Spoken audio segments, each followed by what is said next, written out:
3 years ago, my younger brother Yi Bai should have been on the conscription list. But my father couldn't bear to see him go to his death, so he personally changed his name to mine. So the Yi family pushed me out to the front lines where monsters roamed. For 3 years, I crawled out of mountains of corpses and seas of blood. Every scar on my body was a battle achievement earned with my life. But on the day I returned home alive, there were no hugs, no celebrations, only a table of cold rice and the cold stares of my entire family. My father sat in the main seat, and his first words were for me to retire and transfer all my military merits to Yi Bai. My sister laughed at my limited talent. My mother advised me to be sensible and give in, and my brother simply waited to receive my glory as a matter of course. They thought I was still that useless eldest son they could manipulate at will. But they didn't know that during my 3 years on the front lines, I had already awakened my system, slain a true dragon-level alien, and earned the title of the youngest general in the Eastern Theater Command. My name is Yi Linyuan. Looking up at this group of so-called family members, I smiled for the first time. Since they want to steal my war merits, then I'll let the entire Jiangbei see clearly. Is Yi Bai, whom they've praised to the skies, truly a genius, or just an imposter who lives by stealing my name? Yi Linyuan came from a distinguished family. His father held military power, and his mother controlled billions in business assets. To outsiders, everything seemed perfect for him, but at home, he was merely a pawn to be sacrificed. When his younger brother needed an opportunity, he gave it to him. When his brother made a mistake, he took the blame, and when it came to death, it was his turn. He had been playing this role until that moment 3 years ago. No one saw him off as he boarded the border train. His parents didn't even offer a word of advice, because in their eyes, Yi Linyuan, alive, was worthless. But they were wrong. Yi Linyuan didn't die. He crawled out of mountains of corpses and seas of blood time and time again, proving that they had never understood his abilities, nor could they have fathomed his destiny. He started as an ordinary soldier, always taking on the most dangerous positions. Every mission brought him to the brink of death, with roars of monsters and clashing arrows and blades. But he survived time and again. 3 years of blood and sweat earned him an unparalleled reputation on the front lines. He was the first to charge into the unavoidable hordes of beasts. He volunteered for missions that others dared not undertake. In the end, he returned alive to the Yi family, adorned with countless battle achievements. But on the third day after his return, he was met with indifference and disdain. His sister looked at him as if he were dirt. His brother was engrossed in his phone, and his parents ignored him completely. The table was laden with a sumptuous spread of dishes, but not a single one was prepared for him. His father asked about his plans, and he simply replied, "I'll rest for a few days and then return to the military region." His father frowned. "There's no need to go back. I'll help you with your discharge procedures." 3 years of hard-earned military service were negated with just one sentence. His father's purpose was obvious. Then, his father revealed his true intention. Yi Bai is about to participate in the martial arts examination. Your battle merits are useless to you. Transfer them all to him. The air froze, and Yi Linyuan felt a chill run down his spine. His younger sister chimed in. "Brother, your talent is limited. It would be a waste to give you all these battle merits." His younger brother sneered. "You can't be so stingy as to not even part with this little bit, can you?" Yi Linyuan looked at his family members and felt utterly alienated. 3 years ago, they sent him to his death. 3 years later, he returned alive, and the first thing they did was steal the glory he had earned with his life. The thoughts of family members are more venomous than those of enemies. His father continued to press him. "Yi Bai will be taking over as the general of Jiangbei in the future. As the older brother, you should be more sensible." Sensible? He died for his younger brother 3 years ago, and now he's handing over his war merits. Is that what you call being sensible? Yi Linyuan sneered inwardly. The lingering obsessions of his past self have completely vanished. He once harbored illusions about his family, but now he understands that they never considered him family. His future is entirely in his own hands. His military rank and achievements far exceeded his father's expectations. What they wanted to take was merely a part of his life, and he would never yield. Yi Linyuan slowly stood up, looking directly at his family for the first time, and coldly refused. His words stunned everyone in the Yi family and completely disrupted their plans. Enraged, the father unleashed his full power, striking Yi Linyuan with overwhelming force, confident he could easily subdue him. But Yi Linyuan effortlessly dodged, each step exceeding their expectations. His strength far surpassed their own. He stated coldly that his 3 years of bloodshed on the border were merely repaying past favors, and that there was no longer any friendship between them. Then he turned and walked towards the door. His younger brother and sister in the living room stared in disbelief, unable to believe that their once timid brother had been so resolute. The mother wanted to chase after him to persuade him to stay, but the father stopped her sternly. He was confident that Yi Linyuan would fend for himself and that there was no need to interfere. The butler entered and reported that Yi Linyuan had left the house and disappeared without a trace. Yi Tai's anger had not yet subsided. He was certain that his son would be unable to move an inch without the support of the Yi family, and he secretly made up his mind to set up many obstacles. Su Rong sat alone at the dining table, her mind in turmoil, a premonition rising within her that she would lose her eldest son forever. She quickly reassured herself, believing that Yi Linyuan had only left home in a fit of pique, and that he would eventually return once he could endure the hardship. She couldn't help but advise her husband to slow down. She felt she owed Yi Linyuan so much over the years and should have negotiated things slowly, instead of demanding all the military credits the moment he got home. But Yi Tai wouldn't listen, firmly believing that all the credit stemmed from her support.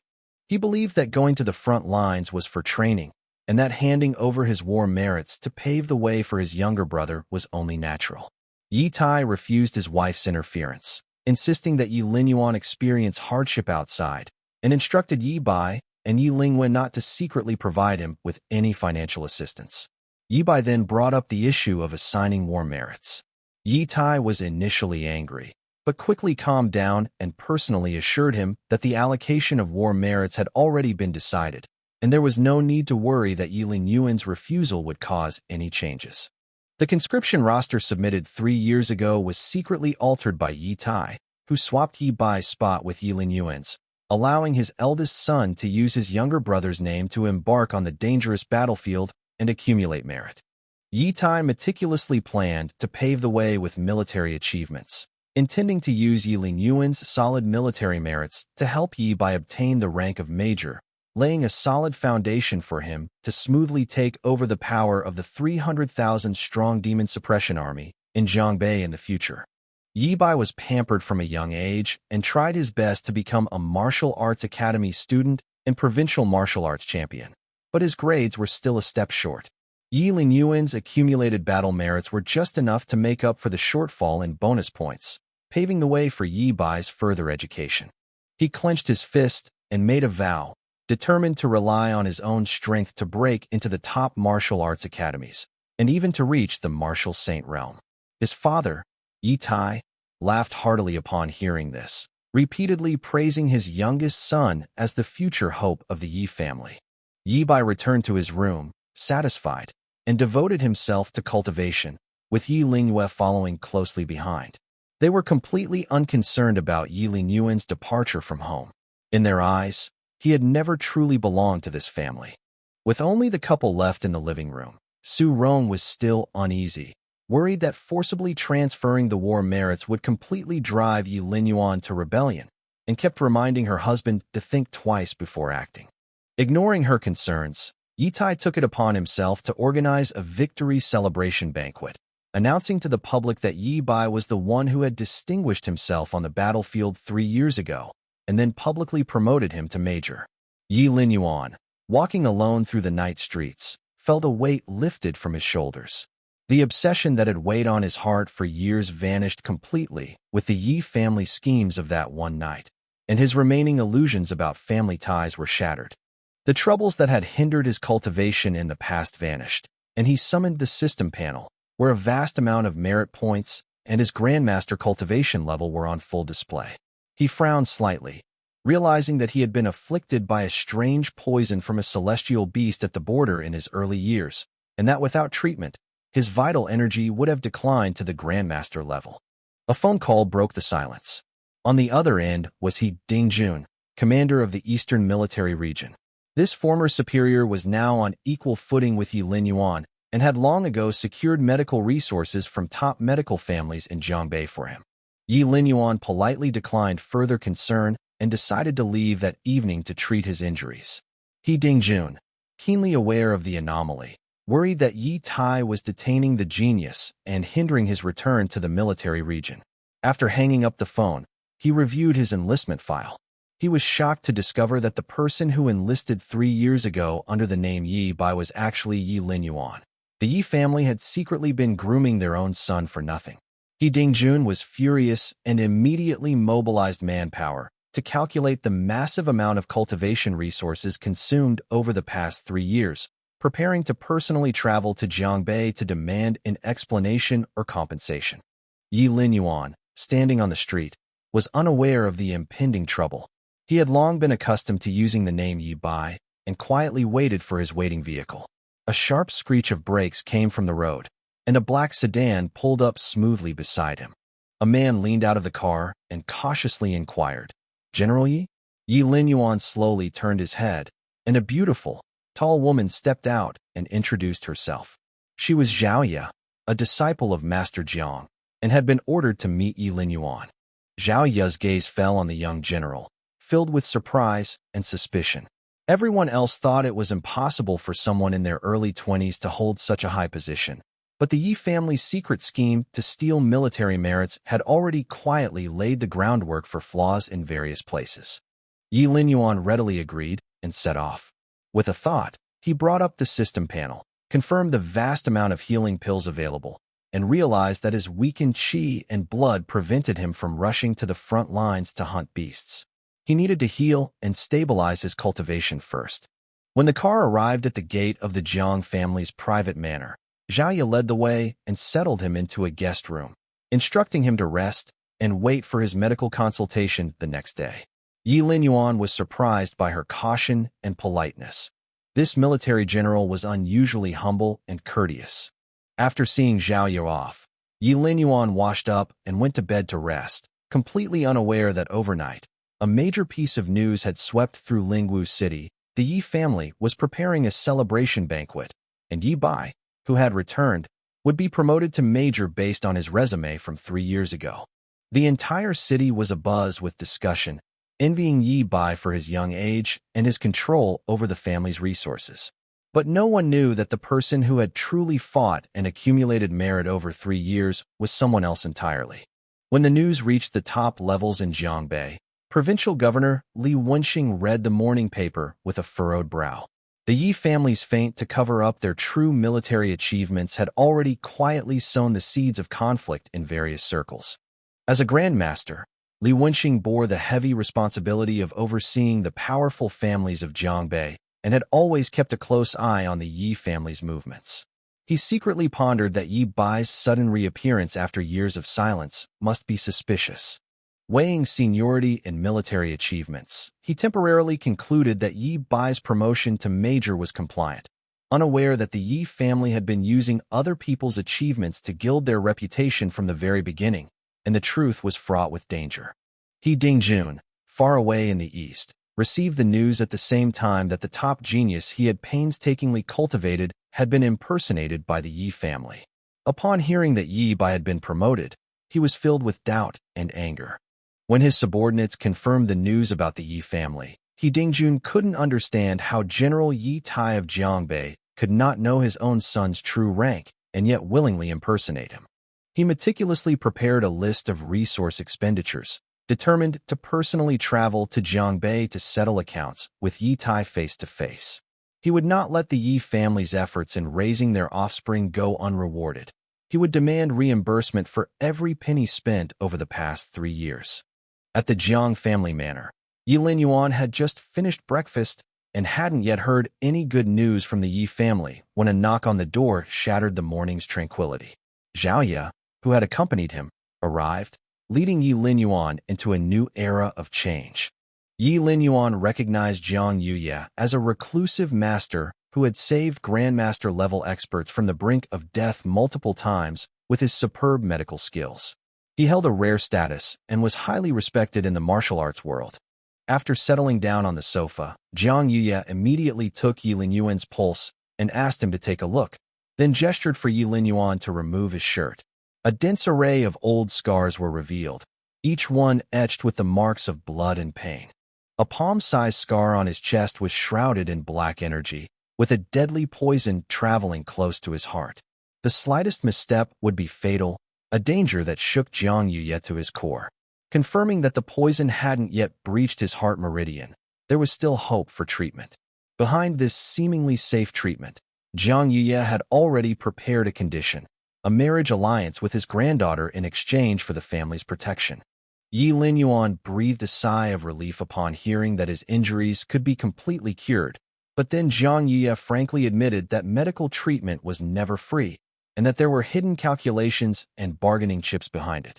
Old Master Jiang is getting on in years and is eager to secure the future of his family by having a top expert. He offered a condition that Yi Linyuan marry into the Sun family. Jiang Yuye's granddaughter is studying at the Kyoto Martial Arts Academy and is the right age for Yi Linyuan.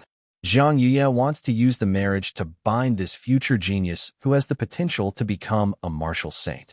The sudden marriage proposal caught Yi Linyuan off guard.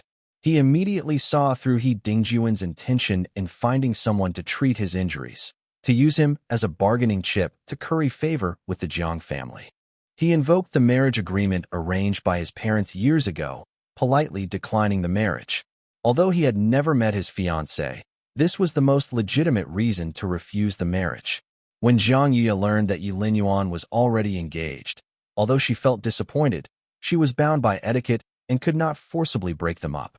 She still kept her promise and did her best to treat the poison in her body. After seeing Jiang Yuye off, Yi Linyuan stepped out of the room. The butler urgently reported that Miss Su had personally arrived to speak with Yi Linyuan in person. Jiang Yuye mistakenly assumed the visitor was looking for Yi Bai and ordered the servants to close the door and see him out. Yi Linyuan decisively intervened, revealing the truth and preventing further misunderstanding. Jiang Yuye was shocked to discover that the real young general who had fought on the front lines was Yi Linyuan, the eldest son of the Yi family. For years, his identity had been mistaken, and Yi Bai had been merely a decoy.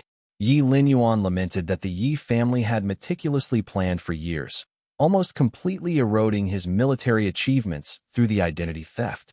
Now that the truth was revealed, the Yi family was facing imminent annihilation. This is a long story. Let's send someone in to take a look first. Yi Linyuan shook his head and sighed, the misunderstanding that the outside world was about to collapse. The whole city was abuzz with the good news from the Yi family. He secretly rejoiced that he had already become a general. Otherwise, the military achievements he had earned through 3 years of fighting would have been completely plundered by the Yi family. An angry shout suddenly came from outside the door. Su Yuhan, her face frosty, strode into the Jiang family hall. Upon seeing Jiang Yuye sitting upright, she suppressed her anger and bowed respectfully. Jiang Yuye watched the two stand off silently. The disappointment of his previous rejected marriage proposal hadn't yet faded, and now someone was taking the initiative to annul the engagement. It was exactly what he wanted. He secretly rejoiced that the opportunity had come to him. Yi Linyuan, reviewing his predecessor's memories, knew that Su Yuhan had always looked down on those of ordinary birth and had repeatedly mocked the disparity in their social standing. This time, when she came to annul the engagement, he responded coldly, no longer giving in. Su Yuhan got straight to the point, stating her intention to dissolve the engagement. She had previously gone to the Yi family to negotiate, and Yi Tai had readily agreed. She thought she had struck gold, but she was unaware of the hidden scheme behind it. Upon hearing of the annulment of the engagement, Yi Linyuan showed no hesitation, stating that he could see his guests out once he knew the outcome. His previous excuse of using the engagement to deflect old Master Zhang's marriage proposal was merely a temporary pretext. Su Yuhan froze, utterly astonished. In the past, her numerous attempts to annul the engagement had been met with tactful delays from Yi Linyuan, but now his attitude was cold and distant. The once humble and subservient woman had completely changed. The words she was about to use to berate him caught in her throat, as if striking soft cotton, leaving her with an inexplicable and awkward feeling. Yi Tai's readily agreeable annulment, Yi Linyuan's coldness, and the Jiang family's initiative in arranging the marriage. A series of strange events overturned her understanding of the world. Su Yuhan returned to the hall, intending to kindly remind Jiang Yuye that the Yi family had chosen Yi Bai as the sole heir, and Yi Linyuan had no real power in the Yi family. She assumed Jiang Yuye was after the Yi family's power and was trying to dissuade him, lest he bet on the wrong person and have his family's future dragged down by the down on his luck Yi Linyuan. This speculation crossed a line, and Jiang Yuye's face turned ashen as he sternly rebuked him, stating that he valued Yi Linyuan's own abilities, not the Yi family's power, when choosing a son-in-law. Su Yuhan was completely bewildered by the reprimand and hurriedly left the scene, secretly convinced that the Jiang family would discover Yi Linyuan's incompetence and regret their actions at the celebration banquet 3 days later. After watching Su Yuhan leave, Jiang Yuye turned and went to the kitchen to prepare healing pills. At this moment, Yi Linyuan received news that the Yi family was preparing a victory celebration banquet. He learned that the Yi family had used a banquet to appoint Yi Bai as a major and had lied that Yi Bai was the one who went to the front lines back then. He instantly saw through Yi Tai's scheme of switching the prince with a fox. Yi Tai stole Yi Linyuan's military merits earned through 3 years of bloodshed and tried to rightfully attribute them to Yi Bai, completely ignoring Yi Linyuan's genuine high-ranking military rank and achievements. Yi Linyuan temporarily set aside any thoughts of pursuing the matter and focused on recovering from his injuries. He decided to observe from the sidelines. As long as the Yi family did not provoke him, he would not get involved in this self-deceiving farce of awarding titles. 3 days later, the entire city of Lingwu was focused on the Yi family's victory celebration banquet. All sorts of dignitaries arrived at the Yi family mansion in luxury cars to celebrate the young major's glory. Yi Linyuan secluded himself to recuperate, focusing on treating the toxins in his body. He ignored the grand banquet and waited for the right opportunity to expose the Yi family's lies. Inside the city's entertainment club, Zhao Zai was extremely excited upon hearing the news of the Yi family's banquet, eager to witness the legendary border assassin firsthand. However, his subordinates reported that the Yi family had strict entry requirements, and no one without connections could enter the banquet hall. This restriction on his identity immediately dispelled any thought of attending. After a moment's thought, Zhao Zai decided to go to the provincial governor's mansion first and use Li Wenxing's identity to gain entry into the Yi family's celebration banquet and find out what was going on. Li Wenxing was initially reluctant, believing that he was of the same rank as Yi Tai and that it would be beneath his status to attend a banquet for a junior, so he did not want to support the Yi family for no reason. Upon hearing that this matter was instructed by the patriarch of the Zhao family, the martial arts master of Kyoto, Li Wenxing instantly composed himself, becoming alert to the fact that there must be a secret behind the Yi family. Zhao Zai revealed the truth. The Yi family members who joined the army and made meritorious contributions back then were the military's key cultivation of martial arts prodigies. At a young age, they held the rank of general and had made outstanding military achievements. Li Wenxing suddenly realized why the military was blocking the news and why the bigwigs in Kyoto were so interested. The young general had great potential, and he had no choice but to lower himself and befriend him. Just moments ago, Li Wenxing felt that attending the banquet would lower his status, but he immediately got up and set off, turning his back on the Yi family. The contrast between his actions and his behavior made Zhao Zai secretly amused. The Yi family mansion was packed with guests, bustling with activity. Yi Tai sat in the main seat, in control of the entire event, and recounted how he had painfully sent his son to the border years ago, using Yi Bai's resume as a starting point. The guests praised Yi Tai for his great sense of justice, completely unaware that it was not Yi Bai who was fighting on the front lines, and that all the credit was stolen. Yi Tai surveyed the room and announced that Yi Bai would be awarded the rank of major in front of everyone. He then waited for the guests to express their approval or disapproval. I've invited you all here today for 2 reasons. First, to celebrate Yi Bai's achievements, and second, to witness this moment, he said. The guests echoed his sentiments, praising Yi Bai's impressive resume and promising future. Everyone secretly saw through the Yi family's scheme. The exceptional promotion of a major was just the beginning. Yi Tai was paving the way all the way to support Yi Bai in taking over the reins of the Demon Suppression Army. No one raised any objections, and Yi Tai smoothly finalized the conferment of the rank, officially granting Yi Bai his appointment document as a major in the Demon Suppression Army. Yi Bai appeared humble, but inwardly he was filled with the joy of a young man's promotion. A major at 20 years old, with a spot in the Holy Martial Academy, there were only a handful of such opportunities in the entire Jiangbei region. Yi Lingyue, the younger sister, was filled with pride and felt genuinely honored for the Yi family's talented descendant. The couple looked at Yi Bai, who was full of vigor and confidence, and were extremely gratified. The steward entered to report the provincial governor's visit, much to the surprise of Mr. and Mrs. Yi. They rarely interacted with each other and had never expected Li Wenxing to personally attend the juniors' banquet. Su Rong was secretly worried, fearing that the other party might obstruct the conferment of ranks. Yi Tai was certain that the promotion was within the military's internal affairs and there was no need to interfere, so he suppressed his doubts and personally greeted the guests. The guests watched intently at the entrance, speculating whether the provincial governor's timing of his visit at this crucial juncture was a deliberate attempt to halt Yi Bai's promotion. Yi Tai met Li Wenxing and Zhao Zai at the gate and politely inquired about their purpose. Li Wenxing, under the pretext of celebrating a joyous occasion, smiled and entered the hall.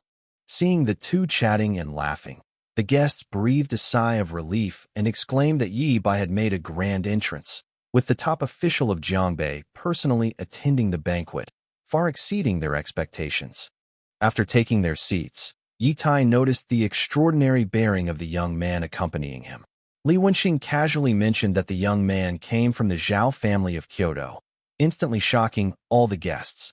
Everyone secretly wondered why a top-tier wealthy family from Kyoto would make a special trip across the region to attend the celebration banquet for the younger generation of the Yi family, filled with doubt. Zhao Zai, abandoning his casual demeanor, bowed and praised Yi Tai for his righteous act of sending his son to guard the border despite the pain, and stated that he had come specifically to pay his respects to Yi Bai. Yi Tai, pleased with the praise, calmly recounted the duty of a soldier to defend the land, completely unaware that the border assassin the other party was looking for was never Yi Bai. Yi Bai, unable to contain himself, stepped forward and introduced himself, eager to use the other party's connections to secure his place in the Holy Martial Academy. Zhao Zai sized up the young man, finding none of the blood-soaked, iron-blooded aura of someone from the frontier, a stark contrast to the rumored image of a killing god. Because Yi Tai had confirmed his identity in person, he could only exchange polite pleasantries. Yi Bai's deliberately humble words only made Zhao and Li feel more uncomfortable. Seeing this, Li Wenxing's suspicions deepened. Yi Bai's frivolousness was completely different from the composed general he was rumored to be. Yi Taiwang was brimming with pride and congratulations to the provincial governor and the martial arts family for their visit. He was convinced that the Yi family's fortunes were rising and that they could use Yi Bai to rise to the top in Jiangbei in the future. Just as Yi Taiwang was preparing to start the banquet and greet his guests, a sudden angry shout came from outside the door, instantly drawing everyone's attention. He Dingjun, dressed in military uniform with his general's rank insignia gleaming on his shoulders, stood at the entrance of the mansion, his anger blazing. He demanded to know Yi Tai's whereabouts, much to the surprise of the guests. Yi Tai, his brow furrowed, questioned his purpose, never expecting that the Eastern general would abandon his military duties and travel from afar, arriving right after the conferment banquet to specifically seek out Yi Bai. The arrival of one important figure after another left the guests bewildered, speculating that Yi Bai harbored a shocking secret that had attracted so many powerful figures. Yi Tai's heart sank as he suddenly remembered that it was Yi Linyuan who had been sent to the east to join the army years ago. He couldn't help but wonder if his own son had gotten into serious trouble. Overwhelmed by the crowd's praise, Yi Bai mistakenly believed that He Dingjun had also come because of his reputation. He proudly announced his name, eagerly anticipating applause and recognition. He Dingjun was instantly stunned when he saw the person in front of him. The real border war god was recuperating at the Jiang family's house, while Yi Bai was just an imposter, yet the Yi family had elevated him to the stage as a meritorious official. Li Wenqing and Zhao Zai exchanged a glance, completely confirming from He Dingjuan's instantaneous reaction. The Yi Bai before them was not the legendary border general who had fought bloody battles. He Dingjun deliberately suppressed his anger and exchanged pleasantries with Yi Tai, pretending to reminisce, but secretly plotting to demand 3 years' worth of resources and uncover the truth. Yi Tai was puzzled. One second the other was furious, the next he was chatting politely. He Dingjun casually declined, feigning regret that Yi Bai's rank of major was not commensurate with his combat achievements.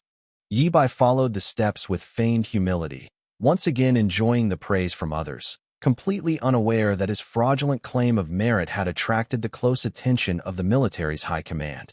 He Dingjun abruptly changed the subject, taking the opportunity to inquire about the whereabouts of another young master of the Yi family, secretly probing where the true meritorious border general was. Looking at Yi Bai, who was feigning elegance, he sensed something strange about the entire celebration banquet, and his heart was already filled with doubts. He decided to secretly find out the truth first. When Yi Tai was asked about his other son, his face turned cold and his tone was full of disgust and rejection. To outsiders, he seemed to dislike his eldest son and only favor his youngest son, Yi Bai. No one knew that behind this indifference lay Yi Tai's selfish scheme to seize Yi Linyuan's 3 years of merit for guarding the border. Yi Tai publicly declared that Yi Linyuan had voluntarily severed ties with the Yi family and had no further connection with them. The guests were secretly surprised, but no one dared to interrupt. After all, the Jiangbei general, who held considerable military power, was not someone to be easily offended. Everyone thought Yi Linyuan had ruined his future, but they were unaware of the hidden reasons behind it all. After hearing Yi Tai's explanation, He Dingjun was utterly shocked. He couldn't understand why someone would personally drive away a promising martial arts master, abandoning his true military achievements to the outside world. He finally saw the truth. The meritorious official the Yi family was celebrating was a fake. Yi Linyuan, who had truly fought on the front lines and made outstanding contributions, had long been abandoned by the family. He Dingjun chose to remain silent, determined to bring Yi Linyuan back to the eastern military region and completely break him out of the Yi family's control to prevent him from being used again in the future. He suppressed his hostility, exchanged a few pleasantries, and left. He felt that staying even a second longer was despicable, and his only concern was how to find Yi Linyuan as soon as possible. Yi Tai watched He Dingjuan's hurried departure, his mind filled with doubts. He looked at Yi Bai, who was currently riding high, feeling both gratified and puzzled, unable to understand why a junior could alarm high-ranking officials from all sides. Zhao Zai caught up with He Dingjun and solemnly inquired about the truth behind it all. He had already concluded that the delicate-skinned Yi Bai could not possibly be the ruthless border warrior of legend. Zhao Zai introduced himself as a member of the Zhao family of the capital and directly asked He Dingjun, "Is the current Yi Bai truly that meritorious border guard?" He Dingjun sneered and revealed the truth. Yi Bai, the current Yi family member, was merely an impostor. The real border general had long been expelled from the family.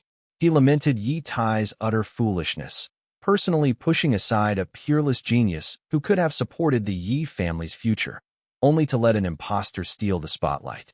Zhao Zai listened with disbelief. All this abnormality stemmed from the Yi family's own orchestration. He Dingjun frankly admitted he didn't want to expose them, prioritizing the fact that retaining Yi Linyuan was in the eastern military region's best interest. With that, he turned and left, filled with regret. 3 years of fighting, and he still didn't know the true name and experience of his top general. Yi Bai was the center of attention at the banquet, secretly thanking Su Yuhan for breaking off the engagement, completely unaware of the extraordinary abilities of the person he was facing. Su Yuhan was also deceived by appearances, filled with gratitude towards Yi Bai, unaware that the real border war god was peacefully recuperating. Yi Bai grew increasingly arrogant, offering to leverage the connections of the martial arts family in Kyoto to secure his place in the Holy Martial Academy, only to be met with disdain and indifference from Zhao Zai. Zhao Zai walked straight to Li Wenqing and whispered, revealing the whole truth about the Yi family's fraudulent exchange of military achievements and their abandonment of a genius. Upon hearing this, Li Wenxing's expression turned icy. He completely abandoned any polite formalities towards the Yi family, rose to take his leave, and departed. Yi Bai sensed the strange atmosphere and questioned Zhao Zai, only to receive a cold warning in return. All his pride shattered instantly. Overnight, he went from being a celebrated genius to a laughingstock ignored by everyone, his heart filled with extreme resentment and frustration. Meanwhile, inside the Jiang family manor, Yi Linyuan had been recuperating peacefully for several days. The hideous scar on his chest had healed noticeably, and his physical recovery was far faster than that of ordinary people.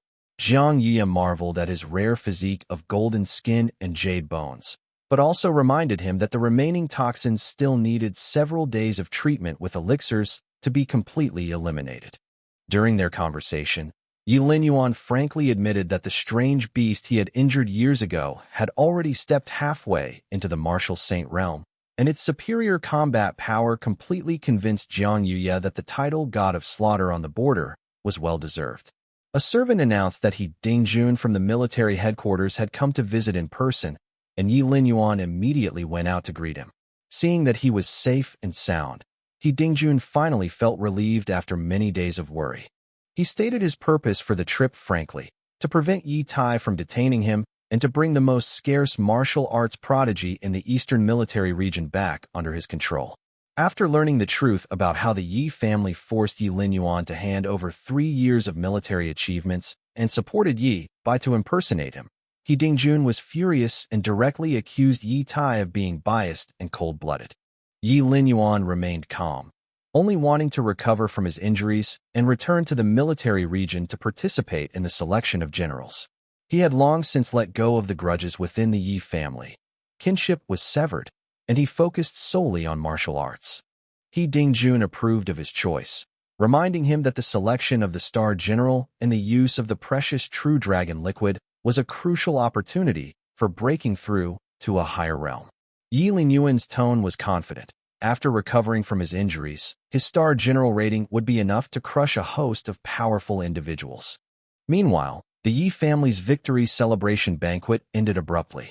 Yi Tai sat alone in the hall, pondering all the unusual events of the day. He was increasingly convinced that the gathering of powerful figures at the banquet was for someone, but that person was not present. Su Rong remained silent for a long time before finally whispering her suspicions. Could it be because of Lin Yuan? Su Rong's guest landed, and Yi Tai fell silent.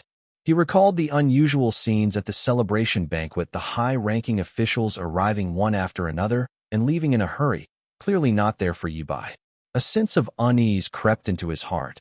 He finally realized that Yi Linyuan, who had disappeared for 3 years, was hiding a secret identity.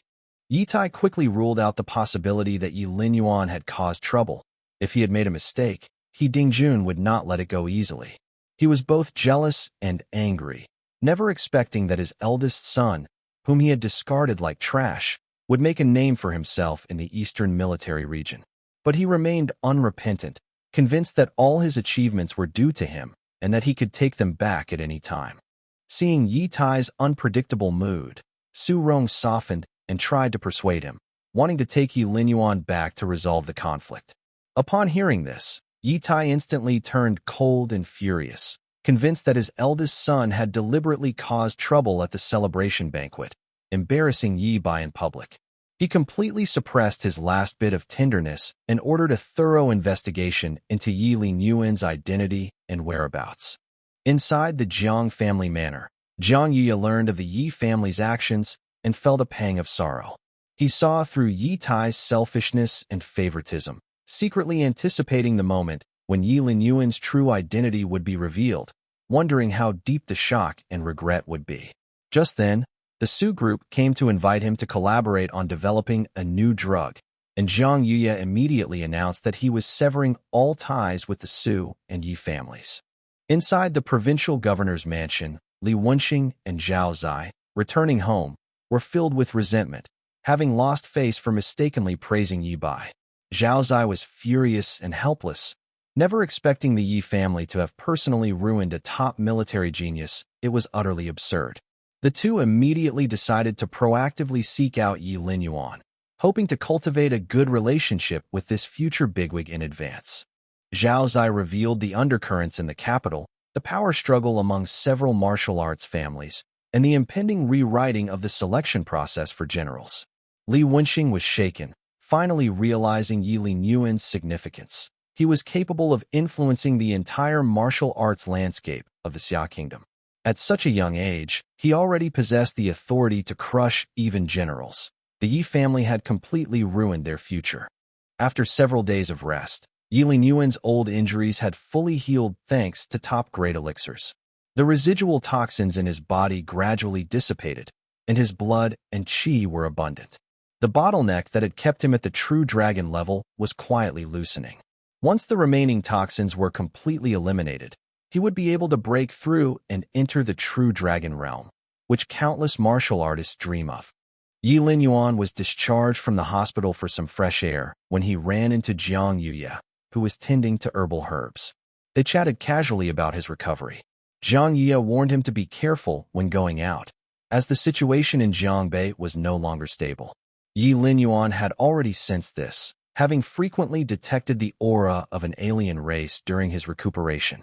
He immediately inquired about the reason, and Jiang Yuya revealed that a double S-level underground cave had appeared 100 miles away, harboring a Grandmaster-level alien race, posing a great threat. Even more significant news arrived. The provincial governor's office would be paying a visit, and the head of the Zhao family from the capital was making a special trip to Jiangbei to meet Yi Linyuan. He was puzzled. The capital was teeming with powerful and influential families, so why would someone specifically seek him out? Now that his injuries had healed, he decided to personally go to the provincial governor's office to find out the truth. In the military training hall, Yi Tai used his authority to investigate Yi Lingyuan's resume. Looking at the rapidly rising rank and achievements on the screen, he was astonished. His promotion speed in 3 years far exceeded that of ordinary geniuses, but the crucial information was encrypted, arousing his curiosity and competitive spirit. He still looked down on his eldest son, convinced that he was merely a captain and could not shake the Yi family's and Yi Bai's position. An urgent phone call came in, and Yi Tai's expression changed drastically. He rushed back to the Yi family mansion. The atmosphere in the hall was oppressive and somber, with Su Rong, Yi Bai, and Yi Lingyue each preoccupied with their own thoughts. As soon as Yi Tai entered, he questioned the Zhang family about the reason for severing their cooperation, directly accusing Yi Linyuan of secretly manipulating things, elevating his status, and claiming that he was already an Eastern captain, which explained why Jiang Yi valued and tried to win him over. Yi Bai secretly scoffed, believing himself far superior to Yi Linyuan despite being a young major, and his resentment deepened. Yi Lingyue's anger surged, convinced that her eldest son was narrow-minded and constantly targeting her family. Su Rong remained soft-hearted, unwilling to believe that the stoic Yi Linyuan would secretly sabotage the family's cooperation. Yi Tai observed coldly, already plotting his countermeasures in his mind. Unable to contain her anger, Yi Lingyue stormed out, intending to confront Yi Linyuan personally. Inside the provincial governor's mansion, Yi Linyuan sat upright, calmly inquiring about the purpose of her visit, displaying confidence and composure befitting his position in the military. He showed deference only to He Dingjun. No one else was worthy of his accommodations. Li Xingwen looked at the imposing and ruthless Yi Linyuan, his heart filled with awe and trepidation. Zhao Zai composed himself and respectfully introduced the direct descendants of the martial arts families of Kyoto, subtly implying that Yi Linyuan should participate in the selection of generals to stabilize the situation in Kyoto. He understood that as long as he gained Yi Linyuan's support, he could firmly grasp the power dynamics in Kyoto. Yi Linyuan stated that the military would only be responsible for guarding the human race and the alien beasts, and would not get involved in the power struggles among the aristocratic families, leaving room for maneuver and laying the groundwork for future changes in Kyoto. Outside the provincial governor's mansion, Yi Lingyue, filled with rage, was about to rush in and confront him when she was stunned by the scene before her. The high-ranking provincial governor and scion of a top family in the capital were completely respectful and submissive to Yi Linyuan. Her anger was instantly replaced by astonishment and doubt.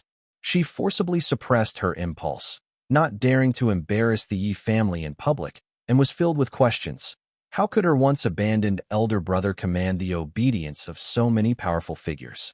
Yi Linyuan coldly dismissed his followers and left the provincial governor's mansion alone. Noticing Yi Lingyue following him, he quietly exposed her. Yi Lingyue angrily rushed forward, questioning him about instigating the Jiang family and severing the Yi family's cooperation. She was convinced her eldest son was narrow-minded and deliberately seeking revenge. Yi Linyuan looked bewildered. The Jiang family had decided it was none of his business, yet the Yi family was forcibly pinning the blame on him. He didn't bother to explain, coldly rebuking Yi Lingyue for being unreasonable, and turned to leave. Yi Lingyue couldn't accept the estrangement from her once docile older brother and fiercely accused him of being ungrateful and forgetting Yi Tai's kindness in raising her. Yi Linyuan frankly stated that he had repaid the debt of gratitude for raising him with 3 years of blood and sweat while guarding the border.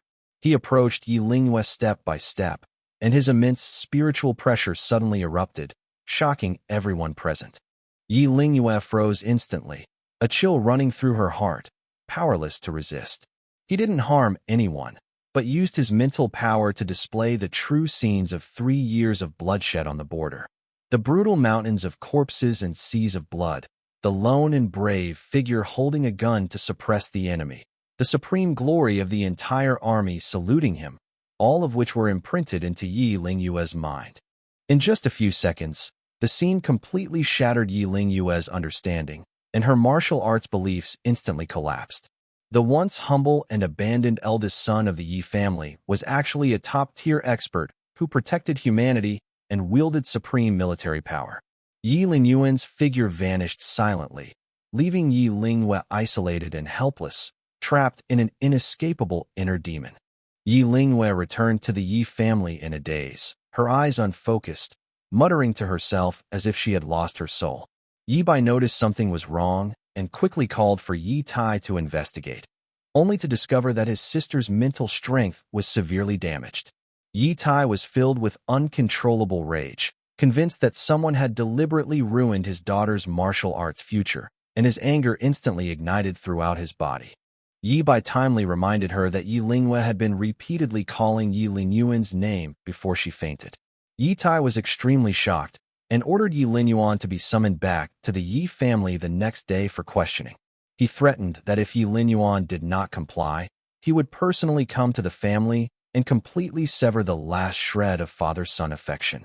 A servant rushed to the Jiang family to deliver a message, his tone forceful and full of condescending pressure.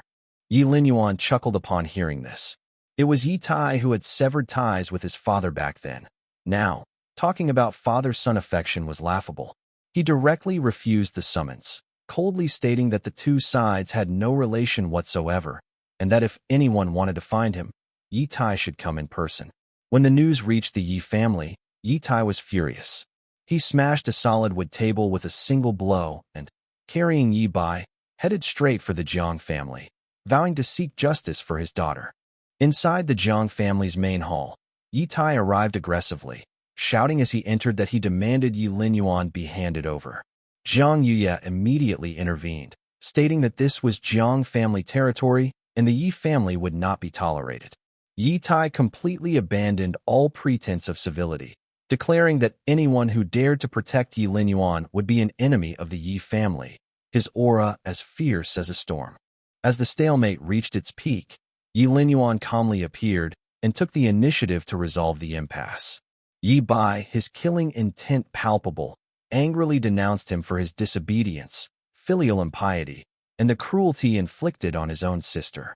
Yi Linyuan, his expression indifferent, countered by asking why he was being falsely accused when he had never laid a hand on anyone.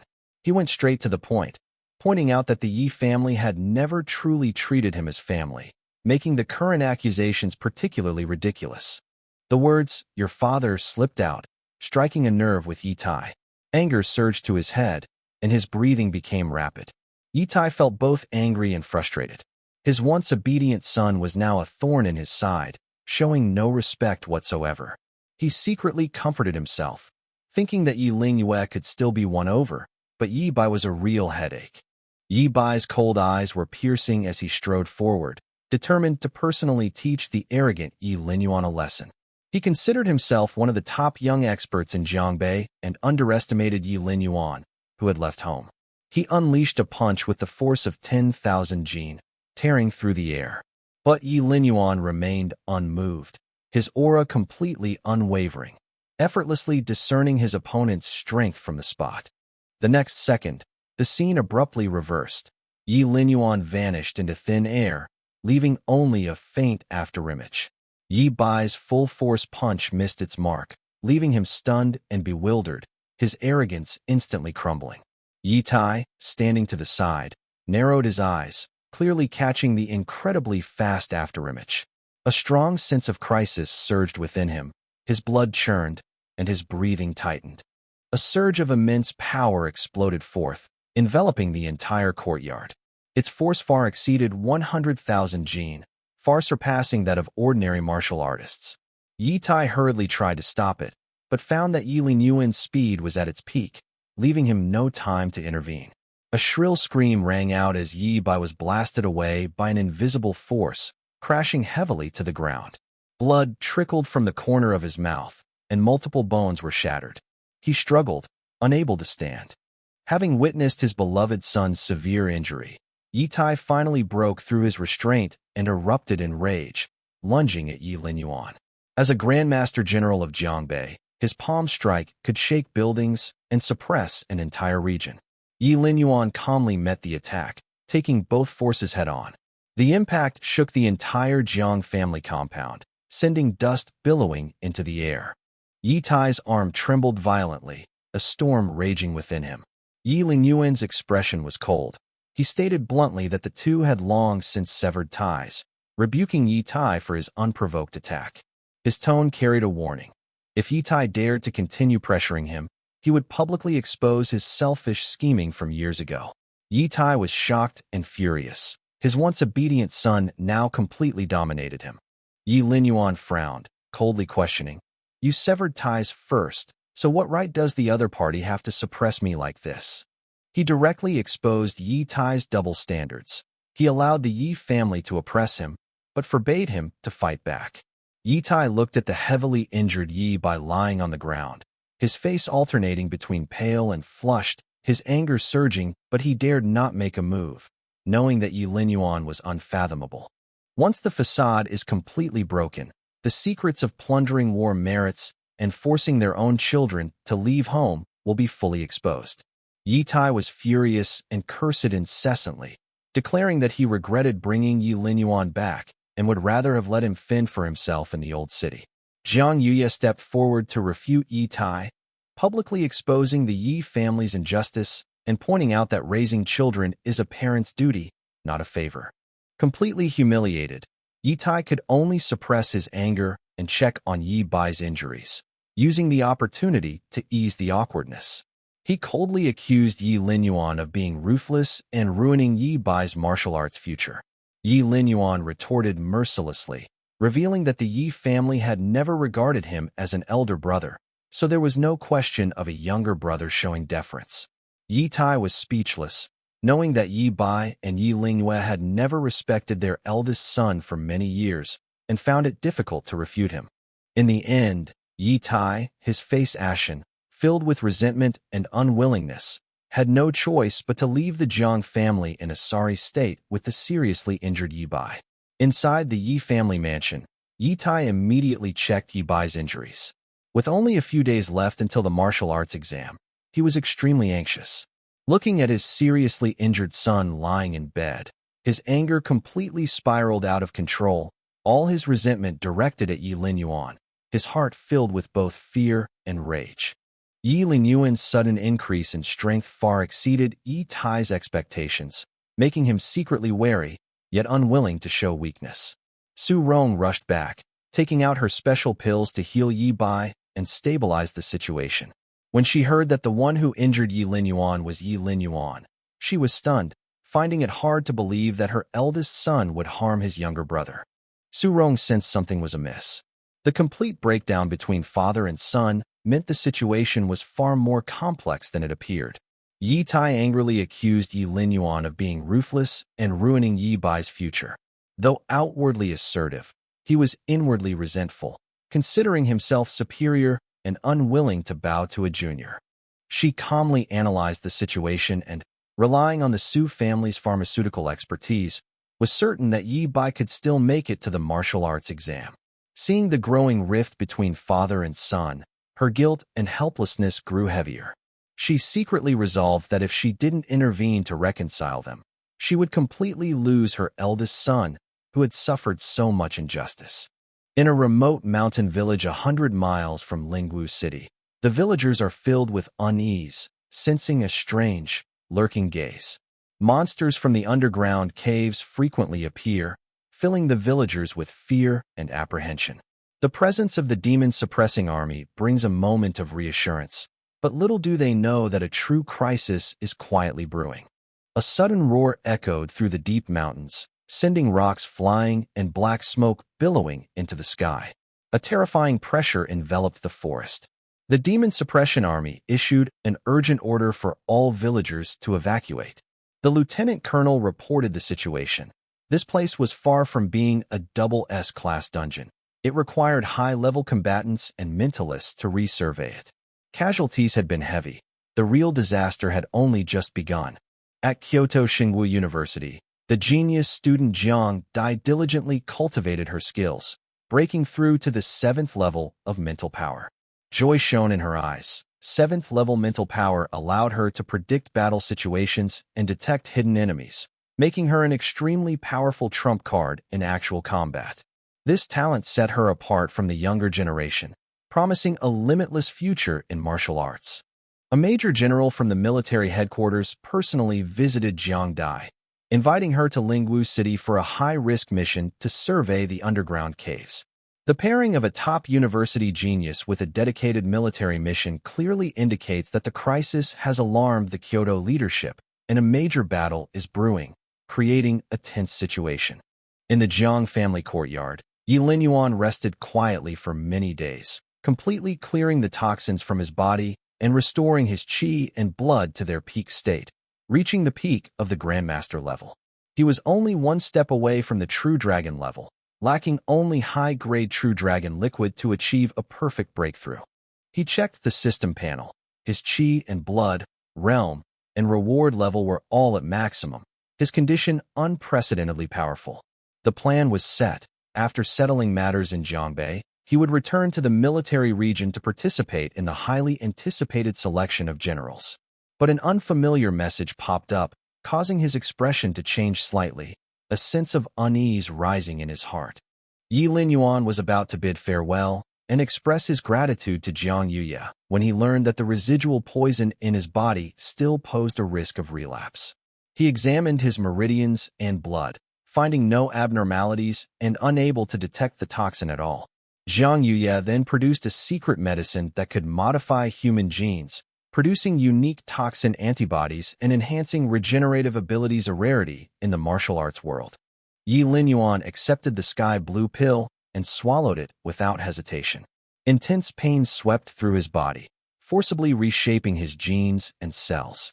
In the midst of this excruciating agony, he comprehended the essence of martial arts, touched upon the profound meaning of life, and achieved a sudden enlightenment of the lost, top-tier Grandmaster technique regeneration.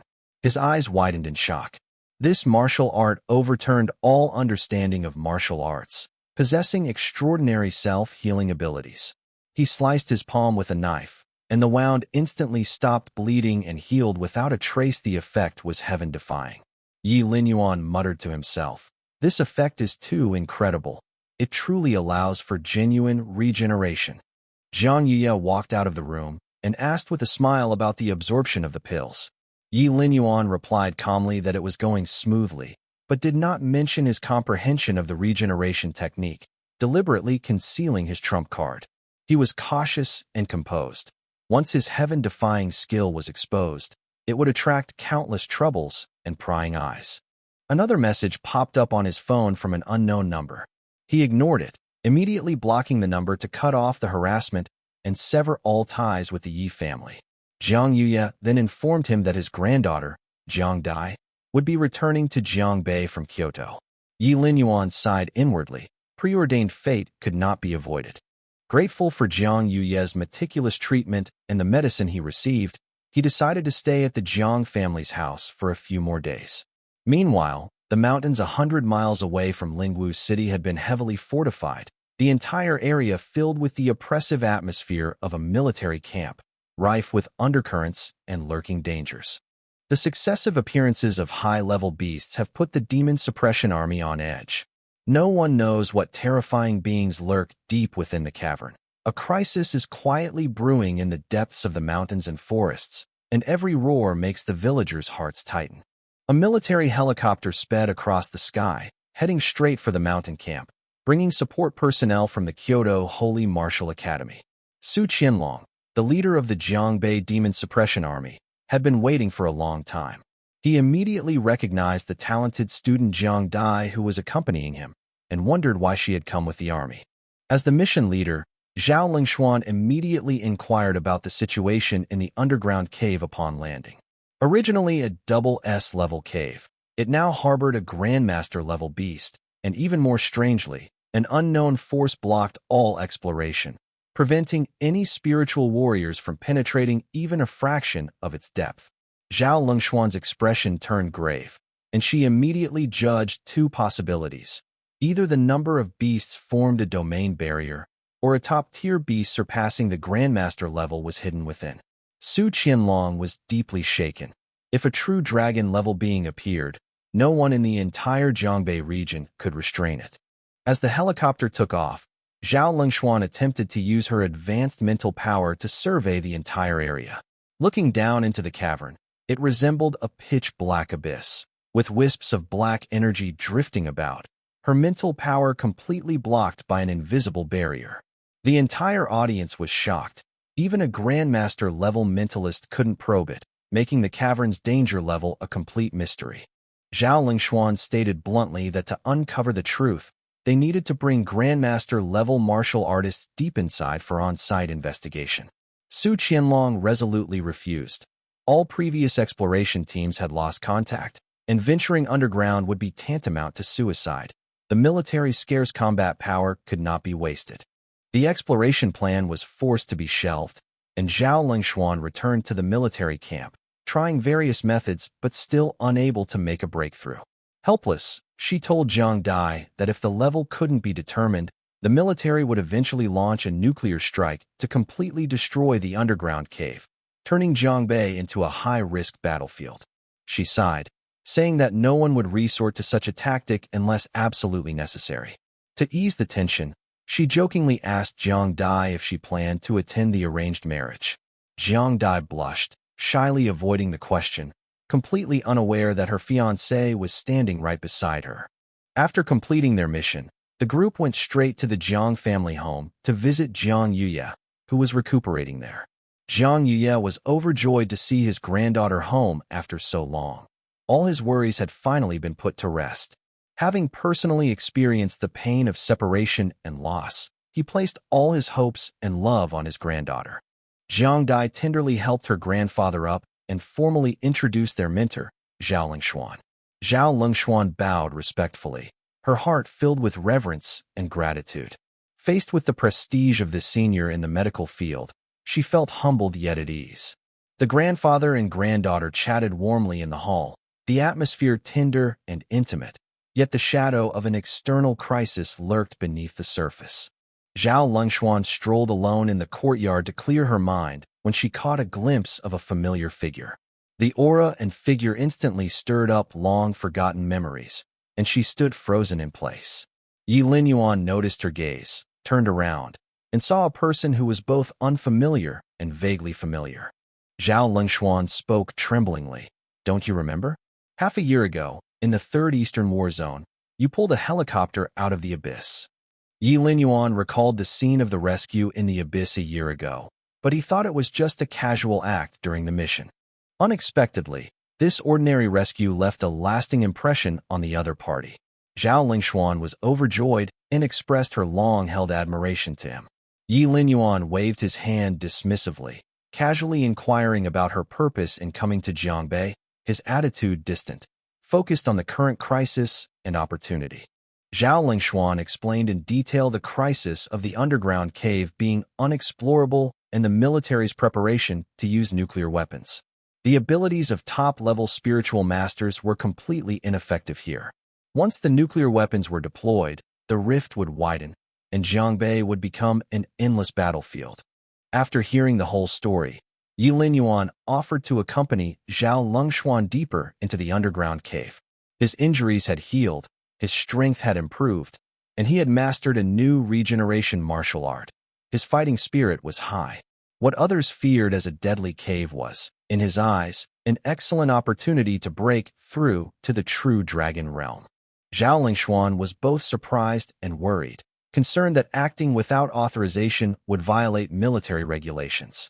Yi Linyuan's words, carrying the authority of the military, instantly dispelled all her concerns.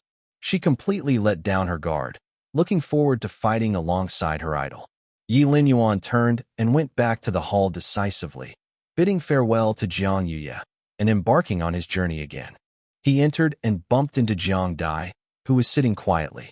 Their eyes met, and the atmosphere was subtly ambiguous. This simple exchange of glances subtly touched upon the foreshadowing of their long-arranged engagement. Yi Linyuan remained composed, briefly explaining his plans for going out without any unnecessary delays. As Yi Linyuan stepped out of the Jiang family's gate, a white luxury car slowly pulled up.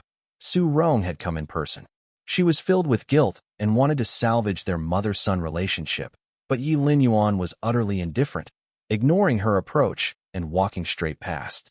His cold and distant attitude instantly shattered any remaining hope she might have. She finally understood that she had long since become a stranger in his heart. Su Qianlong was filled with frustration, powerless to stop the deteriorating situation in the underground cave. An unknown high-level beast could erupt at any moment, and the Jiangbei defense line was in grave danger.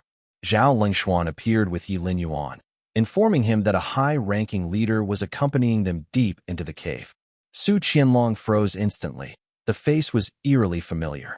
Without daring to think further, he immediately dispatched a helicopter. As the helicopter ascended and approached the underground cavern, Yi Linyuan keenly sensed the auras of countless hidden Grandmaster-level beasts, confirming that the cavern far exceeded its SS rating, and a surge of anticipation welled up within him. Without waiting for the helicopter to land, he grabbed Zhao Lingshuan and leaped into the pitch-black abyss. The soldiers on the ground were all shocked. This fearless act completely overturned their understanding of the world. The cavern was dark, damp, and filled with a foul stench. The oppressive darkness was palpable. Yi Linyuan ignited a protective flame to illuminate his surroundings, incinerating any weaker beasts. The two ventured deeper, each level revealing increasing layers of danger as they traversed multiple caverns. At the 20th level, a large number of Grandmaster-level beasts surrounded them, their auras fierce and oppressive. Yi Linyuan drew his sword and unleashed a fiery blade that swept across the entire area, instantly annihilating all the strange beasts. System reward notifications popped up one after another, with various martial arts techniques and health resources being added to his account. For Yi Linyuan, who was already at the peak of the Grandmaster level, the improvement was slight, but enough to solidify his combat power. Zhao Lingshuan's expression was solemn as she probed the 30th floor for hidden Grandmaster-level strange beasts. From the depths of the 40th floor, a strange and powerful mental fluctuation emanated. No extraterrestrial races had ever appeared here before, making the situation extremely perilous. Yi Linyuan, undeterred by the layers of danger, was confident he could handle the situation as long as a martial saint-level expert didn't appear. The two cleared out the remaining alien beasts, advancing straight to the 30th floor, where they faced the threat of higher-level alien beasts. Zhao Lingshuan unleashed her full mental power to investigate, and after just 10 seconds, her expression changed drastically. This cavern surpasses level 3S. This is bad. Retreat. Zhao Lingshuan's forehead was covered in cold sweat when she suddenly interrupted Yi Linyuan's actions. Her exploration of the 40th level of the underground cave had led her to encounter a terrifying existence. This depths harbored unknown creatures far beyond human comprehension, which even top-tier spiritual masters could not detect. Yi Linyuan slashed the strange beast beside him, then abruptly turned to look at Zhao Lingshuan, a sense of surprise rising in his heart. Something that could make a spiritual master lose his composure was no ordinary enemy. He vaguely sensed that this cave exploration might have completely spiraled out of control. Beyond rank 3S? Are there strange beasts below comparable to true dragon-level martial artists? Yi Linyuan pressed in a deep voice. Zhao Lingshuan nodded emphatically, her face deathly pale. She couldn't be sure if the other party was a strange beast, only that the spiritual power was terrifying, completely suppressing her ability to probe. Yi Linyuan remained silent for a moment, his expression as steady as a rock. Possessing Grandmaster and Great Grandmaster skills, he was confident even facing a true dragon-level opponent, showing no fear whatsoever. On the contrary, he looked forward to the system rewards after slaying the powerful foe. Zhao Lingshuan, however, gently shook her head, feeling helpless and wary. The aura of the underground cave was strange, rendering her detection completely ineffective. We can confirm that the underground cave is at least a 3S level, or even higher, Zhao Lingshuan said in a deep voice. Yi Linyuan instantly abandoned his underestimation of his opponent. Just as he was considering countermeasures, the underground crisis suddenly erupted. A pitch-black giant shadow, tens of meters long, shot out and rushed straight at the two of them. The colossal shadow, radiating overwhelming power, opened its blood-red maw, intending to devour the two. The instant it appeared, the underground cave trembled violently. All the strange beasts went berserk, rocks tumbled down the walls, and the cave entrance rapidly closed and sealed itself off, a deadly crisis spreading in an instant. Go! Yi Linyuan's eyes sharpened, and he made a decision immediately. He could barely hold off the giant shadow, but he had no time to worry about Zhao Lingshuan. He had to get his teammates away first to ensure he could focus all his energy on dealing with the dangers underground. Zhao Lingshuan understood and decisively retreated. A hurricane swirled around Yi Linyuan as he unleashed a powerful palm strike, lifting Zhao Lingshuan out of the cave entrance and rushing towards safety. The two were instantly separated on opposite sides of danger. The colossal shadow beneath the earth devoured rubble and the corpses of strange beasts before rapidly retreating, and the 30-story cave returned to deathly silence. But the turmoil had only just begun. The mountains trembled, and the underground cavern rapidly collapsed and sank. The garrison team members on the helicopter witnessed the strange phenomenon, their hearts sinking to the bottom. No one dared to underestimate this super-level underground cavern uprising. The consequences would be unimaginable, and a disaster sweeping across Jiangbei might be imminent. Suddenly, a figure leaped out of the underground cave and grabbed the helicopter frame. Only Zhao Lingshuan emerged. The team members urgently inquired about the whereabouts of the other leader, but Zhao Lingshuan's expression was grave and cold, her silence conveying an extremely dangerous situation underground.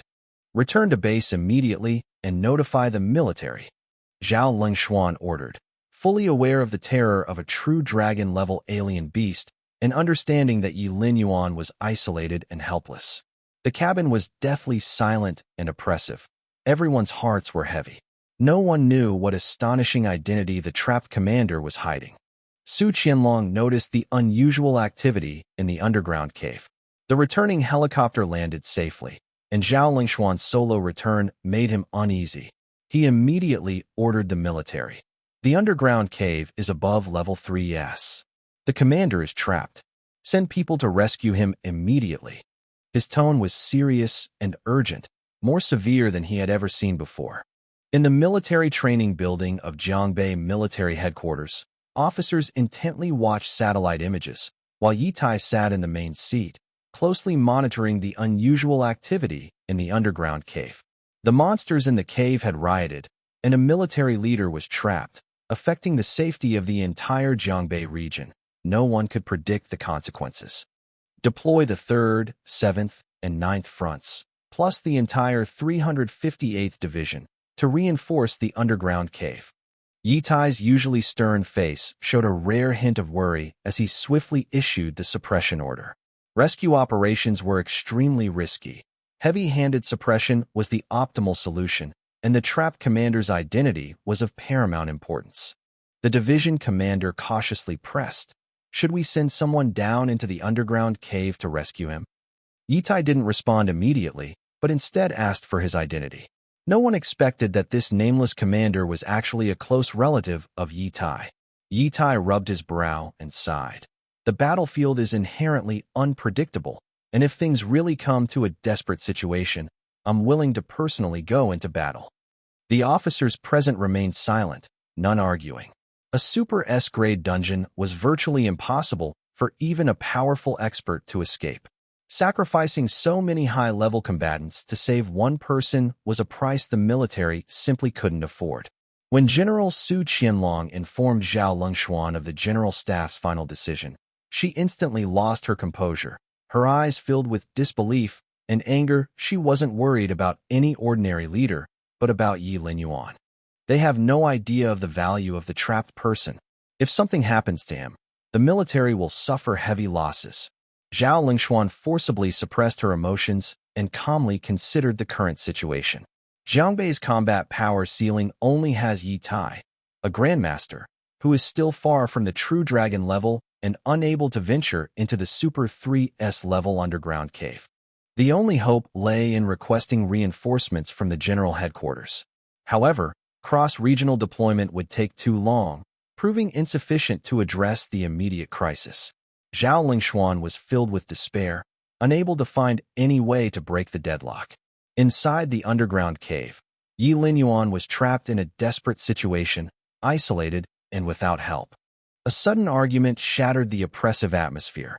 Someone had forced their way into the restricted area. Su Qianlong went out to investigate and discovered that the intruder was none other than Su Rong. Ignoring the blockade, she peered anxiously into the depths of the military camp. News of the underground riot had spread throughout the city, and she could no longer remain silent. "I'm here to see Yi Linyuan. Get out of my way." Su Rong's tone was cold and forceful, her purpose clear. Su Qianlong froze, suddenly realizing that this Yi family lad who had disappeared 3 years ago was actually connected to a military leader. He was shocked and incredulous, and quickly tried to dissuade her. Su Rong's eyes locked onto Zhao Lengxuan's solemn expression. The most crucial truth was about to be revealed. She strode forward, her voice trembling. "My son went into the cave with you just now. Where is he now?" The words "my son" completely petrified Su Qianlong, leaving his mind blank. He finally understood the whole story. The mysterious leader trapped underground and highly regarded by the military was none other than Yi Linyuan. The once insignificant outcast had now risen to a high position. A glimmer of hope flashed in Zhao Lengxuan's eyes. She finally realized that Yi Linyuan was Yi Tai's son, and there was still a chance for things to turn around. Yi Linyuan is trapped in the underground cave, and the situation is extremely dangerous. "Please, madam, let General Yi make the decision," Zhao Lengxuan pleaded in a low voice, placing all her hopes on Su Rong, as this was the only chance to save Yi Linyuan. Su Rong's face turned deathly pale, as if all the strength had been drained from her body in an instant, and a wave of guilt and panic washed over her. "Have you notified Yi Tai?" Su Rong asked in a low voice, forcing herself to remain calm. Su Qianlong's voice was dry, and he was still not in a daze. He couldn't believe that Yi Linyuan's status was already so prominent, and that the military's decision was so cold. Heavy military suppression, no rash entry into the cave for rescue. Su Rong gritted her teeth. "Give me the phone. I'll call myself. The person underground is his own son. Others may ignore him, but he can't." Her words were firm and resolute, filled with guilt and obsession. Su Qianlong had no choice but to give in and led her to the military's hotline. The air in the room froze instantly, and a cold confrontation between father and son began. The call connected, and Yi Tai's icy voice rang out. "The military's order is final, and there's no possibility of change. In my heart, there has always been only one son, Yi Bai. You come back immediately. That underground cave is not a place for you." The moment she hung up, Su Rong froze, feeling completely cold, and finally realized that her son had never been accepted by her husband. She suddenly recalled that Yi Tai had only sought out Yi Linyuan to forge him into a sharp blade. The debts from their childhood had never been repaid, and now he had forced Yi Linyuan to join the army in place of his brother, bearing a heavy burden, while all their emotions had been ignored. Su Rong suddenly realized that she owed Yi Linyuan countless debts. Yi Linyuan erected a pale blue defensive barrier, confirming that he had been swallowed by the beast and was now buried more than 30 layers underground. Despite being in dire straits, he remained calm and composed throughout, showing no sign of panic or fear. No one had expected that this beast, comparable to a Grandmaster-level being, would ultimately fall victim to his defensive blind spot. The beast's hide was incredibly tough, impenetrable even to top-tier sniper bullets, making a direct confrontation time-consuming and exhausting. Yi Linyuan, wielding his alloy battle blade, seized the opportunity when the beast was off guard, cleaving it open from the inside and easily slaying the formidable enemy. However, increasingly powerful and eerie mental fluctuations emanating from the depths of the earth alerted him. Although Yi Linyuan hadn't reached the Grandmaster level in the spiritual realm, he could sense the aura of powerful alien beings at the lower levels. He reviewed the system's reward records and understood that only by slaying a true dragon-level opponent could he obtain the precious true dragon liquid resource. He decisively decided to venture deep underground, defeat the true dragon-level alien, and then leave the cavern. On the 40th floor, the ground was covered with mithril liquid that emitted a silvery glow, shielding it from external mental probes and concealing the secrets beneath. In the dim light, Yi Linyuan saw the space ahead distorted, and a shadowy figure wrapped in black cloth emerged, its two small, eerie eyes radiating a cold, deathly aura, an oppressive feeling washing over him. He instantly recognized the other party's identity, a powerful member of the Starry Sky Corpse clan, skilled in mental parasitism and extremely difficult to kill. The Corpse clan figure stared at Yi Linyuan, his tone cold and hollow. "Your aura feels familiar to me," Yi Linyuan calmly provoked. "Next time we meet, you'd better run for your life." His words irritated the figure, who was shocked and enraged that he hadn't died at the hands of the Lizard clan. The shadowy figure of the Corpse clan was excited, attempting to seize Yi Linyuan's body to elevate its status, confident that it could abandon its physical form and escape with its spiritual power. Yi Linyuan said no more, disappearing like a ghost. Flames, hurricanes, lightning, frost, and other powerful special effects appeared around him, and an endless killing intent domain instantly spread out, sealing off the entire space and trapping the overconfident Corpse clan powerhouse. The shadowy figure panicked completely, its mental energy unable to pinpoint its opponent's location. The overwhelming killing intent pressed down, causing the true dragon-level alien to experience the threat of death for the first time. Yi Linyuan continued to unleash multiple Grandmaster techniques, but found the true dragon-level alien's body to be extremely resilient, making it incredibly difficult to break through its defenses. The shadowy figure of the Corpse clan spoke threateningly, claiming to have recalled all the monstrous beasts from the underground caves, forcing Yi Linyuan to retreat. Reports came from the surface demon suppression army's base that the rioting beasts were all retreating back to their lairs. Su Qianlong was filled with doubt. He had guarded the underground cave for many years and had never seen a strange beast retreat to its lair on its own after a riot. Everyone thought the crisis was subsiding, but no one knew that this anomaly was completely sealing off Yi Linyuan's last escape route. Upon hearing the news of the beasts returning to their lair, Su Rong's face turned deathly pale. She knew better than anyone that the beast's retreat underground meant the cavern was about to be completely sealed. Yi Linyuan, trapped deep within, was seeing his chances of survival rapidly dwindling. Ignoring everyone's objections, she insisted on going to the cavern entrance to check on the situation. Su Qianlong quickly tried to dissuade her, but in his heart, he had already accepted that Yi Linyuan's chances were slim. If a fierce battle was still raging underground, the surface would never be so calm. Just as everyone was sinking into despair, Zhao Lingshuan suddenly noticed something amiss. She discovered that the mental fluctuations emanating from underground were steadily weakening, a situation completely different from what they had anticipated. This discovery rekindled a glimmer of hope for everyone. Zhao Lingshuan had already reported the news to the general headquarters and was continuously monitoring the changes in the underground cave. Half an hour later, the general headquarters would launch a comprehensive mental scan. Even if there was only a 1 in 10,000 chance, she was unwilling to give up searching for Yi Linyuan. Su Rong immediately grasped at this lifeline and insisted on dispatching a helicopter to the underground cave. Su Qianlong dared not obstruct her and could only send a guard team to accompany her, while simultaneously reporting the situation urgently to Yi Tai. The helicopter quickly arrived above the cave. Su Rong stared at the dark, deep entrance, her heart pounding in her chest. She continuously released her spiritual energy, probing downwards layer by layer, frantically searching for any trace left by Yi Linyuan. Meanwhile, the battle deep within the cave was nearing its end. Yi Linyuan's killing intent domain remained entrenched throughout, relentlessly suppressing the Corpse Clan powerhouse. After several rounds of bombardment with Grandmaster techniques, the opponent's body was mangled beyond repair, utterly powerless to resist.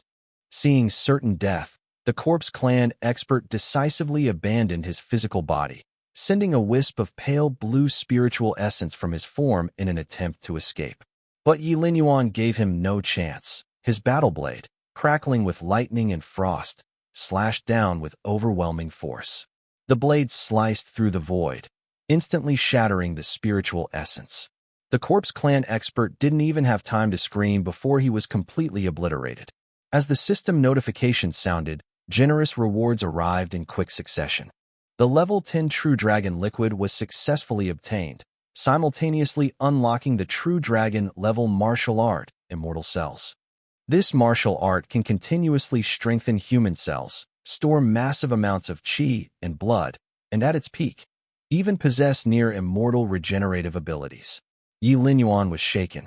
This reward came at just the right time. He had long been stuck at the peak of the top-tier Grandmaster level, and now he finally saw an opportunity to break through. Facing the increasingly dangerous underground cave, he had to improve his strength as soon as possible. He immediately sat down cross-legged and absorbed and refined all of the True Dragon liquid.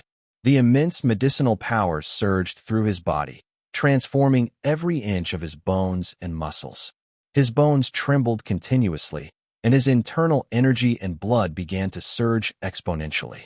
As the medicinal effects continued to permeate his body, Yi Linyuan successfully stepped into the half-step dragon ascension realm.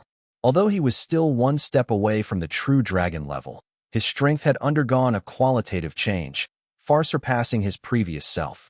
At the same time, his mental strength was also growing rapidly. The mithril mine and the residual mental energy of the undead were constantly being absorbed, and the entire cavern seemed to have become his training ground. Just as their power surged, a strange fluctuation quietly intruded into their mental world. The unforeseen contingency plan left behind by the Corpse Clan before their death finally activated, and a mental nightmare illusion unique to them instantly descended.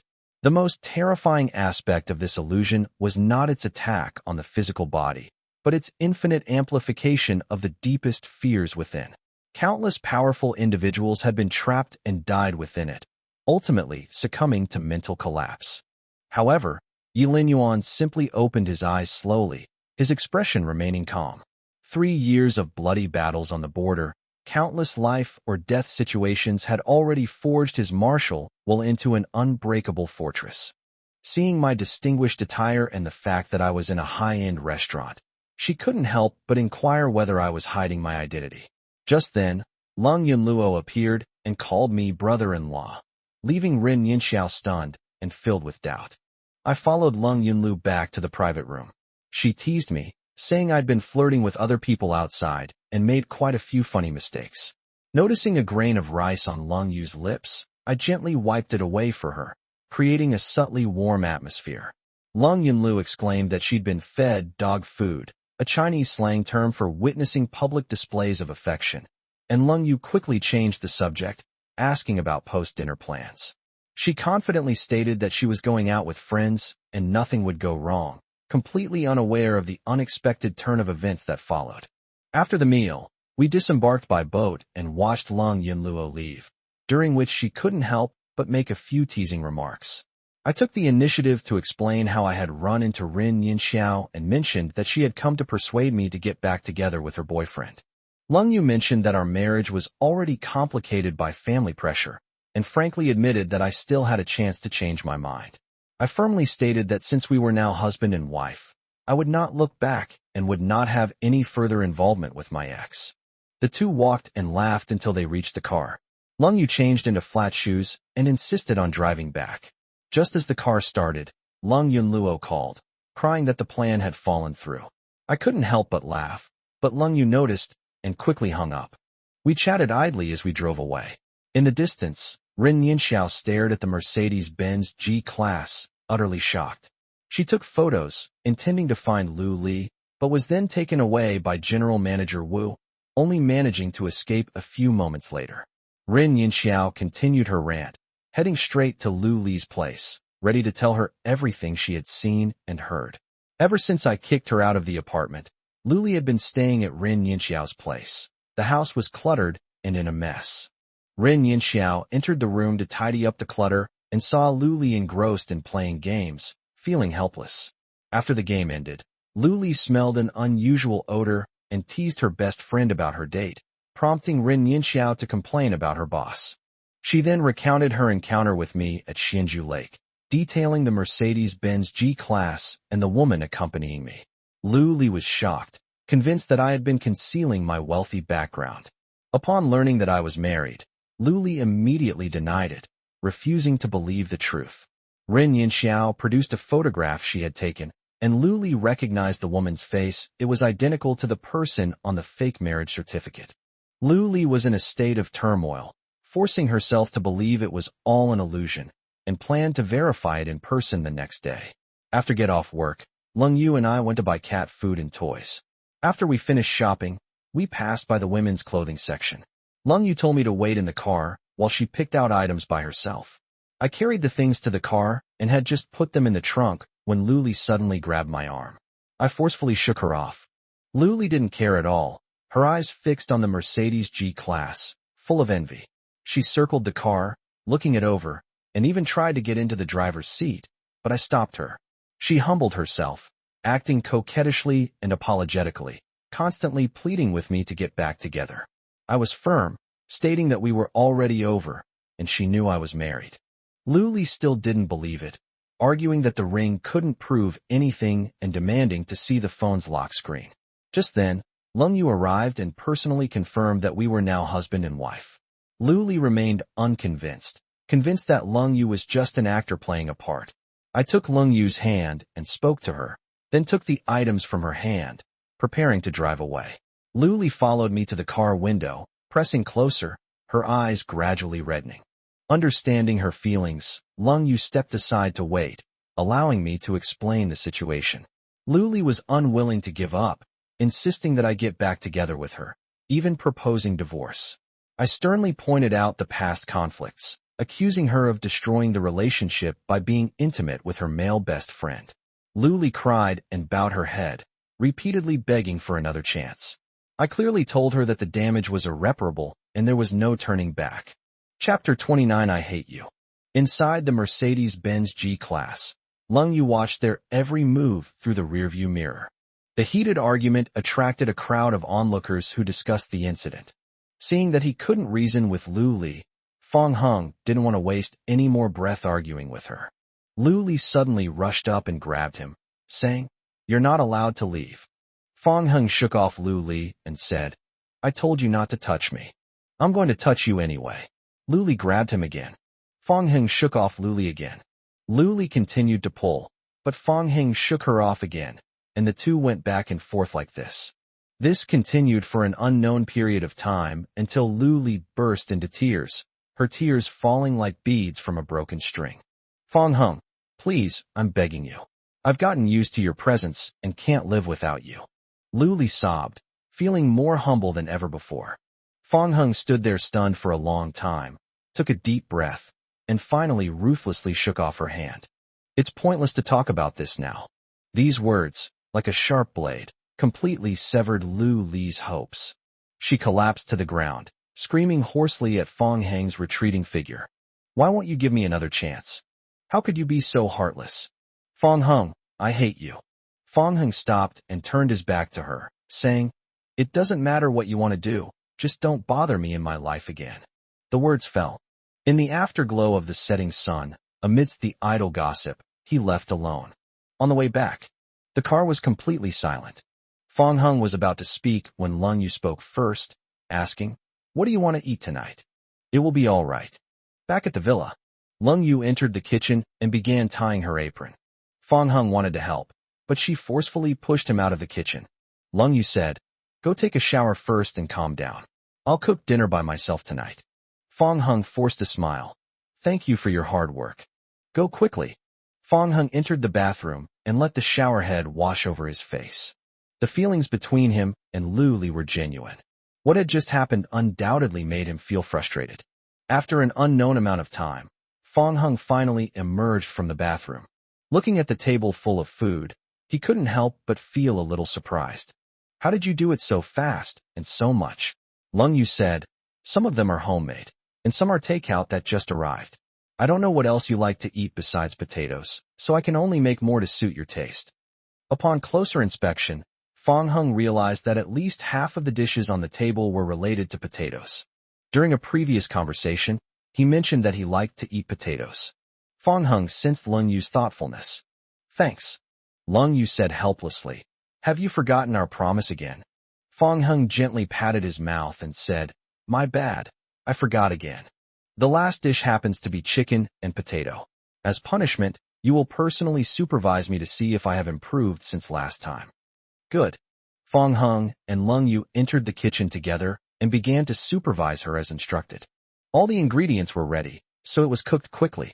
Fong Heng picked up his chopsticks, took a small bite, and then nodded with great satisfaction. Yes, there has been a significant improvement compared to last time. I feel like you're almost on par with me now. As you said before, I have made a lot of summaries. Even during the morning meeting today, I suddenly thought of the relevant ingredients and stopped to make a note. A group of company executives were having a meeting when Lung Yu, who was giving a speech, suddenly stopped to take notes. The group of people probably looked at each other in bewilderment, likely thinking that something serious had happened. Fong Heng imagined that scene and was speechless for a moment. After carrying the dishes out of the kitchen, the two sat facing each other at the dining table. Lung Yu rested her chin on her hand, pondered for a moment, and said, Is something missing? Fong Heng looked and saw that the bowls and chopsticks were all complete, and the spoons and everything else were also provided. You don't need anything, do you? No, something crucial is missing. During the conversation, Lung Yu got up and walked towards a cabinet. Upon opening the cabinet door, one is greeted by a dazzling array of wines displayed inside. Fong Heng was dazzled by the sight. He never imagined that Lung Yu had such a collection of fine wines. After some searching, Lung Yu finally took out a bottle of red wine. She placed the wine on the table and said, This is exactly what's missing. As if they were telepathically connected, Fong Heng and Lung Yu thought of the same thing.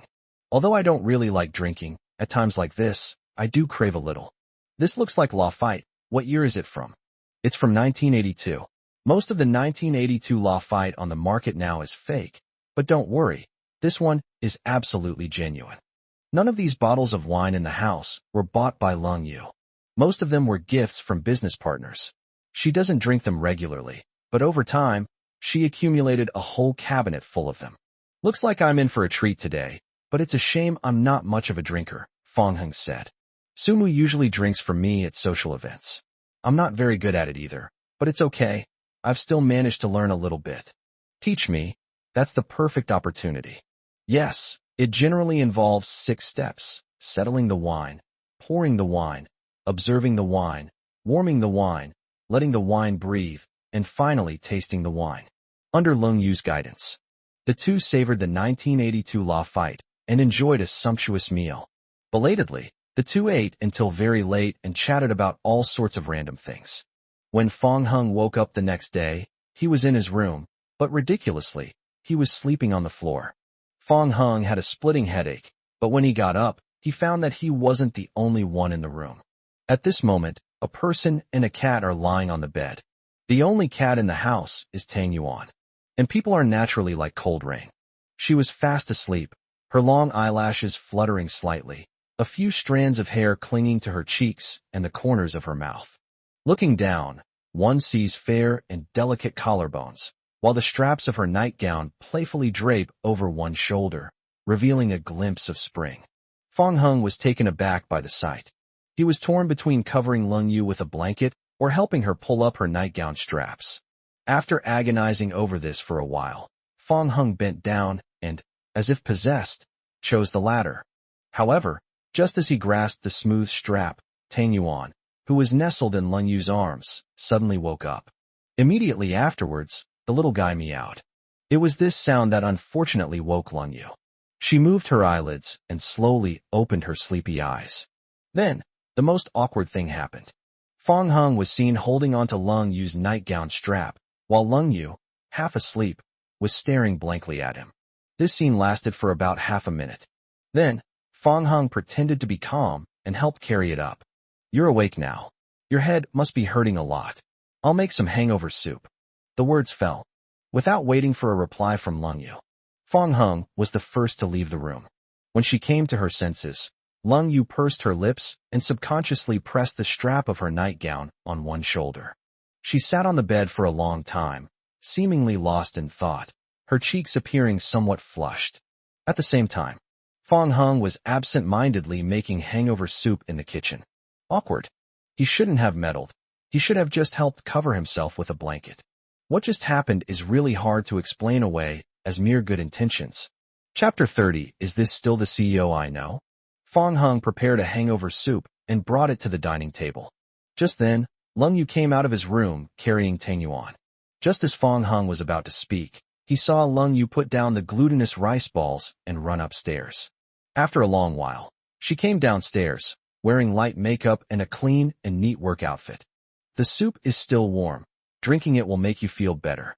Lung Yu avoided Fong Hung's gaze and said, I have something urgent to attend to and need to go to the company first.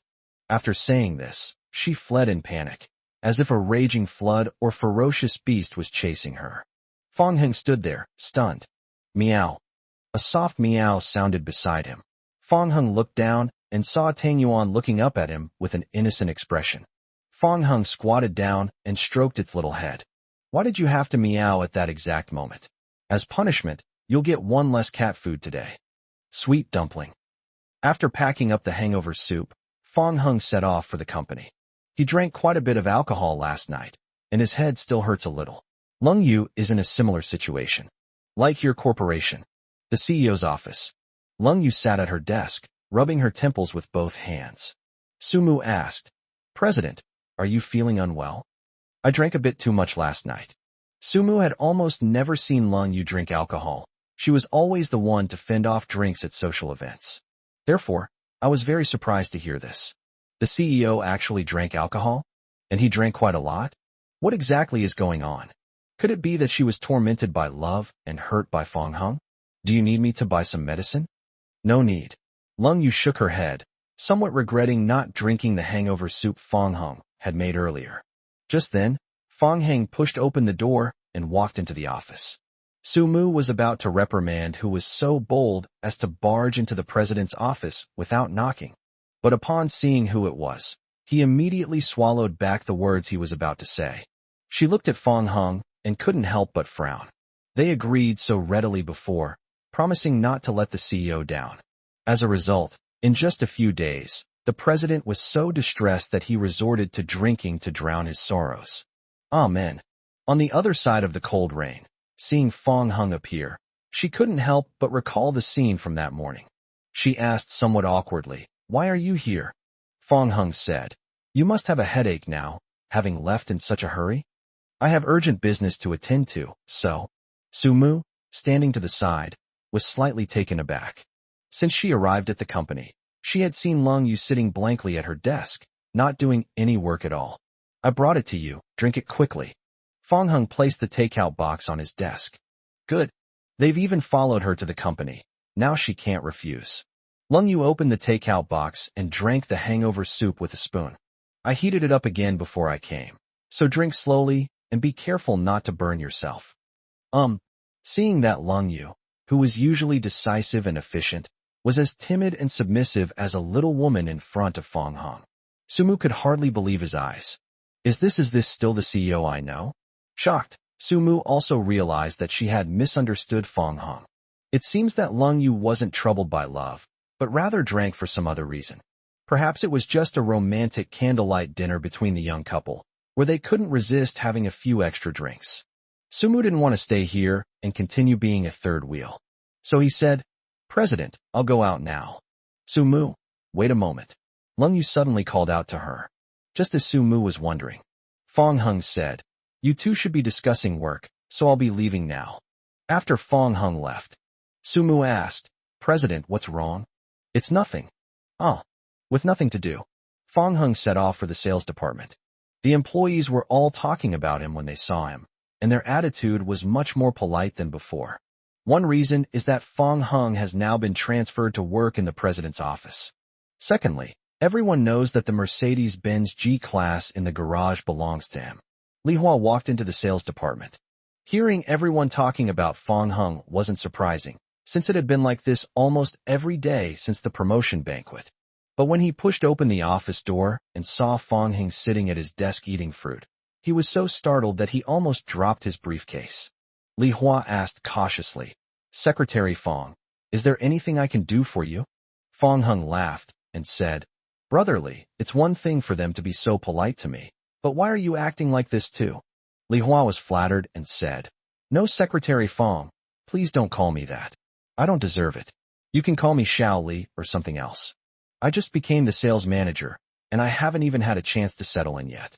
If the CEO knew that Fong Hung was calling him that, who knows what might happen. Li Hua couldn't bear it, and was genuinely afraid. Fong Hung said helplessly, "Fine, I'll still call you Manager Li from now on." "Okay, as long as you don't call me brother, anything else is fine. By the way, is this fruit to your liking? If not, I'll have my wife bring over some fresh ones. It tastes good. If this were before, I probably wouldn't have received this treatment." Li Hua felt embarrassed. The past is the past. The present is the present. If he had known before that Fong Heng's wife was the CEO of Lightyear, he wouldn't have dared to point fingers, let alone eating some fruit from him. Even if you made him stand on the table and dance, he wouldn't dare to complain in the slightest.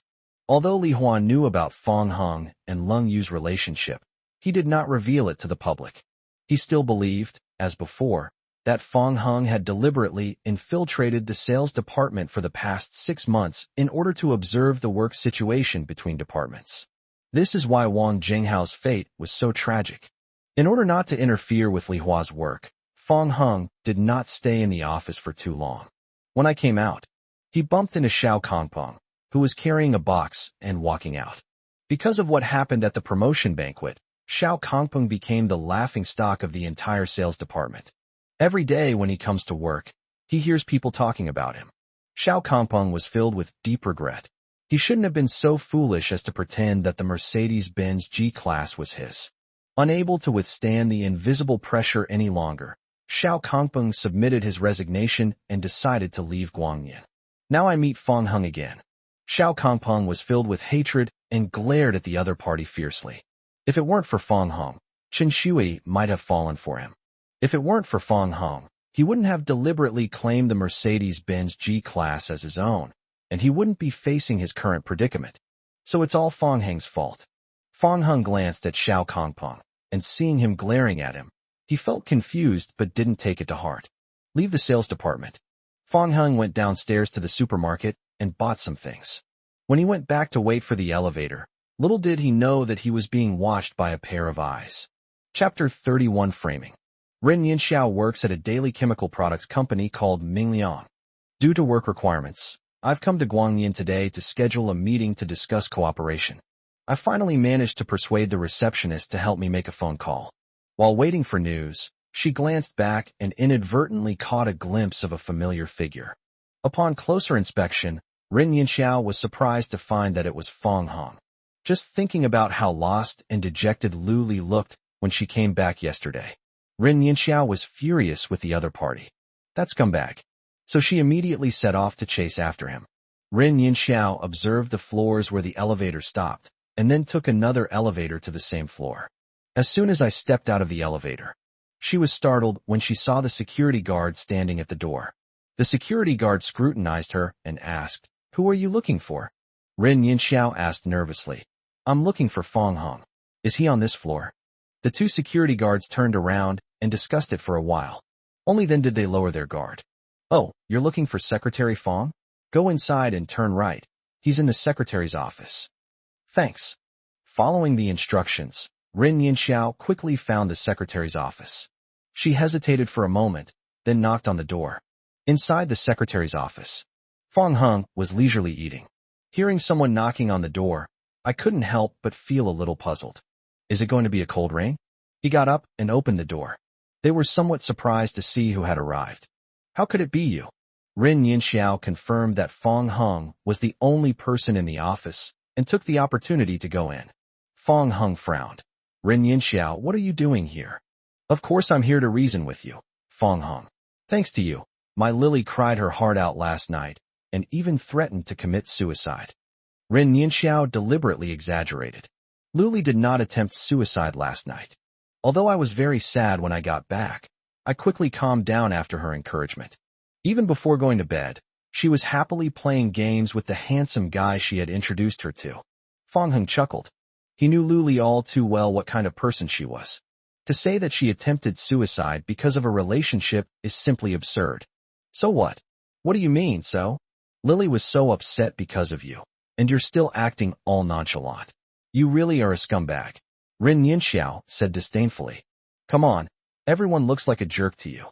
What else could you be but a scumbag?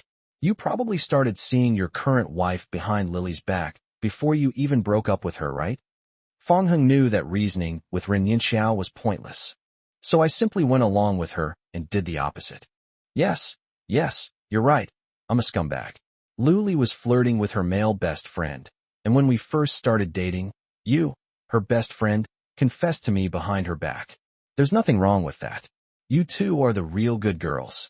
"Fong Hong, what do you mean? Are you trying to insult me and Lily in a roundabout way?" "Hey, don't talk nonsense. I'm clearly praising you. Is there anyone who compliments someone like that? Don't rush me. If you think you've done nothing wrong, why can't you accept what I'm saying?" Fong Hong said sarcastically. "Stop disgusting me. I don't need your praise. Look at you, always in such a hurry." "You?" Rin Yinxiao was furious with Fong Hong. "You forced me to do this." The words fell. Rin Yinxiao ruffled her hair and unbuttoned her clothes. Fong Hong frowned and said, "What are you doing? Trying to be a pervert?" Rin Yinxiao smiled sinisterly. "You're clearly trying to take advantage of me, Fong Hong. Just wait until your reputation is ruined and you're condemned by everyone." Immediately afterwards, Rin Yinxiao lunged at Fong Hong, simultaneously shouting for help in a contradictory manner. "Help! I've been assaulted. Is there anyone who can help me?" In this situation, Fong Hong was clearly the weaker party. He could only circle around the sofa, forced to avoid Rin Yinxiao. As a result, Rin Yinxiao wouldn't give up. Like a persistent leech, she kept chasing after him. Enraged, Fong Hong kicked her. "Go to hell." Rin Yinxiao fell to the ground, saying incredulously, "You actually dared to hit me. You surnamed Fong. I'll skin you alive." She said this and was about to get up and fight back. But upon hearing the hurried footsteps outside, Rin Yinxiao suddenly lay down again and deliberately disheveled her clothes. The next moment, Sumu pushed open the door, followed by two security guards. She saw Rin Yinxiao lying on the ground, her clothes disheveled, and her eyebrows furrowed instantly. "Secretary Fong, what happened?" Fong Hong said, "I didn't do anything. She's just putting on an act for you." Rin Yinxiao, tears streaming down her face, cried out, "Wah, don't believe him. I've been assaulted. Please help me." The two security guards looked at each other, clearly having believed Rin Yinxiao's words. After all, what girl would be willing to joke about her innocence? Sumu was unable to distinguish between truth and falsehood for a moment, and looked at Fong Hong, feeling caught in a dilemma. At this time, she received a phone call. "President." The caller was Lung Yu. "Bring everyone to my office," she said. "Clear." Sumu was surprised that Lung Yu knew so quickly. However, as she suggested, they planned to bring Fong Hong and Rin Yinxiao along. Rin Yinxiao pointed at Fong Hong and asked Sumu, "What's going on?" Why aren't you letting the security guards take this person into custody? Come with me to see the president first. We'll make a decision after we understand the real situation. Rin Yinxiao was delighted upon hearing this. See the president of Light here? Wouldn't it be possible to embellish the story further, and once the other party believes it, Fong Hung will be completely finished? At the same time, Rin Yinxiao was also curious about whether the president of Lightyear was male or female. She hadn't paid attention to it before. If it were a man, this might be his chance to marry into a wealthy family. We arrived at the door of the CEO's office. Rin Yinxiao adjusted her emotions. I can't wait. What will the CEO of Lightyear be like? However, when Rin Yinxiao followed Su Mu inside and saw Lung Yu, she was completely stunned. Isn't this the woman who was with Fong Hung at Shinju Lake that day?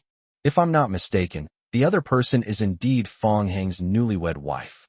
President Lung, the people have all been brought over, Su Mu said. Lung Yu's face was as cold as frost. She first glanced at Fong Hung, and then focused all her attention on Rin Yinxiao. Tell me about what happened at the time. Rin Yinxiao then snapped out of her shock.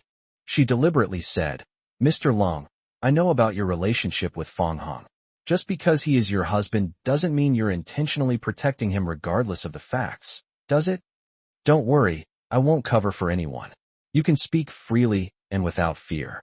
If you say that, then I'm relieved. Here's what happened. And so, Rin Yinxiao began to fabricate lies, attempting to bring Fong Hung to his doom.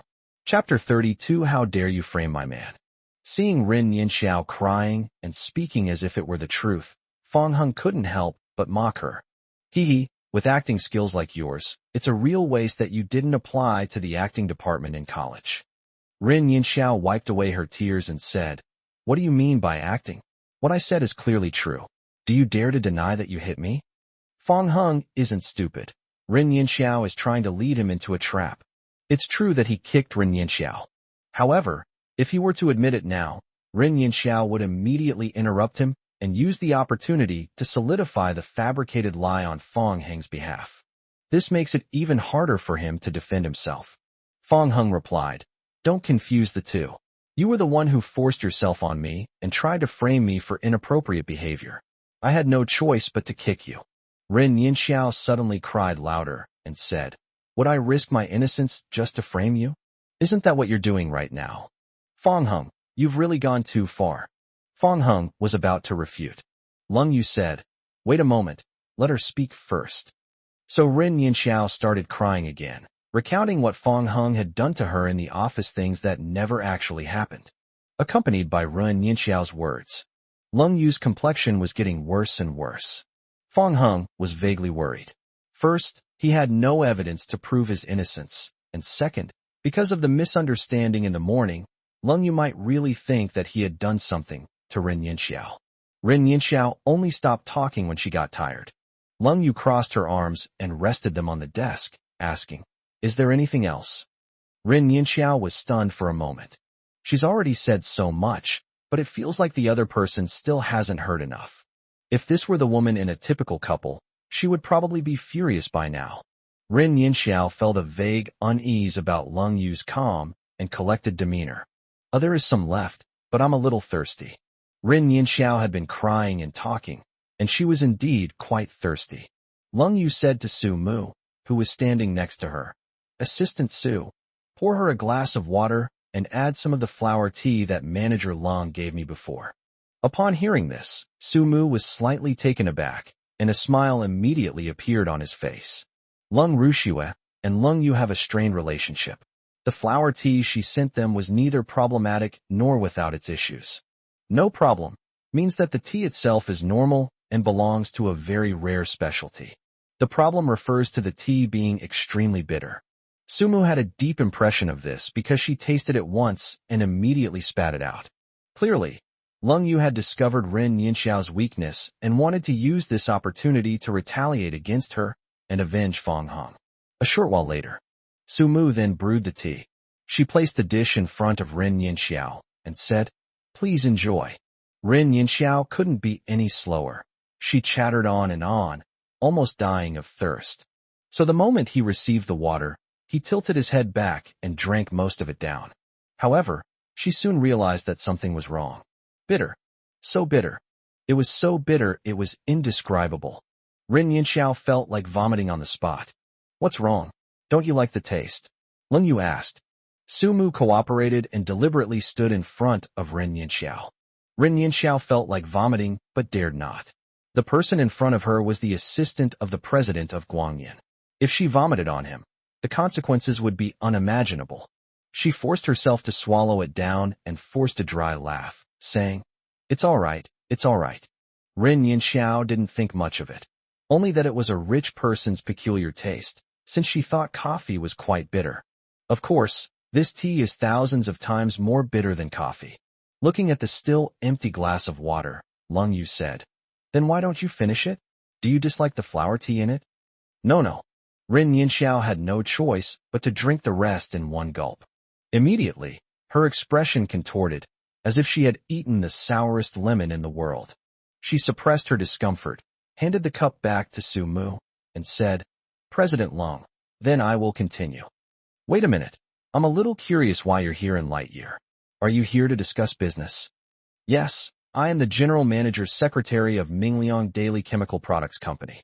My name is Rin Yinxiao. I came to your company today to discuss business. I didn't expect this to happen.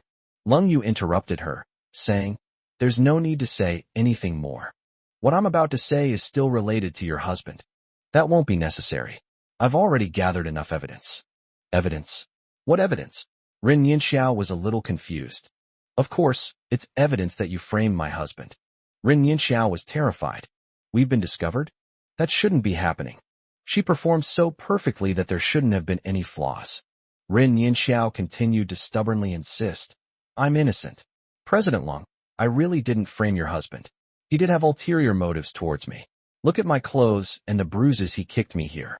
They can prove that I'm not lying. My husband is right. It's a real waste that you didn't study acting. As Leng Yu spoke, she pressed a button on the remote control in her hand. The monitor on the wall was displaying surveillance footage. The scene depicts Fong Heng's office.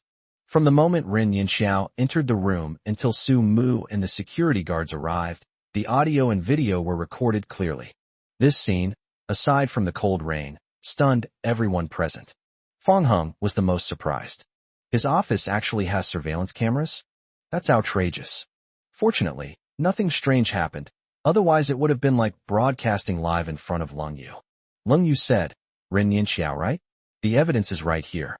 What else do you have to say? Rin Yinxiao took a step back, her eyes filled with astonishment and fear as she looked at Leng Yu. He hesitated and stammered for a long time when he saw her. Leng Yu added, It seems you have nothing more to say. Immediately afterwards, she put away the camera on her desk and handed it to Su Mu. Edit the surveillance footage and submit it to the legal department so we can directly sue Ms. Rin Yinxiao. Okay. Furthermore, we will issue a notice to terminate all cooperation with Mingliang Daily Chemicals Company, blacklist the company, and share this information with our business partners. Clear.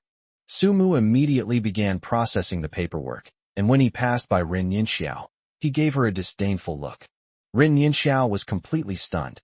Putting aside how to deal with the impending lawsuits, the mere fact that her company has been blacklisted by Lightyear is something she simply cannot afford. She knelt down with a thud, trembling as she said, I'm sorry, Mr. Long. I shouldn't have done that. Please give me another chance. I know I was wrong. Leng Yu sneered. Do you think it's too late to admit your mistake now? You dared to frame my man. This is the price you have to pay. At the same time, the office door opened from the outside. Ma Shun, the head of the security department, led a large group of security guards into the room. Rin Yinxiao knew that she didn't have much time left, and if she didn't do something soon, it would be too late. Therefore, she placed all her hopes on Fong Heng. Chapter 33, All the CEOs are his women. Rin Yinxiao got up and rushed to Fong Heng. Fong Heng, help me. If this continues, I might die. Why should I help you? Fong Heng sneered. Even if he is innocent, he will still face criticism if there is no evidence. Rin Yinxiao was a vicious person. She didn't feel guilty for her mistake, but rather regretted that her plan was not careful enough and had given her a flaw. I'm Lily's best friend. Please help me out of this relationship. Only you can save me. You can't hurt me. But when something happens, you expect me to help you. What do you take me for? I'm sorry, I was confused for a moment. If you can help me, I'll do anything for you in the future. Come on, even a dog wouldn't believe what you're saying. Seeing Fong Heng's resolute attitude, Ren Yinxiao panicked completely. Fong Heng, you can't do this. You really have to help me. Lung Yu said, take them away. Received. Ma Shun nodded in understanding. A group of security guards immediately rushed up, grabbed Ren Yinxiao, and dragged her out. Ren Yinxiao struggled and shouted to Fong Heng.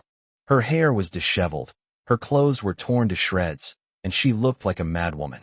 Ren Yinxiao was unwilling to give up this last remaining hope, but Fong Heng remained unmoved until the person was dragged out of the door. In the corridor, Ma Shun walked in front, followed by a group of security guards dragging Ren Yinxiao, who was shouting loudly. One of the security guards was the same one who had previously stopped Fong Heng. He leaned closer to Ma Shun and said, Manager Ma, it seems that Mr. Fong and the president have a really special relationship. As he said this, he secretly rejoiced. Fortunately, I didn't anger Fong Heng back then, otherwise I would have been in deep trouble. Ma Shun said, shut your mouth and don't talk nonsense here. Yes, yes. On the way to the elevator, the two security guards immediately stood up when they saw Ma Shun. Hello, Manager Ma. Ma Shun stopped in his tracks, pointed at them one by one, and angrily rebuked. You two good-for-nothings, how exactly are you guarding the personnel? The two were the security guards who had rushed to the secretary's office with Su Mu after hearing the cries for help. Upon seeing Ren Yinxiao, he immediately realized the enormity of his mistake. The woman mentioned Secretary Fong's name, so we let her through. Are you all brainless? Do you even know that it's because of you that Mr. Fong has been framed? Huh?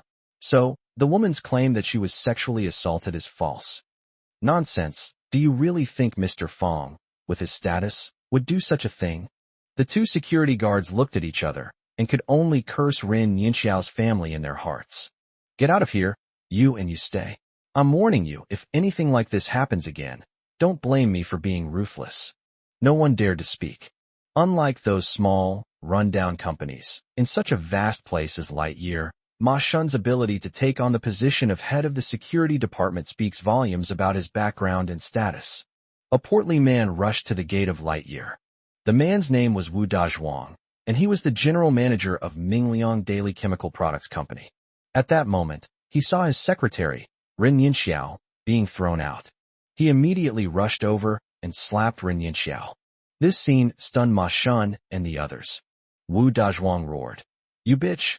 I asked you to come here to discuss business, and you blocked the company? Are you trying to get me killed? He knew all too well the power that Lightyear wielded in Los Angeles. Once the company was blacklisted by them, everything would become incredibly difficult, and bankruptcy would be inevitable. Ren Yinxiao covered her face and said aggrievedly, President Wu, I didn't want to either. Without saying a word, Wu Dazhuang slapped Ren Yinxiao hard again. You don't want to? What's done is done. When we get back, I'll make sure you regret it. Wu Dazhuang grumbled and cursed, temporarily putting Ren Yinxiao aside. Immediately afterwards, he walked up to Ma Shun, offered him a cigarette, and said with a smile, Brother, could you do me a favor? I'd like to go in and talk to your CEO. Ma Shun remained silent.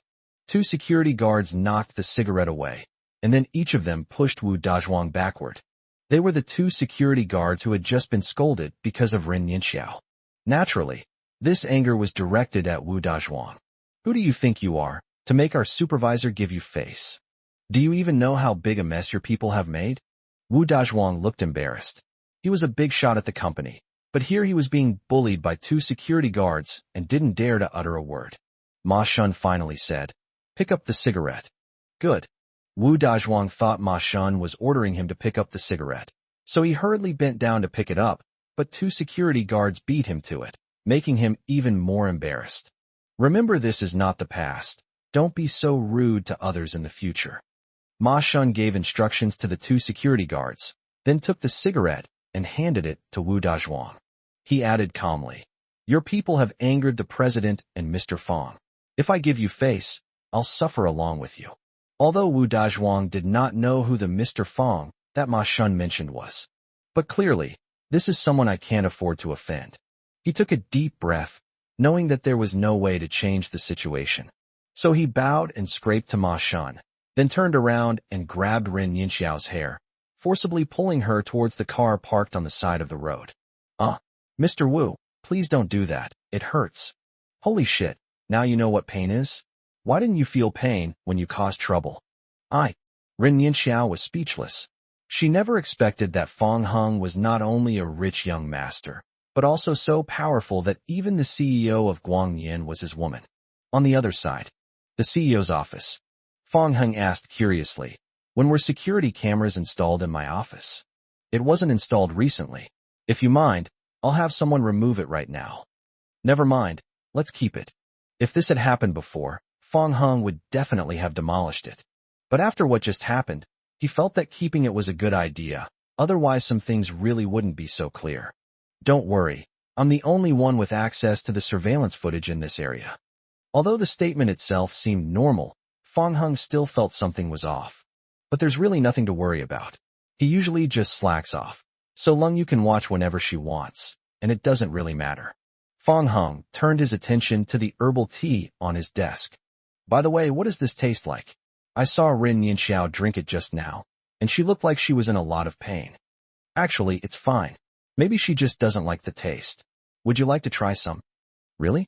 You're not kidding me, are you? He couldn't help but doubt the veracity of Lung Yu's words. Think back. When have I ever lied to you? Fang Heng thought about it carefully. During this period, Lung Yu had indeed never lied to him once. Okay, I'll try it and see what it tastes like. Okay, I'll make it for you myself. Chapter 34 Bad Woman. Lung Yu filled a glass with water and then put the flower tea in. After it was ready, she handed it to Fang Heng. Give. Fang Heng took the cup and asked, You're really not kidding me? Does this mean you don't trust me? No, it's not that. I just have a bad feeling. You'll know once you try it. Okay. Fang Heng finally couldn't resist his curiosity and took a sip of the brewed flower tea. As soon as it entered my mouth, a bitter taste filled the air. He immediately vomited. Holy crap. They've fallen for their trap. Why is it so bitter? Lung Yu suddenly laughed, her smile even brighter than before. Fang Heng, I didn't know you were so easy to fool. Fang Heng was speechless and even began to admire Rin Yinxiao. She actually gulped down all that bitter flower tea. No wonder her expression was so distorted earlier. Fang Heng said, You bad woman, I'm not being easily fooled. It's because I trust you. But from this moment on, the bridge of trust between us has started to crack. Lung Yu gradually suppressed her smile and said, Then what do I need to do to get back to normal? Unless you take a sip too. Okay, I'll drink it. Huh? You really want to drink it? Fang Heng was just saying it casually, but he didn't expect Lung Yu to actually agree. Of course, consider it punishment for me. I shouldn't have teased you. It's okay if you don't drink it. I'll drink it. As they spoke, Lung Yu took the water glass from Fang Heng and slowly brought it to her lips.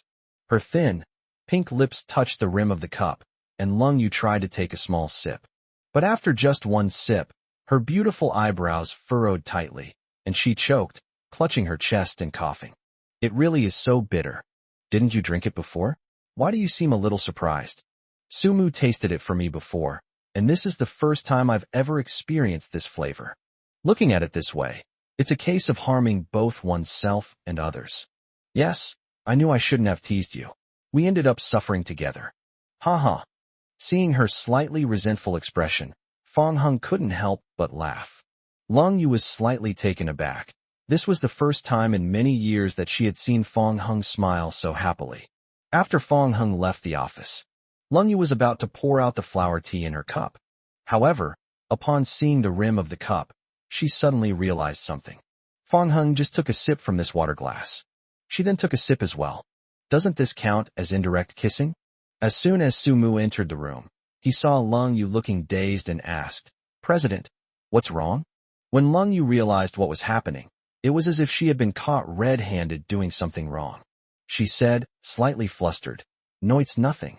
Sumu wisely refrained from asking any further questions, but his inner monologue was already playing out like an Oscar. She's been gone for so long. What exactly did this newlywed couple do in the office? Could it be? My God, this is insane. As Sumu thought about it, She subconsciously squeezed her legs together, and even her face turned red. Seeing this, Lung Yu, who had just composed herself, looked slightly puzzled and asked, "Assistant Su, what's wrong?" "Huh? 2M fine," Su Mu said, shaking her head. Question mark. It's almost time to leave work. Fong Hung drove his Mercedes-Benz G-Class home ahead of time. Halfway there, a car suddenly darted out and forced him to stop. A man then got out of the car. The man was none other than Xiao Kongpeng, who had just left Lightyear. Xiao Kongpeng felt that pursuing Chen Shui was completely hopeless, and the more he thought about it, the angrier he became. So he hired someone to deliberately ambush Fong Hung here. Fong Hung was furious when he discovered that the person who cut him off was Xiao Kongpeng. "Xiao Kongpeng, are you sick in the head?" Xiao Kongpeng said, "Fong Hung, you're the one who made me sick. If it weren't for you, Chen Shui would be my girlfriend now." Fong Hung was so angry he laughed. He said, "You're the one who can't even chase women, and you're blaming it on me? If Chen Shui didn't have feelings for you, would I have been chasing her for so long and still not been able to win her over? Look for the reasons within yourself. If you understand this, maybe you'll be the one Chen Shui confesses her feelings to at the promotion banquet that day." "Go to hell, you're just making sarcastic remarks. If I were as handsome and rich as you, would I have to go through all this trouble?" Fong Hung shrugged and said, "That's good then. To put it bluntly, it's your own problem. What's the point of coming to bother me if you don't want to improve yourself? I'd rather. You're handsome, aren't you? I'll beat you into a pig's head later and see if Chen Shui still likes you. Don't be like a clown. Get out of here. I don't have time to mess around with you." "Yeah, Fong Hung, do you still think I'm joking with you now?" As they were talking, a burly man with dark skin got out of the car. Xiao Kongpeng moved closer to him and said, "Brother He, this is the kid. I'm counting on you from now on." Sun He frequently fights in underground boxing matches and is somewhat well known in the Los Angeles underworld. Xiao Kongpeng valued these qualities and was convinced that the other party could teach Fong Hung a lesson. "Don't worry. Now that the money is in place, I'll handle things perfectly for you." Sun He stretched his limbs, glanced at Fong Hung, and completely disregarded him. In his opinion, someone like Fong Hung, with his delicate skin and fair complexion, was practically no different from a woman, except for being tall. Sun He said, "Kid, if you know what's good for you, just let me beat you up. That would be more efficient for everyone." "It is indeed efficient, but why can't you just obediently let me beat you up?" Fong Hung retorted. Sun He was stunned for a moment, a hint of surprise flashing in his eyes, followed by a fierce look. Okay, you're the first one who dares to be so arrogant in front of me. It seems that just giving you a beating isn't enough. I should tie you up and let my brothers play with you. They happen to like your type." Upon hearing this, Xiao Kongpeng immediately clapped his hands and cheered. Simply beating Fong Hung until his head was a pig's head wouldn't be enough to vent our anger. According to Sun He, Xiao Kongpeng thought the move was absolutely brilliant just by imagining it. Perhaps after this, Fong Hung will be completely crippled. Not to mention Chen Shui doesn't like him. I guess other women aren't interested in him either. 6. Brother He, how come I didn't think of that? I'll give you another 100,000 after it's done. It's a deal. Absolutely. Fong Hung sighed. I suddenly felt a chill. What weird stuff. He's a pure, straight man. These two really disgusted him. So before Sun He could rush over, Fong Hung took the initiative and attacked first. So fast. Noticing Fong Hung's movements, Sun He immediately perked up and prepared to defend himself. However, as soon as he raised his arm, Fong Hung pressed it down. No matter how hard he tried, he couldn't lift it. It was as if the weight pressing on his arm wasn't Fong Hung's hand, but a mountain. Chapter 35. Today is your last day. With a snap, Sun He was slapped on the left cheek first. It's one thing to pick a fight, but why be so disgusting? Fong Hung said coldly. Sun He was about to speak when Fong Hung slapped him hard across the right cheek again. What do you mean, me? You? Sun He wanted to say something more, but then he was slapped twice. This time, he got slapped on both sides of his face. What do you mean, you? Xiao Kongpeng was stunned. What the heck is going on? He paid someone to beat up Fong Hung, not the other way around. Brother He, why aren't you fighting back? Xiao Kongpeng asked. Sun He couldn't even speak, let alone retaliate. Based on his years of boxing experience, he knew he had met a master and was no match for him on his own. The only correct choice is to seize the opportunity to recruit talent. So Sun He lay down directly. Xiao Kongpeng was even more confused now. Damn, why are you lying on the ground? Did I spend all this money just to get you to stage an accident? Wouldn't it be cheaper and more professional to hire an elderly man? Seeing that Sun He was pretending to be dead and not resisting, Fong Hung turned his attention to Xiao Kongpeng. Realizing the danger, Xiao Kongpeng immediately and slowly retreated. However, before he could retreat more than a few steps, a car behind him blocked his way. What? Trying to run away? Xiao Kongpeng waved his hand and said with a dry laugh, No. Fong Hung, let's talk this out. Speak properly to your grandpa. Fong Hung punched Xiao Kongpeng directly in the face. Xiao Kongpeng felt like his nose was about to break, and blood was slowly flowing from his nose. Let me explain, I really didn't mean it, he said anxiously. If you didn't do it on purpose, then why did you have someone ambush me? Fong Hung asked with interest. Xiao Kongpeng's mind raced, and he said, I was just kidding you. You saw it yourself, the person I found can't fight at all. Fong Hung kicked Sun He, who was lying on the ground. Hey, stop playing dead, this guy says you can't fight. These words were spoken. Sun He seemed to have been brought back to life, and suddenly stood up. Who are you saying can't fight? Just because he can't beat Fong Hung doesn't mean he can't beat Xiao Kongpeng. Xiao Kongpeng stared in disbelief and said, Brother He, didn't you faint? Fong Hung provoked. He said you can't fight. Why don't you show him what you've got? Then I must prove my strength. Sun He Chong and Xiao Kongpeng suddenly laughed, revealing a set of big white teeth. Xiao Kongpeng pressed his back against the car body and said uneasily, Brother He, what are you trying to do? I'm your employer. Isn't this inappropriate? There's nothing inappropriate about it. It's a perfect opportunity to prove my abilities to you. Don't do this. It's okay, just bear with it. The words fell. Sun He also punched Xiao Kongpeng directly in the face. A snap. Now his nose was truly broken, and the blood was flowing uncontrollably like a waterfall. TT. Hiss, Xiao Kongpeng groaned in pain. Fong Hung was amused. Watching dogs fight was indeed entertaining. The people Xiao Kongpeng hired were even more ruthless than he was. Fong Hung, always eager for drama, added, I feel like this isn't enough to fully prove your abilities. That's enough, that's enough. Xiao Kongpeng shouted. Using him to prove his strength? That's unacceptable. Enough with the nonsense. If this gentleman says it's not enough, then it's not enough. As Sun He spoke, he threw another punch without hesitation. With a bang, Xiao Kongpeng's head hit the car window with a dull thud. He slowly slumped to the ground, his consciousness already fading.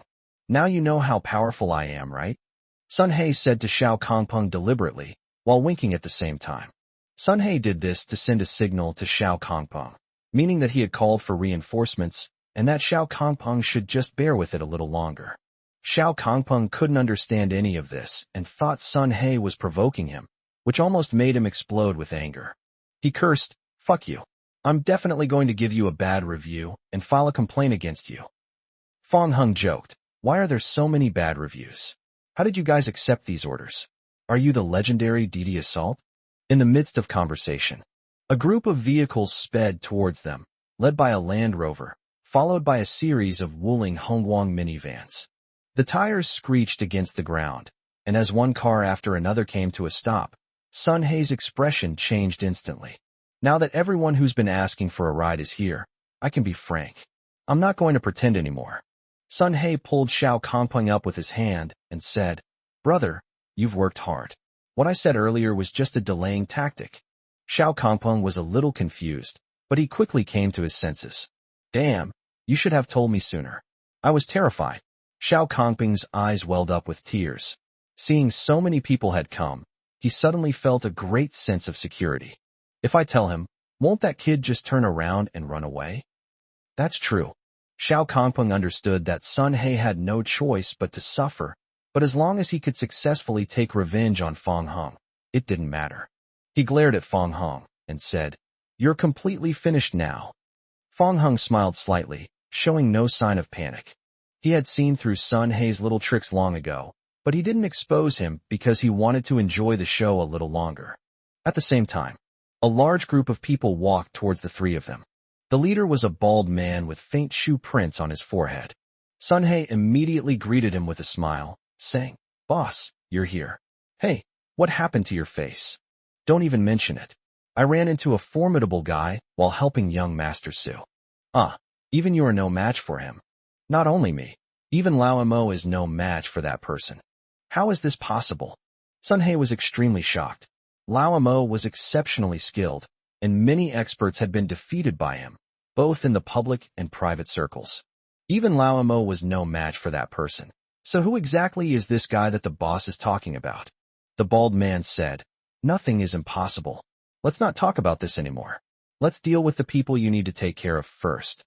"He's over there," Sun He said, pointing to Fong Heng's back. The bald man couldn't help but frown. "This looks kind of familiar." She returned to Fong Heng. "Kid, you're pretty skilled, but you can't outnumber us. Today is your last day." Sun He pointed at the bald man and his gang, swaggering around arrogantly. Xiao Kongpeng stepped forward, ready to flatter him, and asked, "Brother He, may I ask who this gentleman next to you is?" "This is my boss." Xiao Kongpeng immediately flattered him, saying, "Hello, boss."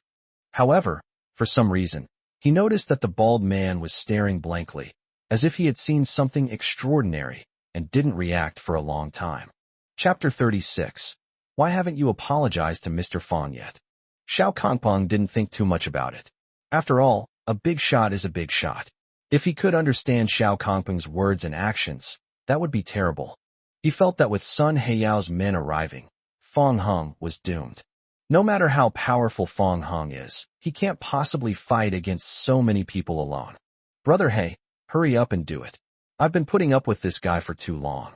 Xiao Kongpeng subconsciously touched the bridge of his nose, then immediately withdrew his hand in pain.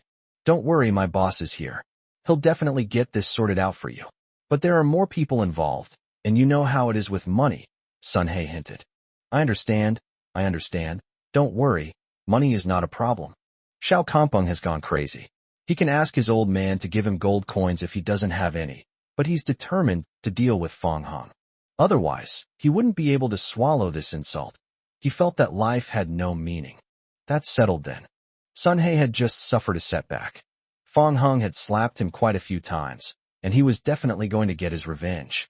He then turned to Fong Heng and said, "Do you remember how many times you slapped me just now?" Fong Heng ignored Sun He and looked at the bald man instead. He never expected to run into the bald man here again. "Are you trying to persuade me to sell my cat again?" Fong Heng asked. "Cat? What kind of cat is it?" Sun He and Xiao Kongpeng were taken aback. They couldn't understand what Fong Heng meant by suddenly saying that. Xiao Kongpeng asked with a smile, "Fong Heng, are you too scared and talking incoherently?" However, no sooner had he said that than Xiao Kongpeng was slapped across the face, leaving him dazed and disoriented. He covered his face, looked blankly at the bald man, and said, "Boss, why did you hit me? I'm the one who hired Blackie." Sun He continued, "Yeah, boss, he's the one who hired me. This kid over there is the one we need to take care of." With a snap, the bald man also slapped Sun He. Sun He covered his face, completely bewildered. "Boss, why did you hit me?" The bald man shouted angrily, "Shut up. You really want to kill me." Immediately afterwards, the bald man approached Fong Heng, bowing and scraping. "Mr. Fong, you've misunderstood. We're not here today about cats." Even Lao Mo was no match for Fong Heng, so the bald man dared not provoke him. The key point is that Su Kuan has also issued an order that during this period, he should compete for the position of family head and must behave himself and not cause trouble. Therefore, the bald man was naturally very polite to Fong Heng, whom even Su Kuan was somewhat wary of. Fong Heng said, "Since it has nothing to do with the cat, and your people are going to attack me, how do you plan to resolve this?" Seeing this, Sun He and Xiao Kongpeng were completely dumbfounded. In an instant, Sun He understood that Fong Heng was probably the mysterious expert the bald man had mentioned who defeated Lao Mo. Xiao Kongpeng was shocked. What was going on? Wasn't this Sun He's boss? Why was he being so subservient to Fong Heng? At the same time, he had a bad feeling. The bald man said, "Mr. Fong, leave it to me, and I guarantee you a satisfactory result. Then begin your performance." Fong Hung crossed his arms, ready to watch the show. Learn. The bald man turned around and immediately raised his hand to angrily slap Sun He. The sound was crackling, like firecrackers going off. You dare to provoke Mr. Fong? You're incredibly audacious. Sun He felt extremely wronged, but dared not utter a word. After all, Fong Hing's status is what it is. He provoked someone he shouldn't have today, and this is indeed the consequence he deserves. After the bald man finished smoking Sun He forcibly dragged him to Fong Hing's side. Why aren't you kneeling down and apologizing to Mr. Fong? Sun He knelt down on both knees and said tremblingly, Mr. Fong, I'm sorry, I was blind. I hope you will forgive my ignorance and not hold it against me, a dog. Their attitude is fairly sincere. So, how do we solve the remaining problem? Fong Hung nodded and looked at Xiao Kongpeng. Don't worry, Mr. Fong. I guarantee I'll make this kid realize his mistake. He dared to pay me to cause you trouble. He's clearly tired of living. Sun He got up, wanting to atone for his crime by doing good deeds. Xiao Kongpeng now seemed to have become a trophy. Seeing that the situation was not good, without saying a word, Xiao Kongpeng took off running. He shouldn't have thought of causing trouble for Fong Hung today. Not only did they not gain any advantage, they also lost money and got beaten up. Guards, arrest him immediately. The group rushed up and captured Xiao Kongpeng. Run? You think you can escape? Sun He said. Xiao Kongpeng struggled to say, Brother He, you can't do this to me. I paid you to hire me. This is completely unreasonable. You dare to say that? You almost screwed me over, you know that. Sun He cursed and immediately started directing the people around him. You guys, loosen up his muscles first. Yes. Xiao Kongpeng was pushed to the ground, and the group kicked him without any hesitation, as if they were playing football. He covered his head and shouted, A bunch of sons of bitches. You have no integrity whatsoever. I paid you money, and you actually turned around and beat up your employer. Hey, you dare to swear? Did you guys not eat? Give it your all. Sun He didn't want to ruin his reputation, but Fong Hing's identity was extraordinary. If he doesn't do this, he'll be the one who suffers. Before long, Xiao Kongpeng was beaten to the point of near death, muttering words of begging for mercy. The bald man asked, Mr. Fong, what do you think of this? Not enough, Fong Hung said. The bald man gasped. This wasn't enough. I remember now. Do you have any men under you who like men? Yuhis. Mentioning these things made the bald man feel somewhat embarrassed, and he was also puzzled as to how Fong Hing knew about them. Then let's give both of them to them. The bald man paused for a moment, then said, I'll do as you say. Xiao Kongpeng, who was originally on the verge of death, suddenly began to struggle violently. No. Sun He was no better off, kneeling down before Fong Hing once again. Mr. Fong, please let me go. Since you came up with the idea first, of course you two should enjoy it together. Don't. Despite his reluctance, the bald man ordered his men to take Sun He into custody as well. Immediately, several burly men with enigmatic smiles lifted the two men and carried them to the car. Sun He and Xiao Kongpeng were utterly helpless, their cries for help echoing through the heavens and earth. At this moment, they were filled with deep regret. Fong Hung naturally didn't bother to watch what happened next. Bye-bye. Congratulations, Mr. Fong. As everyone waved goodbye, Fong Hung boarded his Mercedes-Benz G-Class and drove away with a flourish. The bald man breathed a sigh of relief and said, Damn it, we finally got rid of this troublemaker. One of the underlings suddenly stepped forward and suggested, Boss, since Mr. Fong has already been sent away, why don't we release Brother He? The bald man jumped up and slapped him on the forehead, saying, Do you know if he has any backup plans? If something happens, can you take responsibility? The underling immediately fell silent. Even the bald man had to bow and scrape before Fong Hung. So what was he? A mere lackey. Worth? Chapter 37 is a bit hot. Junyuan. Villa Courtyard. Sunlight shines on the pool water, while cold rain is swimming in the pool. Fong Hing got out of the car, sat down under the parasol, and admired the swimming style of the cold rain.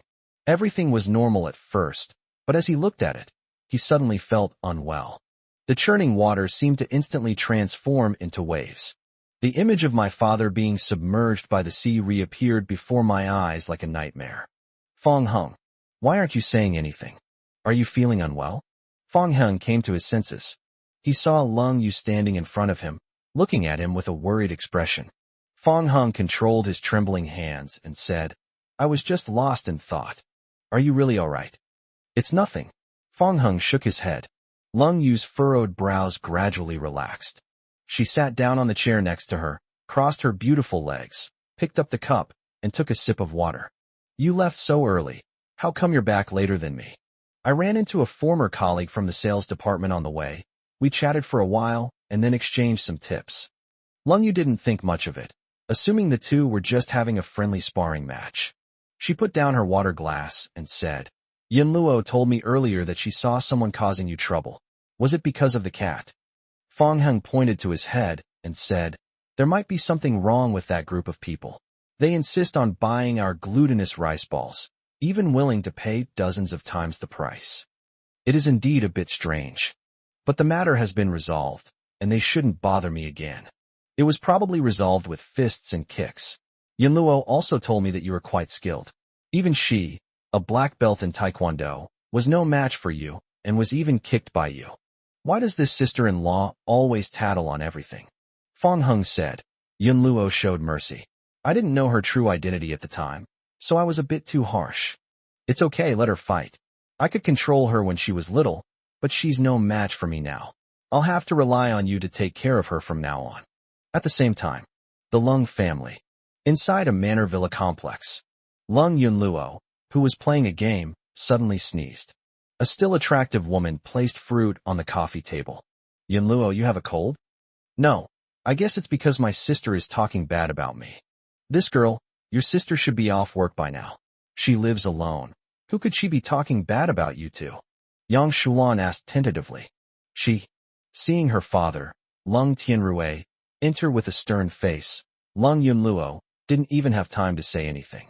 She hurriedly grabbed her phone and ran back to her room. Yang Shulan looked at Lung Tianrui and said helplessly, Can't you control your bad temper? Now the children treat you like a plague god. On the other side, Lung Yu got up from her chair and asked, Want to go swimming with me for a while now? Didn't you say you'd teach me to swim on the weekend? I won't teach you today. I'll just let you get familiar with the water first. Fong Hung looked at the water in the pool and subconsciously felt resistance. No, I'll wait until the weekend. Good. Lung Yu didn't insist. She turned around, walked to the edge of the pool, turned her back to Fong Hung, and slowly bent down to prepare to jump into the water. The swimsuit clung to her enviable curves, and her subtle pose made Fong Hung's heart skip a beat. With a thud, the cold rain jumped into the water. Fong Hung, on the other hand, drank several glasses of water in succession. A cold rain rose to the surface. Taking off his swimming goggles, he asked, Why did you suddenly drink so much water? It's a bit hot. It's quite hot today. Why don't you go inside and enjoy the air conditioning? Fong Hung was about to get up and go back to his room when he received a phone call from his uncle, Fong Dehui. Xiao Hung, are you free now? Fong Hung sensed something was off from Fong Dehui's tone. Uncle, just say what's on your mind. Fong Dehui then slowly explained, This is what happened. Yulong made a mistake due to negligence at work, causing huge losses to the factory. It's possible that even selling the family's car and house wouldn't be enough to compensate for it. Uncle really has no other choice. After his father passed away, Fong Hung was raised by his eldest uncle. Now that the other party is in trouble, it is only natural that he would lend a helping hand. So Fong Hung said, Send me the address, and I'll head over right away. It's been sent. Don't rush, and be sure to drive slowly on the way, Fong Dehui instructed. No. Before ending the call, Fong Hung could still faintly hear Zhao Fong and Fong Yulong's voices. Just as Fong Hung was about to drive away, the cold rain resurfaced. Something came up at home, and I need to take care of it. Don't wait for me to come back for dinner, Fong Hung said. Lung Yu said, I'll wait for you. If you can't solve it, remember to call me. Fong Hung was slightly taken aback. This woman's simple words gave him a great sense of security. Good. Immediately afterwards, Fong Hung stepped on the gas and drove out of the courtyard. The main gate of Kongtai Garment Factory. Fong Dehui and his family of 3 waited anxiously. Fong Yulong asked, Dad, can Fong Hung really help me? Fong Dehui remained silent and continued smoking. Xiao Hung works at Lightyear. where he comes into contact with many important people every day. He might actually be able to help us, Zhao Feng said. Mom, do you even believe what you're saying? Now that things have come to this, what else can we do? It's all your fault, you son of a bitch. If this matter can't be resolved, your father and I are not going to live anymore, Zhao Feng said, crying as she spoke. Feng Dehui finally said, if you want to die, die by yourself. Don't drag me down with you. Zhao Feng was stunned for a moment, then cried even louder. Crying wasn't enough. She even sat on the ground and started throwing a tantrum. Do you think I really want to die? I'm only saying this to teach Yulong a lesson. Neither of you, father and son, gives me any peace of mind.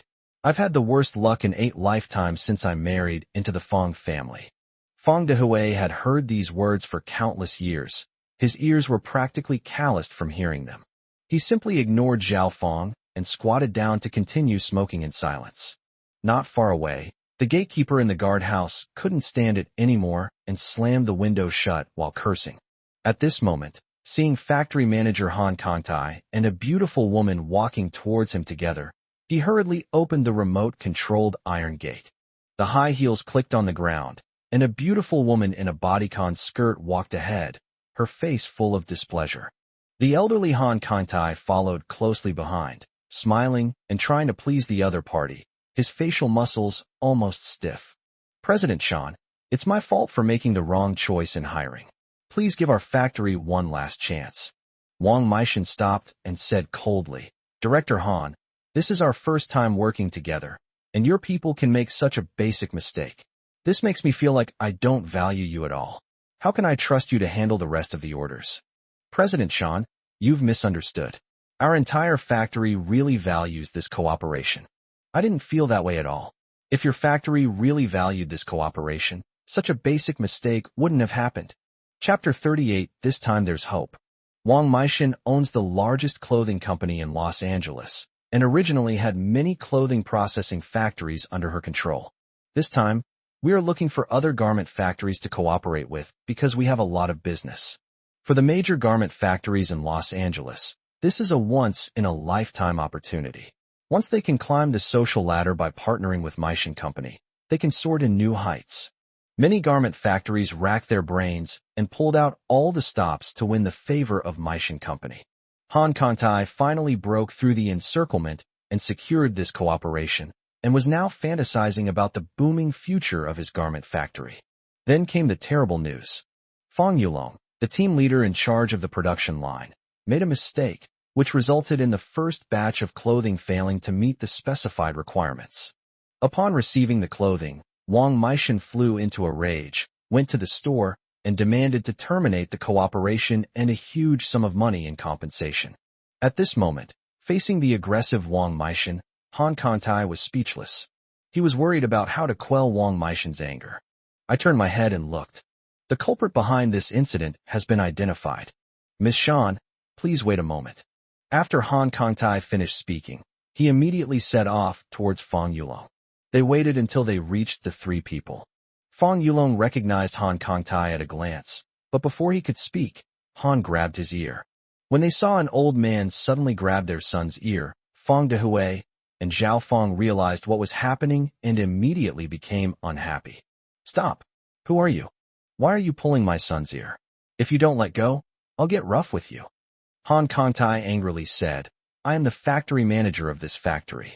Your son has caused such a big mess, and I can't even deal with him. Upon hearing this, the couple immediately fell silent. My son really did make a mess of things. Even if Han Kangtai were to pull Feng Yulong's ear, or even beat him up in front of everyone, they wouldn't dare say anything now. Mom and Dad, don't worry about me. This is all my own fault, Feng Yulong said. No matter what, Feng Yulong was their own flesh and blood, and it would be a lie to say that the 2 of them didn't feel heartbroken seeing him treated like this. But now that things have come to this, Feng Dehui and Zhao Feng have no choice but to reluctantly give up their love. Shut your mouth and come with me to apologize to Miss Shan. And so, Feng Yulong was dragged by the ear by Han Kangtai until he stood in front of Wang Meishan. Director Han, what do you mean by this? Han Kangtai released Feng Yulong, his expression changing from before, and smiled ingratiatingly again. President Shan, This is Fang Yulong, the team leader in charge of the assembly line at that time. Then, Han Kangtai scolded Fang Yulong. Why aren't you apologizing to President Shan right now? Faced with the imposing presence of Wang Meishan, Fang Yulong trembled with fear. Miss Shan, it was all my personal oversight. I am truly sorry. You may do as you please. Han Kangtai said. What's the use of just talking? Why not put it into practice? Fang Yulong understood and immediately bowed deeply to Wang Meishan. Han Kangtai followed suit and bowed as well. He thought this would appease Wang Meishan. Unexpectedly, Wang Meishan became even angrier, her face turning as cold as frost.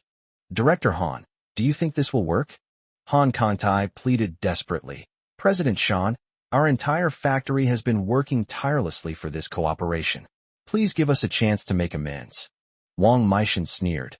In my eyes, there's only one chance. It's yourselves who don't know how to cherish it. President Shan. Director Han, there's no need for further words. If you continue to pester me, I won't be polite. Hearing Wang Meishan say that, Han Kangtai shuddered in fright and swallowed back the words that were on the tip of his tongue. Meishan Company wields immense influence in Los Angeles and has numerous business partners. If they really anger the other party and they unite against them, it will be a question whether Kangtai Garment Factory can continue to operate. And so, the two could only watch helplessly as Wang Meishan walked away. Han Kangtai was so angry that his chest ached. Fang Yulong quickly helped him up, saying, Factory Director, I'm sorry, it's all my fault. What's the point of saying these things now? If you had been more careful back then, things wouldn't have turned out this way. You've wasted all the trust one placed in you. Han Kangtai interrupted Fang Yulong before he could say anything. Don't explain anymore. If Ms. Shan really investigates this matter, you will be responsible for compensating for all the losses incurred. Fang Yulong was shocked. As expected, it had finally arrived. Director Han, you know my family's financial situation. Even if I sold myself, I still couldn't afford to compensate them. That's something you should be thinking about. If you don't want to pay compensation, then you should try to salvage this partnership. Fang Dehui and Zhao Feng sighed. The couple had been watching from afar and realized that Wang Meishan must be the big boss their son had mentioned. Just then, Wang Meishan passed by. Zhao Feng said, Beautiful CEO, please give my son another chance. Wang Meishan ignored her completely and walked straight out. Zhao Feng was extremely embarrassed, but dared not show any dissatisfaction.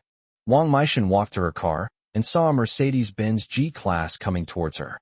The G-Class stopped in front of me, and the window slowly rolled down. Wang Meishan was surprised to find that Fang Heng was sitting in the driver's seat. She was immediately delighted. Hey, handsome young man. Miss Shan, what a coincidence. Are you here on business? Don't even mention it. It's a terrible thing. My company partnered with this garment factory, and problems arose on the very first try. Wang Meishan then asked, Young man, why aren't you at home with President Long? What brings you here? Fang Heng got out of the car and closed the door behind him. I'm here to take care of something. What's the problem? Tell me, maybe I can help you out.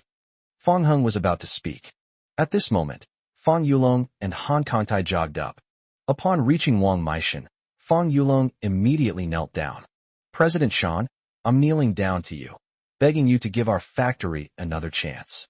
With tears streaming down his face, Han Kangtai made a move to kneel down, saying, President Shan, I swear on my life that I will never make the same mistake again. I've already said that, so please don't blame me for getting really angry, Wang Meishan said. Fang Dehui and Zhao Feng arrived late. Seeing their son kneeling on the ground, the couple felt their hearts bleed, but they were powerless to help. Upon seeing Fang Heng standing next to Wang Meishan, Fang Dehui said with a wry smile, Xiao Heng, you've arrived. Zhao Feng placed all her hopes on Fang Heng. At this point, we have no choice but to try anything, even if it seems hopeless. Xiao Heng, it's just in time that you're here. Quickly help persuade this beautiful female boss, or our family will be finished. Fang Heng and Wang Meishan looked at each other, and both of them were stunned for a moment. Zhao Feng then turned to Wang Meishan and said, Beautiful CEO, my nephew is the president of Lightyear or something. I hope you can give him some face. Han Kangtai, who was standing to the side, was completely shocked. What? President of Lightyear Corporation? There's hope. This time there's definitely a chance. Chapter 39. Mr. Fong, please don't be so modest. Wang Meishan never expected that Fong Hung knew this family of three, and that the matter he was trying to resolve happened to be related to her. She felt a little embarrassed for a moment and said to Fong Yulong, who was kneeling on the ground, "Get up and talk first." "No, Miss Shan, I won't get up unless you agree." Fong Hung said, "You should stand up and talk. It's not appropriate to talk like this." Wang Meishan chimed in, "Yes, Xiao Shui, Mr. Fong is right. We can sit down and talk slowly." Upon hearing this, the group was taken aback. Wang Meishan's address of Mr. Fong and her instantaneous change in attitude were enough to show that things had taken a turn for the better. Zhao Fong grabbed Fong Dehui's hand and said excitedly, "Husband, there's hope. Our family is saved." Fong Dehui nodded, equally excited, not expecting that Fong Hing's identity would actually come in handy. Shocked, Han Kangtai subconsciously looked at Fong Hung, never expecting that the rumored president of Lightyear would be so young. Fong Hung asked, "Miss Shan, is there any room for negotiation on this matter? If there are any losses, I can compensate you." The group held their breath, waiting for Wang Meishan's next answer. Wang Meishan smiled and said, "If it were someone else, I definitely wouldn't back down in this matter, but since you've asked, I'll definitely give you face." "Thanks." The family of three breathed a sigh of relief. Han Kantai, who is quite old, was so happy that he did a somersault. This scene left everyone stunned. Wang Meishan said, "Director Han, you're still got it." No, Ms. Shan. Can we continue our cooperation now?" "Yes, you should thank Mr. Fong. If it weren't for him, I would never have given your factory a second chance." "Thank you, Ms. Shan. Thank you, Ms. Fong." Han Kangtai bowed repeatedly to Wang Meishan and Fong Hung. Fong Yulong followed closely behind, filled with gratitude towards Fong Hung at that moment. He finally let go of his resentment and accepted the fact that he was inferior to Fong Hung. Fong Hung felt somewhat helpless. Why is General Manager Fong here? He was just a lowly secretary in the CEO's office. Fong Hung did not correct Han Kangtai's form of address, but instead turned to Wang Meishan to discuss the issue of compensation. Wang Meishan hung up the phone. "No need for compensation. Let's just let this go. Let's get together again sometime with President Lung. Nana is urging me to go home again." "Good." The group was startled again. Fong Hing's appearance not only calmed Wang Meishan's anger, but also meant that they didn't even have to pay compensation. After Wang Meishan left, Han Kangtai immediately grasped his hand. "Mr. Fong, although I have already expressed my gratitude, I still want to say thank you. If it weren't for you, our factory's cooperation with Ms. Shan would definitely have fallen through, and we would have had to pay a large sum of money in compensation. No need to call me President Fong. I don't have such a high status." "Oh, Mr. Fong, please don't be so modest." In Han Kangtai's view, even if Fong Hung is not the president of Lightyear, he is definitely not an ordinary person if Wang Meishan gives him face. Regardless of the circumstances, Fong Hung was a benefactor of Kangtai Garment Factory. From now on, Han Kangtai will not only honor him, but also tell his story to everyone in the factory. On the way back, Fong Hung was driving in the driver's seat, while the family of three sat in the back. "Xiao Hung, thank you. To be honest, I'm ashamed to say that I haven't been able to help you much over the years, and now I have to trouble you for help," Fong Dehui said. Fong Hung glanced at the rearview mirror and said, "Uncle, don't say that. You've taken care of me and raised me to adulthood, which is the greatest kindness you can do for me." Zhao Fong said, "This is no favor. It's what we should do. Xiao Hung, your aunt was unreasonable before. From now on, I will treat you like my own son. You can come back whenever you want." Fong Yulong said, "Cousin, I've been wrong all these years. I was always trying to outdo you, but now I'm completely convinced. You are indeed better than me in every way." Fong Hung simply smiled. Upon seeing the scabbed nail marks on Fong Dehui's face and the bruises and swelling on the faces of the mother and son, he finally asked the question that had been lingering in his mind. "What happened to the injuries on your faces?" "I fell by accident." The three of them exchanged a glance, all looking embarrassed. The reason for all of this stemmed from the Mercedes-Benz G-Class that the group was traveling in. After Fong Hung left that day, Zhao Fong insisted that Fong Dehui had paid for the car for Fong Hung, and Fong Yulong also agreed with this view. The drunken Fong Dehui naturally wouldn't tolerate them, and a fight ensued, leading to the current situation. After calming down, they all realized that the Mercedes-Benz G-Class should belong to the company. After all, Fong Heng had only recently graduated, and it was unlikely that he could come up with so much money to buy a car all at once. The car quickly arrived at the residential area where the group lived. Zhao Fong reached out and touched the side, feeling something poking her. Upon touching it, a green vehicle registration certificate was found. Hey, whose is this? Driven by curiosity, Zhao Fong opened the driver's license. When she saw the registration information, she was stunned. Even after Fong Heng drove away, she was still in shock. Fong Yulong waved in front of her and asked, "Mom, what's wrong?" Zhao Fong grabbed her son's hand, her voice trembling, and said, "Yulong, let me tell you, that car just now." Fong Dehui frowned and asked, "What's wrong with the car?" "That car belongs to Fong Heng." "Is the car really Xiao Heng's?" Fong Dehui asked in surprise. "Mom, are you sure you're not mistaken? Isn't that G-Class the company car that Fong Heng was given to him?" "That's just our guess. I just saw the vehicle registration certificate, and Xiao Heng's name is on it." "Mom, are you seeing things?" "You brat, aren't my eyesight much better than yours?" At that moment, the father and son were dumbfounded and finally believed the truth. At the same time, Fong Yulong received a call from Han Kongtai. "Hello, Director Han, what's up?" Fong Yulong was somewhat uneasy, worried that something might have gone wrong again. It's all right. Yulong, you should be home by now, right?" Fong Yulong was flattered by Han Kongtai's warm greetings. "Yes, I just got home." Han Kongtai chuckled and said, "Okay, come to my office tomorrow and we'll have a good chat. I won't disturb your rest now." Okay. After ending the call, Fong Yulong told his parents everything Han Kongtai had just said. Zhao Fong said happily, "Yulong, you need to perform better in the future, you know? With Director Han's attitude, it probably won't be long before you get promoted again." Fong Dehui said irritably, "It's all thanks to Xiao Hong." "That's right. After all, our Xiao Hong has made something of himself." "Oh, I'm so glad I had the foresight to marry into your Fong family back then," Zhao Fong said with emotion.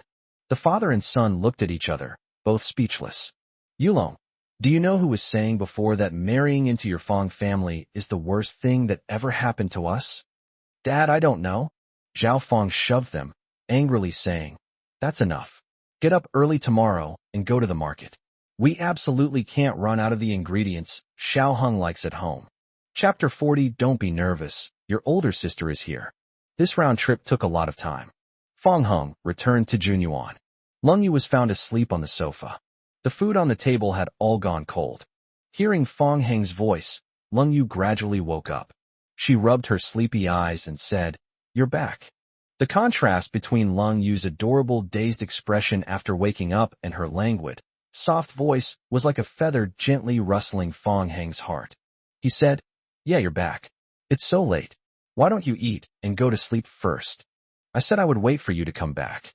Fong Heng, as if possessed, reached out and patted her head. What a good boy who keeps his promises. In an instant, Lung Yu was no longer sleepy. Since she grew up, no one except her mother, Yang Shulan, has dared to touch her head. Lung Yu's gaze toward Fong Heng gradually filled with disbelief. Fong Heng, however, acted as if nothing had happened and patted the dishes lightly, saying, "Are you hungry? I'll go heat up the food." Immediately afterwards, under the watchful eyes of the cold rain, he carried plate after plate of food into the kitchen, until the kitchen door is closed. Fong Heng then patted his chest and leaned against the wall, catching his breath. Clearly, his calm demeanor just now was all an act. In fact, he regretted it the moment his hand touched Lung Yu's head. But under those circumstances, he had no way out.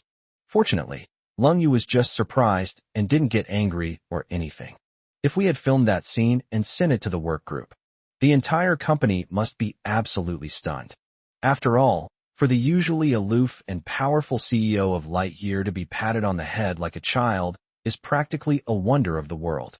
In the living room, Lung Yu put one hand on her head and stared blankly at the tightly closed kitchen door. Only when Tang Yuan jumped into his arms did he manage to clear his jumbled thoughts.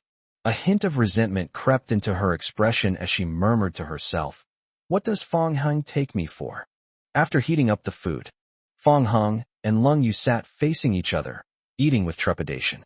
Compared to usual, there was almost no conversation during this meal. The only sounds were the clinking of bowls and chopsticks. Fong Hung thought everything would be fine, but just before he entered the room, Lung Yu suddenly called out to him. "What's wrong?" Fong Hung turned around and asked. Lung Yu said seemingly casually, "There are only 2 days left until the weekend. Don't forget our promise." "Yes, I remember. I bought the swimsuit and everything else." The agreement naturally refers to learning to swim. However, the two had already talked once before Fong Hung left. Now that Lung Yu had brought it up again, it inexplicably made him feel uneasy. 2 days later, time flew by. Early morning. Fong Hung was still asleep when he felt someone pushing him. He thought he was dreaming, but when he woke up, he found Lung Yu standing in front of his bed. Fong Hung immediately came to his senses and asked, "What happened?"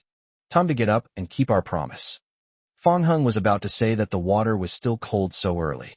However, the thought of the heating device in the pool made him swallow back the words he was about to say. Lung Yu's gaze swept across the blanket, pointing to something that looked different, and she asked curiously, "Did you hide something?" Fong Hung sat up abruptly, awkwardly saying, "No. That's never mind. I'll go change into my swimsuit first. You hurry up too." "Okay." After Lung Yu left the room, Fong Hung sighed, lifted the blanket, and glanced at the hidden item.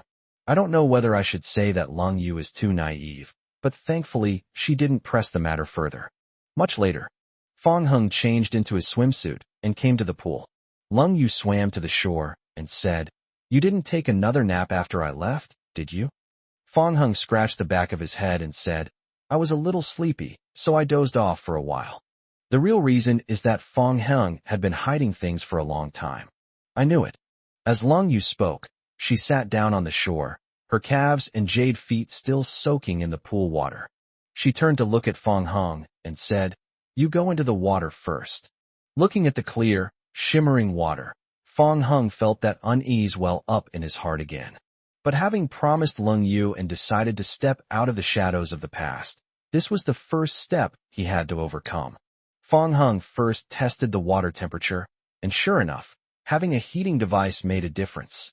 He could no longer feel the bone-chilling cold he used to experience when swimming in the morning. Holding onto the ladder beside him, he first dipped his feet into the pool, then his calves, thighs, and stomach. As he entered the pool, Fong Hung's heart rate increased, and his body tensed up even more. When the water reached his chest, he felt a strange sense of suffocation.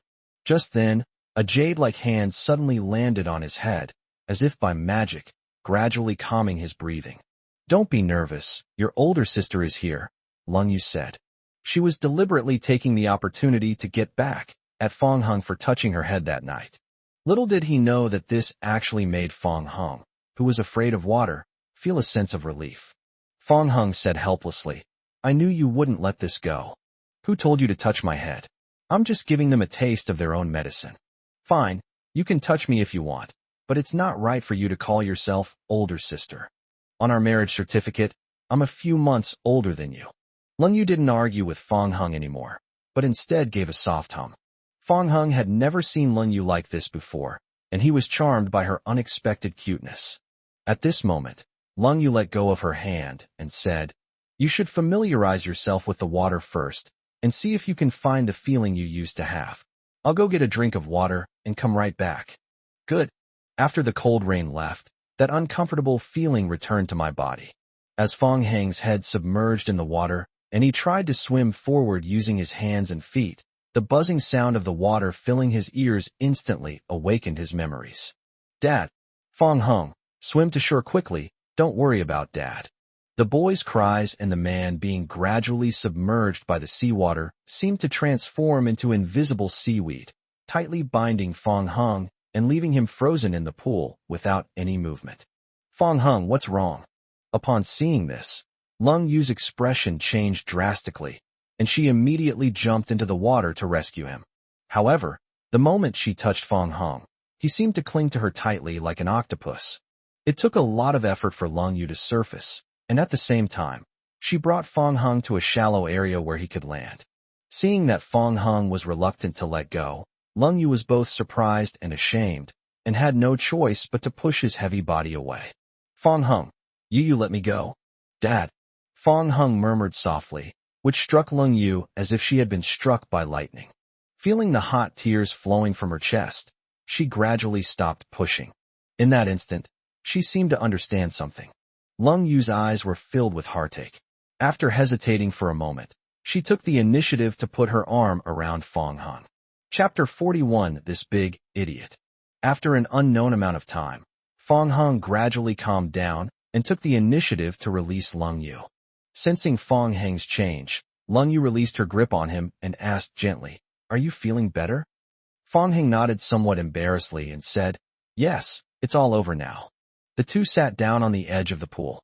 Throughout the entire time, Lung Yu's gaze remained fixed on Fong Hung. She finally said, "My uncle is." Fong Hung calmly said, "More than 10 years ago, he and I went swimming in the sea. Suddenly the tide came in, and he was swept away by the sea. He has not been heard from since." At first, Fong Hung was unwilling to believe that his father had died. After all, he was such a good swimmer, he would definitely have survived the waves. However, several years passed, and his father never returned, forcing him to accept this reality. After hearing this, Lung Yu suddenly fell silent. She finally understood why Fong Hung was reluctant to swim. Having experienced something like this, swimming now would be like reopening old wounds. "I'm sorry, I shouldn't have suggested you go swimming," she said slowly, her eyes full of guilt. Fong Hung smiled and said, "It's okay. I've decided to move on from this shadow. After all, he wouldn't be happy to see me living in the past." Shall we try again?" "Okay, but I'd appreciate it if you could give me some more guidance." And so, Fong Hung bravely went into the water again. Despite the discomfort, I feel inexplicably at ease every time I touch the cold rain. After repeated attempts, Fong Hung finally overcame his fear of water. He rediscovered the feeling of those days, swimming freely in the pool with Lung Yu. Because they were so engrossed in swimming and hadn't eaten anything after waking up, the two of them didn't stop until they were almost exhausted. After a long while, the two lay on the shore, both panting heavily. She shielded her face from the scorching sun with her hand, and sunlight streamed through her fingers onto her beautiful face. She said happily, "I haven't had this much fun swimming in a long time." Fong Hung glanced at her sideways, his gaze shifting, unconsciously drawn to the rise and fall of her breasts. Recalling the soft touch of Lung Yu in my arms, it felt as if the air around me had instantly warmed up several degrees. Lung Yu also glanced at him, their eyes met, and she asked, "And you?" Fong Hung felt a little guilty and avoided her gaze. "I'm happy too, but it's a bit hot right now." "It is indeed a bit hot. Let's go under the parasol first." Fong Hung stood up first, while Lung Yu supported herself with her hands on the ground, looking somewhat strained. So he helped Lung Yu up, and the two sat down under the parasols. "Next time, I need to replenish my energy beforehand. Otherwise I'll have too much fun and won't have any strength left when it's over." Lung Yu picked up her water glass as she spoke. "Yes." After finishing her water, she wiped her mouth and put the cup on the table. "You must be thirsty too." "Oh no, I forgot to prepare a few extra cups." "It's okay, I'll use yours, it'll be just the same." "Why?" Before the cold rain could stop him, Fong Hung had already poured out the water and was drinking it down in big gulps. This scene seemed to be a replay of what had happened a few days earlier. The two had indirectly kissed once again. Lung Yu swallowed back what she wanted to say, her gaze fixed on Fong Hung's Adam's apple, before she couldn't help but look at other parts of his body. Seeing Fong Hung put down his water glass, she hurriedly looked away. Fong Hung didn't notice anything amiss, but asked curiously, "You seem to know I could swim before?" Lung Yu pretended to be calm and said, "I guessed, and most boys probably can swim." Fong Hung said, "Not necessarily. When I was a child, I saved many people from drowning, and many of them were men." "Have you ever saved a girl?" Lung Yu asked, slightly anxious, then unconsciously held her breath, anticipating Fong Hung's answer. Fong Hung thought about it carefully. "It seems like there have been a few times, but one time I remember it more clearly was when my dad and I rescued someone in a deep mountain lake at a scenic spot." Lung Yu's heart raced, and she asked, "I'm quite curious. Could you explain in more detail?" Fong Hung tried his best to recall the details and said, "Well, those two girls should be classmates. My dad and I each saved one. Then what? That's all. The girl I rescued was a bit silly. After we got ashore, she kept clinging to me and tore my new clothes to shreds." Lung Yu's expression changed drastically. Fong Hung asked in confusion, "What's wrong with you?" "No, it's nothing. You rest first. I'm going back to my room to change." "Oh." Fong Hung sensed that something was wrong with Lung Yu, but he couldn't quite put his finger on it. Second floor room. The cold rain streamed through the window, looking down at Fong Hung, who was still under the parasol. She lightly bit her red lips with her pearly teeth, her hands unconsciously gripping the cat plush toy, which startled Tang Yuan, who had just entered the room, so much so that she immediately retreated. This Fong Hung, not only does he not remember me, but he even dares to call me stupid? You're the idiot. Fong Hung seemed to be looking at her. Lung Yu instinctively squatted down and then said, "This big idiot." Fong Hung sighed. "I don't know if it was just my imagination, but I think I saw Lung Yu peeking at him from the window just now." Then he sneezed several times in a row. Fong Hung rubbed his nose. "Damn, do I have a cold? Or is someone talking bad about me behind my back?" Inside an apartment, I heard a knock on the door. "They're here." Luli responded and opened the door. Upon seeing that it was Rin Yinxiao, she was first surprised, then scratched her head embarrassedly. Because Rin Yinxiao hasn't been back recently, and Luli hasn't cleaned the room, the trash in the room has piled up like a mountain. Rin Yinxiao's hair was disheveled and her mouth was bruised. She couldn't care less about hygiene at this moment. She rushed into the room, grabbed some bread and milk, and started showing off, completely disregarding her image.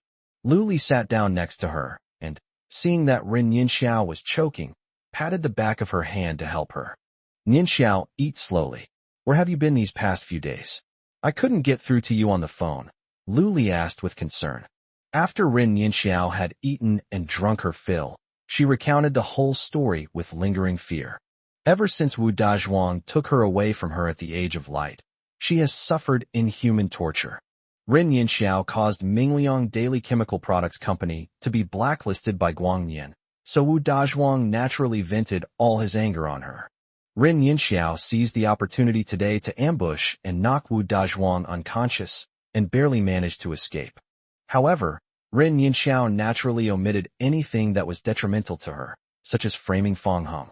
Hearing this, Luli felt heartbroken and hugged her best friend, saying, "Your CEO Wu is really something else. Ah, Yinxiao, I feel so sorry for you. Come here for a hug." Rin Yinxiao pushed Luli away and said, "Stop hugging him. He knows my address. We need to pack our things and run away quickly." Luli said, "Don't panic, my ex-boyfriend is back." Rin Yinxiao was taken aback. "Ex-boyfriend? Is it Fong Hung?" Chapter 42, He's a Bad Guy. "Oh, wrong, it's my ex-boyfriend, by Hong Yi." Luli corrected herself. Before Fong Hung, she had dated several men. "That rich family's young master?" Rin Yinxiao asked in surprise. She remembered hearing Luli mention that during her student days, Luli had dated a rich young man and lived a life of luxury with him. However, they were forced to separate later because the other went abroad to study. "Yes, Bai Hongyi has returned from studying abroad. He's been chatting with me recently. His family background is probably no worse than Fong Hang's." Rin Yinxiao said, "Oh right, Lily, I forgot to tell you, Fong Hung may not be a rich young master." Luli was slightly taken aback. "Huh? Why would you say that?" Rin Yinxiao revealed her discovery in Lightyear and then analyzed. Fong Hang's wife is the president of Lightyear. He may have married into the family, which is why he suddenly became so rich. Upon hearing this, Luli suddenly understood, and everything that seemed illogical now made sense. She slapped her thigh and gritted her teeth, saying, "I knew it. The more I think about it, the more something seems wrong. Damn it. All that foolishness of mine when I begged Fong Hung to get back together was for nothing. I regret it so much now that I want to slap myself." Rin Yinxiao comforted her. "Forget it, Lily. What's past is past. Now try to see if you can get back together with Bai Hongyi." "Fine. Once I get back together with Bai Hongyi, I'll definitely make Fong Hung pay." Luli still hates Fong Hung to this day. In her view, She had only found a male best friend, but Fong Hung made such a big deal out of it. She couldn't swallow her anger without getting revenge. Rin Yinxiao scoffed. However, Fong Hung must be having a pretty tough time right now. I've seen those short dramas and novels about sons-in-law who marry into families, and it seems like they get slapped or have their heads stepped on all the time. I've seen it too. Is there any need to think about it? A man like Fong Hung, who is good-looking but has no other skills, would definitely not get any respect if he married into the family. Yes, I guess that CEO Lung only gives him face in public, but who knows how he tramples on his dignity in private. Haha, maybe it lives in a doghouse and can only share a bowl with the dog to eat. The two imagined Fong Hungxing's life being worse than death, and then they both burst into laughter, clutching their stomachs. At the same time, the courtyard of Junyuan Villa. Fong Heng was still swimming on his back in the pool. Having finally emerged from the shadows, he, like Lung Yu, is now addicted to the feeling of floating in water. Below is the shimmering pool water, above is the azure sky, and on both sides are birdsong, fragrant flowers, and luxurious villas. This kind of life is truly wonderful. Having changed into her pajamas, Lung Yu carried Tang Yuan to the shore and said helplessly, "No matter how much you swim, you can't skip meals. The food is ready, come up quickly." Fong Heng got ashore and chuckled. "I'm a little tipsy. There will be plenty of opportunities in the future, so don't swim for too long, or you'll feel uncomfortable." Okay. Fong Hung climbed the stairs to the shore. Lung Yu put down Tang Yuan, picked up a towel, and helped him wipe his body. Fong Hung was slightly taken aback. "I can actually do it myself." Lung Yu said, "Don't misunderstand. I'm just hungry and want to eat quickly." Okay. Not long after, Fong Hung went back to his room to change his clothes, and the two of them sat down at the dining table. "Why are there so many dishes again?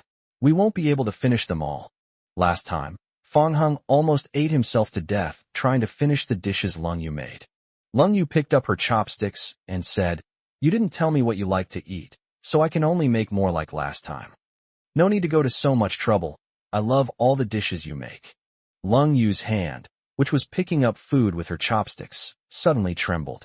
She said, "Are you trying to mimic my speech?" "How could that be? I'm serious." Fong Hung has never been a picky eater since he was a child, and he eats almost anything. Moreover, given Lung Yu's status, he is already very satisfied that she can cook for him. However, Lung Yu's cooking has indeed become more and more delicious. As expected of becoming the president of Lightyear, her learning ability is truly extraordinary. Lung Yu silently lowered her head. She didn't know why, but Fong Heng's words and actions always easily stirred up her emotions. For example, right now, her heart is racing. This is really inexplicable. Seeing that she suddenly lowered her head and remained silent, Fong Heng asked, "What's wrong? Don't you believe me?" Lung Yu looked up, her eyes darting around, and said, "No. Hurry up and eat. I have to go out this afternoon." "Doing business on weekends too?" "No. Yunluo and I made plans to go shopping together." "Oh, do you want me to take you there?" As Fong Heng spoke, he put a piece of potato into her bowl. Lung Yu paused for a moment, bit her chopsticks, and said, "Anything is fine." After saying that, she hesitated for a moment, then stood up and picked up a piece of potato and put it in Fong Heng's bowl. "What are you doing?" Fong Hung was a little confused. Lung Yu explained, "You put food on my plate, so I'll put food on your plate too. It's only fair." Fong Hung laughed and said, "This dish is right in front of me. I was just afraid you couldn't reach it." Lung Yu's cheeks suddenly flushed, and her ears even turned slightly red. "I was also afraid you wouldn't be able to reach it." Fong Hung was both amused and exasperated. "I already put food on your plate. How could you not reach it?" Lung Yu suddenly put down her chopsticks, stood up, and said, "I'm not eating anymore." "Oh, you've only eaten so little? You'll be hungry when we go shopping later." "It's okay, I'm already full." "Are you going to find Yunluo now?" "I'll take you there," Fong Hung said, putting down his chopsticks. "No need to see me off. I'll drive myself." Half an hour later, Walnut Restaurant. Lung Yunluo looked at Lung Yu, whose cheeks were bulging, and said speechlessly, "Sis, when you messaged me, didn't you say you were eating at home? Why are you wolfing down your food now that you're here?" Lung Yu said, "I can't stay at home anymore." This sentence suddenly piqued Lung Yunluo's curiosity. What's wrong? Did your brother-in-law do something to you? She asked. He's a bad guy. Lung Yunluo grinned mischievously. Tell me more, just how bad are you? Lung Yu suddenly changed the subject and said, Today I specifically brought up things from when we were little, and not only did he not remember me, he also said that I was silly back then and tore his clothes or something. Oh, I thought it was something serious. Not hearing what she wanted to hear, Lung Yunluo was clearly disappointed, and then said, Brother-in-law wasn't wrong. You've always been a bit silly. Lung Yunluo, are you asking for a beating again? Lung Yunluo didn't take it seriously and said, Sis, do you still think this is when we were kids? I'm a black belt in Taekwondo now. Dealing with you is as easy as crushing an ant. Don't be smug. I have Fong Hung. I may not be able to beat you, but he will help me. Upon hearing this, Lung Yunluo immediately backed down. After all, the two had fought before, and she was indeed no match for Fong Hung. Moreover, it seems that this brother-in-law hadn't even used his full strength at the time. Sister, that's no fun. You have to rely on yourself. No way. I'm a man, what's wrong with that? Chapter 43, You Can't Lose Me. On Lu Li and Ren Yinxiao's side. Just as Ren Yinxiao finished eating and drinking, and washed up and changed her clothes, a loud knocking sound suddenly rang out at the door. This was followed by Wu Dazhuang's angry voice. Ren Yinxiao, you filthy bitch, you dare hit me? Get out here right now. Ren Yinxiao shuddered in fright. The torment she had suffered these past few days still vivid in her mind. She hurriedly hid behind Lu Li, looking helpless, and said, Lily, what should we do? Wu Dazhuang has really come looking for us. Don't panic, let me handle this birth. After comforting Ren Yinxiao, Lu Li slowly walked forward and said, Listen up, everyone outside. I'm protecting Yinxiao. If you know what's good for you, get out of here right now, or you'll regret it. The words had barely left his mouth. A loud bang. It felt like the whole building shook. You bitch, I don't care who you are. You're not opening the door, are you? Once I'm inside, neither you nor Ren Yinxiao will escape. Wu Dazhuang continued to kick the door hard while cursing. Lu Li panicked a little. After all, she was just like Ren Yinxiao, a weak woman who couldn't even kill a chicken. Lily, hurry up and get your ex-boyfriend to help you. Oh right, I'll message him now. Reminded by Ren Yinxiao, Lu Li immediately sent a message to Bai Hongyi. Hua Hongyi, come save me. If you had arrived any later, I might have been killed. Lu Li filmed another video and sent it over as well. Shortly after, the other side replied with a voice message. Don't be afraid, Lily, I'm coming to save you. After listening to the voice message, the two women were instantly filled with hope and hugged each other excitedly. Bai Hongyi is coming soon. We're saved. Now Lu Li was no longer flustered when facing Wu Dazhuang. With her hands on her hips, she shouted through the door. Listen up, you stinky man outside. My boyfriend's coming soon, you'd better watch out. The result was the next moment, accompanied by another loud bang. Wu Dazhuang actually kicked the door open and barged in. Both women were stunned for a moment. Wu Dazhuang's eyes blazed with fury as he said, What did I just say? That I'm waiting to die? I think it's you two who are waiting to die. Lu Li and Ren Yinxiao were so frightened that they ran away with their heads in their hands. In the end, Wu Dazhuang cornered them in the bathroom. Lu Li mustered her courage and said, If you leave now, it's not too late. Do you know who my boyfriend is? When he comes, it won't be enough for you to beg for mercy. I don't care who he is. I'm not afraid even if the heavenly king himself comes. Wu Dazhuang cursed and swore, and without saying a word, he slapped Lu Li across the face. Lu Li was knocked to the ground and immediately covered her face and started crying. Why it hurts so much, big brother. I was wrong. Please don't hit me anymore. Now you know to beg for mercy? Weren't you so arrogant just now? I'm sorry, I shouldn't have been so arrogant. Do you think an apology will still be of any use now? As Wu Dazhuang spoke, he slapped him again. Ren Yinxiao tried to run away, but was caught on the spot by Wu Dazhuang and was slapped several times. You wretched woman, you wicked devil, run. You try running away again and see what happens. Mr. Wu, please spare me. I know I was wrong. The two women were beaten senseless by Wu Dazhuang until they were completely disoriented. A man with white highlights in his bangs, and wearing a white suit arrived late. It was evening. Fong Hung received a message and location from Lung Yu. Fong Hung, if you have a moment, could you bring my briefcase over? Yes, it'll be there soon. Even on weekends, Lung Yu needs to deal with unexpected business situations. After replying to the message, Fong Hung went upstairs without hesitation. This was the first time he had entered Lung Yu's room. The overall pure white color scheme makes the room bright and airy, and the room is neat and tidy, spotless. Fong Hung found his briefcase, and, before leaving the room, of course, patted Tang Yuan's head.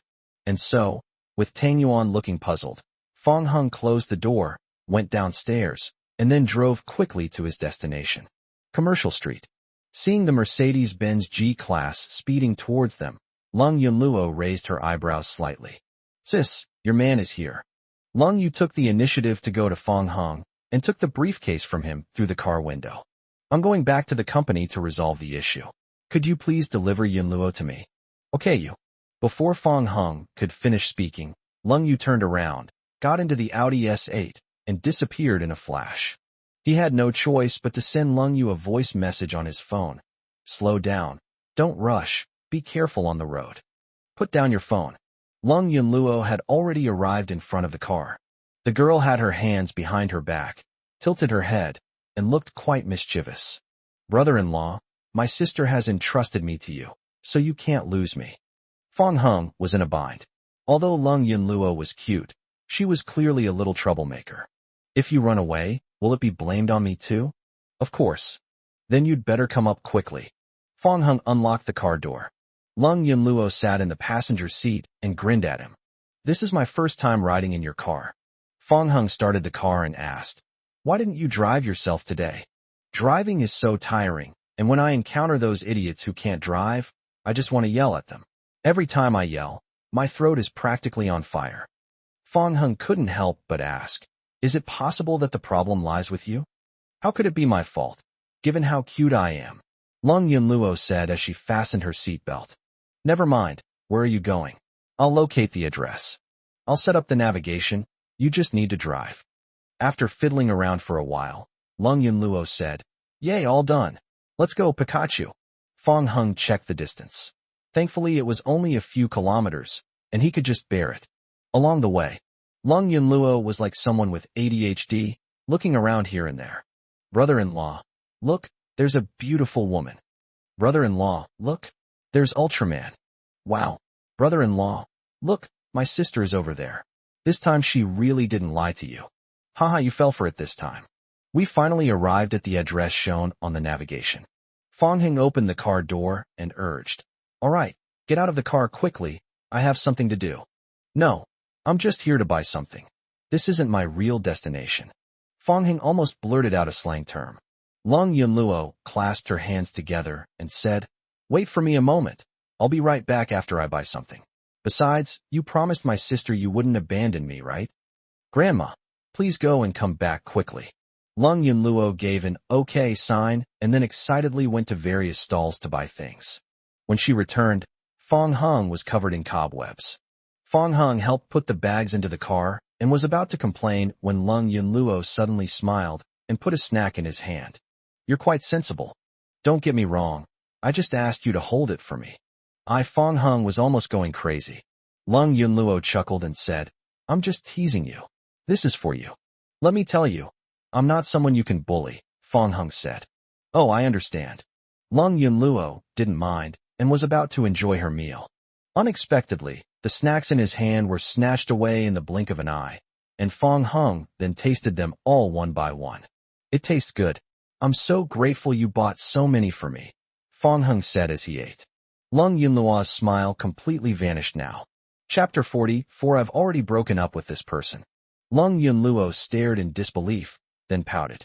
The way it looked so wronged made it seem like it would burst into tears if touched again. Fong Hung continued eating as he pleased, saying, it smells so good. You're so good to your brother-in-law. Want a skewer? Lung Yunluo's eyes were truly red with anger this time. Fong Hung pretended to be confused. Oh, why are you crying? Is it because of this smell? Okay, then I won't give you any. You big jerk, I'm definitely going to tell my sister. Lung Yunluo said angrily. Just then, a voice suddenly came from behind them. Oh my, isn't this Fong Hung? Fong Hung looked and saw that the person who came was Lu Li, with a man in a white suit next to her. Upon seeing Lu Li, he lost all appetite and naturally ignored her. Lu Li's gaze shifted to Lung Yunluo, and after carefully examining her, she revealed a meaningful smile. TSK, who is this? Could it be a new lover you found behind your wife's back? And why did you make her cry?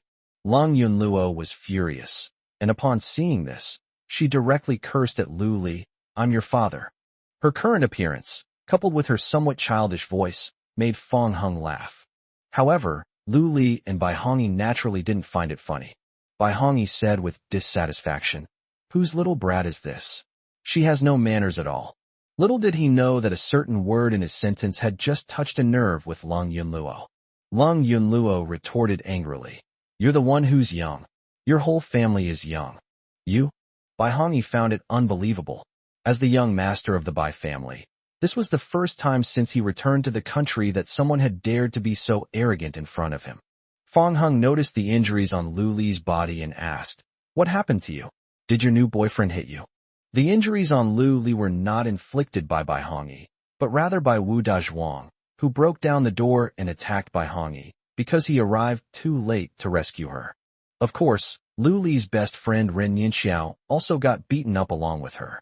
When Bai Hongyi arrived, both women were almost knocked unconscious by Wu Dazhuang. Guilt, coupled with the promise made before he went abroad, caused Bai Hongyi to quickly rekindle his old feelings for Lu Li.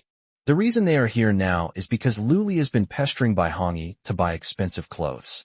Unexpectedly, they ran into Fong Hung and Lung Yunluo. Lu Li retorted irritably, what's it to you? Looks like you're admitting it.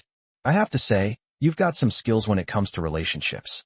Just a few days ago you were crying and begging me to get back together, and now you've fallen for someone else. Stop being sarcastic. If you won't get back together with me, what's wrong with me dating someone else? Besides, Hongyi is my ex-boyfriend.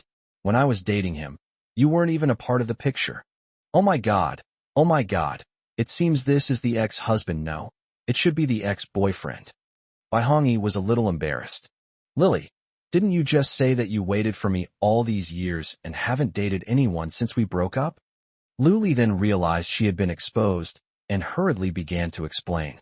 Hongyi, listen to me. You've always been the only one in my heart. It's that guy who keeps bothering me. You know I'm a girl, and I'm worried he might hurt me in a fit of anger. She started crying as she spoke. And I've waited for you for so many years, and you've never contacted me. I thought you had forgotten me, so I'm sorry. You can hit me or scold me, but I, Lu Li, swear to God that the only person I've ever loved is you. Lu Li pointed at Fong Hung and said, of course, I've already broken up with him. He was the one who dumped me first. Fong Hung clapped his hands and said, Lu Li, you and Ren Yinxiao are truly best friends. It's such a pity you didn't study acting in college and entered the entertainment industry together. Lu Li, enraged and embarrassed, said, Fong Hung, don't go too far. Don't rush. The more anxious you are, the more it shows you're insecure. I just praised your acting skills. How come you messed up again? Lu Li knew that the more she said, the worse it would be for her, so she focused all her efforts on deceiving Bai Hongyi. Hongyi, ignore him, let's go. He's just trying to ruin our relationship. Lily, you don't need to explain so much. I'm willing to believe you. This scumbag must be dating that little brat next to him, which is why he heartlessly dumped you. Bai Hongyi grabbed Lu Li's hand, looking at her with deep affection. It's all right. Now that I'm back, I will protect you from now on and never let you suffer even the slightest harm again. At that moment, he only had eyes for Lu Li and did not notice that a certain girl had clenched her fists. Fong Hung couldn't help but praise. I admire you. You're the best boiling sheep, buddy. A hint of anger rose in Bai Hongyi's eyes. Stop trying to sow discord. Since you dared to hurt Lily's feelings, I, Bai Hongyi, will not let you leave so easily today. You mean you want to spar with me? What, are you scared? What do I have to be afraid of? On the contrary, if you can't beat me, be careful that Mei Yangyang will dislike you. Lu Li hated Fong Hung so much that she wished Bai Hongyi could help her vent her anger. Besides, Wu Dazhuang was just beaten like a ball by Bai Hongyi, so how could Fong Hung possibly be a match for Bai Hongyi? So Lu Li directly provoked him, saying, "Stop talking nonsense, Fong Hong. I think you're just scared. You're not a real man. All you can do is bully a weak woman like me." Lung Yunluo suddenly stepped forward and stood in front of Fong Hong. "Let me handle this first. You two have repeatedly crossed my line. Do you really think I'm easy to bully? What's wrong with calling you a little girl?" Lu Li was puzzled, unaware that she had once again stepped into a minefield. Court death. Lung Yunluo flew into a rage and rushed to Lu Li, punching her in the chest. Lu Li didn't take it seriously at all. She was just a little girl. Hitting someone would probably be no different from tickling her. Even if she really got punched, how much would it hurt? The next moment, the intense pain made her feel as if her sternum was about to shatter. In just half a day, Lu Li had been beaten twice. In comparison, Lung Yunluo's beating was even more painful than Wu Dazhuang's. Lu Li immediately lost her arrogance and hurriedly hid behind Bai Hongyi, clutching her chest. "Honey, she hit me so hard. You have to help me hit her back," Lu Li said, pointing at Lung Yunluo. Bai Hongyi was furious. Lu Li was beaten by a man not long ago. He had just said he wouldn't let Lu Li suffer even the slightest harm, yet now he'd been beaten by a little girl. The other party wasn't really hitting Lu Li. They were clearly slapping Bai Hongyi in the face in a roundabout way. "You dare hit my woman? You're asking for it." Bai Hongyi roared angrily and immediately began punching and kicking Lung Yunluo. Chapter 45. A man who isn't ruthless won't have a stable position. Bai Hongyi learned Taekwondo while studying abroad for self-defense. He is a red-black belt master, second only to the highest rank of black belt. Bai Hongyi didn't take Lung Yunluo seriously, believing that she would collapse after a few moves. Unexpectedly, after a series of exchanges, Lung Yunluo was not only unharmed, but he found himself increasingly unable to hold his own. Being repeatedly defeated by a mere young girl undoubtedly infuriated Bai Hongyi, and at the same time, it exposed more of his weaknesses. Lung Yunluo seized the opportunity and kicked him in the knee. Bai Hongyi immediately knelt on one knee, as if he were bowing to Fong Hing opposite him. Bai Hongyi was very familiar with Lung Yunluo's every move. He realized that she had also learned Taekwondo and was a black belt, even surpassing his own skill level. Continuing to fight would only result in losses, so it was better to simply admit defeat. Seeing that Bai Hongyi was no longer resisting, Lung Yunluo made a move to deal with Lu Li. Lu Li was surprised that Bai Hongyi couldn't even beat a little girl. However, she quickly apologized, saying, "Sister, eldest sister, I was wrong." Hearing Lu Li address her as elder sister, Lung Yunluo's mood improved somewhat. "Be more careful next time, okay? If you dare to shout again, I'll beat you up every time I see you." Lung Yunluo waved her fist. Okay, big sister, I'll remember." Lu Li couldn't help but feel a little annoyed. Women, including herself, generally disliked being called by exaggerated names, so why was this guy doing the opposite? Lung Yunluo gave a light snort, clapped her hands, and stepped aside. Seeing that Bai Hongyi was still kneeling, Fong Hung couldn't help but tease him. "Rise, my dear subject. It's not New Year's yet. You won't get any lucky money if you keep kneeling." He stood up, annoyed, and said, "What's your name?" "I lost to this little." The girl's gaze sharpened instantly. Bai Hongyi immediately changed his tune. "I lost to this older sister, not to you. What's there to be proud of?" "That's right, Fong Hung. What's the point of hiding behind a woman? You'd better challenge Hongyi to a one-on-one fight." Lu Li realized that Lung Yunluo had also learned Taekwondo, which was why Bai Hongyi was no match for her. But she knew Fong Hung very well. Fong Hung had never attended a martial arts class, and he would definitely be instantly killed by Bai Hongyi. Then she whispered, "Hongyi, Fong Hang is a weakling. You must help me teach him a lesson." "Don't worry, I will definitely help you get revenge." Bai Hongyi believed Lu Li's words. Since Fong Hung is not a trained martial artist, the advantage naturally falls on his side. Bai Hongyi couldn't wait to deal with Fong Hung. "If you're a man, don't be a coward. Come on, I'll let you have a free punch first," he said deliberately, trying to provoke him. Fong Hung was amused. He thought that even a tiger would call him Big Brother after he punched Bai Hongyi. Bai Hongyi had really gotten too big for his britches. "Have you thought this through? You can't even beat her. Doing this is just asking for trouble. If you're scared, just say so. I won't make things difficult for you. Then so be it. Stand still and don't move. Come on. If I utter a sound, you win, Bai Hongyi said, puffing out his chest. Lung Yunluo knew Fong Heng's strength well and shook her head, saying, "Sigh. Good luck to him." Bai Hongyi thought Lung Yunluo was saying this to Fong Heng, so he became even more unscrupulous.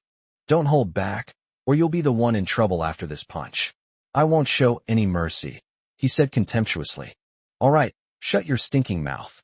Bai Hongyi shut his mouth, already fantasizing about how he would humiliate Fong Heng after taking that punch. However, Fong Heng raised his hand and threw a punch as fast as the wind. Before anyone could see clearly, his fist had already smashed into Bai Hongyi's chest. First there was a crack sound, like the sound of bones breaking, followed by a bang. "That's impressive, they really didn't say a word," Fong Heng said. Bai Hongyi remained silent, because his vision went black and he collapsed to the ground. Lung Yunluo sighed. "This is exactly the result I expected. This guy is such an idiot, asking for a handicap. I've never seen such a shameless request." Lu Li was dumbfounded. She squatted down and shook the unconscious Bai Hongyi, but he didn't react at all. She looked up at Fong Heng in disbelief. "That's not right. That's not right at all. Fong Heng used to be unable to hold on for long. So how come he has become so powerful now that he can even knock people out in an instant? Could it be that you were pretending on purpose back then?" On the way back, Lung Yunluo ate her food with relish, her lips looking as if they were coated with lip balm. Seeing Fong Heng looking at her, she hurriedly hid the snacks in her arms, looking wary. "You want to steal my food?" Fong Heng chuckled and said, "You don't want others to say you're young. So why do you still refer to yourself like that?" "Because this big sister sounds weird, and besides, I'm happy to do it, so what?" "It's none of your business," she said, revealing her little tiger teeth, looking both cute and fierce. "Quite the double standard, huh?" Lung Yunluo snorted softly, her little feet dangling under the seat, and she lowered her head to start rummaging for food again. "You were a bit too rough with that punch. You knocked him out with just one punch." "A man who isn't ruthless won't have a stable position," Fong Heng casually remarked. Lung Yunluo was slightly taken aback, then patted the car seat and laughed. "Oh my God, that's such a weird way of saying it. It sounds both corny and cool." In the midst of conversation, Fong Heng delivered Lung Yunluo to her actual destination. She opened the car door and got out, mimicking the punching motion Fong Heng had just made. "Brother-in-law, you were really fast just now. Can you teach me how to practice?" "I'm busy. You're such a cheapskate. Oh, by the way, here's a suggestion for you. It's related to my sister." "What suggestion?" "Just don't go that fast in front of her." Lung Yunlu smiled mysteriously, then turned and ran. Fong Heng was completely puzzled. When he realized it too late, Lung Yunluo had already run far away and even turned back to make a face at him. "That brat, Lung Yu has to teach her a lesson later." Fong Heng returned to Junyuan. Several days later, the system notification sounded in my mind again. "Congratulations, host, you have accumulated 100% of your soft rice value. Would you like to participate in the lottery?" Fong Heng naturally chose yes. "Congratulations, host, you have acquired the divine healer skill. Your soft rice points have been cleared. You can accumulate them again to continue your lottery draw." Divine healer skills? In other words, I will be able to see a doctor on my own in the future, and I won't have to worry about suddenly getting sick. Fong Heng was quite satisfied. With this skill, he could enjoy the good life even more unrestrainedly. If Lung Yu gets sick someday, we can also help her get a checkup, saving her a trip to the hospital. Chapter 46, I will definitely protect you. It was still early, and Fong Heng had nothing to do, so he played ball for a while as usual. He ran into the grandfather and grandson again on the basketball court. This time, however, the little boy wasn't very enthusiastic, and the old man who was acting as the cheerleader wasn't cheering as energetically as before. After the game ended, the little boy was still shooting hoops on his own, while Fong Heng went to the old man. Fong Heng wiped his sweat and asked, "What's wrong with you two today?"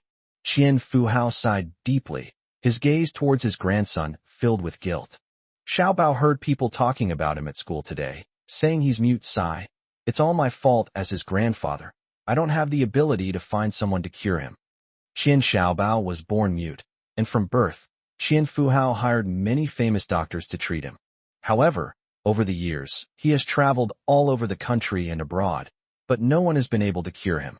As his grandson grew older, he changed from being lively to introverted, which Qian Fuhao found heartbreaking.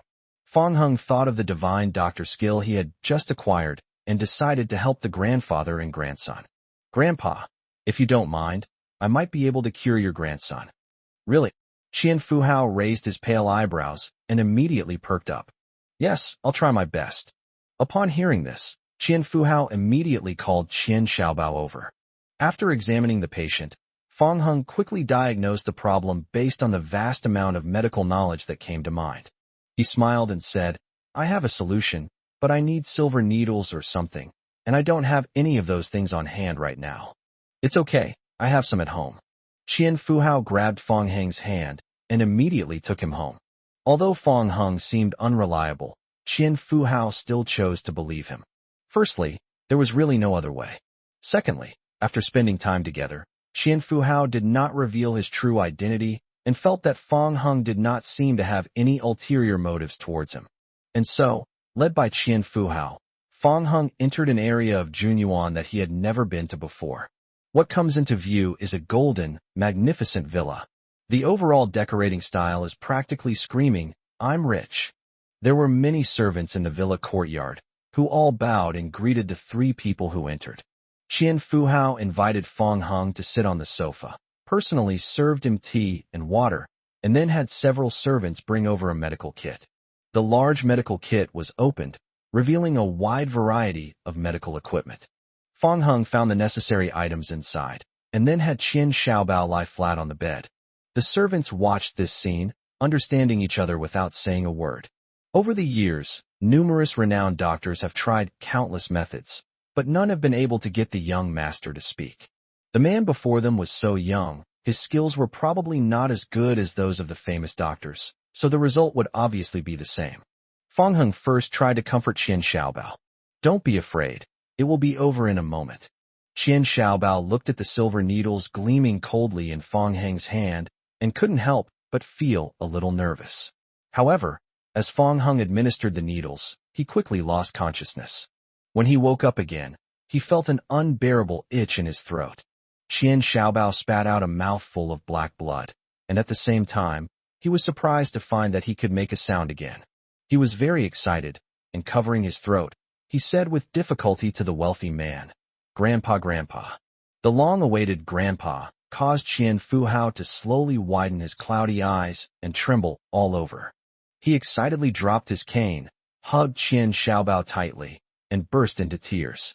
"Little Bao, my little Bao, Grandpa can finally hear your voice again." The servants were dumbfounded, shocked like never before.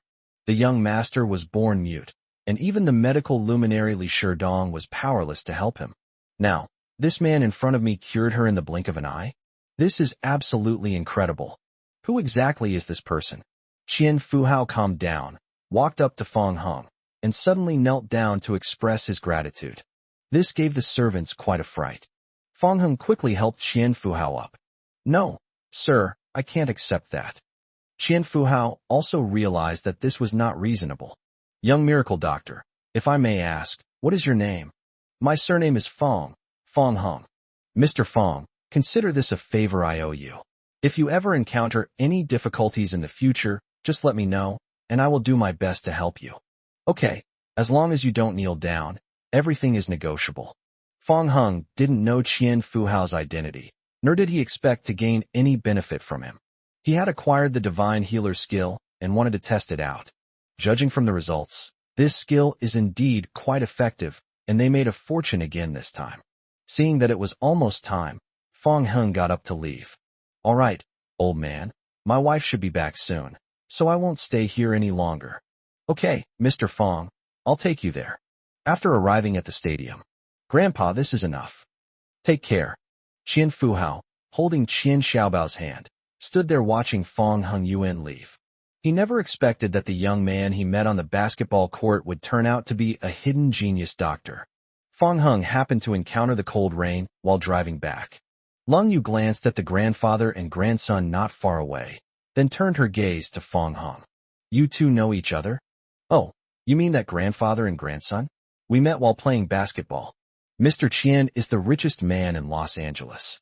Fong Hung asked in surprise. The richest man in Luo City? Lung Yu nodded. Yes, try not to have any conflict with him, otherwise it will be a bit tricky. It's okay, I don't have any conflicts with him. Fong Hung never expected that the old man would be the richest man in Luoqing. No wonder he could sense the aura of a superior from time to time. That's good. But even if a conflict breaks out, it's okay. I will definitely protect you, Lung Yu said with a firm look in her eyes. The two returned to the villa. They went swimming together in the pool again. After swimming until we were tired. Let's chat while we're in the shallow water. Lung Yu splashed water with her hands and said, Speaking of which, Yunluo complained to me again, saying that you stole her food. I ate quite a lot in one go, and I'm a bit full. You really stole her food? Lung Yu asked, slightly taken aback. She thought Lung Yunluo was just fooling around like before, but she didn't expect it to be for real this time. Yeah, it's because she deliberately teased me back then. Fong Hung explained the whole story, and Lung Yu covered her mouth and laughed after listening. Good job. Next time Yunluo bullies you, just go ahead and teach her a lesson. Okay. After resting, the two prepared to go ashore. Lung Yu lifted her beautiful leg, her jade-like feet stepping on the steps, and slowly walked up first. The water droplets slid slowly down the graceful curve, as if they weren't falling into the pool, but rather landing drop by drop on Fong Hung's heart. After Lung Yu got ashore, he noticed that Fong Hung hadn't followed him, but had instead returned to the deep water. He asked in confusion, Why aren't you coming up? I want to swim 2 more laps. I really can't do anything with you, so I'll be going now. After Lung Yu left, Fong Hung plunged into the water again. Even so, the scenes from just now still linger in my mind. This is terrible, absolutely terrible. Chapter 47 The Lost Clothes. On his way back to his room, Fong Hung encountered cold rain coming down from the second floor. Lung Yu changed into her usual home clothes, as if something had happened. However, when Fong Hung asked her, Lung Yu hesitated and did not answer, then turned around and quickly went upstairs. When it was time to eat, Lung Yu still seemed absent-minded. Fong Hung said, If you have anything to say, just say it. Lung Yu put down her chopsticks, hesitating to speak. It wasn't that she didn't want to talk about it. It was just that the matter was too embarrassing. Because I'm missing a piece of my underwear. Lung Yu searched the entire room, but couldn't find it. Although she didn't want to believe that Fong Hung had taken it, there were only the 2 of them in the villa, and the key point was that Fong Hung had just entered her room earlier that day. Go ahead and say it. It's just the 2 of us. There's nothing to be embarrassed about. Seeing her hesitate, Fong Hung tried to persuade her again, then picked up the bowl and took a sip of soup. Lung Yu finally made up her mind and said, Then I'll just say it directly. Okay, just say it. Finally, Lung Yu asked somewhat embarrassedly, Did you touch my underwear? Upon hearing this, Fong Hung nearly choked on the soup he had just drunk. He put down his spoon and said, Why would I touch your underwear? Lung Yu pursed her lips and said, But when I left this morning, there was clearly a piece of underwear on the bed, and when I came back it was gone. I searched for ages, but couldn't find it. Fong Hung tried hard to recall the scenes of entering Lung Yu's room. He vaguely remembered that when he first entered the room, there was nothing on the bed except for the dolls and the blanket. I really didn't touch it, and when I went to your room to get your briefcase, I remember there were no underwear on the bed. That's strange. Could a thief have broken into the house? That's unlikely. If a thief really broke in, they wouldn't just steal one piece of clothing. That's even stranger. Feeling the cold rain's gaze, Fong Hung felt something was off. Indeed, it's just the 2 of them at home. It's normal to instinctively suspect Lung Yu if she loses something. If his own things were lost, he would definitely unconsciously assume that Lung Yu took them.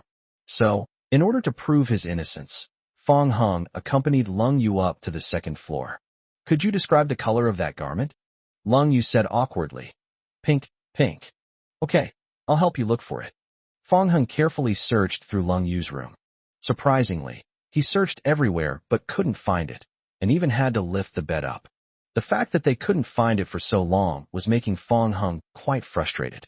Things don't just disappear without a trace. So where did it go? Or maybe we should just forget about it. No, This concerns my innocence. Let's not look for it anymore. I believe you didn't take it. I must find it.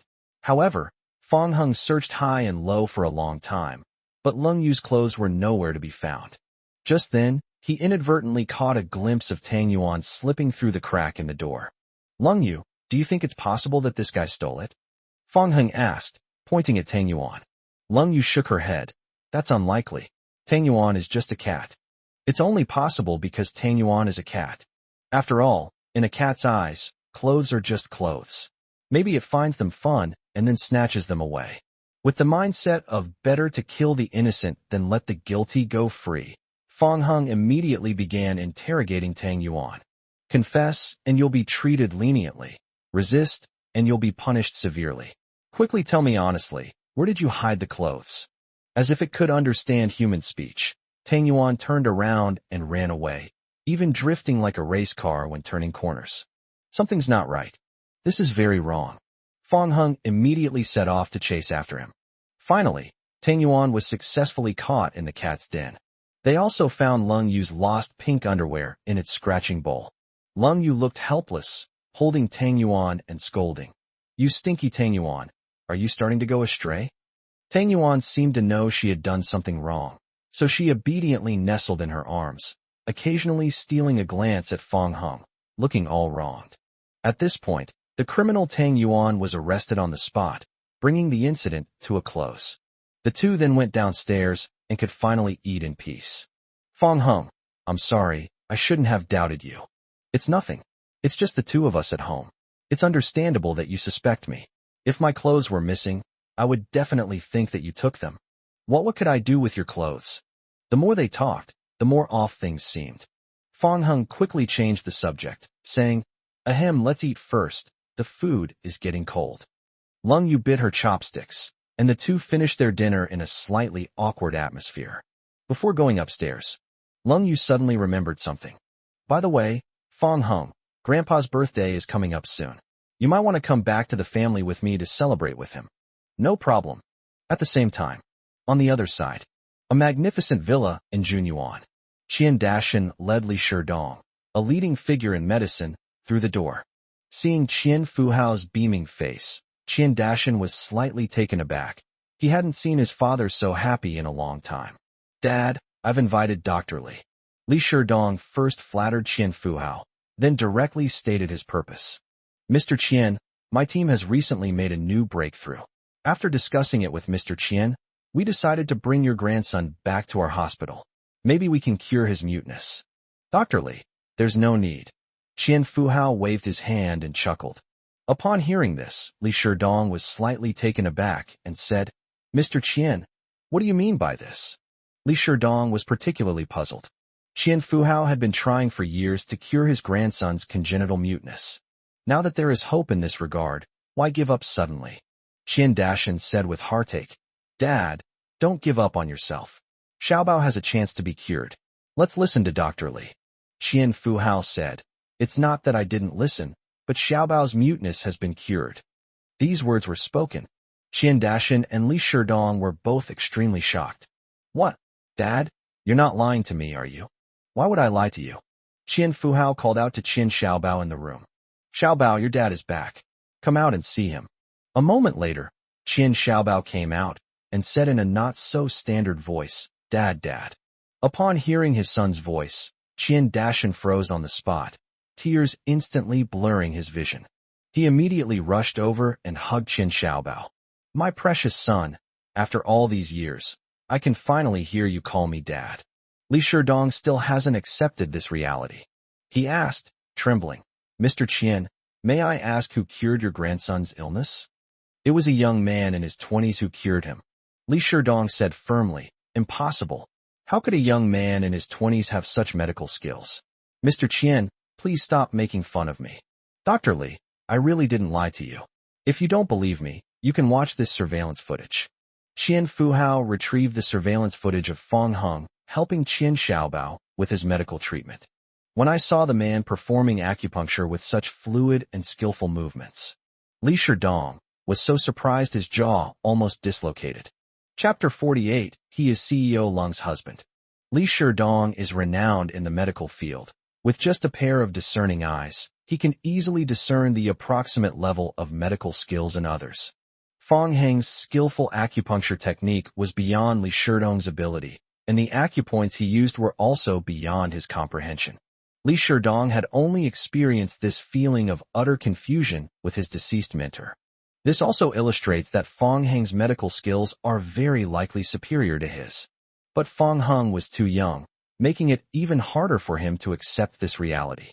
Mr. Qian, please forgive my intrusion, but may I examine your grandson to see if he has truly recovered? Perfect timing. Just to be on the safe side, you should check it out. Qian Fuhao did not refuse Li Sherdong's request. Li Sherdong immediately had his apprentices bring professional equipment and then conducted a comprehensive examination of Qian Xiaobao's vocal cords and other organs. When the test results came out, Li Sherdong and his apprentices were utterly shocked. Because Qian Xiaobao not only recovered from his vocal cord problems, but also returned to a state similar to that of an ordinary person. This is almost impossible. It could even be called a medical miracle. Wiping his sweat, Li Sherdong exclaimed excitedly, "This is amazing. Absolutely amazing. This person's medical skills are definitely superior to mine."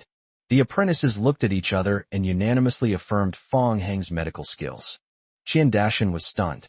He never imagined that there was someone in Luoqing whose medical skills surpassed those of the medical giant Li Sherdong. He immediately looked at the monitor, his eyes fixed on Fong Heng's appearance, memorizing it perfectly. This is a great benefactor to the Qian family. Sunday, Fong Heng went to the mall alone. Grandpa Leng Yu's birthday is coming soon. Now that they're married, Leng Yu's grandfather is naturally also his grandfather. It would be really unreasonable for him not to prepare some gifts or something. However, before buying a gift for Grandpa Leng, Fong Heng decided to give Leng Yu a gift first. After all, Leng Yu had already spent a lot of money on him since they got married. He owes everything he has now to Leng Yu. Leng Yu is his wife in name only, so it's only right that he treats her well. If a marriage only knows how to take and doesn't know how to give back, it is destined not to last. After some thought, in the end, Fong Heng decided to give Leng Yu a watch. So he walked into a high-end watch boutique. The sexy saleswoman greeted him warmly as soon as she saw him.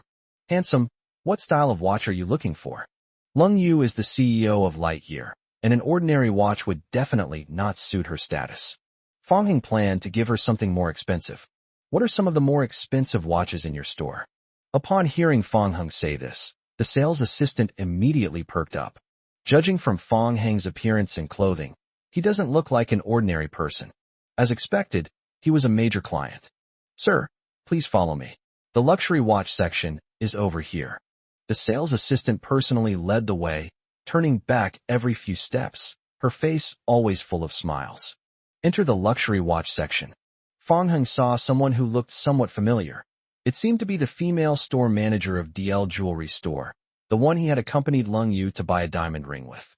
"Please wait a moment, sir. I'll go find the manager to serve you personally." "Okay, I'll just take a look around first."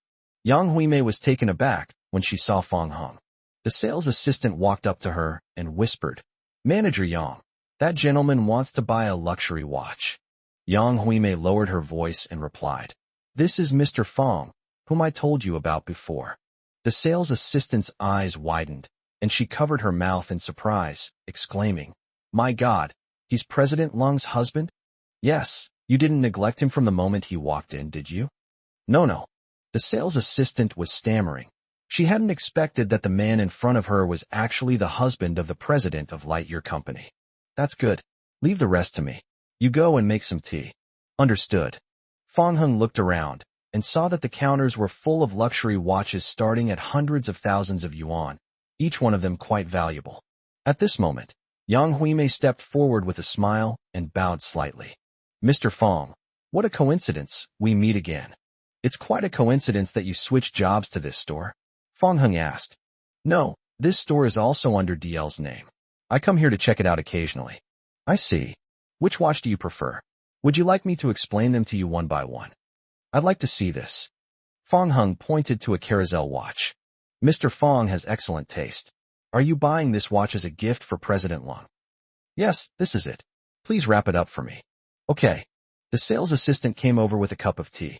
when they saw that Fong Hung had chosen a carousel watch worth millions. She gasped in shock. No wonder he's the husband of the CEO of Lightyear. He's so generous. I wish I could marry a man like that. At that moment, two beautiful women walked into the shop. One of the women was Chun Shui, who had recently confessed her feelings to Fong Hung at his promotion banquet, but was rejected. Accompanying Chun Shui was her best friend, Su Qingqing. Su Qingqing spotted Fong Hung at a glance, and excitedly pushed Chun Shui, saying, "Shui, look, look. There's a handsome guy over there. He's so handsome he's killing me. Don't make a fuss over nothing. Everyone looks handsome to you." Chun Shui didn't care. Since meeting Fong Hung, she had never seen a more handsome man. Chun Shui had no interest in seeing the so-called handsome guy her best friend had mentioned. However, when Chun Shui caught a glimpse of the other person out of the corner of her eye, she was immediately stunned. It was Fong Hung. No wonder my best friend was so excited. Su Qingqing said, "Huh, woman, you're being infatuated, aren't you?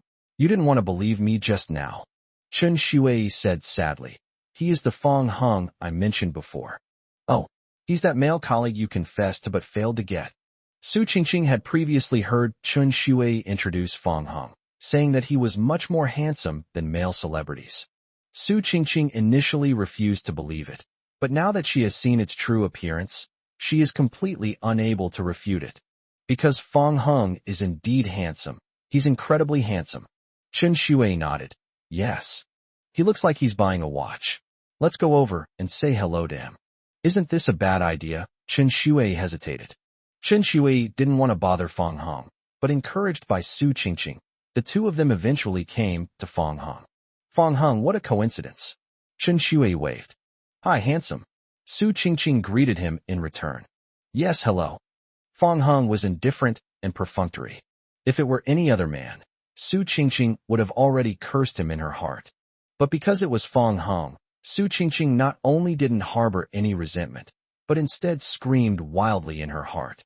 So handsome, so aloof. I really want to conquer him. Chapter 49, A Kiss in the Cold Rain. Fong Hung did not say anything more. Chun Shui didn't know what to talk about, and the atmosphere became a little awkward for a moment. Su Qingqing was exasperated and lowered her voice. "Say something. Can't you be a little more sensible?" Chun Shui was about to speak. Square. Unexpectedly, Yang Huimei's appearance interrupted her.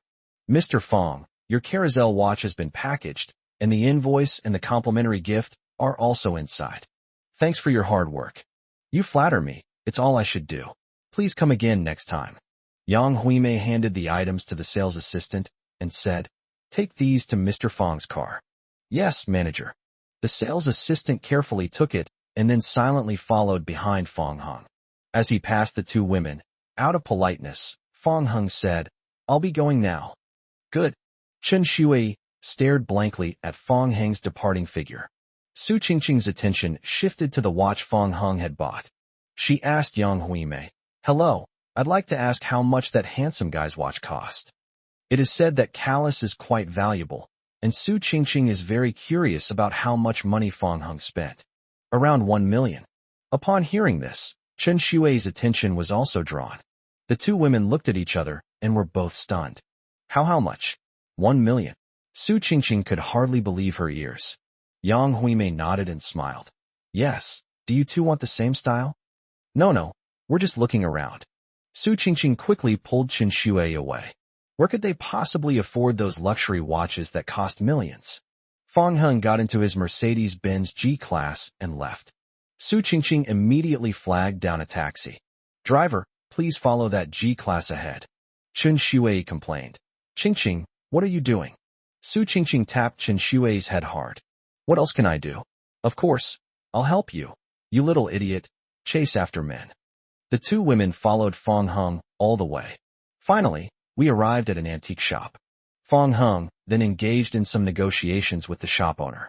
He even spent another million to buy an antique porcelain piece. Su Qingqing was stunned and whispered, "Shui, Fong Hung is too rich. He's already spent 2 million in just a short while. I don't know how long I'll have to work to earn this much money." Chun Shui never imagined that Fong Hung would be so rich. It wasn't until she discovered at the promotion banquet that the Mercedes-Benz G-Class belonged to Fong Hung that Chen Shui's perception of him was completely changed.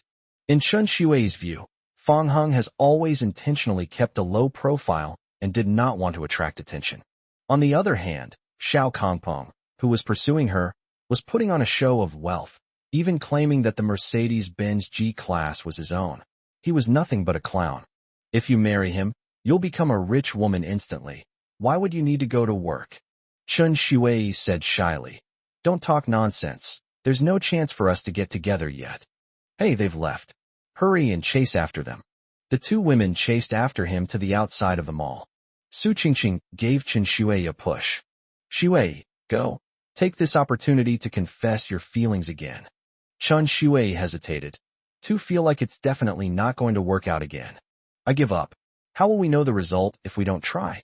If you're not going, then I'm going. How could you steal my man? Chen Shui asked anxiously. If you don't want me to take you away, then you'd better confess your feelings quickly. Under pressure from Su Qingqing, Chen Shui mustered her courage and prepared to confess her feelings to Fong Hung again. However, after taking only 2 steps, she froze on the spot. An Audi S8 came to a stop in sight.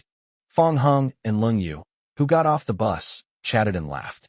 Chen Shui was shocked. Of course, what shocked her the most was the sparkling wedding rings on their ring fingers. At this moment, Chen Shui realized that Fong Hungjin was married, and the person he married was Lung Yu. Who was that woman?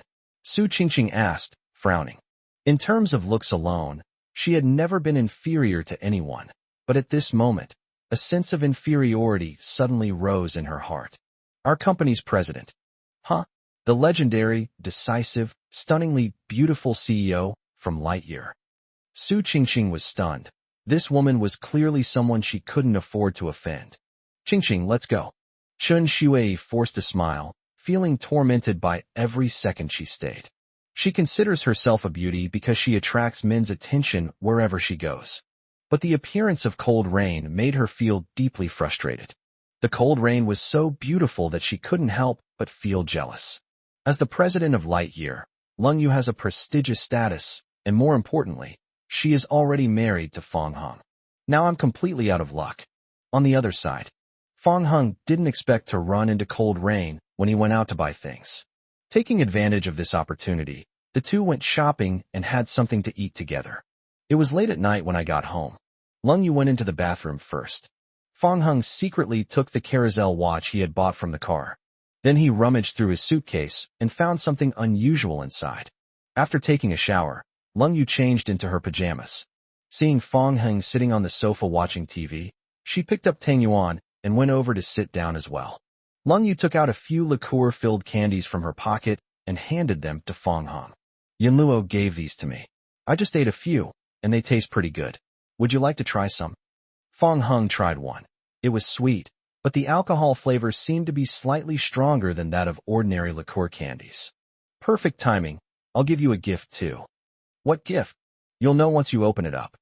Fong Hung deliberately kept everyone in suspense, and he even changed the original packaging. You call me a bad woman, but you're a bad man too. You just like to keep us in suspense. Fong Hung smiled. During a pause in conversation, Lung Yu opened the packaging. Caruso's watch? Do you like it? Fong Hung asked. Because I always got scolded for giving Lu Li gifts before. This scene seems familiar. Now he found himself unconsciously feeling nervous. Lung Yu was pleasantly surprised. I like it, but this style must be very expensive. I'm sorry to have troubled you. Hearing Lung Yu say that, his heart, which had been hanging in suspense, finally settled down. As long as you like it, that's fine. Here, let me put it on for you. Fong Hung took Lung Yu's soft, boneless hand and slowly put the watch on her fair wrist. Beautiful, Lung Yu exclaimed as she rotated her wrist. She often receives expensive gifts, but she has never been as happy as she is now. Wait, there's something else. Fong Hung then took out a necklace from his pocket. This is so pretty. Did you buy it too? He shook his head. No, this was given to me by my dad.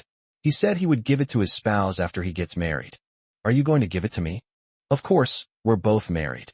Fong Hung leaned closer to Lung Yu, preparing to put the necklace on her fair neck. The two were so close that Lung Yu could even see his own reflection through Fong Heng's eyes. Lung Yu couldn't help but feel a little nervous, and her breathing became somewhat rapid.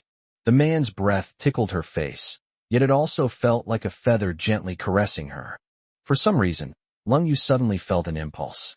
As time passed, this impulse grew stronger and stronger, causing her to slowly and inexplicably move closer to Fong Heng. However, Lung Yu did not get her wish. Instead, due to her lack of experience, she bumped into Fong Heng's nose. "What's wrong with you?" Fong Heng was a little annoyed. He had just helped Lung Yu put on the necklace when she bumped into him for no reason. Lung Yu covered the tip of her nose, her chest pounding as if a deer had run inside her. To cover up her embarrassment, she picked up Tang Yuan and silently tried to leave. "Why aren't you saying anything? Don't you like it?" Faced with Fong Heng's persistent questioning, Lung Yu had already reached the stairwell. She suddenly stopped in her tracks, struggling with her inner conflict. Finally, Lung Yu put down the glutinous rice balls and turned back to walk quickly toward Fong Heng. Before Fong Heng could even speak, Lung Yu pushed him down, his back pressed against the sofa. Immediately afterwards, Lung Yu straddled his lap and leaned down to kiss him. Chapter 50. Do you like me? Fong Heng's mind went blank, his eyes widened, and he was completely stunned. By the time she realized what was happening, Lung Yu had already retreated several meters away, her eyes darting around, and her cheeks flushed slightly. "Good night." The words fell. She picked up the glutinous rice balls and fled in panic, nearly tripping and falling while climbing the stairs because she was in such a hurry. Fong Heng was startled and stood up, saying, "Slow down." "No, it's nothing." The cold rain quickly disappeared from where it was, but it left behind the glutinous rice balls and a cat slipper. Fong Heng walked over and picked up the cat slippers. Tang Yuan raised her head and meowed at him. "Don't panic, I'll take you up." Fong Heng picked up Tang Yuan and walked upstairs. Second floor room. Lung Yu leaned against the door, her heart pounding violently, as if another fawn had entered her chest. She covered her burning cheeks with her hands, recalling what she had just done, wishing she could dig a hole in the floor and disappear into it. Knock, knock. The sudden knocking startled Lung Yu. She quickly braced herself against the door with both hands, fearing that Fong Heng would push it open and enter at any moment. "It's me." Outside the door, Fong Heng held a cat slipper in one hand and a glutinous rice ball in the other. Before long, the sound of cold rain came from inside the house. 2M, already asleep. Fong Heng didn't even know how to complain. "I left the glutinous rice balls and slippers by the door," he said, straightening up again. "Oh, I'll bring them in when I wake up." "Okay." Lung Yu pressed herself against the door until she heard the footsteps disappear, then quickly opened the door and scooped the cat and slippers inside. She locked the door, dropped the glutinous rice balls, and threw herself onto the bed, covering herself with the blanket. I don't know how much time passed. Lung Yu slowly lifted the blanket, lay on her side on the bed, and looked at the glutinous rice balls that had suddenly appeared. "Tang Yuan, what should I do? I don't even have the courage to walk out the door tomorrow. Could I be possessed by a ghost? Why would I suddenly do that kind of thing to him? It's all Yunluo's fault. There must be something wrong with the liqueur candy Yunluo gave me." Only after Tang Yuan fell into a deep sleep did Ling Yu stop talking to herself. She subconsciously touched her lips, and her heart, which had finally calmed down, suddenly raced again. The room downstairs. Fong Heng tossed and turned in bed, unable to sleep. The image of Lung Yu's shy demeanor lingered in my mind. He couldn't figure out why Lung Yu had suddenly kissed him. "Are you teasing me? You like me?" To prepare for emergencies, we need to conduct drills in advance. Fong Heng thought about it for a long time and first ruled out the possibility that Lung Yu liked him. After all, the two had only known each other for a short time, and Lung Yu was only with him to appease her family's pressure to get married. But no matter what, he was looking forward to seeing Lung Yu tomorrow. Fong Heng didn't know what time he went to sleep. He woke up the next day after 10 o'clock. He glanced at the garage, and, sure enough, the Audi S8 was gone. When I arrived at the dining table, it was empty. This was the first time that Lung Yu hadn't left him breakfast or a sticky note after he overslept. Fong Heng was even a little unaccustomed to it for a while. He packed everything up and drove off to work. Arrived at the company, Fong Heng encountered Chen Shuei in the elevator. Chen Shui became quite unnatural upon seeing him. "Hello, Secretary Fong." Fong Heng nodded. Chen Shui's attitude had suddenly changed, most likely because she knew about his relationship with Lung Yu. Upon reaching the designated floor, Fong Heng got off the elevator first, and Chen Shui's expression immediately turned dejected. As she recalled the scene she had witnessed yesterday, Fong Heng and Lung Yu chatting and laughing together, her heart ached even more. Before I knew it, the elevator had returned to the first floor. Two employees walked in and, seeing Chen Shui motionless, couldn't help but give her strange looks. Chen Shui composed herself and pressed the button to go to the floor she wanted to go to again. Since Fong Heng has already married a woman who is better than him in every way, then it's time to let go. Chen Shui believes that Fong Heng and Lung Yu's life must be happy. Being able to see the people you love happy is enough. The CEO's office. Fong Heng pushed open the door and went in, but instead of seeing Lung Yu as he had hoped, he saw Su Mu. "Assistant Su, where is President Lung?" Su Mu was extremely busy and overwhelmed. "Ms. Lung said she'll be here later." She put down her pen and looked directly at Fong Heng. "This is the first time I've seen the president late for work since I joined the company a light year ago. I wonder if Secretary Fong has any ideas." Fong Heng didn't know how to answer. Lung Yu's lateness was probably related to what happened last night. He couldn't very well tell Su Mu about their private affairs. "I'll make a call and ask." At the same time, a coffee shop. Lung Yunluo entered the private room with a surprised expression. She checked her phone carefully and confirmed that it was indeed Monday. "Sis, it's a work day. How come you're skipping work and coming here to relax?" Lung Yunluo felt like the sun had risen in the west. "My older sister is a typical workaholic." Lung Yu put down her coffee cup and said, "Can't I slack off once in a while?" Lung Yunluo moved closer to Lung Yu, rubbing her chin as she observed her closely. "Something's not right. Something's really wrong. You're definitely not my sister. Hey, you demon, show yourself right now, or I, old son, won't be so polite. Ouch. Ouch, ouch." Lung Yunluo was still being cheeky when Lung Yu grabbed her cheek, making it difficult for her to speak clearly. "Stinky sister, let go?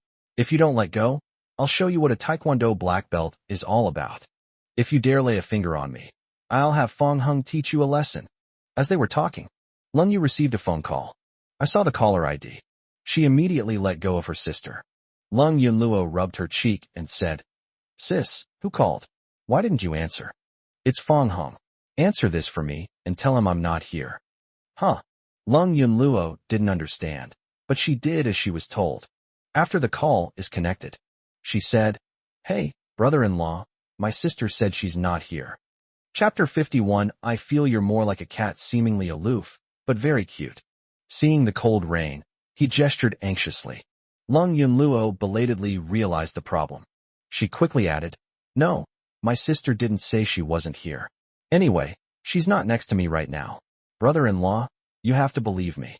It was quiet on the other end of the phone. Even through the phone, Lung Yunlu could sense Fong Heng's speechlessness. A moment later, he then said, "Okay, I understand. Okay, I'll hang up now. I'll have my sister call you back when she gets back. Bye, brother-in-law." Before Fong Heng could reply, Lung Yunluo hung up the phone and then grinned and asked Lung Yu for credit. "Sis, wasn't I clever?" Lung Yu rolled her eyes at her sister and snatched the phone away. "You're making me laugh out loud." Lung Yunluo fawned over her, massaging her shoulders and back. "Oh, it's nothing. By the way, what's wrong between you and your brother-in-law?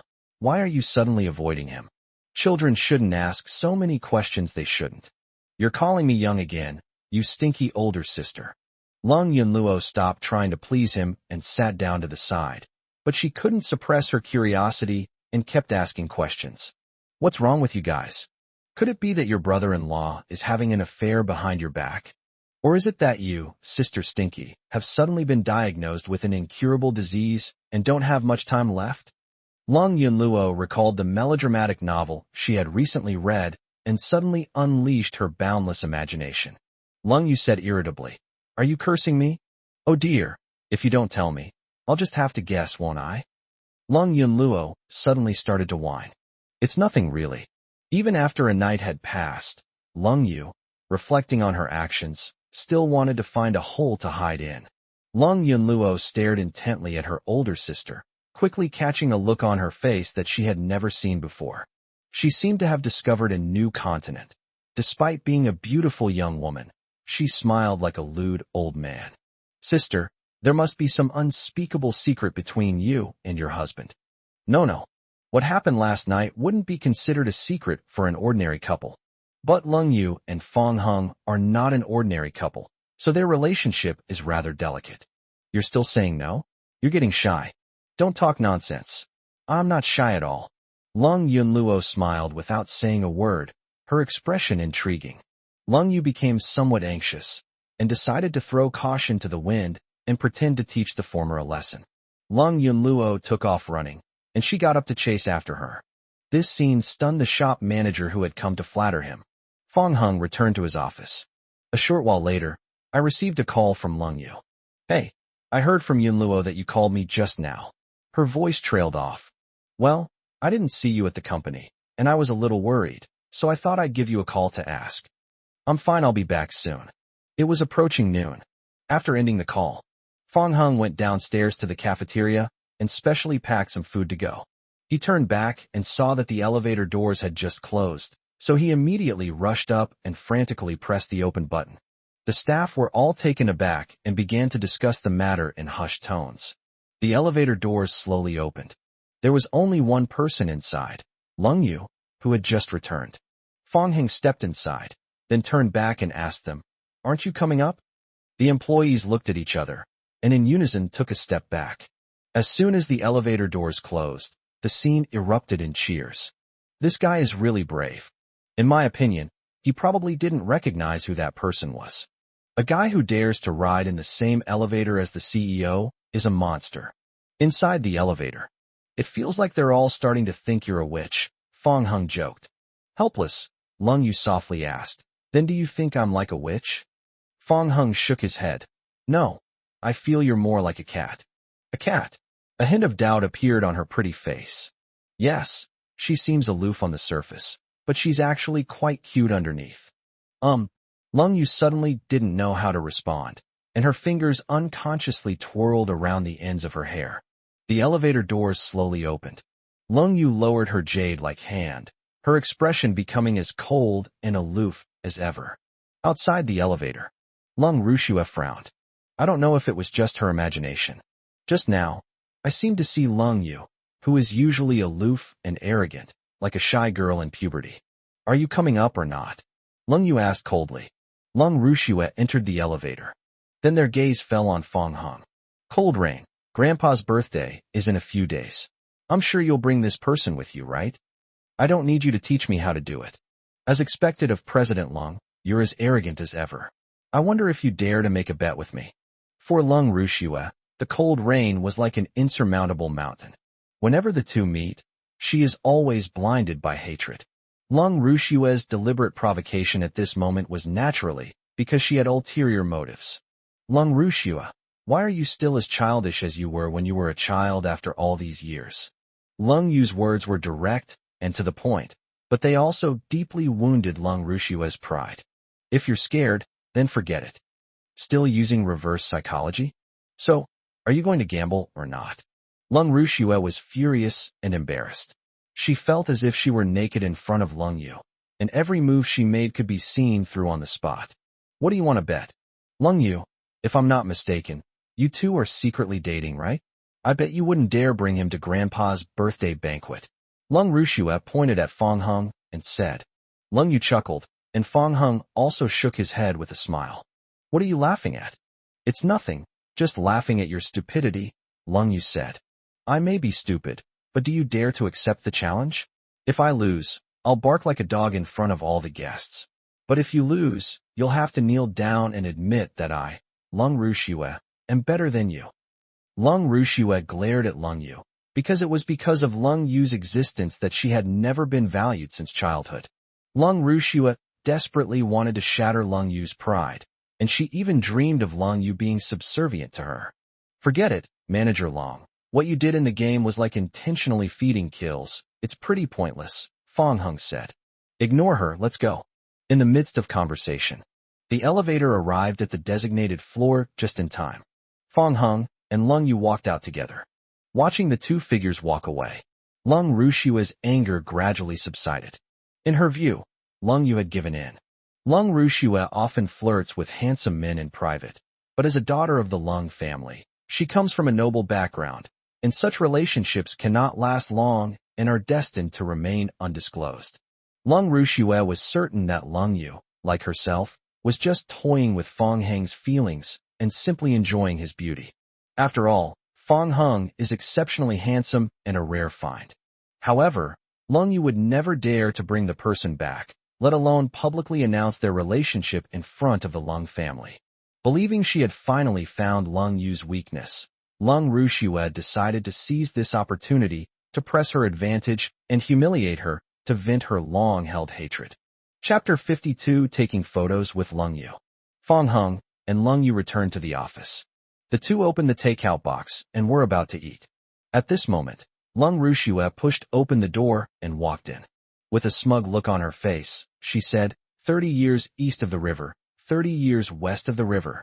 Lung Yu, I never thought you would back down in front of me, Lung Rushua. This is ridiculous. Where did I back down? If you don't dare to bet with me, what else is that but admitting defeat? Lung Yu was utterly speechless. Lung Rushua was always unreasonable, and her thought process was indeed different from that of a normal person. This is never going to end. Fine, I accept your bet. Lung Rushua was stunned for a moment. She originally intended to mock Lung Yu and take the opportunity to vent her anger. As a result, Lung Yu suddenly accepted the bet, which was like punching cotton, unable to exert any force at all. You. Lung Rushua was a little taken aback. Get out of here immediately. Lung Yu didn't say anything more to her, and decisively called Su Mu over, ordering him to forcibly invite Lung Rushua out. The office door closed. Su Mu said, Manager Lung, if you have nothing to do, you can play games in the office. Please don't come here and cause trouble for the president. Lung Rushua's mood had only just improved, but in that short time, she was so angry that she wanted to jump up and curse again. But there was nothing she could do, so she could only leave in frustration. Lung Rushua eagerly awaited the day the bet would be made. She didn't believe Lung Yu would actually dare to bring Fong Hung back to the Lung family to announce their relationship. In the office, this cold-hearted woman is infuriating. Fong Hung felt that Lung Rushua was quite bizarre, like a clown. He put some food on Lung Yu's plate and comforted her. Don't be angry. Eat first. The cold rain gradually calmed my emotions. Seeing the food in her bowl, her tone softened unconsciously. I could clearly reach it this time. Why did you still put food on my plate? There's no other reason. I just wanted to serve you some food. After receiving a reply, Lung Yu hesitated for a moment, then immediately served Fong Hung a lot of food as well. What are you doing? There's no other reason. I just wanted to serve you some. Fong Hung smiled and said, Why do we seem like children? Lung Yu, biting her chopsticks, agreed with Fong Hung's statement. She just said that Lung Rushua always liked to play childish games, but it turns out that she and Fong Hung are no different now. We were eating half of the meal. Lung Yu put down her chopsticks, opened the drawer, took out a card, and handed it to Fong Hung. Huh? Fong Hung asked, puzzled. Take it. There's $1 million here. You can spend it. After calming down last night, Lung Yu guessed that Fong Hung had probably spent all his savings on the $1 million carousel watch he gave her. Some even speculated that Fong Hung and Qian Fuhao knew each other, possibly by coaching each other's grandson in basketball to make money. Lung Yu didn't want to see Fong Hung suffer so much because of her. Fong Hung, unaware of Lung Yu's deep thoughts, naturally accepted the bank card. Although it won't trigger the King of Soft Rice rebate, it can increase the soft rice value. And he's looking forward to drawing more powerful skills in the future. That evening, Fong Hung came out to admire the moon after taking a shower. He stretched and happened to see the cold rain in the courtyard. Moonlight shone on Lung Yu's beautiful face as she held the sleeping Tang Yuan in her arms. The swing gently swayed, and her hair and skirt swayed with it. Fong Hung recalled what Lu Li had said earlier. He felt that he should take some photos with Lung Yu, so that they could be closer to being a real couple.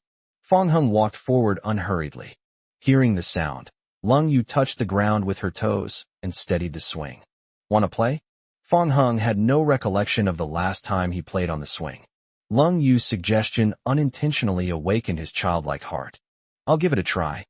Lung Yu stood up, holding Tang Yuan, and Fong Hung sat down on the swing right after.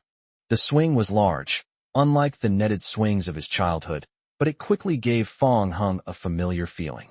It's pretty fun.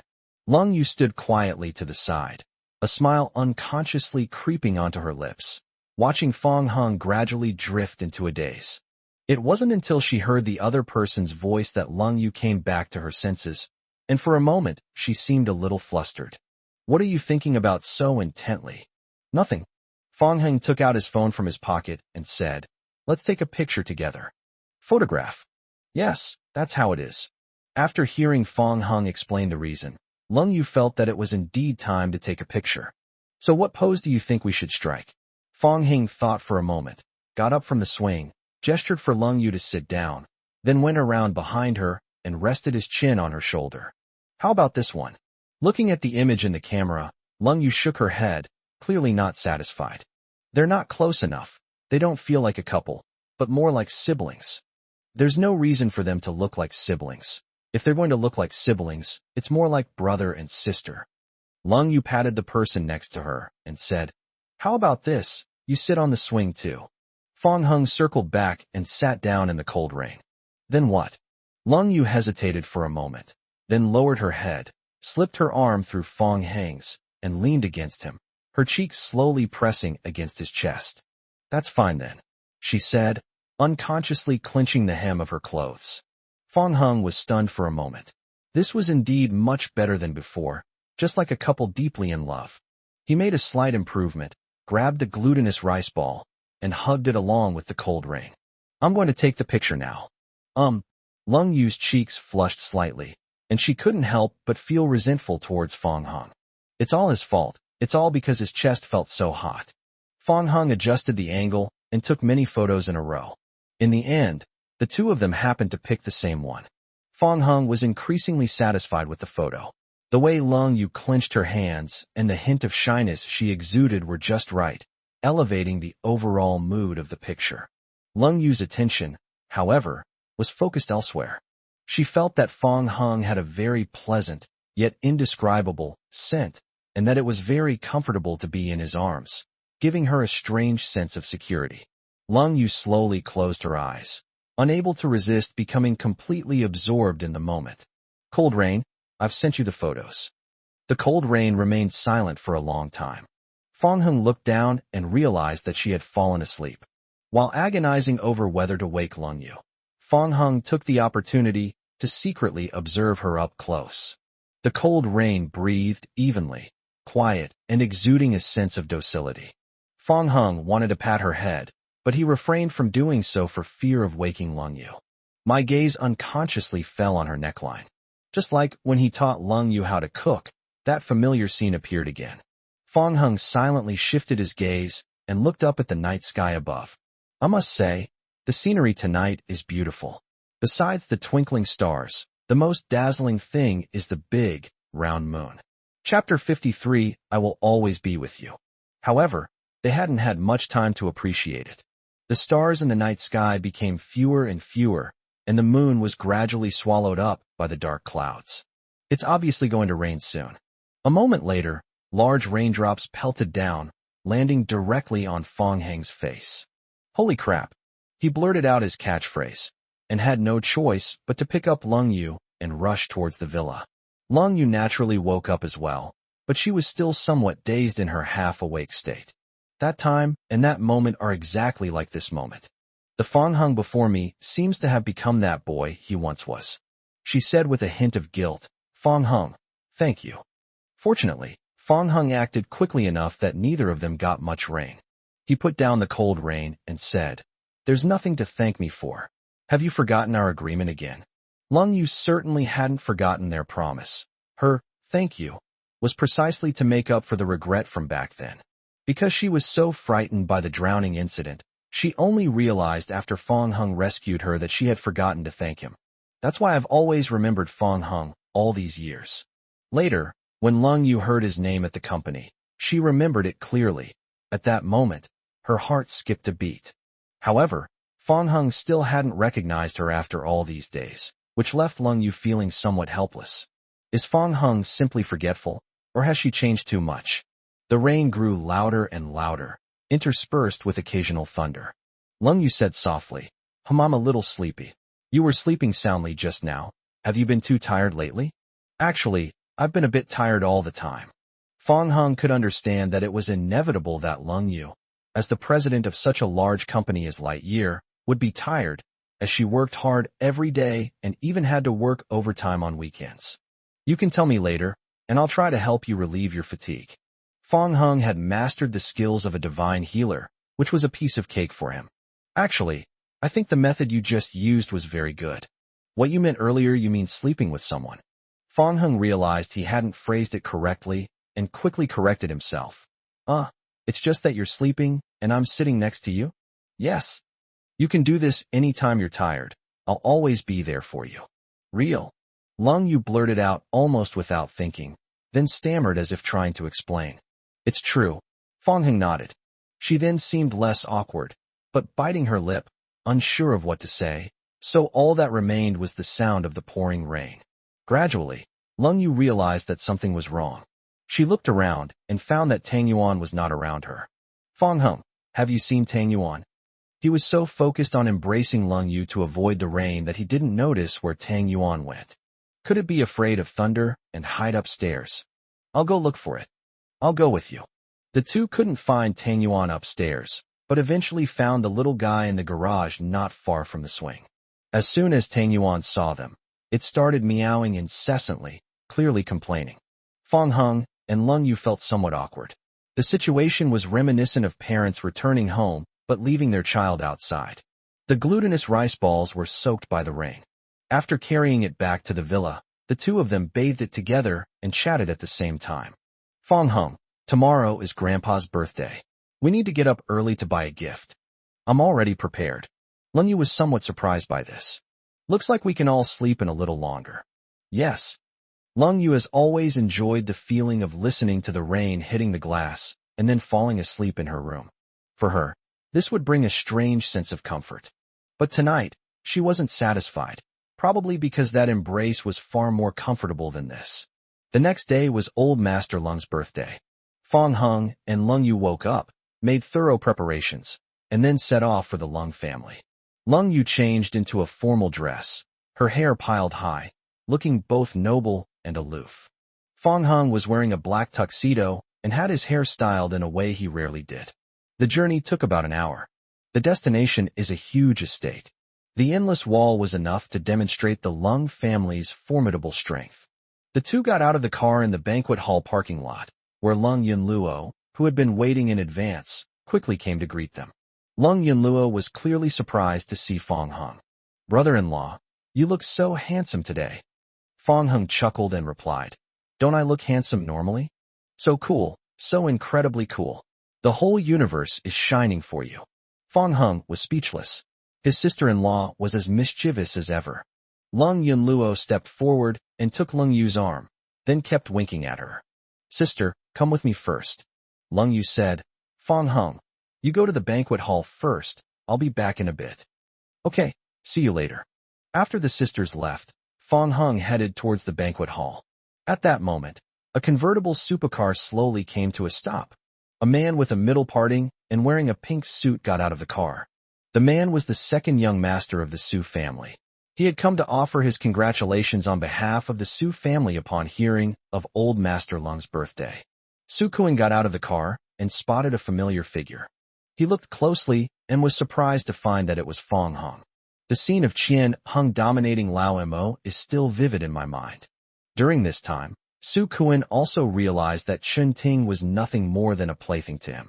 To offend a mysterious master of unknown origin for a toy that can be discarded at any time is clearly a losing proposition. Su Kuan knew that having more friends was better than having more enemies. Besides, he and Fong Hung didn't have any deep-seated hatred. It was just a minor conflict over a cat. Compared to the conflicts and disputes I've encountered before, this is hardly a big deal. So he took the initiative to walk towards Fong Hung and greeted him with a smile. Hi, Mr. Fong. What a coincidence. Fong Hung couldn't recall for a moment who the middle-parted man in front of him was. Who are you? My name is Su Kuan. Do you remember the cat incident? I remember now, it's you. You've chased me all the way here.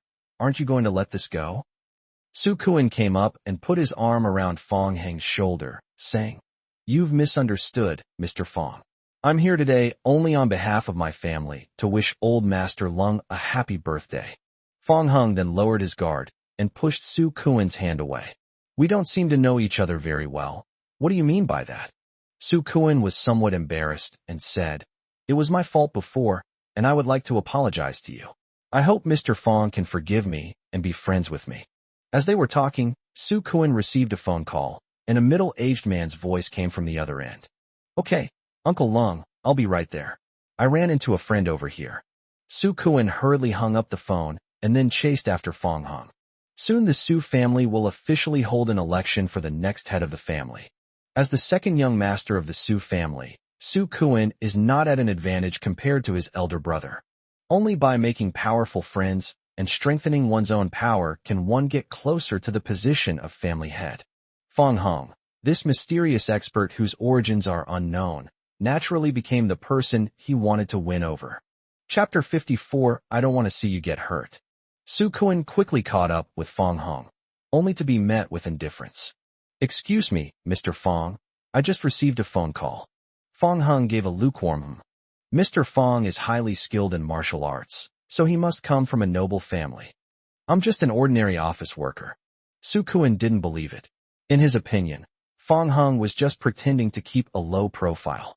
Because in the entire city of Los Angeles, there are very few people who can defeat old Mo in one move. Hee, Mr. Fong, you're joking. Did you come alone today? I came with my wife. Su Kuan looked slightly surprised, but continued to flatter Fong Hung. On the other side, Lung Yunluo pulled Lung Yu into the room. Sis, are you out of your mind? You actually brought your husband here. Today is old Master Lung's birthday. In addition to the elders of the Lung family, some prominent figures from Luocheng have also come. Lung Yunluo never expected her sister to be so bold as to actually bring Fong Hung along to celebrate her birthday. Fong Hung and I are married, so it's perfectly reasonable for us to celebrate Grandpa's birthday together. That's true, but Sai, I don't know how to say it. What should we do about Dad later? Lung Yunluo simply couldn't imagine what was going to happen next. It's all right, it won't affect you. Lung Yunluo sighed again. Although I'm usually carefree, I don't want to see you get hurt, sister. Lung Yu patted her head and said with a wry smile, Little girl, you've grown up. Lung Yunluo pushed Lung Yu's hand away. You've messed up my hair. And don't you dare call me young, you stinky older sister. The two women were talking when a voice came from the side. The person who arrived was Lung Rushue. Lung Rushue, dressed in a cheongsam and holding a folding fan, began to speak in a sarcastic tone. Hey, isn't this Lung Yu? Why are you all alone? Lung Yunluo immediately retorted angrily. Lung Rushue, are you blind? What do you mean it's just my sister? Am I not human? Lung Rushue's expression changed slightly. Lung Yu only resorted to violence when she was truly angry.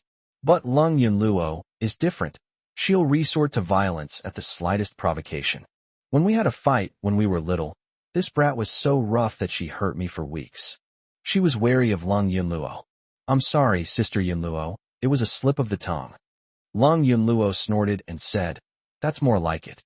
Be more careful in the future. Lung Rushue could only curse silently in her heart. You brat. What's with the arrogance? Then she looked at Lung Yu and said, Lung Yu, you haven't answered my question yet. Why didn't you bring your good secretary? Have you forgotten our bet? Lung Yu said calmly, Of course I haven't forgotten. But you, don't try to deny it later when you lose. Don't worry. I, Lung Rushue, am a woman of my word, and I would never go back on my word. Then let's wait and see. Okay, let's wait and see. Watching the cold rain's departing figure, Lung Rushue shook her head, a confident smile playing on her lips. In her opinion, Lung Yu was just being stubborn. On this special day, she was certain that Lung Yu wouldn't dare bring Fong Hung. Therefore, she is certain to win the bet between the two.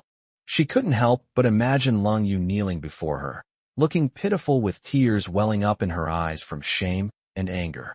Lost in thought, Lung Rushue became complacent and burst into laughter, drawing strange looks from passing guests who quickly gave her a wide berth. The two sisters are here. Lung Yunluo asked curiously. Sister, what bet did you and Lung Rushue make? Lung Yu told her sister about the bet. Upon hearing this, Lung Yunluo immediately said, Haha, this Lung Rushue is just like my teammate in the game. She's practically feeding the enemy. How can anyone be as stupid as her? She just really wanted to beat me. I think she's got a screw loose. She's been like this since she was a kid. She even came to bother me after losing to you. But I beat her up and she went home crying to tell on me. During a pause in conversation, a middle-aged couple approached the two sisters. Xiaoyu, you're back. The one speaking was Lung's mother, Yang Shulan, and next to her was Lung's father, Lung Tianrui, who had a stern expression. Lung Yunluo quickly greeted them. Dad, Mom. Lung Yu called Yang Shulan Mom in a low voice, but when it was Lung Tianrui's turn, she remained silent with a cold face. Lung Tianrui said unhappily, You're getting more and more rude. You won't even call me Dad anymore. Lung Yu remained silent, becoming completely taciturn. Lung Yunluo, standing to the side, was already starting to get nervous. The moment her sister and father met, she felt the temperature around them drop several degrees. The real big thing is yet to come. Father was unaware that his sister had gotten married and had even brought her along to celebrate Grandpa's birthday. Yang Shulan advised, All right, Tianrui, you know Xiaoyu's temper. She's been like this since she was little. You two had a fight before and haven't made up yet, so it's normal that she can't back down. That's just being ill-mannered. If word gets out, people will think I, Lung Tianrui, have failed to raise my son properly. Lung Yu suddenly let out a cold laugh. Lung Tianrui continued, The young master of the Su family that I mentioned to you before is also here to celebrate your birthday today. You two can take this opportunity to get to know each other and find an auspicious day to get engaged as soon as possible. With a frosty expression, Lung Yu said, If you're so eager for a marriage alliance, you can marry that young master of the Su family yourself. You, Lung Tianrui was speechless with anger. Lung Yunluo was so shocked that she almost burst out laughing. My sister is amazing. Even if she had 10 times the courage of a bear and a leopard, she would never dare to talk back to her father like that. Lung Yunluo suppressed a laugh and secretly gave Lung Yu a thumbs up. Even with Yang Shulan's intercession, Lung Tianrui's face darkened, and he prepared to reprimand Lung Yu. It wasn't until she saw Su Kuan walking towards her in a pink suit that she managed to suppress her rage. Su Kuan was feeling somewhat annoyed. He regretted having clashed with Fong Hung earlier because he had spent so much effort trying to please him but hadn't achieved anything. Young Master Su, you've arrived. Seeing Lung Tianrui and Yang Shulan greet him with smiles, he immediately smiled back and greeted them as well. Hello, Uncle Lung. Hello, Aunt Yang. After some pleasantries, Su Kuan's attention was drawn to the pair of sisters not far away. He was immediately taken aback. Su Kuan had seen Lung Yu's photos before and felt that she was so beautiful that it seemed unreal. Seeing it in person now, I found that she is even more beautiful than in the photos. The key is that Lung Yu is also very tall. Even in high heels, she seems to be taller than him. Exactly the kind of long-legged, mature beauty that Su Kuan is most obsessed with. As for Lung Yunluo next to him, although she was also very pretty, Su Kuan just couldn't muster any interest in this kind of flat-chested girl. Chapter 55. Let's talk about it when it's just the two of us at night. The three of them came together in front of the two sisters. Lung Tianrui introduced, Young Master Su, this is my eldest daughter, Lung Yu. Su Kuan feigned gentlemanly manners and said, Hello, Miss Lung. I am Su Kuan, the second young master of the Su family. Xiaoyu, this is young Master Su. Didn't you see him greet you? Why are you still standing there? Lung Tianrui reprimanded again with a stern face. Lung Yu ignored not only Su Kuan, but also Lung Tianrui, and turned to walk directly towards the banquet hall. This scene stunned them, completely unexpected. To cover up his embarrassment, Su Kuan turned around and greeted Lung Yunluo. Hello, I am Su Kuan. Excuse me, I'm mute. ABA I can't hear what you're saying. Lung Yunluo didn't dare to be as domineering as her sister, so she just gave a perfunctory answer and then turned and ran away. Su Kuan was completely bewildered. Seeing this, Lung Tianrui finally lost his temper and yelled at the two women. Both of you stop right there. Ignoring the cold rain, they continued walking without stopping. Lung Yunluo hesitated for a moment and glanced back, but then sped up to catch up with Lung Yu ahead. These two have grown too big for their britches. At this rate, I don't think I can control them anymore. Lung Tianrui clutched his chest in anger. Yang Shulan quickly tried to smooth things over. Young Master Su, I'm sorry. Xiaoyu has been arguing with her father recently and is in a bad mood. She's like this with everyone. Normally, Su Kuan would be very unhappy to be treated like this. But Lung Yu's beauty gave him enough patience. It's all right, Aunt Yang, I don't mind. Su Kuan's competitive spirit was aroused. What he enjoys conquering most are these aloof and arrogant older women. All those aloof and sophisticated women I've encountered before were just pretending.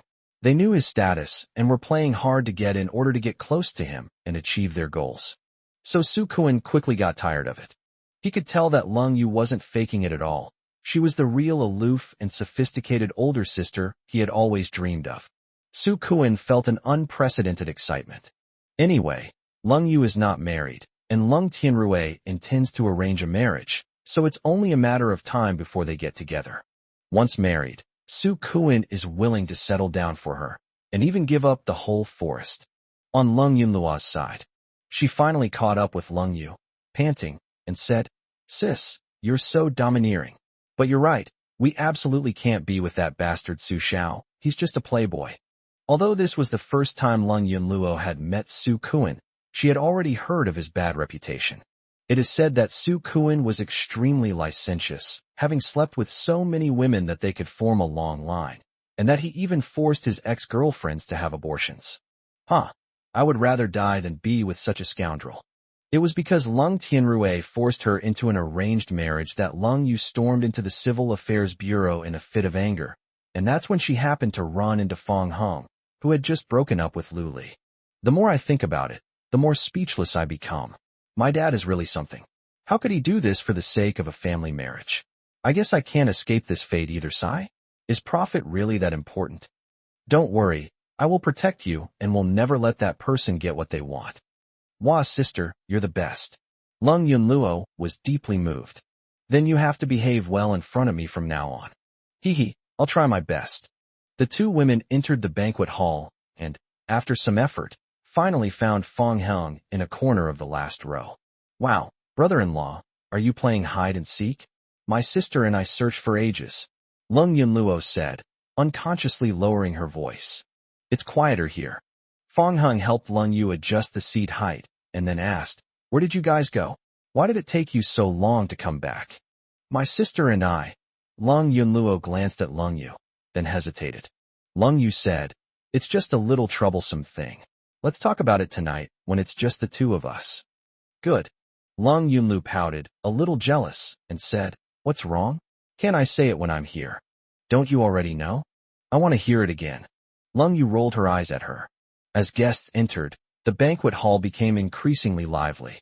Well-known hosts livened up the atmosphere on stage, and even popular celebrities were invited to perform. After the warm-up session, the banquet hall suddenly went dark, and the people on the stage hurriedly left. The curtains slowly opened, and under the spotlight, an elderly man in a wheelchair was pushed onto the center of the stage by Lung Tianrui. The old man waved his hand gently, exuding an air of authority without anger.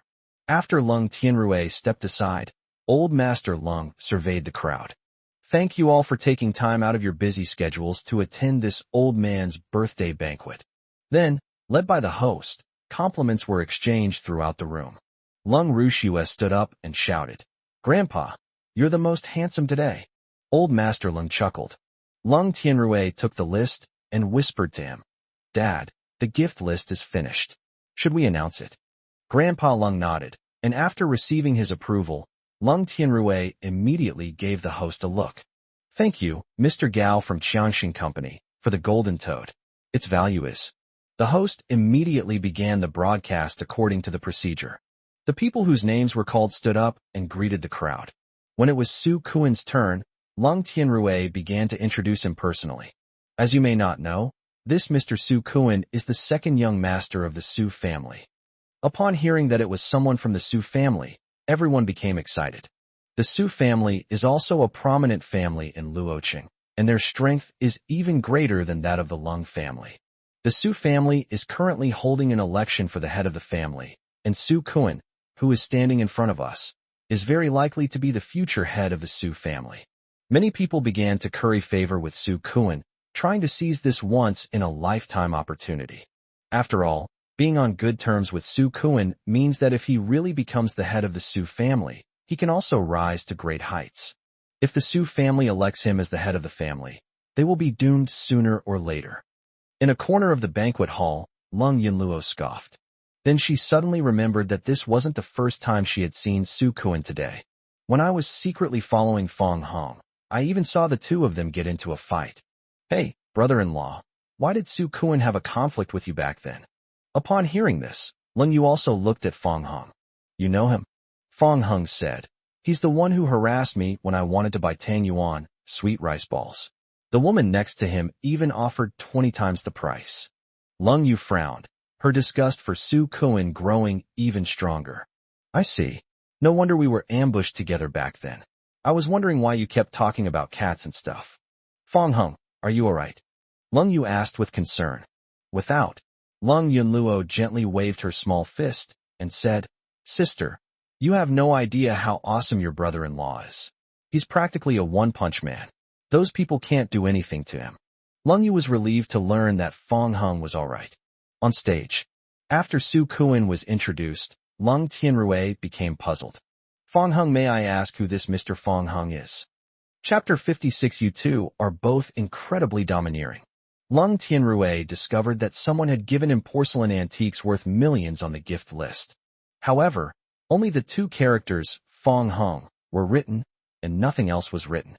Lung Tianrui had no recollection of this name, and was momentarily at a loss as to how to introduce him. It's me. Fong Hong stood up helplessly.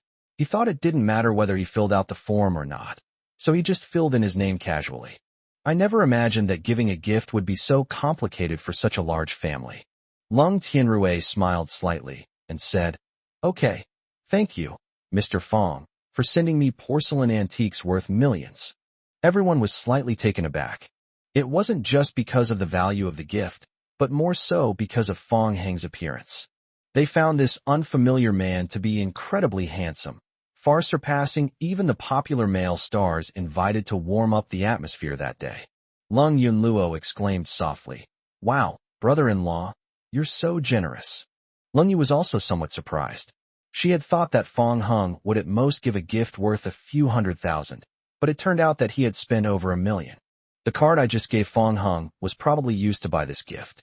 She said resentfully, Why don't you keep some money for yourself? I still have money in my card. Then Lung Tianrui's voice came from the stage again. Mr. Fong, please forgive my intrusion, but it seems you have never had any dealings with the Lung family before. May I ask which esteemed member of the Lung family introduced you to come and offer birthday wishes to my father? As Lung Tianrui spoke, he noticed the two sisters next to Fong Hong. A hint of doubt arose in his mind. Could this Mr. Fong possibly know my daughter? Su Kuan felt he had seized the opportunity and immediately said, Hee, Uncle Lung. Actually, besides that important person, I also know Mr. Fong. Let's just call us friends. Su Kuan's move was naturally aimed at winning over Fong Hong. Otherwise, if such a mysterious expert were snatched away by his elder brother, his chances of winning the election for family head would be even slimmer. The scene immediately erupted in discussion. Everyone was surprised that Fong Hong was Su Kuan's friend. They couldn't help but look at him with newfound respect. Many people even started to compliment them. Mr. Fong is handsome and dashing, much more so than that popular male star from earlier. Young Master Yi, your words are inappropriate. How can you compare Mr. Fong to a male celebrity? Doesn't that lower Mr. Fong's status? My mistake was that I said something wrong. I hope Mr. Fong will forgive me. Directly below the stage, that popular male star almost fainted from anger. I'm just here to warm things up. What did I do to deserve this? Of course, no one was more distressed than Lung Rushua, who had a bet with Lung Yu. She was stunned, never expecting that Lung Yu would actually dare to bring Fong Hong to the Lung family. Lung Rushue was terrified and kept praying that the cold rain would cover up her relationship with Fong Hong.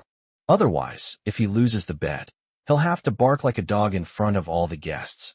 This is not just a loss of face for her, but also for the entire Lung family. A corner of the banquet hall. Lung Yunluo asked quietly, "Brother-in-law, you and that Su Kuan have actually become friends." Su Kuan was clearly shamelessly trying to curry favor with him, and Fong Hong felt it necessary to step in and explain. Just then, Old Master Lung became very interested in Fong Hong. Firstly, Fong Hong had never met him before, yet he presented a gift worth millions on their first meeting. Secondly, Su Kuan's friendship with him suggests that he is not an ordinary person. So Old Master Lung personally extended the invitation. "Mr. Fong, would you please come to the front of the stage?" Fong Hong was about to get up and go on stage when he noticed Lung Yu tugging at his clothes. "Fine." Seeing Fong Hong leave, Lung Yu's pretty face showed worry. Lung Yunluo said, "Sigh, sister, you really shouldn't have brought your brother-in-law along." Lung Yu remained silent. Su Kuan then noticed that Fong Hong was actually standing next to those two sisters. He too felt a hint of doubt. Fong Hong sighed. They quickly walked to the stage. "Mr. Fong, this way please." Lung Tianrui offered to accompany him and lead the way. Seeing this scene, Lung Yunluo rubbed her forehead. If father finds out Fong Hong and his sister's identities later, he will probably be furious and fly into a rage. Old Master Lung said, "Mr. Fong, including myself, everyone is very curious about you. Would you like to say something?" "Good." Fong Hong took the microphone and faced the crowd solemnly. "Su Kuan, don't try to establish a connection with us. It will cause misunderstandings. We are not friends." These words were spoken. The scene erupted in uproar. No one expected that Fong Hong's first words upon stepping onto the stage would be to distance himself from Su Kuan. Who is Su Kuan? He is the second young master of the Su family, and is very likely the head of the Su family. Countless people want to get in touch with him, but don't have the chance. However, Fong Hong showed Su Kuan absolutely no mercy in front of everyone, which was truly unbelievable. "Mr. Fong, it's my fault. I thought we were already friends." Su Kuan was furious and embarrassed, not expecting Fong Hong to refuse to give him face. But facing Fong Hong, whose origins were unknown, he still dared not lose his temper rashly for the sake of the position of family head. This scene shocked everyone present. Su Kuan, who used to be arrogant and domineering, was actually quite polite in the face of Fong Hong's ruthless treatment. "Just who exactly is this Fong Hong?" Fong Hong added, "Su Kuan, I'm not someone who's willing to be friends with just anyone." Many people gasped in shock. "Mad. That's insane. Utterly arrogant." Everyone in Los Angeles knows that Su Kuan has a promiscuous private life, but because of his status as the second young master of the Su family, everyone pretends not to know. Fong Hong had only shown no mercy to Su Kuan earlier, but this time it was no less than slapping him in the face. Everyone agreed that Fong Hong must have a powerful background, otherwise how could he not even take Su Kuan seriously? Okay. Su Kuan's face turned red, and he wanted to curse, but he swallowed it back. Lung Yunluo was also stunned. "Wow, sis, you two are both so domineering." As she marveled at this, she noticed Lung Yu stand up and begin walking towards the stage. On stage, the elderly Mr. Lung was both surprised and delighted, feeling that the Lung family might have struck it lucky today. "Mr. Fong, your presence is truly an honor for the Lung family." "Grandpa, you can just call me Fong Hong." Grandpa Lung is Lung Yu's grandfather. The two got married, so he is now also Fong Hong's grandfather. The word grandpa startled Old Master Lung, and even Lung Tianrui, who was standing next to him, was taken aback, immediately feeling a bad premonition. At this time, elegant and aloof, Lung Yu, dressed in a formal gown, slowly walked onto the stage. Everyone had long heard that Lung Yu was as beautiful as a fairy, and now that they saw her, they were so amazed that they couldn't take their eyes off her. Upon seeing his daughter come onto the stage, Lung Tianrui's face immediately turned cold. "You should know when to stop being rude. It's one thing to disrespect me, but today is your grandfather's birthday. Why didn't you even bring him a gift?" Chapter 57, We Got Married. Off stage, Lung Rushua held her breath, feeling extremely uncomfortable, her eyes fixed on Lung Yu on the stage. What exactly does this woman want to achieve by going on stage? No, she wouldn't dare. She absolutely dares not announce her relationship with Fong Hung. However, the next moment, Lung Yu said calmly, "The gift Fong Hung gave contained my feelings for Grandpa." These words were spoken. For Lung Rushua, it was like a taut string suddenly snapping, and her whole body began to tremble violently. Many people were taken aback. Lung Yu's words indirectly implied that she and Fong Hung had come together. Furthermore, the two have a special relationship. Otherwise, it would be impossible for them to send the same gift together. Old Master Lung asked, "Xiao Yu, you and this Mr. Fong, could it be?" "Yes, Fong Hung and I are together," Lung Yu said calmly. A gasp of surprise immediately erupted from the crowd. Everyone was astonished to learn that Lung Yu was already taken, and by someone of great importance, Fong Hung. Lung Tianrui was slightly taken aback, unsure whether to be happy or sad.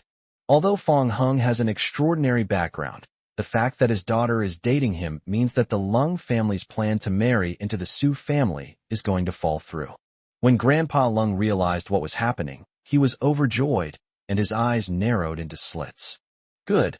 At your age, it's time to find a partner. Grandpa is very satisfied with this Mr. Fong." Su Kuan, on the other hand, felt as if he had eaten something wrong and was feeling unwell. Not only had he just been humiliated by Fong Hung, but the woman he had his eye on was already Fong Hang's.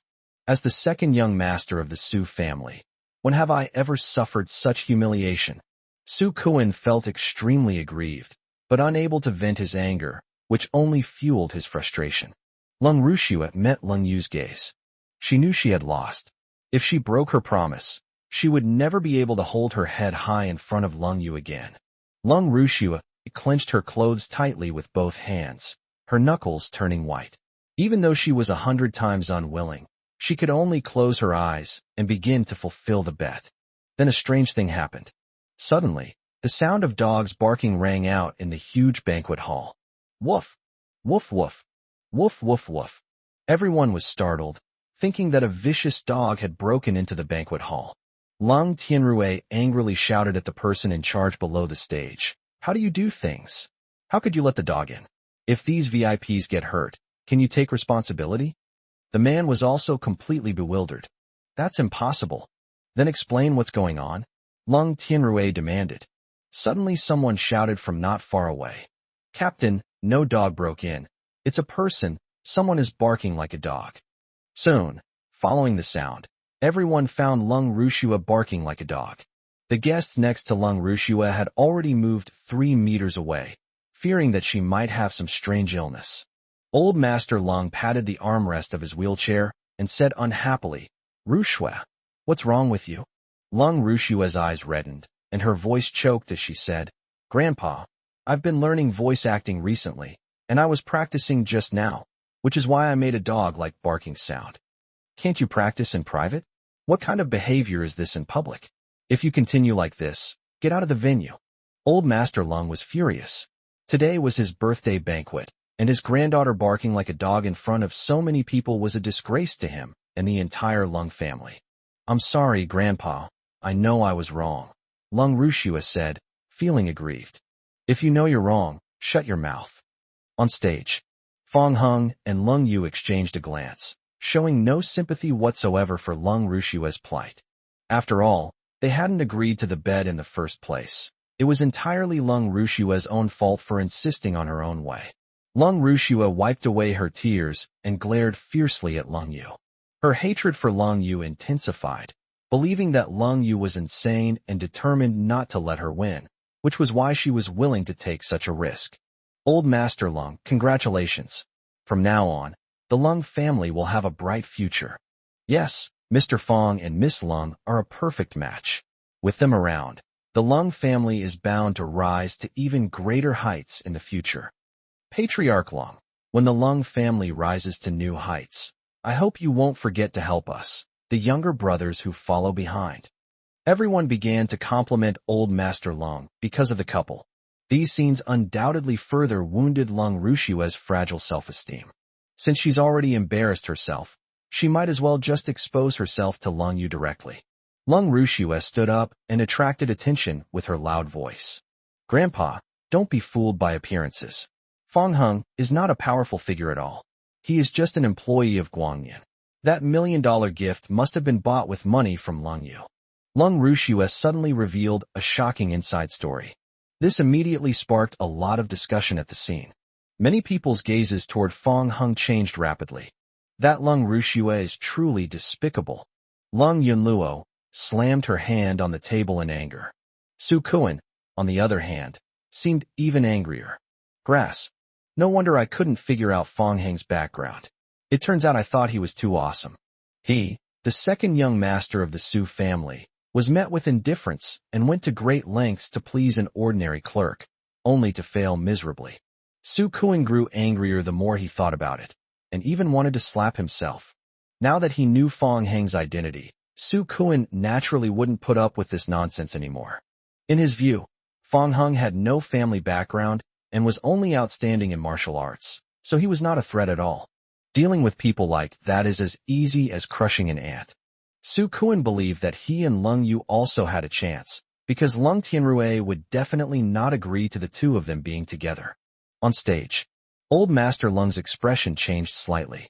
He had thought the Lung family had a stroke of good luck today, but now it seemed he had been overthinking things. He didn't care that Lung Yu and Fong Hung were dating. The young children of these prominent families in Los Angeles are all experienced in relationships, some even changing partners several times a day. In short, everything is fine as long as we're not married. Compared to Old Master Lung Tianrui seemed less composed. He glared at Lung Yu, his face extremely gloomy. Do you know who you are?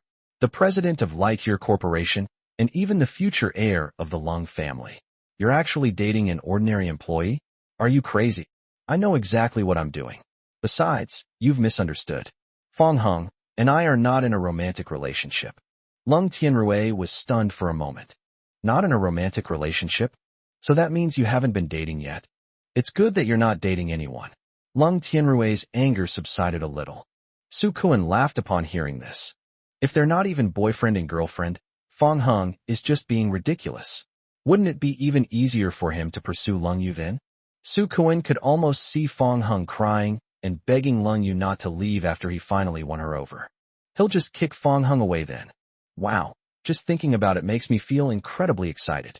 How could Fong Hung, an ordinary person, possibly compete with Su Jiayin, the second young master of the Su family? However, just as Su Kuan was having wild fantasies, Lung Yu publicly took Fong Hang's hand and announced their relationship. The reason why Fong Hung and I are not in a romantic relationship is because we are married, and we are legally husband and wife. Chapter 58. Divorce me immediately. The entire banquet hall fell into a deathly silence. Then suddenly things erupted again. No one could believe their ears. The daughter of the prestigious Lung family and the president of Lightyear Corporation. He actually married an ordinary person like that? A corner seat in the banquet hall.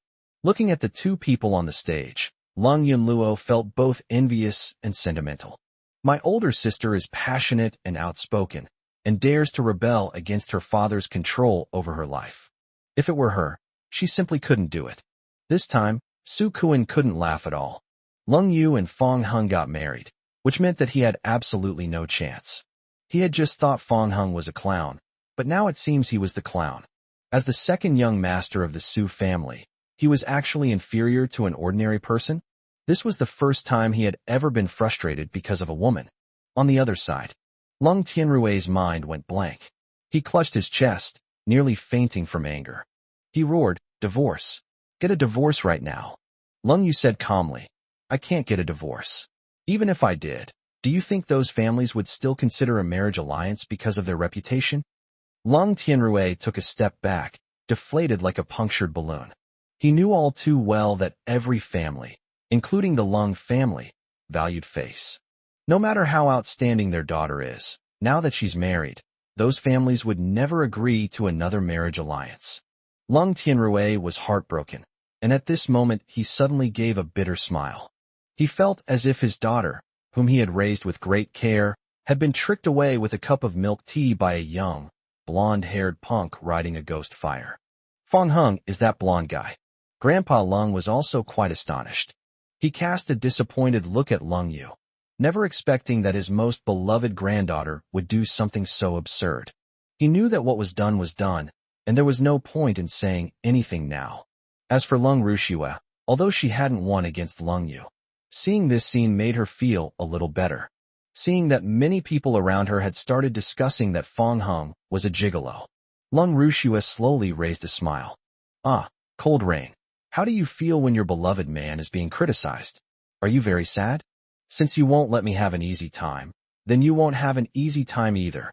However, as Lung Rushua listened, she felt something was increasingly wrong, and her smile became somewhat stiff. Holy crap, this guy is really something else. He's probably the biggest gigolo in Los Angeles. That's right. Marrying the CEO of Lightyear means you've reached the pinnacle of life. I can't even imagine how comfortable this guy's life is. It's a pity. If I had his looks, I would also go and date a rich girl. Lung Rushua said unhappily. Can't you guys have some self-respect? Do you think it's honorable to be a kept man? A person next to him immediately retorted angrily. What do you know? If I can just enjoy it, why should I bother to work hard? Lung Rushua was momentarily stunned by the rebuttal, feeling that something was amiss, yet it also seemed to make some sense. The entire banquet hall was in chaos. Suddenly it became noisy outside. The banquet hall doors opened, and the sight of the man being escorted in caused an uproar. Oh my God! It turns out to be Qian Dashan, the son of the richest man in Los Angeles. Qian Dashan is the only son of Qian Fuhao. Now that Qian Fuhao is old and retired, his business has been handed over to Qian Dashan to manage. In other words, Qian Dashan represents Qian Fuhao.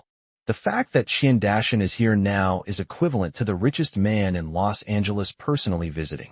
Grandpa Lung hurriedly wheeled himself in his wheelchair to greet him with a smile. If it weren't for his disability in both legs, he probably would have stood up and rushed over. Lung Tianrui realized what was happening and quickly went to push the wheelchair. The two arrived in front of Qian Dashan. Old Master Lung said nervously, Welcome, young Master Qian. It is my greatest honor that you have come to celebrate my birthday. Qian Dashan chuckled and took the initiative to shake Old Master Lung's wrinkled hand. Patriarch Lung, it's your birthday, so as a junior, I naturally had to come and pay my respects. However, I'm a little late, and I hope you won't mind. Grandpa Lung was flattered and said, No, I wouldn't dare. I am already extremely grateful that young Master Qian has honored me with his presence. While Qian Dashan and Old Master Lung were talking, a group of men in suits carried gifts into the banquet hall. On the stage, one after another, valuable gifts were displayed. They were piled up to a height of several meters. The crowd below the stage was stunned. As expected of the son of the richest man, he instantly exudes an air of grandeur. Qian Dashan's trip to offer birthday wishes was naturally because of Fong Hung. If it weren't for Fong Hung, his son Qian Xiaobao's congenital muteness would never have been cured. Qian Dashan then spotted Fong Hung not far away. Amidst the puzzled gazes of the crowd, he quickly walked up to Fong Hung. Qian Dashan first greeted Lung Yu, who was standing next to Fong Hung, saying, Mrs. Fong. Greetings, Mr. Qian. Lightyear Corporation and the Qian Group have always had a cooperative relationship. This wasn't the first time Lung Yu and Qian Dashan had met. However, Lung Yu was somewhat surprised that Qian Dashan addressed her as Madame Fong. Qian Dashan then turned to Fong Hung and said, Mr. Fong, may I have a word with you in private? Can. Fong Hung nodded. Although he didn't know Qian Dashan, he realized that the other party was probably related to that cheerleader old man, Qian Fuao. You and Yunlua wait for me. I'll be back in a bit. Fong Hung released Lung Yu's hand, which he had been holding tightly.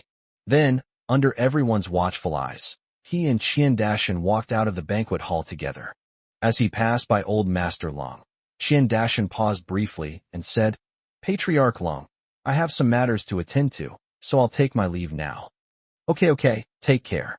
Seeing Qian Dashan being so polite to Fong Hungka, Old Master Lung was clearly shocked, and Lung Tianrui had the same reaction. The audience erupted in cheers again. Young Master Qian actually knows that Fong Hung? Yes, young Master Qian seems to respect him quite a bit. Holy crap, could it be that Fong Hung is playing dumb to fool others? and is actually some kind of powerful figure? Su Kuan frowned, also feeling very surprised. Although the Su family is powerful, Qian Dashan represents the wealthy Qian family, and this richest man in Los Angeles is not someone to be trifled with. Fortunately, I didn't make any sarcastic remarks about Fong Hung. If Fong Hung had a close relationship with Qian Dashan, I would have gotten myself into trouble. Grandpa Lung looked at his granddaughter and asked, Ru Shui, are you sure you're not lying? Is Fong Hung really an employee of Lightyear? Tu didn't lie, Grandpa. You can check. When Lung Tianrui saw the two sisters walking towards him, he immediately turned serious and began to question Lung Yu. Just who is this man you're looking for? Lung Yu ignored Lung Tianrui's words and pulled Lung Yunluo away from the banquet hall.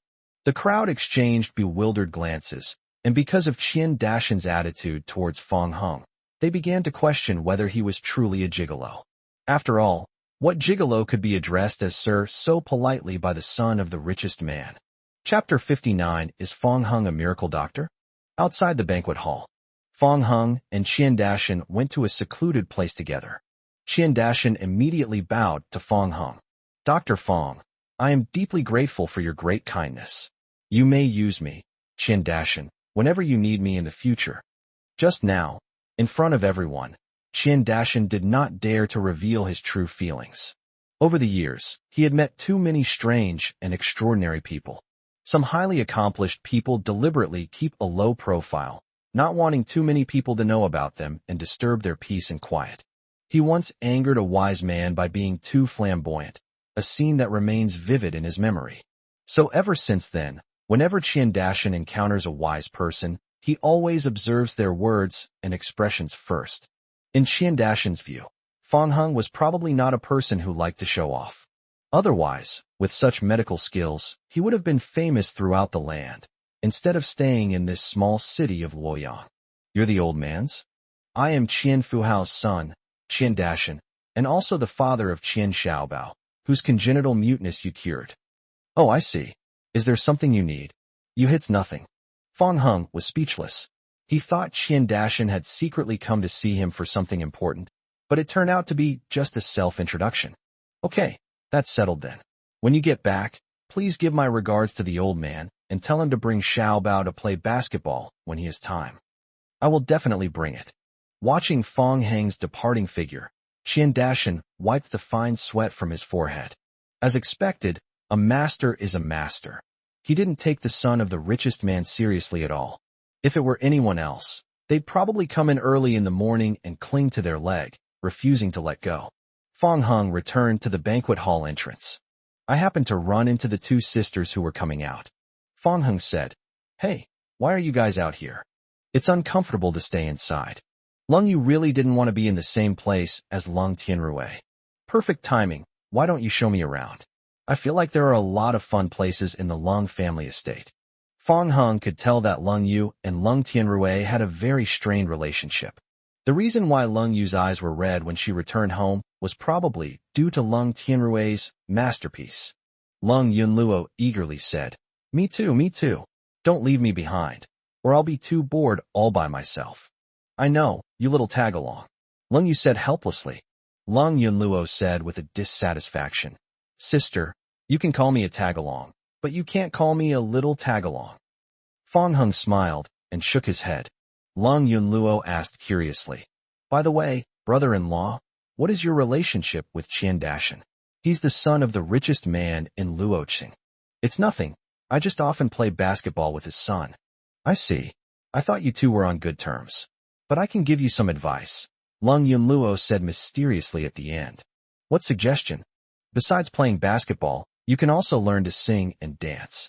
You're so handsome, you can definitely pick up a lot of pretty girls by making videos and posting them online. That's enough. Are you still testing me? Lung Yu gently tapped Lung Yunluo's head and said, Stop coming up with bad ideas. Lung Yunluo stuck out her tongue and grinned mischievously. Hee sis, I did this all for you. Get out of here. I've never asked you to do that. On the other side, Lung Rushue overheard their conversation and immediately ran back to the banquet hall. Because he was in such a hurry, he didn't stop in time and almost knocked over Grandpa Lung's wheelchair.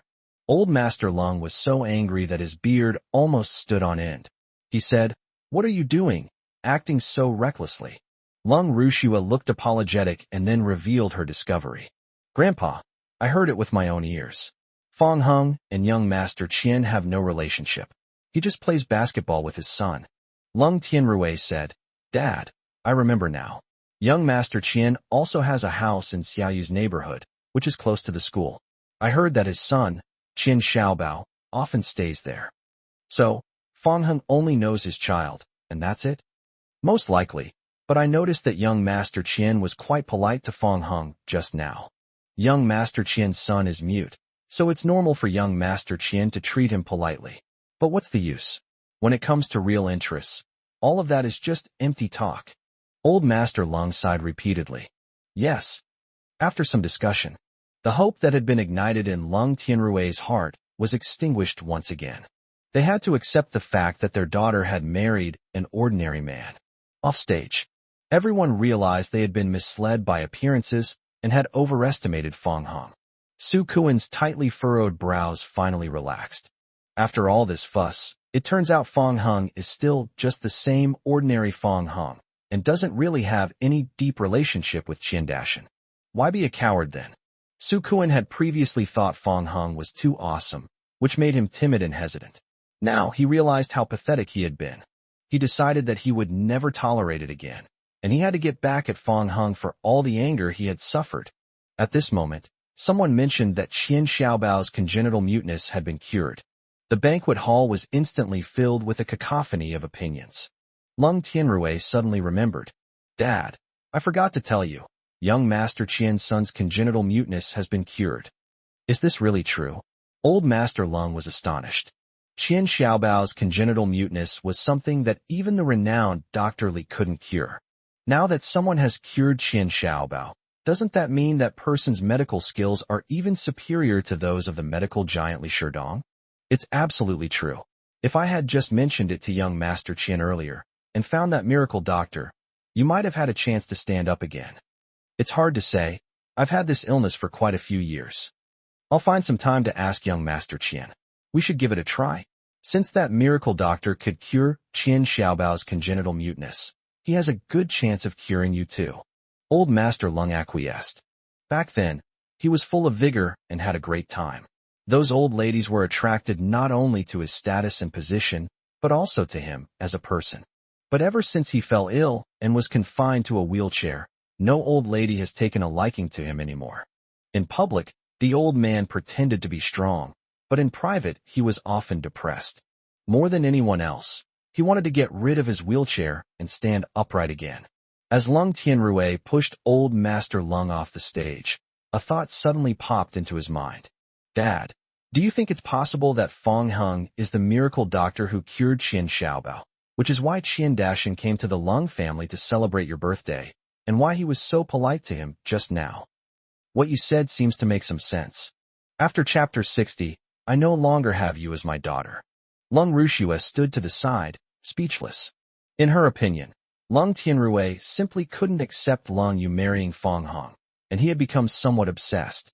"Uncle, have you been watching too many TV dramas? If Fong Hung were really a miracle doctor, he wouldn't be working at Light Years Hospital. Besides, where would you find a miracle doctor so young? In my opinion, the reason why young Master Qian came to wish Grandpa a happy birthday is probably because our Guangnian group and his businesses are becoming increasingly close." Lung Rushua's words left the father and son speechless. Indeed, how could Fong Hung, an ordinary employee, possibly be that miracle doctor? Led by the two women, Fong Hung strolled around the Lung family manor for a long time.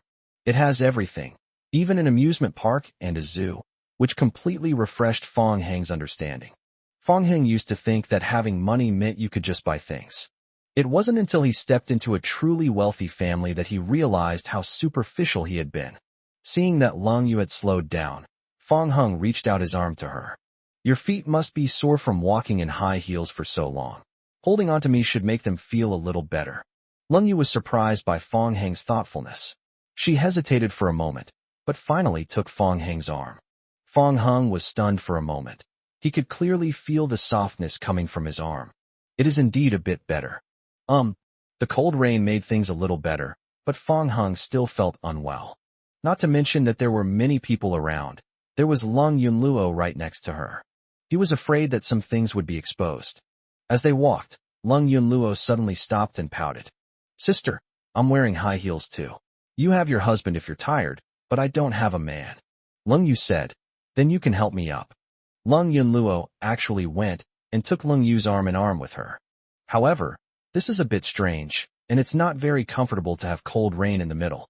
In the end, the three of them had no choice but to sit down and rest on a nearby bench. The bench has various interfaces and even wireless charging. Lung Yunluo was lying on the bench scrolling through her phone, her high heels casually tossed aside. Fong Hing's attention was entirely focused on Lung Yu's hand that was linked with his arm. He was a little puzzled. They had already sat down to rest, yet Lung Yu still hadn't let go. Could it be that you've forgotten? Fong Hung wanted to remind Lung Yu, but he also had his own selfish motives. Just as she was hesitating, Lung Yu took the initiative to let go of his arm. Then, Lung Yu opened the zipper of her handbag, took out a card, and handed it over. There's $1 million in there too. Don't be silly and spend it all on gifts this time. Save it for yourself. It seems Lung Yu misunderstood. No wonder she said those things in the banquet hall earlier. However, Fong Hung accepted it quite naturally. There's nothing to be ashamed of about living off a woman. Fong Hung originally had $5 million, but spent $2 million on gifts. Unexpectedly, Lung Yu gave him another $2 million. In other words, after the round trip, he still has $5 million in his hands. Although the Soft Rice King rebate was not triggered, a considerable amount of soft rice value was still obtained. Fong Hung glanced at it and saw that it had reached 60%, so he estimated that he would be able to participate in the lottery again soon. After putting the card away, Fong Hung suddenly noticed something. Lung Yu, who had let go of his hand, naturally took his arm again. Before I could think too much, I heard Lung Yunluo's voice. Brother-in-law, I'm so envious of you.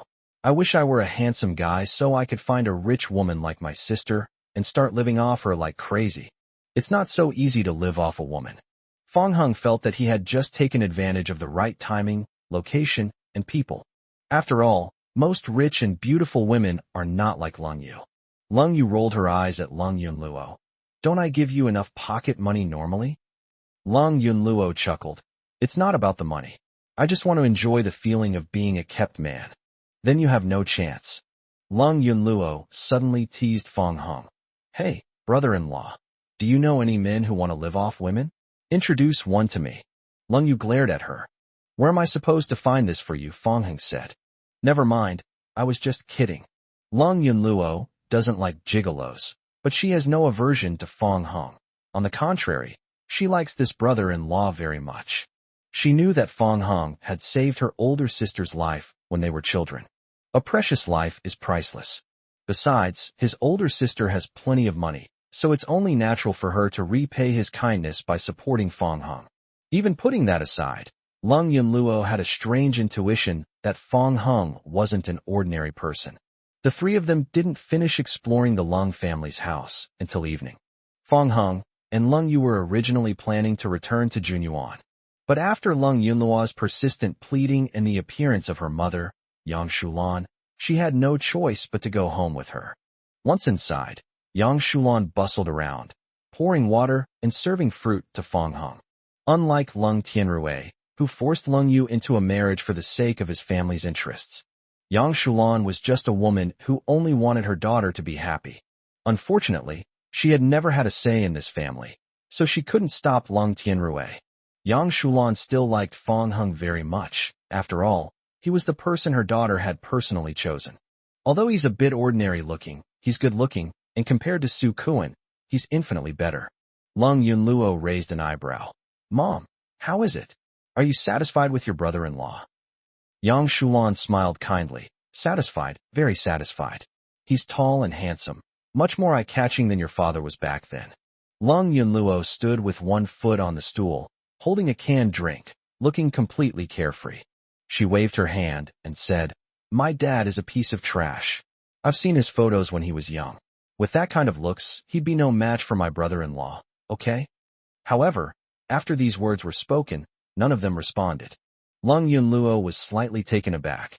Hey, what's wrong? Why aren't you guys saying anything? Yang Shulan smiled and gestured for her to look behind her. Lung Yunluo turned around and realized that her father was standing in front of her. She was so startled that she dropped the canned drink in her hand and immediately pulled her foot back from the stool. In just a short while, she transformed from a carefree and outgoing person into a quiet and well-behaved girl. Daddy back.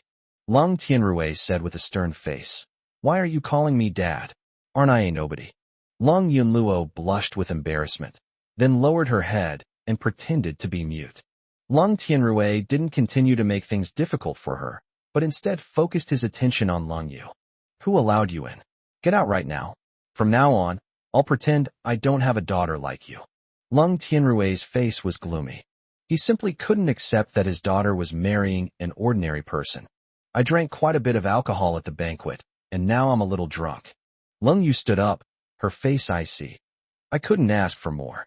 So you've got it all figured out. I bet you've gotten too big for your britches. Otherwise, you would have already decided to disown me as your father, wouldn't you? Chapter 61 Powerful Protection of His Wife. Yang Shulan looked embarrassed and stepped forward to smooth things over, trying to ease the conflict. Tianrui, don't be like this. It was my idea. Our Xiaoyu finally managed to come back. After she finished speaking, she came up and tried to pull Lung Tianrui away, worried that the father and daughter would start fighting. Shut your mouth. It's none of your business how I discipline my daughter. Fueled by alcohol, Lung Tianrui forcefully pushed Yang Shulan away. Yang Shulan accidentally fell to the ground, hitting her head on a stool, and felt dizzy. The two women rushed forward to help their mother, concerned for her safety. Mom, are you all right? Lung Yunluo asked. Lung Yu glared at Lung Tianrui and angrily retorted. Lung Tianrui, are you even a man? If you have a problem, come at me. Why are you taking it out on my mother? Seeing his injured wife, Lung Tianrui regained some composure, a hint of self-reproach flashing in his eyes. But he clearly couldn't swallow his pride and remained defiant, saying, What right do you have to tell me what to do? And what's your address? Do you think you can just call me by my name? Lung Tianrui, what's wrong with me calling you that? You're not worthy to be my and Yunluo's father, much less my mother's husband. Lung Tianrui felt his blood rush to his head, as if his daughter's words had stung him, and he even had difficulty breathing. You wretched girl, you wretched girl.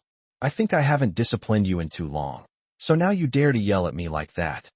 Lung Tianrui raised his hand as if to strike. Lung Yu's eyes were firm, showing no fear. Come on, hit me. Keep hitting me like you did when we were kids. If I disobey you, it's all my fault, Yunluo's fault, and my mother's fault. You've never been wrong in this family. You're always the only one who's right. Yang Shulan grabbed her daughter and said with tears in her eyes, Xiaoyu, don't talk to your father like that. I'm not afraid of him at all. A man who only bullies his wife and daughters is a coward. You? Lung Tianrui was completely enraged, and the hand he had raised actually came down. Just as the blow was about to hit Lung Yu's face, her wrist felt as if it had been clamped by an iron clamp, rendering her completely unable to move. Fong Hung remained expressionless, staring directly at Lung Tianrui, and firmly gripped his wrist. Upon seeing this, Yang Shulan was shocked.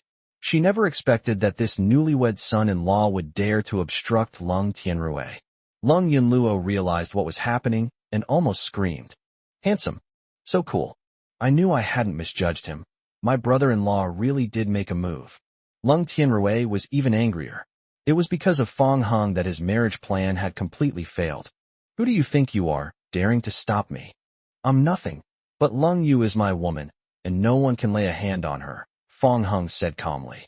Behind him, Lung Yu, whose expression had been icy, suddenly felt her heart skip a beat. Lung Yunluo suppressed her excitement. Fong Hung is not only handsome. This domineering protection of his wife gesture is even cooler. So incredibly handsome. However, in Lung Tianrui's view, Fong Hung, his son-in-law, was undoubtedly challenging his authority. I'd like to see what you're capable of using to protect this unfilial daughter. As if in a contest, Lung Tianrui stretched out his other hand and immediately slapped Lung Yu across the face again. With a snap, everyone except Fong Hung was stunned. Fong Hung not only blocked Lung Tianrui, but also slapped him across the face. Fong Hung said coldly, "That's enough, or I won't be polite to you."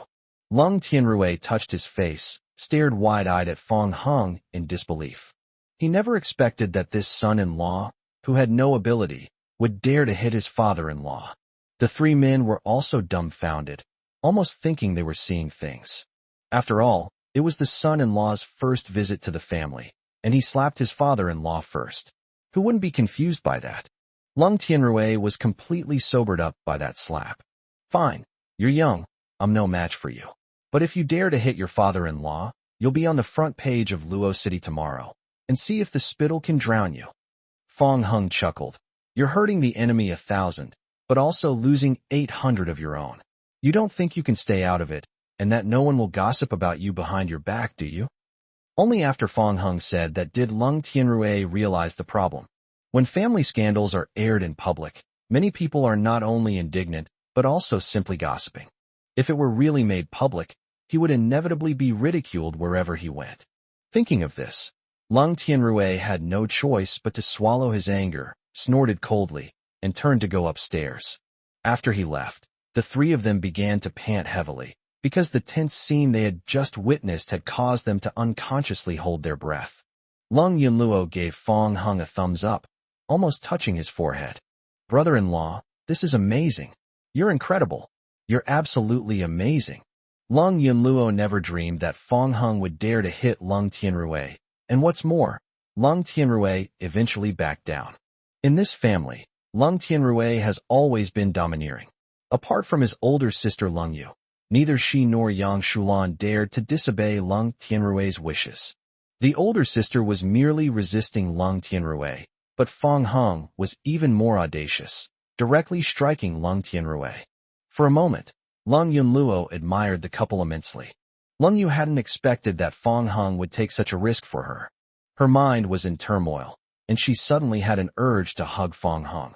But with her mother and sister present, she felt a little embarrassed, so she only went to hold Fong Hung's hand. Fong Hung is checking Yang Shulan's head for any injuries. Feeling the cold rain touching him, he took her hand and said to Yang Shulan, "Auntie, you just bumped your head. It should be fine." Lung Yunluo exclaimed in surprise, "Brother-in-law, you can even treat illnesses?" Yang Shulan's attention wasn't on that, but rather she smiled and said, "You and Xiaoyu are both married now. Isn't it a bit inappropriate to call her Annie?" Yes, brother-in-law. You and my sister have already registered your marriage. It's time for you to address me as such," Lung Yunluo chimed in. Fong Hung glanced at Lung Yu subconsciously, not to ask for her opinion, but because he had never called her mom since he was a child. Fong Hung didn't know who his mother was, and his father had never mentioned her. He had heard some rumors, though, that his mother had run away after giving birth to him. Lung Yu noticed Fong Hung's unusual behavior and said, "Mom, this is the first time Fong Hung has met you. He's not used to it yet. There's no need to rush him to change how he addresses you." Lung Yunluo put her arm around Yang Shulan's neck and said, "Is there anything you're not used to? Brother-in-law, come on, this is our mother, try calling her. Don't pressure Fong Hung like this."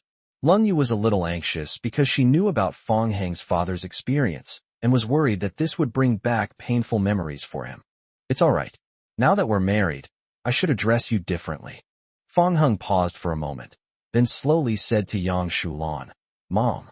Chapter 62, Sleeping Together. Yang Shulan smiled broadly and responded happily.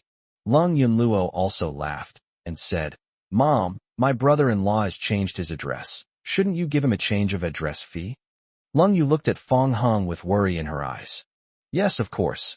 Yang Shulan immediately rummaged through her bag, and Lung Yunluo seized the opportunity to snatch a card from it. She chuckled and said, "Mom, I also played a part in my brother-in-law changing his address, so I'll accept this as a bonus." "You child." Helpless, Yang Shulan then took out a card and stuffed it into Fong Hung's hand. "There are 3 million here. Consider it your mother's payment for changing your address to her son." He earned 3 million yuan just by calling out Mom. Fong Hung and Yang Shulan exchanged pleasantries, but ultimately did not refuse her kindness. With this additional 3 million, his savings have now reached 8 million. Unfortunately, it wasn't given by Lung Yu, so I didn't get any soft rice points. It's late at night. Yang Shulan forced the two to stay overnight. So Fong Hung and Lung Yu entered the same room. The door was closed. Lung Yu turned around and hugged Fong Hung. What are you doing? Tu twisted my ankle. Lung Yu buried her face in his chest. She had restrained herself for so long outside, but now she could no longer suppress her inner impulses. Then I'll carry you to bed and check how serious it is. Oh. Lung Yu was a little confused. She had just made up an excuse. She hadn't actually twisted her ankle.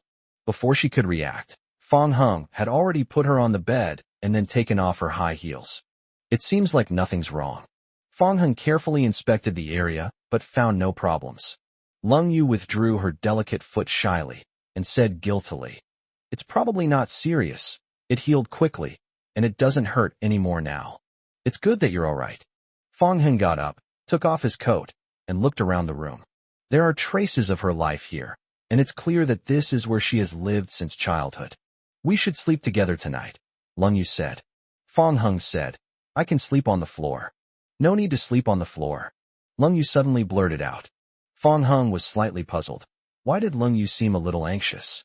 I mean, sleeping on the floor would arouse suspicion, so I don't need to, she explained hurriedly, afraid that her true thoughts would be seen through. "Can you accept sleeping together?" Fong Hung asked. Lung Yu brushed the hair behind her ear and said, "I'm fine." "Okay, then let's sleep together." Since Lung Yu didn't mind, Fong Hung would definitely choose to sleep in the bed. Lung Yu was secretly plotting something. The reason she didn't let Fong Hung sleep on the floor was because she wanted to hold him while she fell asleep again. Yesterday's brief experience left a lasting impression on her.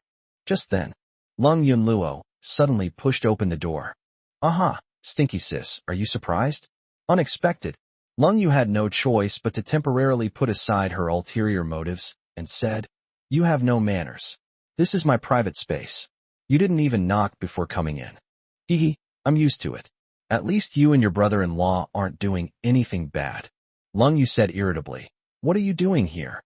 "Mom said that the water heater in this room has been used for too long and is about to break, so you and your brother-in-law should use the one in the living room for now." "Okay, I understand. You can leave now." "Don't rush me, slut. I just got here. Why are you in such a hurry to kick me out? Could it be that?" Lung Yunluo suddenly paused, then glanced at Fong Hung with a wicked grin. Fong Hung said awkwardly, "How about I go next door and you two sleep here?" "Okay." "No." The two women suddenly spoke at the same time, and it was naturally Lung Yu who shouted no. Lung Yu got out of bed, her bare feet touching the floor, and pushed Lung Yunluo out. "Go back to your room now." All right, I'll leave then." "You stinky sister, you've really forgotten your sister now that you have a man, forgotten how you used to call me little darling and wouldn't let me go." Fong Hung was very surprised, feeling that this was not something Lung Yu could do. Lung Yu increased her strength and continued to push Lung Yunluo outwards. "Don't talk nonsense, I didn't do it." Oh, they're starting to deny it outright. Lung Yunluo then turned to Fong Hung and said, "Brother-in-law, I'm leaving now. I have a lot of juicy gossip about my sister. I'll tell you about it later." Finally, Lung Yunluo was driven away. Lung Yu, slightly out of breath, said, "Don't believe what Yunluo says. She's never serious, and almost nothing she says is true. It's really quite unreliable." Unexpectedly, Lung Yunluo suddenly launched a surprise attack. "Brother-in-law, I've added you. Let's chat privately behind my sister's back." "You bastard Lung Yunluo, don't try to run away if you dare." Lung Yu chased after him barefoot out the door. A moment later, he returned angrily, looking as if he wanted to say something but couldn't. "What's wrong?" "My phone is dead. I'd like to borrow your phone to look up some information." "Give." Fong Hung generously handed the phone to Lung Yu. Lung Yu opened Green Bubble, but didn't find Lung Yunluo's friend request. Instead, she saw someone in the blacklist. "My ex-girlfriend," Fong Hung said. "Oh, did Yunluo add you on WeChat?" "No, I don't know how to contact her." In the midst of conversation, Fong Hung's phone rang once. When Lung Yu looked, she saw that it was a friend request from Lung Yunluo. She did not hesitate to add to the blacklist. Only then did he feel relieved enough to return the phone to Fong Hung. "All right, all the information has been checked. It seems that Lung Yunluo is the one with the information. The next room. Lung Yunluo frowned and muttered, "Hey, why don't they agree yet? Did I add something wrong?" After taking a shower, one after the other, the two prepared to go to sleep. This is the first time I've experienced this moment since I got married. When he was a child, Fong Hung had imagined sharing a bed with his newlywed wife, but it was very different from what he was like now. It can only be said that there is indeed a gap between fantasy and reality. After the lights were turned off, only the faint moonlight illuminated the room. Fong Hung had his back to Lung Yu, so he couldn't see her expression. Time passed by, and just when he thought Lung Yu had fallen asleep and he was about to go to sleep himself, suddenly, Lung Yu poked his back with her finger. Fong Hung. Fong Hung turned around, curious about what was going on. Lung Yu said hesitantly, "I'm a little tired." Fong Hung understood her unspoken meaning. After all, this was the new agreement the two had made last night. "I'll be right here with you." "Good." After Lung Yu finished speaking, she pressed herself against him, leaning her whole body against his chest. Fong Hung was stunned for a moment. Had he misunderstood the agreement made last night? Or had Lung Yu misunderstood? He remembered that what he meant back then was that he would quietly stay by Lung Yu's side while she slept, not like this now. However, there's no point in dwelling on these things now. Unlike before, this time it was indoors, and the atmosphere was so subtle. A beauty as lovely as jade. How could one not be tempted when she's in one's arms? Oh no, we can't hide it anymore. There seems to be something there. Don't. Chapter 63. Stay away from my man. Fong Hung was completely dumbfounded. The thing he had hidden had actually been caught. Lung Yu seemed to have touched a hot potato, and in a panic, she hurriedly let go. It took some time before the atmosphere became less awkward. "Go to sleep, it's very late," Fong Hung said. Lung Yu responded in a voice as soft as a mosquito's buzz. Of course, neither of them went to sleep immediately. The next day, the two were awakened by the knocking on the door. Fong Hung opened his eyes and found Lung Yu rubbing her sleepy eyes. Their eyes met, and Lung Yu looked away. The first thing she saw when she woke up in the room was Fong Hung, and she almost thought it was a hallucination. Fong Hung rubbed his slightly numb arm and got out of bed. Lung Yu sat up and silently pulled up the straps of her nightgown. "Open the door." Lung Yunluo suddenly jumped out. "Hey, good morning, you two. You actually locked the door this time." Having just woken up, she had little energy, and even Lung Yulian's voice was soft and weak when she scolded her. "Why are you acting like a monkey, bothering me and Fong Hung so early in the morning? Getting up early is good for your health, brother-in-law. Don't you agree?" Fong Hung yawned. "That's on the condition that you go to bed early. Your sister and I stayed up quite late last night." Lung Yunluo chuckled. "Sorry, but my mom asked me to call you downstairs for dinner. Be sure to hurry." The two washed up and went downstairs. Just moments ago, Lung Yunluo was all smiles and laughter, but now she was behaving like a completely different person at the dinner table. This was naturally because Lung Tianrui was also there. Fong Hung and Lung Yu took their seats. The nanny, Luo Xiao, immediately brought breakfast to the two of them, while secretly glancing at Fong Hung. Since the birthday banquet last night, news of their marriage has spread throughout the Lung family. Even the cooks in the kitchen know that Lung Yu married an ordinary person. Luo Xiao has worked here for decades, watching Lung Yu grow up from a child, and she knows the temperament of Master Lung Tianrui very well.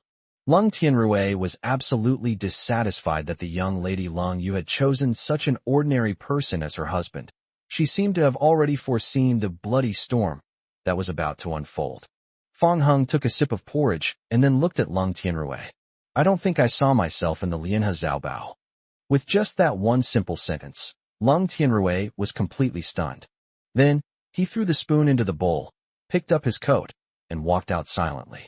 Yang Shulan said, "Tianrui, we haven't finished eating yet. Where are you going?" "I don't want to eat anymore. I'm going to the office." Yang Shulan returned and sat down, putting some food into Fong Hang's bowl, and said with a smile, "In our family, only you can keep him in check." These scenes left Luo Xiao completely dumbfounded. Everyone says the son-in-law is just an ordinary person, so why does even the usually domineering master seem to avoid him like the plague? Moreover, the ladies seem to like him very much. Logically speaking, if they were ordinary people, the The son-in-law should be considered inferior in this family, which is completely the opposite of what is happening now. Once Lung Tianrui left, Lung Yunluo naturally reverted to her true appearance. Haha, this is the first time I've ever seen Dad look so embarrassed. It's so funny, Yang Shulan said. Be careful, if your dad suddenly comes back, you'll be in big trouble. After cautiously checking around, Lung Yunluo waved her hand and said, No, they've already gone far away. You can discuss this freely now. Lung Yunluo moved closer to Lung Yu. Sis, your husband slapped Dad yesterday and scared him half to death. Don't you feel anything about that? Luo Xiao was stunned upon hearing this. Lung Yu said, Don't disturb my meal. Ugh, what a buzzkill. Lung Yunluo happily went back to find Yang Shulan again. Yang Shulan turned to Luo Xiao and said, Sister Luo, could you please pour a glass of water for the children? Oh, hi, madam. Luo Xiao snapped out of her daze and hurriedly poured water for the others. When it was Fong Heng's turn to drink, she trembled and almost knocked the cup over. Lung Yunluo's words just now truly shocked her. Fong Heng actually slapped Lung Tianrui. This is absolutely unbelievable. You really shouldn't believe all those rumors and gossip. If the young lady had really married an ordinary person, how could he have dared to hit the master? And most importantly, how could the master possibly choose to swallow his anger after being beaten? Lung Yunluo got more and more excited as she talked, and even became a little carried away. Mom, do you think if I followed my brother-in-law's example and slapped Dad too, would it have some amazing effect? Her words completely baffled everyone present. Fong Heng didn't say anything and continued drinking his porridge. Lung Yu said, If you're not afraid of death, you can give it a try. You silly child, have you lost your mind? If you really dare to lay a hand on me, your dad might break your legs. After Yang Shulan finished speaking about Lung Yunluo, she still gave Luo Xiao a warning, even though she knew Luo Xiao was keeping her mouth shut. Sister Luo, I don't want to hear things that shouldn't be said outside. Luo Xiao said nervously. Madam, I didn't hear anything just now. Okay, that's good. Luo Xiao was cleaning up the dishes that the group had left over. Lung Yunluo leaned closer to Fong Heng. Brother-in-law, what's going on? I added you as a friend last night. Why haven't you accepted yet? Maybe they didn't receive it. Fong Heng glanced at Lung Yu, then gave Lung Yunlu a perfunctory reply. Impossible. Show me your phone. I've applied for this almost 800 times. Lung Yu stepped forward and said, Stay away from my man. Lung Yunluo glanced at the two of them and quickly understood. Oh, you stinky sis. It must be because you wouldn't let your brother-in-law add me, right? Yes, I'm the one who let him. You like to talk nonsense. Adding Fong Heng will only cause him trouble. What nonsense am I talking about, you stinky sister? You're just afraid I'll tell your husband about you, so you don't want us to talk about it in private, right? Well then, I'll tell you to your face. Brother-in-law, I'm telling you, MMM. Lung Yu rushed over and covered her mouth. Yang Shulan and Luo Xiao were already used to this kind of scene. Yang Shulan said, Xiaoyu, you've finally come back. Do you want to stay at home for a few more days?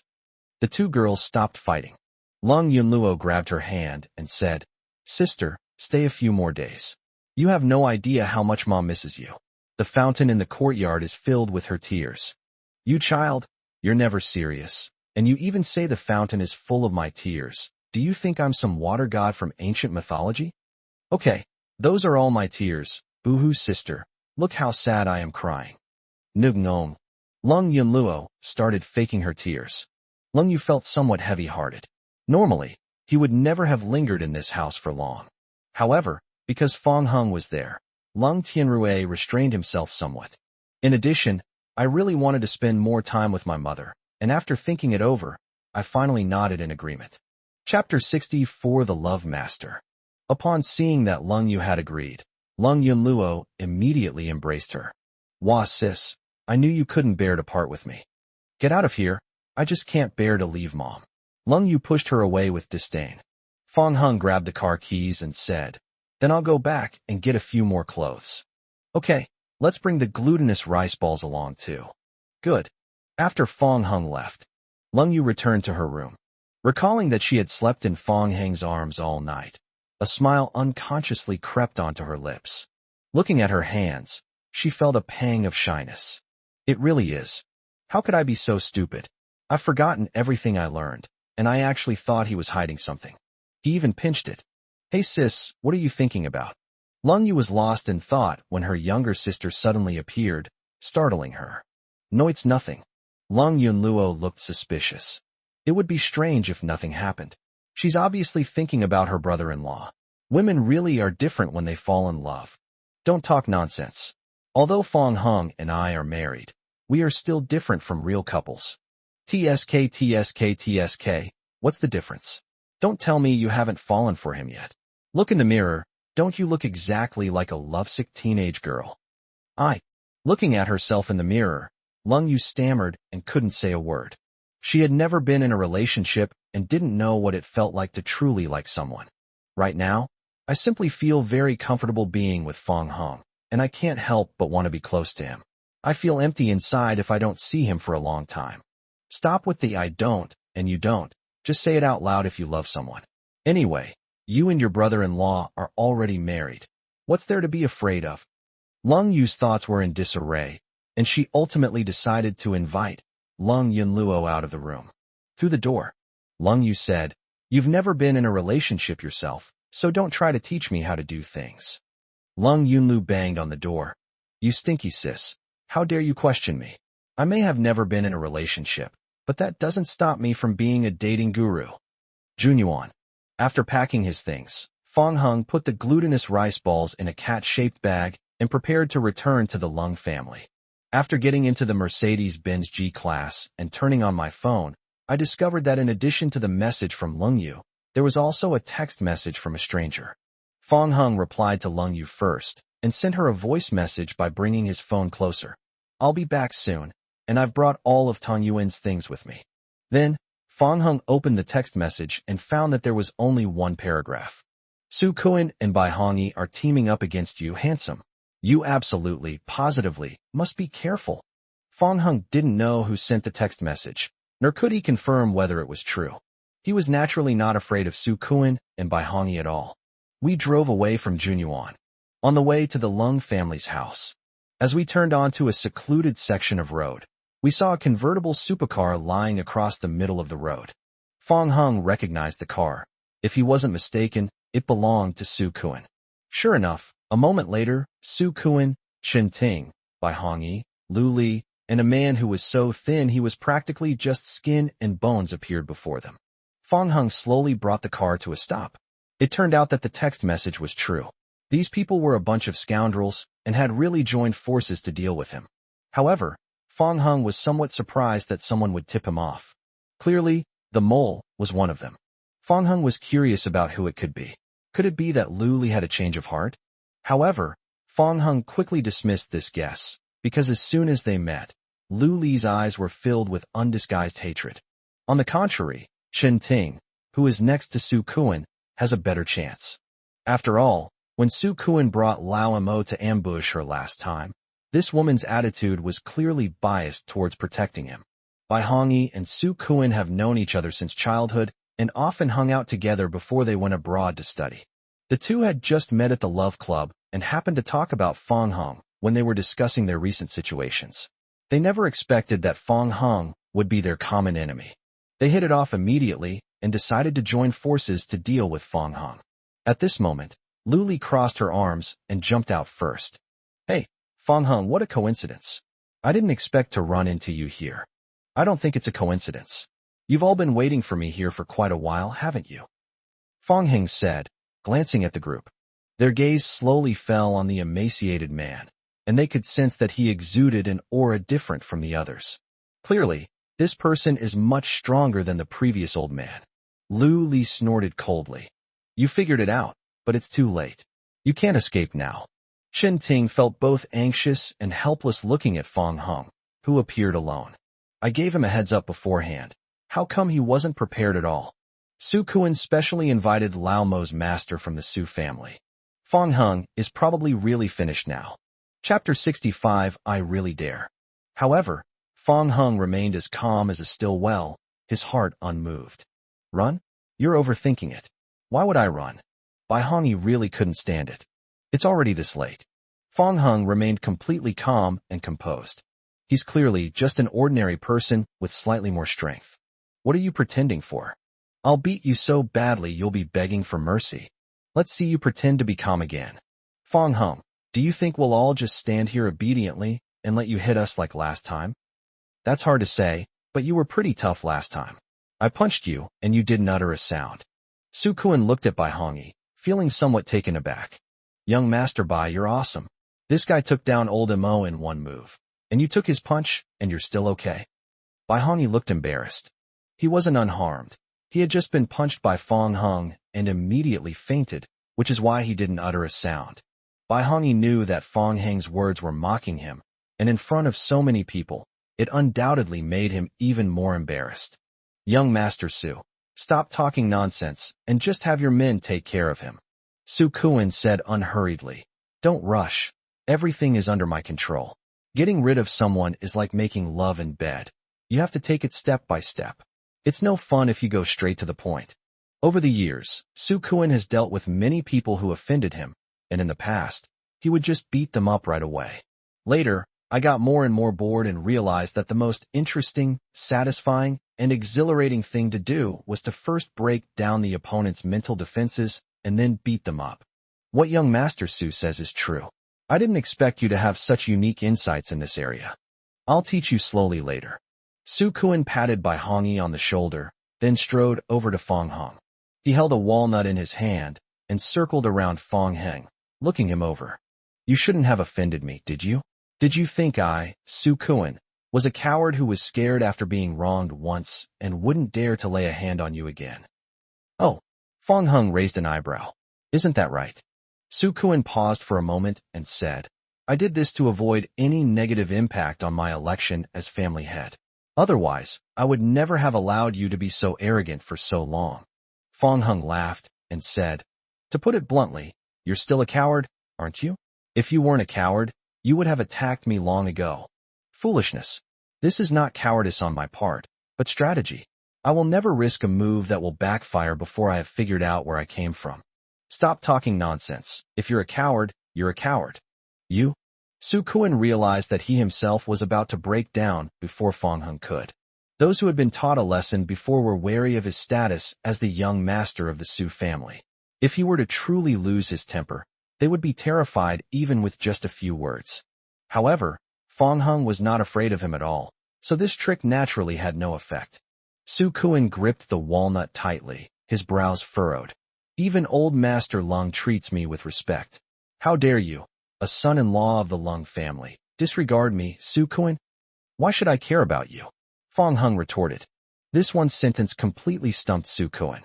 The people over there also looked incredulous.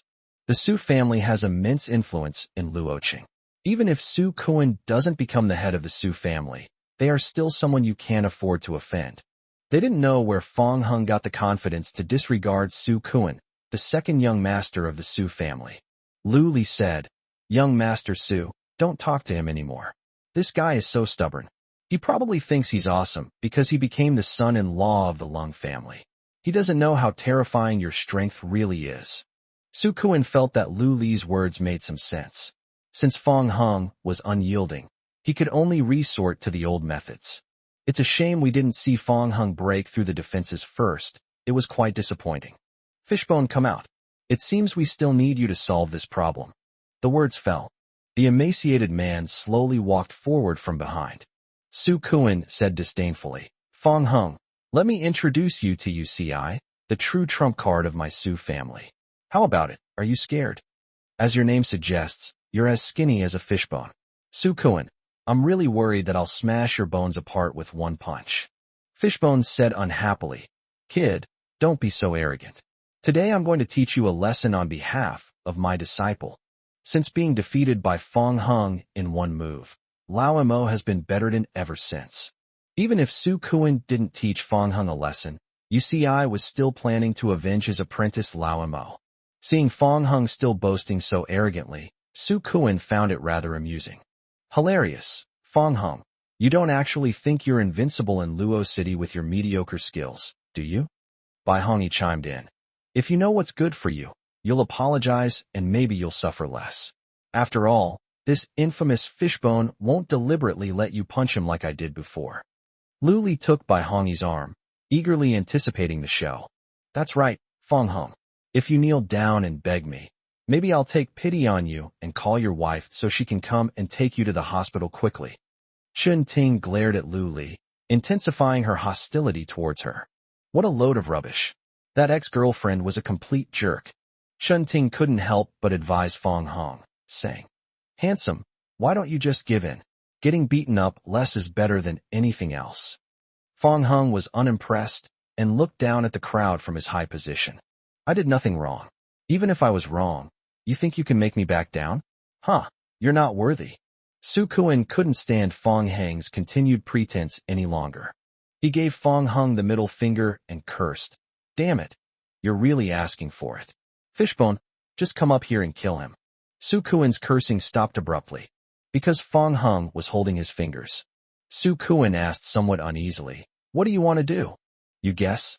You dare. Su Kuan, of course, guessed what Fong Hong was going to do, and immediately glared at him and began to threaten him. I really dare to do it. Chapter 66. Can you spare me? Fong Hong directly bent Su Kuan's fingers. Ah, my hand. Su Kuan's fingers bent so hard they almost touched the back of his hand, and he screamed in pain like a pig being slaughtered. The three people watching this scene were taken aback. They all wore expressions of discomfort. Even though they didn't experience it firsthand, they seemed to understand Su Kuan's pain. Only UCI reacted and immediately rushed towards Fong Hong. Fishbone was surprised that Fong Hong was so bold, daring to take the initiative to harm Su Kuan even with a master like him in charge. You audacious brat, how dare you harm my young master? Prepare to die.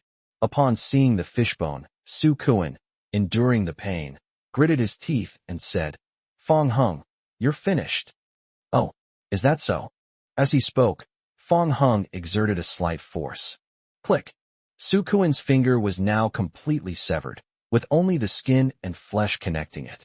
Su Kuan was covered in sweat, his whole body was trembling uncontrollably, and his face was contorted with pain.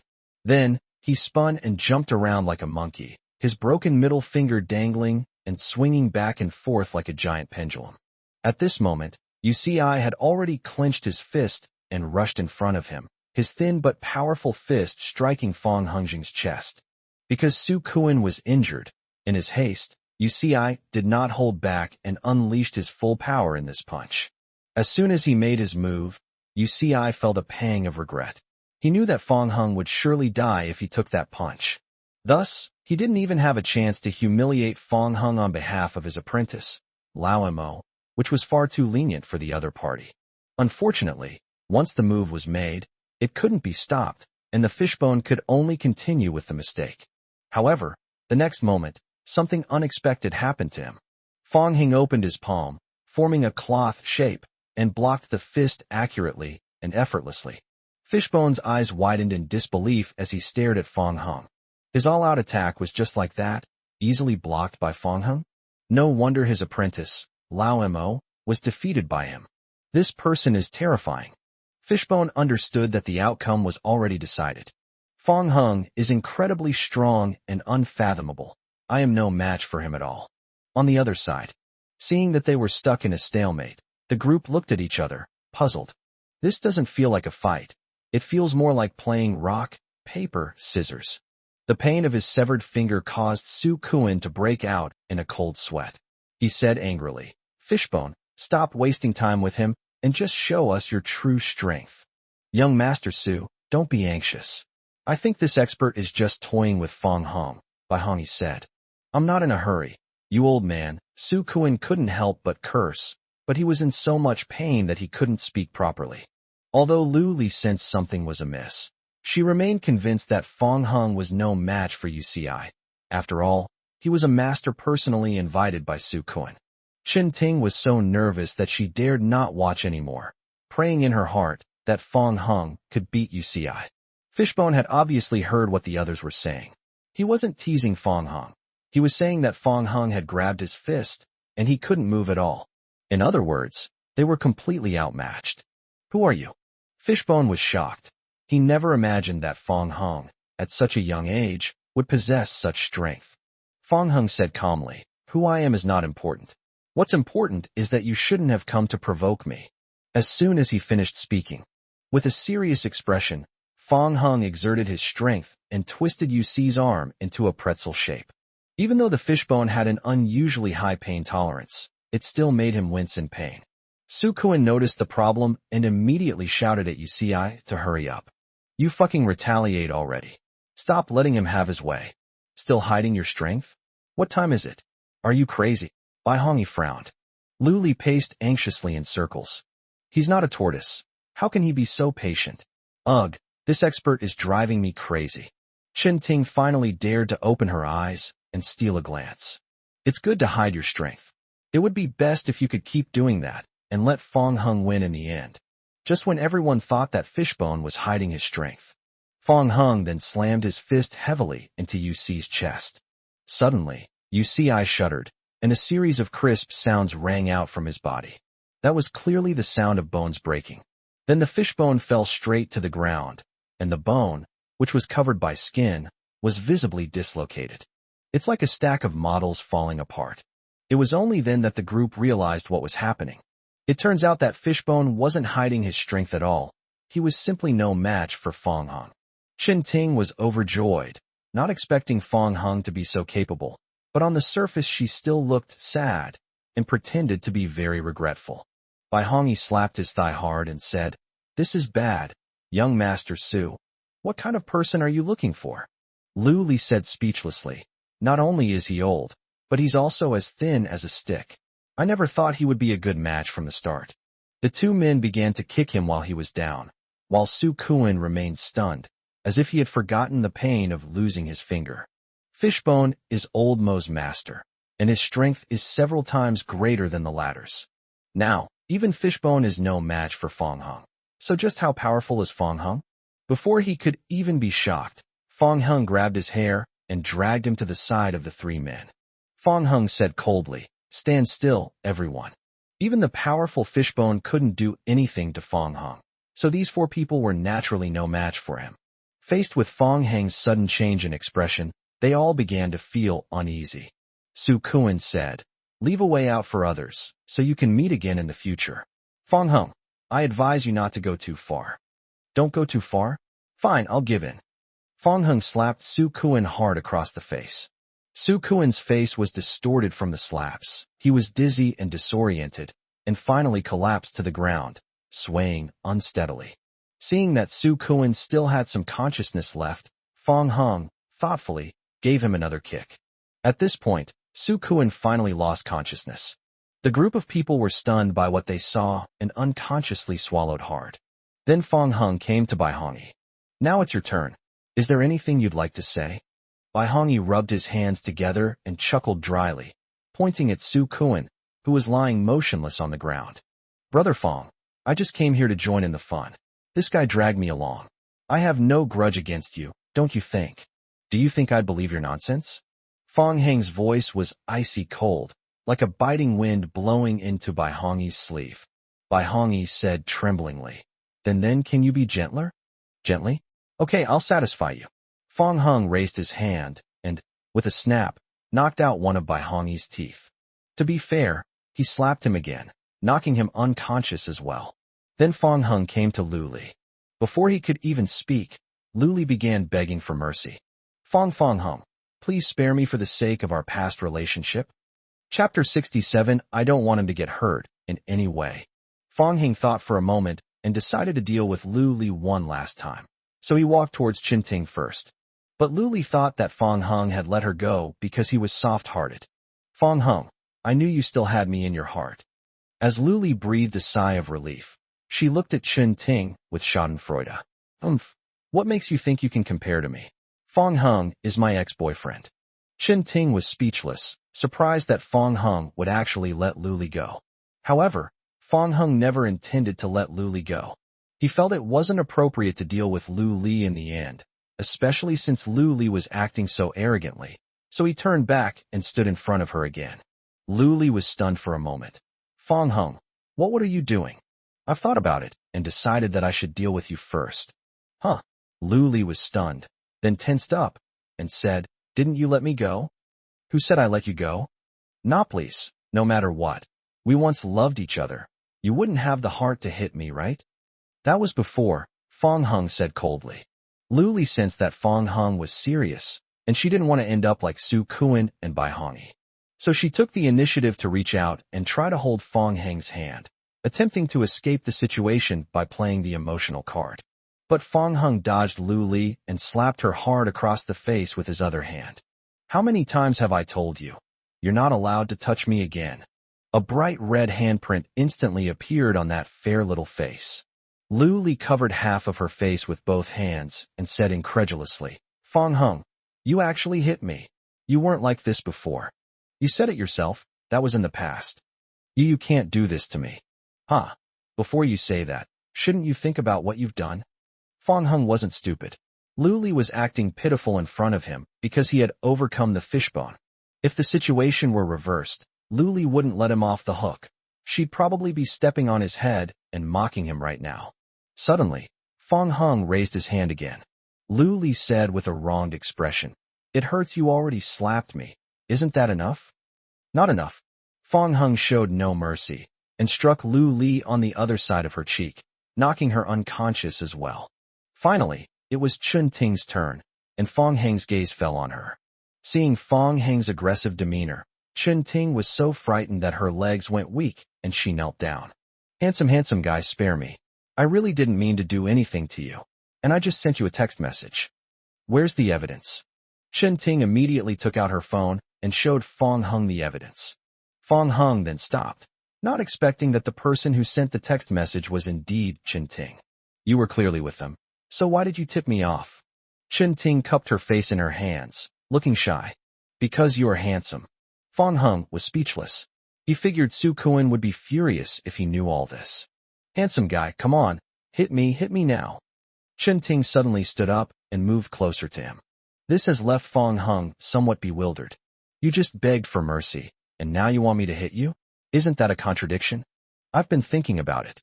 If you don't hit me, Su Kuan might get suspicious." So Fong Hung also slapped Chun Ting, but he held back compared to the other three. After resolving all of this, Fong Hung drove away in his Mercedes-Benz G-Class. As Chun Ting watched the car drive away, she covered her burning cheeks, still looking infatuated. Back at the Lung family home, Lung Yunluo came up and took the cat carrier. When she saw Tang Yuan, she looked at her like a hungry wolf seeing a little rabbit. She was cuddling the cat obsessively when she asked, "Brother-in-law, where did you buy this cat for my sister?" Fong Hung picked this up. "No way. Could someone have found something in such good condition?" It really was found. As Fong Hung spoke, he took the items out of his suitcase one by one. Lung Yu moved closer to Fong Hung and smelled a different scent on him. "You smell like a cigar?" Fong Hung sniffed the clothes and indeed smelled a faint cigar scent, which he guessed came from Su Kuan and the others. Lung Yunluo curiously came up and sniffed it, then exclaimed in surprise, "There really is. Brother-in-law, so you smoke? I have some cigarettes here, do you want some?" "I don't smoke." "You must have run into someone you know on your way back. No wonder you were a little later than expected." "Wow. Sis, how much do you care about your husband? You're timing his return like a clock, aren't you?" Lung Yu glared at Lung Yunluo. "We ran into Su Kuan," Fong Hung said. "Su Kuan? He didn't make things difficult for you, did he?" Lung Yu asked with concern. Lung Yunluo said, "Sis, do you even need to think about it? That scumbag is definitely starting to deliberately cause trouble for your husband because of you." Lung Yu frowned her beautiful eyebrows. "I'll call the Su family right now and tell them to keep a close eye on Su Kuan. Actually, I can handle him myself. Brother-in-law, Su Kuan is not easy to deal with. Why don't you listen to my sister?" "Don't worry, I wouldn't say that if I wasn't sure." Lung Yunluo knew that Fong Hung was exceptionally skilled, so she wasn't worried about him and instead tried to comfort her older sister. "Sis, don't worry. I have a feeling that your husband is really awesome. He might even be able to kill a tiger with one punch." This sister-in-law's intuition is quite accurate. Although Lung Yu appeared to agree, she still harbored concerns in private. She didn't want to see Fong Heng get hurt in any way. "Passion Club." Su Kuan roared at the person on the other end of the phone. "Do I, the dignified second young master of the Su family, Need you to teach me how to do things. Young Master Su, you must calm down. Miss Lung has said that if you dare to cause trouble for her man again, she will terminate all cooperation between Guangyin Company and the Su family's businesses. Fuck her. So what if we cancel it? What am I afraid of? A small act of impatience can ruin a great plan. I hope young Master Su will be extremely cautious. If this matter reaches the master's ears, it will definitely be a huge disadvantage for your election as head of the family. Grasp. Su Kuan was so angry that he smashed his phone. For the sake of a mere family headship, he endured again and again, becoming an ancient tortoise. Not only did he suffer a loss at Fong Heng's hands, but now Lung Yu is threatening him indirectly. Are these two ganging up on him? Su Kuan was so angry that he scratched his ears and cheeks, and his eyes were practically spitting fire. Seeing this, the doctor in the white coat seemed to sense danger and hurriedly left the room. Su Kuan scanned the people in the room and finally found someone he felt a connection with. This person caught my eye, Lu Li. So Su Kuan vented his anger on Lu Li. It's all your fault, you bitch. Didn't you say Fong Heng was just a bit strong? Why couldn't even the most powerful expert in my Su family do anything to him? Chapter 68. Are you jealous? Lu Li was somewhat bewildered by the scolding. She was Bai Hongyi's woman. Su Kuan didn't give her any face at all. Young Master Su, I wasn't lying. But that guy you hired, what's his name, Fishbone? Is he really a master?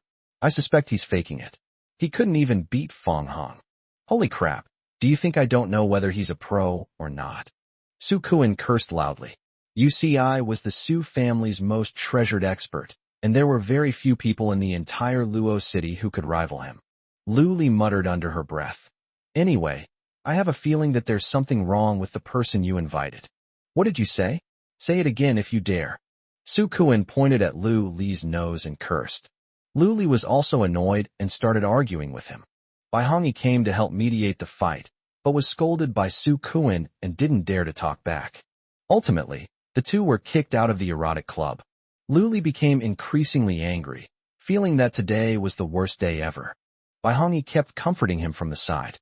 Lu Li was not only not appeased, but became even more upset. Bai Hongyi, are you even a man? I was being verbally abused by Su Kuan, and you didn't even dare to lift a finger. Bai Hongyi looked troubled. Su Kuan and I are brothers, and the Su family is more powerful than the Bai family. What do you think I can do? You're just making excuses. Fong Heng isn't as powerful as you. He even dared to hit Su Kuan. To be honest, if I were still Fong Heng's woman, he would never let me suffer like this. Bai Hongyi's face immediately darkened. Lu Li, what do you mean? You think Fong Heng is better than me? Then go find him. Lu Li then realized she had said the wrong thing and quickly apologized to Bai Hongyi with a smile. However, Bai Hongyi ignored Lu Li and simply left her there before driving away. On the other side, Fong Heng and Lung Yu arrived at Guangyin Company. When President's assistant Su Mu saw Lung Yu, he greeted her respectfully, but when it was Fong Heng's turn, he gave him a perfunctory greeting. As the illegitimate daughter of the Su family, Su Mu had heard about everything that happened at the Lung family's birthday banquet yesterday. Su Mu wasn't too surprised that Lung Yu would announce their marriage in public. What surprised him was that Fong Heng dared to disregard Su Kuan and had reportedly embarrassed him in public. Although Su Mu disliked this half-brother and never paid attention to him. However, having grown up knowing how ruthless Su Kuan was, Fong Heng couldn't help but feel somewhat worried about his future. Secretary Fong, you've offended Su Kuan, so you'd better be careful. He's a very vengeful person, Su Mu whispered a warning. Fong Heng was surprised and astonished at how Su Mu knew about it. However, the thought that they both shared the surname, Su, made him understand something. Are you from the Su family? Yes, I am Su Kuan's sister. Fong Heng said. Assistant Su, if I beat up your brother, would you be sad and upset? His life or death has nothing to do with me. I'm just reminding you to be wary of Su Kuan. That's all. Because she was born out of wedlock, Su Mu was never valued in the Su family, and Su Kuan naturally never gave her a second glance. The brother and sister had no feelings for each other and were like strangers. It seems that beating up Su Kuan won't provoke your hostility towards me. Su Mu stood there, stunned, his face filled with astonishment. She had just learned from her mother that Su Kuan was injured. It seemed he had lost a finger and his face was swollen like a pig's head. No matter how much Sumu guessed, he never expected that it was Fong Hung who did it. Sumu was extremely shocked. Fong Hung is incredibly audacious. But since they dared to go this far, it means they must have some confidence. It is said that Xian Dashan, the son of the richest man, went to the Lung family to celebrate their birthday yesterday, and was very polite to Fong Hunka in front of everyone at the banquet. Sumu became increasingly convinced that Fong Hung was no ordinary person, and at the same time, she marveled at how discerning the president was in finding such a capable and unassuming husband. Lung Yu noticed the scene of the two whispering to each other earlier. After Sumu left the office, with a serious expression, Lung Yu picked up her coffee cup and asked seemingly casually, "Secretary Fong, what work were you and Assistant Su talking about just now? Are you jealous?" Lung Yu was completely defeated by Fong Heng's words. She hurriedly put down her coffee cup and then wiped the table with a tissue to cover up her embarrassment. "Jealous? I'm not jealous at all. Tu was just curious about what you guys were talking about work. Maybe I can help. I can't really explain it, but I have a gut feeling that you're jealous, though it might just be my imagination." "That must be your imagination. You need to be more serious at the company. This isn't like home." "Good. You haven't said what kind of work we were talking about." Lung Yu paused in wiping the table. "It's not work, it's something outside of work. Since it's something outside of work, it's okay not to talk about it." Lung Yu absent-mindedly threw the tissue into the trash can. As a result, it accidentally fell to the ground on the rim of the bucket. She had to bend down, pick it up, and put it back in. When she looked up again, she was met with Fong Heng's smile. "We talked about Su Kuan. I didn't expect that Su Mu was not only a member of the Su family, but also Su Kuan's sister." Upon hearing this, Lung Yu was taken aback.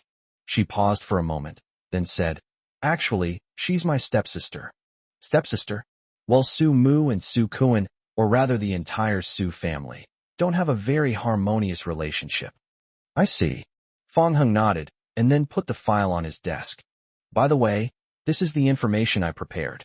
Since taking up the position of secretary in the president's office, Lung Yu has never assigned him any work. He volunteered to share some of the workload because he saw that Lung Yu was too busy." Lung Yu paused slightly, took the document, examined it, and nodded in satisfaction. She didn't expect Fong Hung to finish so quickly. This efficiency is in no way inferior to Su Mu's. Just as Lung Yu was about to say something, Lung Rushua suddenly pushed open the door and walked into the office. Because yesterday he barked like a dog in front of everyone at the banquet hall.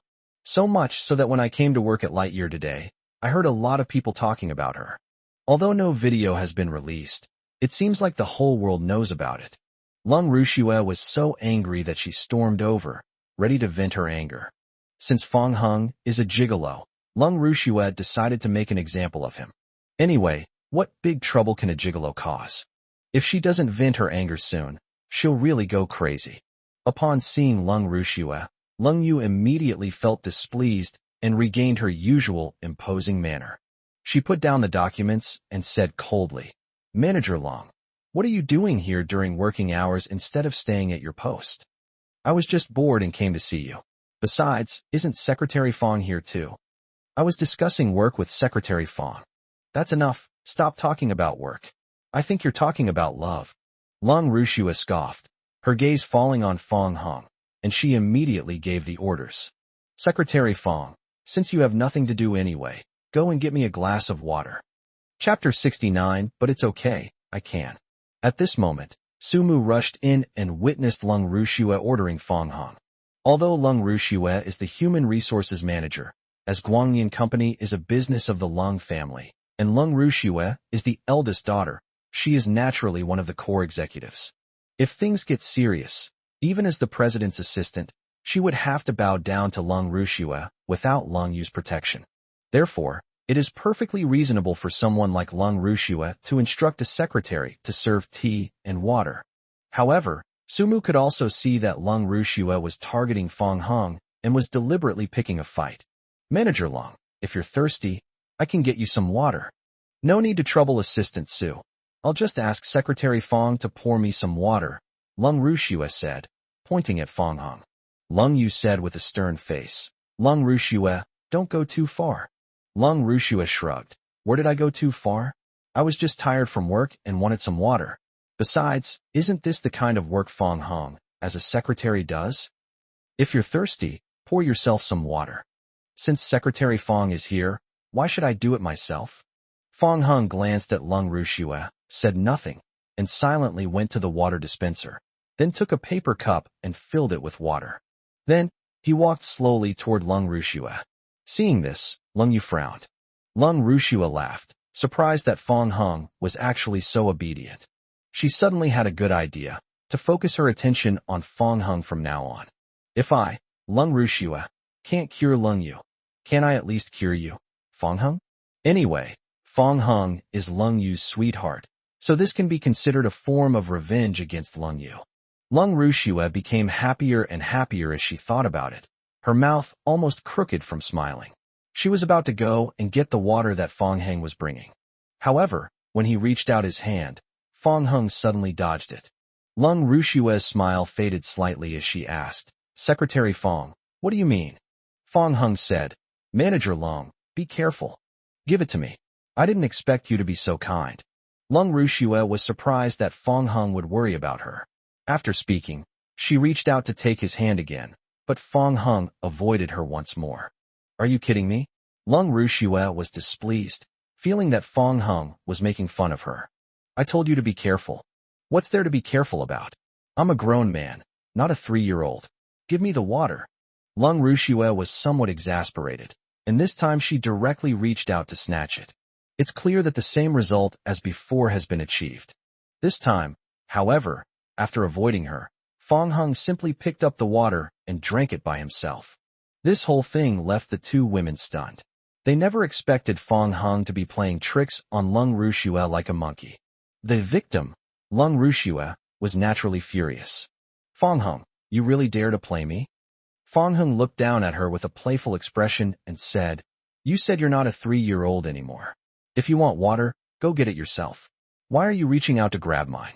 Lung Rushua was furious and embarrassed. Do you really think I'm just a human resources manager? I'm a core senior executive of the company, and my father is a director of the company.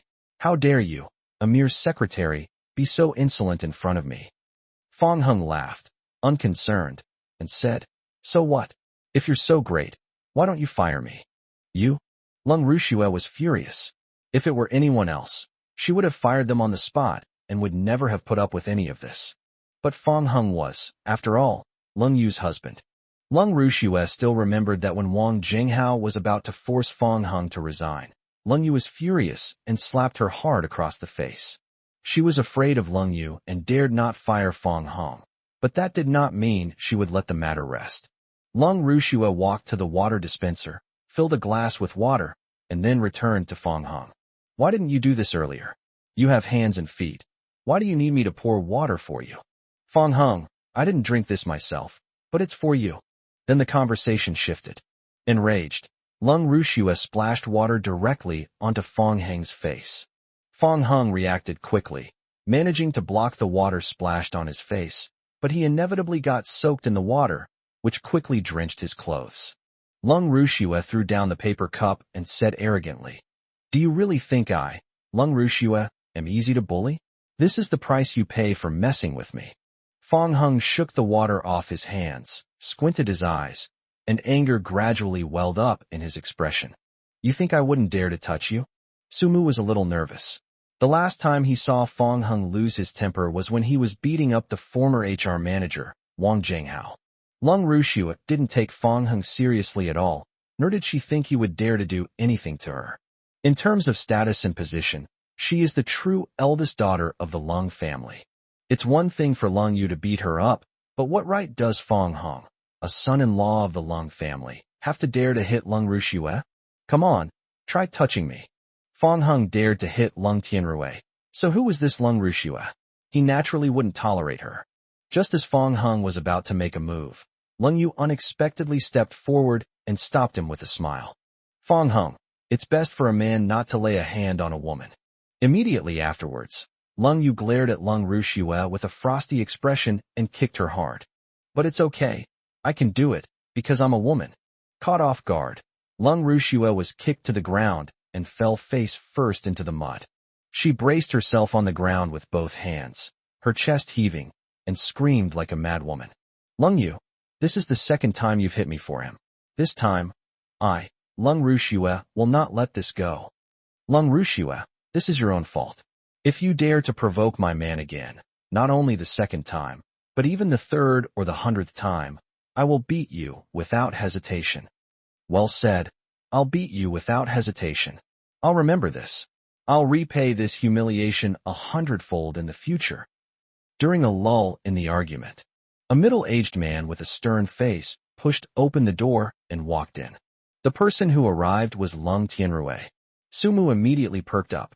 Lung Tianrui is the vice chairman of Guangyan Company, a figure second only to the chairman. Nowadays, old Master Lung hardly gets involved in affairs, and another vice chairman has been away for a long time without returning.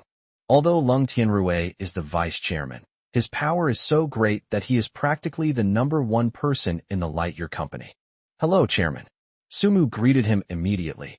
Lung Tianrui glanced at Sumu, nodded slightly, and then his gaze fell on Lung Rushue on the ground.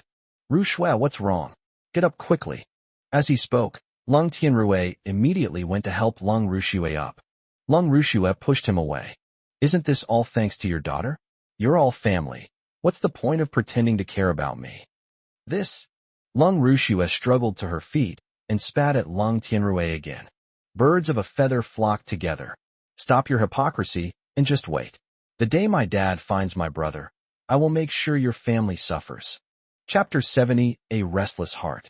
After Lung Rushue left, Lung Tianrui immediately flew into a rage. Have you forgotten my admonition after so long? Who gave you permission to bully Rushue again? How do you know it wasn't her who started the trouble? Couldn't you have just put up with it? Why did you hit her? Do you even know who Rushue is? She's your uncle's daughter, your cousin. Lung Yu fell silent instantly, not wanting to say anything more. She was like that when we were little too. Lung Rushue was clumsy and always deliberately caused trouble for her. Once Lung Yu was pushed to the limit and fought back. Lung Rushue immediately went to complain in tears. At these times, Lung Tianrui would indiscriminately force her to apologize to Lung Rushue. Just like now, Lung Tianrui breathed a sigh of relief and said the words he expected. Go apologize to Rushue. I can't apologize. If you like apologizing so much, you can go apologize to her yourself. Lung Tianrui's suppressed anger surged up again in an instant. He slammed the document onto the floor. What's wrong with me asking you to apologize? Do you think I can't control you now? The argument between the father and daughter made Sumu tremble with fear, feeling as if she were sitting on pins and needles. I said I'm not going to apologize to Lung Rushue. Do whatever you want. After saying this, Lung Yu turned around, her back to Lung Tianrui. What do you mean? You don't even want to look at me anymore? I'm your father, turn around here. Seeing that his daughter ignored him, Lung Tianrui tried to rush up and force Lung Yu to look at him. However, as he approached Lung Yu, Fong Hung reached out and blocked his path. You are not allowed to take another step forward. Get out of my way. I'm disciplining my daughter. What right do you have to tell me what to do? I told you, you're not allowed to take another step forward. Sumu dared not continue reading, fearing that knowing too much would lead to her being fired the next day. She was also very surprised that Fong Hung, the son-in-law of the Lung family, dared to treat his father-in-law Lung Tianrui in such a way.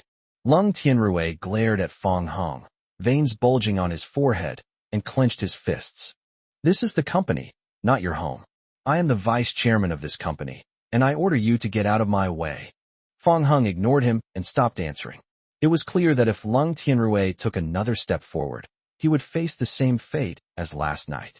Lung Tianrui didn't want to get slapped again, so he had no choice but to call Ma Shun, the head of the security department. On the security side, Ma Shun put down his phone, immediately gathered his men, and then rushed to the president's office. A security guard, bewildered, hurriedly straightened his hat and asked, Manager Ma, what happened? Ma Shun explained the situation. The security guards were both surprised and delighted upon hearing this. The shock was naturally because someone was incredibly audacious enough to provoke Lung Tianrui, the vice chairman. If he performs well later, he might catch Lung Tianrui's eye and be promoted to a high position. Once inside the elevator, the security guards began to discuss among themselves, wondering who was so foolish as to dare offend Lung Tianrui. However, there are also some concerns that this might be a rather unusual situation. Manager Ma, what should we do if the person on the other end is a high-ranking leader from another department, and we can't afford to offend either of them? Ma Shun said, don't worry about that. No matter who it is, can they be bigger than the vice chairman? We'll take them down on the spot, no matter who they are. Yes. And so, Ma Shun and his entourage exited the elevator and entered the president's office in a grand procession. Upon arriving next to Lung Tianrui, Ma Shun immediately bowed and asked for instructions. Chairman, who should be dealt with? Lung Tianrui pointed at Fong Hung, who was blocking Lung Yu's way. It's him. When Ma Shun saw that it was Fong Hung, he was completely stunned, and the security guards accompanying him were also dumbfounded. They had all heard Ma Shun mention Fong Hung. This person had an extraordinary relationship with the president, and was someone they absolutely could not afford to offend. Now, Ma Shun is faced with a difficult choice between Lung Tianrui and Fong Hung. One of the more brash security guards, following Ma Shun's instructions, went up to try and touch Fong Hung, but Ma Shun stopped him on the spot and knocked his hat off. Ma Shun gave the group a look, signaling them not to move. Then he walked up to Lung Tianrui and smiled somewhat awkwardly. Chairman, are you sure you're not mistaken? Secretary Fong works for our Lightyear company. I'm not mistaken, it's him. Get him out of here right now. The security guards looked at each other in bewilderment, and even Ma Shun didn't know what to do. Having spent many years navigating the world of martial arts, Ma Shun could clearly sense that Fong Hung was no ordinary person. Moreover, he had just heard from a rumor that Su Kuan's attempt to cause trouble for Fong Hung backfired, resulting in the breaking of one of his fingers, and even the Su family's expert, UCI, was caught in the crossfire.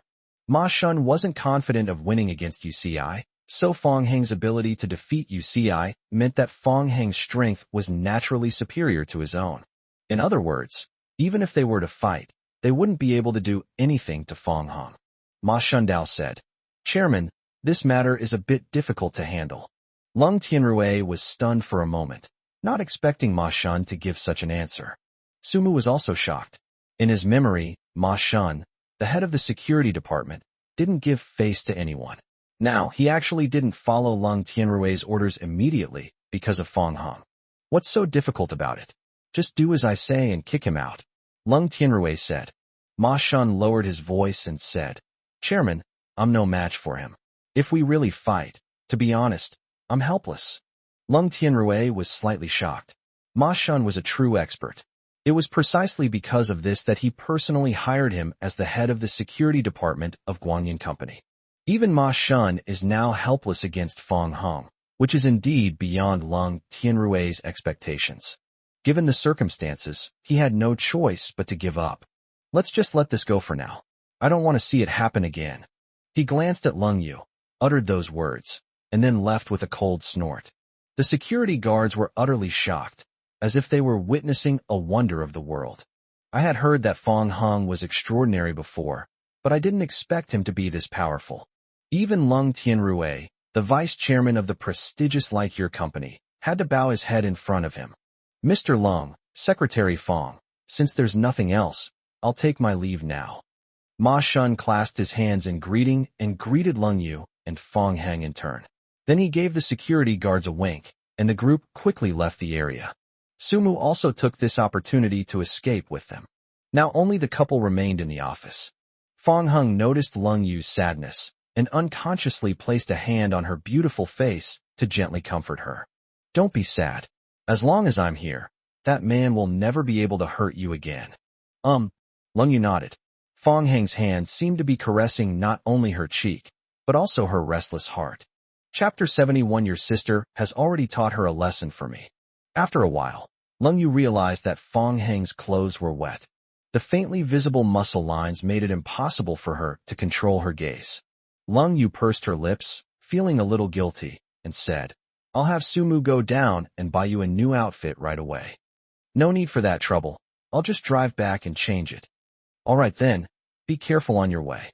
No. After Fong Hung left, Lung Yu washed her face, looked in the mirror, and began to mutter to herself. When did you become like this? It's just an abs. After calming down, Lung Yu walked to the French windows. Below, the traffic is heavy. Only when she saw that familiar Mercedes-Benz G-Class did her eyebrows slowly relax. The Lung family. Lung Yunluo, who was petting a cat, immediately exclaimed in surprise upon seeing Fong Hong. Wow, brother-in-law, did you just come back from a water fight? If it were a water fight, I would have been soaked by now. I was splashed with water by someone. Who dares to throw water on my brother-in-law, Lung Yunluo, and get himself killed? Cold as snow. Upon hearing this, Lung Yunluo immediately rolled up his sleeves and said, I wondered who it was, but it's that brat Lung Rushue. Just you wait, brother-in-law. I'll avenge you right now. Little brat. Lung Rushue is Lung Yu's older cousin, while Lung Yunluo is not even as old as Lung Yu. It's unclear who the real younger sister is. However, Fong Hong had already gotten used to it. No need. Your sister has already taught her a lesson for me. Lung Yunluo chuckled. I knew it.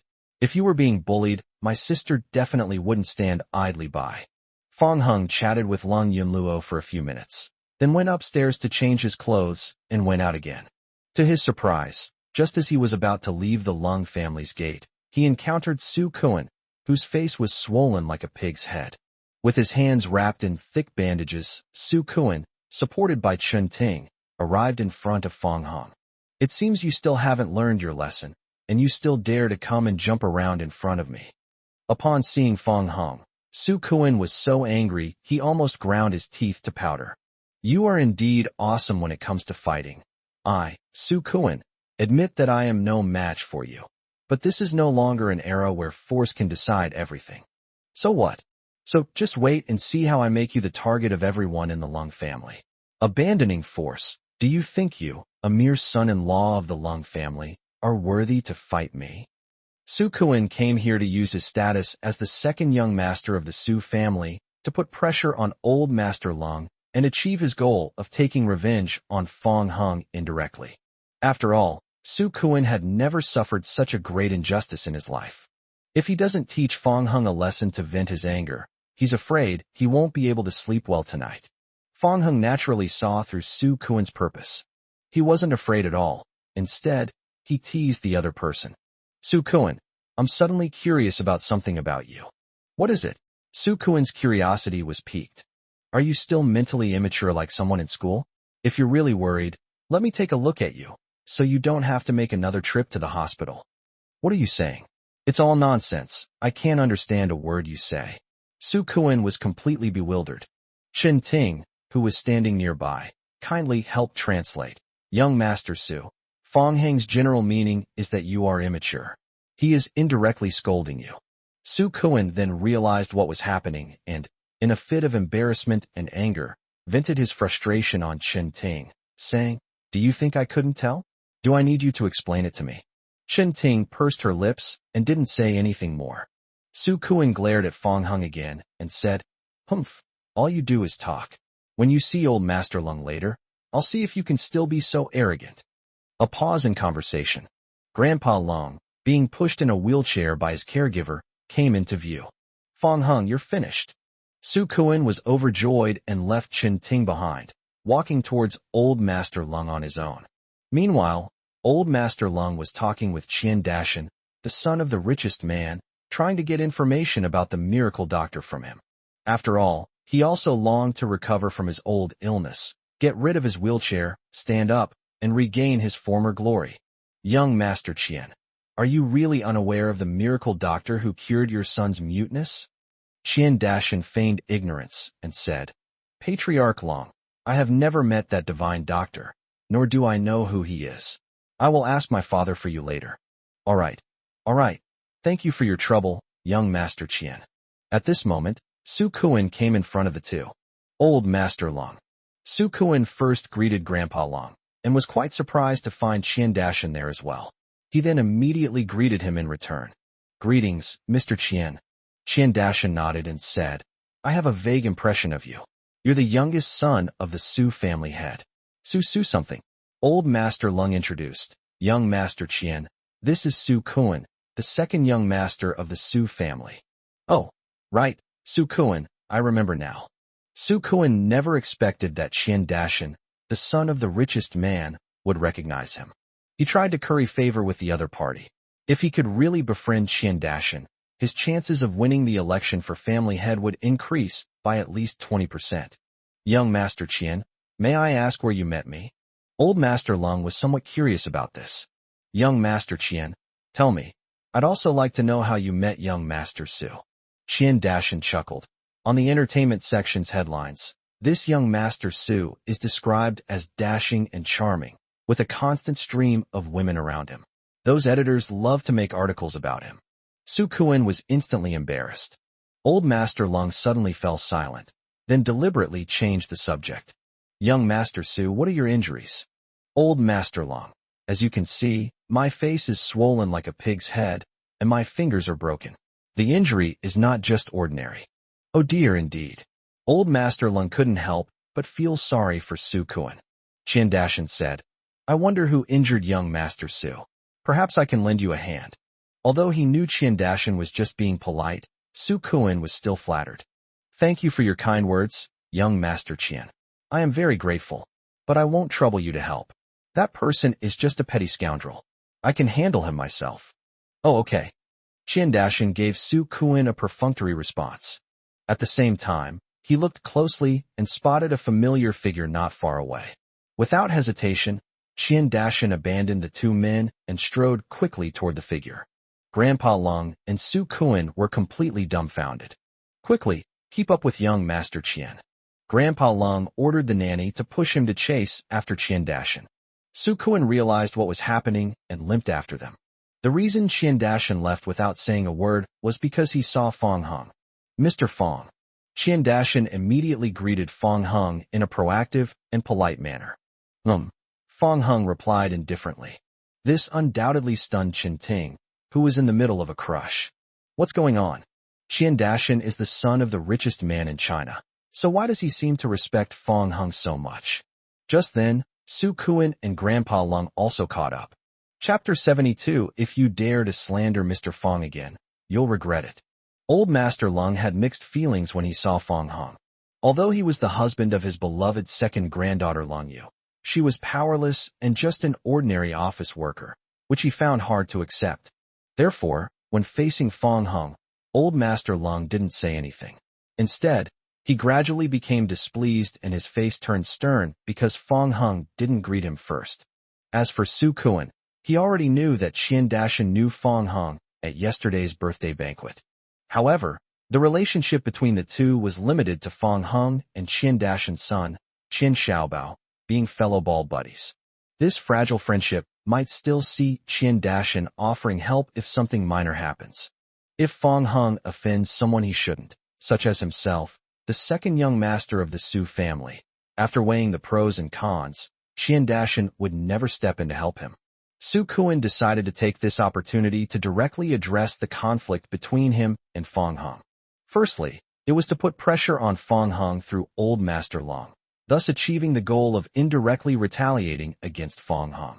Secondly, it was to sever ties between Qian Dashan and Fong Hung, so that those who didn't know better wouldn't think Fong Hung was very powerful and had the opportunity to show off in front of others by using Qian Dashan. Su Kuan suddenly said, Young Master Qian, Old Master Lung, weren't you curious about why I was injured like this? Old Master Lung said, That's right, young Master Su. You still haven't said who beat you up like this. Just tell me the name of that audacious madman, and I can solve your problem without you having to take action yourself. To be honest, I'm also very curious about who this person is, that they dare to disregard the Su family's name and attack young Master Su so ruthlessly, Qian Dashan said. Su Kuan deliberately went around in circles, trying to put psychological pressure on Fong Hung. Actually, that person is in the Lung family's house. Really? Old Master Lung was slightly taken aback, not expecting that the person who injured Su Kuan was from the Lung family. Grandpa Lung, of course it's true. You might even be able to see him now. Grandpa Lung ignored Fong Hung and looked around, but found no one suspicious. Fong Hung said casually, All right, Su Kuan, stop hiding it. Just say I did it. Oh ho. Fong Hung, I didn't expect you to admit it so readily. I thought you would deny it outright. Upon seeing this, Grandpa Lung and Qian Dashan were both stunned for a moment. Su Kuan pointed at Fong Hong and said, "Old Master Long, young Master Qian, you both heard that, right? This is the guy who beat me up like this." No matter how much Old Master Lung guessed, he never expected that the person who injured Su Kuan would be Fong Hong, the son-in-law who had just married his second granddaughter Lung Yu. Despite having no feeling in his legs, Old Master Lung felt a chill throughout his body at that moment. Su Kuan is the second young master of the Su family, regardless of whether he will be able to become the head of the family in the future. Given the current dire situation, Su Changjing, the current head of the Su family, would certainly not let it go easily once he learned of it. Old Master Lung could already imagine the scene where Su Changjing would fly into a rage because of this matter, leading to the gradual estrangement between the Lung and Su families. Old Master Lung, Fong Hung, is the Lung family's son-in-law. You must stand up for this, Junior. Look at me. I've been beaten so badly. There's not a single part of my body that's unscathed. While playing the victim, Su Kuan didn't forget to bring up his father, Su Changjing, to put pressure on Old Master Lung. My dad doesn't know about this yet. If he did, he'd be heartbroken. He's always cherished me the most since I was a child.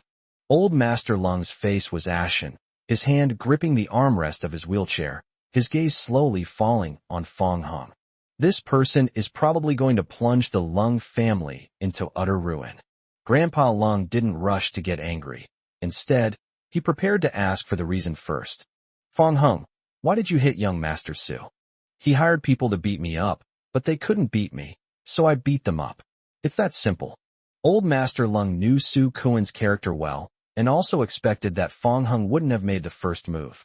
However, given the unequal social status, even if it wasn't Fong Hang's fault, it could only be considered his fault. Old Master Lung was about to have Fong Hung apologize to Su Kuan first. Unexpectedly, Qian Dashan, who had been silent for a long time, suddenly spoke. Young Master Su, if your skills are inferior, what is the purpose of coming here to put pressure on Patriarch Lung? Upon hearing this, Old Master Lung immediately swallowed back the words he was about to say, vaguely realizing something. Su Kuan was slightly taken aback and said, Young Master Qian, although I started the trouble, look, Fong Hing beat me up like this. Since you were the one who acted like a jerk first, then you have only yourself to blame. Su Kuan hadn't expected Qian Dashan to side with Fong Hong, so he had no choice but to bite the bullet and continue talking.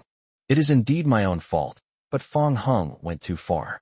I suspect he has violent tendencies. I've heard your son often plays with him. Young Master Qian, I suggest you sever ties with Fong Hong. What if he suddenly goes berserk and hurts your son?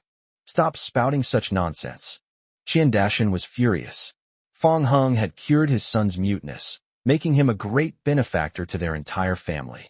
He would only listen to Su Kuan's nonsense and try to distance himself from Fong Hong if he had lost his mind. Su Kuan was completely dumbfounded. Qian Dashan had only been biased towards Fong Hong before, but now it seemed like he was protecting Fong Hong. This was something he never expected, and he realized that the relationship between the two was definitely not as weak as he had guessed. Su Kuan had no choice but to bring up his family background in an attempt to get Qian Dashan to weigh the pros and cons.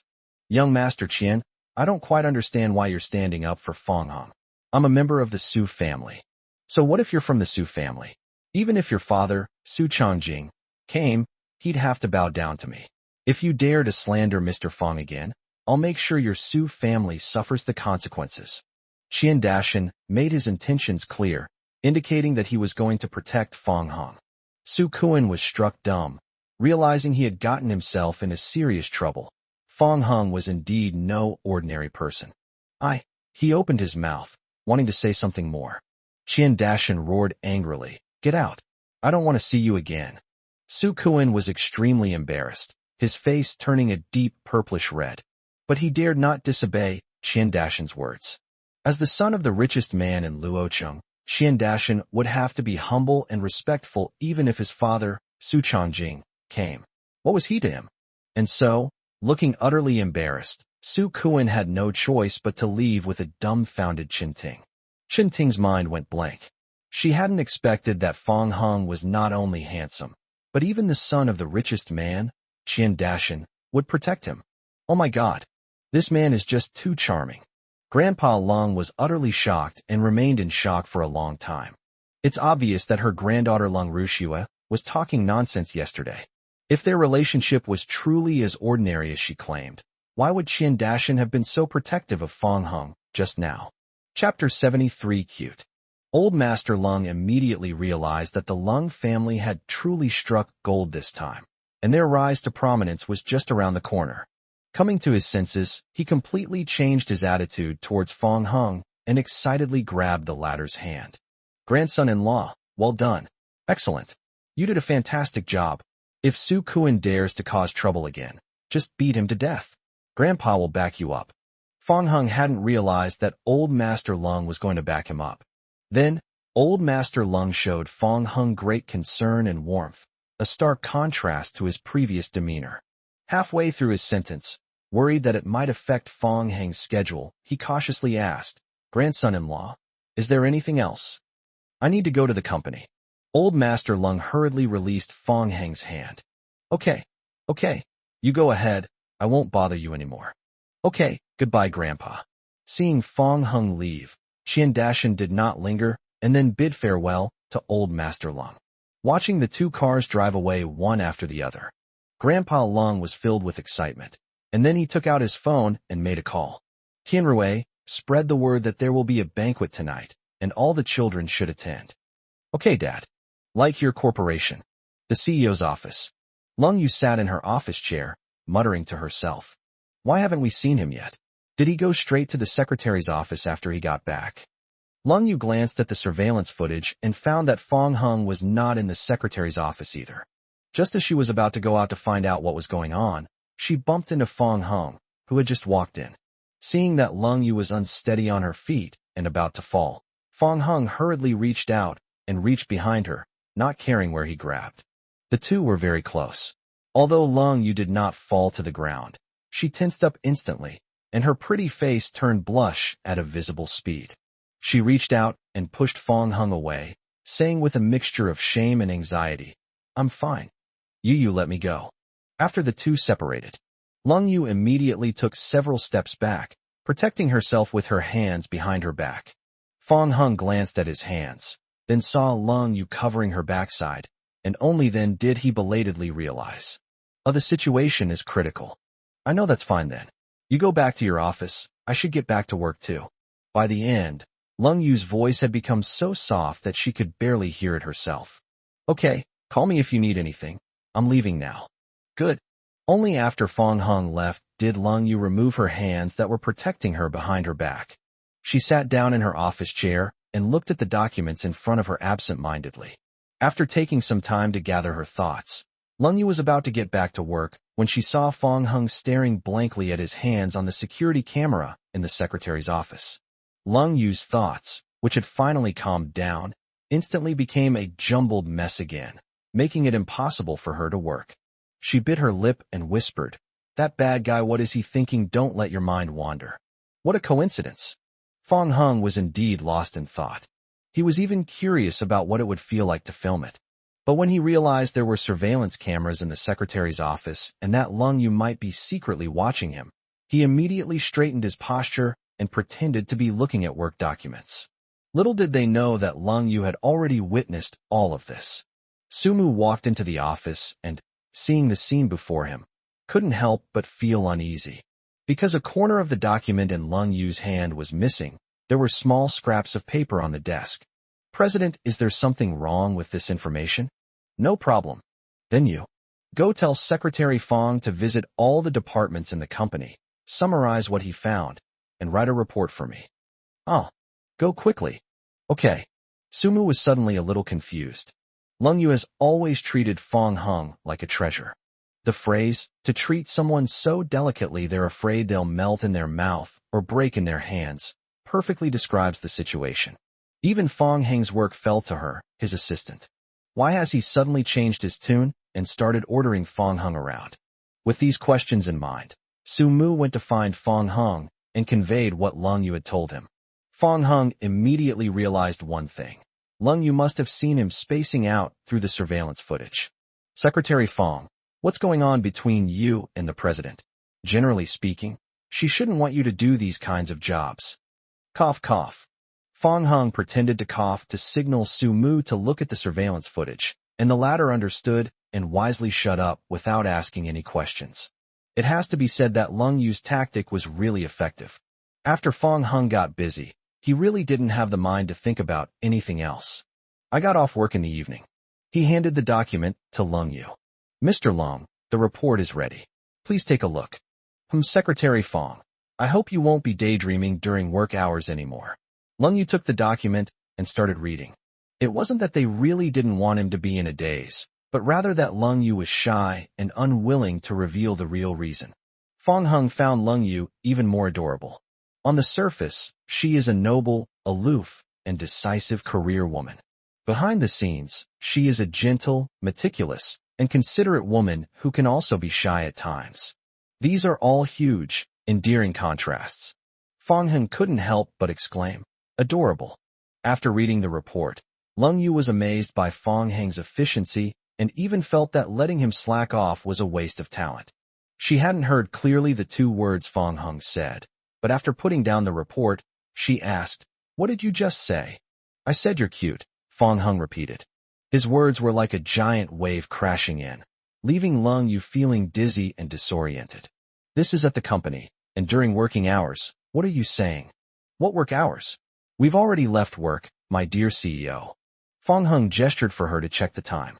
Lung Yu stared blankly at the carousel watch on her wrist. Oh, it's time to go home. Even as she sat in the passenger seat on the way back to the Lung family home, Lung Yu was still reeling from Fong Hung's compliment on her cuteness. Seeing that Lung Yu was staring blankly in his direction, Fong Hung couldn't help but feel a little puzzled. He touched his face and asked, is there something on my face? Lung Yu then came to her senses and said, no, I was checking the rearview mirror to see if there were any cars behind you. Fong Hung smiled and said, I thought you were looking at me. Narcissistic. Lung Yu paused briefly, then continued, but you have the right to be narcissistic. You are indeed very handsome. Fong Hung was somewhat taken aback. If I remember correctly, this seems to be the first time Lung Yu has complimented him on his good looks to his face. Having heard similar comments so many times since childhood, Fong Hung felt nothing when others praised his good looks. Only Lung Yu's affirmation at this moment gave him an unprecedented sense of satisfaction. Chapter 74. You are the most beautiful woman I have ever seen. Fong Hung couldn't help but praise Lung Yu as well. Actually, I think you're very beautiful too. Real? Of course it's true. You're so beautiful. Why do you seem a little insecure? Lung Yu said shyly. Everyone has different tastes, and I don't know yours. After thinking about it carefully, I think you are the most beautiful woman I have ever seen. Fong Hung doesn't often praise people, but these words came from the bottom of his heart. Lung Yu is indeed beautiful, especially her gorgeous legs. The shock of their first meeting near the Civil Affairs Bureau, solely due to her beauty, still lingers in Fong Hung's mind. Lung Yu used to be very confident in her appearance. Strangely enough, this confidence gradually disappeared after she married Fong Hung. She herself was completely baffled. It was only after Fong Hung's words that her anxiety vanished, and she finally regained her full confidence. Thanks. Fong Hung said helplessly. You're saying thank you again, forgetting our agreement. Tell me, how do you want me to punish you tonight? Then, without thinking, I blurted out, it's my problem. You can punish me however you want. Fong Hung suddenly felt that the conversation between the two was strange. Lung Yu was slow to realize what was happening, and then fell silent.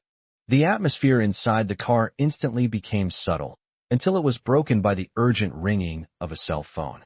Fong Hung didn't even need to guess.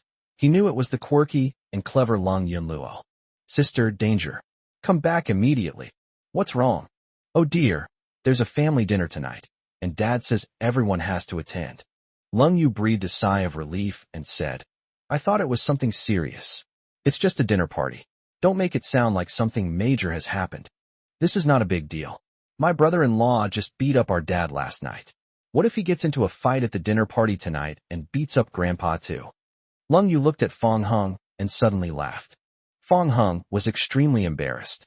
He took the phone and said, You, Lung Yunluo, You've been talking bad about me behind my back, haven't you? I'll beat you up when I get back. Oh, my brother-in-law is here. Then it's all right. See you at the banquet. After saying that, Lung Yunluo hung up the phone. Lung Yu said, that brat deserves a beating. She talks badly about you in front of me, and then talks badly about me in front of you. She's just stirring up trouble. Indeed, after the banquet, you can help me deal with her. There's something I haven't forgotten from last time. What's up? She told me not to be too fast in front of you. Huh?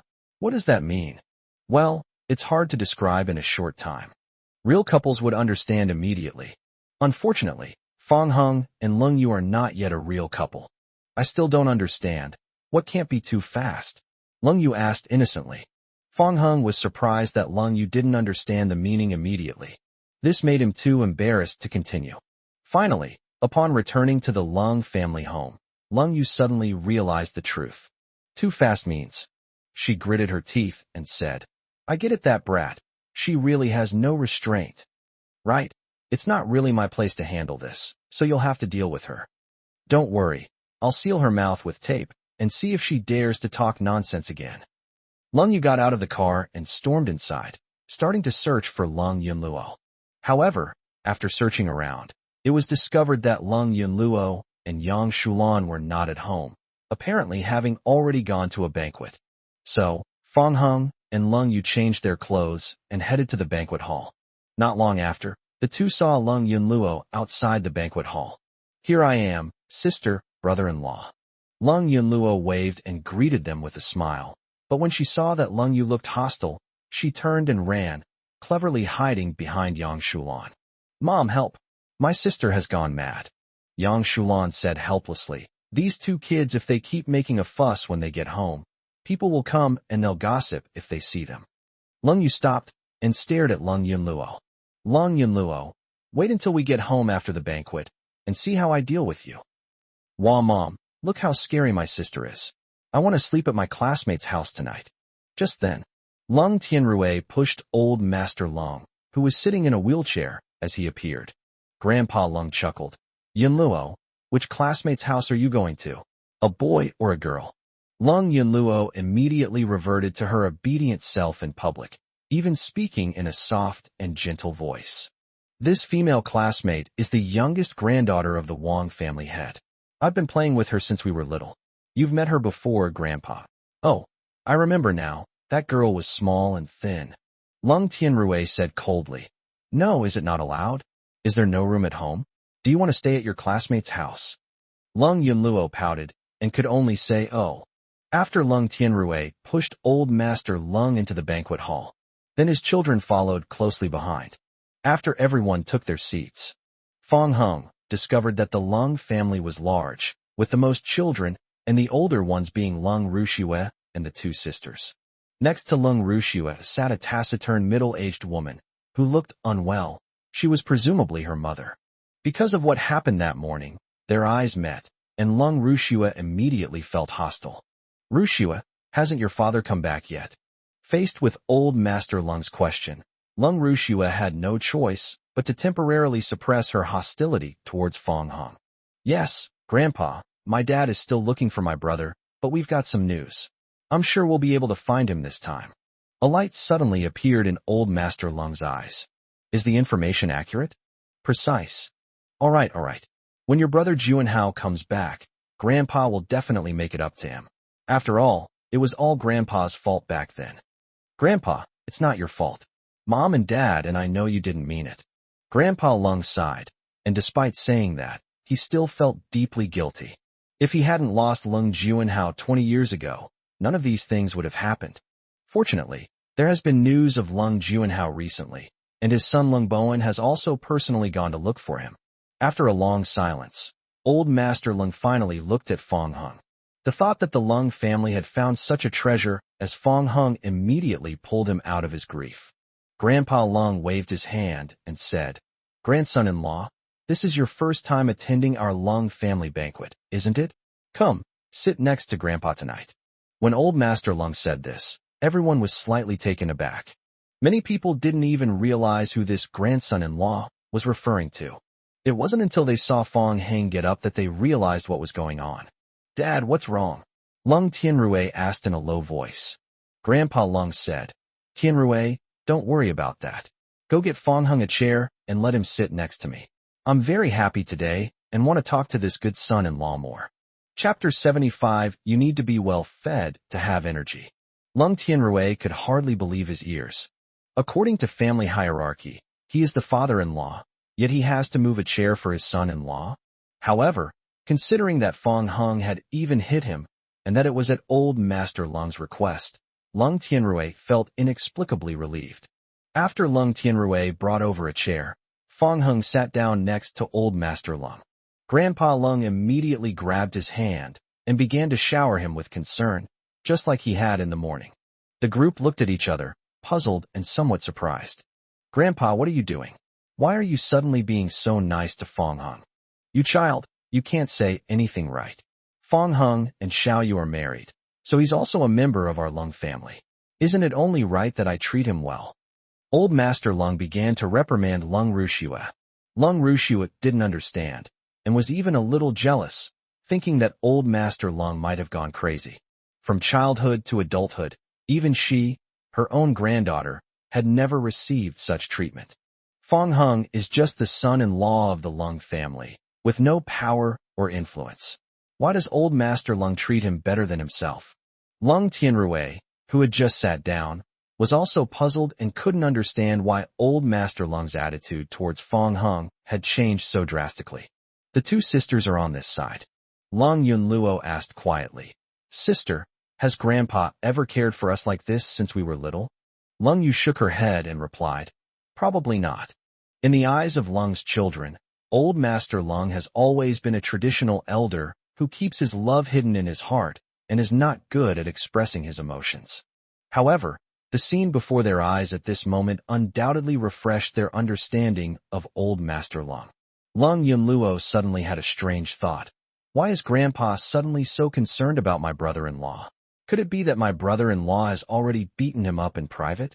Upon hearing this, Yang Shulan patted her daughter under the table and scolded her in a low voice. Shut your mouth. There are so many people here. Don't talk nonsense. On the other side, Grandpa Lung smiled and said, Grandson-in-law, my Xiaoyu hasn't bullied you, has she? Fong Hung said, Grandpa, Xiaoyu has always been very good to me. That's good, that's good. If you have any difficulties in the future, just let me know. This is your new home, and we're all family now. I see. Old Master Lung looked at Lung Tianrui and Yang Shulan, and suddenly his old face hardened again. And you too, as the father-in-law and mother-in-law, you must treat Xiao Hung well. You must not bully your son-in-law, and you must not lay a hand on him, understand? The couple exchanged a glance. Okay, Dad, I understand, Yang Shulan said. I understand now. Lung Tianrui was somewhat speechless. It's already a miracle that Fong Hung hasn't laid a hand on him again. How could he possibly dare to lay a hand on Fong Hung? Then, old Master Lung gave instructions to the others. Take this opportunity to get to know each other. This is Xiaoyu's husband. From now on, you should treat him as family. Okay, Grandpa. Lung Rushua echoed the crowd, but in her heart she still looked down on Fong Hung. She was certain that old Master Lung had just gone mad. Only after the meal officially began did Grandpa Lung release Fong Hung's hand. He kept piling food onto Fong Hung's plate, making the plates look like a small hill. Eat more, you'll have energy for the night if you're full. Fong Hung was annoyed, wondering why he needed to exert any energy so late at night. Unexpectedly, Grandpa Lung said to Lung Yu, Xiao Yu, you and Xiao Heng need to work harder, you know? Grandpa is looking forward to holding his great-grandson soon. Fong Hung was slightly taken aback. Lung Yu's hands suddenly trembled, and the food she had just picked up fell back into her bowl. She lowered her head and said nothing, then silently picked up some food and started eating. Grandpa Lung pressed, Xiao Yu, why aren't you saying anything? Did you hear what Grandpa said? Oh. The cold rain pattered like mosquitoes. Looking up, she bumped into Lung Yunluo's mischievous grin. Embarrassed and angry, she reached under the table and pinched Lung Yunluo hard. After the dinner, everyone left the banquet hall one after another. Lung Yunluo walked outside, lifted a corner of her skirt, and said, You stinky sister, look what you've done. You've pinched my legs all red. Who told you to make fun of me? This is just a small lesson for you. I'll settle the score with you when we get home. What's there to settle? I haven't offended you recently. Lung Yunlu pouted in dissatisfaction. You're spouting nonsense in front of Fong Hong. Do you think I don't know anything about it? Huh? Lung Yunluo scratched her head and asked, which sentence are you referring to? There were too many. I can't even remember myself. Just as the two women were talking, they noticed Lung Rushua passing by. Lung Rushua made no attempt to hide her hostility, glaring fiercely at them. Lung Yunluo put her hands on her hips and said, What are you glaring at me for? Trying to make your eyes look as big as a cow's. Lung Rushua snorted coldly and quickened her pace to leave. Lung Yunluo asked curiously, Sister, what happened between you and Lung Rushua today? Your brother-in-law's clothes were all soaked by her. Lung Yu recounted the whole story. Lung Yunluo immediately clapped after hearing this. Good kick. Next time something like this happens, call me over too, and we'll team up and take her down together. Inside the banquet hall, Grandpa Lung talked to Fong Hung for a long time before finally letting him leave reluctantly. Seeing the person walk out the door, Lung Tianrui finally asked the question that had been bothering him. Dad, why are you suddenly being so nice to that kid? Old Master Lung said unhappily. What do you mean by that kid? Fong Hung is my good grandson-in-law, and also your good son-in-law. From now on, you need to watch your words. Yes, Dad, you're right to reprimand him, but I still don't quite understand why you suddenly acted this way towards him. Seeing that no one was around except for him and his son, Old Master Lung slowly recounted what had happened that morning. Upon hearing this, Lung Tianrui was stunned and couldn't believe it. You're saying that Fong Hung not only hit young Master Su, but young Master Qian actually went out of his way to protect him? Lung Tianrui finally understood where Fong Hung's confidence came from. Even Su Kuan, the second young master of the Su family, was beaten without hesitation. With Qian Dashan, the son of the richest man, backing him up, it's no wonder he dared to disregard his father-in-law. Old Master Lung nodded emphatically and said, Yes, it is obvious that Fong Hung and young Master Qian's relationship is not that weak, otherwise young Master Qian would definitely not have stood up for him. Lung Tianrui rubbed his chin and said, So, Rushua lied that day. It's hard to say. Maybe young Master Qian really likes Fong Hung and is deliberately protecting him. In any case, having this relationship will definitely be beneficial to our Lung family. Really, Lung Tianrui's recent bad mood was completely relieved at this moment. Since Fong Hung can be on good terms with Qian Dashan, it means that he is not as bad as imagined. Lung Tianrui could barely accept that his daughter was marrying him. Chapter 76 I'm married and have a wife. Fong Hung and his sisters, along with their mother-in-law Yang Shulan, had just returned home. As soon as the door closed, Lung Yu turned around and grabbed her younger sister's cheek. Lung Yunluo spoke with a lisp, saying, Mom, you need to discipline your eldest daughter. I have a headache. You two can do whatever you want, just don't bother me. Yang Shulan ignored the two women and focused her attention on Fong Hung, gently asking, Xiaohong, would you like some tea? Yes, thank you, Mom. You're already calling me Mom. Why say thank you? Yang Shulan smiled and went to make tea. Lung Yunluo exclaimed, Mom, I want to drink too. You can drink after you've finished arguing with your sister. Lung Yunluo had no choice but to seek peace with Lung Yu. Sis, can we call a truce? No way. I have to shut you up today and see if you dare to speak so recklessly again. Lung Yunluo said aggrievedly. What did I say that was so serious that you had to shut me up? Lung Yu lowered her voice and said what Fong Hung had told her on the way back. Don't go too fast. After listening, Lung Yunluo was stunned for a moment, realizing that she had actually said it. No wonder my sister was so angry. She immediately feigned ignorance and gave a triple denial. It wasn't me. Don't talk nonsense. Sis, I'm a law-abiding citizen. Do you think denying it will make a difference? Knowing she couldn't escape this calamity, Lung Yunluo turned to Fong Hung for help. Wah, brother-in-law, help me. I know I was wrong. Please control your wife. Fong Hung ignored her and took the tea that Yang Shulan offered, savoring it carefully. It tastes pretty good. I'm glad you like it. I'll pack some for you later, and you can take it to the office and make a drink from it. Thank you, Mom. You silly child, you're saying thank you again. While the two sisters were engaged in a fierce battle, Fong Hung and Yang Shulan were on a very harmonious side. When Lung Tianrui entered and saw this jarring scene, he couldn't help but be stunned. Upon seeing Lung Tianrui return, Lung Yu finally let go of his hand. Lung Yunluo fled to the sofa, obediently sat down, rubbed her cheek, and muttered a complaint about Fong Hung in a low voice. You stinky brother-in-law, he actually didn't help me. The atmosphere suddenly became oppressive. Yang Shulan stood up and said, Tianrui, would you like some tea? Lung Tianrui sat down opposite Fong Hung. Lung Yu was originally going back to her room, but worried that Lung Tianrui would lash out at Fong Hung, so she quietly sat down next to Fong Hung. Mom! Lung Yunluo raised her hand and called out to Yang Shulan, but when she noticed Lung Tianrui looking at her, she immediately lowered her voice. Want a drink too? Yang Shulan brewed a whole pot of tea and poured it for everyone in turn. Lung Tianrui slowly picked up his teacup, his gaze falling on Fong Hung. Seeing that he seemed hesitant to speak, Fong Hung took the initiative to ask, Is there anything you want to tell me? No. Lung Tianrui was somewhat startled and accidentally spilled his tea, which landed on his pants. He put down his teacup, stood up, and saw that it was all wet. Yang Shulan asked, Tianrui, are you all right? Lung Tianrui looked embarrassed and said, It's okay. I'll go change my clothes. No sooner had Lung Tianrui left than Lung Yunluo turned around and couldn't help but laugh. Haha, sis, did you see that? The look on Dad's face just now cracked me up. Unexpectedly, Lung Tianrui made a surprise return, suddenly reappearing in front of them the next moment. Yunluo, what's making you so happy? Lung Yunluo's face turned pale instantly, and she nervously clasped her hands, not daring to make a sound. Yang Shulan smiled and helped to get out of the predicament. Tianrui, why are you down here again?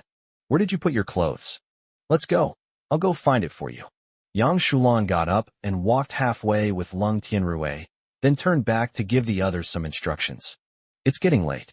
After you finish your tea, go back to your rooms and rest. The master bedroom on the second floor of the villa. Yang Shulan picked up Lung Tianrui's clothes and said, Just say what you want to say. Why are you acting like a child in front of your son-in-law? Normally, Lung Tianrui would definitely have retorted. At this moment, he was sitting on the bed, looking thoughtful. Seeing this, Yang Shulan shook her head helplessly and said nothing more. On the other side, after they finished showering, the two lay down on the same bed again. Fong Hung was about to say something when Lung Yu suddenly interrupted him. Wait a moment. Immediately afterwards, she got out of bed barefoot, locked the door, and then hurriedly went back to crawl under the covers. I'm afraid Yunluo will come and bother us again. Lung Yu explained, half her face hidden under the blanket, but realized halfway through that she was trying to cover something up, which made her voice even less confident. Seeing that Fong Hung didn't think much of it, she breathed a sigh of relief and then secretly pondered how to bring it up tonight. Using the same excuse as last night would be far too easy to expose their true intentions. Just when Lung Yu was feeling down, Fong Hang's unintentional concern gave her an opportunity. Are you tired today? Tired. The words had barely left his mouth. Lung Yu threw herself directly into Fong Hang's arms, the action being executed in one swift motion. Fong Hung was stunned for a moment. Did Lung Yu think of him as a human-shaped body pillow? Lung Yu's heart was pounding as she realized she had been too reckless, and her current actions seemed to have created even more flaws. She lay on Fong Hang's chest, too afraid to move. Fell asleep so quickly? Seeing that Lung Yu hadn't moved, Fong Hung assumed she was too tired and had fallen asleep. Fong Hung helped Lung Yu smooth her long hair. As a man, he naturally didn't mind this way of sleeping. After all, falling asleep while holding a super beautiful woman who is soft and smells wonderful is definitely much more comfortable than having nothing in your arms. Fong Hung wasn't particularly sleepy. Instead, he checked his phone and saw a message from Qin Feixiang, his class monitor from university. Hey, campus heartthrob, we're having a class reunion next week. Want to join us? Okay, send me the address later. Fong Hung replied with difficulty, typing with his left hand. Qin Feixiang and Fong Hung were roommates who shared a bunk bed. Qin Feixiang had helped him a lot in the past, So since it was a class reunion organized by Qin Feixiang, he naturally couldn't refuse. You and Luli should both be coming, right? I'll definitely go. As for her, I don't know. I heard you two are dating, right? Why don't you just ask her for me? Fong Hung felt that typing with one hand was too strenuous, so he simply put the phone to his mouth and sent a voice message. I can't ask. We broke up. I'm married now. Upon hearing the word wife, Lung Yu, who was pretending to be asleep, felt an indescribable and wonderful feeling instantly fill his heart. The jade-like hands that were tightly embracing Fong Hung unconsciously tightened their grip a little. Fong Hung noticed Lung Yu's change and asked, "You're awake?" Chapter 77, Curious Cold Rain. I fell asleep without even realizing it. Lung Yu pretended to have just woken up and even yawned. Are you chatting with someone? She asked groggily. My college roommate invited me to a class reunion. Do you want to come along? What specific day? Lung Yu planned to go, hoping to learn some stories about Fong Hung from his classmates. It will probably be next week, but the specific time and place have not yet been determined. Okay, let me know when it's finalized. I'll adjust my schedule. If I really can't get away, then it's okay if you can come when you have time, or if you can't come at all. Work is the priority. Good. After Fong Hung finished chatting with Qin Feixiang, he put down his phone and prepared to go to sleep. Their eyes met, but before they could stay in each other's sight for more than a few seconds, Lung Yu instinctively looked away. Her attention fell on Fong Hang's Adam's apple, and she said, "Can I touch this?" Oh, that's certainly possible. Fong Hung never expected Lung Yu to suddenly make such a request. Lung Yu hesitated for a moment, then slowly extended her delicate hand. How amazing, it can even hide. Lung Yu was like a curious child. Seeing that she didn't seem to want to stop, Fong Hung had no choice but to grab her fair wrist. Okay, go to sleep early. Lung Yu sensed that Fong Hung was acting strangely. Even his voice seemed to have become much lower. She nodded, settled down, and finally fell asleep soundly in Fong Hang's arms. The following day, Lung Yu recalled Fong Hang's unusual behavior last night. So I opened my browser and searched for it. As a result, after typing just a few words, the search suggestions were triggered. She clicked on one of the results, "Why girls shouldn't touch boys' Adam's apples." After reading the answer, Lung Yu was completely stunned. No wonder Fong Hung stopped himself in the end. What have I done? At that moment, Sumu rushed into the office, and Lung Yu hurriedly closed the web page. "Mr. Lung, something bad has happened." Mr. Zhao from Yashin Company said that the contract cannot be signed. Her chaotic thoughts vanished instantly, and Lung Yu's expression immediately turned serious. "Since we can't sign today, let's reschedule for another day." Mr. Zhao means to abandon this cooperation. Lung Yu frowned slightly. She had put a lot of effort into the business of Yashin Company and had personally followed up on it for several months. Unexpectedly, a problem arose at the last minute. Did Mr. Zhao say what the reason was? Lung Yu stood up from her office chair and spoke, her gaze involuntarily drawn to Fong Hung, who had just entered the room. He didn't say it explicitly, but I suspect he was threatened. Business battles are full of intrigue and backstabbing, and Zhao Xing's stammering during the phone call just now gave Su Mu this intuition. After all, similar things have happened many times before. Lung Yu looked at Su Mu again and said coldly, "Immediately send someone to investigate and see who is so bold as to threaten Lightyear Company's business partners in Luo City." Understood. Su Mu set off to leave, passing Fong Hung, nodding to him in greeting, and then quickly left the office. "Is the cooperation with Yashin Company important?" Fong Hung asked, having overheard their conversation. "Yes, if we can't sign a contract with Yashin Company, then everything will have to start all over again, which means that several months of hard work will be wasted." "I see. Lung Yu was about to speak to Fong Hung again when she saw that he had already left the office. Outside the office, Fong Hung took out his phone and silently made a call. Since leaving the Lung family after his setback, Su Cohen was so angry that he couldn't sleep all night, and he smashed everything in his house that he could break. He never expected that Qian Dashan would actually stand up for Fong Hung. These past few days, the anger that Fong Hung had been venting had almost driven Su Cohen crazy. After much deliberation, he finally set his sights on Lung Yu.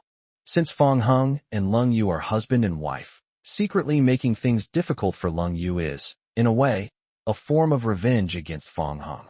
The key is that they use underhanded tricks, which are difficult to detect and almost impossible to find fault with. Even if they were discovered, Qian Dashan would stand up for Fong Hong. But would he stand up for Lung Yu? Su Kuan refused to believe it. After some investigation, it was learned that Lung Yu had gone to great lengths and was about to sign a project agreement with Yashin Company. So he went to Yashin Company and used his father Su Changjing to put pressure on Zhao Xinghe, forcing him to give up the cooperation. At this time, Zhao Xinghe stared at Su Kuan, who was sitting in his office chair with his female secretary in his arms, and didn't dare to even breathe loudly. As he ate the fruit his female secretary fed him, Su Kuan glanced up at Zhao Xinghe. Mr. Zhao, you voluntarily gave up the cooperation. I didn't threaten you, right? Zhao Xinghe wiped the sweat from his forehead and said with a forced smile, Of course, it was all my own choice. Su Kuan is the second young master of the Su family, and soon he may even become the head of the Su family. Compared to the Lung family behind Lightyear Corporation, this arrogant and domineering man in front of him was clearly someone Zhao Xinghe couldn't afford to offend, so he had no choice but to voluntarily comply. All right. Thank you for your hospitality, Mr. Zhao. I won't disturb your work any longer. Just pretend I was never here. I think you understand. I understand. I must understand. Who is young Master Su? I don't know him at all, and I've never seen him before. They're pretty savvy. Su Kuan patted the female secretary, and seeing that she still didn't get up, he directly reached out and lifted her chin. What? You want to come with me too? Young Master Su. Tu didn't. The female secretary said nervously. Saying one thing and meaning another, coincidentally, that's exactly what I like about you. Seeing that his female secretary was quite attractive, Su Kuan grabbed her and prepared to leave. The female secretary had heard of Su Kuan's bad reputation. She had only been groped a little earlier, but if she really went with Su Kuan, she didn't know what kind of treatment she would suffer. So he hurriedly asked Zhao Xinghe for help. Uncle Zhao, help me. Zhao Xinghe became extremely anxious and said, Young Master Su, this is the daughter of my fellow villager. She's not that kind of shady woman. Please let her go. Su Kuan immediately said with displeasure, What, Mr. Zhao? I'll let her go, and you'll come with me? Zhao Xinghe hesitated for a moment, as if he had made up his mind, and gritted his teeth, saying, It's not impossible. You're something else. Su Kuan immediately became furious and kicked Zhao Xinghe to the ground. Then, ignoring the female secretary's desperate pleas, he forcibly dragged her away. However, at that moment, Zhao Xinghe's phone rang. Upon seeing that the call was from Qian Dashan, the son of the richest man, he immediately perked up. Hey, Mr. Qian, is there something you need from me? Zhao Xinghe was extremely cautious, never dreaming that one day Qian Dashan would actually call him. This truly surprised and delighted Zhao Xinghe. But at the same time, he couldn't help but feel a mix of joy and worry, fearing that he might have done something wrong and inadvertently offended the son of the richest man. Hee, Mr. Zhao, I heard that you had a project with Lightyear Company. You were supposed to sign the contract today, but you changed your mind at the last minute. Is there some hidden reason behind this? Chapter 78. This is something I bought especially for you. Upon hearing this, Zhao Xinghe was shocked and trembled uncontrollably. He was curious about the relationship between Qian Dashan and the Lung family. He had only given up his cooperation with Lightyear Company, yet the son of the richest man personally called to inquire about it. Could it be that the Lung family has some extraordinary person who even Qian Dashan has to work for? Zhao Xinghe wanted to tell the truth. However, upon hearing the voice on the other end of the phone, Su Kuan stopped in his tracks, his expression filled with warning. Seeing that Zhao Xinghe remained silent, Qian Dashan asked again, Mr. Zhao, is someone next to you? Zhao Xinghe then stammered, Yuhi's, young Master Qian, a friend is here. Let me guess, is your friend perhaps Su Kuan, the youngest son of the Su family head? This? Zhao Xinghe was at a loss for words. Only after Su Kuan kept giving him meaningful glances did he nervously say, No, it's an old friend. I don't know any young Master Su. Qian Dashan chuckled. Zhao Xinghe's behavior had already indirectly revealed the answer. Mr. Zhao, if there are no unspeakable reasons, please resume project cooperation with Guangyan Company as soon as possible for the sake of Mr. Qian. No problem, Mr. Qian. I'll do whatever you say. Okay, let's talk again next time. Goodbye, young Master Qian. Zhao Xinghe put down his phone, looked at Su Kuan, and looked troubled. Young Master Su. Look, even young Master Qian is called. I really can't believe this collaboration is going to happen. Remember this. I have never been to Yashin Company, nor have I ever met you, Zhao Xinghe. Su Kuan felt a vague unease. He put down his female secretary and quickly left this place of trouble. He couldn't help but feel a little frustrated. What kind of spell had Qian Dashan been cast on him to make him stand up for Fang Heng, and even for Guangyin Company? At the same time, the Su family. Su Changjing, the head of the Su family, was leisurely walking his bird in the courtyard. At that moment, the butler scrambled in. Su Changjing said unhappily, "What's all the fuss about?" The butler bowed and replied, "Reporting to master, Mr. Qian called personally, specifically requesting to speak with you." He seemed rather displeased. Old Qian. Su Changjing felt a little surprised. What exactly happened that made Los Angeles's richest man call him personally? Su Changjing dared not delay, so he tossed the birdcage to the housekeeper and hurriedly went to his room. He picked up the landline phone and dialed back. The call was connected. Su Changjing immediately said, "Hello, Mr. Qian. Please forgive me for not answering the call immediately. Patriarch Su, you're a very busy man. But no matter how busy you are, you can't neglect the discipline of your children. Do you agree with what I'm saying?" Qian Fuhao's single sentence left Su Changjing at a loss for words. Su Changjing understood that the other party had come to demand an explanation, and that one of their sons must have been reckless and caused trouble again. "Mr. Qian, you're right. You should keep an eye on your youngest son when you have time. If he causes trouble again, don't blame me for being ruthless." Su Changjing was terrified. Yes. When that unfilial son comes back, I will definitely break his legs and then bring him to apologize in person.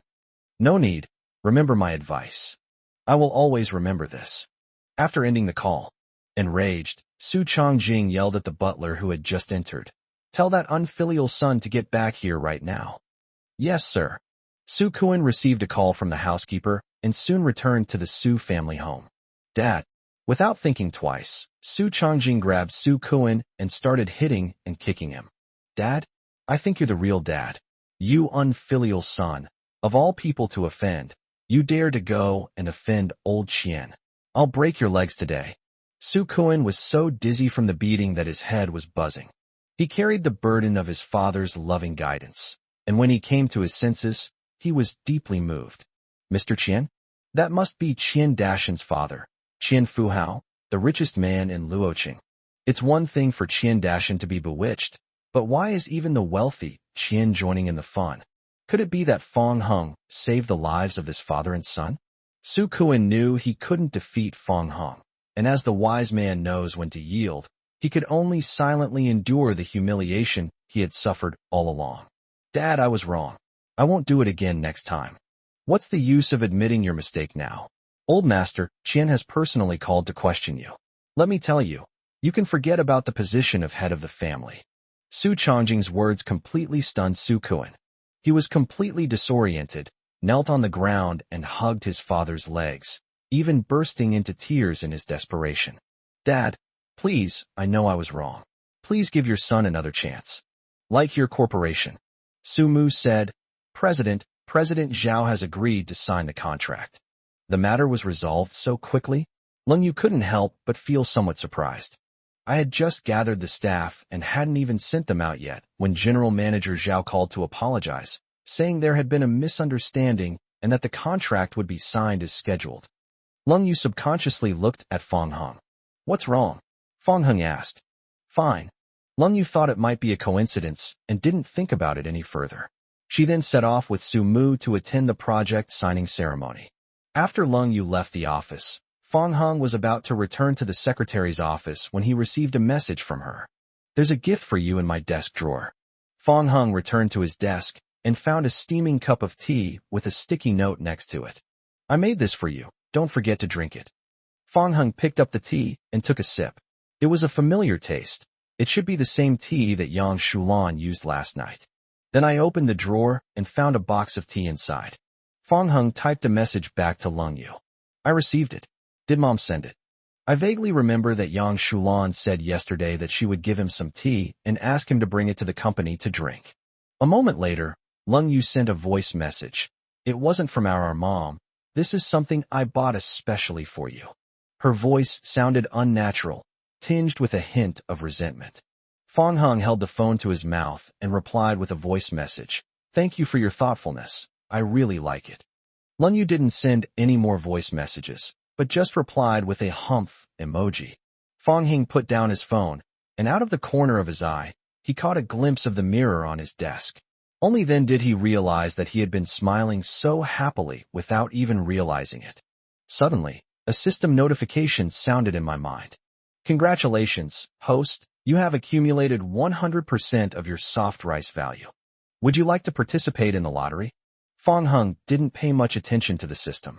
In addition, it automatically enabled a notification to avoid being disturbed when small amounts of soft rice points are acquired. I never imagined that little by little, it would reach 100% so quickly. He naturally chose yes, without hesitation. Chapter 79 Yuhing Company. Congratulations, host, on acquiring 51% equity in Gengchen Company. Your soft rice points have been cleared. You can accumulate them again to continue your lottery draw. This reward was beyond Fong Heng's expectations. It wasn't skills, but company shares.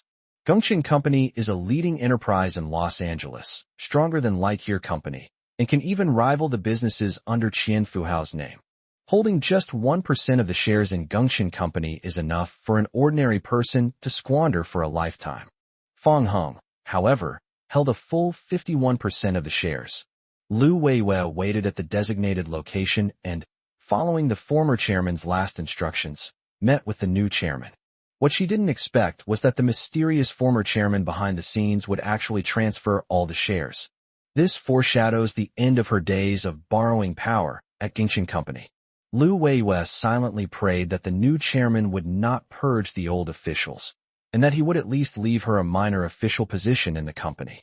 Otherwise, it would be too embarrassing for her, who had nominally served as the chairman of Gengchen Company for several years, to be kicked out all at once. Not long after, a man got out of a Mercedes-Benz G-Class and came into view. Lu Weiwei was momentarily stunned. Good heavens, what did this guy eat to grow up like this? How can he be so ridiculously handsome? Lu Weiwei was practically drooling, but quickly shook her head. No, I'm here to do serious business today. How can I be infatuated with girls at a time like this? Well, I'll take one more look. It shouldn't interfere with my work. As Lu Weiwei watched, she realized that the man had come up in front of her. Are you Ms. Lu Weiwei, the one who called me? Lu Weiwei slowly widened her eyes and said, You are Mr. Fong. No, I should say the newly appointed Chairman Fong? Upon receiving Fong Heng's affirmation, Lu Weiwei's mind went completely blank. She hadn't expected the new chairman to be so young, at least 40 years younger than she had imagined. Lu Weiwei swallowed hard and immediately handed the file bag to Fong Hung, saying, Hello, Chairman Fong. This is what the former chairman asked me to give you. Please take a look. Fong Hung took it and glanced at it briefly before raising his doubts. Miss Lu, if I remember correctly, you seem to be the chairman of Gengchen, right? Lu Weiwei waved her hand and said, No. I am just the nominal chairman. In other words, a mascot. The real chairman is the one who transferred the shares to you. Fong Hung suddenly realized what was going on, and then he suddenly had an idea. Are you interested in continuing as the chairman of Gengchen? Chairman Fong, do you mean to stay behind the scenes and strategize, just like the former chairman, while I continue to be a figurehead in public? Just keep it the same as before. No problem, but Mr. Fong, forgive my bluntness, but do people from your large family all like to be secretive? Lu Weiwei couldn't help but voice her question. As far as she knew, the former chairman came from a prestigious family. In order to avoid attracting too much attention, he has always kept a low profile. Pretty much, you can understand it that way, Fong Hung replied dismissively. He simply wanted to find someone to manage the company, so he could slack off without any worries. Lu Weiwei had no idea what Fong Hung was thinking. She only felt that the added layer of mystery made him even more handsome and captivating. By the way, I should be able to change the company's name, right? Fong Hung asked. Lu Weiwei was taken aback for a moment, then said, Of course you can. As the largest shareholder, according to the company's articles of association, you have supreme power in Gongchen and can do whatever you want. Let me think about what name I should change it to. Okay. Fong Hing thought about it for a while and felt it was like coming up with a name in a game. When it really mattered, he couldn't think of a good one. Upon opening his phone and seeing the photo of him and Lung Yu on the lock screen, Fong Hung suddenly had a great idea. All right then, from now on, Gongchen will be renamed Yuheng. Yuheng. Yes, change it to Yuheng Company. Fong Hung took one character from each of his and Lung Yu's names. Okay, I'll get on it right away. Is there anything else I need to do? That's all for now. I'll contact you again if I think of anything else. Understood.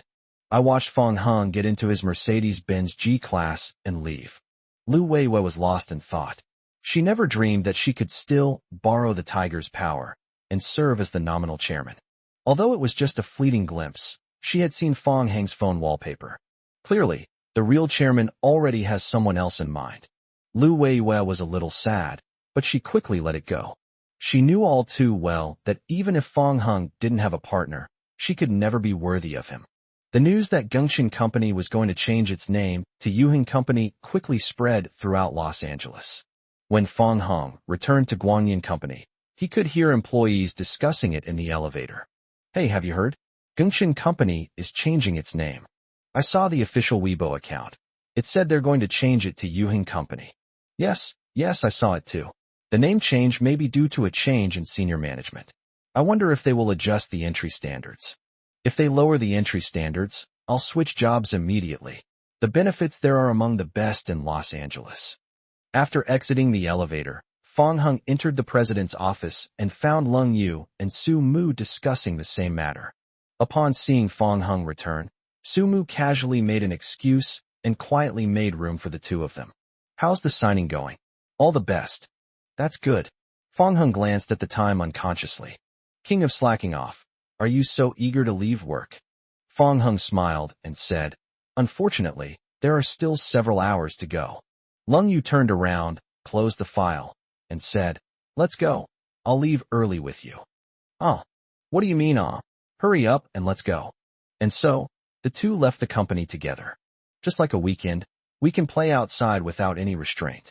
After playing until they were tired, the two sat by the moat, enjoying the gentle breeze and a rare moment of tranquility. I suddenly feel guilty, Fong Hung said, turning his head to look at Lung Yu. What's wrong? A hint of confusion appeared on her pretty face. I feel like I've been slacking off all the time, which has caused you, the CEO of Lightyear, to also become decadent along with me. It's okay to slack off once in a while, especially since I've finished all my work for today. That's true. Seeing that Lung Yu had sweat on her forehead, Fong Hung took out a tissue and gently wiped it off for her. Lung Yu, who was drinking milk tea, suddenly became a little absent-minded and unconsciously bit the straw, leaving shallow teeth marks on it. After Fong Hung stopped, she said shyly, I can wipe it myself. It's nothing. I just noticed you were busy, so I was just helping out. Well then, as a thank you, I'll share some food with you. There's quite a lot here. Take a look and see which ones you like. Lung Yu put the milk tea aside and then buried her head in the bag, rummaging through it. I'm not hungry, but I'm a little thirsty. I'll have some milk tea instead. Can. Lung Yu agreed without hesitation. It wasn't until I realized that I had only bought 1 cup of milk tea. The next moment, Fong Hung picked up her milk tea. Chapter 80. You're so good to me. Lung Yu quickly reached out to stop her, saying, No, this is me. However, it was too late. Fong Hung had already started drinking. Lung Yu had no choice but to give up, swallowing back the rest of her words. Upon careful reflection, it seemed that this was the 3rd time she had indirectly kissed someone. However, thinking back to how she had impulsively kissed Fong Hung not long ago, Lung Yu didn't feel so ashamed of the indirect kiss anymore. Looking at the Adam's apple bobbing up and down, Lung Yu couldn't control her gaze again. She stood there, staring blankly for a long time. When she came to her senses, she realized that Fong Hung had been watching her the whole time. Lung Yu felt ashamed, like a child who had been caught doing something wrong, and squatted down to cover her face with her hands. Are you feeling unwell? 2M fine. No way. Lung Yu didn't know what was wrong with her. She'd been acting strangely lately, something she hadn't done before. Fong Hung then squatted down as well, grasped Lung Yu's fair wrists, and gently moved her jade-like hands away from her face. Your face seems a little red. Let me see, do you have a fever? As Fong Hung drew closer, Lung Yu stood frozen in place, so stunned she could even hear her own heartbeat. Thump, thump, thump. In just a short while, Lung Yu felt weak all over, as if all her strength had been drained. The two men's foreheads were pressed together, and Lung Yu's body temperature was normal, so Fong Hung did not notice anything unusual. It seems there's nothing wrong. Fong Hung stood up first and then extended his hand to her. You must be tired. Come on, let's find a place to sit. Your legs will go numb if you squat for too long. Good. Lung Yu was like an obedient little rabbit, being led by the hand by Fong Hung, and they slowly walked towards the stone bench together. After sitting down on the stone bench, their hands remained together. Just then, a mother and daughter passed by. The little girl, whose hand was being held by her mother, said, Mom, look. The older brothers and sisters just now were holding hands, just like us. Silly child, don't talk nonsense. The older brother and sister over there are dating. Both of them were slightly taken aback, and Lung Yu instinctively withdrew her hand. Are you feeling better now? Then let's go back. Fong Hung stood up, but saw Lung Yu hesitate, then slowly extend her hand to him. Pull me up. Good. The Lung family. Lung Tianrui pushed old Master Lung and personally escorted the medical luminary Li Shidong out. Because we haven't been able to find out any news about the miracle doctor who cured Qian Xiaobao. Upon learning that Li Shidong happened to be free, they invited him to the Lung family home. Unfortunately, despite all the treatments, it ultimately failed. Li Shidong sighed. Alas, if it were that divine physician, perhaps he could have cured Patriarch Lung's legs. Grandpa Lung asked excitedly. So, Dr. Li has met that other doctor? Yes, he is very young. The image of Fong Hung administering acupuncture is still vivid in Li Shidong's mind, and he is still deeply shocked when he recalls it. I wonder if Dr. Li has any contact information? I would like to invite him to the Lung family. Li Shidong shook his head and said, I don't know him at all. I see. Well then, thank you for your hard work, Dr. Li. Just as Li Shidong was about to leave the Lung family, a familiar face flashed by. This immediately excited him so much that his facial muscles trembled. Dr. Li, what's wrong? No, it's nothing. I must be seeing things. Li Shidong thought he might be seeing things. He thought he had just seen the miracle doctor from the surveillance footage. On the other side, Fong Hung and Lung Yu returned home. Lung Yunluo rubbed her eyes and exclaimed in surprise. Has the sun risen in the west today? Why are you back so early? Your sister took me to leave early. Huh? Lung Yunluo puckered her lips and looked at Lung Yu, saying, Good heavens, are you still my sister? You actually left work early? Lung Yunluo turned back to look at Fong Hung. Brother-in-law, I feel like you've corrupted my sister. She wasn't like this before she got married. Lung Yu rolled her eyes at her younger sister and said, Shut your mouth. Have you forgotten the lesson from last night so quickly?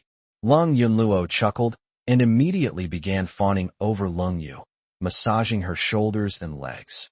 Speaking of which, I was watching videos today and I discovered something that was just too coincidental. What's up? It's that arrogant Gengxian company in our Luoqing that suddenly changed its name to Yuhing Company. And then what? Was it any coincidence? What a coincidence. Yuhing, sis, that's clearly a combination of your and your husband's names. Come on, confess, this is the company you two run together, isn't it? You're quite clever, you figured that out. Fong Hung said with a faint smile. Lung Yunluo, with her flat chest puffed out, continued to tease. Of course. I'm the smartest person in the world. My brother-in-law has already admitted it, so don't try to hide it from me. Lung Yu retorted, According to your logic, wouldn't every restaurant called Yun Tang be owned by you and Tang Yuan? Of course, but sis, I suddenly have an idea. Lung Yunluo snapped her fingers, then picked up Tang Yuan, who was trying to escape. Little Yuanzi, after I graduate from university, let's really start a company together. Let's call it Yuntang Company. You'll be in charge of the work, and I'll be in charge of collecting the money. How about that? Lung Yu pushed Lung Yunluo away and hugged Tang Yuan in her arms. Get out of here.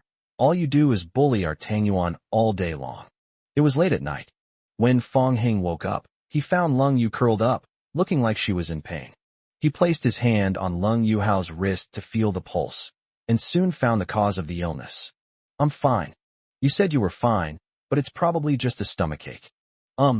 You ate so much cold food this afternoon, I should have stopped you. Next, Fong Hung had Lung Yu lie down, and then pressed the acupoints one by one. Finally, he brought his hands together, palms down, and pressed them against her flat stomach. Are you feeling better? It doesn't hurt anymore. A hint of shyness appeared in Lung Yu's eyes. Fong Heng's hands seemed to have magic, radiating warmth, and the pain in her lower abdomen had completely disappeared. She couldn't help but hug Fong Heng's hand, then closed her eyes peacefully. Fong Hung. You're so good to me, Lung Yu murmured softly. Thinking back to when I lived alone in Junyuan, I remember the helplessness and loneliness I felt when I woke up in the middle of the night feeling unwell. I feel so happy, as if I'm enveloped in honey. Chapter 81 Little Fool. Fong Hung, on the contrary, felt that Lung Yu had said the opposite. Without the cold rain, I wouldn't have everything I have now. Looking back on the past few days, Fong Hung was truly moved by Lung Yu's actions. Actually, you're better to me. Fong Hung was expecting a response from Lung Yu, but found that she was silent, replaced by the sound of even breathing. He chuckled to himself, realizing that Lung Yu must be too tired, since it was already past 1 o'clock. Suddenly, Fong Hung felt a pang of self-reproach. It's unknown how long Lung Yu silently endured the pain while she was unconscious. This woman is so silly. The next day, when Lung Yu woke up, she was met with Fong Heng's gaze. When did you wake up? 1 hour ago. Fong Hung also wanted to sleep a little longer, but Lung Yu was holding him too tightly, and he just couldn't fall asleep. Lung Yu immediately felt awkward upon hearing this. It's over. Since Fong Hung woke up an hour ago, doesn't that mean he's been watching her the whole time? What if I sleep in a messy position? Just thinking about it makes me feel so embarrassed. Next time, just call me directly. It's all right. Just consider it as a favor to Sleeping Beauty. By the way, there's something I feel I need to tell you frankly, Fong Hung said seriously. This was the first time Lung Yu had ever seen Fong Hung so serious. What's up? She couldn't help but let her mind wander, and she felt increasingly uneasy. If you feel unwell in the future, remember to tell me immediately. Lung Yu paused slightly, then said, I don't want to disturb your sleep. Silly girl, is my sleep more important, or your safety? This, little fool, made Lung Yu start to avoid looking at Fong Hung. He noticed that Lung Yu was avoiding his gaze. Fong Hung simply cupped her delicate cheeks in his hands. Look at me. I need your affirmative answer. Fong Heng's sudden, domineering attitude really caught Lung Yu off guard. Okay, she said blankly. Don't say okay, say I understand, Fong Hung said with a serious expression. I see. Upon hearing this, Fong Hung released her and smiled slightly. Then let's agree on that. Even after the two went downstairs to have their meal, the scene from earlier still lingered in Lung Yu's mind. After finishing his breakfast, Lung Tianrui put down his chopsticks and looked at Fong Hung. When Fong Hung looked at him, Lung Tianrui avoided his gaze and then got up and left the house. After Lung Tianrui left, Lung Yunluo immediately put down her spoon and started groaning while clutching her stomach. Ouch, Mom, my stomach hurts. Why didn't it hurt when your dad was here? I was just holding back and not saying a word. Then just bear with it a little longer. After we finish eating, I'll take you to the hospital. Lung Yunluo leaned back and rolled around on the sofa. Wow, you're really my mom. Well, I think we shouldn't take me to the hospital. Let's just call the funeral home. Fong Hung said speechlessly, Your acting is too exaggerated. You must have caught a cold. It shouldn't be hurting this much. Xiao Hung, ignore this little drama queen, Yang Shulan said. Mom, what do you mean by leave me alone? Do you really want me to fend for myself? Lung Yunluo got up and moved closer to Fong Hung. Brother-in-law, you seem to know how to treat illnesses. Can you help me figure out what's wrong? I suspect I might have some incurable disease. Stretch out your hand. After Fong Hing finished taking her pulse, he said, She just caught a cold. I'll write down a prescription later. Just brew it and drink it, and she'll be fine. Hurry. Hurry. Write it quickly, We can't delay any longer. Urged by Lung Yunluo, Fong Hung wrote out the prescription. After the nanny Luo Xiao finished brewing the medicine, she brought it out. Not long after Lung Yunluo drank it, her symptoms gradually subsided. Amazing. Brother-in-law, you actually know medicine. That's incredible. I have a superficial understanding. Oh, don't be modest. In my opinion, you must be a miracle doctor. Even Li Shidong, the leading figure in Luoqing's medical field, wants to become your apprentice. Don't talk nonsense. If your grandfather hears this, he might hit you on the head with his cane, Yang Shulan said. Lung Yunluo was so frightened that she immediately covered her mouth. Yang Shulan sighed again. Speaking of which, your father invited Dr. Li yesterday, but unfortunately he was still helpless to treat your grandfather's leg injury. Why don't you let your brother-in-law give it a try? Don't be ridiculous. This is not child's play. Fong Hung said, Mom, I can give it a try. Yang Shulan was taken aback for a moment, then asked, Xiao Hung, are you sure? Okay, then we'll wait for your grandfather to come back.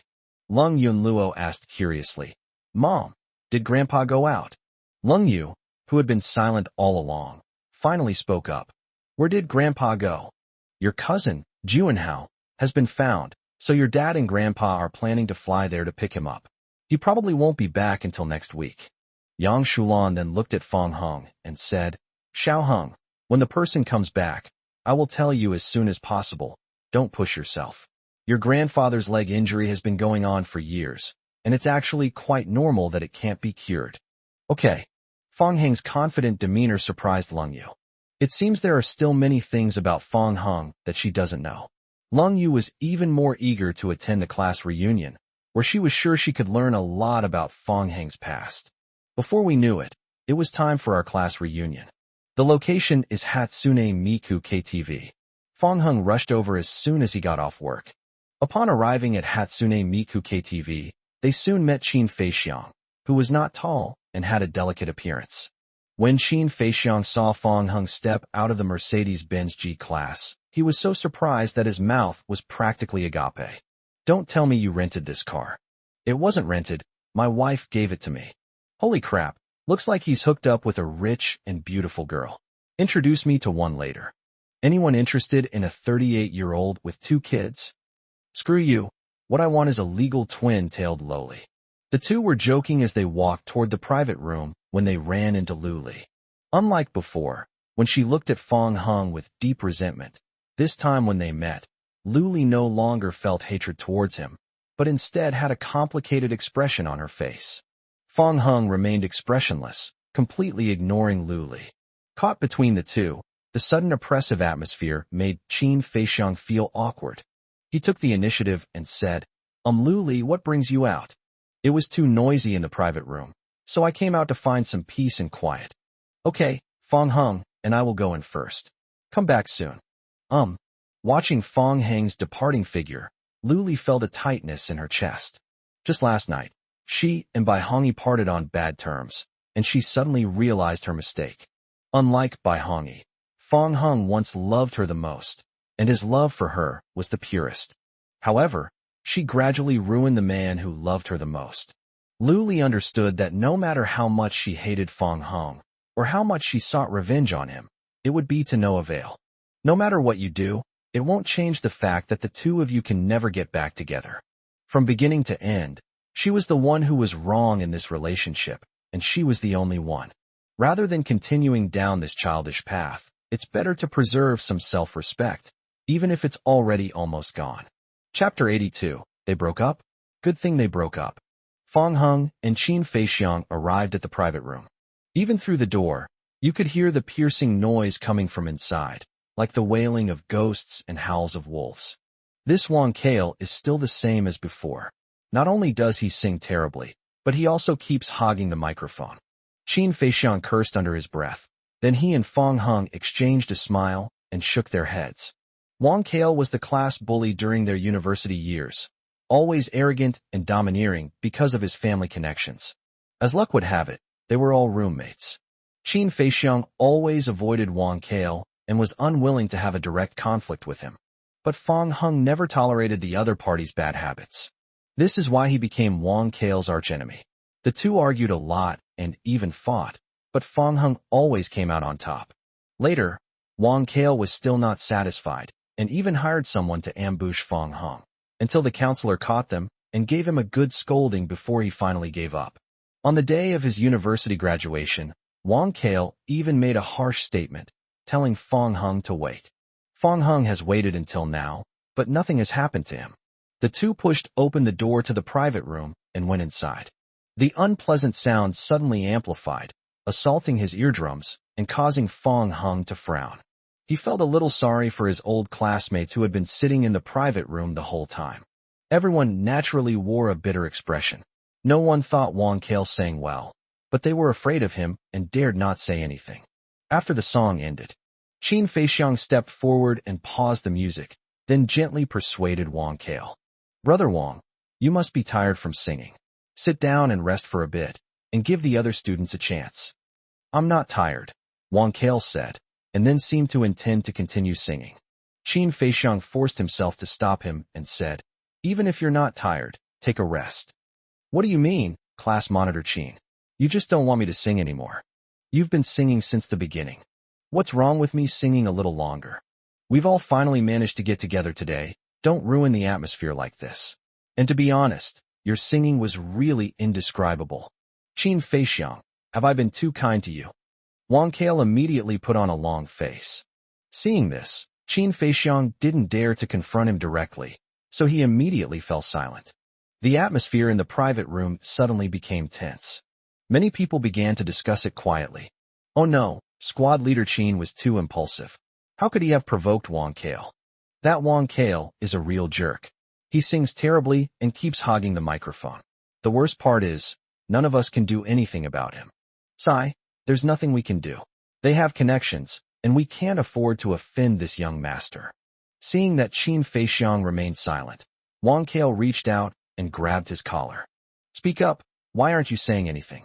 Just because I call you squad leader Qin, you really think you're someone important, huh?" At that moment, a calm and magnetic voice rang out. "Let go. Who do you think you are, daring to tell me, Wang Kale, how to do things?" Wang Kale turned his head and took a closer look, then couldn't help but laugh. "I thought it was someone else, but it turns out to be our school heartthrob, Fong." Upon hearing this, everyone's gaze fell upon Fong Hung. Even some female students who were usually indifferent and engrossed in their phones couldn't help but be drawn to the attention. "I told you to let go," Wang Kale said arrogantly. "So what if I don't let go?" However, Fong Hung grabbed his arm, and with just a little force, the latter's expression immediately changed. Loose or not, Wang Kale felt as if he had been clamped in iron clamps. He cried out in pain and couldn't help but be surprised. "You little brat, are you looking for death?" Fong Hung suddenly increased the force. Wang Kale was in unbearable pain, his expression contorted, and he had no choice but to let go of Qin Feixiang's collar. "Okay, I've let go, you let go of me too. Let's both stop first. If you want to sing so much, go book a private room yourself." Yes, I won't sing anymore, I won't sing anymore." Only then did Fong Hung release Wang Kale. The room erupted in gasps of amazement. The women looked at Fong Hung with sparkling eyes. So cool. This former campus heartthrob of Los Angeles University was incredibly handsome back in school and was one of the few who dared to go head-to-head with Wang Kale. Unexpectedly, he hasn't lost his charm after graduation. He's still as handsome and captivating as ever. Near the entrance to the private room, several female students were whispering to each other. "Holy crap, Fong Hang is getting more and more handsome the more I look at him. I really want to sleep with him." Great minds think alike. I actually started thinking about this back in my freshman year of college. It's just wishful thinking. He received love letters every day back then, but he never seemed to be moved by any of them. I heard that Fong Hung and Luli got together after graduation. Damn, why? Luli isn't that great either, is she? It seems they broke up not long ago. They broke up? That's a good thing. Sisters, how about we get Fong Hung drunk later and see who can win him over? Unfortunately, Luli just happened to push the door open and come in. Hearing their conversation, he laughed self-deprecatingly. Why didn't she cherish the man that other women dream of having? Being publicly humiliated undoubtedly made Wang Kale very unhappy. He was originally going to yell at Fong Hong, but when he saw Lu Li come back, he immediately turned around and became a sycophant. Wang Kale had been pursuing Lu Li since their university days. Although Wang Kale comes from a wealthy family, Lu Li is a complete looks-obsessed person. Her first requirement for a partner is that he must be handsome, so naturally, she looks down on Wang Kale, who is of average appearance. "Lily, why did you go out just now?" Lu Li said irritably. "You sing so badly, and you kept hogging the microphone. I couldn't stand it anymore, so I left. I'll go back and practice some more, and try to sing in a way that you'll like in the future." Wang Kale was extremely embarrassed. The reason he had been hogging the microphone was to attract Lu Li with his singing, but he had unexpectedly made things worse. "Forget it. Even if you practice more, it probably won't sound much better." Despite Lu Li's hurtful words, Wang Kale still tried his best to please her. After Lu Li sat down, she stared blankly at a spot. Wang Kale followed the line of sight and found that it was Fong Hang's location. Wang Kale had certainly heard about their breakup. He was already very unhappy after being publicly humiliated. The thought that Fong Hang was Lu Li's ex-boyfriend made Wang Kale feel even more furious. So he deliberately raised his voice and said, "Lily, it's okay. It's over. Some people are good for nothing but being handsome. You'll definitely meet someone better in the future." Lu Li's face suddenly turned somewhat unpleasant. She no longer feels that she's met a better man than Fong Hang. Chapter 83. Do you think you're worthy to be compared to Fong Hang? Wang Kale's words undoubtedly attracted attention. Many people disagreed with his words. Some even defended Fong Hang and started making sarcastic remarks about Lu Li. "Come on, Fong Hang is so handsome. I think he can find a better woman." Exactly. Some people had princess syndrome back in school. It's normal that our school heartthrob couldn't stand her bad habits and broke up with her. Thinking about the mistakes she made in her relationship, coupled with being pointed at and gossiped about, Lu Li couldn't help but feel angry and embarrassed. She could only vent her anger on Wang Kale. "Wang Kale, you don't actually think you're the better man you're talking about, do you?" Wang Kale had intended to please Lu Li, but he was a little stunned by the situation. "Tu didn't mean that. If that's not what you meant, what else could it be? Do you think you're worthy to be compared to Fong Hang?" Wang Kale was a little hurt and said with dissatisfaction, "Although I am not as handsome as Fong Hang, in what other aspects am I inferior to him?" Lu Li sneered, no longer wanting to pay attention to Wang Kale. She only thought the other person was a clown who had bullied the weak and feared the strong back in school. Fong Hang even dared to beat up Su Kuan, the second young master of the Su family. Would Wang Kale dare to do that? He definitely wouldn't dare. He'd probably be scared to death if Su Kuan got angry. Seeing that Lu Li was ignoring him, Wang Kale continued talking to cover up his embarrassment. "Besides, I work at Yuhing Company now, and I'm about to be promoted to head of the Human Resources Department. Who here is more capable than me?" The crowd began to erupt in excitement. Isn't Yuhing Company the same Genshin company that recently changed its name? It was just changed last week. This is a leading enterprise in our city of Los Angeles. This company is incredibly powerful. It said that they not only went head-to-head with Shana Company, but they even held their own. Shana Company is owned by Qian, the richest man in Luoqing. Upon learning that Wang Kale worked at Yuhing Company, several people immediately came up to flatter him. "Wow, Brother Wang, we're all struggling to get a job, and you've already become a supervisor. It's almost there, but it's not really happening yet." Seeing the group of people flattering him, Wang Kale's mood improved considerably. "That's about right. By the way, Brother Wang, do you know anyone in Yuheng?" "Yeah, Brother Wang. With your abilities, you must have connections in Yuheng, right?" Wang Kale, with his nostrils flared and legs crossed, said, "Of course. If I didn't have connections in Yuheng, none of you could get in, so why should I?" A female classmate came up and seized the opportunity, smiling as she started massaging Wang Kale's legs. "Brother Wang, could you do me a favor? Someone else wants to join Yuheng too." "No problem. I'll get you in through the back door. No interview or resume required." The female classmate laughed heartily and said, "Oh, thank you, Brother Wang. You're so kind. Are you free after the party? I'd like to invite you to dinner alone." Wang Kale glanced at Lu Li, then coughed twice and said, "Let's talk again on Green Bubble later." Then many more people started asking Wang Kale for help. The female classmate Wang Kale happily accepted everything, but when it came to the male classmate, he completely ignored him. Seeing this, Fang Heng silently took out his phone and sent a message to Lu Weiwei. Check on Wang Kale in the HR department. If there are any issues, deal with them directly. Also, I'll send you a list later and notify them to come for interviews at Yuan. Those who meet the requirements will be selected based on merit. After graduation, everyone has to adapt to life, and it's understandable to want to join a company with better benefits and compensation. Fang Heng decided to give some of his old classmates a chance to join Yuan. As for Wang Kale, he's no different from a parasite. Staying in Yuan would only make him a menace. Lu Weiwei was very surprised to receive the message and immediately replied to Fang Heng with a text message. Understood, Chairman Fang, I received it. Wang Kale was unaware of all this, and, basking in the adulation of everyone around him, he became somewhat smug. He glanced at Fang Heng with disdain and said, Fang, the school heartthrob, if you beg me, I might be able to give you a chance to interview at Yuan. As he said this, Wang Kale had already decided that if Fang Heng really asked him for help, he would definitely humiliate him severely. Humph, you little trash, daring to go against me. No need. You'd better pray for yourself, or you might get fired by Yuheng someday. Wang Kale was not surprised by Fang Heng's answer and burst into laughter. What a joke. You want to see me fired? You might as well pray the sun rises in the west tomorrow. Fang Heng smiled, but remained silent. Wang Kale snorted coldly, thinking that Fang Heng was just being sarcastic, and then started to flatter Lu Li. Lily, are you going to join Yuheng? No. Lu Li refused without even thinking. He didn't like Wang Kale, and naturally didn't want to owe him any favors. Lily. Wang Kale wanted to continue persuading Lu Li. Unexpectedly, at that moment, the door to the private room was suddenly kicked open from the outside with a bang. Immediately, a group of people barged in, clearly with ill intentions.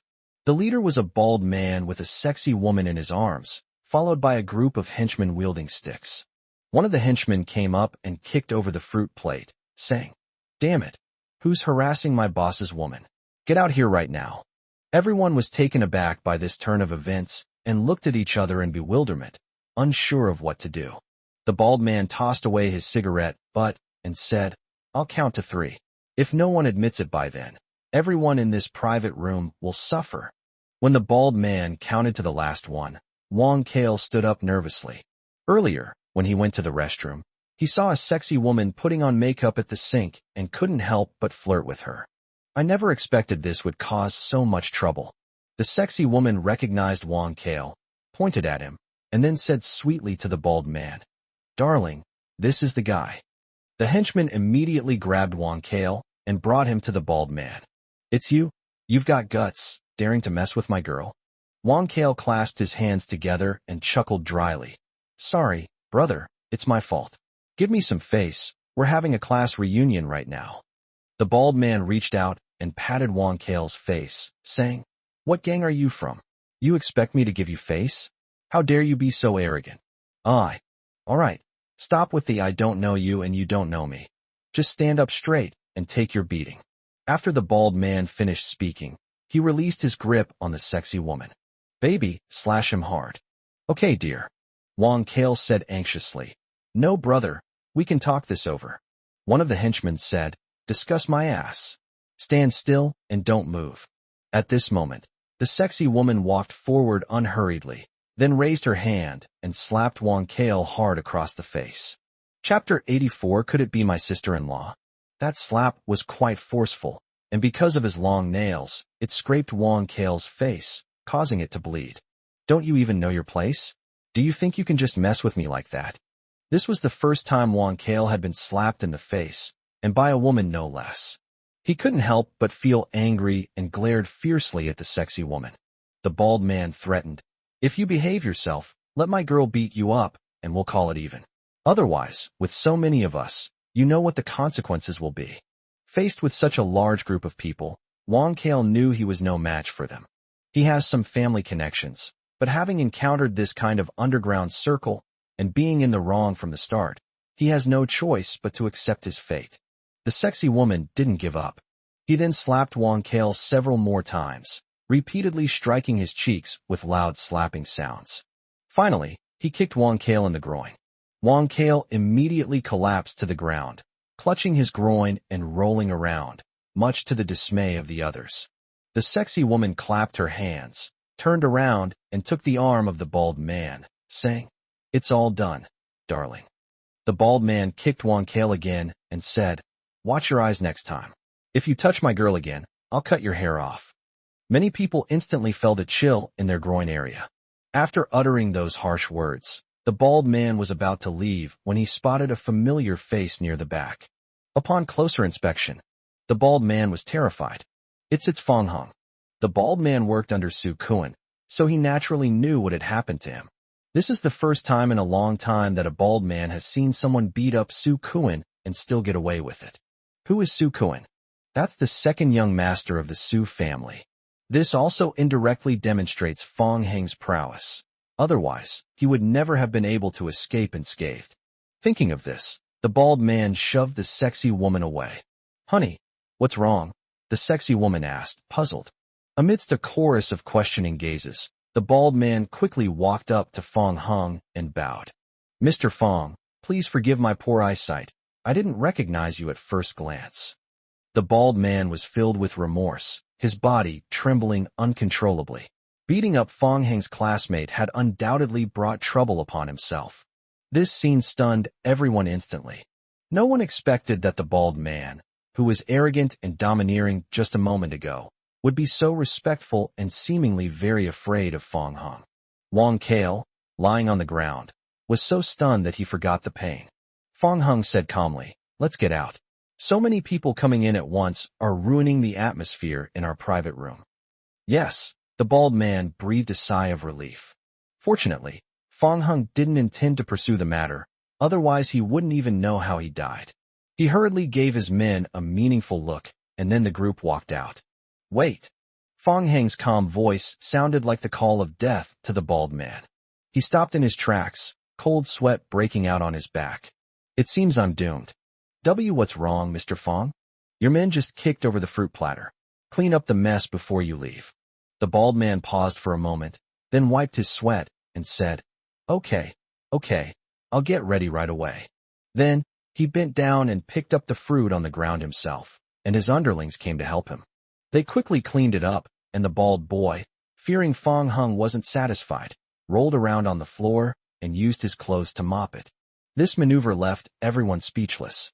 The bald man stood up, panting heavily. His once clean clothes were now covered in stains. "Mr. Fong, everything is settled. I won't bother you any longer." "Yes, you may leave." "Yes." After the bald man and his entourage left, the private room erupted in chaos. The female students gathered around Fong Hung and started chattering. "Hey campus heartthrob, what's going on? Why are even the underworld figures afraid of you? Fong Hung, tell us the truth.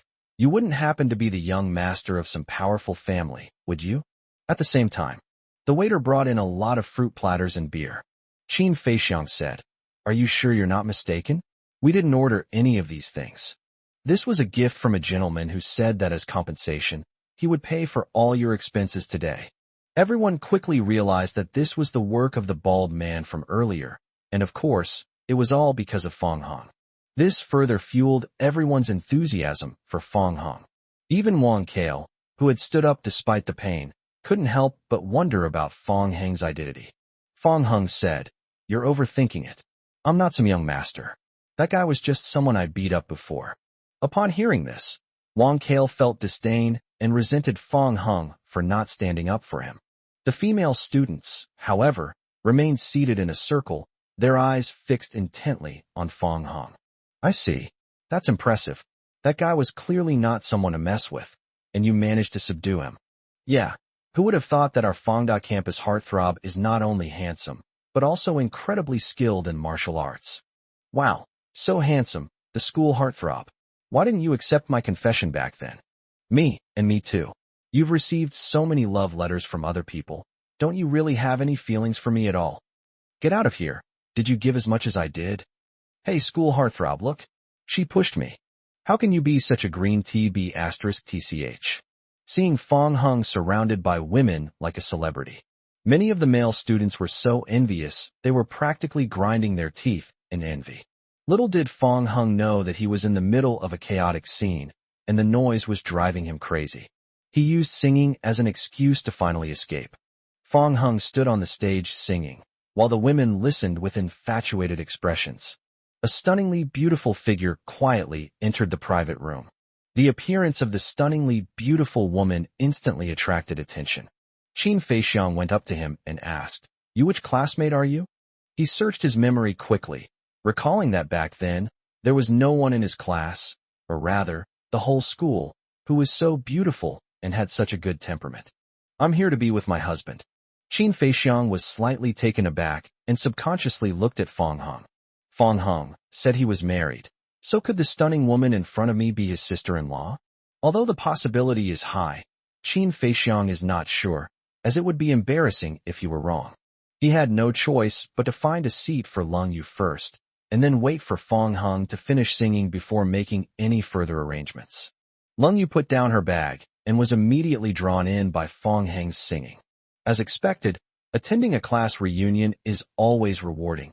It was the first time she had ever heard Fong Hung sing. Just then, a discussion about Fong Hung came from the side, and Lung Yu leaned over to eavesdrop. Chapter 85 Cold Rain appears, shocking the entire audience. A female classmate cupped her face in her hands, her eyes glazed over, and said dreamily, "Just looking at Fong, the school heartthrob, makes me feel dizzy. I can't even imagine what it would feel like to lie in his arms." Lung Yu was slightly taken aback. She recalled the feeling of lying in Fong Hung's arms. Warm, comfortable, and reassuring. It's just that its chest is a bit hard. Last time I accidentally bumped into it, my nose hurt for a while. Another female classmate said, "You're so spineless. I can only imagine how great it would feel to lie in his arms." That's true. Just thinking about it won't do any good. In my opinion, we should just get him drunk, get him in our arms, and take him home. What can't we do with that? Lung Yu was speechless. Given Fong Hung's good looks, it's no surprise that he's so popular, but the fact that even his female classmates are eyeing him is something she didn't expect. These people in front of me weren't attending a class reunion. They were clearly coming for Fong Hung, like hungry wolves. Soon the girls also noticed Lung Yu eavesdropping nearby. "Hey, look at the girl next to you. She's really pretty. She doesn't seem to be in our class, does she? Holy crap, I love this woman's looks. She has a kind of ethereal, aloof charm. If I were as pretty as her, I could definitely win over the school heartthrob. Who can go and say hello to her? I'll do it." And so, a female classmate volunteered to greet Lung Yu first. After responding to her, Lung Yu waved to the other girls as well. "Hello." The relationship between the group instantly became closer. They moved closer to Lung Yu, looking around and marveling at her. Beautiful. So beautiful. So beautiful that even they, as women themselves, were captivated. "Beautiful lady, what's your name?" "Just call me Lung Yu." "Wow, your name sounds so nice. It really suits your cool and aloof temperament." "Thanks. You must have come with someone, right?" Lung Yu nodded, then deliberately steered the conversation toward Fong Hung. "I overheard you guys talking about the school heartthrob. Who is he in your class?" "Fong Hung, the campus heartthrob. Look, the one singing on stage." Lung Yu pretended to suddenly realize something and said, "Then can you tell me about him?" At this point, the women began to talk at length. Lung Yu became more and more engrossed in listening, not only learning that Fong Hung liked to sleep in class, but also that the school beauty had broken into the boys' dormitory in order to pursue him. As she listened, she couldn't help but cover her mouth and laugh. She hadn't expected so many interesting things to happen to Fong Hung. Fortunately, she agreed to come to the class reunion. The girls were stunned by Lung Yu's smile. One of them tugged at the person next to him and whispered, "Can you believe it? My heart was racing just now. There's no way around it. She's so beautiful. Every smile and frown is unfair." Immediately afterwards, Lung Yu also learned that Fong Hung and Wang Kale were mortal enemies. Upon hearing that Wang Kale had even hired someone to ambush Fong Hung, Lung Yu frowned instantly, a hint of coldness flashing across her pretty face. She silently made a note of it, and then continued to ask other questions. The women told her everything, making Lung Yu's trip very rewarding. In the end, they looked at Lung Yu and simultaneously grinned mischievously. "Do you also have a crush on the campus heartthrob?" "It's obvious. Otherwise, why would she ask so many questions? Haha. It seems that even a beauty as beautiful as an angel can't resist the charm of our Fangda campus heartthrob. Great minds think alike, sisters. Join us, and we'll get Fong Hung drunk later. I think with your looks, you have the best chance of winning him over. Lung Yu realized that her intentions were too obvious. They practically had, "Tell me everything you know about Fong Hung," written all over their faces. Just then, a female classmate was about to sit down and chat with them when she saw Lung Yu's face and immediately froze and exclaimed in surprise, "Mr. Lung, Mr. Lung?" The exclamation drew attention, and the girls were also taken aback. "What, President Lung?" "Yes, this beautiful lady's name is Lung Yu." "My God, you didn't recognize him? This is the president of Lightyear Corporation." The female classmate was very excited. She works at Yashin Company and had the opportunity to meet Lung Yu once when she attended a signing ceremony some time ago. Upon hearing this, the girls were all stunned. They never expected that Lung Yu, whom they were chatting with, was actually the rumored stunningly beautiful CEO of Lightyear Company. Lightyear Corporation is a powerful family business. Lung Yu's ability to become president is not only due to her skills, but also because she comes from the prestigious Lung family. In an instant, the way they looked at Lung Yu underwent a complete change. The news of President Lightyear's arrival quickly spread throughout the private room. Everyone noticed Lung Yu and couldn't help but marvel at her beauty and status. Everyone greeted each other cautiously, and Lung Yu responded to them one by one at a leisurely pace. However, when it was Wang Kale's turn, Lung Yu completely ignored him. Wang Kale thought Lung Yu hadn't heard him, so he immediately stepped forward and said with a smile, "Hello, President Lung. My name is Wang Kale, and I currently work for Yihing Company." The result was obvious. Lung Yu once again treated him like air. Wang Kale was extremely embarrassed and realized that Lung Yu simply didn't want to pay attention to him. Although Yuheng is stronger than Guang Yin, he is just a junior employee of Yihing Company, while the other party is the high-ranking president of Guangyin Company. It is normal for him not to take him seriously. However, Lung Yu responded to everyone else but ignored him, which puzzled Wang Kale. Did he somehow offend Lung Yu? Wang Kale thought it was unlikely, since it was the first time the two had met. People around started whispering among themselves. "Hey, why is CEO Lung showing up at our class reunion?" "I don't know. Maybe we went into the wrong private room?" "How could that be? In my opinion, it must have been someone from our class who invited them." "Who is it?" "Yes, who is so capable that they could even invite President Lung here?" While everyone, including Wang Kale, was wondering what was going on, Fong Hung finished his song, walked off the stage, and placed the microphone on the table. Wang Kale said sarcastically, "Fongda, the school heartthrob, even President Lung is here, and you're still singing. You really have no sense of propriety at all, and I don't think you sing as well as I do." With a frosty expression, Lung Yu spoke up against Wang Kale before Fong Hung could. "I think it sounds great, and who told you that I can't keep singing just because I'm here?" Chapter 86. This is my wife. Wang Kale's head was buzzing. He had intended to flatter Lung Yu, but unexpectedly, Lung Yu defended Fong Hung instead. He stammered, his face flushed, and he dared not speak. Lung Yu retorted angrily, "Answer my question. Who told you that?" "No, nobody told me." "Then why did you say that?" The powerful aura released by Lung Yu's anger sent chills down the spines of everyone present. As expected, this CEO of Lightyear is not someone to mess with. Wang Kale lowered his head tremblingly and said, Sorry, President Lung. Watch your mouth." "Yes." Seeing Wang Kale's submissive demeanor in front of Lung Yu, the group of female classmates almost couldn't help but scream. "Sister, you're so cool. Sister, you're so beautiful. My sister is so cool." Fong Hung said to Lung Yu, "Calm down, don't pay attention to him. Have you finished your work?" "I'm done with work." Luckily, it wasn't much, otherwise I wouldn't have been able to make it in time. Her previously cold tone suddenly softened. "Don't stand, sit down and we'll talk." Fong Hung took Lung Yu's hand and walked towards the sofa. This scene left everyone stunned. In an instant, everyone realized what was going on. It turns out that Lung Yu was invited by Fong Hung. No, to be precise, she came along with him. Moreover, the two acted intimately, suggesting a relationship that was anything but ordinary. Wang Kale was stunned, finally understanding why Lung Yu had protected Fong Hung and treated him this way. The girls were stunned. The two were holding hands. Clearly they were together. No wonder Lung Yu was so curious about Fong Heng's past. Recalling how they had spoken so recklessly in front of Lung Yu, saying they wanted to seduce Fong Hung, the group of them all wanted to disappear into a hole. How can you not feel awkward openly coveting someone's boyfriend? The others were also quite surprised, never expecting that Fong Hung would actually date Lung Yu. Lung Yu is the CEO of Lightyear. For them, it's something they wouldn't even dare to dream of. Qin Feixiang came to his senses and realized that he had guessed correctly. Fong Heng's wife is Lung Yu. When we met earlier, Fong Hung said the car was a gift from his wife. I thought he was joking, but it turns out it was all true.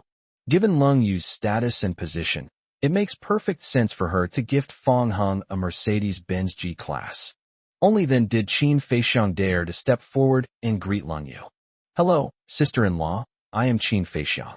I used to be in the same dormitory as Fong Hung and slept in the bunk below him.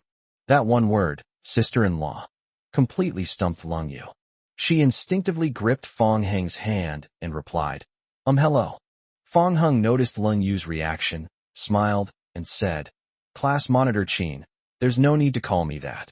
Lung Yu, however, said anxiously, no, it's okay. Calling me like this is fine too. Then I'll just call him that. Anyway, Fong Hung is older than me. A female classmate couldn't help but ask, you're already calling her sister-in-law? Does that mean, Fong Hung, you've already married President Lung? Fong Hung and Lung Yu exchanged a glance and said, yes, let me take this opportunity to formally introduce you. This is my wife, Lung Yu. These words were like a thunderclap, exploding directly in everyone's minds. They were utterly shocked, dumbfounded, their jaws nearly dislocated. If it's just dating, then it means Fong Hung is really something, managing to date a young lady from a prestigious family. But getting married changes everything. Fong Heng's success isn't just a matter of being awesome or not. He's reached a level that everyone has to admire. The male students were incredibly envious. A top-tier beauty like Lung Yu, with a privileged family background, would be the kind of woman any normal man would want to marry. The female students were all heartbroken. Fong Hung is already taken, and by such an outstanding woman as Lung Yu, which means their hopes are completely dashed. Period. Lung Yu said she had left something in the car, so Fong Hung went with her to retrieve it. After the two left the private room, the scene instantly erupted in chaos.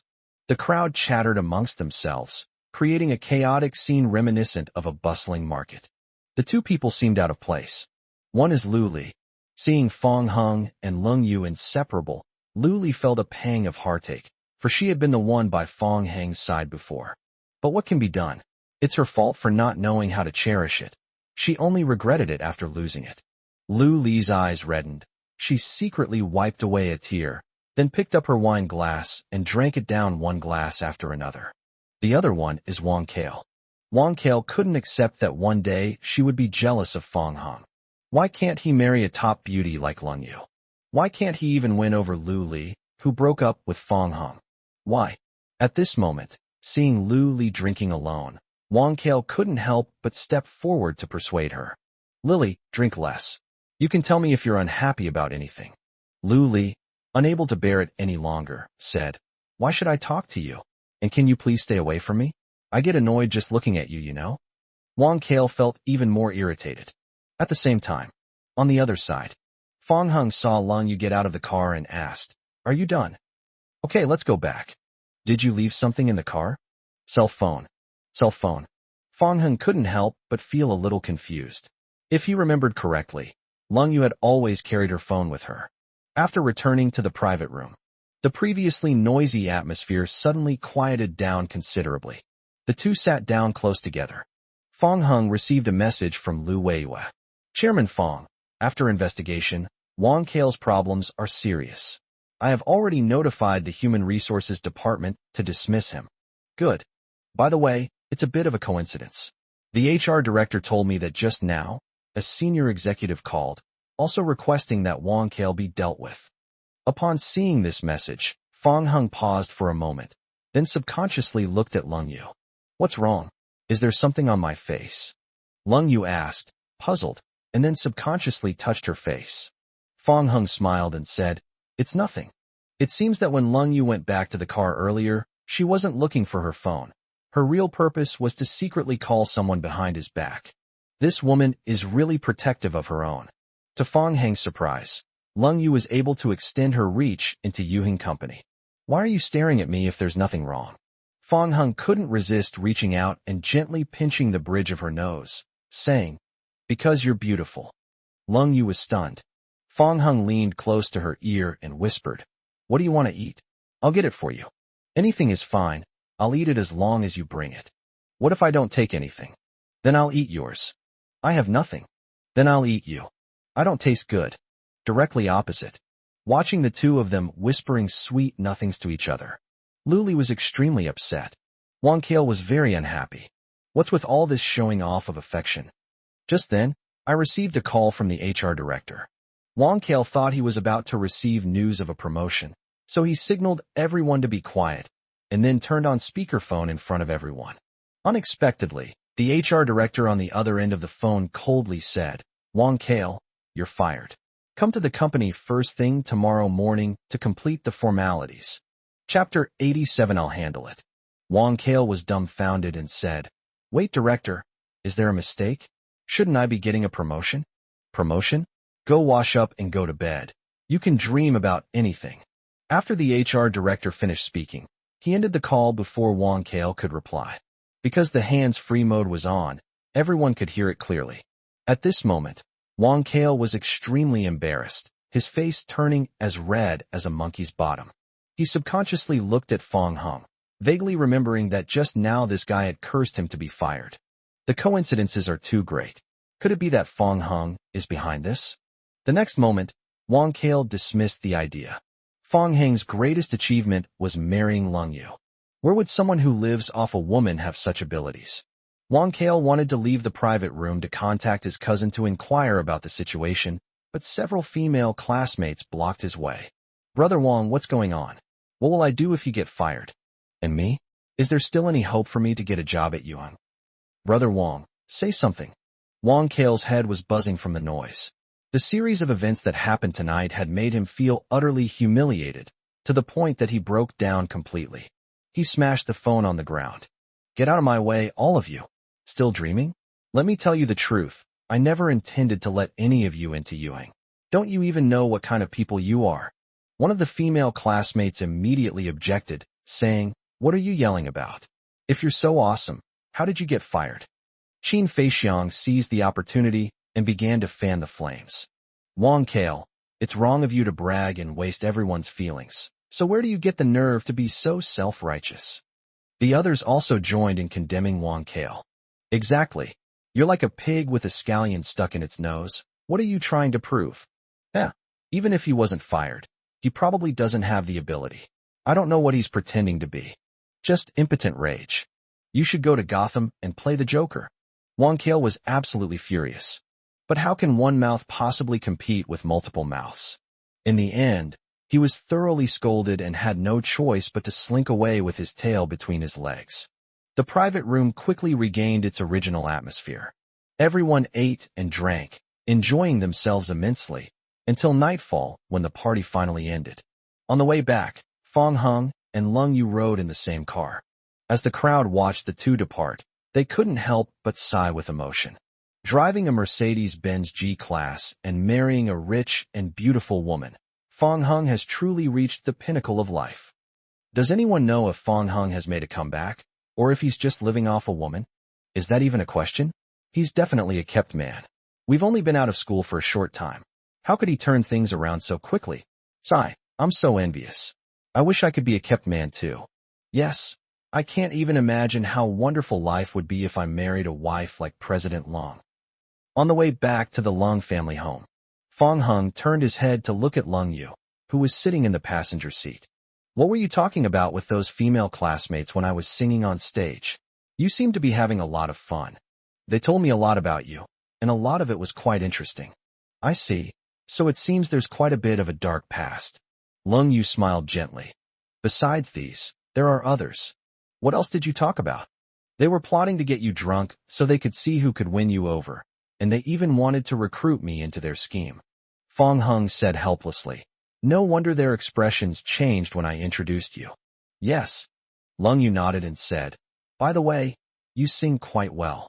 Fong Hung raised an eyebrow. Really? I've always thought I was tone deaf. Don't underestimate yourself, it sounds really good. What about you? Why didn't you sing just now? I rarely sing. I want to hear it, Fong Hung said bluntly.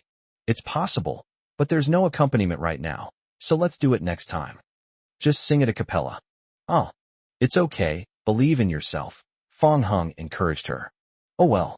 Finally, after some preparation, Lung Yu sang a niche song a cappella. Fong Hung was amazed. Lung Yu's voice was simply superb, even giving him a chill down his spine. How are you feeling? Lung Yu asked tentatively. I can only say that it was a real loss for my classmates that they didn't get to hear you sing. In other words, it sounds great, it sounds really great. Look, I'm getting goosebumps. Lung Yu secretly breathed a sigh of relief and said, this is the first time I've sung this song a cappella.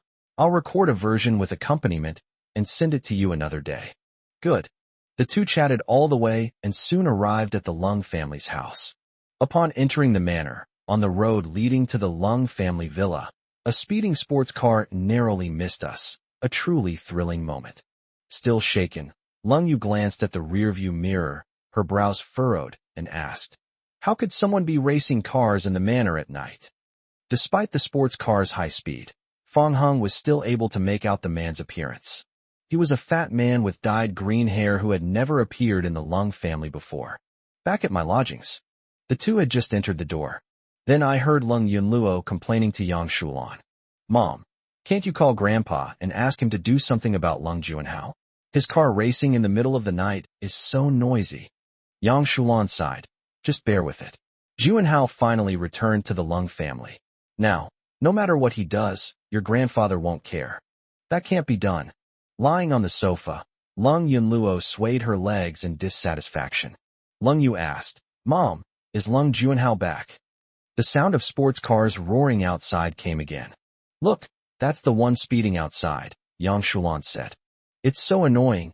I'd rather not have come back, Lung Yunluo complained. Yang Shulan immediately scolded. Yunluo, don't talk nonsense. Your uncle will be unhappy if he hears you. If he's unhappy, he's unhappy. He doesn't even care about his own son, so why would he care about me? At this moment, Lung Tianrui came down from upstairs. Seeing this, Lung Yunluo immediately changed from lying down to sitting up, becoming a well-behaved child. Tianrui Juanhao this. Never mind, I'll try calling Bowen. Lung Yunluo said timidly. Dad, please call Uncle quickly, we can't take it anymore. Lung Tianrui nodded, then took out his phone. The call was connected. Lung Tianrui said politely, Brother, Juanhao has just returned. Please persuade him to stop speeding and get some rest. Lung Bowen, however, didn't take it seriously. It's nothing, just racing. Juanhao finally returned to the Lung family. It's normal for him to want to let loose a bit. It's the middle of the night, dark and slippery, and there are many people living in the manor. It could be very dangerous. All right, I have something to do, so I'll leave it at that. This. Lung Tianrui held the phone that had been hung up on, feeling utterly speechless. Unexpectedly, besides old Master Lung, even Lung Bowen indulged Lung Juanhao in this way. A short while later, the roar of the sports car filled the air once again. Fong Hung grabbed the car keys and said, I'll handle it. Chapter 88. Okay, I'll listen to you. The group realized that Fong Hung wanted to forcibly stop Lung Juanhao from continuing to speed. No, that's too dangerous. Lung Yu immediately grabbed Fong Heng's arm. Lung Yunluo also came up to stop Fong Hung, saying, Brother-in-law, why don't you bear with it? That guy's been going on for a long time. He should calm down soon. Yang Shulan chimed in. That's right, Xiao Hong. This could easily lead to an accident. It's okay, trust me, I won't do anything dangerous. After Fong Hung made several assurances, the mother and her two daughters reluctantly agreed, repeatedly reminding him to be careful. Just before boarding the train, for the first time ever, Lung Tianrui spoke up. Yub, careful. Fong Hung nodded, then drove away. The mother and her two daughters were stunned, clearly taken aback by Lung Tianrui's concern for Fong Hung. on the road to the manor. Because Lung Juanhao was speeding everywhere, pedestrians had to walk in a state of constant fear. The noise of the sports car kept everyone awake, but they dared not speak out because of the fact that the other party was the eldest young master of the Lung family. Inside the sports car, sitting in the driver's seat, Lung Juanhao was operating the steering wheel with one hand. He was drunk at the moment, but he still took another sip of wine. As I put down the bottle, I noticed a Mercedes-Benz G-Class driving towards me. The Mercedes-Benz G-Class was going very fast, giving Lung Juanhao the illusion that the other car was also speeding. As the two cars drew closer, the Mercedes-Benz G-Class not only showed no intention of giving way, but even accelerated. This startled Lung Juanhao so much that he instantly sobered up. Madman! He cursed loudly, quickly turned the steering wheel, and then slammed on the brakes. The tires screeched as they rubbed against the ground. Just after Lung Juanhao stopped his car, the Mercedes-Benz G-Class also stopped. Immediately afterwards, a tall figure stepped down from above. Lung Juanhao got out of the car, about to start cursing, when he saw the man slowly pull out a thin, long, sharp blade from behind his back.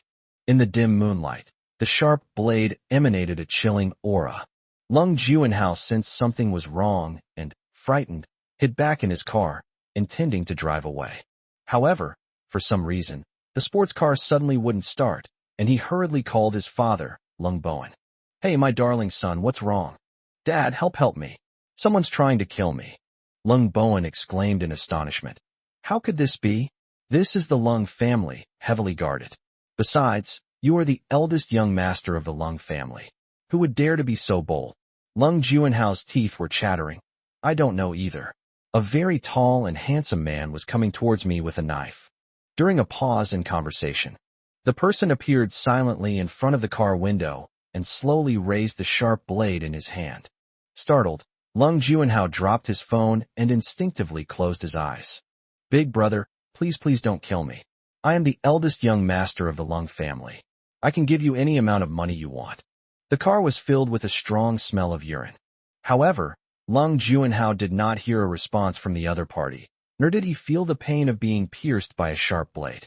On the contrary, the sports car suddenly shook a few times for some reason, followed by the sound of a tire puncturing.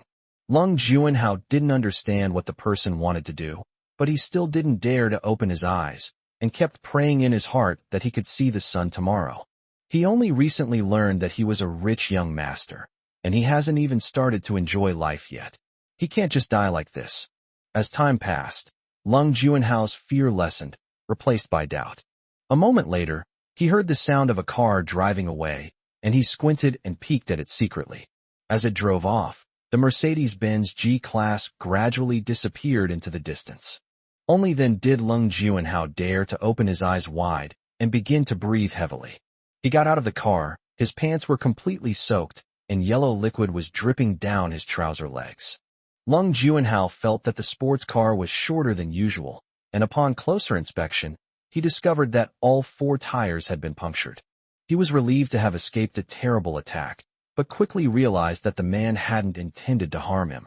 Damn, if you just puncture a tire, why make such a fuss? Lung family villa.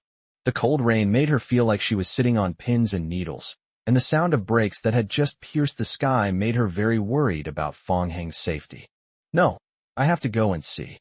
Lung Yu couldn't sit still any longer. Ignoring Yang Shulan's attempts to stop her, she got up and started to walk out. Just then, a familiar car sound rang out, and a Mercedes-Benz G-Class drove into the courtyard. Lung Yu was the first to rush forward. "Are you all right?" Fong Heng spread his arms, and then turned around. "Look, I'm perfectly fine, aren't I?" After carefully checking Fong Heng and confirming that he was all right, Lung Yu finally felt relieved. "That scared me to death." The father and his 2 daughters breathed a sigh of relief. The group returned to the sofa and sat down. Without the constant roar of sports cars, it was indeed much quieter. Yang Shulan poured Fong Heng a cup of tea and asked, "Xiao Heng, how did you persuade Juanhao not to speed?" "Persuade him?" Fong Heng shook his head and said, "I didn't persuade him. Instead, I forced him to stop and punctured all 4 tires." The group exchanged glances and were all taken aback. They hadn't expected Fong Heng to use such a brutal method, but it was indeed very effective. Lung Yunluo gave a thumbs up and said, "Brother-in-law, you're awesome. I've noticed that you always manage to do things in ways I don't expect. If Lung Juanhao does this again next time, I'll puncture his tires like you did. Imitation is not recommended. Don't worry, I'm not as ruthless as you. When no one's around, I'll secretly scatter nails under his tires." After the two returned to their room, I lay in bed and turned off the lights. Lung Yu didn't say much. Fong Hung noticed her unusual behavior. "What's wrong?" Lung Yu said with a resentful look. "You just promised not to do anything dangerous, but you still forced him to stop by driving the car. It's my problem." She became increasingly anxious as she spoke. "And do you know that stabbing a tire with a knife can cause it to explode? You can't do such a dangerous thing again." Fong Hung understood, of course, that Lung Yu wasn't blaming him, but rather that she was worried about him. At this moment, her beautiful face was filled with worry. This was the first time Fong Hung had ever seen Lung Yu, who was usually calm and collected, become so nervous and uneasy because of his safety. He instinctively pulled the sweltering, cold rain into his arms. "Okay, I'll do as you say." Lung Yu suddenly quieted down, and her voice became soft and gentle. And so, time passed by, second by second. Fong Hung felt something was off, as if some procedure was missing. So he asked, "Are you tired today?" "Tired? Okay, then I won't let go. Let's just sleep like this." Chapter 89, You Must Apologize to Lung Yu. The next morning, the family sat down together for a meal. The nanny, Luo Xiao, brought the pastries to the dining table. At this moment, Lung Tianrui suddenly put down his chopsticks, clutched his chest, and began to have great difficulty breathing. Luo Xiao poured a cup of hot water and brought it to Lung Tianrui's side. "Sir, you've had these symptoms for quite some time now, and we still haven't been able to find the cause." Yang Shulan said, "I saw Dr. Li before. He said it was a difficult and complicated disease that could only be relieved by taking medicine. There was no way to cure it. Fortunately, it was not life-threatening." Although Luo Xiao didn't understand medicine, she understood what the phrase difficult and complicated diseases meant. No wonder even medical giant Li Shidong couldn't cure it. Lung Tianrui picked up his cup and said, "It's not fatal, but it's torturous. I usually feel tightness in my chest, but when it flares up, it feels like being crushed by a huge rock." Lung Yunluo picked up a piece of dessert and placed it on the small plate in front of her. "Oh right, Mom, my brother-in-law knows medicine, so we can have him take a look at Dad." Lung Tianrui, who was about to drink water, paused for a moment, and then his gaze slowly fell on Fong Hung.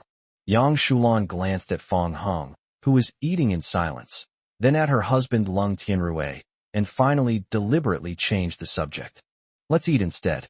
It's early in the morning, let's not talk about this anymore." Lung Yunluo asked, puzzled, "What's wrong with talking about this? Dad is sick, and my brother-in-law happens to know medicine. Isn't this just a coincidence?" Yang Shulan winked and gestured for Lung Yunluo to stop talking. Lung Yunluo, still clueless, asked, "Mom, why are you blinking at me? Are your eyes bothering you?" Luo Xiao, watching from the side, couldn't help but laugh. Yang Shulan was so disappointed in her son that she decided to speak frankly and directly. "This child, how can he be so stupid? Xiao Hung and your father don't get along. Do you think it's appropriate to ask him to help with medical treatment at this critical moment?" "That's right. After all, my brother-in-law beat up Dad before." Lung Tianrui coughed and then handed the steaming cup to Luo Xiao. "The water's a bit cold. Pour in some hot water." "Yes, sir." Noticing Lung Tianrui's reaction, Lung Yunluo realized that she had said something she shouldn't have. She covered her mouth with her hand, her face showing panic. "Oh no, I'm still half asleep. I haven't even left the house yet." Yang Shulan looked at Fong Hung, seemingly wanting to say something, but then stopping herself. "Xiao Hung that." Fong Hung said calmly. "Mom, just say what you want to say. Although it's a difficult request, we've already come this far to be honest. Mom wants you to help take a look at this person next to you." Yang Shulan chuckled dryly and pointed to Lung Tianrui beside her. "Brother-in-law, please help me." Lung Yunluo also turned to Fong Hung for help, worried that if she didn't behave well, Lung Tianrui would hold her accountable for what she had just said. Fong Hung didn't rush to answer, but unconsciously looked towards Lung Yu on his right. Lung Yu remained silent, as if she hadn't heard anything, and even took the time to put a fried egg on Fong Heng's plate. Fearing that Fong Heng would refuse, Lung Yunluo moved her stool closer to him, then typed a message on her phone and held it up to him. Help, brother-in-law, I misspoke. If you don't help me, I'm probably going to die. Looking back on Tianrui's performance these past few days, it's been cold. In addition, there was the unexpected concern shown last night. In the end, Fong Heng looked at him expressionlessly, hesitating about what to say.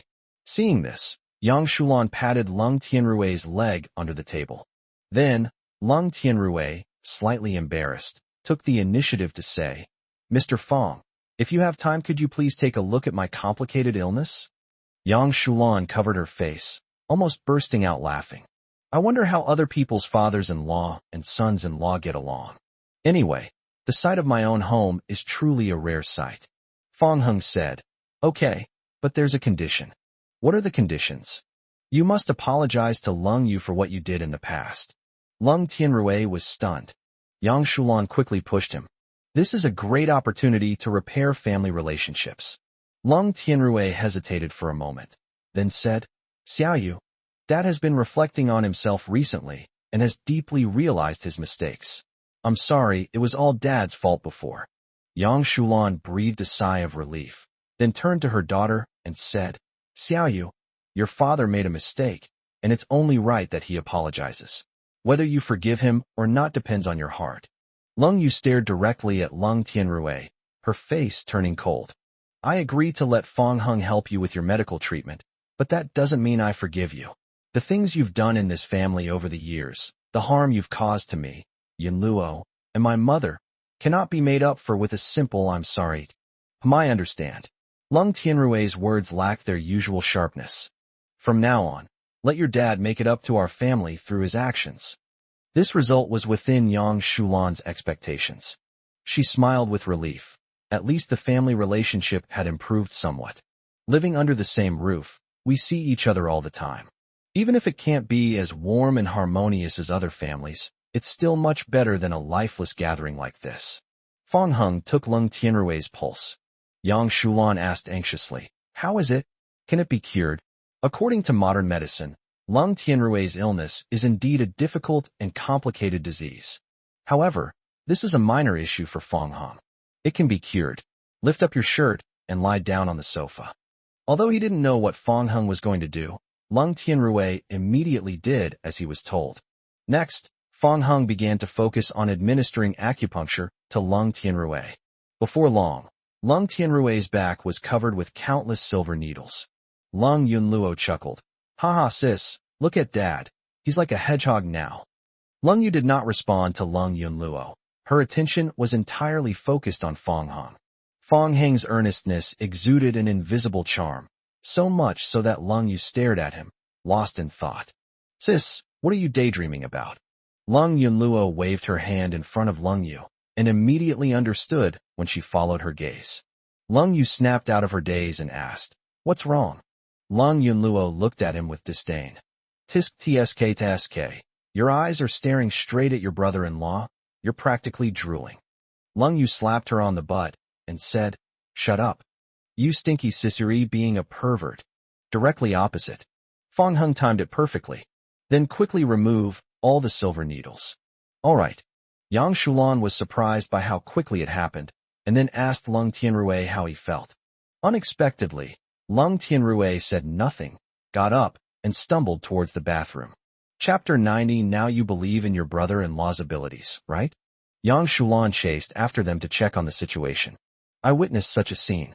Apart from Fong Heng, the others were also confused. Lung Yunluo suddenly had a strange thought. Oh no, sis, could it be that brother-in-law has made Dad worse? Lung Yu rolled her eyes at her. Fong Heng walked over and said, Talking bad about me behind my back again. No, I was just praising you. Lung Yunluo hurriedly denied it, and then started flattering him. Sister, look at your man. He's an incredibly handsome and dashing doctor. Little sycophant. Lung Yunluo puffed out her cheeks in dissatisfaction, and then began to complain to Fong Heng. Brother-in-law, let me tell you, you have to control your woman. She just made a lewd gesture towards me. Fong Heng asked, puzzled. She just spanked me. Good for him. He deserved it. Wow, you're ganging up on me. Wah, I'm not playing with you guys anymore. A short while later, Yang Shulan helped Lung Tianrui out. He was pale, his face was bloodless, and he looked very weak. Lung Yunluo said nervously, "Oh no, brother-in-law, you didn't really mess it up, did you?" Fong Heng smiled, but remained silent. Lung Tianrui slowly walked up to the three of them, then said to Fong Heng with great gratitude, "Thank you." Upon hearing this, the mother and her daughters were taken aback. "Do you feel much better now?" Fong Heng asked. "Yes." Lung Tianrui had been vomiting for a long time, not only bringing up his breakfast, but also a lot of black filth that was hard to look at. After vomiting, he was extremely weak and could barely stand without support. But surprisingly, the chest tightness that had been a persistent symptom disappeared.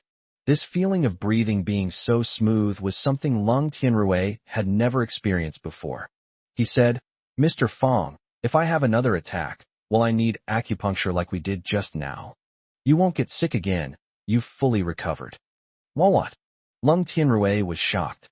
Even the renowned medical expert Li Sherdong considered his illness to be a rare and incurable disease. Unexpectedly, Fong Heng cured her so easily. At this moment, Lung Tianrui's opinion of Fong Heng was once again changed. From reluctantly accepting her daughter's marriage to him, to now feeling overjoyed as if she had found a treasure. Lung Tianrui was amazed by Fong Heng's superb medical skills. This inevitably led me to connect him with the legendary doctor who saved Qian Xiaobao from his muteness. Yang Shulan praised, "Xiaoheng, you are really amazing. You actually solved a difficult disease that even Dr. Li thought was incurable." Lung Yunlu put her hands on her hips. "Humph, Mom, now you believe how amazing your brother-in-law is, right? I told you before, even Li Sherdong wanted to become his apprentice. Weren't you just doubting me?" Hey. Lung Yunluo chuckled. She had indeed been bragging before. Unexpectedly, Fong Heng was so capable that he actually cured his father's intractable disease. Yang Shulan suddenly recalled the discussion she had made last week about helping Grandpa Lung treat his leg. So he said, "By the way, Xiaoheng, your grandfather is back. He told us yesterday that there will be a celebration banquet tonight. You can take a look at his leg then." "Okay, brother-in-law, keep it up. If you can really cure Grandpa's leg, you can dance on the dinner table at the banquet and no one will stop you," Lung Yunluo said. "I'm not sick. Why would I be dancing on the dining table?" Lung Yunluo stuck out her tongue and said playfully, "Isn't this just an exaggerated analogy?" Upon learning that Fong Heng was going to help old Master Lung with his illness, Lung Tianrui was filled with anticipation. Since Fong Heng could cure his difficult and complicated illnesses, he might actually be able to cure his father's leg injury. Fong Heng drove Lung Yu to Hatsune KTV to retrieve the Audi S8 that had been parked there the night before.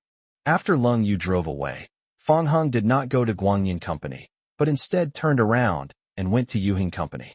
Unexpectedly, I ran into Wang Kale at the entrance of Yuhing Company.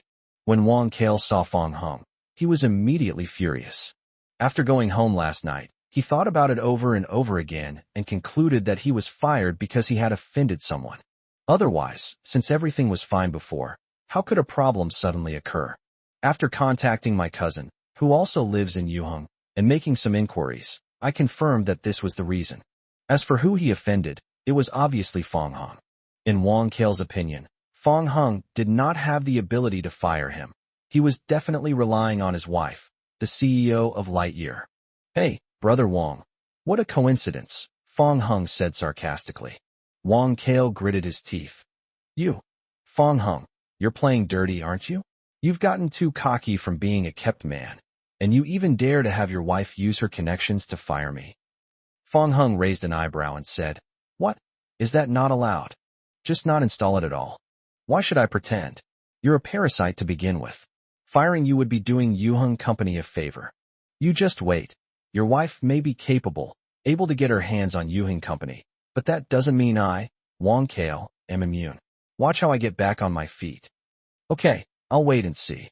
I never expected Wang Kale to be so arrogant even at a time like this.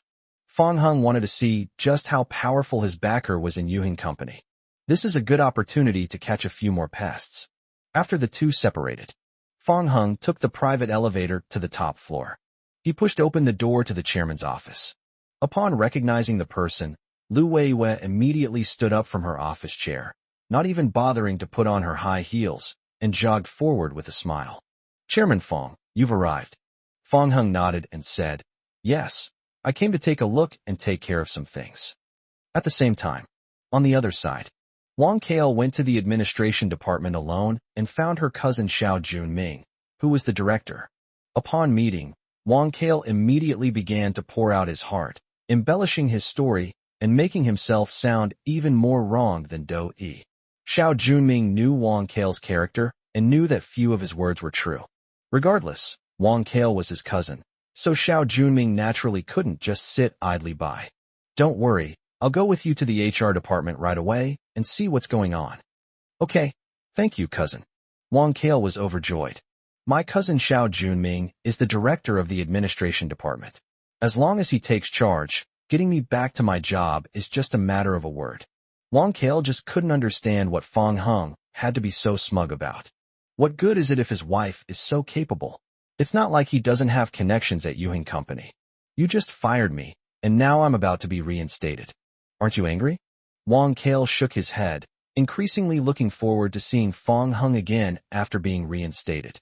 In the blink of an eye, we arrived at the personnel department. The two met Yao Jiashu, who was the director of the Human Resources Department. Xiao Junming spoke first. "President Yao, how have you been?" "Mr. Xiao, what brings you to the HR department?" Yao Jiashu was slightly surprised by Xiao Junming's arrival and quickly stood up to greet him with a smile.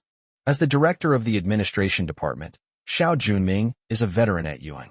Although both were directors, Yao Jiashu had only recently taken office and was far less powerful than his counterpart in terms of influence and other aspects. Chapter 91. I'd like to see who dares to be so audacious. Yao Jiashu quickly noticed Wang Kale behind Xiao Junming. They realized that the other party had come to confront them. Xiao Junming said, "President Yao, I won't beat around the bush with you. Wang Kale, whom you fired, is my cousin." Yao Jiashu was quite surprised. It turns out that Wang Kale and Xiao Junming, the director of the administration department, are related. Yao Jiashu hadn't yet secured his position as HR director, so naturally he didn't want to have any conflict with his more senior colleague, Xiao Junming. Therefore, he lowered his stance and said with a forced smile, "I'm sorry, Mr. Xiao. It's my fault." Xiao Junming chuckled. "I understand. Mr. Yao, you are very busy, so it is normal for you to make mistakes occasionally. I hope you will do me a favor and withdraw the decision to dismiss my cousin." Wang Kale also spoke kindly, flattering Yao Jiashu. Yao Jiashu shook his head and said, "President Xiao, everything else is negotiable, but I'm afraid I can't help with this matter." Wang Kale was taken aback, not expecting that even Xiao Junming's intervention would be ineffective. Xiao Junming lost face and immediately put on a stern expression, saying, "President Yao, what do you mean? Are you unwilling to do me a favor?" Seeing Xiao Junming's displeasure, Yao Jiashu looked troubled. "Mr. Xiao, I hope you can understand that Wang Kale has committed a very serious problem in the company. If we both cover for him, it will inevitably cause a lot of public opinion once it gets out. If you don't tell, and I don't tell, who will know about this?" Xiao Junming lost his patience and decided to resort to force, slamming his fist on the table and threatening Yao Jiashu again. "President Yao, just one question. Can you reinstate my cousin? If you don't agree to this, it's clear you're trying to make things difficult for me." Xiao Junming. Yao Jiashu felt at a loss. He had only hired Wang Kale, yet he had gotten himself into such big trouble. He didn't want to offend Xiao Junming, and even less did he want to offend those above him. Yao Jiashu pondered how to protect himself wisely. Fortunately, a voice came from outside at that moment, which relieved him. "Director Xiao, what's wrong that's making you so angry?" As soon as she finished speaking, a middle-aged woman with short hair and wearing a white shirt pushed open the door and entered. Wang Kale recognized the woman at a glance. She was none other than General Manager Fan Shumin. Upon seeing Fan Shumin, Xiao Junming immediately composed himself, greeted her with a smile. "President Fan. Director Xiao, I heard your voice outside just now. What could possibly make things difficult for our director Yao like this? Mr. Fan, this is what happened. This is my cousin, Wang Kale. Mr. Yao fired him for no reason, and I just wanted to come and reason with him. Oh, I see. Fan Shumin nodded. It's perfect that you're here, Mr. Fan. Please help me settle this matter. Fan Shumin said. No need. I asked Director Yao to handle the matter myself. Upon hearing this, Xiao Junming and Wang Kale were both very surprised. So it was you who instructed them? Mr. Fan, what are you doing? Fan Shumin glanced at Yao Jiaxu, who quickly produced an investigation report. Look at this, it's all clearly recorded. Just the 2 points of accepting bribes and assaulting employees alone make it a dereliction of duty for us senior executives to keep Wang Kale at Yuang. Xiao Junming frowned after reading it. The 2 points Fan Shumin mentioned were not even the most serious problems Wang Kale had made. Xiao Junming was also quite helpless about this, but he could only bite the bullet and continue to plead for leniency. Mr. Fan, most of this information is probably untrue. My cousin has also promised to correct it. Besides, it's not appropriate to disrupt the peace that everyone has been maintaining for the sake of some outsiders, is it? Fan Shumin had not expected Xiao Junming to be so well informed. Indeed, last night she was at the request of Leng Yu, the president of Guangyin Company, to instruct HR Director Yao Jiaxu to deal with Wang Kale. If Wang Kale has no problems, then this matter can be turned a blind eye and let it pass. However, Fan Shumin was surprised when she saw the investigation report. Wang Kale, a lowly employee, had done far more bad things than the department heads who had been dismissed earlier. Fan Shumin knew that even if no one demanded that Wang Kale be dealt with, this scourge could not be allowed to remain in Yuheng Company any longer. Otherwise, they'll definitely cause a huge mess in the future. Director Xiao, please correct your attitude. As senior executives of the company, we must prioritize Yuheng's interests above all else. Employees like Wang Kale, who harm the company's interests and damage its image, must not be protected by anyone. Fan Shumin's words were forceful and left Xiao Junming speechless for a moment, his face turning quite ugly. As an administrative director, he was naturally no match for General Manager Fan Shumin in a head-to-head confrontation. Moreover, Wang Kale has done so many bad things, and standing up for him would be tantamount to handing over leverage to others.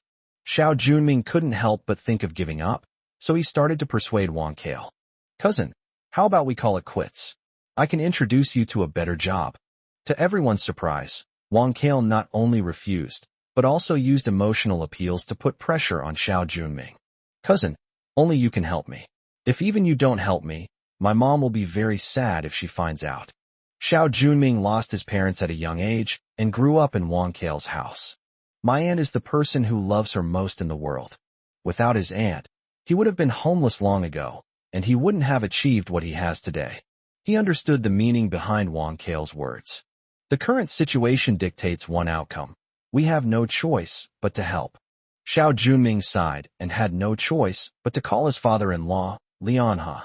A short while later, a Mediterranean-looking, pot-bellied man wearing glasses pushed open the door and entered. Upon seeing the person who arrived, Wang Kale was both excited and full of confidence. Xiao Junming's father-in-law, Lianhe, is the current president of Yuheng Company. Aside from the people on the board of directors, he is arguably the most powerful person in the company. Even General Manager Fan Shumin had to bow down in front of him. The group of people greeted Lianhe warmly. Fan Shumin's expression immediately turned serious, and she said, President Li. Lianhe's eyelids drooped, and he completely ignored Fan Shumin. After learning the situation from Xiao Junming, he snorted coldly and immediately began to attack Yao Jiaxu, the HR director. Director Yao, who gave you the authority to touch my people, Lianhe's people? Lianhe exuded authority without anger. With just one sentence, he made Yao Jiaxu uneasy. Wang Kale felt incredibly happy. Even President Yu Hong was protecting him, so his reinstatement was now a sure thing. Lianhe's arrival undoubtedly increased the pressure on Yao Jiaxu. In this situation, it's impossible not to offend someone. If you try to avoid offending either side, you might end up being the first to be kicked out. Left with no other choice, Yao Jiaxu had to tell the truth. Mr. Li, actually, besides General Manager Fan, There was another person who called last night asking to deal with Wang Kale. Tell me, I want to see who has such audacity. Yes, it's the chairman. Chapter 92 Fong Hung is the real chairman. Yao Jiashu's sudden remark. This caused Li Anha, who was originally furious, to change his expression instantly. Director Yao, are you kidding me? He said. Even Fan Shumin felt it was unreal. Chairwoman Lu Weiyue is a supreme figure in Yuhing Company. How could anyone possibly have time to pay attention to such trivial matters? Mr. Li, I'm really not joking, Yao Jiashu said confidently. You better not lie to me.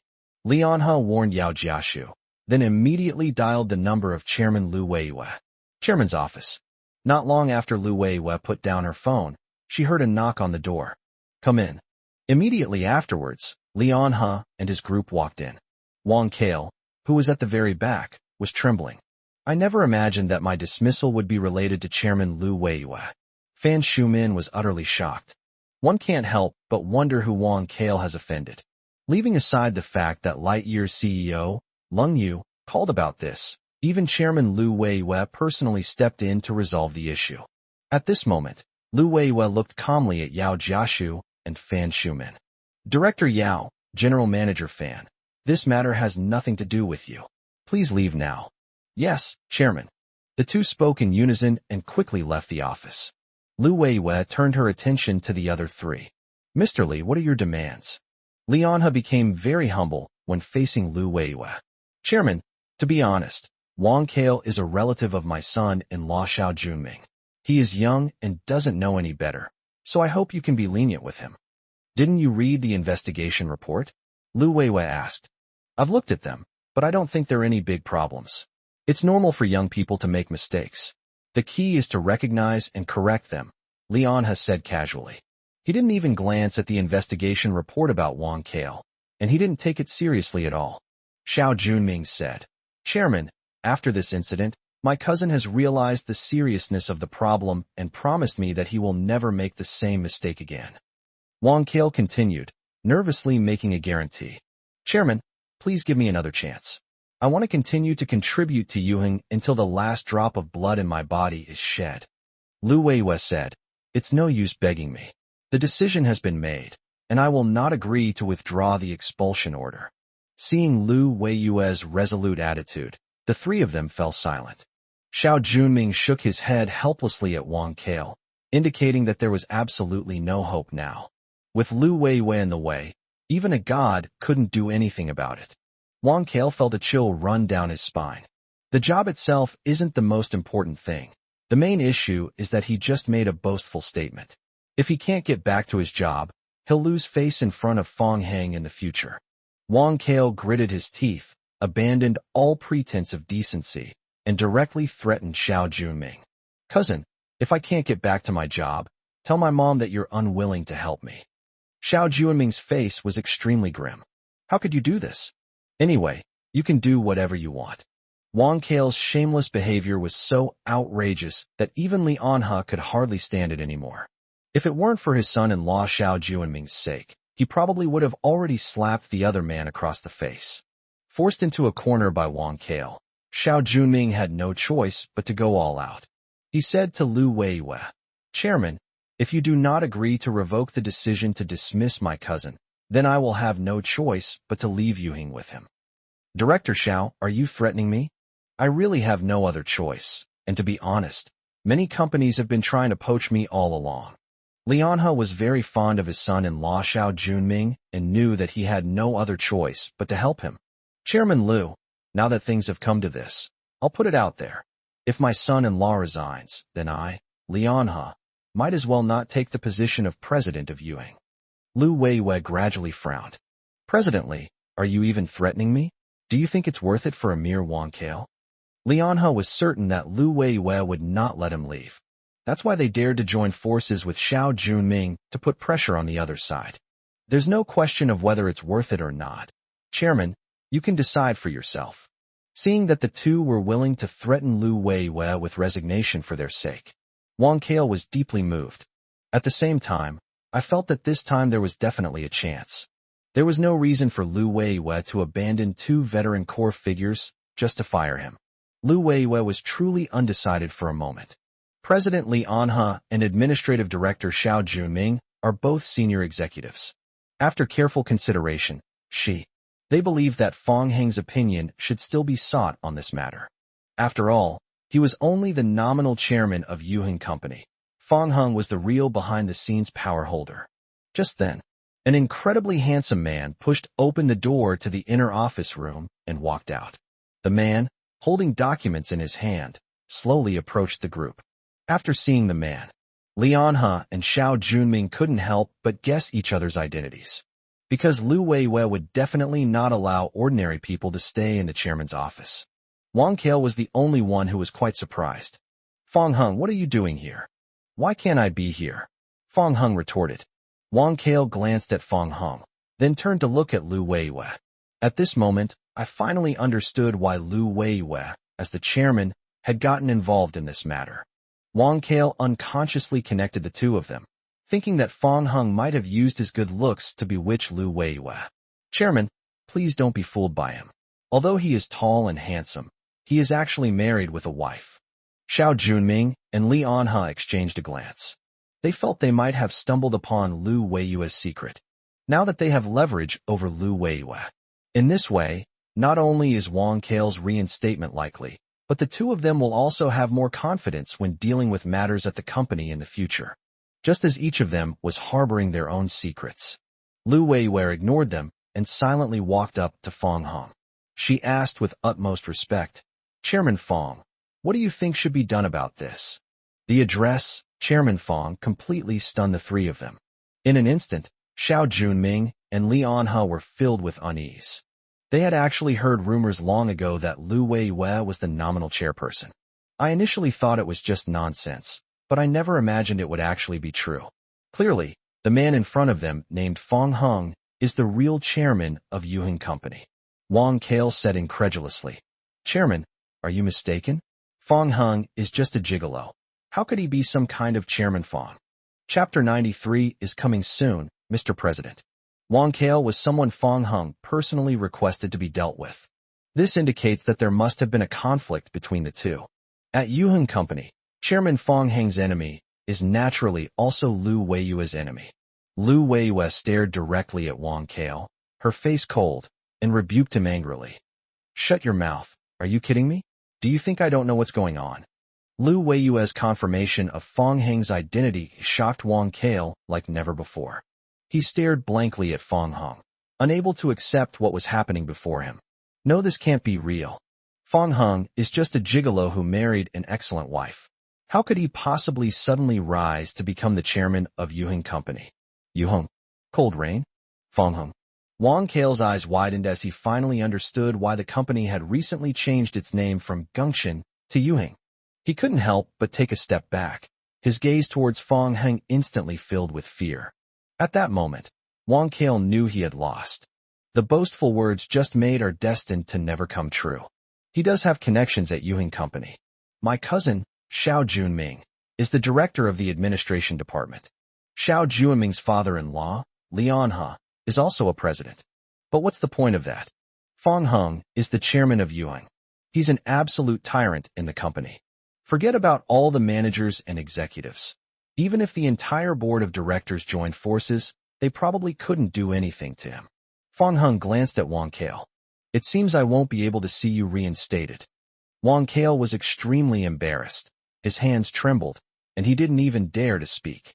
Fong Heng then turned his attention to Xiao Junming and Li Anhe. The two bowed and scraped, hurriedly greeting him. Hello, Chairman Fong. Hello, Chairman. Fong Heng glanced at the information and looked at Li Anhe, whose face was full of scars. President Li Anhe?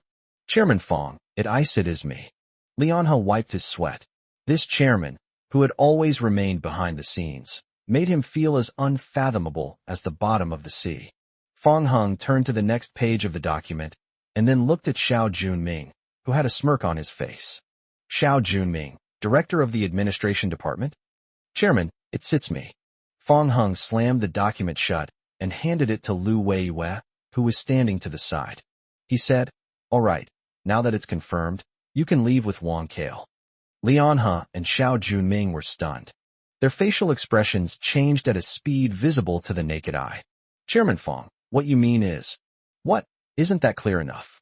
Fine, then I'll be blunt. Starting tomorrow, none of you need to come anymore. Upon hearing this, both of them turned deathly pale. This outcome was clearly unexpected and unacceptable to them. Chairman Fong, please. Chairman, no, please don't do this. Huh? You just said it yourselves. If the expulsion decision against Wang Kale isn't revoked, you'll have to leave Yuhing with him. Are you deliberately making fun of me? Seeing that Fong Hung was showing signs of getting angry, the two were so frightened their legs almost went weak. No. Chairman Fong, Lian He and Xiao Junming had no way to express their grievances. They were certain that Lu Weiwei would not fire them. That's why I dared to take such a big gamble for Wang Kale. Little did anyone expect that Fong Hung was the real chairman. This is tantamount to shooting oneself in the foot. Since that's not the case, then there's nothing more to say.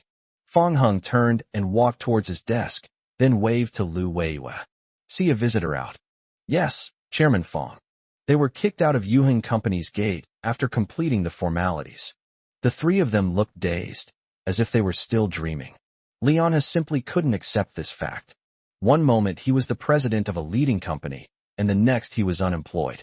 He understood that all of this stemmed from Wang Kale. Finally unable to contain her anger, she turned around and began to hit and curse Wang Kale. Why did you have to provoke the chairman of all people? You jinx, you still want to get back to your job? I'll give you a damn. Your cousin and I are nothing now. Are you finally satisfied? On the other side, Lu Weiwei thought Fong Hung was incredibly handsome. When Lian He and Xiao Junming said they wanted to leave, they were simply told to leave without any intention of trying to persuade them to stay. Chairman Fong, you have great courage. If it were me, I really wouldn't be able to make this decision. Fong Hungsai will not tolerate these people's bad habits. Besides, he had carefully reviewed the information. Lian He and Xiao Junming also did a lot of bad things in private. Yuhing Company is full of talented people, and there are plenty of people who are capable of taking on their positions. Suddenly, I felt my phone vibrate. Fong Hung opened it and took a look. I received a message from Lung Yu. You slacking off, King. It's lunchtime already. Where are you? Coming right away, Mr. President. Fong Hung replied to Lung Yu, then got up and put his phone in his pocket. All right, I'm leaving. Lu Weiwei was slightly taken aback. Okay, Chairman Fong, I'll see you off. I watched Fong Hung get into his Mercedes-Benz G-Class and leave. Lu Weiwei sighed. A smile unconsciously appeared on Fong Hung's face when he replied to the message. That's just too unfair. Sigh, I'm so envious of that woman. Like your corporation. With his green hair and beer belly, Lung Juanhao strolled around the floors with his hands behind his back, looking quite imposing. He had already ordered the dismissal of several employees simply because he didn't like the look of them. Just then, a man who was incredibly handsome appeared. It instantly stirred up Lung Juanhao's memories. Although Lung Juanhao didn't know who the other person was, he clearly remembered that it was the guy who punctured his sports car tires at the manor last night and scared him so much that he peed his pants. Stop right there. Lung Juanhao shouted, and, amidst the strange looks from the others, immediately ran towards the man with his obese body. Fong Hung heard the voice, turned around, and found that it was actually Lung Juanhao. Lung Juanhao ran up to Fong Hung, leaned against the wall with one hand, glared at him, and said breathlessly, I remember you, kid. What's wrong? Fong Hung asked. May I have your name? Get to the point. I'll ask you one last time, what's your name? Lung Juanhao said with a stern face. It's already lunchtime. Fong Hung wanted to go find Lung Yu as soon as possible.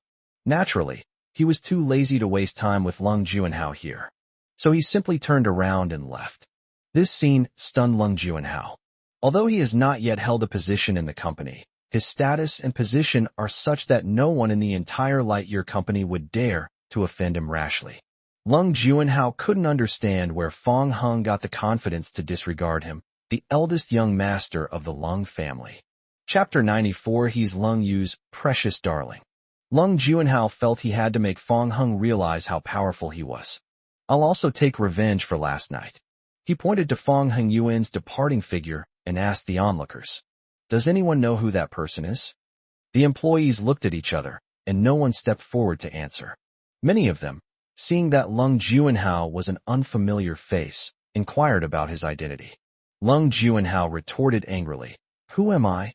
I'm the eldest young master of the Lung family, and this company will all belong to me in the future. Do you understand?" Only then did everyone learn Lung Juanhao's identity, and their gazes towards him immediately changed. "I'll count to 3. If no one tells me by then all of you can get out of the light years away." The employees were stunned. They never expected Lung Juanhao to be so unreasonable and domineering. Because they didn't want to be fired, someone quickly stepped forward. Reporting to young Master Lung, the man just now was named Fong Hong, and he is the secretary in the president's office. Secretarial? Lung Juanhao was somewhat incredulous. Yes, secretary. After receiving confirmation, Lung Juanhao couldn't help but laugh out loud. It turns out he was just a lowly secretary after all that work. He thought he was something special. Lung Juanhao suddenly wanted to crack open Fong Hang's head to see if he was out of his mind, since he didn't even respect him, the future chairman of Lightyear. The CEO's office. Lung Juanhao muttered to himself, remembering that his cousin Lung Yu was the president. So he found the number his father, Lung Bowen, had given him and called the number directly. "Hey, Xiao Yu, it's your brother Juanhao. Can you help me fire that guy Fong Hang from your office?" There was no response on the other end of the phone. Lung Juanhao asked in confusion, "Hey, cousin Xiao Yu, why aren't you saying anything? Can't you hear me?" The call was abruptly disconnected the next moment. Lung Juanhao was completely confused. When he tried to call again, he found that he couldn't get through no matter what he tried. He couldn't help but feel a little annoyed. Could it be that he had entered the wrong number and been blocked? Lung Juanhao checked the number again carefully, and after confirming that there were no problems, he became even more frustrated. Feeling extremely depressed, Lung Juanhao went to find his uncle, Lung Tianrui. "Hey Juanhao, you're at the company?" "Yes, uncle. I heard from Grandpa that there is a company in the family, so I thought I'd come and take a look." Lung Juanhao scratched his head, exchanged some pleasantries, and then got down to business. "By the way, uncle, I called my cousin Xiao Yu, but I don't know why. It seems like she blocked me." Lung Tianrui didn't take it seriously and picked up his cup to take a sip of water. "She probably doesn't know it's you." "No, I told her my name and asked her to open an account for someone named Fong Hong, and then I was immediately blocked." Lung Tianrui sprayed out the water he was drinking. "Who?" "Fong Hong, a junior secretary in the president's office." Lung Tianrui was speechless. Now I understand why Lung Juanhao was blocked. Fong Hong is Lung Yu's precious darling. Lung Juanhao told her to fire Fong Hong. Given her daughter's temperament, it would be strange if she didn't block Lung Juanhao. Lung Juanhao said, "Hey, perfect timing. Uncle, why don't you help me fire that guy named Fong Hong? I have a grudge against him." Lung Tianrui chuckled dryly. "I'm sorry, Juanhao, your uncle can't agree to this." "Why? It seems like you're all protecting him." "You may not know this, but Fong Hong is actually my son-in-law. He and Xiao Yu have only been married for a short time." Lung Juanhao was stunned. "Damn, no wonder my cousin Xiao Yu blocked me. It didn't seem necessary. That guy Fong Hong doesn't seem like much either." Lung Tianrui frowned, displeased that Lung Juanhao had spoken ill of Fong Hong to his face. Lung Juanhao said again, "Uncle, please help me. I'm your nephew. We're family. Please fire Fong Hong. I really don't like him." Lung Tianrui slammed his teacup down, his face stern, and said, "Juanhao, I have things to do. I don't have time to waste with your nonsense. Get out." Lung Juanhao looked disdainful, then started speaking in a sarcastic tone. "All right, I see now. Nephews are still not as close as sons-in-law. If they won't help, then they won't help. I'll go talk to my dad and grandpa later." Lung Tianrui felt that Lung Juanhao was being unreasonable. Despite being the eldest among the younger generation, his mind was still as immature as a child's. The CEO's office. Lung Yu stood in front of the French windows, and only when Fong Hong pushed the door open and entered did the coldness on her face slowly dissipate. "Why do you seem a little unhappy?" Fong Hong asked. "Yeah, I'm not happy. Could it be because of me?" "It is indeed related to you." Fong Hong was slightly surprised. "Did my absence all morning upset you?" "Of course not." Lung Yu shook her head and explained the whole story. Fong Hong was somewhat speechless when he learned that Lung Juanhao had called Lung Yu and asked her to fire him. Birds of a feather flock together. Lung Juanhao and Lung Rushua are both quite eccentric. Don't worry, as long as I'm here at Lightyear, Lung Juanhao can't do anything to you. If he wants to fire you, he'll have to fire me, the CEO, first. Lung Yu's clear yet resolute eyes were as still as water. As Fong Hung watched, his thoughts seemed to be overwhelmed. Let's not talk about this anymore. You must be hungry. Do you want to go eat? Where should we eat? How about we go to the cafeteria? I haven't been there in ages. Walk. The two set off immediately, taking the elevator together to the staff cafeteria. The moment you step inside, it attracts countless eyes. The previously noisy atmosphere suddenly became much quieter. I'll get you some food. Okay, I'll go reserve a spot. After living together for a while, the two have developed a tacit understanding as a couple. Fong Hung ordered 2 meals. I thought it would take some effort to find Lung Yu. As a result, the area where she sat was completely empty, so much so that she could be seen at a glance. Fong Hung placed the meal on the table and then sat down. When they saw a number of employees carrying trays in the distance. Come sit down, there are plenty of seats around here, he said.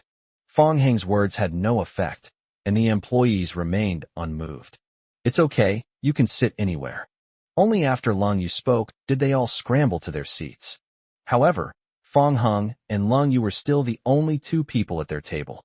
Fong Hung took a sip of water and had just put down the cup when a piece of meat appeared in front of him. Try it, it's delicious. Fong Hung hesitated for a moment, but finally ate the meat that Lung Yu fed him. The taste is indeed good.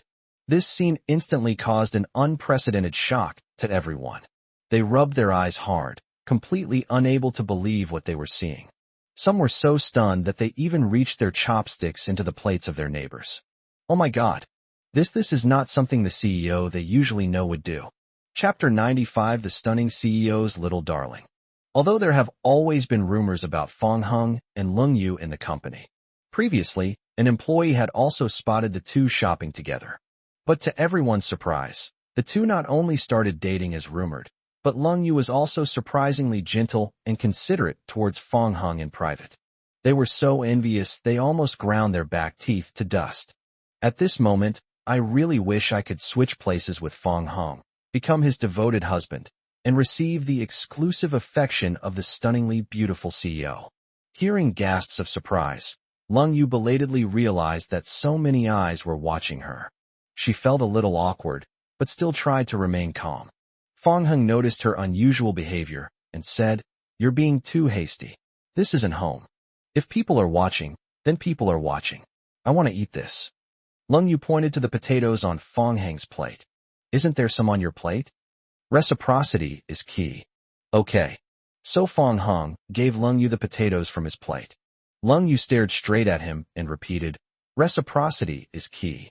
Fong Hung then realized that Lung Yu wanted him to feed her. This is like a child's game of make-believe. However, Fong Hung still picked up a piece of potato with his chopsticks and slowly held it out to her. Lung Yu tucked her hair behind her ears, gently opened her mouth, bit into the potato, and slowly ate it. Such a scene. The scene seemed much quieter than before. However, a series of message notification sounds appeared inexplicably.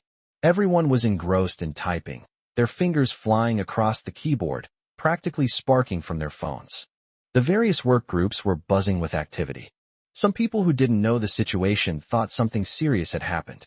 In the blink of an eye, the number of messages reached 99 plus. Holy crap, just like the rumors said, Secretary Fong and President Lung are really together? Did you all see that just now? Feeding each other, it was like a famous scene from a sweet romance drama. To be honest, I'm totally smitten by these two. They completely outshine all the male and female leads in all the movies and TV dramas I've ever watched. After finishing their meal, the two left the staff canteen. As Fong Hung expected, the moment he stepped out the door, a commotion erupted behind him. The staff canteen suddenly transformed into a bustling marketplace. Fong Hung hadn't left the work group he'd joined in the sales department, so he naturally saw all the messages that were flooding the chat. Seeing Fong Hung's stunned expression, Lung Yu couldn't help but ask, "What's wrong?" "Look." Fong Hung handed the phone to Lung Yu. Upon seeing this, Lung Yu was completely stunned. Surprisingly, The work group wasn't discussing work, but rather her relationship with Fong Hong. Hey, how long do you think Secretary Fong and President Lung have been dating? It's been about a while. I wonder if the two of them have ever kissed in private. Hee hee, that's obvious. It's just a matter of who'll take the initiative. I guess it's President Lung. Good heavens, chatting about this in a work group? Are you guys crazy? Lung Yu silently returned the phone to Fong Hong, her eyes darting away, and then walked ahead alone. Why are you walking so fast? I suddenly remembered that I have something to do with Su Mu. Watching her hurried departure, Fong Hong couldn't help but smile. Fong Hong strolled around for a while, bought some things at the supermarket, and then returned to the secretary's office. But no sooner had he sat down than an uninvited guest arrived. The man was fat with big ears and had a head of eye-catching green hair. Who else could it be but Lung Juanhao?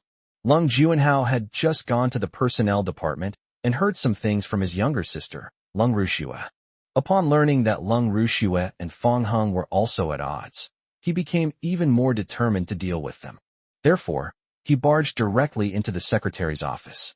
Fong Hong was not surprised by Lung Juanhao's arrival and said expressionlessly, "This area belongs to the president's office. Unauthorized personnel are not allowed to enter." What do you mean by unauthorized personnel?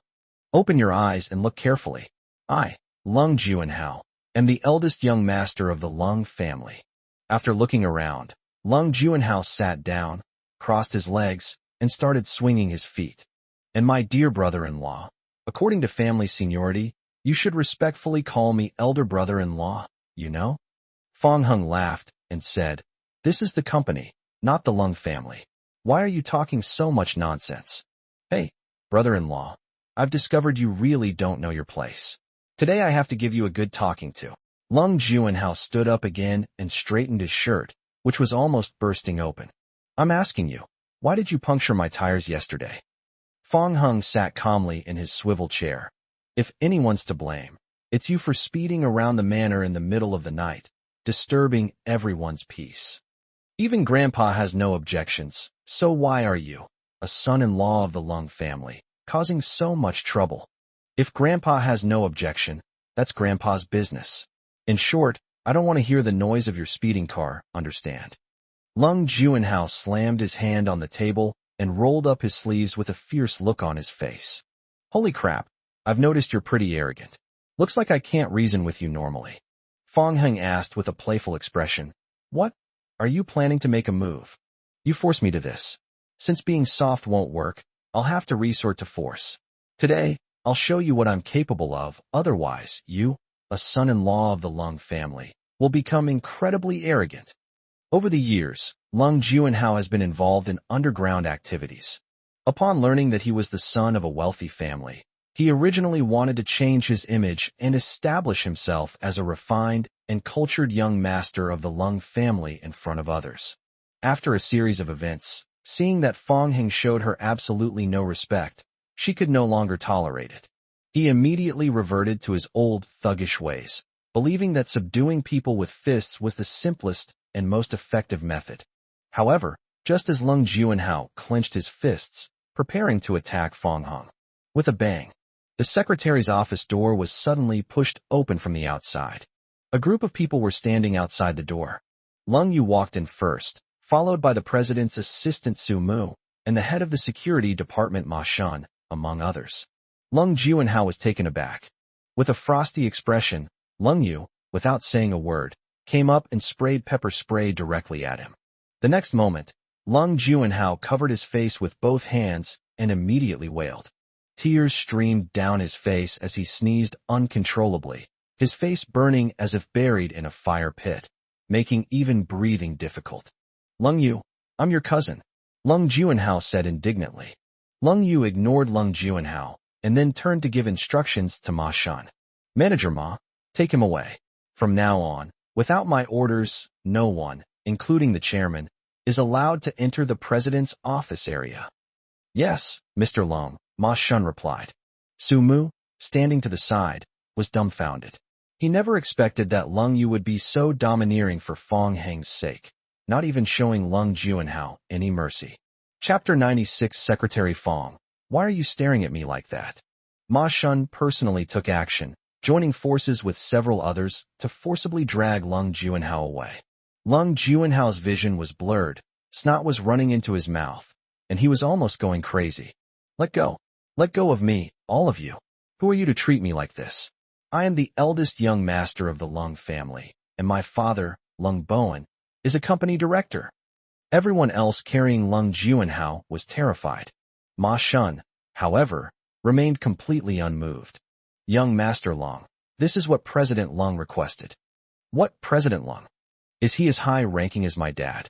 You're right, but Mr. Lung's father is also a director of the company, while you currently hold no position in the company. Ma Shun's last words left Lung Juanhao speechless. In the secretary's office, Su Mu silently closed the door and left, leaving the two of them with private space. Lung Juanhao didn't hurt you, did he? Lung Yu was originally curious about what Fong Hung was doing.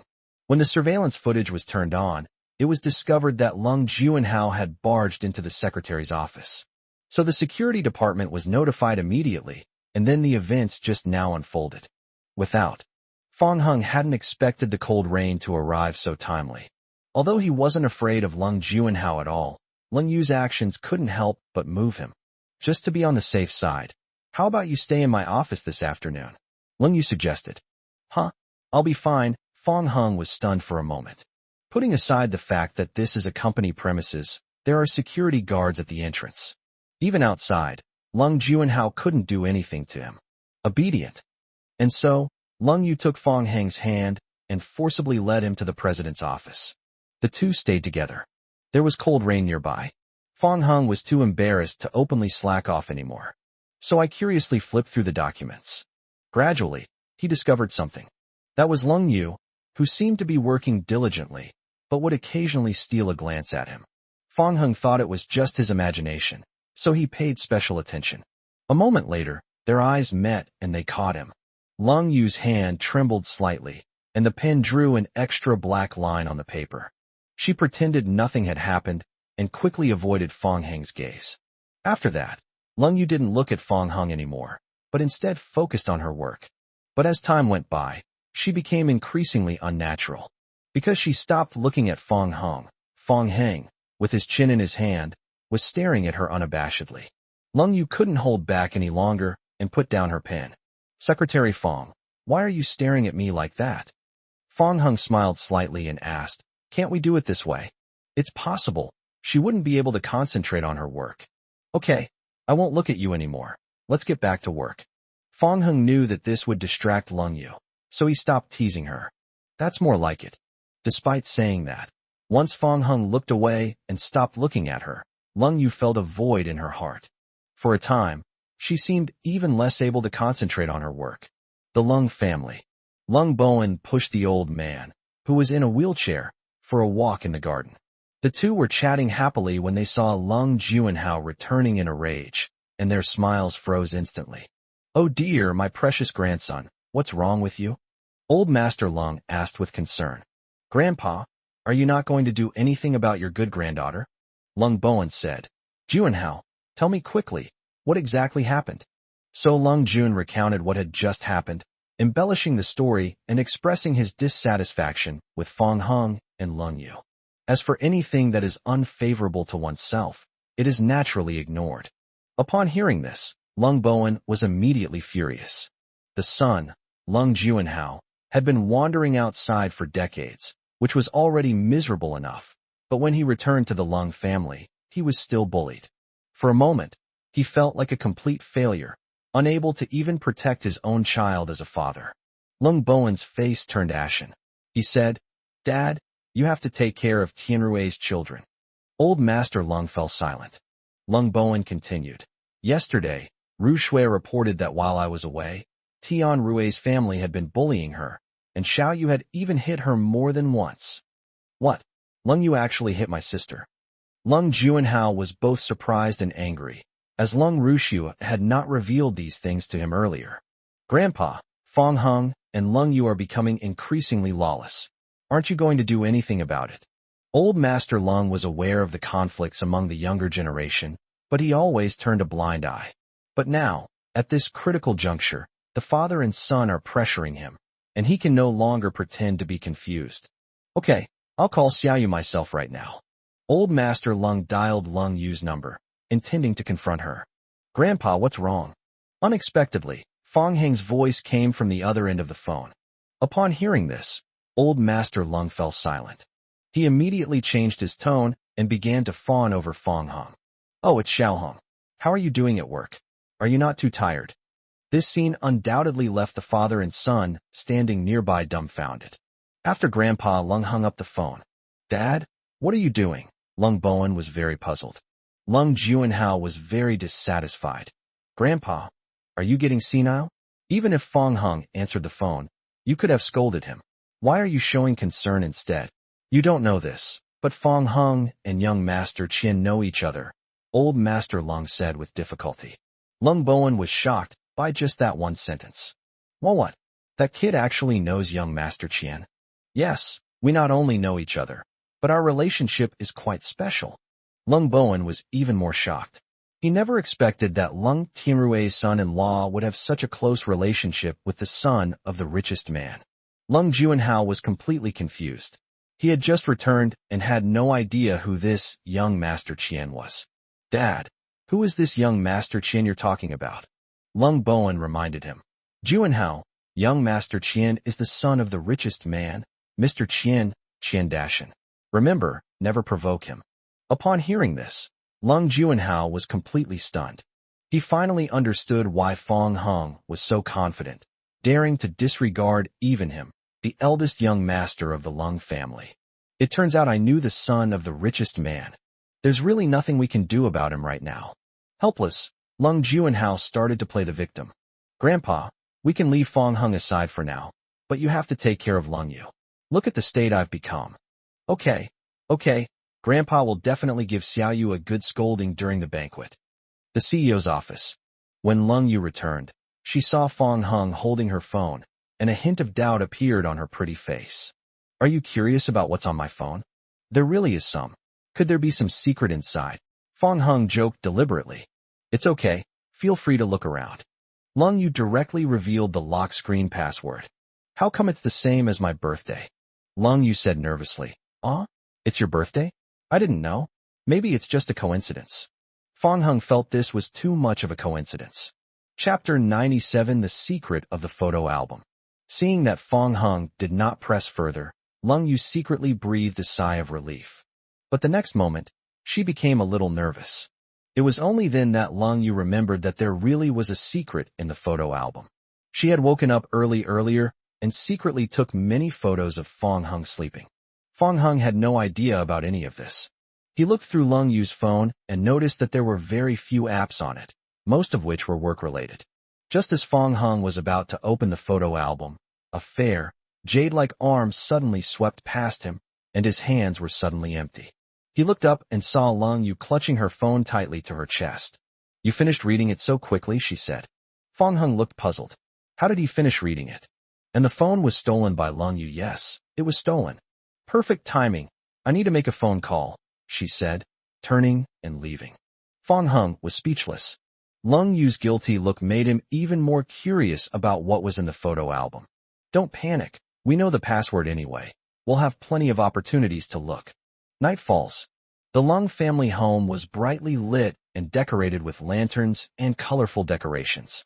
Everyone gathered in the banquet hall to celebrate Lung Juanhao's return. After some pleasantries, Yang Shulan's words instantly attracted everyone's attention. Dad, there's actually another piece of good news. Oh, besides my precious grandson coming back, what other happy news is there? Lung Tianrui said. Dad, do you still remember my symptoms of chest tightness? I remember. It's been there since I was a child. Dr. Li even examined you back then and said it wouldn't endanger your life. Yes, my symptoms disappeared this morning. You healed on your own? Old Master Lung asked. Dad, Tianrui has been cured, Yang Shulan said. Didn't Dr. Li say that this is a difficult and complicated disease that can be alleviated but not completely cured? But I am indeed fully recovered now. Tell me quickly, who cured him? Lung Tianrui remained silent and slowly looked to one side. Everyone followed his gaze, and eventually their attention fell on Fong Heng. Tianrui, could it be that Xiaoheng cured you? Yang Shulan smiled and said, Dad, you guessed right. It was Xiao Hung who cured him.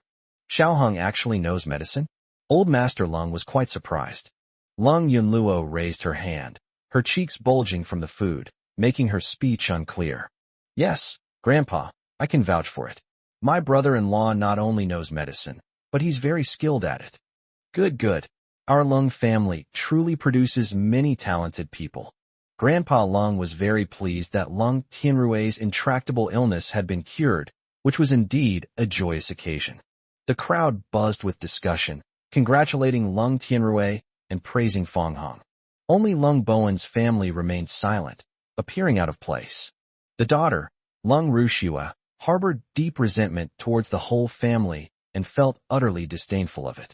She would unconsciously view everything concerning Lung Tianrui's family with prejudice. In Lung Rushua's view, it was just a lucky accident. He happened to cure a minor, non-fatal illness. I don't know what's so great about that. It's possible that Fong Hung doesn't understand medicine at all, and that Lung Tianrui's symptoms simply healed on their own, so he deliberately said that to make the former look good. The eldest son, Lung Juanhao, shared the same view as Lung Rushua. Today I witnessed how much that father and daughter protected Fong Hong. They are all family, so it's not impossible that they conspired to fool everyone. In addition, he had learned from Lung Rushua before he came here. Fong Hong got to know Qian Dashan by playing basketball with Qin Xiaobao. Lung Juanhao felt utterly contemptuous of him. I originally thought Fong Hong really had some strength. I didn't expect it to end like this. He was just shamelessly trying to get close to Qian Dashan. This kind of relationship was destined not to last long. At this moment, Yang Shulan suggested, By the way, Dad, Xiao Hing happens to know medicine. Why don't you let him take a look at your leg injury? Old Master Lung subconsciously prepared to agree. His leg injury had been present for many years, and even the renowned medical expert Li Sherdong was helpless to treat it. Rather than maintaining the status quo, we might as well try anything, even if it seems hopeless, and let Fong Heng give it a shot. There might actually be some hope. Unexpectedly, Lung Juanhao spoke up first. Auntie, I think we should forget about it. What if Fong Hung makes a mistake and Grandpa's leg injury gets worse? Grandpa Lung was slightly taken aback. It's all right, Juanhao. Grandpa is already like this. How much worse can it get? Grandpa, you can't say that. Given your current condition, you still have a great chance if you encounter a doctor who is even more skilled than Li Sherdong. Lung Rushua echoed Lung Juanhao and also tried to persuade Old Master Lung. Yes, Grandpa, if we let Fong Hung run wild, and he messes things up, you may never have any hope of getting back up. Old Master Lung stroked his beard and fell into thought. Upon hearing this, Lung Yunluo retorted with dissatisfaction. You can eat whatever you want, but you can't say whatever you want. Why do you all think that my brother-in-law is definitely incapable of curing Grandpa? Even Dr. Li couldn't cure Grandpa's leg injury, so how could Fong Hung do it? Lung Rushua immediately retorted. Even Dr. Li couldn't cure my father's intractable illness, but my brother-in-law did. What else can you say? Lung Rushua scoffed. Come on, it's not a serious illness for my uncle. Even Fong Hung could cure him. Do you really think Dr. Li can't cure him? Then according to you, why didn't Dr. Li cure him back then? You just don't want the hassle of treating your dad, right? Lung Rushua rolled her eyes. All right, you two stop arguing. Old Master Lung stopped the two women and then announced his decision. I'd better not trouble Xiaohong. This decision surprised Lung Tianrui and the others. The brother and sister, however, seemed to rejoice as if they had won a victory. Grandpa is wise, Lung Juanhao said. Lung Rushua raised her chin, glanced at Fong Hung and Lung Yu, her face full of smugness. Lung Yunluo said anxiously, Grandpa, you have to trust my brother-in-law. I have a feeling he can cure you. Lung Rushua said sarcastically, All right, Yunluo. Didn't you hear Grandpa say we don't need to trouble your good brother-in-law anymore? Lung Yunluo was speechless and stomped her foot in anger. Lung Tianrui was unwilling to give up, so he got up and walked to Old Master Lung's side, quietly persuading him. Dad, I feel that Xiao Heng is the miracle doctor who cured Qin Xiaobao. I strongly suggest that you let him try it. Old Master Lung was taken aback. If Fong Hung really is the miracle doctor who cured Qin Xiaobao, There is a high probability that your leg injury can be cured. This hypothesis had been proposed before, but even now, Grandpa Lung felt that associating Fong Hung with that miracle doctor was still too far-fetched. Moreover, what the brother and sister said earlier made a lot of sense to him. What if his leg injury got worse if it wasn't healed? Therefore, Old Master Lung dared not take this risk. Lung Bowen was very close and naturally heard Lung Tianrui's words, so he couldn't help but laugh out loud. All right, Tianrui, I know you like your good son-in-law very much, but is it necessary to pat him on the back like this? Brother, you've misunderstood me. Lung Bowen interrupted him forcefully, saying, you don't need to worry about this anymore. Now that Juanhao and I are back, we can leave the treatment of Dad's leg to us. Lung Juanhao continued, Uncle, listen to my dad, just leave it alone. As for the son-in-law you've been so eager to recommend, I can only say heh. Chapter 98 My wife is protecting me. Then Old Master Lung spoke up as well. Tianrui, you've worked hard these past few days. Now that your brother is back, you should get some rest and focus your energy on other things. His gaze then shifted to Fong Hung. And Xiao Hing too. You don't need to worry about my leg injury anymore. Fong Hung remained expressionless and did not answer. Although Old Master Lung phrased it rather euphemistically, the gist of his words was, I don't trust your family, and I don't need your interference anymore.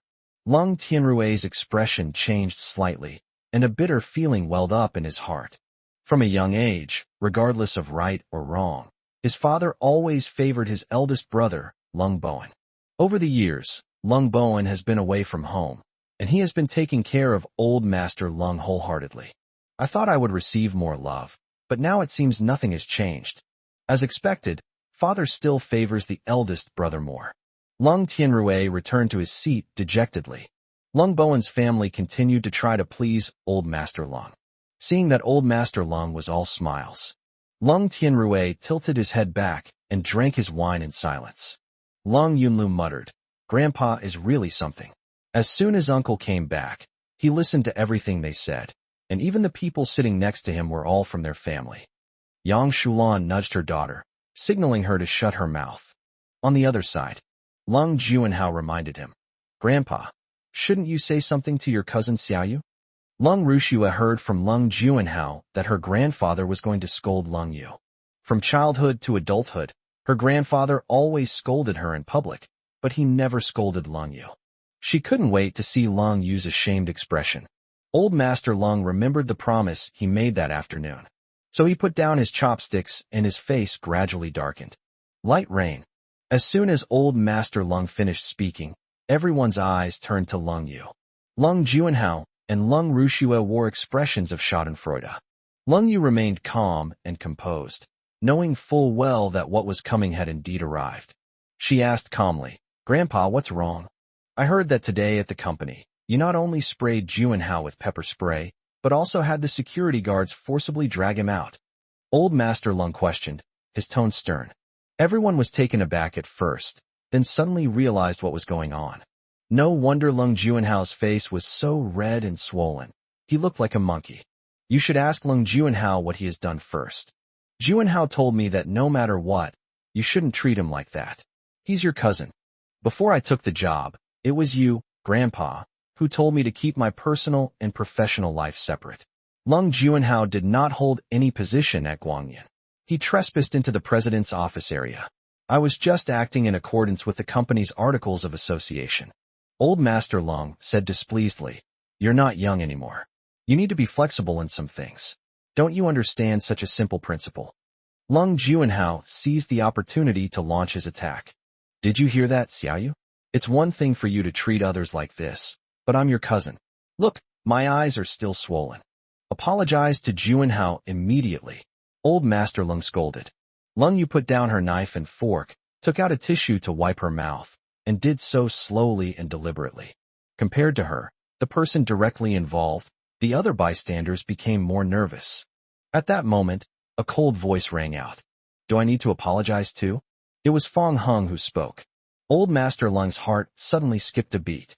He originally thought that Fong Hung wouldn't interfere if he reprimanded Lung Yu as an elder. But things are clearly not as we imagined. Grandson-in-law, this has nothing to do with you. It's all Xiaoyu's fault. Grandpa doesn't mean anything by it. I just want her to realize her mistake. Facing Fong Hung, old Master Lung smiled, and his tone softened. Grandpa, I don't think what you said is right, Fong Hung said.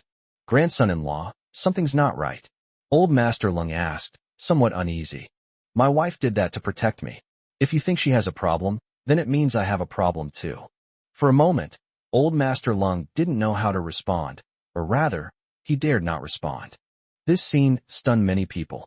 If they weren't mistaken, the Old Master Lung, the head of the Lung family, seemed somewhat afraid of Fong Hung, the Lung family's grandson-in-law.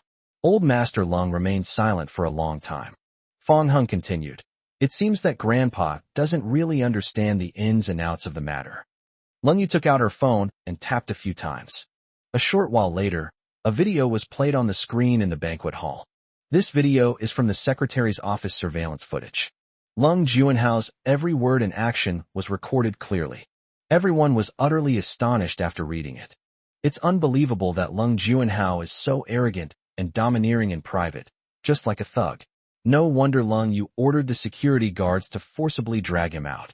The strange looks from the crowd made Lung Bowen and his family lose face. Lung Tianrui and Yang Shulan exchanged a glance, and both breathed a sigh of relief. Grandpa Lung looked at Lung Juanhao in disbelief. This is different from what you said. Lung Juanhao was extremely embarrassed and tried to argue. Grandpa, I was just trying to scare Fong Hung. I didn't really want to hit him.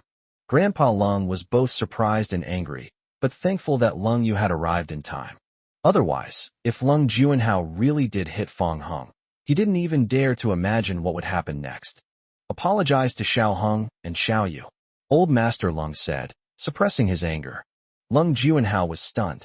Not only did he fail to get revenge, but he also had to apologize to the two of them. He had never been treated like this before returning to the Lung family. Grandpa, I don't think it's a big deal. We're all family anyway. Old Master Lung angrily rebuked. What do you mean it's not a big deal? This is a big deal. Apologize immediately, as I said. Lung Juanhao had no choice but to reluctantly apologize to the two of them. Cousin, brother-in-law, I'm sorry, it's my fault. Fong Hung and Lung Yu completely ignored him. This undoubtedly made Lung Juanhao even more embarrassed. Lung Ruxue was equally frustrated, never expecting things to take such a turn for the worse. She had been waiting for Lung Yu to embarrass herself, and even wanted to take pictures to relive the moment. But clearly her plans were all ruined. Old Master Lung tried to smooth things over. The atmosphere at the scene gradually returned to normal. As the dinner was drawing to a close, Lung Yunluo overheard Yang Shulan and Lung Tianrui whispering to each other. So I leaned over and asked, Mom, what are you and Dad talking about? Yang Shulan said, Your father said that Xiao Hung might be the miracle doctor who cured Qian Xiaobao. Oh, there's no point in guessing. Why don't we just ask my brother-in-law? Yang Shulan didn't have time to stop it. And so, in front of everyone, Lung Yunluo asked the question directly. Brother-in-law, let me ask you something. Did you cure Qian Xiaobao, the son of the richest man Qian Dashan, of his muteness? Chapter 99 Stolen Kiss. Lung Yunluo's words immediately drew everyone's attention. Lung Ruxue said, That's enough, Sister Yunluo. Are you having delusions? How could Fong Hung possibly be that divine doctor? Although Lung Juanhao had just returned, he had already heard about this matter. He knew of a doctor who was even more amazing than Li Shidong. It cured Qian Dashan's son's congenital muteness. The father, Lung Bowen, also explained that as long as they found this miracle doctor, there was a high probability that his grandfather's leg injury would be cured. As for Fong Hung being that miracle doctor, Lung Juanhao thought this was complete nonsense. Just as Lung Juanhao was about to make a sarcastic remark to save face for himself, unexpectedly, Fong Hung put down the soup spoon and said calmly, Yes, I cured him. In an instant, everyone present was stunned. As if time had stood still, everyone remained motionless, utterly shocked. No one could have imagined that the miracle doctor who cured Qian Xiaobao's congenital muteness, whose medical skills might even surpass those of the medical giant Li Shidong, was actually Fong Hung. With a snap, it was unclear who had accidentally broken the plate, but everyone finally came to their senses. The Lung family looked extremely grim. Lung Tianrui was extremely excited. He had actually guessed correctly. The miracle doctor he had been searching for so long was his son-in-law, Fong Hung. Old Master Lung trembled all over, and his palms even started to sweat. No wonder Qian Dashan and Fong Hung have such a close relationship. When we first met, he addressed me very politely as Mr. Fong. Good son-in-law, come sit down next to your grandfather. Old Master Lung suppressed his excitement and beckoned. Since Fong Hung is that miracle doctor, it means that there is hope of getting rid of the disease that has plagued him for many years. Grandpa, I'm full. Fong Hung remained indifferent, then took Lung Yu's hand and prepared to leave the banquet hall first. Upon seeing this, Lung Bowen asked, "Where are you going?" Fong Hung glanced at him and said, "What's it to you?" You. Lung Bowen never expected Fong Hung to be so arrogant. However, considering the other party's status, he had no choice but to swallow his anger. Since you are the miracle doctor, take this opportunity to treat your grandfather's leg injury. Fong Hung sneered. No thanks. Old Master Lung was taken aback. Good son-in-law, why is that? Fong Hung pointed at Lung Bowen and his son Lung Juanhao. Isn't this all their responsibility? Even you, Grandpa, said I don't need to worry about it, so you should find someone else to handle it. The words fell. Without lingering, the two left directly. For a moment, everyone, including Old Master Lung, was speechless and extremely embarrassed. They looked at each other, unsure of what to do. This scene made Lung Yunluo feel relieved. Oh dear, Brother Juanhao, Sister Rushua, if it weren't for your repeated dissuasion, my brother-in-law would probably be treating Grandpa by now, right? Seeing the brother and sister blush and remain speechless, Lung Yunluo felt even more relieved. Lung Tianrui said, Dad, I have something to do, so I'll head back now. Old Master Lung opened his mouth, overwhelmed with shame and regret for the decision he had just made. Lung Bowen stopped Lung Tianrui, unusually adopting a humble attitude. Tianrui, I was wrong just now. I shouldn't have questioned you. Please go back and put in a good word for me, and see if we can get Fong Hung to treat Dad's leg. I'm sorry, brother, I don't get along with Xiaohong. Even if I speak up, he might not agree. You'd better handle this yourself.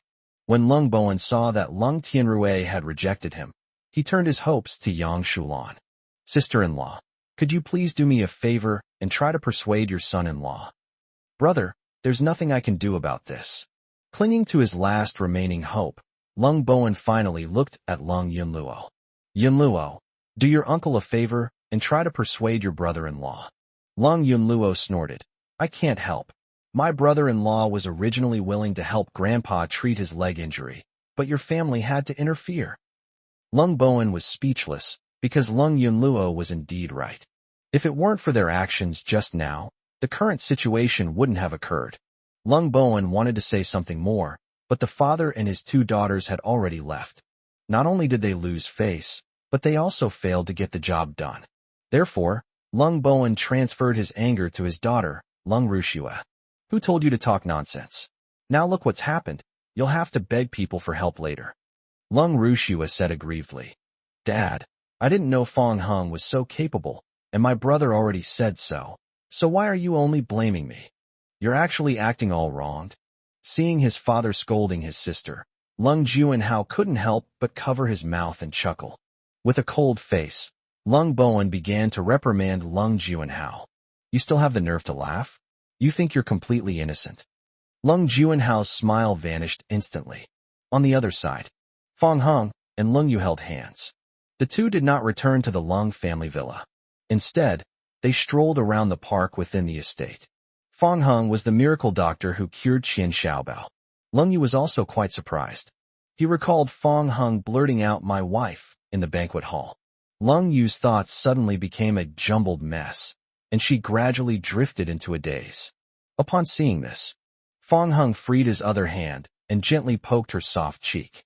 What are you thinking about, so engrossed? Without. Fong Hung chuckled, noticing Lung Yu's panic. His smile startled Lung Yu again. The two then chatted. The cold rain responded with only a few words. All of this was because her attention was focused on Fong Hung's lips, leaving her no time to think about anything else.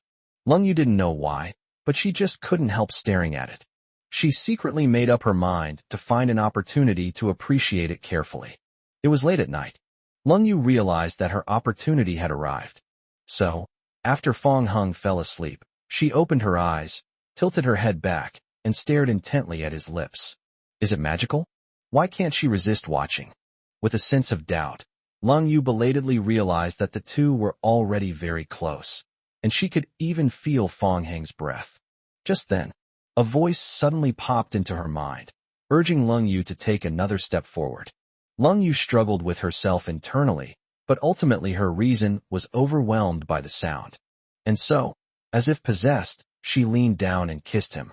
After stealing a kiss, Lung Yu immediately shrank back into Fong Hang's arms and pretended to be asleep, afraid that he would find out. Her heart was pounding, and she was as excited as if she had just finished running a marathon. After a while, seeing that Fong Hung hadn't made a move, Lung Yu finally felt relieved. So she quietly moved closer to Fong Hung, couldn't resist giving him a small peck, and then retreated back into his warm embrace, pretending to be asleep. Chapter 100: Discovering the Secret of Cold Rain. This was repeated several times. Lung Yu suddenly felt like writing this down. So he stole another kiss from Fong Hung and took a picture with his phone at the same time. Perhaps the movements were too large, which startled him this time. Fong Hung was about to wake up. Lung Yu didn't care about anything else. She quickly locked her phone and then closed her eyes, skillfully pretending to be asleep. A moment later, Fong Hung opened his sleepy eyes, subconsciously touched his lips, and then looked at Lung Yu in his arms with a dazed expression. He didn't know if it was a dream or just his imagination, but he felt like someone had kissed him. Feeling drowsy, Fong Hung didn't think much of it and quickly fell asleep again. Hearing Fong Hang's even breathing, Lung Yu breathed a sigh of relief. She was so nervous that her heart skipped a beat. If Fong Hung happens to witness this, I really don't know how things will end. Reflecting on my actions, Lung Yu felt incredibly ashamed, and her cheeks gradually began to burn.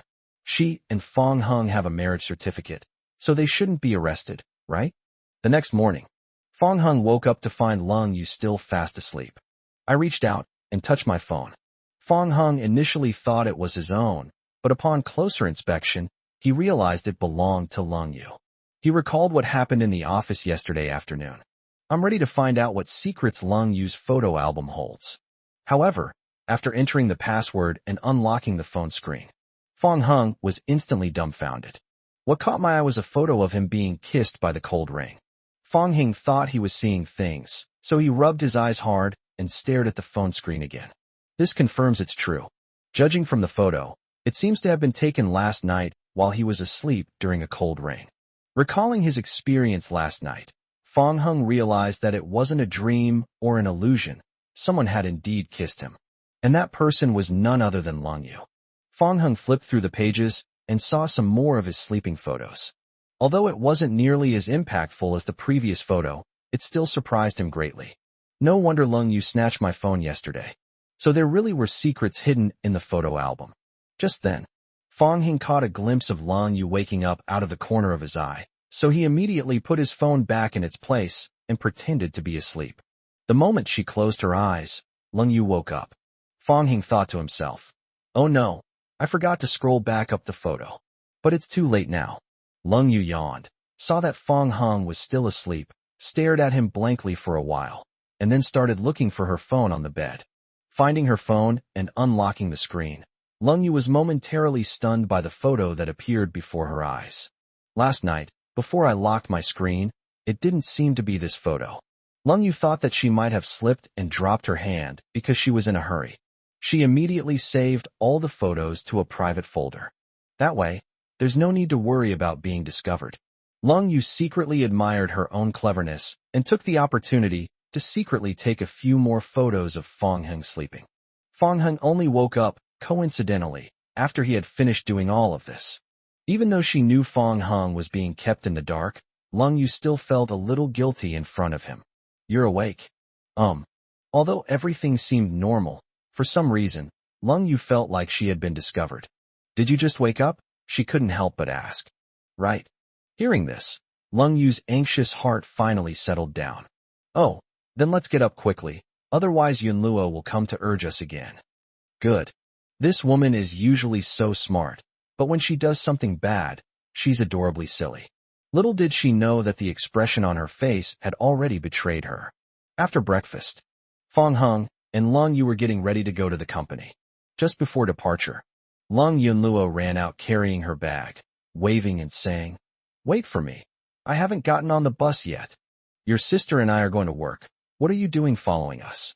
Lung Yunluo got into the car and said, "I'm going to visit a friend, and I'll hitch a ride with you." Fong Hung started the car and drove past the Lung family's gate, where he saw Lung Juanhao and Lung Rushua. The brother and sister stood in front of the door, and as soon as they saw the familiar Mercedes-Benz G-Class, they immediately greeted each other with smiles. Fong Hung stepped on the gas and sped past, leaving only exhaust fumes behind. Lung Yunluo looked through the rearview mirror and said, "Haha, sis, look. Those two are probably working as doormen to beg for your husband's favor." Lung Yu had already noticed it. Lung Yunluo then turned to Fong Hung and said, "Brother-in-law, you can't forgive them so easily. At the banquet yesterday, Lung Juanhao and Lung Rushua were the most despicable. Don't worry, I know without you telling me. Drink, you've grown up." When we were still some distance from Lightyear Corporation, Lung Yunluo called for a stop, shouting that they had arrived at their destination and was extremely anxious. As a result, after Fong Hung stopped the car, Lung Yunluo did not get out immediately. "Is there anything else?" Lung Yunluo chuckled, revealing her little tiger teeth. "Brother-in-law, I'm going to visit my friend today. Could you pick me up this afternoon if you have some free time?" "Take a taxi yourself," Lung Yu said. "Oh dear, taking a taxi is such a waste of money. Let's just leave it at that, bye-bye."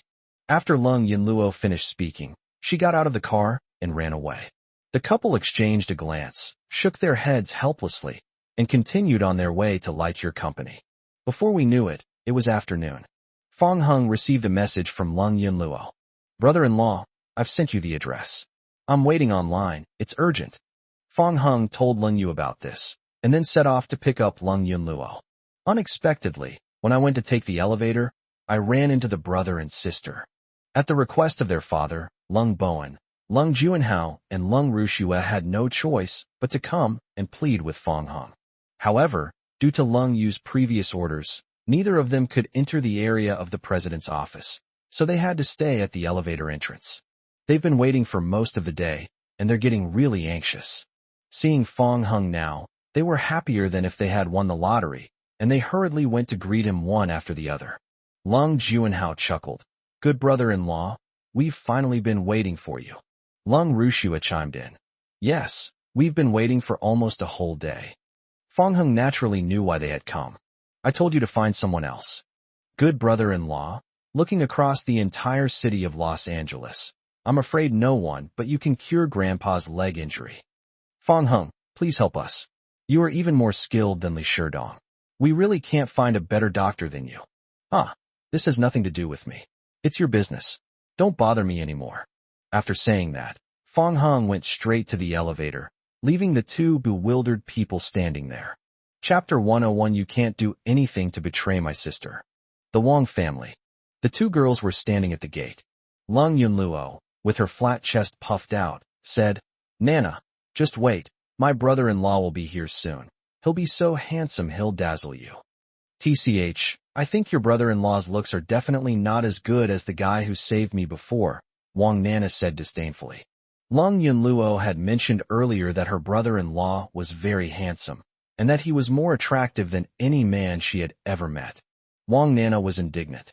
No matter how handsome he was, he couldn't possibly be more handsome than the young man who saved her back then. So the two women started to seriously make a bet. The reason why Lung Yunluo asked Fong Hung to pick him up was also for this reason. A short while later, the Mercedes-Benz G-Class came into view. Wang Nana squinted and looked out the car window, as if she saw a familiar face. Lung Yunluo went to greet her. After the car stopped beside him, he patted the car window and said, "Brother-in-law, get out of the car." "Why would I get off? You can just get on and leave. Just get off the bus when I tell you to." Fong Hung had no choice but to get off the car with Lung Yunluo and then walk up to the dazed girl. Fong Hung was slightly taken aback when he saw Wang Nana. "Isn't this Wang Meishan's daughter, Lung Yu's business partner?" And also the girl he saved from jumping off the building with his bare hands? Lung Yunluo put her hands on her hips and boasted. How about it? Nana, isn't my brother-in-law handsome? Wang Nana realized that Fong Hung was Lung Yunluo's brother-in-law. No wonder she was so sure that her brother-in-law was super handsome. Wang Nana smiled at Fong Hung and said, Hello, little brother. Do you know Yunluo? Fong Hung asked. Wang Nana nodded and replied, Yes, Yunluo and I were childhood friends. After she went abroad to study, we kept in touch online. Lung Yunluo was stunned for a moment. Then her beautiful eyes widened. What's going on? Nana, brother-in-law, you two actually know each other? Wang Nana said, Yes, he's the young man who saved me before. Damn, we were talking about the same person all along. This bet was for nothing. Fong Hung sensed something was amiss and tapped Lung Yunluo's little head. No wonder you asked me to pick you up. You were up to something, weren't you? Lung Yunluo covered her head and said, You stinky brother-in-law, you learned this from your stinky sister. At that very moment, Wang Meishan came out from inside. Hey, Mr. Fong, it's been a while since we last met. Yes, Ms. Shan. The last time Fong Hung met Wang Meishan was at the Kangtai garment factory, where she had helped him out. Seeing that the beautiful woman was so large and was chatting and laughing with Fong Hung, Lung Yunluo immediately became wary. Brother-in-law, you can't do anything to betray my sister. Fong Hung said speechlessly. This is President Shan. Your sister knows her too. Wang Nana was speechless and said, Yunluo, what nonsense are you talking about? This is my mother. Huh? Lung Yunluo was stunned. She looks so young. I thought she was your older sister. Wang Meishan paused for a moment, then covered her mouth and laughed. You must be Yunluo. It's been so many years since I last saw you. You've grown into a beautiful young woman. Hello, Auntie. Lung Yunluo's face turned as red as an apple. Her embarrassed expression made the others laugh. During a break from joking around, Wang Meishan received a phone call, and her expression instantly turned very serious. Wang Nana noticed and asked, Mom, what's wrong? Wang Meishan said, Your grandfather fell off the bed again. I need to take him to the hospital right away. Upon hearing this, Wang Nana turned pale. Lung Yunluo said, Auntie, my brother-in-law knows medicine. Ms. Shan, there's no need to go to the hospital. Take me to see the old man. Fong Hung said solemnly.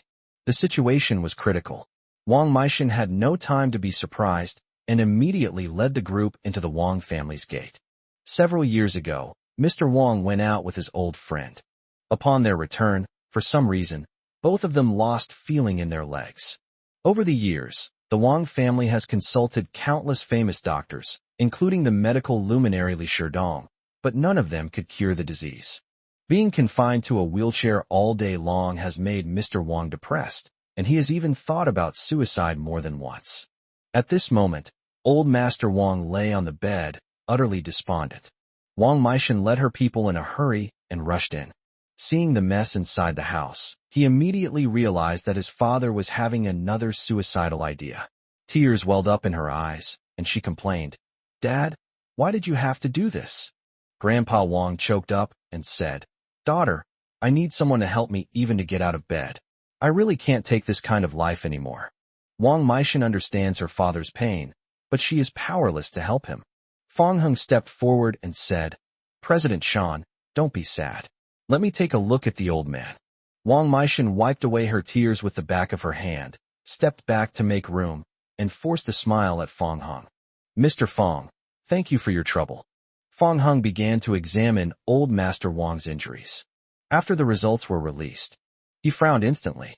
Wang Nana asked, Little brother, what happened to my grandpa? Fong Hung stood up and said, The old man's external injuries are not serious, but the leg injury was caused by poisoning. That's really vicious. These words immediately perked up Grandpa Wang. Previously, Li Sherdong had not been able to find the cause of the illness. Unexpectedly, the young man in front of me found the problem right away after just one glance. Young friend, can I cure this? Old Master Wang couldn't help but ask. Of course, Fong Hung said confidently. The father and daughter were stunned. Wang Meishan said excitedly, Mr. Fong, as long as you can cure my father, I will do anything you need in the future. Fong Hung smiled and said, President Shan, there's no need for that. You and my wife are friends, and you've helped me before, so it's only right that I help you. As soon as he finished speaking, Fang Heng focused his attention and began to concentrate on treating old Master Wang's leg. Grandpa, lie still and don't move, he instructed. All right, young friend, as long as you can cure my leg, I'll do whatever you say. After old Master Wang had settled down, Fang Heng began to apply acupuncture to his leg. Before long, a pair of legs that had already suffered from muscle atrophy were covered with silver needles. Just as Fang Heng was inserting the last needle, Grandpa Wang suddenly started yelling like a madman. Yes, I can feel it again. I can feel my legs. Seeing old Master Wang's agitated reaction, the others assumed something had happened. Only after hearing what Grandpa Wang said did they all breathe a sigh of relief. Grandpa, I know you're excited, but don't rush to do anything. All right, young friend, I'll do whatever you say. After a long while, Fang Heng pulled out all the needles, then took out a knife and gently made a cut on his calf. A stream of foul blood then flowed out. After doing all this, Fang Heng stitched up and bandaged the wound. He said, All right, old man, try to see if you can get out of bed and walk. With Wang Meishan's help, Grandpa Wang got out of bed and eagerly lifted his feet. To his surprise, he not only regained feeling in his legs, but he was also able to walk. It's just that because he hasn't been on the ground for many years, his muscles have atrophied, and he needs to exercise for a long time before he can walk independently. However, he is already quite satisfied with the current situation. Grandpa Wang and the mother and daughter kept expressing their gratitude to Fang Heng. Fang Heng indicated that it was just a small favor. Then his phone vibrated in his pocket. He saw that it was a message from Lung Yu. Chapter 102. It felt like being held in his arms. Under the utterly astonished gazes of everyone, Wang Meishan helped Grandpa Wang out of the Wang family's gate. A group of people carried the gifts and followed behind the father and daughter. Mr. Fang, we can never repay your kindness. If you encounter any difficulties in the future, please don't hesitate to ask. My Wang family will do everything we can to help you, said old Master Wang. Wang Meishan waved her hand and said, Put everything in Mr. Fang's car. Fang Heng hadn't even had a chance to speak yet. Lung Yunluo then opened all the car doors, including the trunk. She stared at the valuable gifts, her eyes practically sparkling. The girl accepted everything without hesitation and even shamelessly asked, Is there anything else? The Wang family members were all stunned for a moment. Grandpa Wang said, Go and move it quickly. In the end, the gifts filled the entire car. Like your corporation. Lung Yu sat down in the passenger seat and looked back, only to be surprised by the car full of gifts. At this moment, Lung Yunluo was sitting in the middle of the gifts, even holding several items in her arms. Where did all these come from? Lung Yu asked. Fang Heng explained the whole story, and Lung Yu looked at Lung Yunluo with a helpless expression after listening. Sister, I deserve a lot of credit for receiving so many gifts, so I'll reluctantly accept some of them. You little money grubber, don't you usually take a lot out of me and Mom? Lung Yunluo chuckled. Who would complain about having too much good stuff? Lung Yu rolled her eyes at her. The group returned to the Lung family villa. The carload of gifts stunned Lung Tianrui and Yang Shulan. Not long after the things were moved in, Lung Bowen and his family, along with old Master Lung, came to visit. Its purpose is self-evident. Good son-in-law, we've come to see you, and we've brought some gifts with us. After Grandpa Lung finished speaking, he gestured for Lung Bowen to open the gift box. Compared to the car full of goods just now, this group of people's gifts seemed inexplicably meager. Even Lung Yunluo, a notorious penny pincher, remained unmoved. Fang Heng, if you agree to help Grandpa heal his leg, all of these will be yours, Lung Rushua said. Lung Juanhao continued. Each gift here is quite valuable. Fang Heng sneered, completely ignoring the others, and turned to go back to his room with Lung Yu. Lung Yunluo scoffed. The gifts my brother-in-law just received are worth far more than these. Upon seeing this, Lung Bowen immediately reprimanded Lung Juanhao and Lung Rushua. If you can't speak properly, then shut your mouths. Seeing their father suddenly lose his temper, the brother and sister dared not utter another word. Grandpa Lung asked, Tianrui, when will my good grandson-in-law be able to come out? Dad, Xiao Hing is tired after a long day at work and should be resting. He probably won't come out until dinner time. Lung Tianrui's attitude was indifferent. What happened in the banquet hall yesterday? It truly chilled him to the bone. Lung Bowen said, "Dad, let's wait a while." "Good." Grandpa Lung agreed. As a result, they waited until late at night. The group of people were sprawled out on the sofa, fast asleep. Yang Shulan came up and woke them up. "Dad, brother, it's getting late. Why don't you go back first?" Lung Bowen glanced at the time and knew that waiting any longer would be futile, so he persuaded Old Master Lung to leave together. The group got into a car and drove out of the courtyard. Lung Juanhao immediately started cursing in displeasure. They're really spoiled. They have some lousy medical skills, but they think they're so great. Lung Rushue was also indignant and couldn't stand the insult. "Grandpa, the world is so big. There are countless people with better medical skills than Fong Hung. There's no need for us to be so eager to please him." Lung Bowen said, "Dad, Tianrui's son-in-law is really going too far. No matter what, you and I are his elders. We lowered ourselves to ask him for help, but he treated us like this." Old Master Lung remained silent, while the brother and sister echoed his sentiments. "That's right, Dad. I don't care how Fong Hung treats me and my brother, but how could he treat you and Grandpa like that? He has absolutely no manners.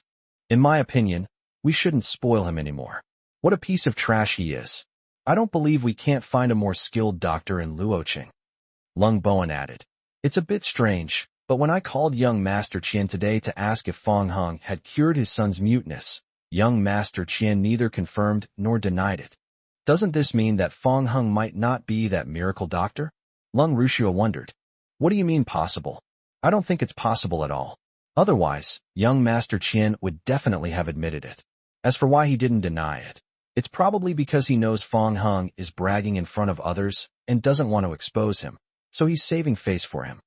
The usually silent old man finally spoke.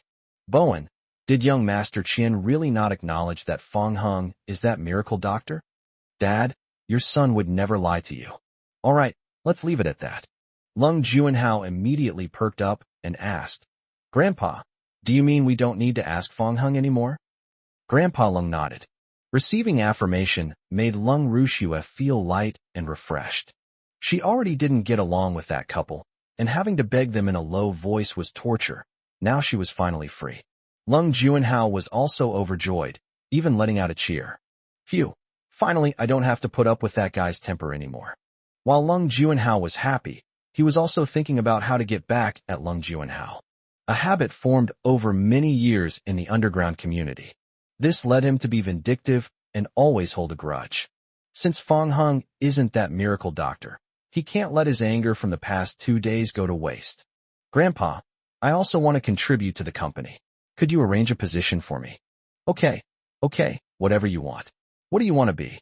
Old Master Lung smiled, because he felt indebted to Lung Juanhao, so he would try his best to fulfill his requests. On the other side, the couple hadn't eaten much in the evening. At this moment, my stomach started rumbling in protest. "How about we go eat at a roadside stall?" Fong Hung suggested. Lung Yu glanced at the time and said, "It's so late. Are there still any stalls outside?" "Believe me." And so, Fong Hung and Lung Yu secretly left the Lung family and drove to the city center. Upon arriving at their destination, Fong Hung parked the car, and he and Lung Yu got out one after the other. Lung Yu doesn't have the habit of staying up late, but she couldn't help feeling a bit curious about the scenery at dawn. Fong Hung said, "I didn't lie to you, did I?" "Yes, there are more people than I expected." A cold wind blew in my face, and the cold rain hugged me tightly. Seeing this, Fong Hung took off his coat and draped it over Lung Yu, while also fixing her hair. "You really don't have much experience. You should wear something thicker when you come out at times like this." "No." Lung Yu suddenly felt awkward, draped in Fong Hung's clothes, as if she were being held in his arms. Chapter 103 hit his knee. Suddenly, Lung Yu realized something. The cold wind was always there, but I only had one coat. She felt warm after putting on her coat, but that also meant that Fong Hung would have to bear the chill of the cold wind for her. Lung Yu returned the coat to Fong Hung. She would rather get cold herself than let her man get cold. "What's wrong?" he asked. She said, "It's a bit hot." Fong Hung naturally realized that Lung Yu was worried that he would catch a cold. It's okay, I'm not cold. Then I'm not cold. Then a very strange scene unfolded. The cold wind was still blowing, but neither of them was wearing their coats. Fong Hung felt this wasn't a solution, so he stopped and forced himself to put his coat on Lung Yu. Seeing her resistance, he immediately pretended to be serious. Be good. Lung Yu was stunned for a moment, and taking this opportunity, Fong Hung quickly helped her get dressed. The ill-fitting coat was surprisingly warm. Just now, when she put it on, Lung Yu felt as if she were being held in Fong Hung's arms. Now, wearing it, it felt like she was being held tightly, making it hard to breathe. The coat was filled with Fong Hung's pleasant scent, making Lung Yu feel dizzy for a moment. She took Fong Hung's arm and shrank her beautiful face behind her neckline. Will this make you warmer? Fong Hung smiled and said, It was quite late by the time the two finished eating. It would take about an hour to get back, so we turned around and went straight back to Junyuan. Having been away for a while, entering the villa felt a bit unfamiliar. Fong Hung's room is on the first floor, and Lung Yu's room is on the second floor. Standing at the top of the stairs, the two parted ways. Lung Yu said, Good night. Okay, good night. You should go to sleep early too. Fong Hung watched Lung Yu go upstairs, then went back to his room. I usually go to bed early at this time, which makes me very sleepy now. Actually, the bed I'm on is very soft and comfortable. But perhaps it was the emptiness in his arms that made Fong Hung uncomfortable, which is why he couldn't fall asleep for so long. Just as Fong Hung was looking at the ceiling, wondering if Lung Yu was asleep, my phone rang, and when I opened Green Bubble, I saw a message from her. Are you asleep? Fong Hung was about to type a reply when he saw that Lung Yu had retracted the message. He hesitated for a moment, then replied, No. The chat interface showed that the other party was typing, but it disappeared quickly. Lung Yu didn't reply for quite a while.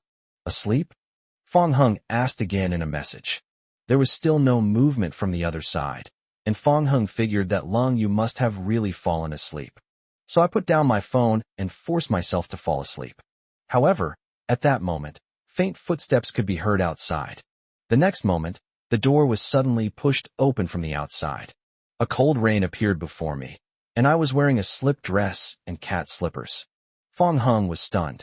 He didn't expect Lung Yu to come attack him directly without replying to his message. Her eyes darted away as she took out the coat that she had been hiding behind her back, but which was now completely exposed. I forgot to return it to you earlier. I came to deliver this. Just put it on the cabinet. I thought you were asleep. No. I was just about to go to sleep when I saw your reply and suddenly remembered that I hadn't returned my coat. Well, it's almost dawn. Get some rest. Then I'm leaving. Good. Lung Yu hesitated, bit her lip, put down her coat, and turned to leave the room. A moment later, suddenly, her cry of pain came from outside. Fong Hung immediately turned on the light, got out of bed, and went outside to check the situation. The living room was completely dark. Lung Yu sat by the stairs, hugging her knees with both hands.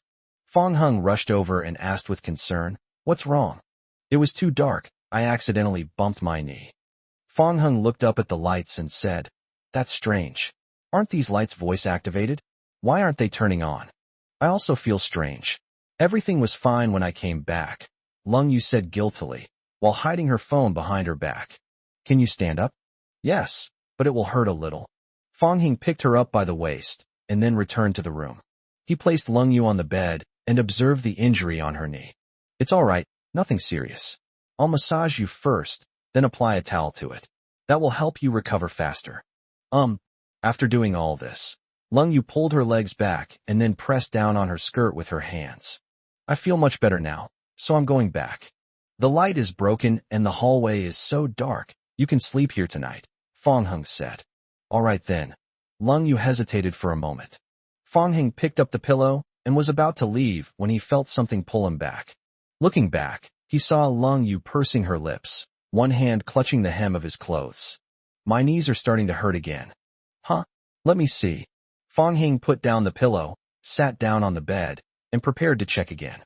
She said, It doesn't seem to hurt anymore. It feels like it comes in waves. Why don't you stay? Okay. If you feel unwell, just tell me immediately. Good. Fong Hung lay down on the bed. With the lights off, Only the faint moonlight remained in the room. The light shone on her stunning profile in the cold rain, creating a unique sense of haziness. So sleepy. Go to sleep. She nodded, closed her eyes, and fell asleep in the blink of an eye. Fong Hung couldn't resist the drowsiness any longer, so he took the initiative to pull Lung Yu into his arms and fell into a deep sleep. A moment later, Lung Yu slowly opened her eyes, her gaze filled with surprise. The next day, the couple was awakened by the urgent ringing of their cell phones. The call was connected. Lung Yunluo's voice came from the other end. Something terrible has happened, brother-in-law. You and my sister have both disappeared. Fong Hung was stunned by her words, and it took him a while to react. If we disappear, will you still be able to reach us by phone? All right, where did you guys go? Your sister and I are here at Junyuan. Lung Yunluo asked in surprise. Huh? Weren't you guys at home last night? Why did you suddenly run back to Junyuan? It's a long story. I'm too sleepy to talk about it now. Why? Before Lung Yunluo could finish speaking, Fong Hung hung up the phone. The two slept until noon before driving back to the Lung family home. The vehicle drove into the villa's courtyard. Fong Hung and Lung Yu got out of the car, and Lung Yunluo ran over with her arms outstretched. However, she stopped halfway through the run, her attention drawn to the injury on Lung Yu's knee. She stared in disbelief, her gaze shifting back and forth between the two of them before finally breaking into a wicked grin.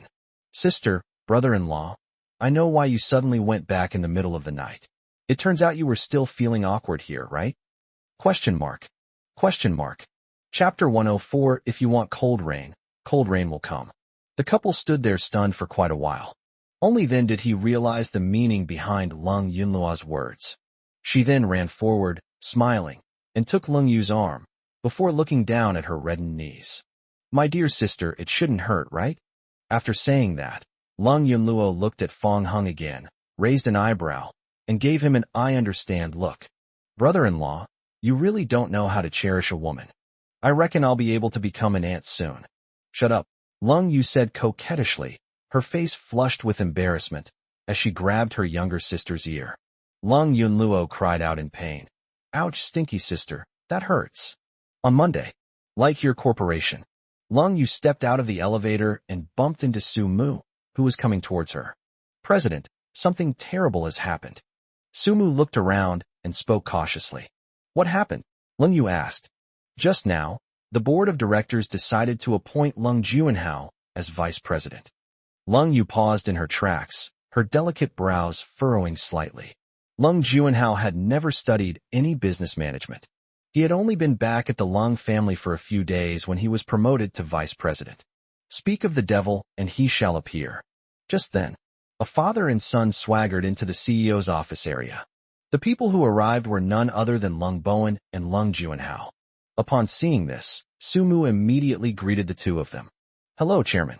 Hello, Vice President. Lung Juanhao asked in confusion. Dad, aren't we both vice? Why doesn't this girl call you Vice Chairman? These words left Su Mu bewildered. Lung Juanhao was as naive as a blank sheet of paper, not even understanding such basic workplace, unspoken rules. Allowing him to sit in the vice president's seat will likely cause a lot of trouble in the future. Juanhao, this is the first lesson you need to learn when you enter the workplace.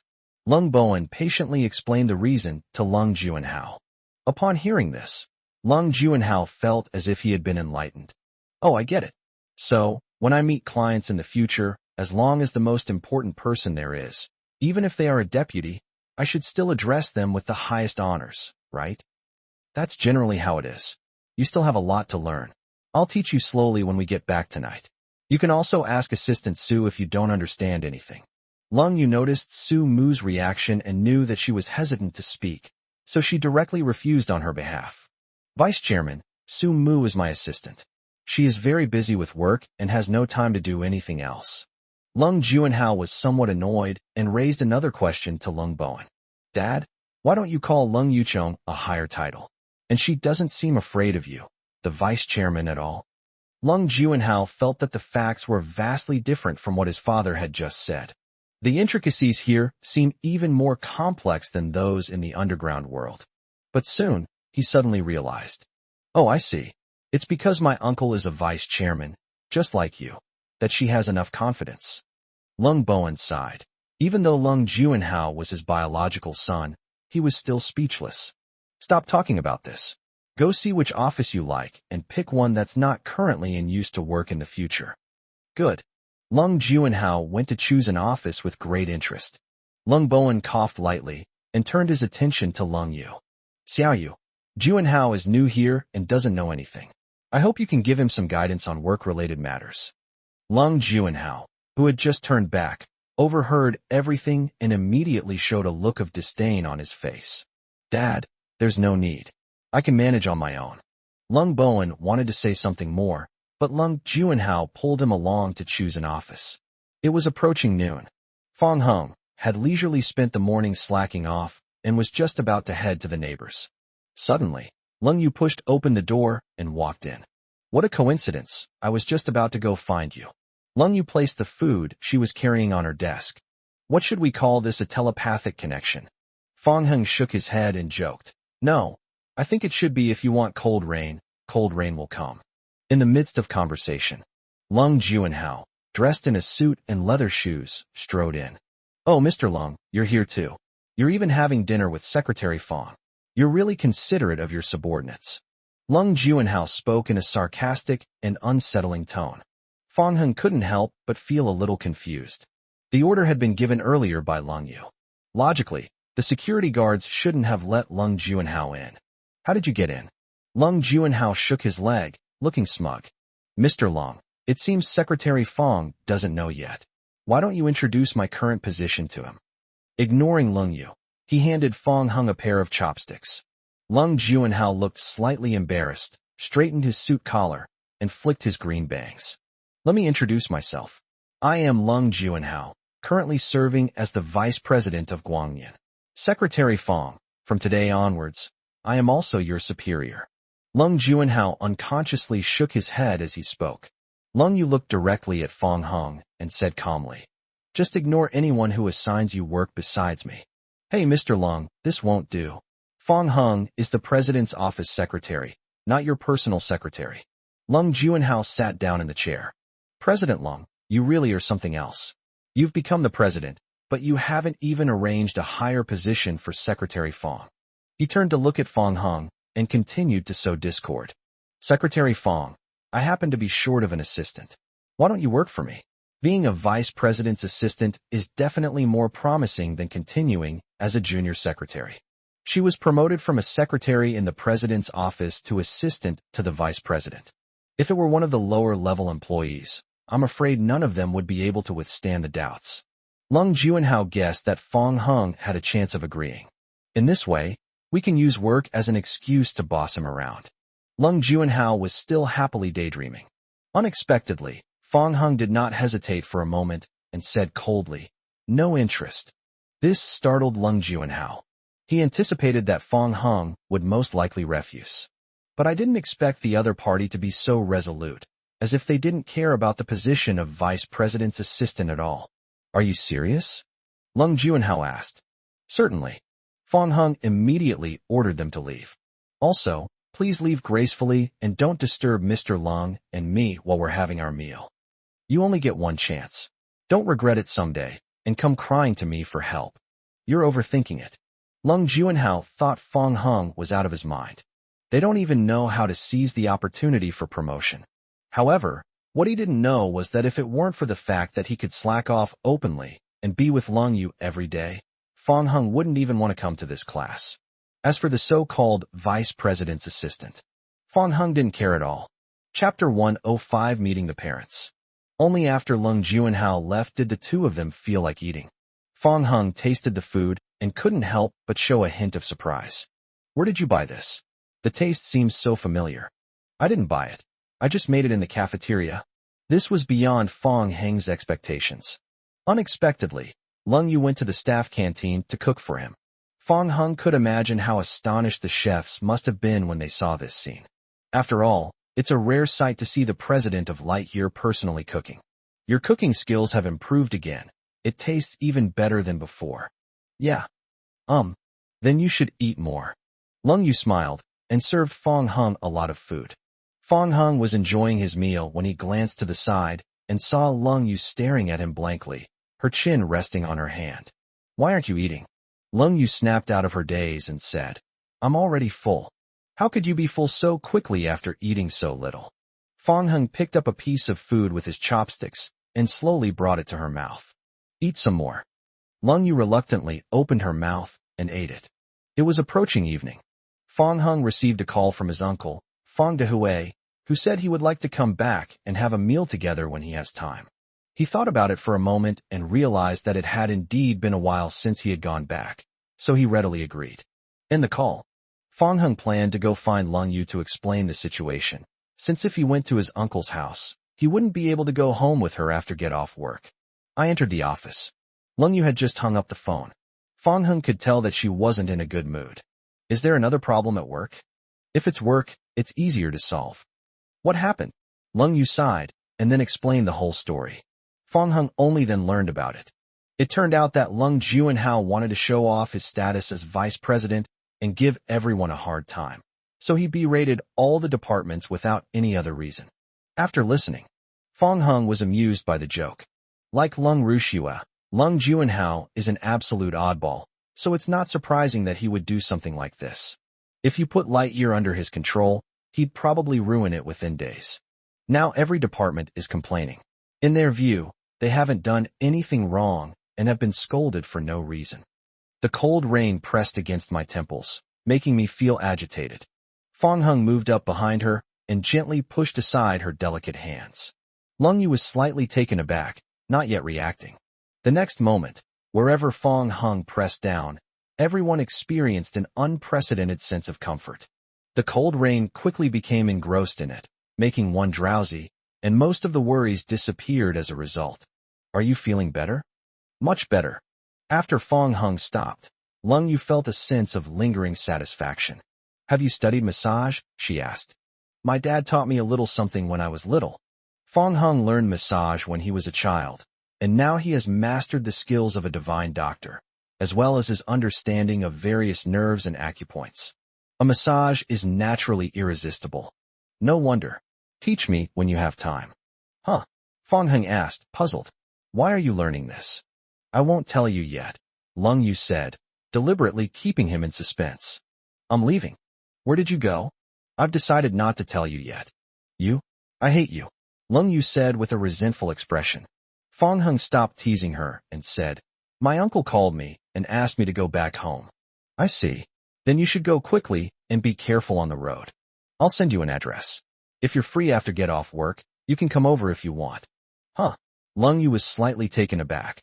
"Okay." After Fong Hung left, the cold rain made me feel like I was sitting on pins and needles.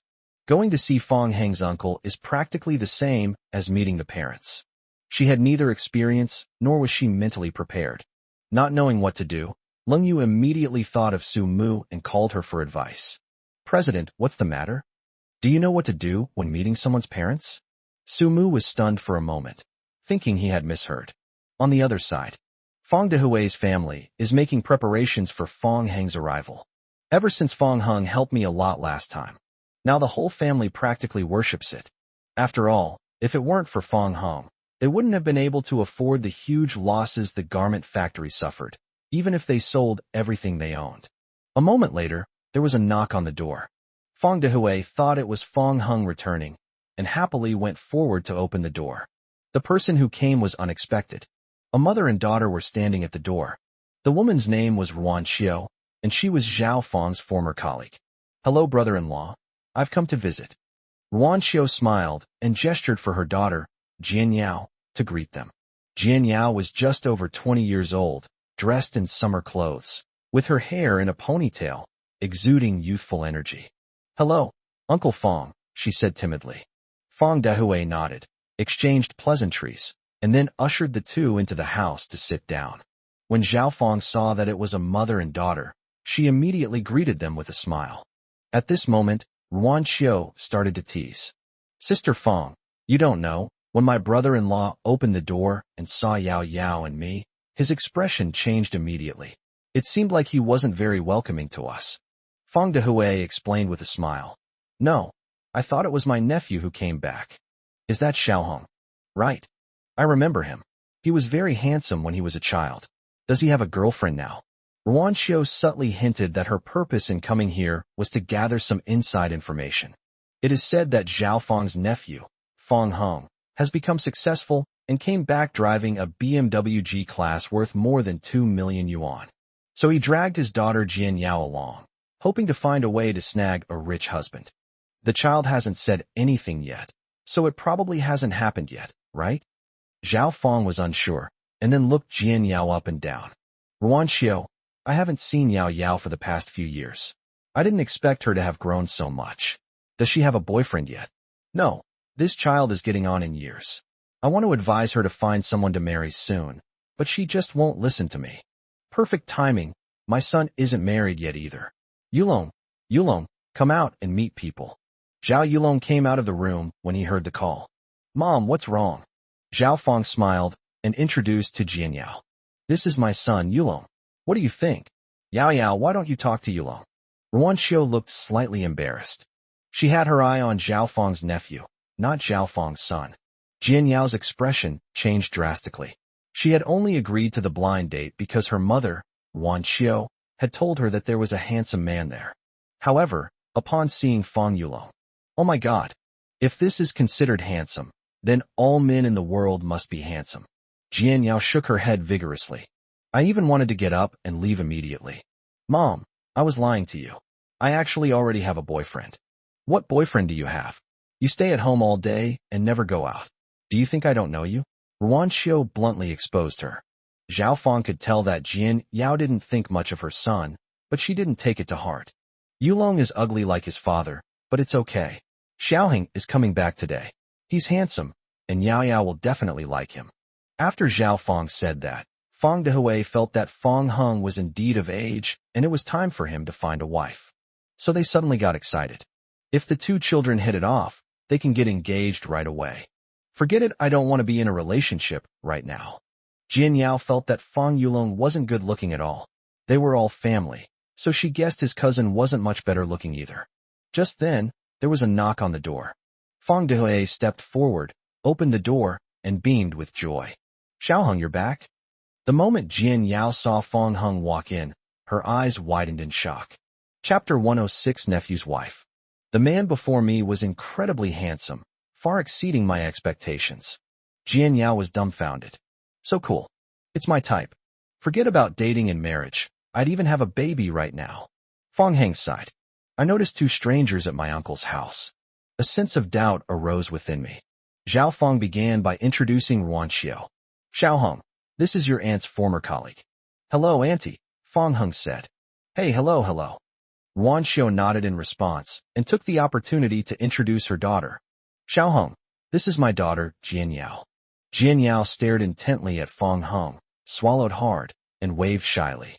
Hello, brother Xiaoheng. Upon seeing this, Feng Dehui and Zhao Feng revealed intriguing smiles. They knew that Jian Yao was interested in Feng Heng. Ruan Xiao also liked Feng Heng very much. If I weren't older and hadn't experienced life's ups and downs, I'd probably be heart-pounding from the handsome young man in front of me. A wealthy and eligible bachelor like this, who is not only capable, but also handsome. If I can catch a fish, I can walk around the village with my head held high when I go home to visit relatives. Ruan Xiao and the couple began to look forward to Feng Heng's attitude towards Jian Yao. If they both like each other, the marriage is practically halfway done. Unexpectedly, Feng Heng simply nodded without saying a word. This caught Jian Yao somewhat off guard. That shouldn't be the case. She's a short video influencer known for her good looks, and even has hundreds of thousands of followers. Today, I made a point of showing my best side. Normally, those sycophants would rush to please him. Why does it not work on Feng Heng? The three of them did not expect Feng Heng to be so cold towards Jian Yao.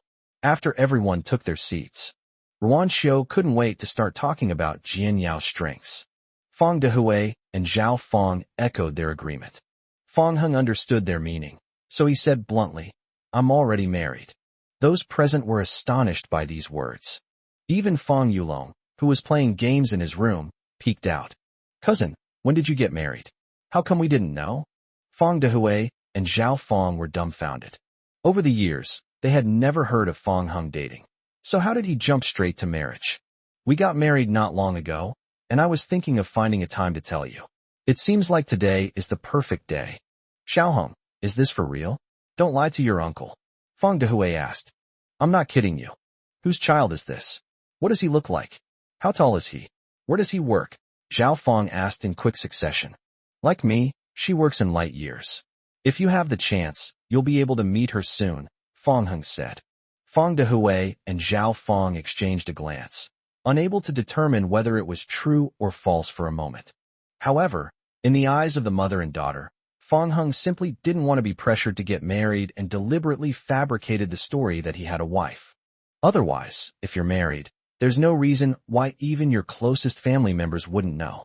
Ruan Xiao gave her daughter a wink, signaling her to take the initiative. Jian Yao didn't want to give up. She had never met a man as handsome as Fong Hung. If you get together, you can transform into a couples blogger. Even after getting married and having children, one can still become a maternal and infant blogger. Then she started live streaming e-commerce, and her career took off to new heights. So, during the rest of the cooking time, Jian Yao kept hovering around Fong Hung, constantly trying to find topics to talk about. Fong Hung was finding it unbearable, but he couldn't lash out. So he went downstairs to the supermarket to shop, which finally allowed him to shake off Jian Yao. It was not long after he left. Suddenly, there was a knock on the door. Jian Yao opened the door and was stunned to see the stunningly beautiful woman standing outside. The woman's looks and figure were unparalleled, and I, standing beside her, instantly paled in comparison. She felt that if a woman became a beauty blogger, she could easily become a multi-million follower internet celebrity. Yao Yao is Xiaohong back? Fong Dehui asked. Upon hearing the name Xiaohong, the woman breathed a sigh of relief, secretly glad she hadn't gone to the wrong door. A short while later, the couple came out of the kitchen. When Zhao Fong saw the woman carrying large and small bags at the door, looking somewhat uneasy, she couldn't help but have some questions. The same applies to Fong Dehui. Both men were stunned by the woman's beauty. They had thought that Ruan Xiao's daughter, Jian Yao, was beautiful enough. Unexpectedly, the woman before him was even more superior. Hey, who are you? Zhao Fong asked. Lung Yu stammered, trying to find Fong Heng's figure. Meeting her parents made her even more nervous than giving her first speech on stage. Although I did my homework before coming, I was so nervous that I completely forgot everything. At this moment, Fong Yulong, who was passing through the living room, saw that several people were gathered at the door. I couldn't resist joining in the fun. When he saw the woman's face clearly, he was so shocked that he dropped his phone. Mr. Lung. Seeing Fong Yulong's exaggerated reaction, the group, including Ruan Xiao, exchanged bewildered glances. Zhao Fong asked, What President Long? Yulong, do you know this girl? Mom, she's the CEO of Lightyear.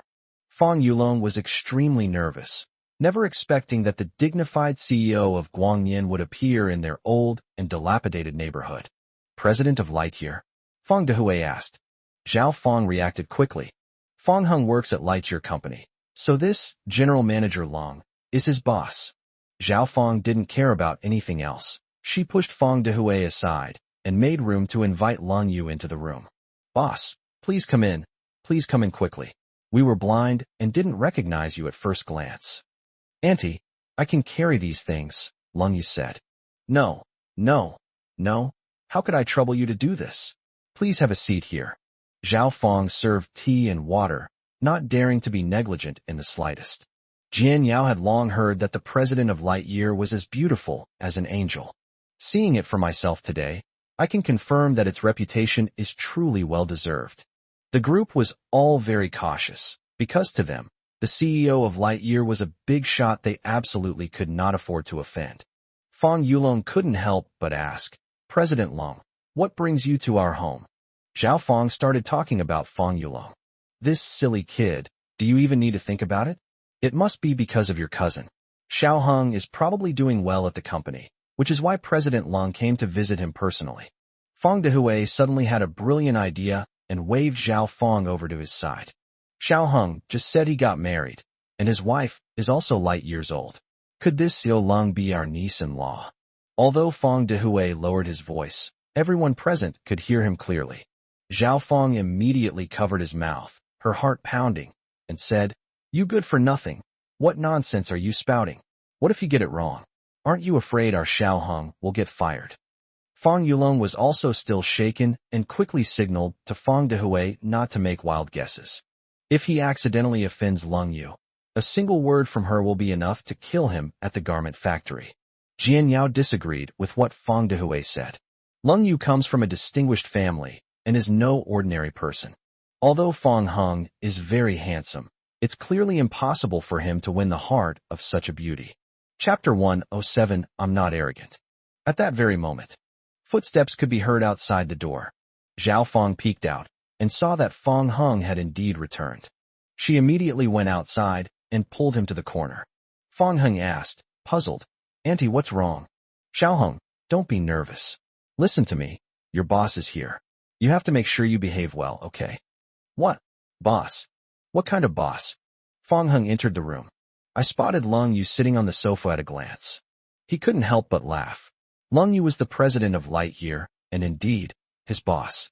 However, Zhao Fong's mysterious behavior caught him off guard, preventing him from reacting immediately. Fong Hung stepped forward, sat down next to Lung Yu, and took her hand. This scene left them all dumbfounded. Zhao Fong stamped her feet anxiously and said, "Xiao Hung, are you sure you heard correctly? This is your boss, not your wife." The father and son snapped out of their shock and stared at Zhao Fong speechlessly. "Even now, haven't you realized it yet? This Ms. Lung is Xiao Heng's wife, and also our niece-in-law." Fong Dehui said, visibly excited. "Yes, Mom. Otherwise, how could my cousin have held President Lung's hand?" Fong Yulong was immediately filled with admiration for Fong Hung. "I never imagined that Fong Hung would actually marry the CEO of Lightyear, while I'm having a hard time finding a girlfriend." The mother and daughter were shocked, and when they looked at each other, they felt extremely awkward. Ruanqiu knew that her wealthy husband had run away. Jian Yao knew that there was no hope for her relationship with Fong Hung. It was only a brief encounter, yet it left her with a tightness in her chest, as if she had just experienced heartbreak. The two had no desire to linger any longer, so they said goodbye and left. After seeing Ruanqiu and Jian Yao off, Zhao Fong hurriedly turned back and sat down next to Lung Yu, her expression full of affection. "Oh my, she's so beautiful, like she stepped out of a painting. And those legs are so long. She's even taller than Yulong in high heels. Our Xiaoheng really has good taste." Zhao Fong couldn't stop smiling, and neither could Fong Dehui. Both of them were very fond of Lung Yu, their niece-in-law, and were genuinely happy for Fong Heng's marriage. Suppressing their excitement, the couple pulled Fong Yulong along and continued preparing the meal. Only Fong Hung and Lung Yu remained in the living room. "Why did you come without saying a word? You could have sent me a message so I could have picked you up." "I remember sending it." When Lung Yu opened her phone, she realized she had forgotten to send the message. This was the first time Fong Hung had ever seen Lung Yu so nervous. He could even feel the fine sweat on her palms. "Do you know what you look like right now?" "What does it look like?" she asked curiously. "It's like a kitten that's just arrived," Fong Hung said with a laugh. "You're the kitten." "Haha, I wasn't like this when I first went to your house." The cold rain remained silent. When Fong Hung went to the Lung family, he seemed completely at ease. "Looking back now, I really am like a nervous kitten in an unfamiliar place, completely at a loss for what to do." Fong Hung was once again struck by Lung Yu's unexpectedly adorable side, and found her to be incredibly cute. Who would have thought that Lung Yu, who usually remained calm and collected even when facing thousands of employees in the company, or even those big shots in Los Angeles. I actually became restless because of meeting the parents. A short while later, dinner is served. The group sat down at the dinner table. The empty bowl in front of Lung Yu suddenly became full. "Auntie, that's enough to eat." "Hey, this isn't enough. Bring me more." Zhao Fong kept putting food on her plate. Fong Dehui then asked, "Niece-in-law, how is Xiao Hung doing at the company?" "Uncle, Fong Hung is doing quite well at the company." Fong Hung was surprised that Lung Yu did not tell the truth. He was the king of slacking off at the company, and the phrase performing well was completely unrelated to him. "Has he ever bullied you or treated you badly in any way?" Lung Yu thought about it carefully and immediately shook her head, saying, "No, Fong Hung has always been very good to me." That's good. If Xiao Hong makes a mistake in the future and you can't control him, just tell your uncle, and your uncle will teach him a lesson for you. Okay, uncle. The couple then asked many more questions, their words and actions revealing their affection for the cold ring. Lung Yu responded shyly to each question, which was very heartwarming. Fong Hung stared blankly at this scene, feeling as if he had rediscovered the warmth of home after many years.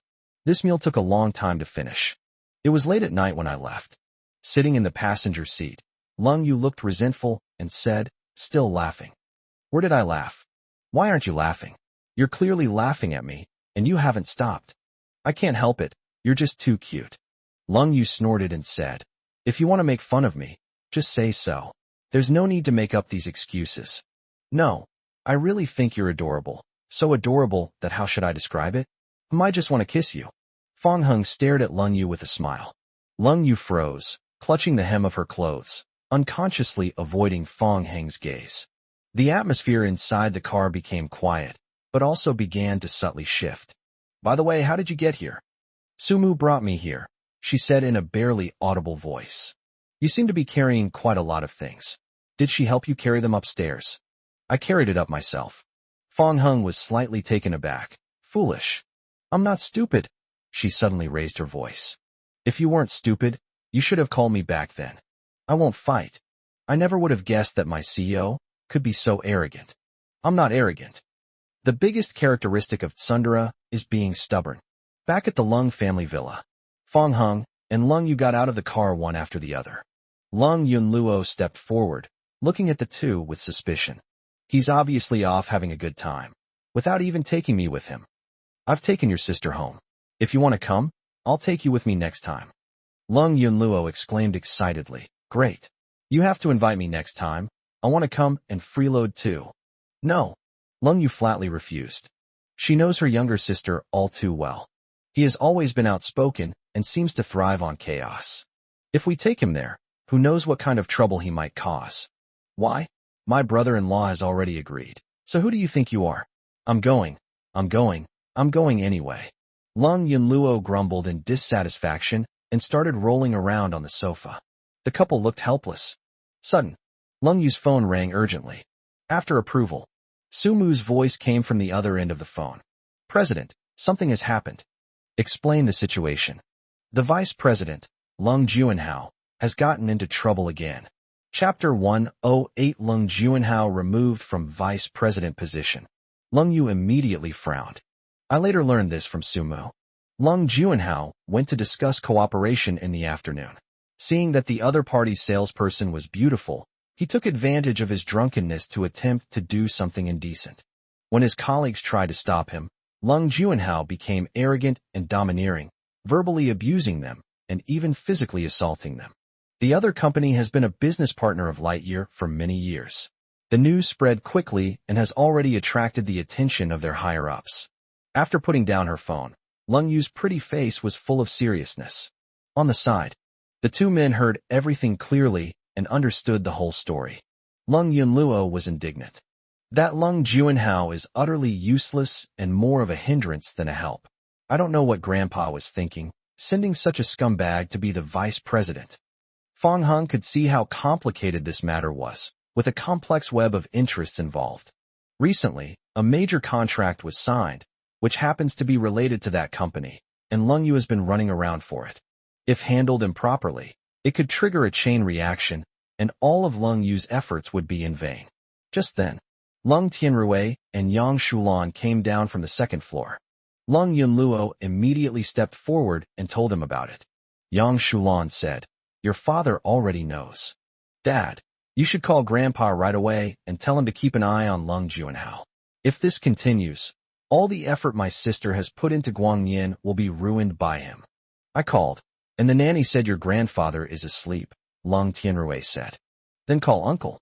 Lung Juanhao is his son. It's one thing for him to race cars at the manor before, but are we just going to ignore something like this? Yang Shulan shook her head, her tone filled with helplessness. We've already called them. Your uncle said he'll handle it himself and told us not to meddle. Who are they? After they returned to their rooms and lay in bed, Lung Yu remained silent. Fong Hung knew that Lung Yu was in a bad mood. so he didn't say anything, but just gently stroked her forehead. Turn off the lights. Nothing was said that night. The next day, Lung Yu had just arrived at Guanyin Company. Sumu found her looking anxious. President, the incident yesterday caused a stir and public outcry. The company's senior management is furious and has decided to suspend some of the cooperation. The project we were recently negotiating will also be cancelled. The words fell. Sumu thought Lung Yu was about to fly into a rage. Unexpectedly, she appeared quite calm and simply said, "Okay, I understand." Sumu was stunned for a moment, then asked, "President, are you all right?" "It's all right. You go ahead and do your work." Lung Yu waved her hand. "Oh, okay." Sumu turned and left, glancing back every few steps with a look of confusion on his face, before quickly disappearing from sight. Then, Lung Yu's face gradually turned cold, and she went to the high-level conference room alone. High-level conference room. All the directors and core executives of Lightyear Corporation, including Mr. Lung, were present. Lung Yu pushed open the door and entered, instantly attracting attention. After she sat down, the female secretary came forward to pour her water. Sitting next to her were the brother and sister, Lung Rushue, the HR manager, and Lung Juanhao, the vice president. On the other side was Old Master Lung. Next to Old Master Lung were Lung Tianrue and Lung Bowen. Lung Rushue spoke first. "President Lung, what a grand gesture. We've all been waiting for you." Lung Yu glanced at the time and said, "Manager Lung, the meeting was scheduled for 9 o'clock. Is there a problem with me arriving at 8:59? Couldn't you have arrived earlier?" "Why should I arrive early?" "All right, Rushue, stop talking." Lung Bowen spoke up to stop him, and then began his opening remarks. "Now that everyone is present, I hereby declare the Lightyear Corporation Senior Management Meeting officially open." The opening remarks have ended. The audience erupted in enthusiastic applause. The meeting has officially begun. However, Lung Yu neither clapped nor listened to the content that she already knew. She only raised her eyebrows to pay attention when Lung Juanhao was mentioned. Grandpa Lung leaned closer to the microphone and spoke slowly. "Regarding the matter concerning Vice President Lung Juanhao last night, everyone is welcome to express their opinions. After the board of directors makes a resolution, a disciplinary announcement will be issued." The group looked at each other in bewilderment. Lung Juanhao is the eldest young master of the Lung family, and the old master Lung clearly dotes on him. Although he did something wrong, who would dare to be so reckless as to criticize him? Unexpectedly, a jade-like hand slowly rose, followed by a clear, cold voice. "Chairman, I request that Lung Juanhao be removed from his position as vice president." Everyone looked in the direction of the voice and saw the president, Lung Yu, whose face was as cold as ice. They were also deeply shocked by her words. None of them dared to express their opinions, but Lung Yu bypassed the proposal and directly demanded that Lung Juanhao be removed from his post. Lung Rushue glanced at Lung Yu and couldn't help but laugh at her words. To be so disrespectful to one's superiors and even demand things from one's grandfather is simply wishful thinking. Lung Juanhao, the person involved, remained as calm as a mountain. Before he came, Grandpa Lung had already informed him. No matter who it is or what the suggestion is, there will be no real punishment for him. It's all just a formality. This is, after all, a Lightyear, and it's our own company. As the eldest son of the Lung family, with the protection of Old Master Lung, he can do whatever he wants. Grandpa Lung was surprised that Lung Yu would make such a request. He said in a consultative tone, "Xiao Yu, Juanhao only made a small mistake. Is it really necessary to make such a big fuss?" Lung Rushue rolled her eyes and chimed in. "That's right. I think some people are just trying to take this opportunity to settle personal scores. Grandpa, you absolutely mustn't fall for her tricks."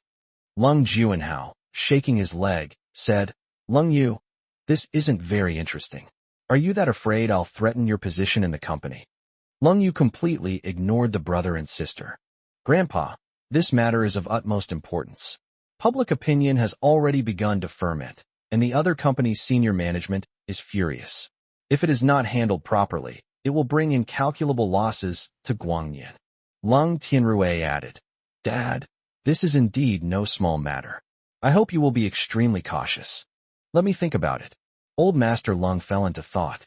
Lung Juanhao said sarcastically, "Uncle, it seems your whole family has been plotting this behind the scenes. You've only just come back and you're already trying to ostracize me, haven't you?" Lung Bowen snorted coldly. "It's just a small matter that can be resolved by paying some money. Why do you have to spread rumors and cause panic?" Lung Tianrui said helplessly, "Brother, I know you favor your son, but can't you see the public opinion? Let them make a fuss. What big waves can they stir up? As long as the other company doesn't pursue the matter, everything else is irrelevant." Old Master Lung stopped the two brothers from arguing. He then began asking questions of the crowd. "You are all core members of Lightyear Corporation. What do you think is the best way to handle this matter?" Everyone was exactly the same as before. They looked at each other, speechless. Seeing this, Lung Juanhao became even calmer. It's impossible for Lung Yu to bring him down on her own, especially since Old Master Lung is already biased towards him. Unexpectedly, the next moment, Old Master Lung looked serious and announced a result that left him speechless. "I have decided to accept President Lung Yu's request and, effective immediately, remove Lung Juanhao from his position as Vice President." Chapter 109, Giving Up the Position of CEO of Lightyear. Grandpa Lung's decision was unexpected, and even Lung Yu was quite surprised. The brother and sister were completely stunned.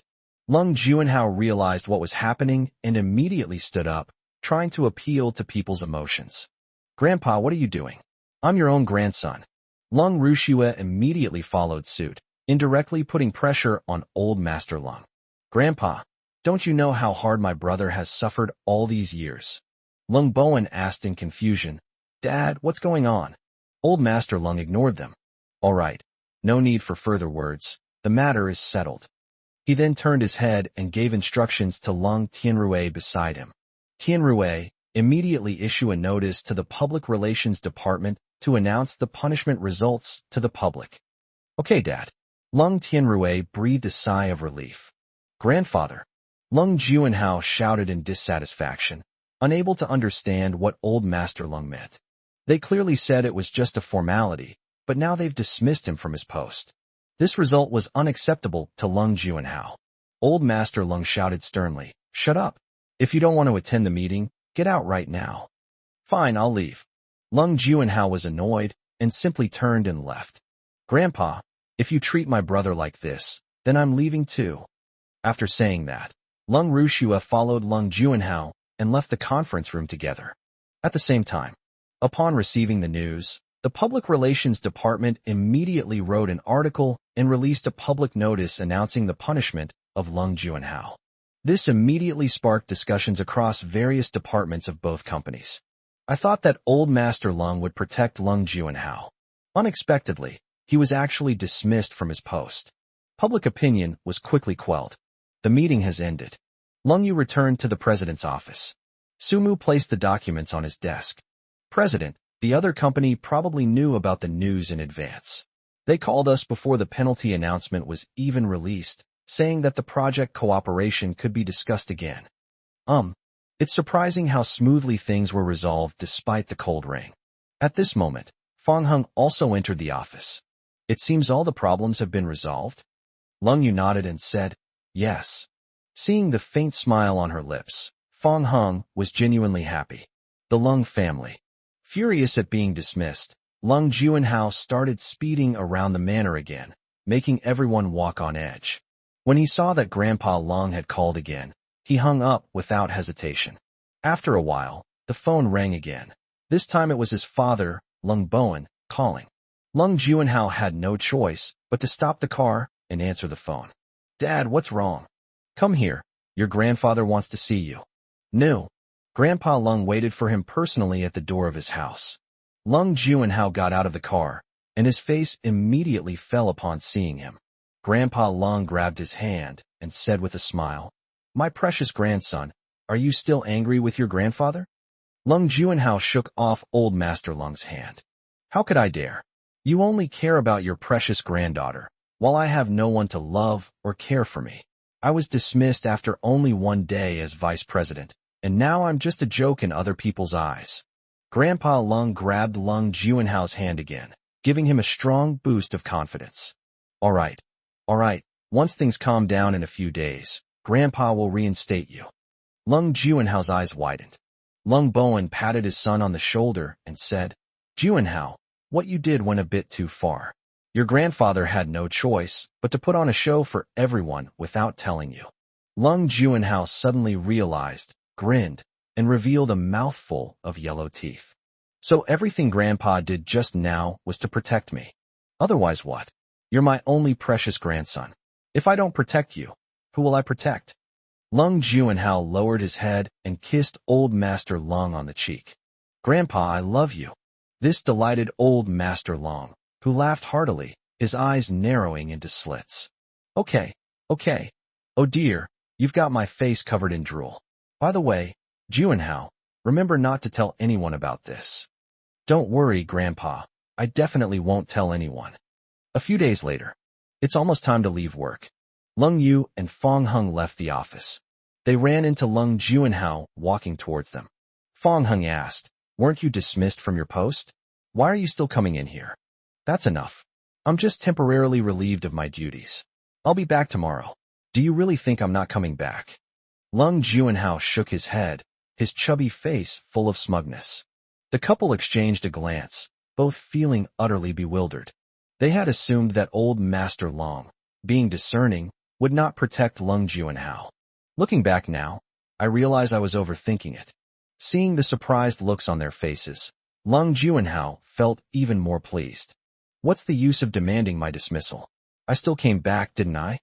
Lung Yu ignored Lung Juanhao and quickly left with Fong Hung. Back at the Lung family home, the two immediately went to find Old Master Lung. Old Master Lung smiled. Xiaoyu, Xiaoheng, you're here. With a serious expression, Lung Yu got straight to the point. Grandpa, are you planning to reinstate Lung Juanhao? Old Master Lung was slightly taken aback. He repeatedly told them not to reveal their reinstatement in advance. In the end, Lung Juanhao still couldn't keep his mouth shut. This made him feel somewhat embarrassed. We are all family. Juanhao has reflected deeply on his mistakes over the past few days and realized his errors. Let's give him another chance. Lung Yu didn't think Lung Juanhao had realized his mistake. Her arrogant demeanor just now will obviously cause her a lot of trouble after she is reinstated. The business alone is already stressful enough, and now there's another dragging us down. She didn't want things to continue like this. Lung Yu said solemnly. Grandpa, I'm telling you this. If you reinstate Lung Juanhao, the day he's reinstated will be the day I resign as president. Grandpa Lung looked slightly surprised. He said, Xiaoyu, why do you have to deliberately target Juanhao? He's your cousin. Can't you younger generation get along well? It's not that I'm targeting him, but if he causes trouble, all my previous efforts will be in vain. Grandpa, you like him and can indulge him, but could you please not let him ruin my planting results? I told you, Juanhao has realized his mistake. He is the eldest son of the Lung family and will succeed me as chairman of Guangyin in the future. In short, he is determined to join the company, and no one can stop him. Old Master Lung's face was gloomy, and he was already quite unhappy. All right, since that's the case, then I have nothing more to say. Lung Yu didn't want to say anything more. Before turning to leave, Fong Hung gave Old Master Lung a cold glance. Grandpa Lung didn't notice this scene. His attention was focused on Lung Yu instead. Grandpa Lung felt that what she said just now was just an angry outburst. Even if Lung Juanhao is reinstated tomorrow, Lung Yu will not truly give up her position as president of Lightyear. Chapter 110 Lung Yu resigns. The next day, Lightyear Corporation. High-level conference room. Under the watchful eyes of everyone, Old Master Lung signed and stamped the reinstatement application. Lung Juanhao picked up his reinstatement application, turned to face the crowd, and held it high. Ha! I, Lung Juanhao, am back again. Congratulations on the return of our vice president. The crowd was puzzled, but led by Old Master Lung, enthusiastic applause rang out one after another. Lung Juanhao looked at Lung Yu with a provocative expression. Lung Rushue, on the other hand, launched a direct attack. Cold Rain, everyone is clapping. Why aren't you clapping? Are you unhappy that my brother is being reinstated? The Cold Rain fell silently. Amidst the puzzled gazes of the crowd, she walked slowly to Old Master Lung and then slammed her resignation letter on the table. Lung Tianrui was shocked when he saw it. Resignation letter? Upon hearing this, everyone looked at each other, and the entire high-level conference room instantly erupted in excitement. Lung Bowen and the brother and sister were both stunned. They didn't expect that because Lung Juanhao was reinstated, Lung Yu would directly resign. Old Master Lung frowned, not expecting Lung Yu to actually do it. He pushed the resignation letter aside and scolded. This is utter nonsense. Take it back immediately. Since Lung Tianrui apologized last time, there has been no communication between him and his daughter. But at this moment, he couldn't help but try to persuade his daughter. Listen to your grandfather. Don't be impulsive. Take back your resignation letter. Unmoved, Lung Yu picked up her resignation letter and slapped it in front of old Master Lung once again. She said coldly, I've already said it. The day Lung Juanhao is reinstated will be the day I resign as president. Great. Today is truly a double celebration. Lung Juanhao was overjoyed and looked at old Master Lung. Grandpa, now that there's no one in the CEO position, does that mean I, as the vice president, can be promoted directly to the CEO position? Lung Rushue, on the other hand, was sarcastic and unfriendly towards Lung Yu. My dear sister, don't be so sensitive. I advise you to think carefully before making a decision. If you leave Guangyan, you might not even be able to find a job. Lung Bowen glared fiercely at the brother and sister. Then he advised Lung Yu not to act impulsively. Lung Juanhao and Lung Rushue were slightly taken aback, not understanding why Lung Bowen would suddenly side with outsiders. The siblings were unaware of Lung Yu's importance, but Lung Bowen, as a company director, knew it all too well. Since Lung Yu joined the company, under her leadership, the company is thriving, with its performance soaring in the past year, increasing many times over compared to previous years. Even though she is the daughter of her younger brother, Lung Tianrui, Lung Bowen had to admit her excellence. At the same time, they cannot deny the fact that their own children are not as good as the other parties. Lung Yu is a business genius. Losing this woman would be a huge loss for Light Years, or even the Lung family. After a long silence, the old man said, Xiao Yu, I'll ask you one last time. Are you sure you want to give up the position of CEO? Yes, as long as Lung Juanhao is here. From this day forward, I will never step into the gate of Light Years again. Old Master Lung's face darkened, clearly displeased. He waved his hand and said, Then go ahead. Upon seeing this, the brother and sister exchanged a glance, secretly delighted. Lung Tianrui and Lung Bowen were dumbfounded. Lung Tianrui said anxiously, Dad, you have to think this over carefully. This is no small matter, and Xiao Yu is your own granddaughter. Lung Bowen added, Dad, Xiao Yu's abilities are obvious to all. I don't think you can be so hasty. Other core members spoke up, joining the two brothers in persuading Old Master Lung. Old Master Lung said unhappily, All right, there's no need to persuade her anymore. It was her own decision, not my decision to force her to resign. This moment, the cold rain chilled my heart to the bone. I worked diligently and made contributions to the company.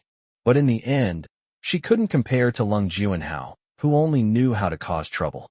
She could accept Old Master Lung's indulgence and favoritism towards Lung Juanhao. But she couldn't accept Lung Juanhao ruining her achievements, while Old Master Lung seemed indifferent.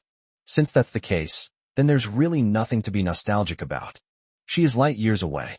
The news of Lung Yu's resignation quickly spread throughout the entire Lightyear company. Staff and leaders from all departments were shocked by this. Sales department office. Li Hua was chatting and laughing with Feng Heng. Upon hearing the news, his expression changed drastically. Li Hua asked, Secretary Feng, what's going on with President Lung? Feng Heng remained calm.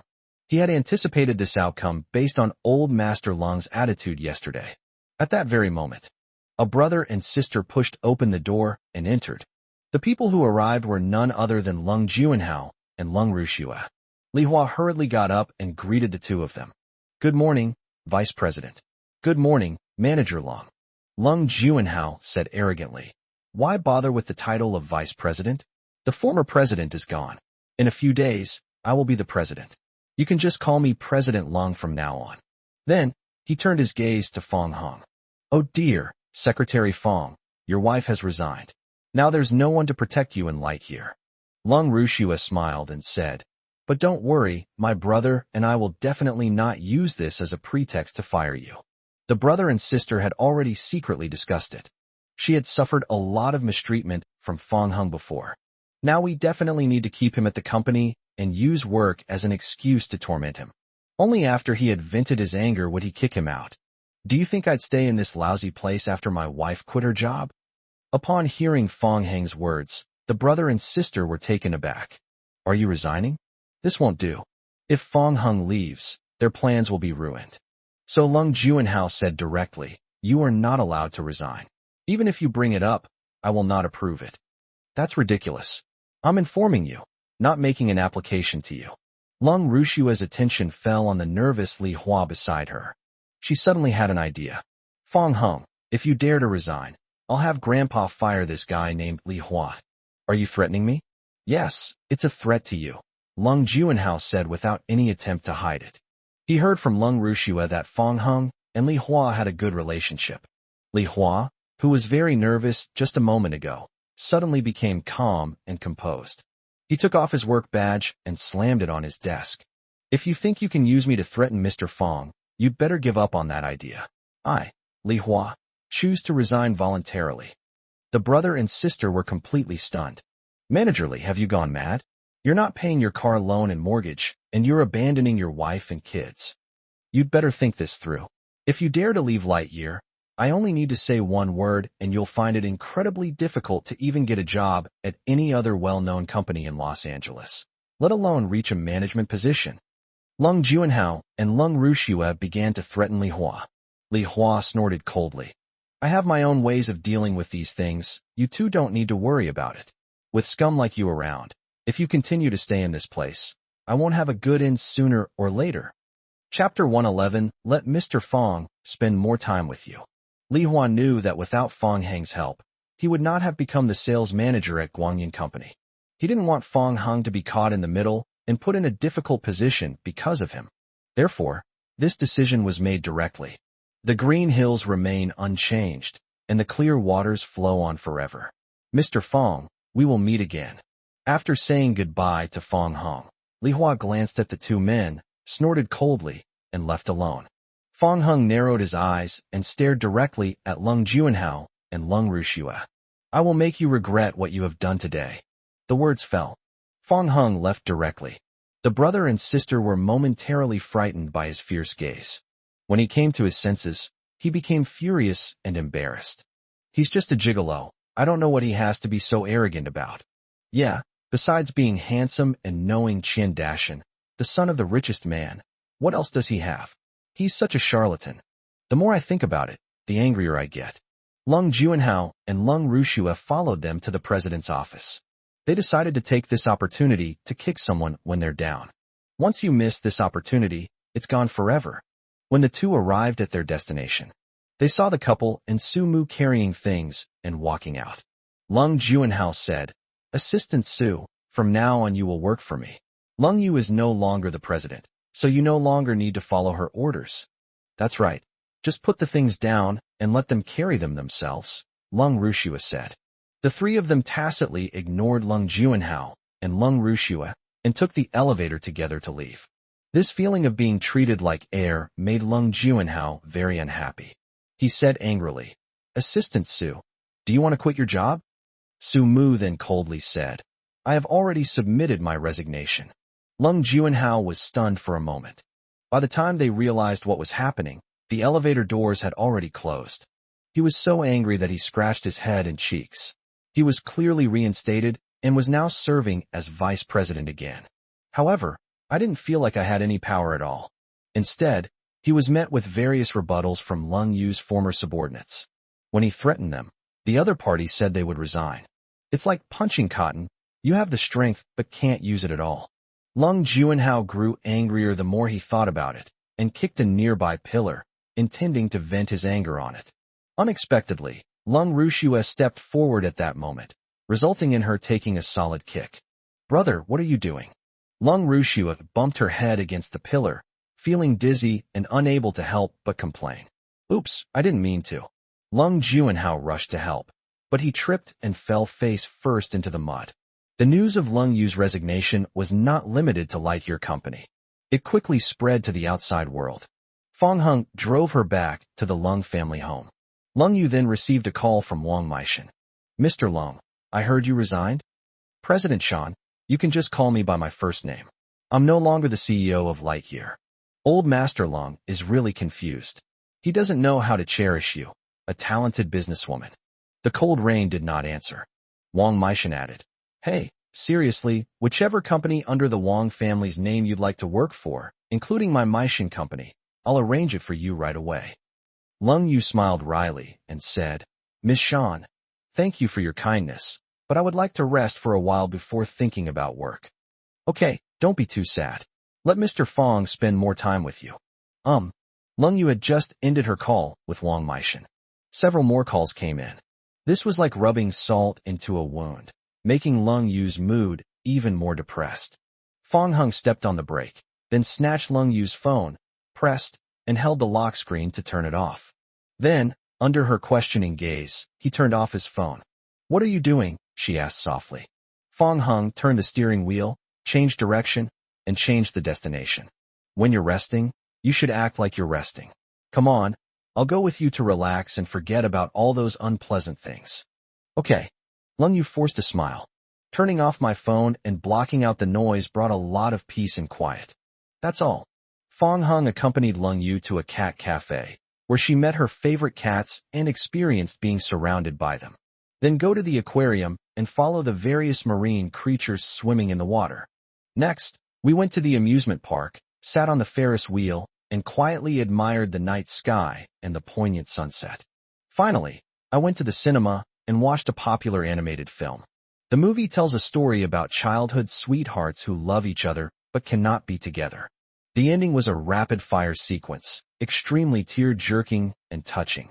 There's a line in it that really stuck with me. Love arises with the wind, but when the wind stops, the heart remains unsettled.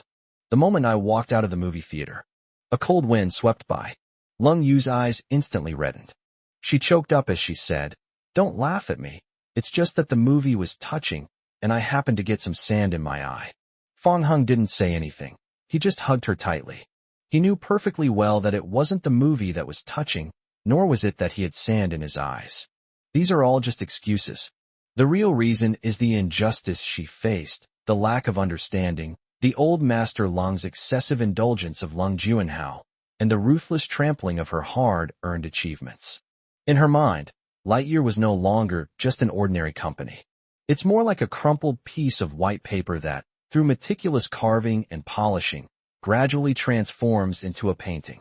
Now the painting is covered in graffiti, which cannot be removed or stopped. Hot tears soaked his clothes, as if they had turned into fine needles, piercing Fong Hang's heart through his chest. Since Lung Yu has already resigned from Guangyan, then he no longer needed to show mercy. Lightyear Corporation. Chairman's office. Grandpa Lung, sitting in his wheelchair, was drinking tea. Behind him, Lung Juanhao massaged his shoulders and back, trying to please him. Grandpa, Lung Yu has already resigned, so you can just give me the CEO position. Old Master Lung said helplessly. Fine, fine, look at how impatient you are. Thank you, Grandpa. I knew you were the best to me. Just then, the grandfather and grandson were laughing and chatting happily. Lung Rushua pushed open the door and entered, looking flustered. Grandpa, something terrible has happened. Old Master Lung scolded. So reckless. You came in without even knocking. What serious incident could have happened?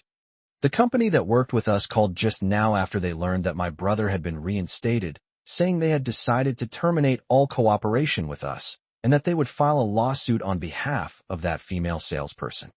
This matter has already trended on social media, and public opinion is raging, with countless people condemning it. In addition, besides that company, all the companies under young Master Qian's name, all the companies under the Wang family's name, Luoqing's leading enterprise Yuhing Company, and many other companies, large and small, have all suddenly announced that they want to terminate their cooperation with us because of this matter. And also, the entire sales department has resigned, and employees in other departments are starting to follow suit. Now the HR department is overflowing with people, and Grandpa Lung listened in a daze, feeling as if he were dreaming. He asked instinctively, and what? Moreover, even the head of human resources, along with many employees, have resigned. Chapter 112. It seems he's hungry. Lung Juanhao had bruises on his face from the fall he had just suffered. His sister Lung Rushue's words left him in disbelief. Sis, you're lying to me, right? None of this can be true. Brother, I'm not lying to you. Everything I'm talking about just happened. The words had barely left his mouth. Lung Juanhao received a phone call. Before he could even speak, he was met with a barrage of insults. After he finished yelling, the other party hung up immediately. Following that, I received many similar phone calls and countless text messages. Clearly, this is because his previous actions went viral, which then aroused public outrage and led to his being criticized. Lung Juanhao wanted to retaliate, but there were too many people to keep up with, so he had no choice but to turn off his phone. At that moment, Lung Bowen also rushed in.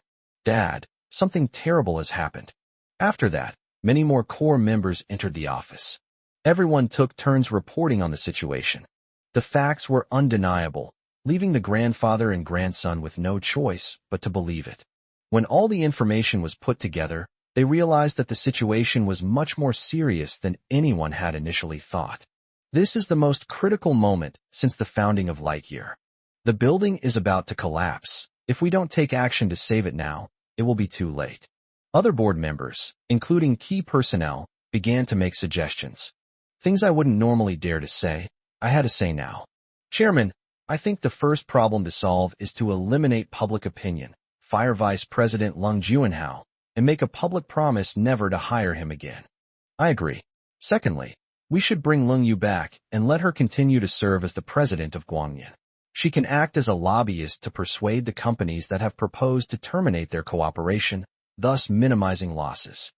Seeing that everyone was suggesting that he fire himself and then bring Lung Yu back to continue serving as president. It's like being slapped in the face repeatedly in public. Lung Juanhao flew into a rage and said, "What kind of bullshit suggestions are these? Believe me or not, I'll have my grandfather fire you all first." Many people shrank back, but some were stubborn and chose to fight back. Vice President, do you really think you've reached your current position because of your abilities? A mere brat who hasn't even grown up, yet probably still doesn't understand the current situation. Fire them all. Let's see just how bad the company can get. Chairman, if you keep spoiling your grandson, Lightyear will be completely finished. Yes, Chairman, we can't hesitate any longer. Let's make a decision quickly. A distinctive voice rang out from the crowd. Dad, I recommend that we immediately implement their proposal, fire Juanhao, and rehire Xiaoyu as the president of Guangyan. The speaker was Lung Bowen. He did not defend Lung Juanhao, but instead chose to stand on the same side as the core members. Now that things have come to this, there is no other choice. Grandpa Lung is quite old. Lung Bowen had already identified himself as the head of the Lung family. If Lightyear Company, as the mainstay of the Lung family, were to collapse, the heavy burden would fall on the shoulders of every member of the Lung family.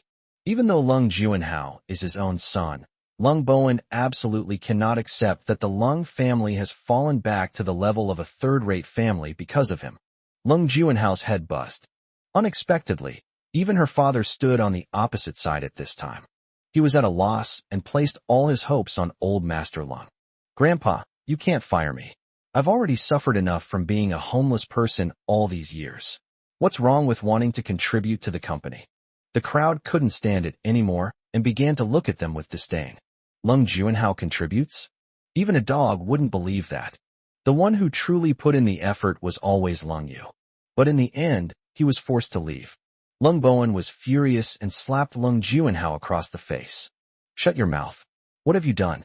You've only made things worse. If it weren't for you, the company wouldn't be in this situation now. Lung Juanhao covered his face, looking aggrieved. At that moment, the female secretary rushed in. Chairman, the area downstairs is packed with reporters, and major TV stations are calling to interview you. Old Master Lung started to panic and had no choice but to make a decision. Okay, we'll do as you suggest. We'll immediately have the Public Relations Department issue a statement announcing the dismissal of Vice President Lung Juanhao and a permanent ban on his employment. At the entrance of the cinema. After Lung Yu calmed down, Seeing that Fong Heng's chest was wet, she felt a little embarrassed. She sniffed, her voice nasal from crying. Take it off. I'll wash it for you when we get back. Okay. Fong Heng made a move to take off his shirt. Lung Yu was stunned for a moment, then hurriedly came up to stop him. What are you doing? I told you to go back and take it off, not to take it off now. There are people all around. Fong Heng smiled slightly, gently stroked her nose with his hand, and said, Of course I know. I was just teasing you. Lung Yu pouted, instinctively wanting to bite Fong Heng's hand, but fortunately the latter dodged in time. Looks like they're hungry. Let's go home and have some dinner. Just as Lung Yu said, there is a lot of people coming and going in the vicinity. From the very beginning, everyone was drawn to the two of them. I thought they were a young couple who were breaking up peacefully. Fong Heng and Lung Yu each possess outstanding good looks. This has led many young men and women to start making their own plans. They decided to take advantage of the time after the two broke up. He immediately rushed forward to ask for her contact information. However, all their plans were thwarted when the two left hand in hand. Back at the Lung family villa, I just got off the bus. Lung Yunluo and Yang Shulan hurriedly came to greet them. Both of them looked anxious. Lung Yunluo complained. You too, you stinky sister and brother-in-law, where did you go? You disappeared for an entire afternoon, scaring my parents and me half to death. Fong Heng looked at Lung Yu. I took your sister out to relax. We couldn't get through to the two kids on the phone. We were worried something had happened to you, Yang Shulan said. Lung Yu said, Fong Heng and I wanted some peace and quiet, so we turned off our phones. It's all right. Just remember to let me know in advance next time. In the midst of conversation, the group walked into the living room together. Lung Tianrui breathed a sigh of relief when he saw the two return. Lung Yunluo noticed that Lung Yu's eyes were still a little red. He pulled his older sister to sit down on the sofa. Then he transformed into a caring and considerate daughter and began to comfort her. Sis, there's nothing to be sad about. If this place doesn't want me, there are plenty of other places that will. You can definitely go to a company that's 100 times more awesome than Lightyear. Lung Yu stroked her sister's head and said with a gentle smile, This is the only time you're not angry with me. Lung Yunluo chuckled. If I make you angry now, I'm afraid I won't have any pocket money left. By the way, I have some candy here. Do you want some? Chapter 113, They begged Lung Yu to return to light years. Looking at the lollipop that Lung Yunluo had just taken out of her mouth, Lung Yu was speechless. You've already licked it, and you're still asking me if I want to eat it? I still have some that haven't been demolished yet. When I'm unhappy, eating something sweet might make me feel better. Lung Yunluo opened the packaging and then fed the candy to Lung Yu. Yang Shulan looked pleased, having just praised her for being sensible. Unexpectedly, Lung Yunlu smiled mysteriously at Fong Heng and beckoned him with her small hand. Brother-in-law, one candy costs 100 yuan. Hurry up and pay for your wife. Fong Heng, ? Lung Yu slapped Lung Yunluo's hand away and said, Why don't you just go and rob it? After some joking around, the topic then returned to Lightyear Corporation. Sis, that was so satisfying. Now that you've quit, the company is a complete mess. I bet Grandpa is kicking himself. Lung Tianrui, who had been silent all along, finally spoke up. I'm too lazy to care anymore. Let your uncle's family do whatever they want from now on. Yang Shulan said, Tianrui, you're so old. Why are you acting like a child? Cold Rain had no idea what had happened. I checked my phone and quickly learned about the current state of light years. She never expected that such a big change would happen in just one afternoon. Originally at its peak, far ahead of its competitors, it is now like a candle flickering in the wind, and it may soon be overtaken by a large margin. Lung Yu couldn't help but feel a little strange. The rumors of Lung Juanhao's alleged misconduct should not have led to such serious consequences. I have a feeling that someone is doing something behind my back. However, she had already left light years away, so none of this had anything to do with her anymore. Just then, a car drove into the courtyard. Yang Shulan originally intended to get up to greet him, but after seeing who it was, she silently sat back down on the sofa. A short while later, Lung Bowen's family, including Old Master Lung, entered the villa. Tianrui, Dad and I have come to see you, your sister-in-law, and the children. They came here with only one purpose. I just wanted to persuade Lung Yu to return to Lightyear. The situation has now escalated to a serious point and is completely out of control. The others remained indifferent, as if they hadn't heard anything, except for Lung Yunluo, who spoke. Why aren't you busy celebrating Lung Juanhao's reinstatement? What are you doing at our house? Sister Yunluo, my brother has been fired by Grandpa, Lung Rushua said with a forced smile. She had been gloating that morning, celebrating Lung Yu's departure from Guangyan Company. But in the blink of an eye, they came begging him to come back. Lung Rushua herself felt like a clown. She wanted to say something more, but Lung Yunluo stopped her. Hey, wait a minute, I suddenly have something I want to do. Just as the group was wondering what Lung Yunluo was up to, the next moment, she tapped the phone screen. The entire living room began to resonate with the song, Good Days. This scene stunned everyone. After realizing what had happened, Fang Hing almost burst out laughing. This sister-in-law really knows how to stir things up. As for the group of people on the other side, old Master Lung's face immediately fell. Lung Bowen's family was furious, but dared not speak out. In the end, it was Yang Shulan who turned off the music and pulled Lung Yunluo behind her, and only then did the expressions on the faces of those people gradually improve. Old Master Lung coughed lightly, and his gaze fell on Lung Yu. Xiao Yu, I've already fired Juanhao and given the order that he will never be hired again. Lung Bowen chimed in. That's right, Xiao Yu. Your grandfather even said that he wouldn't let Juanhao into the gates of Guangyan. Now that you're back in Guangyan, you don't have to worry about him causing trouble anymore. Lung Yu's expression was indifferent. I've already resigned. Why would I want to go back? The father and son were taken aback. Old Master Lung said anxiously, Didn't you say that you would be willing to go back as long as Juanhao was no longer in the company? You misunderstood. What I said was that as long as Lung Juanhao is here, I will never step into the light year gate. But that doesn't mean that if he's gone, I will definitely return to the company. This don't you plan to go back? Lung Bowen asked. Right. Grandpa Lung gave Lung Bowen a look. Lung Bowen immediately pulled his son in front of him. The slap mark on Lung Juanhao's face was particularly noticeable. Even though he was extremely unwilling, he had no choice but to apologize to Lung Yu at this moment. Yes, it was my fault. I hope you won't hold it against me. Lung Yu completely ignored Lung Juanhao. Seeing that the effect was not ideal, Lung Bowen came up and kicked him directly. You brat, show some sincerity. Does this look like an apology? Lung Juanhao was displeased, but he could only lower his head to Lung Yu and continue. I'm sorry, little Yu. It's all my fault. I apologize here and beg you to go back to the company. Lung Yu still ignored Lung Juanhao. Lung Bowen knew that this was not just a problem for his son alone. So he glared at his daughter again. Lung Rushua immediately stepped forward, her smile forced and insincere. Little Yu, I apologize for what I did.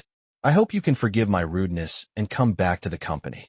Following Lung Rushua, Lung Bowen and Old Master Lung also bowed their heads and persuaded Lung Yu to return to serve as the company's president. However, Lung Yu remained unmoved.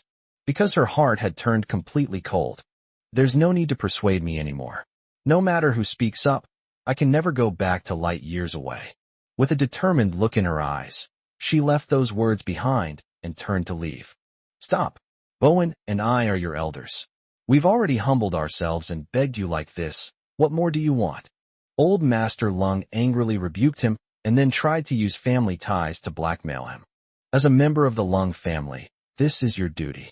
Do you want to just stand by and watch the Lung family's business be destroyed? Lung Yu stopped in her tracks, her voice filled with chill. So what if they're elders? Who said I have to agree to your requests? Grandpa, you caused all of this.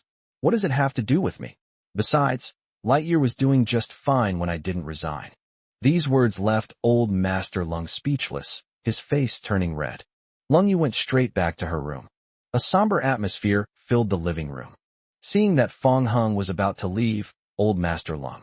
He quickly forced a smile and said, Good son-in-law, please help your grandfather persuade Xiao Yu. Guangyan really needs her right now. Fang Hung sneered. Grandpa, since you've made this choice, you have to bear the consequences.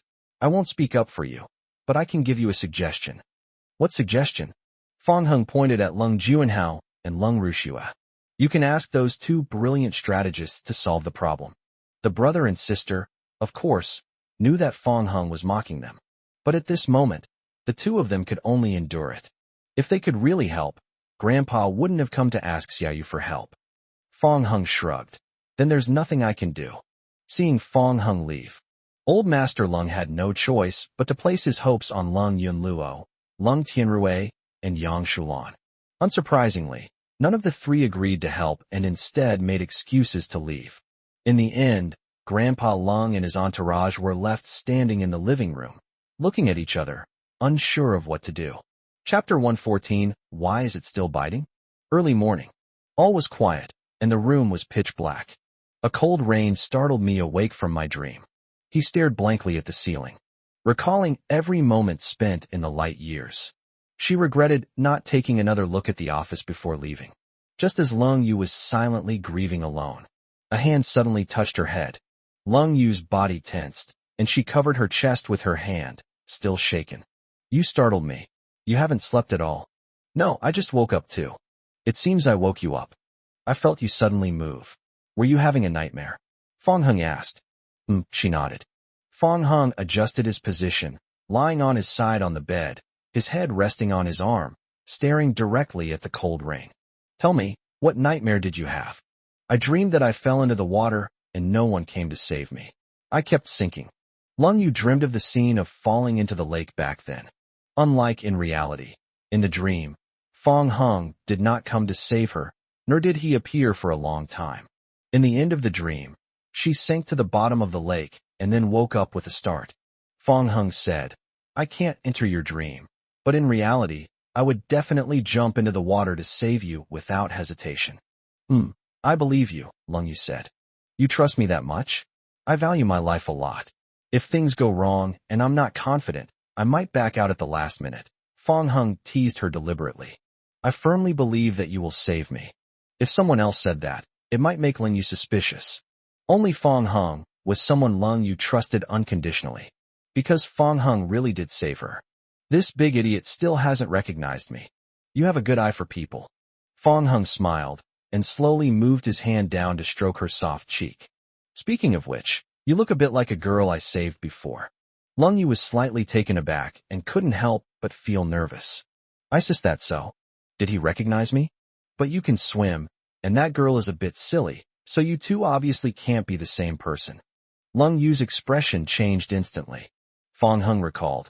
I remember telling you that after I pulled her ashore, she clung to me tightly and wouldn't let go, even tearing my newly bought clothes to shreds.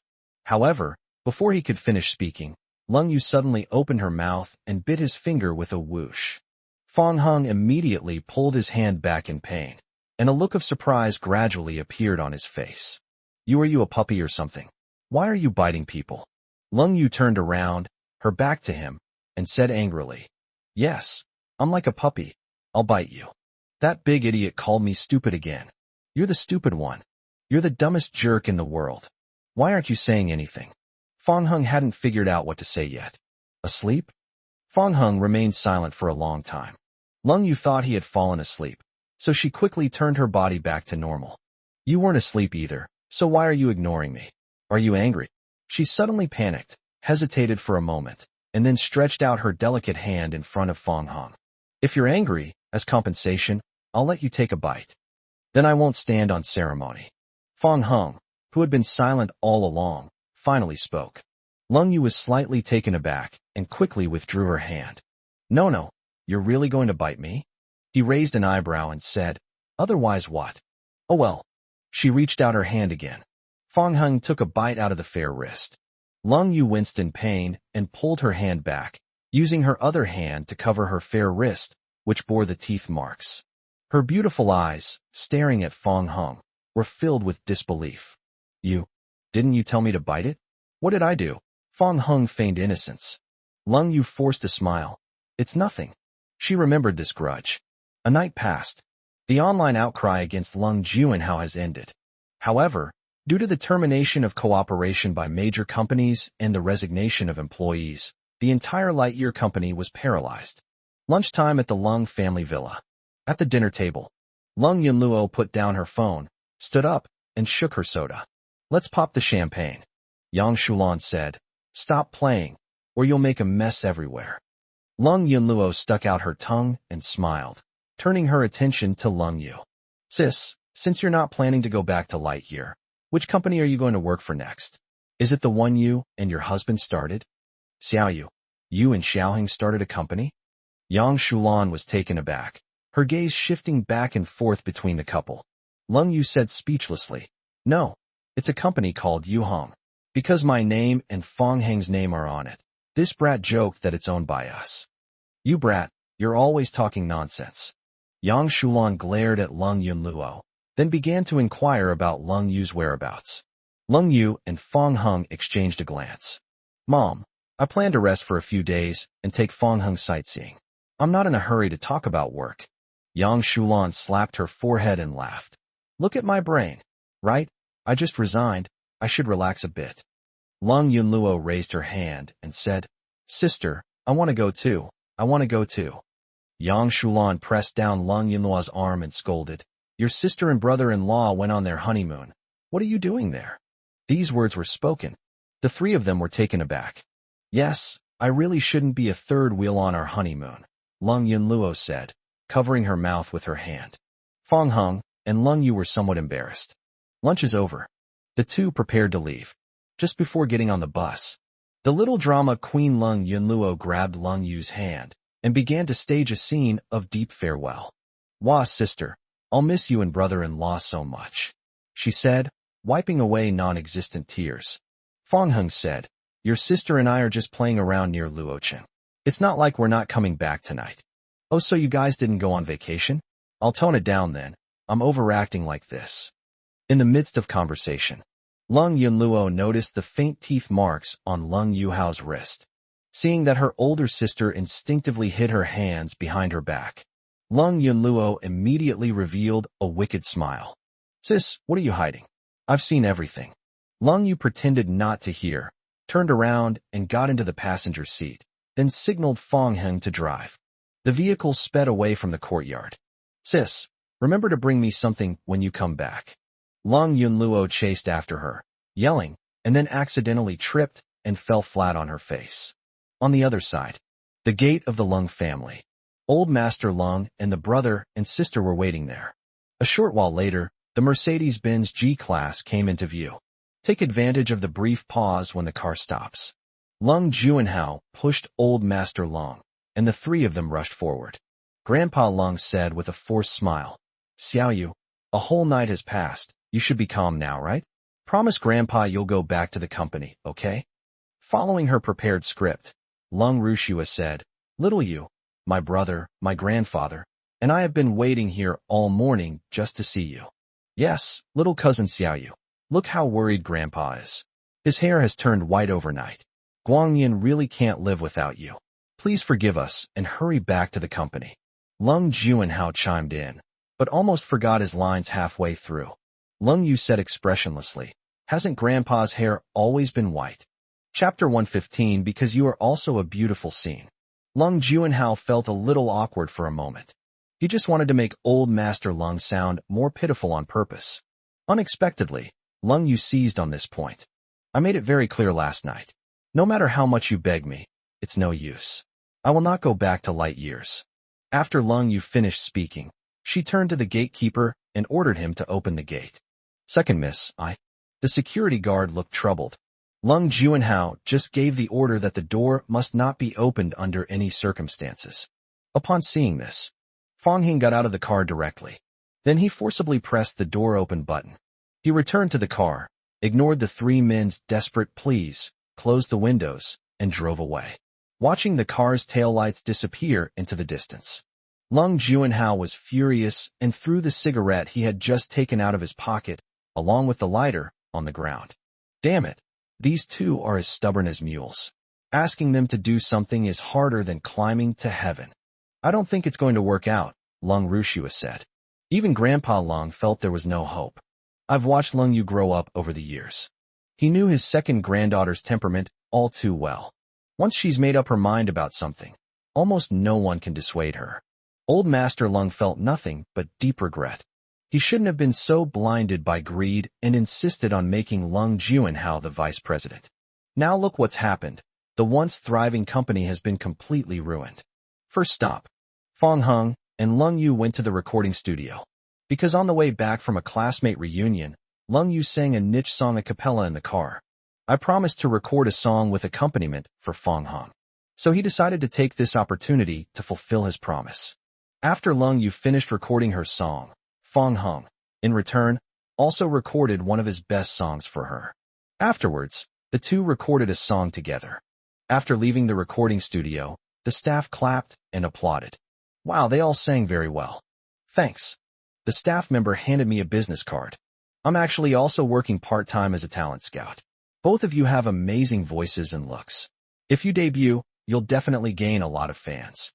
Fong Hung and Lung Yu exchanged a smile, then politely declined the staff's offer. After leaving the recording studio, the second stop, the two prepared to go hiking.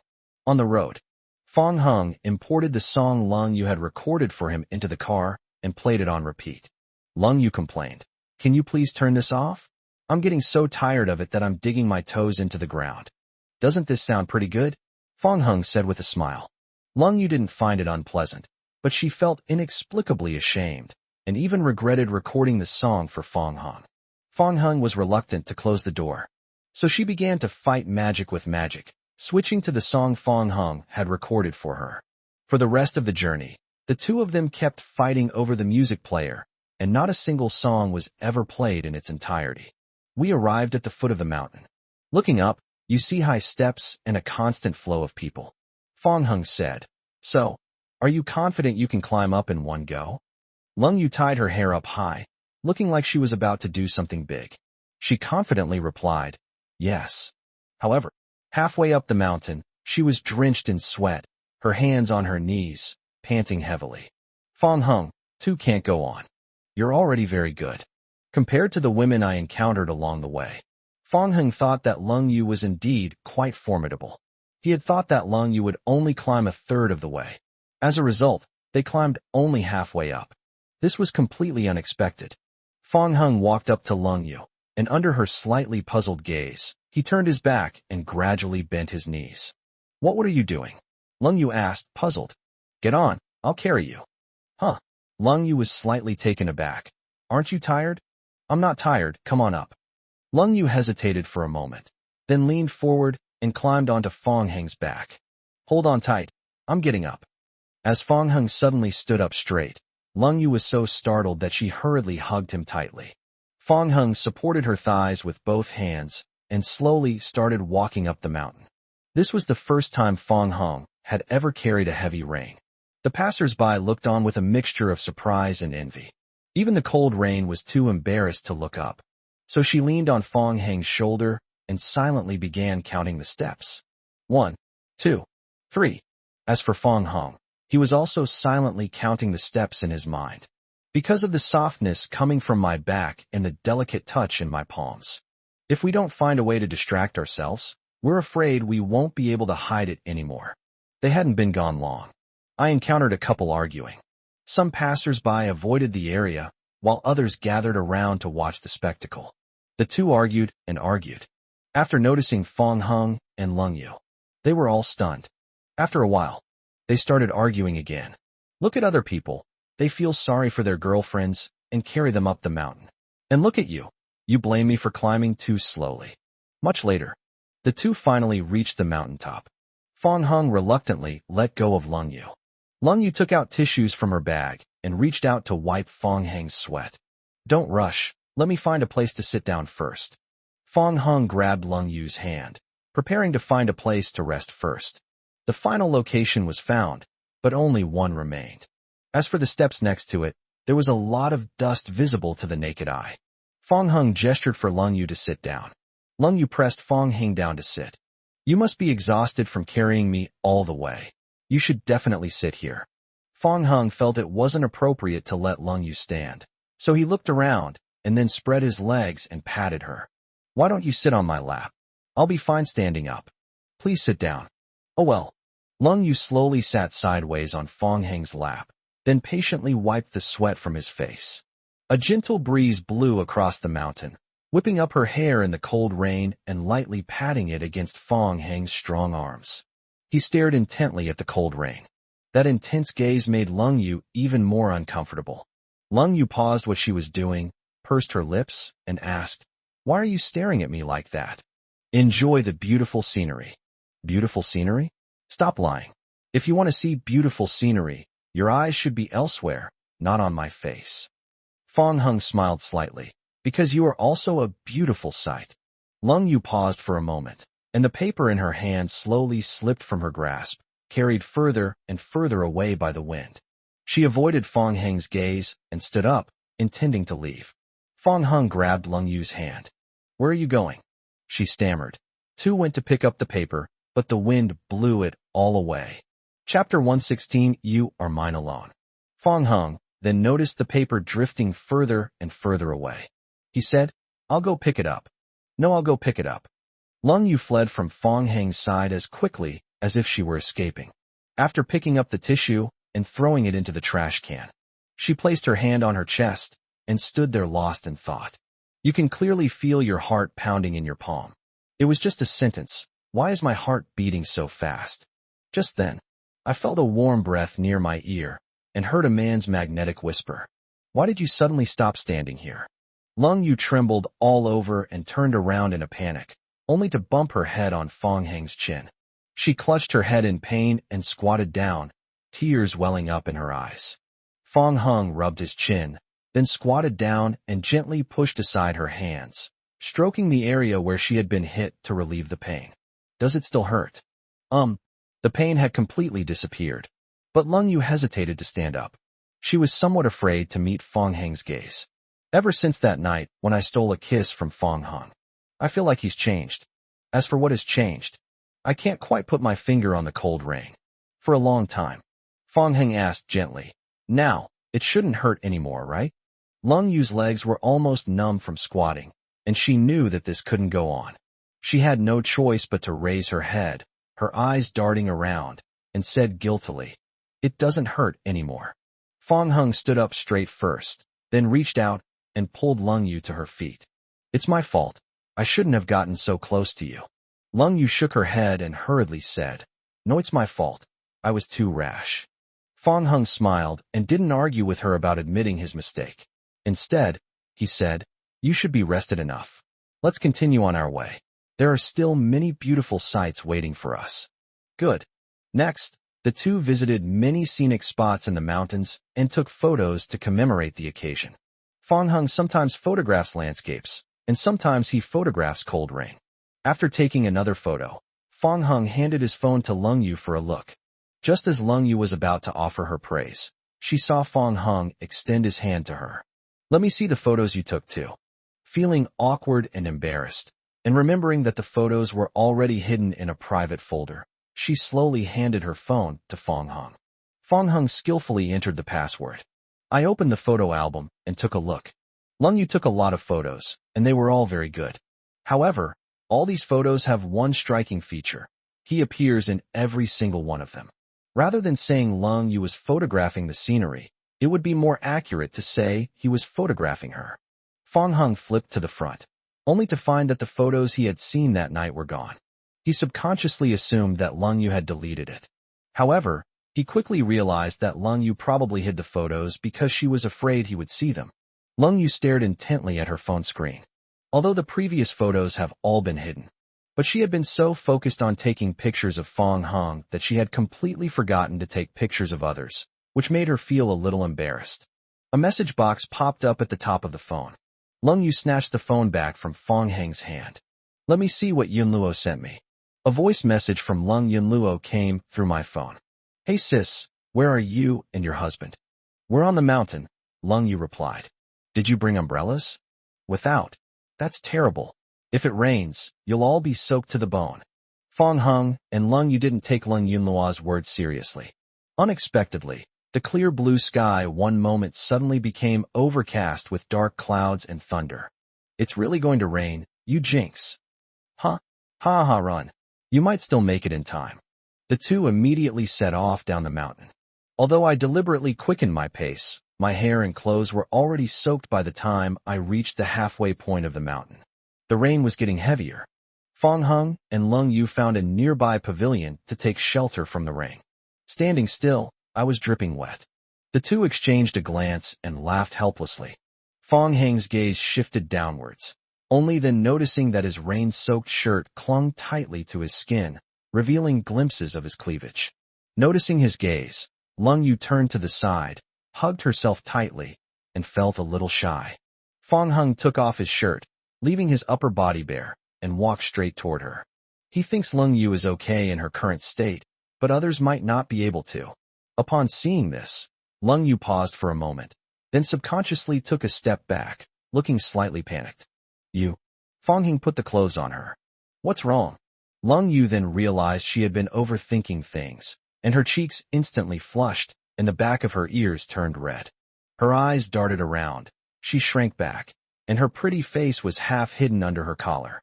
No, it's nothing. What am I even thinking? It's all a jumbled mess. Fong Hung walked to the pavilion and caught the rainwater with his palm, facing upwards. Lung Yu sat down on the wooden chair and stared at him blankly, lost in thought.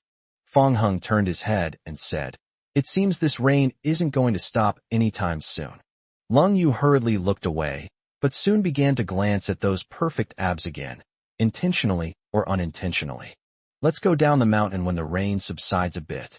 As they were talking, a series of hurried footsteps came from around the corner. Then, several women appeared and rushed into the pavilion to take shelter from the rain. Their eyes were immediately drawn to Fong Hung. Then they gathered together and discussed it in hushed tones. "Oh my God, he's tall and handsome. I'm totally smitten. She has such a great figure. I really want to touch his abs. There's a woman over there. I wonder if she knows him. Hey, go ask him. If you don't know him, I'm definitely going to win this handsome guy over." Fong Hung was wondering when the rain would stop. Suddenly, Lung Yu came up and pulled him to sit down. Then, Lung Yu sat in Fong Hang's lap and hugged him tightly. As Lung Yu blocked Fong Hang's path with her bag and all, she didn't forget to glare coldly at the women. The women looked embarrassed and had no choice but to turn their attention elsewhere. Fong Hung noticed this scene and gradually realized that Lung Yu was jealous. He couldn't help but laugh. Lung Yu turned around and glared at him, then lowered her voice and said, "Still laughing? Everyone can see what's going on." "Fine. What do you mean it's nothing? We're married, which means you're mine alone. We can't let anyone else see this, understand?" "Okay, I understand." Fong Hung patted Lung Yu's head. Chapter 117, This is the Gift. Just as Fong Hung had guessed, the rain showed no signs of stopping. Seeing that the rain had subsided considerably, the two decided to brave the downpour and head down the mountain. Otherwise, it will get dark soon. And so, Fong Hung and Lung Yu left the pavilion. Fortunately, we didn't walk far before we came across a shop. The store happened to have umbrellas for sale. Fong Hung took the umbrella to pay, but Lung Yu pointed to a piece of cloth and asked, "Boss, do you sell this?" The shop owner, an elderly woman, asked with a puzzled look, "Why are you buying this?" "My husband gave me the clothes to wear, and now he—" Lung Yu pointed at Fong Hung. The old woman didn't speak, but grinned, revealing her false teeth. Her smile was intriguing. "I was worried he would catch a cold," Lung Yu said. The old lady waved her hand and said, "Oh dear, I've been your age too. I understand. There's no need to explain so much." After descending the mountain, it was already dark. Fong Hung drove Lung Yu to a nearby large hotel. The two took a shower and changed into clean clothes. At that moment, Lung Yunluo made a video call. In the picture, she is holding a glutinous rice ball, while Yang Shulan is knitting a sweater beside her. "Oh dear, this is not what I imagined." Lung Yu rolled her eyes at her and said, "You want to see Fong Hung and me looking like drowned rats, don't you?" "Yes." Lung Yunluo chuckled, making no attempt to hide it. Then, Yang Shulan came over to check on the two of them and reminded them to be careful. After ending the video call, Fong Hung and Lung Yu decided to go out for dinner. After all that commotion, I was starving. I opened the umbrella and left the hotel. Lung Yu's gaze fell on Fong Hang's shoulder. "Won't you get wet? The umbrella is quite big, so you won't get wet much." Lung Yu clung to Fong Hung, tightly holding his arm. "You shouldn't get wet now." Two soft mounds pressed against his arm, instantly throwing Fong Hang's thoughts into disarray. The two walked through a dark alley. As I walked, I was drawn in by a fragrance. The aroma was coming from a barbecue restaurant. The shop owner was a dark-skinned middle-aged man who looked like he had been beaten up not long ago, as there were still bruises on his face. "Handsome guy, beautiful lady, come in and have a seat. See what you'd like to eat," he greeted them with a smile. Fong Hung didn't rush to answer, but instead asked Lung Yu for her opinion. "Would you like to eat this?" Lung Yu nodded. The store is doing brisk business. The two of them each ordered some of their favorite skewers and asked the shop owner to recommend some others. Seeing an empty seat in the corner, I went over and sat down. Suddenly, strange looks began to appear from all around. Noticing this scene, Lung Yu felt uneasy. "Fong Hung, don't you think something's weird?" Fong Hung also sensed that something was wrong. A customer next to me quietly reminded me, "Dude, you can't just sit anywhere like this. You and your girlfriend should find another spot." "Why is that?" Fong Hung asked, puzzled. During a pause in conversation, the shop owner walked in. Upon seeing where the two were sitting, he was so startled that he almost dropped the teapot in his hand. He put the teapot aside, rushed forward, and grabbed Fong Hung's arm. "Oh dear, my dear son-in-law and aunt. Quickly change your seats. If those people see this, you'll be in big trouble." "Who are those people?" "Don't ask so many questions yet. If you don't want anything to happen, let's change seats first. I'm begging you." The shop owner looked extremely anxious. He was almost kneeling down. Fong Hung and Lung Yu were puzzled, but seeing this, they decided to change seats. At that moment, a group of shady-looking men entered the store, led by a blonde-haired man. He kicked over the stool next to him. "Boss, same as before. Be careful this time. If you overcook the kidneys again, it won't just be a beating." Upon hearing this voice, the shop owner released Fong Hung and stood there stunned. "This is terrible." The newcomer, nicknamed Yellow Hair, had been involved in underground activities for many years and was known for his arrogance and unreasonable behavior. The reason he made Fong Hung and Lung Yu switch seats was because this table belonged to Huang Mao's exclusive seat. At this moment, Huang Mao saw someone sitting in his reserved seat and revealed a playful expression. "Hey, looks like there's going to be some fun today." Upon seeing this, most of the people who were engrossed in eating barbecue suddenly ran away. Some of the bolder ones decided to stay and watch the show. Those who sat in that spot before were basically carried out. They wanted to see what fate awaited this new couple. Yellow Hair gave Skinny Monkey, his henchman, a look. Skinny Monkey understood and ran forward first, pointing at Fong Hung and Lung Yu. Don't move, do you hear me? Stand still." Fong Hung ignored him, got up, took Lung Yu's hand, and looked for the next spot. A short while later, with his hands in his pockets, the blonde-haired man stepped forward, surrounded by a crowd, and blocked the two men's path. "This is my blonde-haired brother. Say hello quickly." The Skinny Monkey roared, deliberately drawing out the last syllable. The cold rain was so loud that she covered her ears with her hands. Fong Hung frowned. "Are you trying to kill me with all this noise?" The blonde-haired man cursed and slapped the Skinny Monkey across the face. Skinny Monkey was completely stunned by the beating. He covered his face and said aggrievedly, "Brother Yellow Hair, I'm sorry. I just wanted these two to know your reputation. Do I need you to meddle?" Yellow Hair picked at his ear and gave instructions to the people behind him. "Go find some charcoal and gag this guy." "Yes, Brother Yellow Hair," the underling replied. The Skinny Monkey was so frightened that his legs went weak, and he started begging for mercy while clinging to the blonde-haired man. "Brother Yellow Hair, I won't do it again next time. Get out of my way." Soon someone brought charcoal, and the group restrained the Skinny Monkey, forcibly pried open his mouth, and stuffed it in. This scene made everyone who watched feel extremely uncomfortable. Many of the customers who had stayed to watch the show left one after another. Huang Mao was capricious. Once he disliked someone, even his followers would suffer. They were terrified that they might end up like the Skinny Monkey if they weren't careful. Then, the blonde-haired man turned to look at Fong Hung. "Now it's time to resolve our issues." "What's wrong between us?" Fong Hung asked. Another henchman stepped forward from behind the blonde-haired man. "This is Brother Yellow Hair's reserved seat. If you sit here, it's a crime. How I deal with you next depends entirely on my mood. Can you even understand human language? Is it a crime to just sit down anywhere?"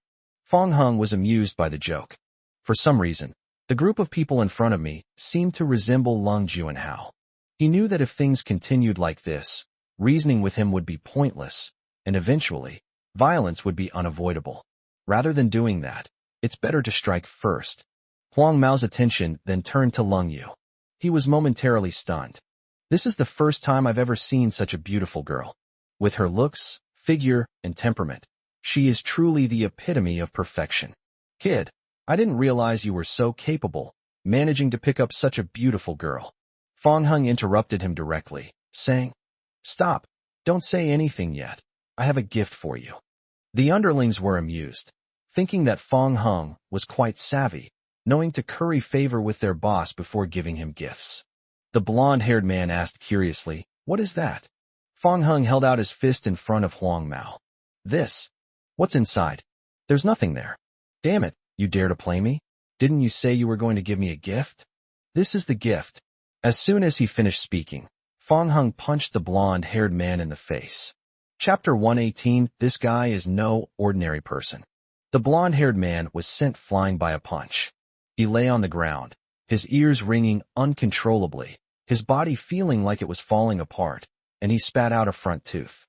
Huang Mao first looked at the teeth in his palm, then looked up at Fang Heng. It feels like a dream. How dare someone lay a hand on him? Everyone's faces were filled with astonishment. The shop owner rubbed his eyes, almost thinking he was seeing things. Previously, he had only failed to grill the skewers properly when he was beaten up by the blonde-haired man. Fang Heng not only sat in the yellow-haired guy's reserved seat, but also physically injured him. It's unimaginable what kind of retaliation he will suffer next. The group of underlings looked at each other in bewilderment. They were used to being arrogant and domineering under Huang Mao's patronage. This is the first time I've encountered such a situation. With his younger brother's help, Huang Mao stood up. He glared at Fang Heng, his eyes bloodshot, and slammed his bloodied front tooth to the ground. Damn it! You knocked out all my front teeth. I'll make you wish you were dead. The blonde-haired guy spoke with a lisp and then kicked the underling next to him. Are you guys out of your minds? I got beaten up and you're all just standing there like idiots. The underlings realized what was happening and grabbed whatever they could find, closing in on Fang Heng. Yellow Hair lit a cigarette and began to give orders. First, beat this kid to a pulp, then control that pretty girl. I want to have my way with his woman right in front of him. After I'm done, I'll let you all have your fun too. Upon hearing this, the underlings immediately became incredibly excited, as if they had been injected with adrenaline. The woman before me was as beautiful as an angel, with a cool and aloof demeanor that inspired a strong desire to conquer her. If I could really have that one good time, I'd die happy. Upon hearing this, the shop owner and the few remaining customers cursed Huang Mao and his accomplices in their hearts as worse than animals. They all felt that Fang Heng's behavior just now was too impulsive. If he had apologized properly to Huang Mao back then and taken a beating instead, perhaps he wouldn't have ended up like this. A group of people surrounded the couple, cornering them against the wall. Fang Heng sensed the tension in Lung Yu's voice. Don't be afraid. I'm here. I'll protect you. Fang Heng's words seemed to have a magical power, instantly dispelling Lung Yu's inner fear. Lung Yu retreated to the corner, realizing that what she needed to do now was to trust Fang Heng and not cause trouble or distract him. Fang Heng rolled up his sleeves and stepped forward. His expression was indifferent, yet he exuded an aura of ferocity that caused the group of people in front of him to involuntarily take a step back. With a cigarette between his fingers, the blonde-haired man angrily shouted, What's there to be afraid of if he's alone? Hurry up and get him. The younger brothers looked at each other, mustered their courage, and officially began their charge. Huang Mao took another drag of his cigarette, anticipating the scene of Fang Heng begging for mercy. This isn't a movie or TV show. Fang Heng is all alone. How could he possibly fight against a whole group of them? The shop owner and his companions didn't believe Fang Heng could defeat a group of people. 2 fists can't beat 4 hands, and even a mighty tiger can't withstand a pack of wolves. No matter how powerful Fang Heng is, it's obviously unrealistic for him to fight against so many people. However, the next moment, everything before their eyes shattered their understanding. One by one, the blonde-haired gang members were sent flying. Fang Heng's fists were as fast as the wind, and his leg techniques were as swift as a shadow, striking one after another. The scenes looked like they were actually filming a martial arts blockbuster. A moment later, all of Huang Mao's henchmen, except for Huang Mao, collapsed to the ground unconscious. This undoubtedly stunned the others. Leng Yu's beautiful eyes widened. She had heard Leng Yunluo say that Fong Hung was exceptionally skilled. Now that I've seen him in person, I realize he's even more impressive than I imagined. The shop owner and his companions were dumbfounded. Fong Hung, outnumbered, quickly dispatched all those people. No wonder he had the confidence to punch the blonde guy earlier. The blonde-haired man stared in disbelief, dropping the cigarette from his mouth to the ground. Fear gradually crept into her eyes as she looked at Fong Hung. Just who is this guy? He easily eliminated all his subordinates. His strength is comparable to the top masters in the underground world. As Fong Hung slowly approached, the blonde-haired man was suddenly terrified. He changed his arrogant attitude, smiled ingratiatingly, and said in a gentle tone, "Brother, we can talk this out." Fong Hung didn't say a word, but kicked the blonde-haired man directly in the groin. The blonde-haired boy's eyes bulged out, and he rolled on the ground like a monkey, his hands covering his groin. The shop owner felt a chill run down his spine, but also felt a great sense of relief. Huang Mao committed countless evil deeds, causing great suffering to the people in the neighborhood. Their current predicament is entirely their own fault. The shop owner was hesitating whether to take this opportunity to kick the blonde-haired guy a couple of times to vent his anger. At this moment, a large group of people rushed into the store to clear a path. They stood facing each other, their hands behind their backs. This kind of grand entrance must mean some important person has arrived. As expected, the next moment, a bearded man appeared. When the shop owner saw the man's face, he was almost scared out of his wits. The other customers were also terrified. Oh my God! This is Han Tian, the third-ranked big shot in the underground circle. Huang Mao was one of Han Tian's men, and he usually bullied others by taking advantage of Han Tian's position. To everyone's surprise, this matter actually alarmed Han Tian. The shop owner was still shaken. Luckily, he hadn't kicked the blonde guy, or he would have been in big trouble. Once Han Tian is angered, not being able to open a shop here in the future is a minor issue. The real problem could be that we disappear from Los Angeles altogether. At this moment, the shop owner and his companions couldn't help but look at Fong Hung and Leng Yu, and they all felt sorry for the couple.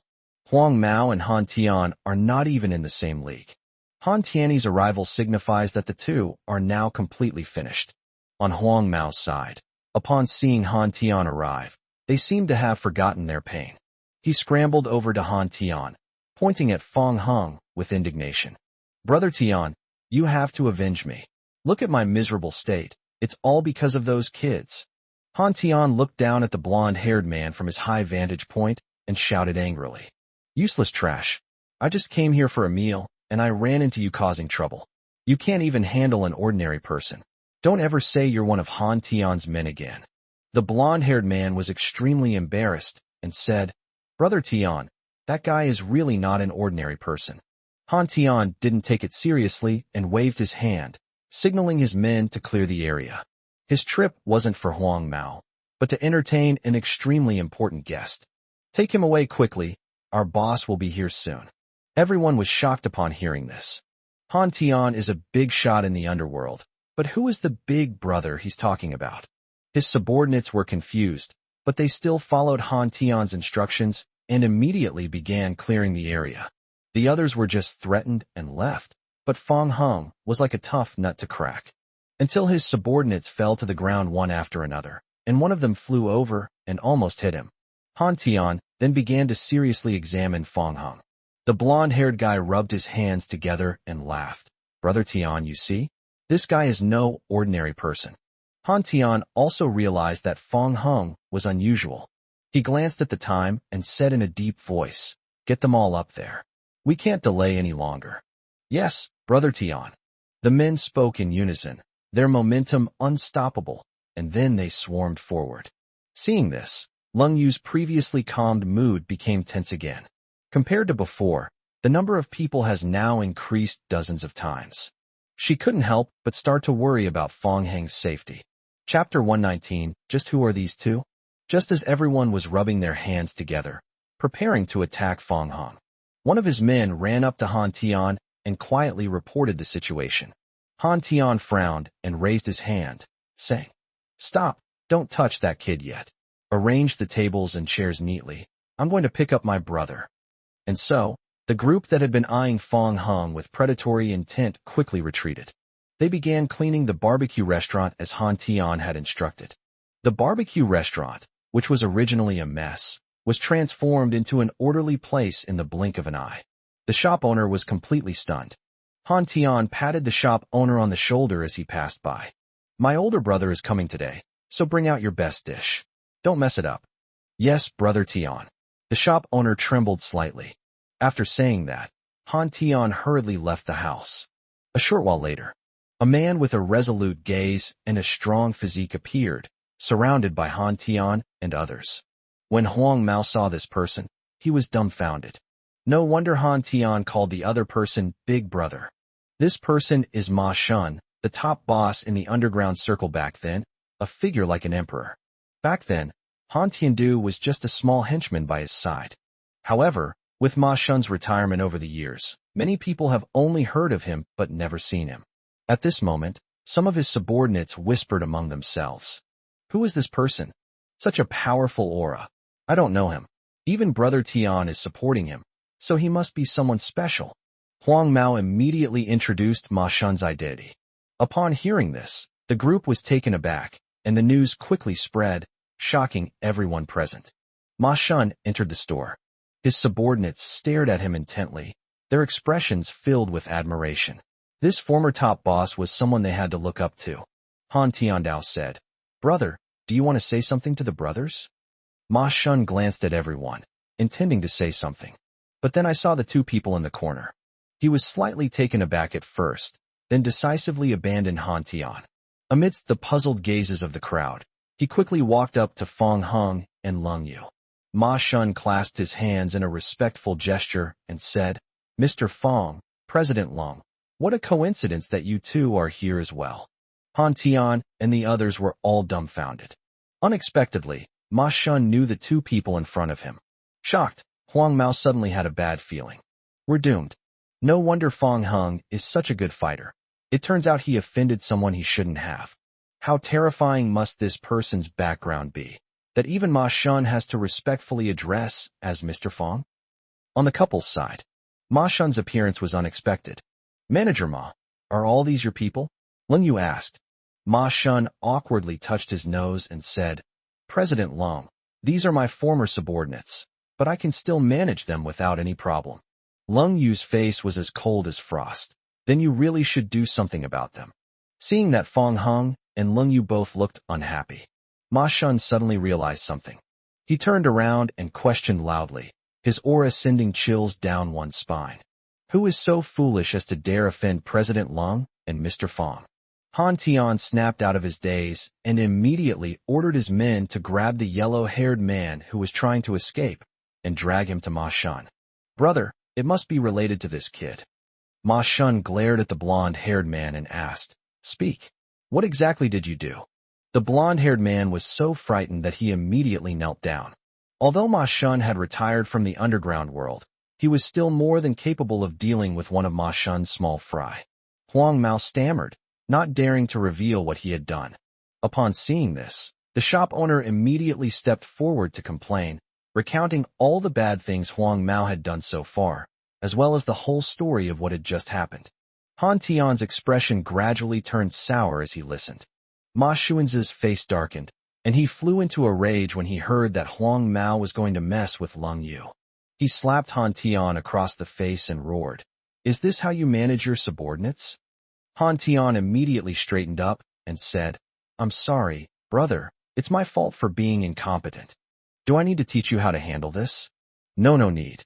Han Tian was so frightened that he broke out in a cold sweat.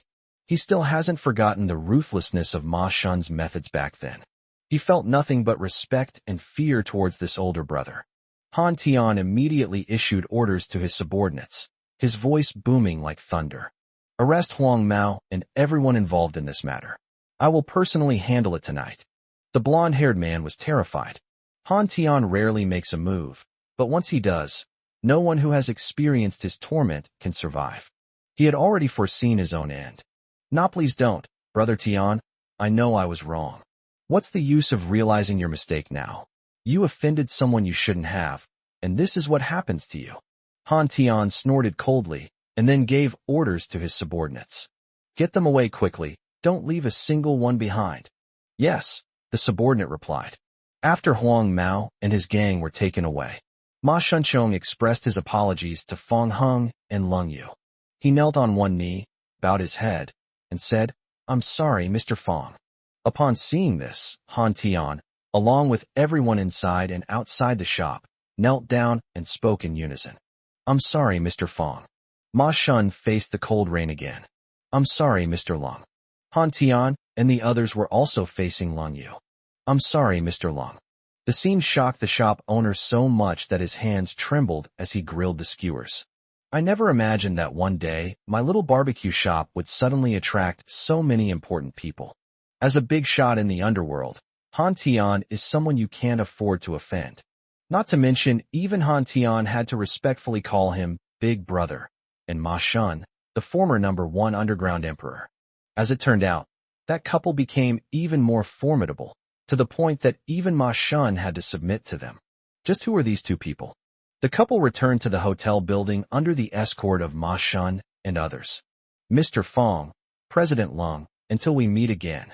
Lung Yu said, Manager Ma, you don't need to call me President Lung anymore. I have already resigned from Guangyan. Ma Shun smiled and said, Okay, to be honest, after you left, I also left Guangyan, and I'm not a manager anymore. The two were somewhat surprised, not expecting that Ma Shun had also resigned. After parting ways, Fong Hung and Lung Yu turned and entered the hotel. I took the elevator back to my room and closed the door. So Ma Shun had this other identity. No wonder that person personally invited him to be the head of the security department at Lightyear. The person Lung Yu was referring to was naturally Lung Tianrui. Speaking of which, when Fong Hung first met Ma Shun, he sensed a different aura about him. Ma Shun's performance in Lightyear was commendable. At this moment, Fong Hung suddenly had an idea. But he wasn't in a hurry and planned to wait until he got back before taking action. Fong Hung was deep in thought, while Lung Yu stared at him, gradually becoming lost in thought. Recalling the domineering side that Fong Hung had shown when protecting her, a series of ripples stirred in Lung Yu's heart. Fong Hung turned his head and saw Lung Yu staring blankly, so he couldn't help but pinch her soft cheeks. What are you thinking about now? I'm wondering what to do tonight. It's still raining outside. Should we go back or? Fong Hung grabbed her fair wrist and glanced at the time on the carousel watch. It's very late, just sleep here. Chapter 120. Lung Yu is sick. Lung Yu's gaze followed Fong Hung's movements. Your phone can tell the time. Why do you need to specifically look at mine? Fong Hung replied with a smile. Because this way I can not only check the time, but also see if you cherish the gift I gave you. If I accidentally break it, will you be angry? Of course not. If you break it, I'll just buy you a new one, Fong Hung said earnestly. No, this is still a bit expensive. Keep the money I gave you before for yourself. I don't need anything. Fong Hung shook his head and said, the nature of the matter is different. Just because you don't need it doesn't mean I don't have to give you one. Besides, you've given me quite a few gifts. Lung Yu wanted to persuade Fong Hung again, but then she received a video call from Lung Yunluo. On the other end of the video call, wearing pajamas, Lung Yunluo was lying face down on the bed, with Tang Yuan, who was half asleep, nestled beneath her chest. Lung Yunluo flashed her little tiger teeth and said, Sis, you're not keeping your word. Didn't you say you'd be back tonight? I didn't say that before. Oh right, it was my brother-in-law who said that. Where are they? Come out and get your beating. Lung Yunluo started to act arrogantly through the phone. Lung Yu looked up and glanced at Fong Hung, who was pouring water. He said, Don't you even look at the time? Your sister and I just finished eating. If we drive back now, it'll probably be dawn by the time we get there. Lung Yunluo heard Fong Heng's voice. Humph, excuses, all excuses. Stop being unreasonable. We're going back tomorrow, Lung Yu said. Then as compensation tomorrow, you guys hey Tang Yuan, don't run around, come back here. Lung Yunluo grabbed the glutinous rice ball and picked up her phone again. At this moment, as if realizing that she had exposed herself, she quickly covered her neckline with her hand. "Oh no, you saw it, didn't you, slut? My innocence is gone." Question mark. Lung Yu was speechless. "Even if I want to see it, you have to have it first." "You?" At this moment, Fong Hung returned after pouring water, handed a cup to Lung Yu, and then looked at Lung Yunlua's sullen face on the phone screen. "Hey, what's wrong? You're almost as angry as a pufferfish." Lung Yunlu complained. "Brother-in-law, you should do something about your wife. She's bullying me." I suddenly remembered there's something I haven't done yet. "Stop changing the subject. You're just biased towards Sister Cho and unwilling to help me." After ending the video call, the two lay down on the bed. Perhaps she was too tired. Lung Yu quickly fell asleep. Fong Hung closed his eyes, but he wasn't very sleepy. So they started counting sheep. As I counted over 100 sheep and was finally about to fall asleep, my lips suddenly felt something soft. It smells sweet, like cotton candy. Fong Hung thought he was imagining things. He subconsciously opened his eyes and saw Lung Yu's delicate face very close to his. Their eyes met, their breaths brushed against each other's cheeks, and they both froze for a moment. Lung Yu's beautiful eyes widened, and fear gradually appeared in them, mixed with shyness. Like a startled fawn, she quickly shrank back into the blankets, burying her face in the man's chest, remaining motionless. "You reawake?" Fong Heng asked, stunned. Lung Yu unconsciously quickened her breathing, her whole body tense, and even her palms were sweating. Caught red-handed by Fong Hong, she dared not respond, and could only pretend she hadn't heard. Why did he suddenly open his eyes? Has she not slept at all? What if they ask me about it later? Oh no, my heart is racing, my body is getting hotter and hotter, I can't breathe. The cold rain made me uneasy, and my thoughts were in turmoil. However, as time went by, things did not seem to develop as expected. Under the strain of her nerves, Lung Yu finally fell into a deep sleep. The next day, Lung Yu opened her eyes and saw a handsome man's face. "Did you sleep well?" Lung Yu was slightly taken aback. Recalling what had happened last night, she immediately dared not meet Fong Heng's gaze. "Good." She tried to sit up, but found herself weak and her head was spinning. At the same time, Fong Heng noticed something was wrong and reached out to touch Lung Yu's forehead. The burning sensation made him frown. "He has a high fever."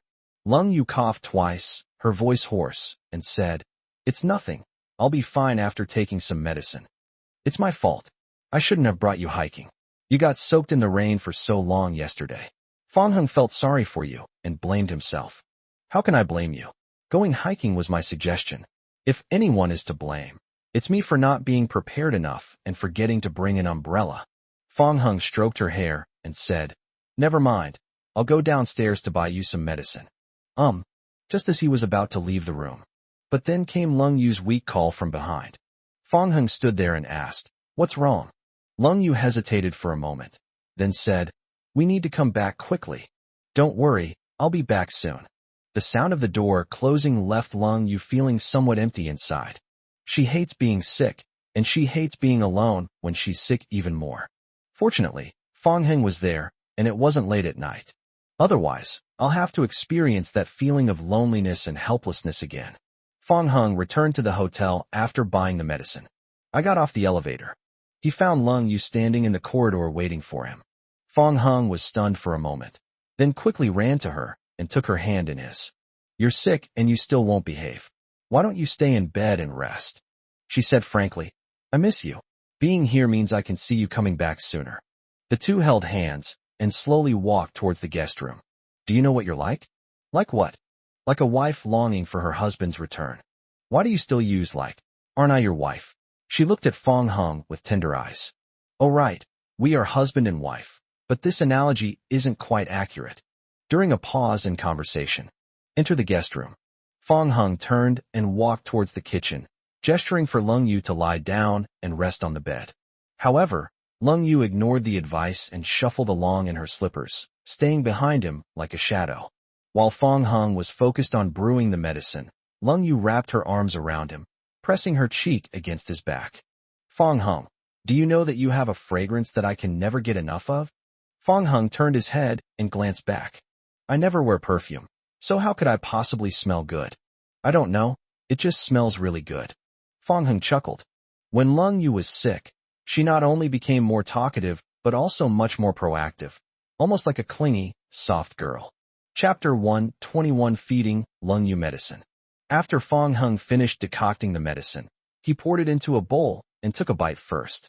The intense bitterness made his tongue feel almost numb. At this moment, I finally understand what bitter medicine tastes good means. Lung Yu observed Fong Heng's expression with wariness and tentatively asked, "Is the medicine a little bitter?" "It's a little bitter?" "No. It's really tough." However, in order to get Lung Yu to take her medicine obediently, Fong Hung still chose to fabricate a white lie. "I don't think it's bitter.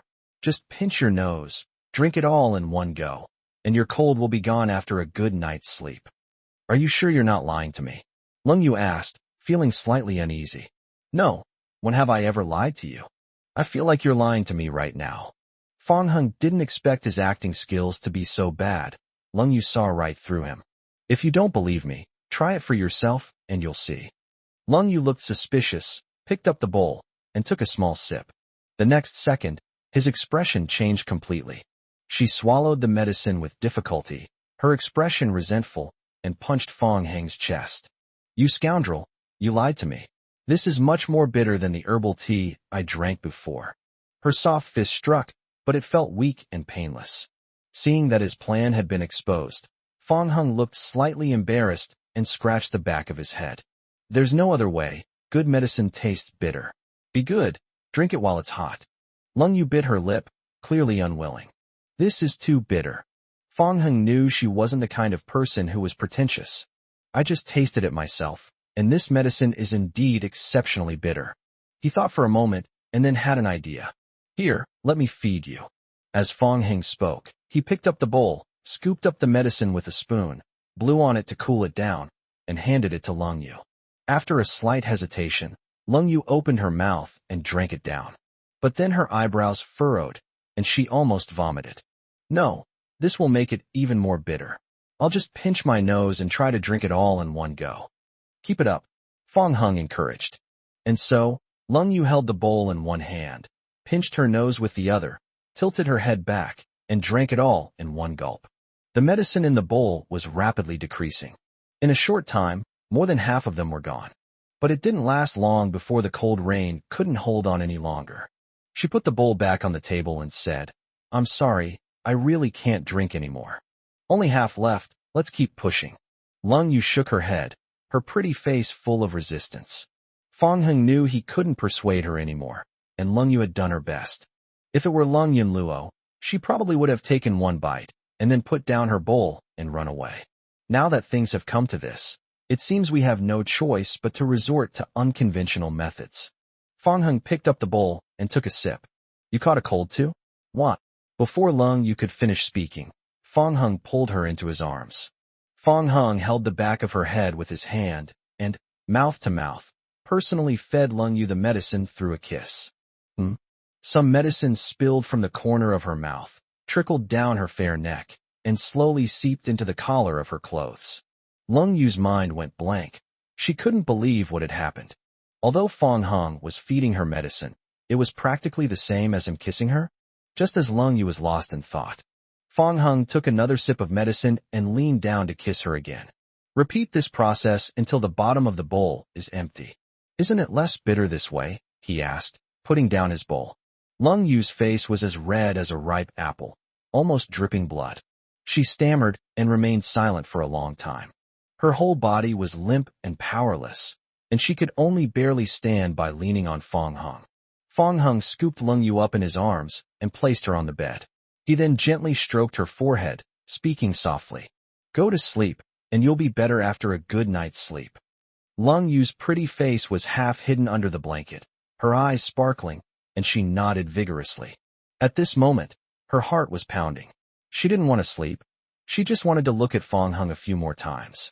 However, as the drug took effect, her consciousness was gradually swallowed by drowsiness, and Lung Yu uncontrollably fell asleep. She had a wonderful dream this time. "I dreamed of a super comfortable pillow." Hugging a pillow, Lung Yu slept soundly in her dreams. When I woke up again, Lung Yu noticed that Fong Hung was also lying in bed. She clung to him tightly, like an octopus. No wonder I dreamt of a super comfortable pillow. It must be because Fong Hung was sleeping next to me. After a good night's sleep, just as Fong Hung had predicted, all the discomfort from the cold disappeared. Looking at the still sleeping Di Hung, my gaze involuntarily focused on his lips. Lung Yu had fantasized about it countless times, but she never imagined that Fong Hung would take the initiative to kiss her for the first time under such circumstances. Even so, Lung Yu was so excited that she couldn't express it. Seeing Fong Hung slowly open his eyes, Lung Yu subconsciously avoided his gaze. Fong Hung yawned and asked, "Are you feeling better?" "I still don't feel quite right." Fong Hung instantly snapped out of his daze. "Still feeling unwell? Logically, this shouldn't be the case. Could there be a problem somewhere?" Fong Hung sat up and pressed his forehead against Lung Yu's to check her temperature. "The high fever has subsided, and he seems to be perfectly fine." That's really strange. "Where exactly is it that you feel unwell?" Fong Hung asked. Lung Yu bit her lip, her eyes darting around. "It's just I feel a bit weak." Fong Hing thought that Lung Yu might have been sweating a lot and hadn't eaten much, which was why she was so weak. "So I ordered some groceries and went straight into the kitchen to start cooking after the delivery guy brought them over." The food was cooked and placed on the table. Lung Yu's eyes lit up, like a little gluttonous cat. She couldn't wait any longer. "After eating and drinking to our heart's content, we rested for a while. I saw Lung Yu carrying her suitcase." Fong Hung asked, "Have you regained your strength?" Upon hearing this, Lung Yu immediately let go. The suitcase that had just been lifted up suddenly fell back to the ground. She shook her head and said, No, I tried, but I still don't have much strength. It seems like my cold hasn't completely healed." "Then how about I brew another dose of medicine?" "Okay, hurry up and brew the medicine." The cold rain kept urging him on, but fearing his purpose would be too obvious, he fiddled with his fingers and weakly added another sentence. To him, not in a hurry either. Fong Hung could tell she didn't seem unhurried. Then, he brewed another dose of medicine, put it in a bowl, and brought it to Lung Yu. "Give." Lung Yu took the medicine and tasted it. Just as she was about to complain about the bitterness, she discovered that the medicine was not the same as the previous one. This new medicine is not only not bitter, it even tastes a little sweet, and it tastes pretty good.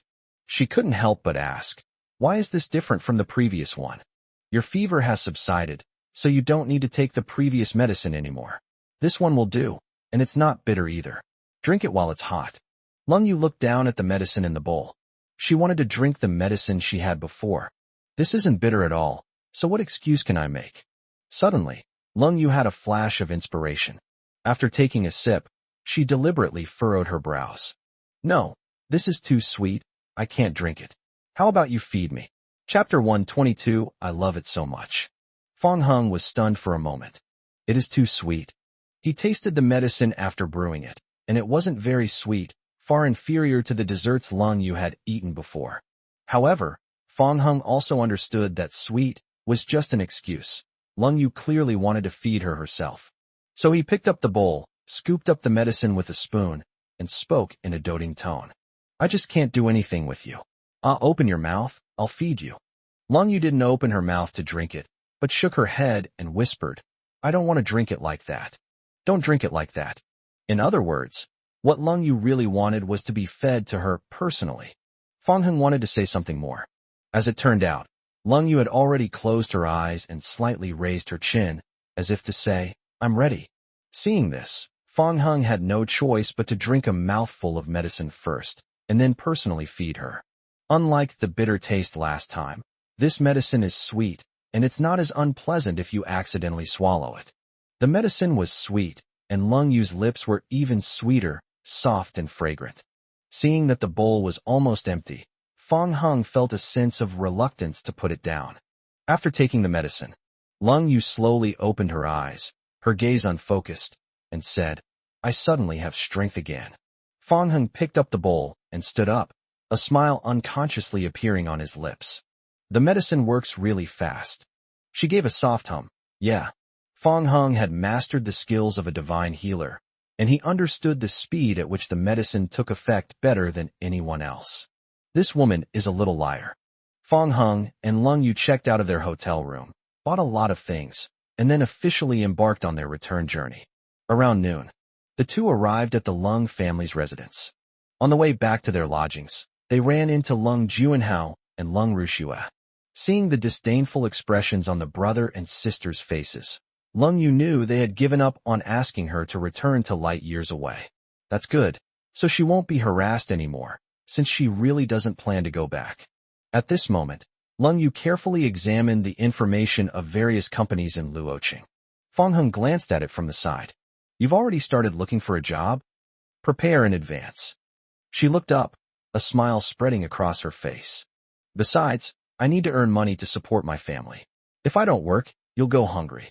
It's okay, I'll pick up trash and eat it when I'm hungry. Fang Heng joked, and the two smiled at each other, creating a sweet and joyful atmosphere in the car. Back at my lodgings, the Mercedes-Benz G-Class stopped in the courtyard. The three of them were having lunch. Upon seeing the couple return, the three of them quickly got up to greet them.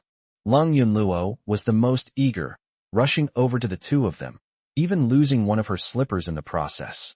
Sister, brother-in-law, my gift, hurry, hurry, hurry. She was incredibly impatient. I didn't bring you a gift, Lung Yu said. Fang Heng handed the things he brought back to Yang Shulan, and Lung Tianrui then took them from Yang Shulan. Lung Yunluo stepped forward to help, her face full of hope, and said, Sister, you must be lying to me, right? Fang Heng said, Your sister didn't lie to you. I don't believe it. However, when the trunk was completely emptied and she still hadn't seen her gift, Lung Yunluo realized it might be real. She pouted, stomped her foot, and looked dissatisfied. Sister, brother-in-law, you both brought gifts for our parents. Why didn't you bring me one? Your sister said you haven't been very obedient lately, so she's not buying you any gifts. What did I do wrong? I'm the most well-behaved child in the world. Anyway, no gift. I'm going to start throwing a tantrum. If it weren't for Lung Tianrui, Lung Yunluo would probably be rolling on the ground by now. Seeing that it was about time, Fang Heng and Lung Yu stopped teasing her and took the gift out of the back seat of the car and handed it to her. Lung Yunluo immediately beamed with joy, jumping and skipping around on the spot. Lung Tianrui said in a deep voice, Go put your shoes on. Okay. She immediately became obedient again, as docile as a rabbit. The three people couldn't help but laugh at this scene. Afternoon. At Lung Yunluo's insistence, Fang Heng and Lung Yu drove her to various tourist attractions. Afterwards, he went back to Junyuan and went swimming. But as they swam, it turned into a water fight. Both sisters were exhausted and laid down by the pool to catch their breath and rest. Fang Heng acted as if nothing had happened, and even took the time to pour them a glass of water. Fang Heng sat down in the recliner, his gaze involuntarily drawn to the cold rain. Even Lung Yunluo didn't notice her quietly approaching from behind, and was startled by her sudden appearance. Brother-in-law, I'm practically drooling. Is my sister really that beautiful? Prettier than you. Lung Yunlu pouted. Humph, you've learned from that stinky sister too. Just you wait. Then, she ran to Lung Yu's side, pointed at Fang Heng, and began to complain. Sis, I'll let you in on a secret. Your husband says I'm prettier than you. Lung Yu glanced at Fang Heng, then looked away, smiling but saying nothing. Even if it's true, brother-in-law shouldn't say that. He's obviously asking for a beating. Go and teach him a lesson. Lung Yu remained silent, still smiling. In the end, Lung Yunluo couldn't continue acting. Why, you're all bullying me. I'm really not playing with you guys anymore this time. Late at night, Fang Heng felt a chill run through his body. He opened his eyes and saw that Mingming was holding Ling Yu in his arms and was covered with a blanket. But I still felt cold for no reason. He clearly had a cold too. So Fang Heng let go of Lung Yu, helped her lift the straps of her nightgown, and tiptoed out of the room. Despite feeling unwell, I started brewing medicine in the kitchen. Inside the room, Lung Yu turned over. I instinctively touched one side and felt it was empty, so I immediately opened my eyes. She sat up, looked around the room, and called out to Fang Heng. Receiving no response, she opened the door and went out of the room, only to find that the living room light was on. Upon entering the kitchen, I saw Fang Heng sitting in a chair, looking drowsy. Are you sick? The appearance of cold rain cheered Fang Heng up a bit. He replied, No, I'm just hungry and want to cook something to eat. Long Yu glanced at the pot of medicine, said nothing, and the gentleness on her face gradually faded. Then she bent down, her pretty face slowly approaching Fong Hung. "What are you trying to do?" Fong Hung asked, puzzled. With a serious expression and a cold voice, Long Yu commanded, "Don't move." Fong Hung was stunned.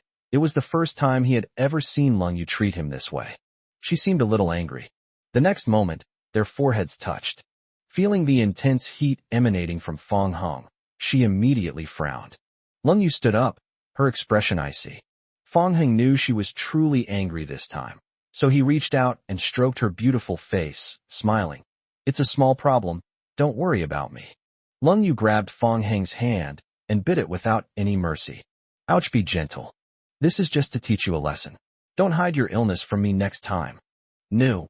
At this moment, Long Yu was unusually domineering, while Fong Hung seemed to have truly become a pampered little husband. Chapter 123. Cold rain feeds Fong Hung medicine. After the medicine is decocted, Long Yu was the first to take a bite. Sure enough, it's the same familiar recipe and the same familiar taste. Even though it wasn't her first time drinking it, the bitterness still had a huge impact on her taste buds. Seeing Long Yu return to him with the bowl in her hand, Fong Hung reached out to take it, saying, "Give it to me." Long Yu did not hand him the bowl. Fong Hung couldn't help but show a puzzled expression. "You fed me before, now it's my turn to feed you," Long Yu said.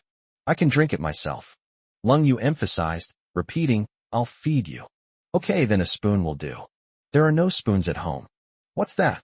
Fong Hung pointed to the spoon in the cupboard. "You're seeing things."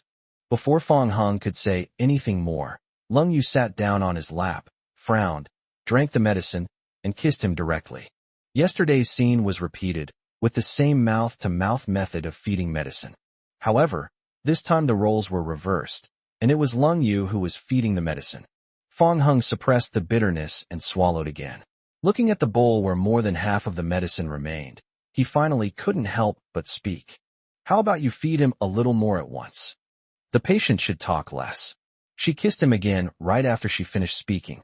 I don't know how much time has passed. The bowl was finally empty. As the two kissed and drank the last sip of the medicine, snap! The sound of something falling to the ground came from the living room. Lung Yunluo, with her hair all messy, looked completely bewildered. My hand was still holding the phone, but the phone had already fallen to the ground. Seeing the couple in the kitchen, Lung Yunluo blushed instantly and couldn't help but swallow. The two turned their heads and also spotted Lung Yunluo. Fong Hung felt a little embarrassed. Lung Yu remained calm, slowly getting up from his lap and placing the bowl on the table beside him. Lung Yunluo even forgot to pick up her phone and walked into the kitchen alone, her gaze shifting back and forth between the two people. Her eyes widened, and she stammered, "You in the middle of the night this?" Lung Yu smoothed her hair and said, "Your brother-in-law has a cold. The medicine is bitter, so I'm feeding it to him. Is there a problem?" "Huh." Lung Yunluo looked skeptical. "Sis, if you're going to make something up, at least come up with a better reason. Even if the medicine is bitter, does it really have to be fed to you by mouth? You can try it if you don't believe me." "Try it then, I don't believe it." Lung Yunluo poured the medicine out of the pot and gulped it down in one go. "It's not bitter." This scene shocked both Fong Hung and Lung Yu. What Lung Yunluo drank was the last bit left in the decoction pot, the most bitter part. She doesn't even find this bitter? However, not long after, Lung Yunluo covered her mouth, turned around, and ran into the bathroom. Fong Hung and Lung Yu were speechless for a moment. They had all started to look at Lung Yunluo with new respect. I didn't expect that she was just faking it. When Lung Yunluo came out again, she was still gagging. "Ugh, is this medicine really fit for human consumption?" Lung Yu said. "Now you believe I wasn't lying to you, right?" Lung Yunluo picked up her phone, panting, and said, I believe it, but I still think there are some doubts." "What's suspicious?" "I have a reasonable suspicion, slut, that you're using the excuse of giving me medicine to take advantage of my brother-in-law." Lung Yu rolled her eyes at Lung Yunluo, took Fong Heng's hand, and said, "You've finished your medicine. Let's go back to our room." And so, the two turned and left. Haha, I was right. Now you're speechless, aren't you? Lung Yunluo was laughing when her expression suddenly froze, and then she scratched her head. Wait, no, there's no such thing as a husband and wife taking advantage of each other. Oh no, I've been fed dog food, a Chinese slang term for witnessing public displays of affection, without even realizing it, and I was even laughing like an idiot. Wah! The following day, at the dinner table, Yang Shulan noticed the clear teeth marks on Fong Heng's hand and his slightly swollen lips. Xiaoheng, what's wrong with you? She had just opened her mouth when she realized what was going on, and then immediately smiled and waved. It's all right, it's all right. Her actions seemed somewhat inexplicable to the others. Lung Yunluo asked, Mom, what are you doing? Lung Tianrue asked in confusion, what's wrong? Hey, stop asking. Just say what you want to say, don't keep me in suspense, Lung Yunluo complained. Lung Yu took a sip of milk and said, Mom, just tell me what's on your mind. Yang Shulan had no choice but to tell the truth when she saw that everyone was pressing her for answers. Okay, I'll tell you. I saw Xiao Hong and thought something had happened to him, but then I realized that Xiao Yu must have done it. These words were spoken. The group of people were stunned for a moment.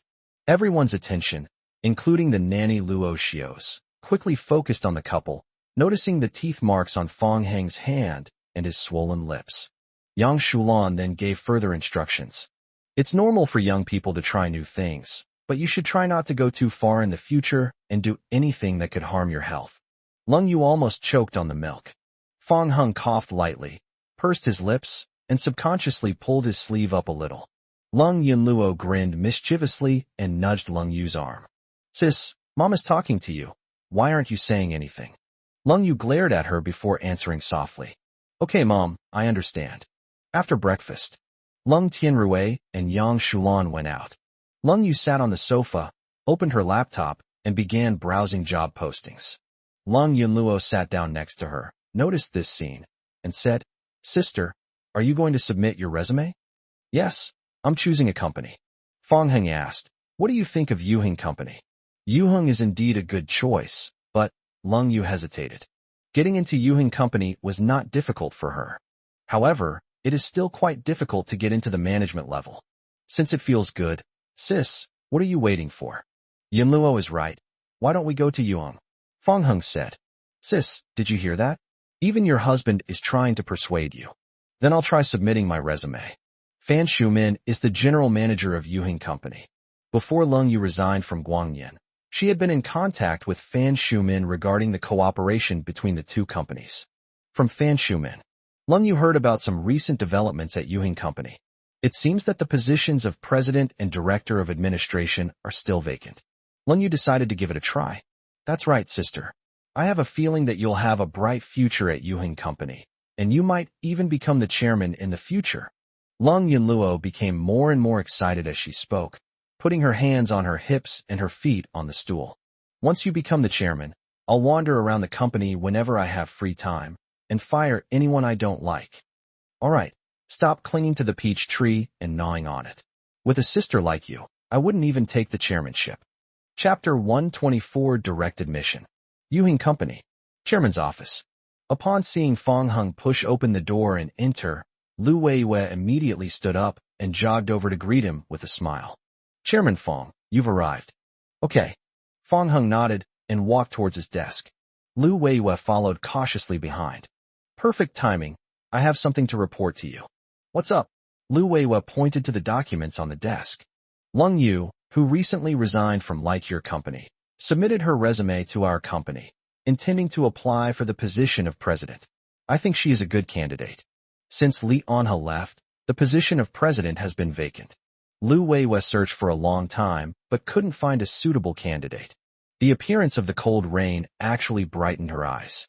Lu Weiwei had learned about this former president of Guangyan Company, and the industry had a high opinion of her, unanimously considering her a business prodigy. Because in just over a year in office, he has brought Lightyear Corporation to unprecedented heights. Just before Fong Heng arrived, General Manager Fan Shumin came to persuade her to accept Lung Yu as a key general. Directed mission, Fong Heng said. Lu Weiwei was taken aback for a moment, then said, Aren't you going to take a look at the resume? No need to look anymore. Just do as I say. Okay. Also, contact these two people and invite them to Yuheng. Fang Heng handed Li Hua and Ma Shun's information to Lu Weiwei. Lu Weiwei took it and looked at it, then asked, "How should the positions be arranged?" "I remember the position of Director of Administration was vacant, and Li Hua was appointed to it. As for Ma Shun, he was in charge of the entire security department," Fang Heng said. Li Hua had always treated him well. When he was threatened by the brother and sister, he even offered to resign. Therefore, we should not treat the other party unfairly. Fang Heng had this idea about Ma Shun when he met him at the barbecue restaurant. Coming from the underground world and possessing a unique identity, he was well suited to carrying out security work. After all, Yuheng is not a small company, and its business rivals may try to trip it up both openly and privately, so security issues should not be underestimated. Understood, Chairman Fang. Inside a residential building, Li Hua was playing games with his son while his wife kept complaining beside him. He hasn't been able to find a job since he resigned from Lightyear. The resumes I sent out seemed to disappear into thin air. I never even received a reply. Clearly, Lung Ruxue and Lung Juanhao had pulled some strings behind the scenes. Otherwise, things wouldn't have turned out this way. Just then, Li Hua received a phone call. "Hello, Mr. Li. I am the Human Resources Director of Yuheng Company." After ending the call, Li Hua held her phone, still in a daze. His wife gave him a push and said, "If you can't find a job soon, our whole family will have to live under a bridge." Li Hua suppressed his excitement, swallowed hard, and said, "Wife, you don't need to look for a job anymore." "What? You really want to live under a bridge?" "No, just now, someone from Yuheng Company called and said they wanted me to be the director of the administration department." "What kind of company is this? Is it really reliable?" "No matter how much I explain, I doubt you'll understand. Just remember this. This company is far more powerful than Lightyear Corporation." His wife's eyes widened, her face beaming with joy. "Great, that's wonderful. And compared to your previous position as department manager, this is a promotion, isn't it?" "It's not just rising, it's taking off." Li Hua finally couldn't contain his excitement. The department director is one level higher than the department manager. Moreover, the two companies are not even in the same league. Now that Lightyear has fallen to rock bottom, it is not even qualified to carry Yuheng's shoes. He had a strong intuition that Fang Heng was likely helping him behind the scenes. At the same time, on the other side, Ma Shun, who had just come out of the boxing ring, also received a phone call. He was invited to take charge of security work. His first instinct was to refuse. However, the company name caught his attention. Ma Shun asked, "What's your company called?" "Yuheng Company." He instantly understood and replied, "Okay, I agree. Lung Family Villa." Seeing the cold rain, he ended the call. Lung Yunluo immediately stepped forward, her heart pounding, and asked, "How did it go, sis? Did you get accepted?" "Yes, I've been accepted. The chairman of Yuheng Company even asked to meet with me." Overjoyed, Lung Yunluo rushed over and hugged Lung Yu, planting a kiss on her cheek. "Ah, that's amazing, sis, you're my pride." Lung Yu pushed her away in disgust, saying, "Hey, get out of here, you've got your saliva all over my face." Overjoyed, Lung Yunluo scanned the living room. "Hey, where's my sister-in-law? Such a joyous occasion, and she's not even here." As they were talking, Fang Heng entered the room. Lung Yunluo raised her head and puffed out her chest, saying, "You stinky brother-in-law, you've been chasing girls behind my sister's back again, haven't you? Can't you think of anything else besides picking up girls? So you went to flirt with girls." Lung Yu stepped forward and took Fang Heng's hand. "Ignore this girl. Perfect timing. I have some good news for you." "What good news?" Lung Yunluo answered quickly. "My sister was hired by Yuheng Company." "You're so talkative." Lung Yu glared at her.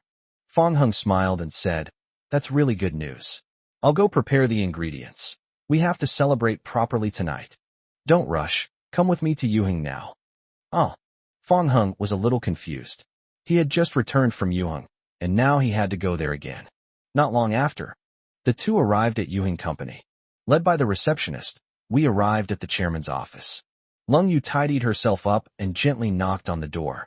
Lu Weiwei personally stepped forward and opened the door. She was stunned when she saw Fang Heng. Just as Lu Weiwei was about to greet him, she saw Lung Yu, who was traveling with her. Recalling the phone wallpaper she had seen back then, she suddenly realized what it meant. No wonder Fong Hong ordered the termination of cooperation with Guang Yin earlier, and just now, he even hired Lung Yu without looking at her resume. It turns out that Lung Yu was his other half. Hello, Chairman Liu. Lu Weiwei snapped out of her daze and quickly said, Hello, Miss Lung, and this gentleman, please come in. Enter the office. The two started chatting about work. During this time, Lu Weiwei unconsciously observed Fong Heng's expression, afraid that she might say something wrong. Towards the end of the conversation, the two got up from their seats. Lu Weiwei extended her hand and said, Miss Lung, welcome to Yuheng. Do you have any requirements? Lung Yu grasped Lu Weiwei's hand and glanced at Fong Hong, who was silently drinking tea. Chairman Liu, this is my husband, Fong Hong. I would like to have him as my secretary. Chapter 125 Lung Yu becomes president of Yuheng. Lu Weiwei was at a loss for words. The CEO made the chairman his secretary. This would be a truly explosive phenomenon in any company. Seeing that Lu Weiwei remained silent, Lung Yu continued to press. Chairwoman Lu, is it all right? Lu Weiwei was also unsure whether Lung Yu knew Fong Heng's true identity. What if the couple were playing some kind of role-playing game? She'll be in big trouble if she accidentally ruins the atmosphere. So Lu Weiwei glanced at Fong Hong before replying. No problem. Is there anything else you require? Lung Yu shook her head and said, That's all. That's all I have for now. Yuheng Company. Parking lot. Lung Rushua picked up her briefcase and closed the car door. Now, like your company is on the verge of collapse, and the burden has fallen entirely on her and Lung Juanhao. Lung Rushua's trip to Yuheng was to try to restore the cooperation between the two companies. She walked and walked. Out of the corner of my eye, I caught a glimpse of a familiar car. Lung Rushua turned around, walked up to the Mercedes-Benz G-Class, and stopped. After carefully checking the license plate number again, I confirmed that it was indeed Fong Heng's. Lung Rushua was wondering why Fong Heng's car was here. At that moment, the couple came into view. Recalling the past few days when she had humbly begged Lung Yu to return to Guangyin, she remained unmoved until the very end. Lung Rushua was immediately furious. She crossed her arms and said, Oh, isn't this our CO Lung? What are you doing at Yuheng? Let me guess. Are you here for a job interview? Lung Yu glanced at Lung Rushua and said irritably, What's it to you? How can it be unrelated? We are all members of the Lung family. As your cousin, it is only right that I take care of you more. Lung Rushua started speaking in a sarcastic tone. However, you only became the president of Lightyear thanks to your grandfather's good fortune. If you join Yuheng, you'll probably have a hard time even getting a department head position. I advise you to accept the reality as soon as possible, or you might break down because you can't handle the difference. You've really gone to a lot of trouble. I really can't be the department head because, Lung Yu sneered, pausing deliberately. Lung Rushua laughed. That's it. I was right. They can't even get a position as a department head. Once you're light years away, you're really nothing. She's nothing but a name without substance. Why? Lung Rushua couldn't help but ask, wanting to see what excuse Lung Yu would come up with to cover up her incompetence. Lung Yu then replied, Because, just like in Lightyear, I am still the president. Lung Rushua's expression changed instantly, and she froze. Has Lung Yu become President Yuheng? This is impossible. By the time I realized what was happening. But the couple had already gotten into their car and left. Lung Rushua scoffed. It's like trying to look like an elephant by sticking scallions into a pig's nose. Is it something that can be done so easily, like becoming the president of Yuheng? She didn't think Lung Yu had that ability. Lung Rushua put the matter out of her mind and went to the marketing department to get down to business. According to the staff, Lin Yuanjia, the marketing director, was in a meeting. So they waited anxiously outside the meeting room. After waiting for a long time, Lin Yuanjia finally came out. She immediately stepped forward, a fawning smile on her face. Manager Lin, this is Lung Rushua from Lightyear Company. I'd like to discuss resuming our cooperation. Upon hearing this, Lin Yuanjia immediately interrupted her, saying, This matter cannot be discussed. Lung Rushua was a little confused and asked, Manager Lin, we were talking fine on the phone before, so why can't we talk anymore all of a sudden? If we can't talk, we can't talk. I have other things to do. You can do as you please. After saying that, Lin Yuanjia left.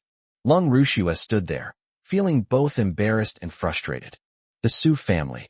Upon seeing the caller ID, Sumu immediately answered the phone.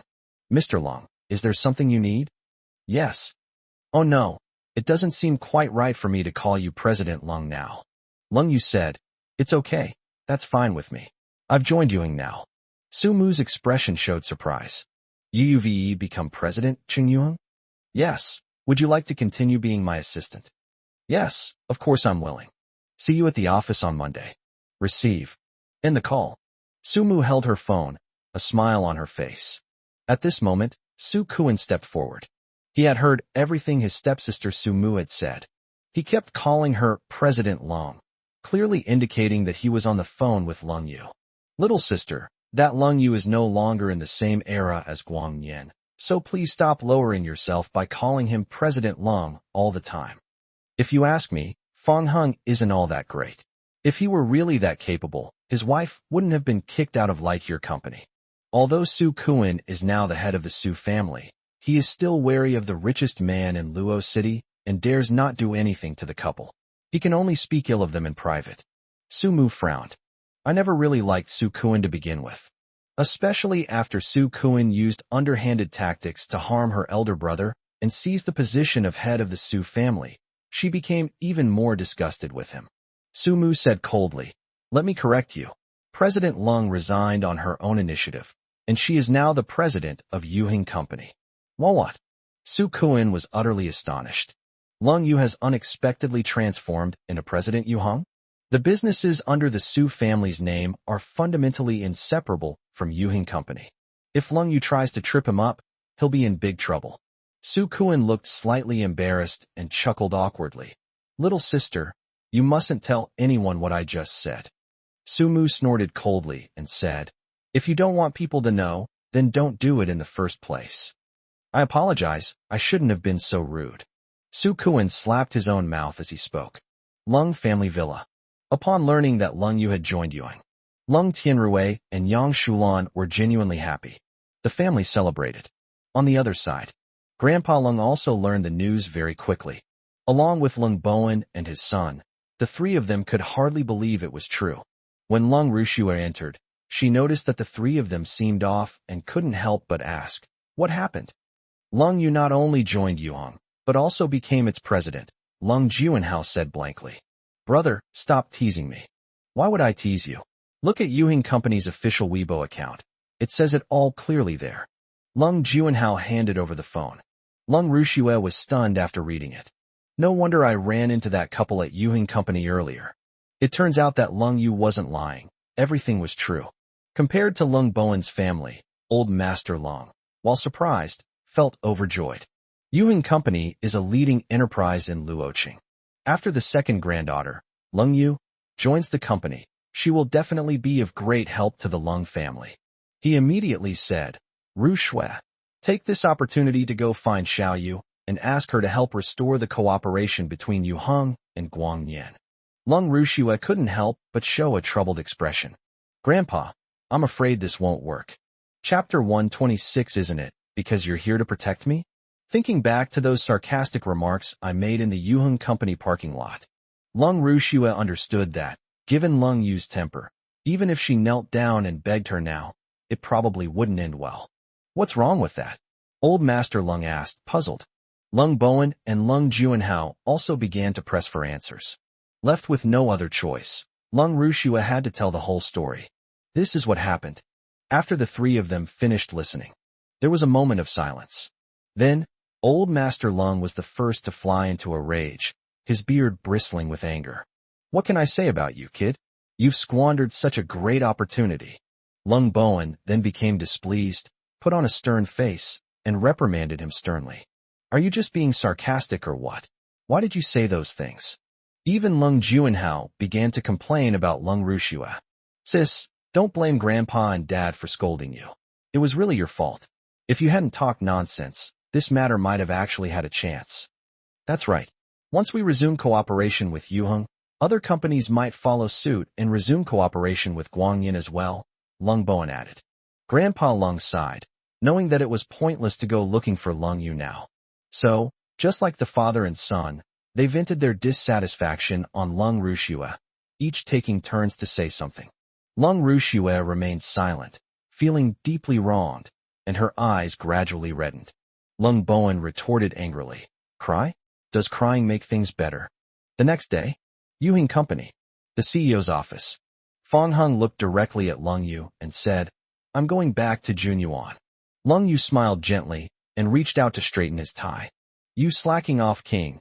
You'd better come back early, or Chairman Liu will find out and fire you right away." Fong Hung stroked her cheek, his fingers slowly moving closer to the corner of her mouth. "Don't panic. I'm here to protect me." Lung Yu opened her mouth to bite down, but seeing him stop, she gave up and snorted. "This isn't light years away. I can't protect you. I trust you. I just can't do anything with you. Go on now." After Fong Hung left, Sumu walked into the office carrying the documents.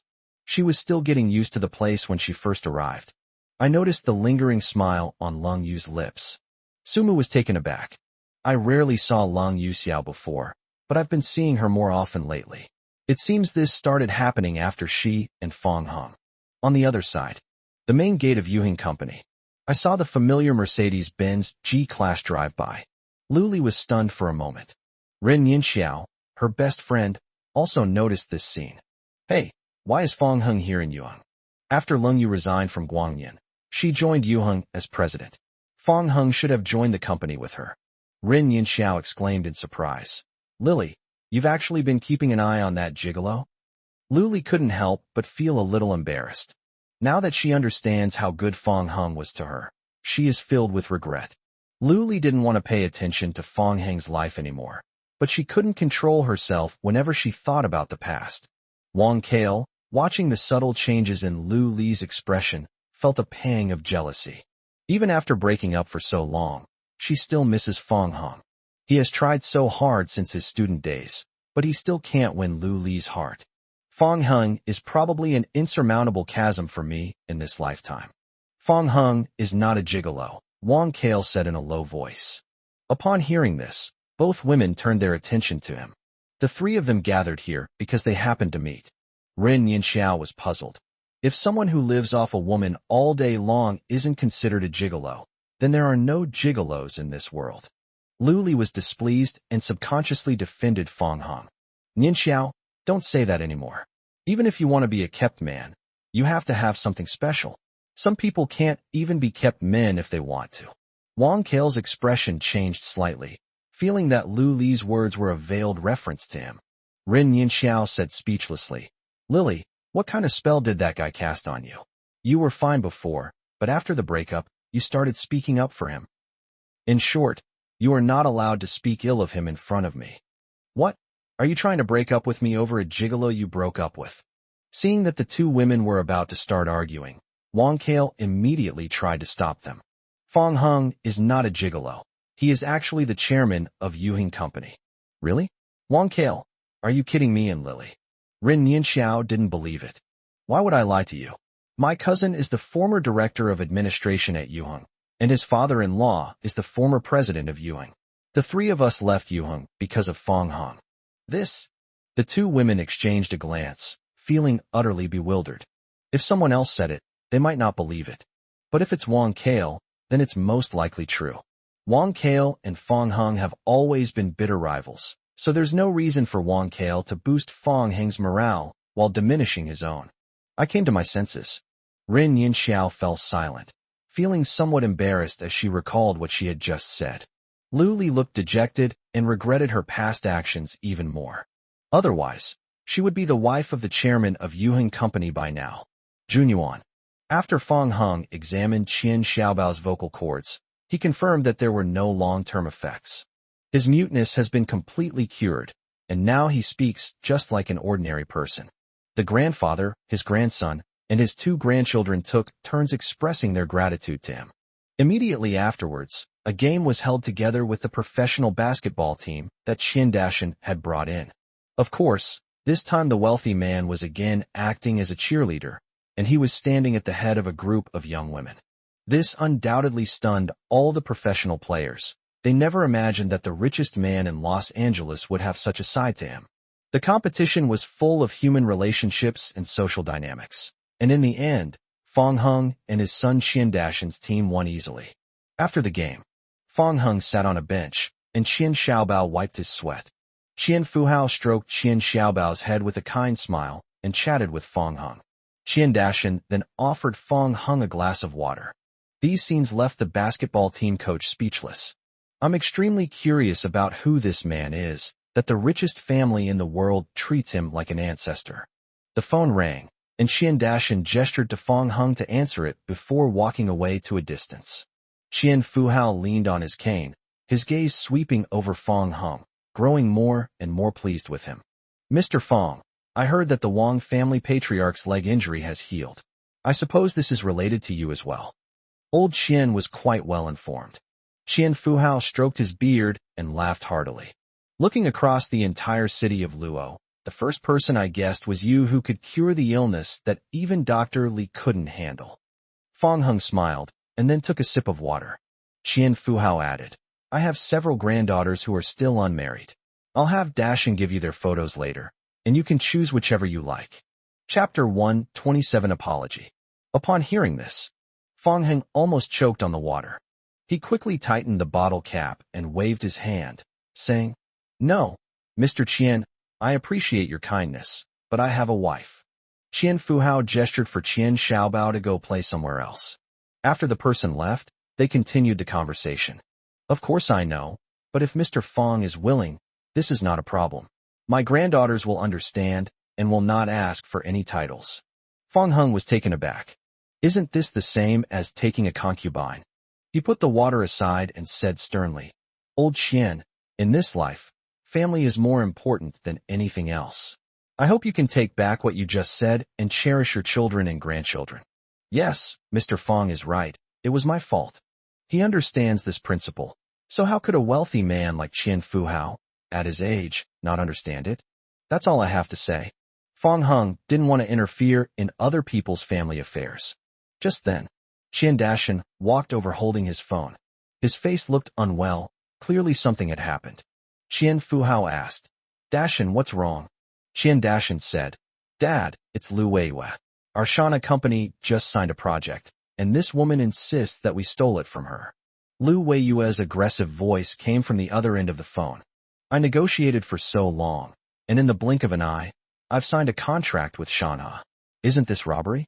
Hurry up and let that old man answer the phone. This troublesome girl. Qian Fuhao looked helpless. Yuing Company was formerly known as Gengchen Company. Over the years, it has had many conflicts of interest with the companies under its name. Over time, he and Lu Weiwei developed a grudge. Even during the previous business association meeting, this girl pointed her finger at him and cursed him in public. She was incredibly fierce. Just as Qian Fuhao was about to take the phone, Fong Hung said, Young Master Qian, give me the phone. The father and son exchanged a glance, and although they didn't understand, they immediately did as Fong Hung said. Fong Hung took the phone and just said hello. Then, as if she had swallowed gunpowder, she said, What are you hey for, you old geezer? If you don't give me back the project, this is never over. It's me. Fong Hung never expected that Lu Weiwei, who was so docile in front of him, would transform into a fierce woman with explosive combat power in front of others. When Lu Weiwei heard the voice on the other end of the phone, she felt that it sounded strangely familiar. She tentatively asked, Chairman Fong? Yes, I'm right here with Mr. Qian. You don't need to worry about this. Leave it to me. Boom. Lu Weiwei felt as if the sky was about to fall. The person who answered the phone was actually Fong Hung. I'm sorry, Chairman Fong. I didn't know it was you. What I said just now was definitely not about you. I was talking about that old man Qian Dashan. No, I meant Qian Fuhao. Lu Weiwei explained incoherently. It's nothing. I'm hanging up. Holding the phone that had been hung up on, Lu Weiwei breathed a sigh of relief, but she was still shaken. Although it was a misunderstanding, she had just spoken rudely. What if she upset Fong Hung? Feeling lost and confused, Lu Weiwei headed to the president's office. Chairman Lu, is something the matter? The sudden appearance of Lu Weiwei left Long Yu somewhat puzzled.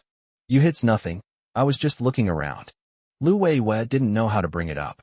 If she asked Long Yu to plead on her behalf, It would only make Fong Hung more unhappy, and then things would be completely ruined. In the end, she really just glanced at it and left. On the other side, Junyuan, seeing Lu Weiyue's attitude towards Fong Hung, they instantly understood. Qian Dashan couldn't help but ask, Mr. Fong, you are the chairman of Yuhing Group? The father and son were shocked to receive Fong Heng's affirmation. They had heard rumors before that Lu Weiyue was only the nominal chairman of Yuhing Company, while the real chairman was always behind the scenes. Unexpectedly, the rumor turned out to be true, and the real chairman was none other than their benefactor, Fong Hung. Mr. Qian, about the cooperation we just discussed. Mr. Fong, there's no need to say anything more. It's all our fault. Qian Fuhao interrupted Fong Hung, and then immediately gave instructions to his son, Qian Dashan. Immediately transfer that newly signed project to Yuhing Company. Fong Hung hadn't expected that before he could even finish speaking, Qian Fuhao would already have his solution. That's good, it saves a lot of time. Fong Hung felt his phone vibrate in his pocket. He opened it, and saw that it was a message from Lung Yu. You slacking off, King, come back quickly. Chairman Lu just came by. Okay, I'll go back now. Fong Hung stood up and said, I have other things to do here. Okay, Mr. Fong, take care. The father and son watched Fong Hung Yuan leave. This only made me more curious about his identity. Dad, Mr. Fong is so young, yet he not only possesses top-notch medical skills, but he is also the chairman of Yuhing Company. Which top family do you think he comes from? Qian Fuhao shook his head and said, I don't know. Everything about him is too mysterious, and there's no way to find out anything. Yuhing Company. The CEO's office. Lung Yu was discussing work matters with Su Mu. At that moment, a heavily made-up woman suddenly pushed open the door and entered. Who are you? Mr. Long, this is Vice President Xia Sinwei. Su Mu had a deep impression of Xia Sinwei. When she entered the CEO's office area in the morning, she was verbally humiliated when she asked for directions because it was her first day of work and she was unfamiliar with the area. Hello, Mr. Long. I'm Xia Sinwei. We'll be colleagues from now on. Xia Sinwei crossed her arms, her attitude exuding arrogance. Her purpose in coming here was to see what kind of background this suddenly appointed president had. Xia Sinwei had coveted the CEO position for a long time, enduring year after year, and finally outlasted Lian Ha. She thought she could take over, but Lung Yu interfered and dashed her hopes. This made Xia Sinwei very dissatisfied, and she was seething with anger. Lung Yu said, So it's Vice President Xia. Next time, if you need anything, please knock first. Oh, it's only been 1 day since you took office, and you're already in such a hurry to give me a hard time. Lung Yu frowned, sensing Xia Sinwei's hostility. Please leave immediately, and do not disturb my work. Work can be done anytime. We'll be working together from now on. So how can we not get to know each other first? After Xia Sinwei finished speaking, she noticed Su Mu standing to the side. She was taken aback at first, then burst out laughing. It's you, the brainless little fool who can't even tell east from west this morning.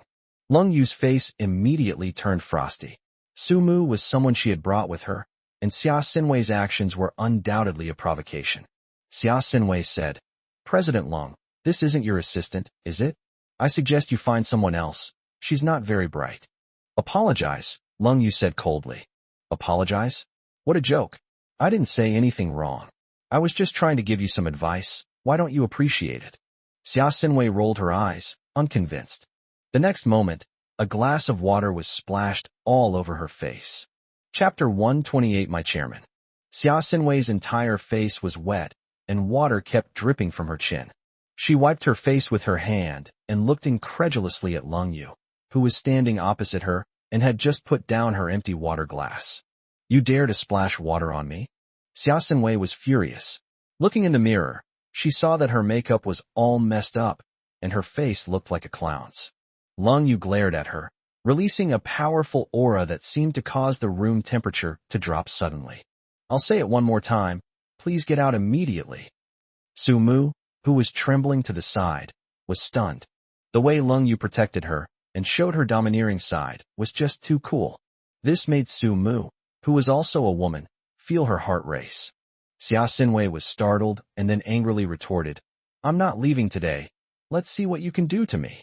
Lung Yu got up from her desk and came to Xia Xinwei. It was only then that Xia Xinwei realized how high the cold rain was. Xia Xinwei looked up at Lung Yu, and the pressure from his height made her feel inferior in terms of presence. Upon further comparison of appearance and physique, I realized that I was completely outclassed in every way. Xia Xinwei was extremely jealous. She scoffed. With such a handsome face, you probably hooked up with some old man on the board to get the CEO position, didn't you? Lung Yu didn't waste any words with Xia Xinwei. She grabbed her by the collar, pushed her out of the office, and then slammed the door shut. Xia Xinwei felt utterly humiliated and uttered harsh words through the door into the cold rain. Fine. Very well. Is this how you treat me?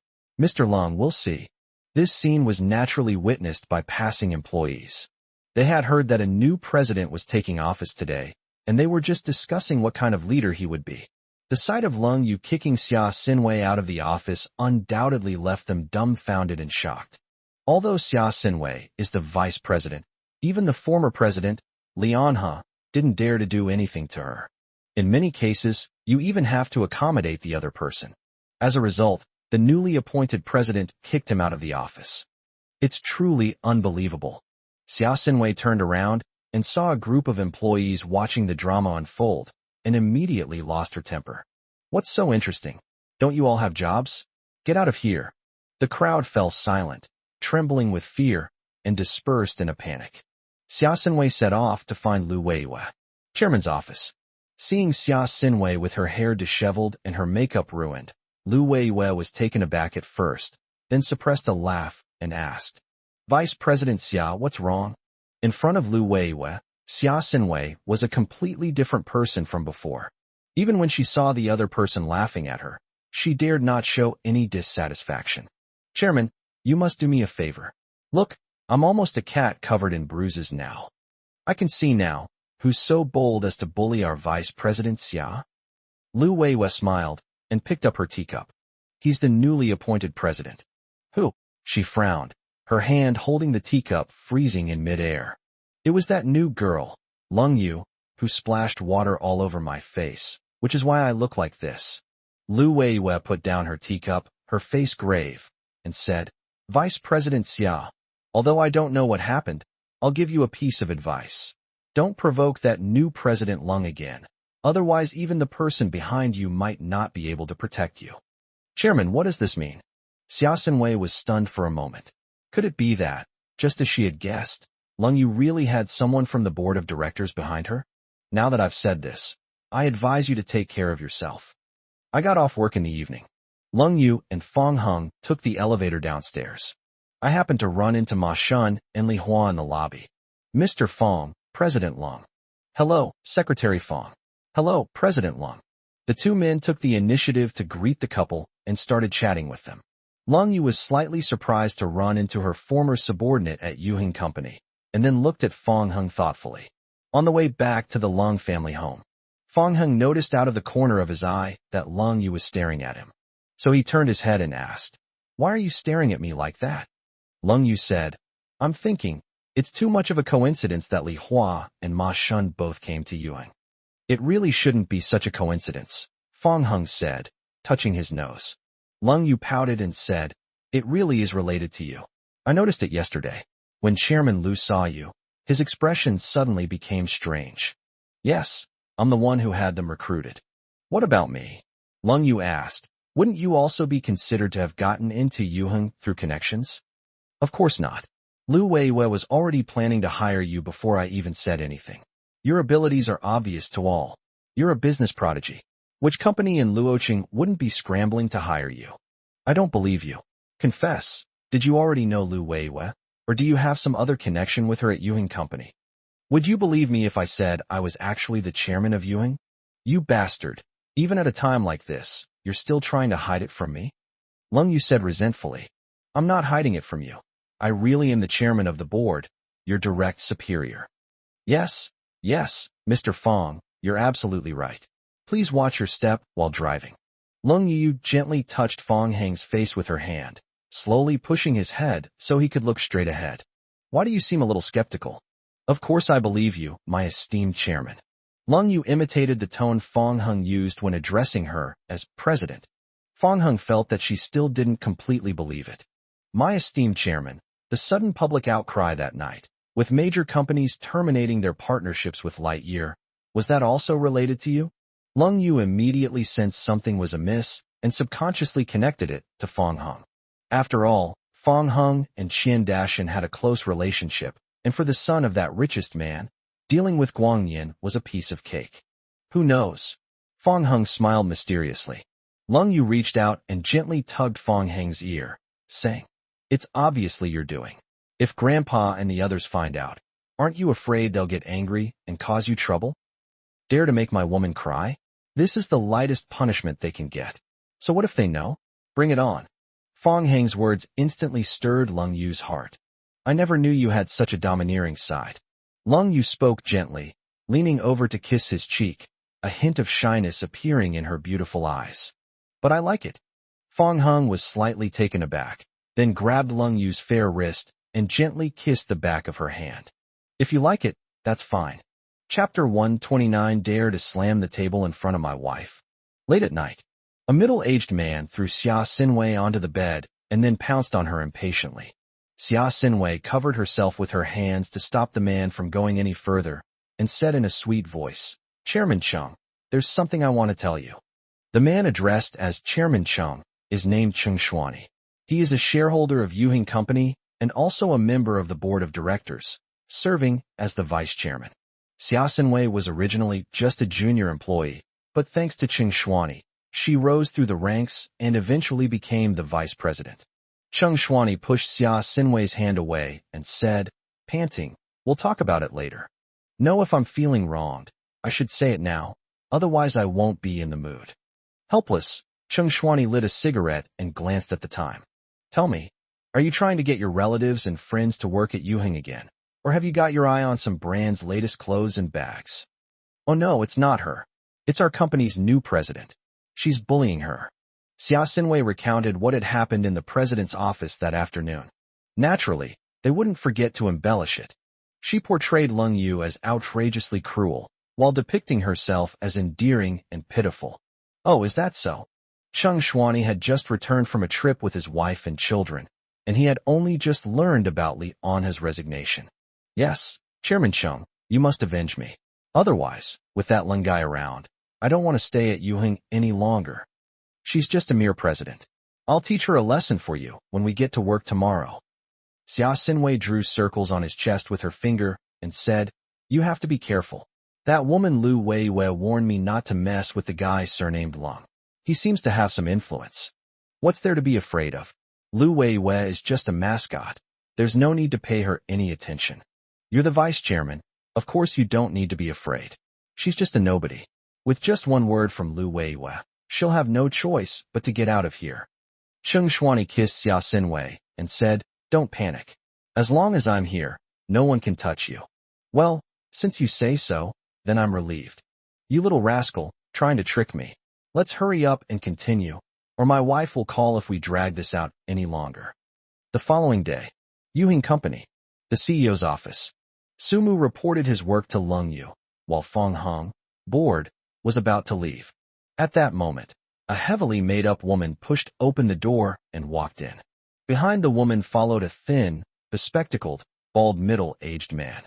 The man was none other than Cheng Xuani, who had secretly explored the mysteries of life with Xia Xinwei last night.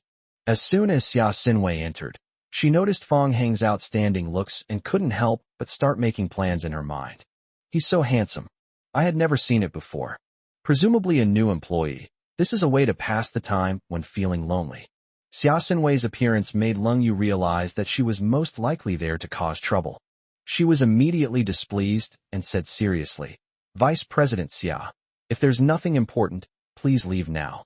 I don't want to kick you out again." Xia Xinwei reluctantly shifted her gaze away from Fong Hung. Then, feigning pitifulness, she looked at Cheng Xuani to the side. Cheng Xuani said, "So you're the new general manager, Lung? You've got quite the airs of authority. Are you going to kick me out too?" Xia Xinwei continued, "President Lung, let me introduce you. This is Cheng Xuani, Vice Chairman Cheng. I heard he's from the board of directors." Lung Yu couldn't help but frown slightly. Sumu felt at a loss. It's unexpected that Xia Xinwei has this background. After all, this isn't light years away, and Yuheng isn't a business owned by the Lung family. Things got out of control and suddenly became tricky. Su Mu felt a pang of guilt, believing that it was all his fault that Lung Yu had been implicated. Cheng Xuani didn't rush to lash out, but instead looked at Su Mu and Fong Hong. You two go out first. Su Mu subconsciously looked at Lung Yu, and only after receiving a signal did he leave the office. As Su Mu left, Cheng Xuani's gaze fell on Fong Hong, and he couldn't help but be somewhat taken aback, because he discovered that Fong Hong not only hadn't left, but had even found a seat and sat down. Cheng Xuani, his face grim, demanded, "Why aren't you leaving?" "Why should I leave?" Fong Hong asked. Cheng Xuani felt that Fong Hong was like a newborn calf that was not afraid of tigers. He opened his mouth as if to get angry, but Xia Xinwei stopped him. "Fine, Mr. Cheng, if he doesn't want to leave, he doesn't have to." Xia Xinwei's actions were driven by ulterior motives. Firstly, she wanted to speak on Fong Hong's behalf, which would make it easier to win him over later. Secondly, she would feel even more relieved if Lung Yu embarrassed herself in front of her subordinates. With Xia Xinwei's persuasion, Cheng Xuani ignored Fong Hong and then turned his attention to Lung Yu. "President Lung, I heard everything from Vice President Xia about what happened yesterday. She just wanted to build a good relationship with you. So why did you throw water on her and then kick her out of the office in front of everyone?"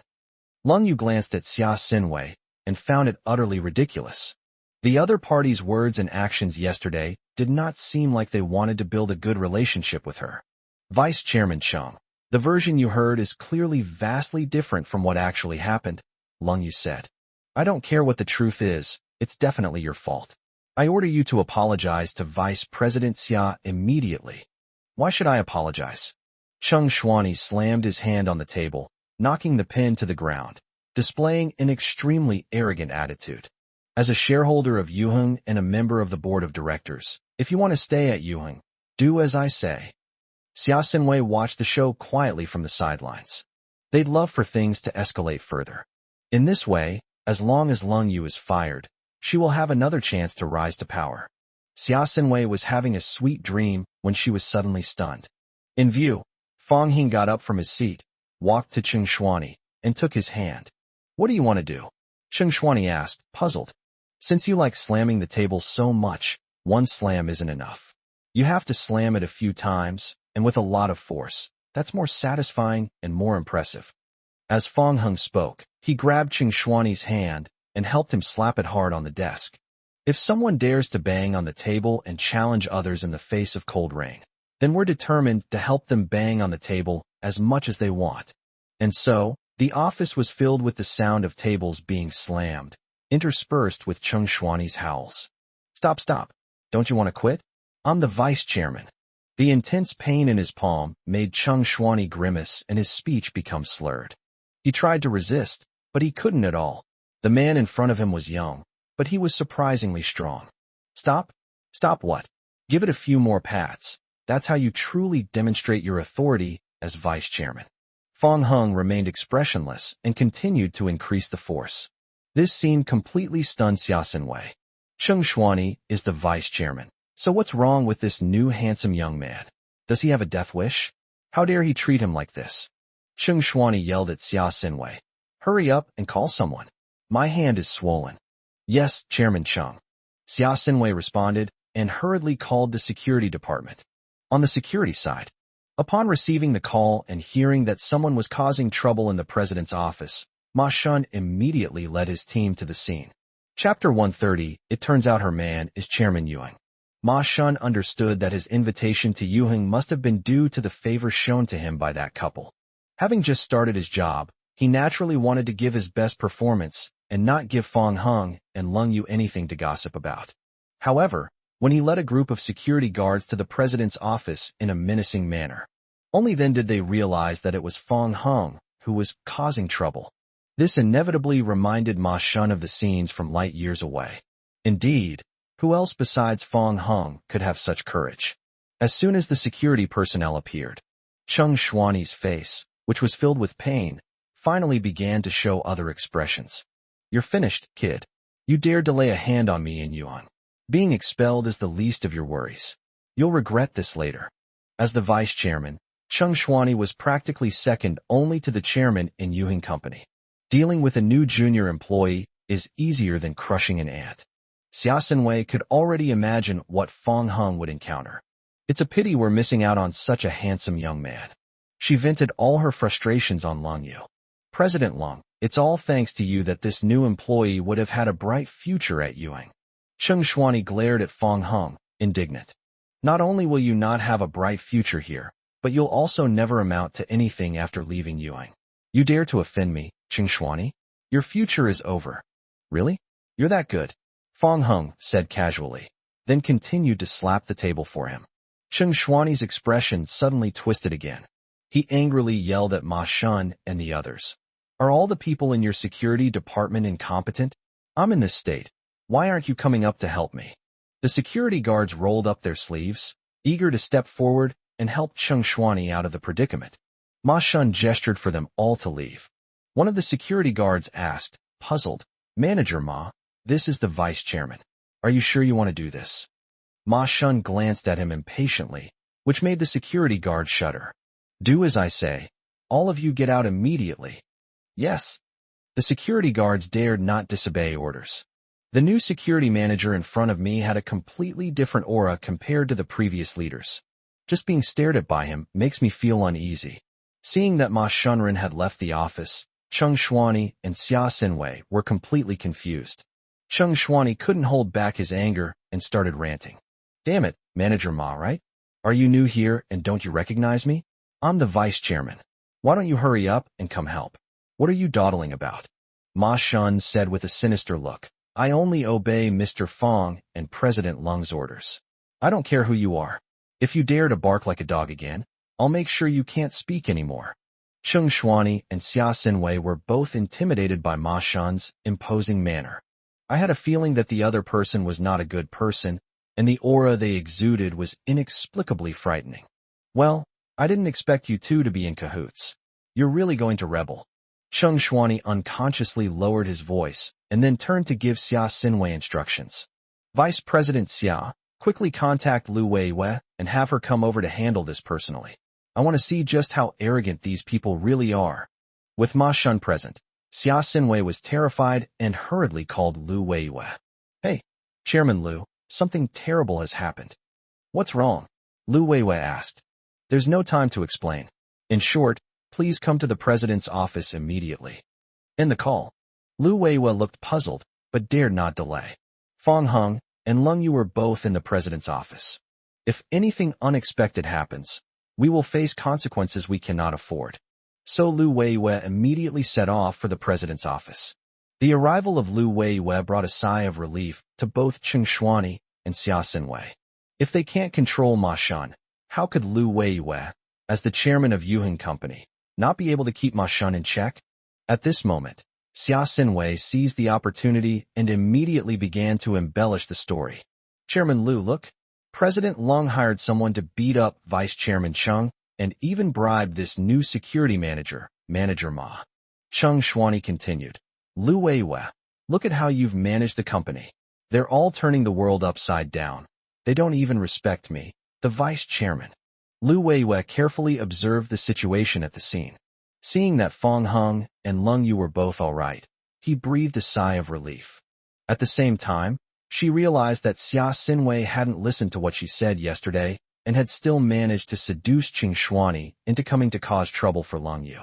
Lung Yu is Fong Heng's woman, and Fong Hung is the real chairman of Yuhing Company.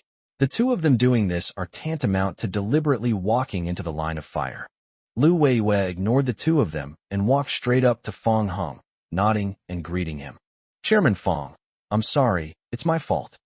Lu Weiyue's attitude towards Fong Hung, including her address of him as Chairman Fong, stunned everyone present.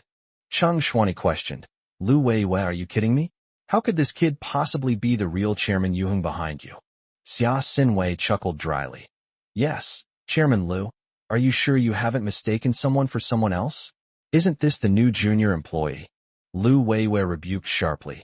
Vice Chairman Chung, Vice President Xia, do you think I wouldn't know whether it's true or not? These words left the group completely dumbfounded. Cheng Shuani never expected that the person in charge of Yuheng, who had been strategizing behind the scenes, would be so young. Xia Xinwei was so surprised that her mouth was almost big enough to fit an ostrich egg. No wonder Fang Heng wasn't afraid of Cheng Shuani at all. It turns out he was the real chairman. I still thought of him as a new employee, hoping to get him to kill my loneliness. Looking back, it's incredibly embarrassing. Ma Shun was also quite surprised, never expecting that the unassuming Fang Heng would have this other identity. He was glad he accepted the invitation and made the right decision. Lung Yu's beautiful eyes were filled with astonishment. Yesterday, Fang Heng said that he was the chairman of the board, and she thought he was joking. After all, Lu Weiwei has always served as the chairman of Yuheng Company. Unexpectedly, Lu Weiwei was only the nominal chairman, while the real chairman was none other than Fang Heng, who was always by her side and living off her. Lung Yu subconsciously pinched herself. It all feels so unreal, like a dream. However, the pain in her arm made her realize that it was real. Fang Heng, her man, is the chairman of Yuheng Company. Chapter 131 Cold Rains Conditions. As time passed, the group recovered from their shock. Cheng Shuani changed his tone and said, Chairman Fang were all on the board of directors. To be fair, it's not appropriate for you to treat me like this. Do you think that with your status and abilities, you are qualified to challenge my authority in Yuheng? Fang Heng stared indifferently at Cheng Shuani, his voice booming and domineering. Cheng Shuani was slightly embarrassed. As the largest shareholder and the head of the board of directors, Fang Heng was indeed no match for him. I was only targeting this new general manager Long. I didn't actually intend to have a conflict with you. Fang Heng pointed at Lung Yu and said, This is my wife. If you dare to slam your fist on the table in front of her, it's like you're provoking me. Upon hearing this, Cheng Shuani was stunned for a moment. Then his expression became even more awkward. It turns out that Lung Yu is Fang Heng's wife. No wonder he was targeted like this just for slamming his fist on the table. Lu Weiwei looked on with envy. Fang Heng's domineering way of protecting his wife made him even more handsome. Xia Xinwei's eyes widened in surprise that Fang Heng and Lung Yu were actually husband and wife, and at the same time, she suddenly had a bad feeling. Chairman Fang, I was blind to your greatness. I apologize. Actually, all of this was caused by Vice President Xia. Cheng Shuani decisively betrayed Xia Xinwei, ignoring her pleading eyes, and told her everything she had said the night before. Only then did the group find out. Xia Xinwei is distorting the truth. She portrayed herself as a pure and innocent white lotus, yet described Lung Yu as a thoroughly wicked villain. After hearing this, Lung Yu sneered and said, Vice President Xia, it's a real waste of your talent that you're not involved in creative work. Fang Heng's face turned cold as he looked at Xia Xinwei and said, My wife and I are together every day. How come I didn't know she was as vicious as you say? Lu Weiwei also angrily rebuked Xia Xinwei. Vice President Xia, what are your true intentions in slandering our President Lung like this? Seeing that her scheme had been exposed and unable to defend herself, Xia Xinwei had no choice but to admit it. I was the one who insulted Assistant Su first, which is why President Lung kicked me out of the office. The reason I said those unfounded things was because I was out of my mind. I'm really sorry. Chairman Fang, you heard it all, didn't you? It's all Vice President Xia's fault for talking nonsense, which led me to misunderstand President Long. Cheng Shuani immediately began to distance himself from the matter. This undoubtedly made Xia Xinwei feel extremely disheartened. Fang Heng said, Vice President Xia, this is not a problem that can be solved with an apology. Yuheng will not tolerate someone like you. No, Mr. Fang, I have realized my mistake and will never do it again. I also promise that I will never dare to be disrespectful to President Lung again. Xia Xinwei immediately begged for mercy. She lacked real skills and relied on Cheng Shuani to climb from a staff member to the position of vice president. Once I leave Yuheng, I'm afraid it will be difficult to even get a team leader position at another company. No need for further words, get out. Cheng Shuani clapped his hands and cheered, saying with a fawning smile, Chairman Fang is wise. A cancer like Vice President Xia must not be allowed to continue to stay in Yuheng. You get out too, and you're not allowed to enter the CEO's office area again. Cheng Shuani's smile froze instantly. They were wary of Fang Heng's identity in Ma Shun's presence. He had no choice but to suppress his anger and leave the place with Xia Xinwei in a huff. The two took the elevator. Cheng Shuani began to berate Xia Xinwei. They'll only cause me trouble. It's better if they get out of Yuang. Xia Xinwei finally couldn't stand Cheng Shuani kicking her when she was down, so she rushed forward and started scratching his face with her fingernails. You bald monk, is this how you treat your old woman? Cheng Shuani also became instantly enraged, and the two immediately started fighting. What's wrong with me treating you like this? To tell you the truth, I've saved all those videos. I'm going to send them to your wife later. If I'm not having a good time, you won't be either. You dare post that and try it.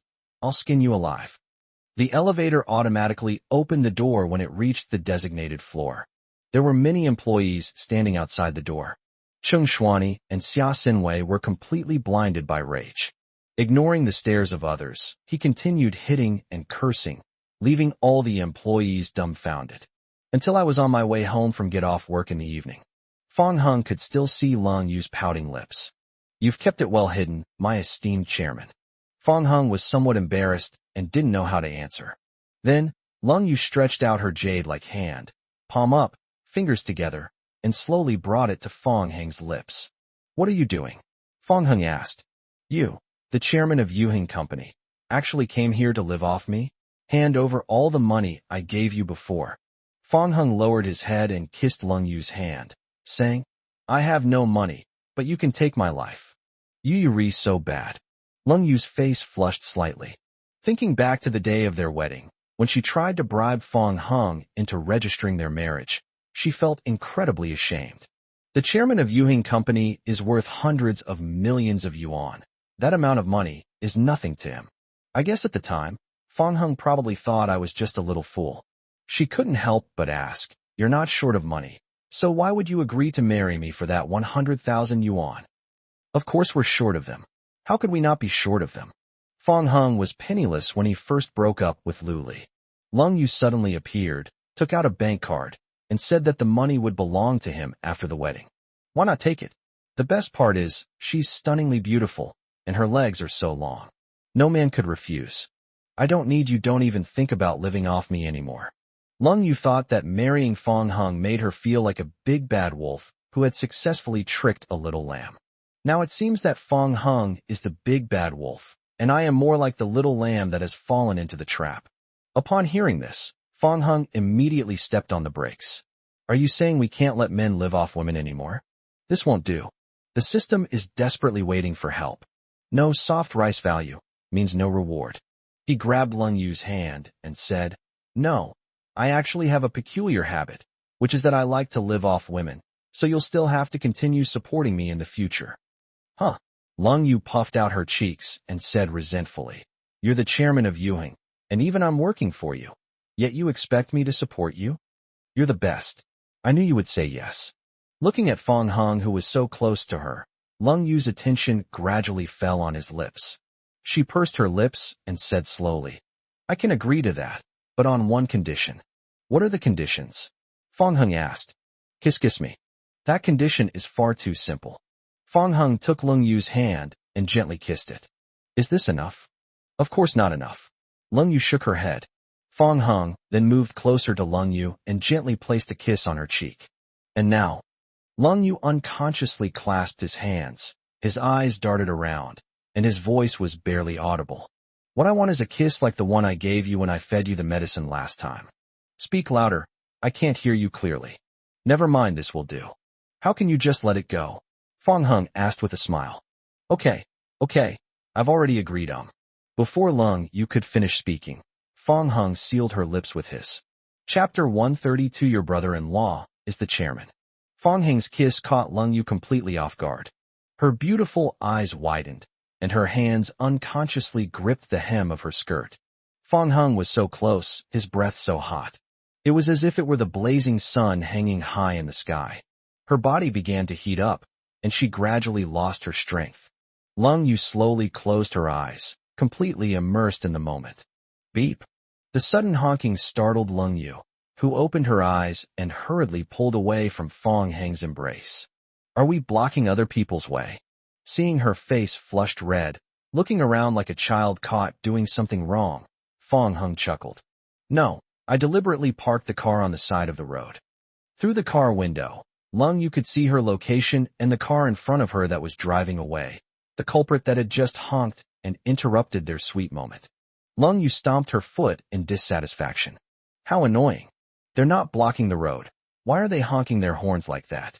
Lung family villa. Lung Yunluo swaggered into the room. Seeing her older sister touching her lips and staring blankly, she couldn't help but want to tease her. Drink, Lung Yunluo suddenly shouted. Startled, Lung Yu dropped her phone onto the bed. Lung Yunluo chuckled. You naughty sister, what mischief are you secretly plotting now? Lung Yu glared at her and was about to pick up her phone when Lung Yunluo beat her to it. Let me see if there are any secrets on the phone. You have 3 numbers to pay me back. Wow, all these are photos of my brother-in-law. 3. This was taken while hiking, right? You're not taking pictures of the scenery. You're clearly taking pictures of your brother-in-law. 2. I think you should film something else, so I can broaden my horizons. Lung Yunluo raised an eyebrow. 1. Lung Yu gritted her teeth and immediately took action. Oh dear, I was wrong. My apology, my lady. Please spare my life. At the same time, in the living room, Fong Hung is studying the system. On the system panel, the progress of this soft rice value was clearly marked as 100%. However, it froze, just like a computer crashing. No wonder there's been no movement lately. What's going on? He's slacking off at work, and now the system started slacking off too? If this thing could materialize, Fong Hung would really like to pat it hard. Close the system panel. Fong Hung returned to his room. The 2 girls were playing around, the bed was a mess, and Tang Yuan was wagging its tail and watching the show. Fong Hung's appearance distracted Lung Yu, allowing Lung Yunluo to escape. Lung Yunluo hid behind Fong Hung and said, Second senior brother, there's a demoness over there. Why don't we subdue her together? Fong Hung decisively grabbed her and dragged her in front of Lung Yu. Let go, second senior brother. You actually associate with a demoness. I misjudged you. Lung Yunlu shouted. Fong Hung flicked her forehead and said, Call me second senior brother? Lung Yu grabbed her cheek and said, Call me a witch? Why, you've teamed up to bully me again. When mom and dad get back, I'll tell them and make them give you 2 a good beating. Just as the couple was giving her a mixed doubles beating, Tang Yuan, who was watching the show from the side, started sneezing again. The 3 noticed this and began to worry about Tang Yuan's condition. Lung Yu stepped forward and picked up Tang Yuan. Lung Yunluo urged, Brother-in-law, aren't you a miracle doctor? Quickly take a look at Tang Yuan. I treat people, not pets. As the saying goes, every profession has its own secrets, and Fong Hung felt that Tang Yuan had a respiratory infection. But just to be on the safe side, I decided to take it to the nearest veterinary hospital. Lung Yu originally wanted to go along, but when Lung Yunluo mentioned there would be a banquet, she had to give up. After Fong Hung drove away, Lung Yu turned around to prepare to tidy up the room. Lung Yunluo followed and took her arm. Sis, how does it feel to be back at your own Yuhing company these past 2 days? Lung Yu gently stroked her head, a faint smile appearing on his lips. Unexpectedly, Lung Yunluo actually guessed correctly by accident. Yuheng Company. Fong Hung clearly used the names of the 2 people in the name, and even deliberately put the character Rain first. This belated realization of surprise made Lung Yu's heart, which had finally calmed down, start to flutter again. Even though Fong Hung had just left, she couldn't wait to see him again. Hey sis, why are you just laughing and not saying anything? Also, when are you going to become the chairman? I'm still waiting to get a position after graduation. Your brother-in-law is the chairman of the board. Lung Yunluo was stunned for a moment, clearly not believing that these words would come from her own sister. She reached out and touched Lung Yu's forehead, saying, Sis, you don't have a fever either, so how come you've learned to brag? You think I'm like you, always talking nonsense? I'm telling the truth. Oh yes, it's all true. My brother-in-law is the chairman, you are the chairman's wife, and I am the chairman's sister-in-law. It seems I don't even need to wait until graduation. I'll go there tomorrow. I don't need to be assigned a high position. My brother-in-law can just let me sit in the chairman's seat. Pet clinic. After a series of examinations, Tang Yuan's condition was just as Fong Hung had guessed, a respiratory infection. The shop owner is a woman in her 20s. She handed the glutinous rice balls and the prescribed medicine to Fong Hung, revealing a sweet smile. Hey handsome, let's exchange contact information. You can ask me directly if your cat is ever unwell in the future. Since what happened last time, Fong Hung has become somewhat wary. The pet shop owner sold his information, which resulted in him being harassed by Su Kuan's people making phone calls in the middle of the night. You wouldn't give my information to people who want to buy cats, would you? Xia Ying paused for a moment, then explained, Of course not. Please rest assured. I only provide veterinary care for pets and do not engage in any cat trading or similar businesses. Hearing this, Fong Hung added the green bubble and then turned and walked out of the pet clinic. Xia Ying watched Fong Hung get into his Mercedes-Benz G-Class and drive away. At this moment, I finally couldn't contain my excitement. She jumped up on the spot and immediately sent a message to her best friend. Holy crap, a super handsome guy just came into the store. My heart is still pounding. Come on, you infatuated girl, haven't been with a man in ages. Every guy is handsome in your eyes, her best friend replied. Damn, this guy is seriously handsome. Don't believe me? I'll go check the security camera footage and show you. Xia Ying took a picture of Fong Hung from the surveillance footage. A short while later, my best friend replied to the message. Hello, could you please provide my husband's contact information? Thank you. Dream on. What do you mean your husband? This is my husband. Chapter 133 Dares to Target Her Man? The Lung Family. Banquet Hall. Old Master Lung scanned the crowd. Everyone's here, let's start eating. Lung Rushue's gaze remained fixed on Lung Yu. Grandpa, someone is missing, she said, raising her hand. Who else hasn't arrived yet? Old Master Lung looked slightly displeased. According to the Lung family rules, as long as you are a member of the Lung family, you must make time to attend any family banquet, no matter how busy you are. If you do not arrive at the designated time, you will have to stand for the entire meal. However, he usually turns a blind eye and does not strictly follow the standards. Fong Hung didn't come. Lung Juanhao pointed to the empty seat. Lung Yunluo said, My brother-in-law went out on something, but he'll be here soon. Old Master Lung frowned and waved his hand, saying, Never mind, no need to wait for him. Let's start eating. It was originally seen that Fong Hung and Qian Dashan had a close relationship. Grandpa Lung was quite fond of this grandson-in-law. But after a series of recent events, Fong Hung has not only failed to bring any substantial benefits to the Lung family, but has not even shown any intention to help. In addition, Lung Juanhao and Lung Rushua kept gossiping in his ear, which made Old Master Lung increasingly dissatisfied with him. Now, Grandpa Lung has gradually come to agree with the brother and sister's point of view. He also felt that Fong Hung was good for nothing except knowing Qian Dashan. Upon hearing this, Lung Juanhao and Lung Rushua began to gloat. According to family rules, when Fong Hung arrives, we will have to eat standing up. Being stared at by so many eyes in the room is incredibly embarrassing. Just then, the banquet hall doors opened, and an incredibly handsome man strode in. The brother and sister were already eager to see what would happen. After Fong Hung sat down in the chair, Lung Juanhao immediately launched an attack on him. Fong Hung, don't you know the family rules? If you're late for the banquet, you have to eat standing up. Fong Hung was genuinely unaware of these family rules and subconsciously glanced at Lung Yu to the side. The banquet is scheduled for 7 p.m., and it's exactly 7 p.m. now. Fong Hung is not late, Lung Yu said. Lung Rushua took out her phone and said, The family group message says that everyone must be in the banquet hall before 7 o'clock. Lung Yu frowned slightly, but did not refute her. Without rules, nothing can be accomplished. Fong Hung, stand up. Master Lung Yu said coldly. Fong Hung thought to himself that this family really had a lot of broken rules.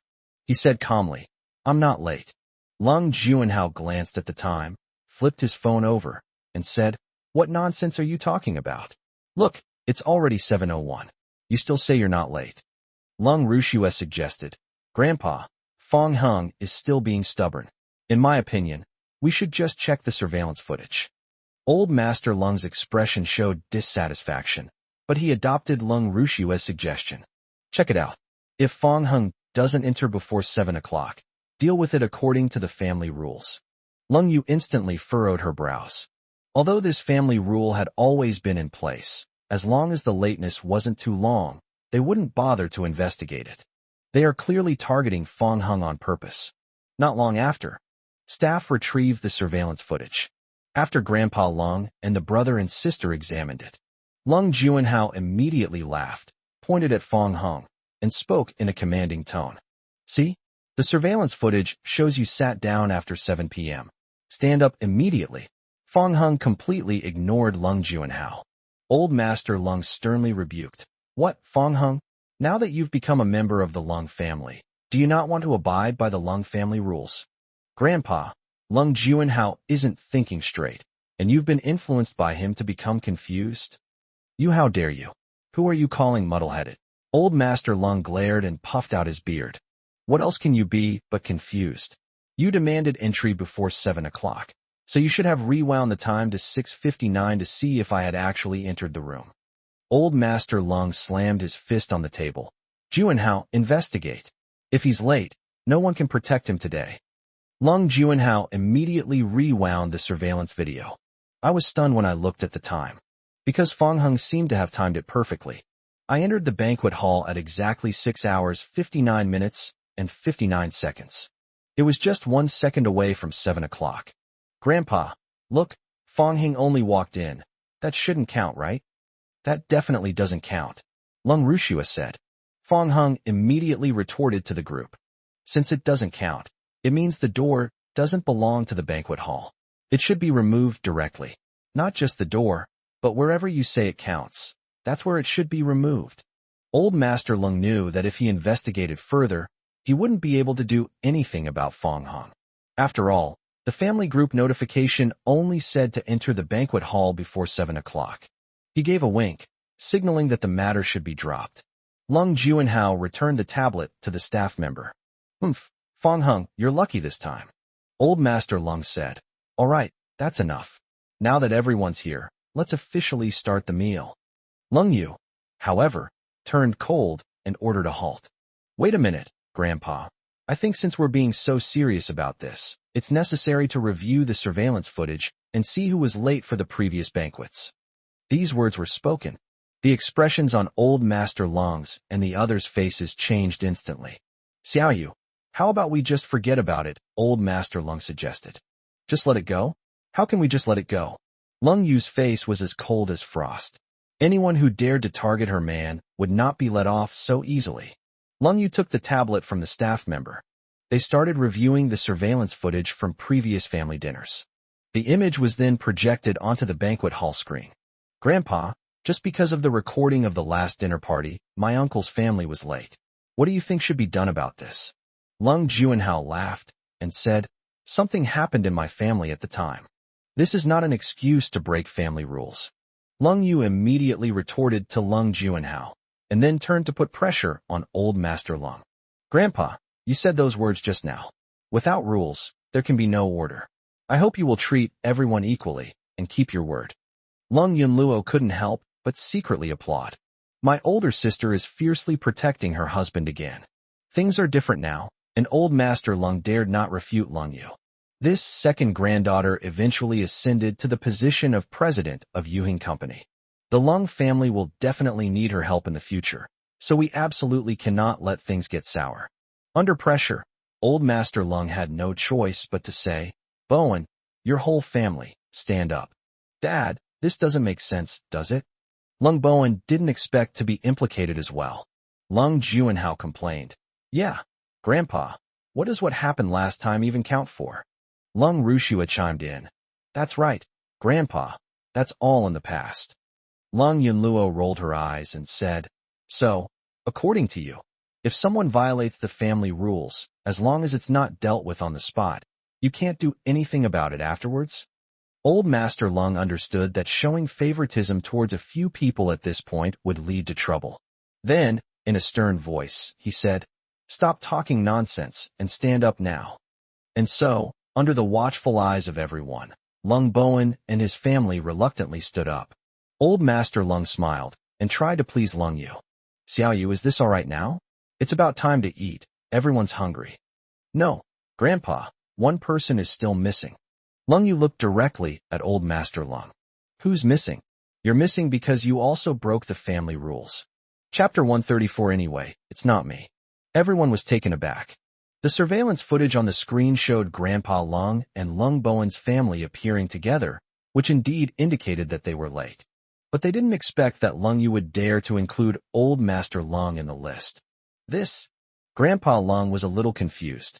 Although it is not explicitly written in the family rules, as the head of the family, in order to maintain his authority, he tacitly agrees that the family rules do not need to be followed.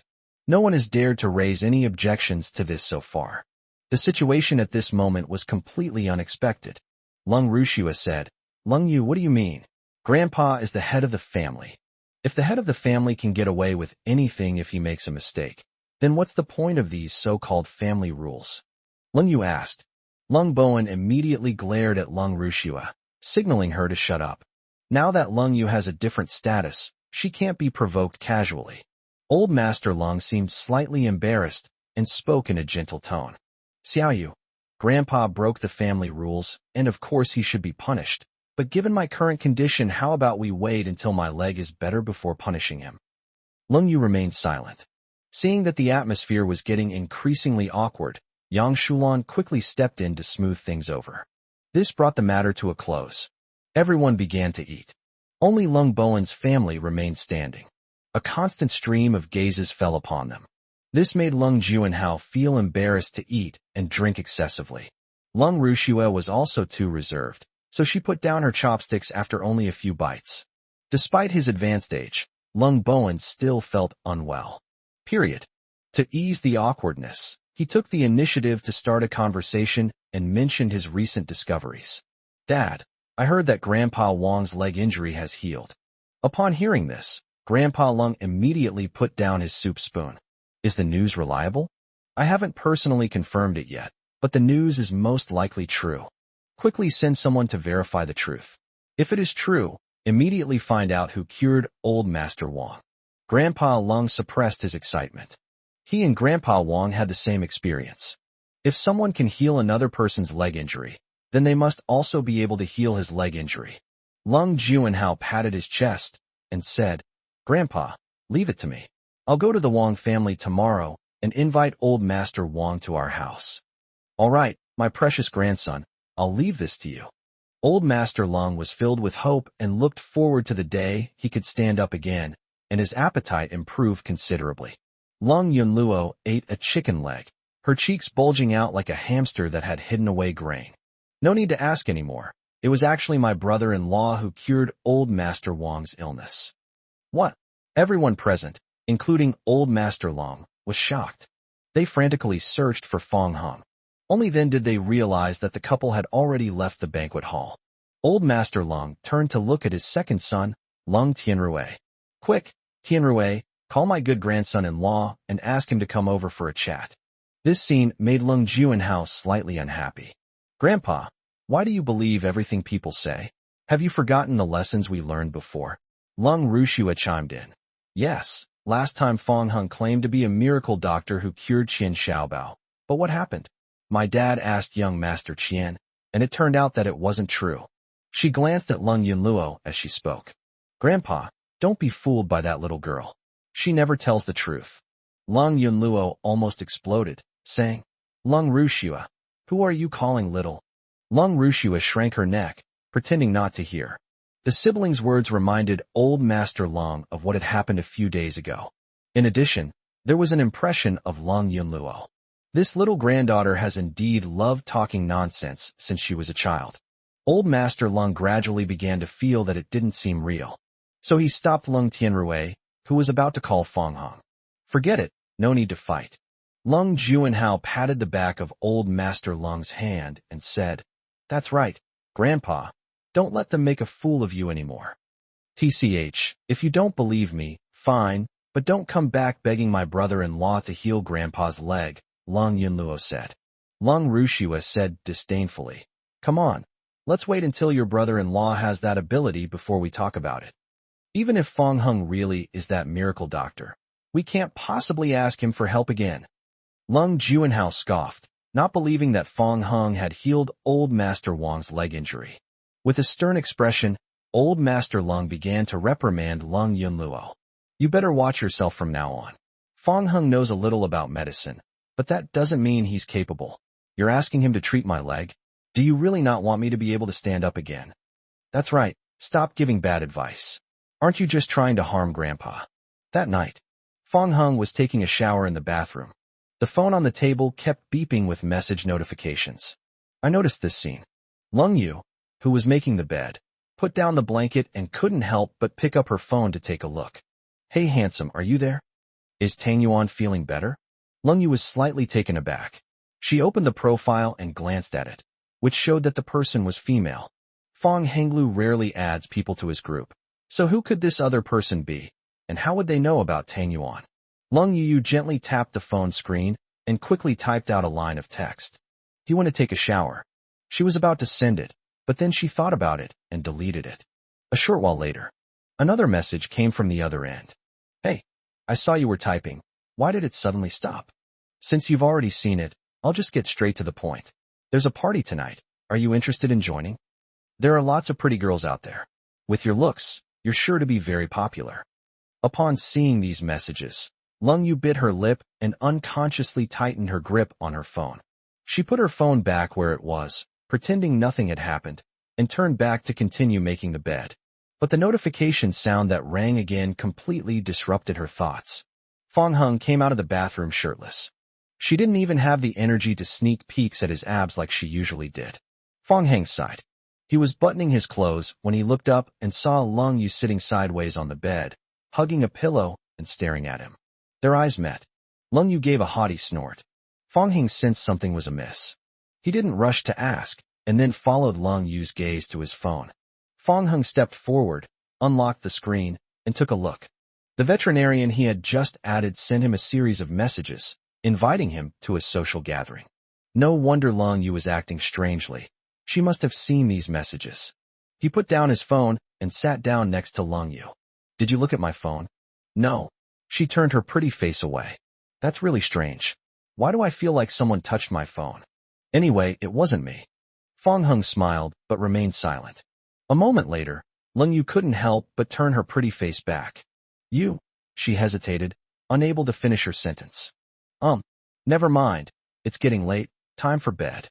Chapter 135. My cat is biting me. Lung Yu thought that Fong Hung would take the initiative to say something after seeing those messages. But unexpectedly, as soon as she finished speaking, Fong Hung quickly lay down on the bed, spread his arms, and assumed a posture to welcome her into his embrace. Instead of explaining, he urged them on. Didn't you say you were going to sleep? Why are you sitting still? Hurry up, I'm going to turn off the light. Lung Yu's beautiful eyes widened, and she stuffed the pillow into his arms. I'm not going to sleep. I'm not sleepy. Fong Hung hugged his pillow, deliberately yawned, and said, I'm still quite sleepy. If you're not going to sleep, I'm going to sleep first. After saying that, he closed his eyes and pretended to fall asleep. This caught Lung Yu off guard. I came to my senses. Lung Yu slowly clenched her teeth, as if she had made a decision. Immediately afterwards, she ripped the pillow out of Fong Heng's arms, straddled him, and grabbed his neck with her delicate hand. Explain. Huh? What did you say? Fong Hung pretended to be dumbfounded. Who messaged you? And why does she know about Tang Yuan?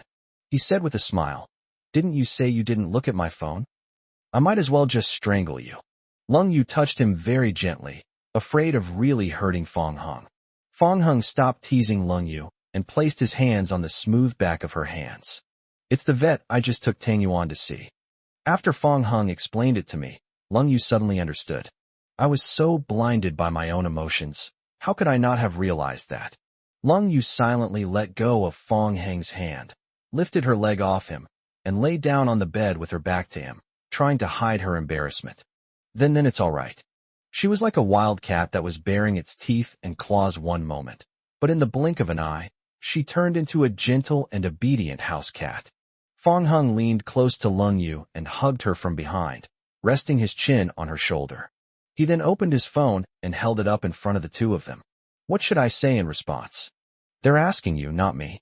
Lung Yu was absent-minded, and her pretty face unconsciously hid under Fong Heng's arm.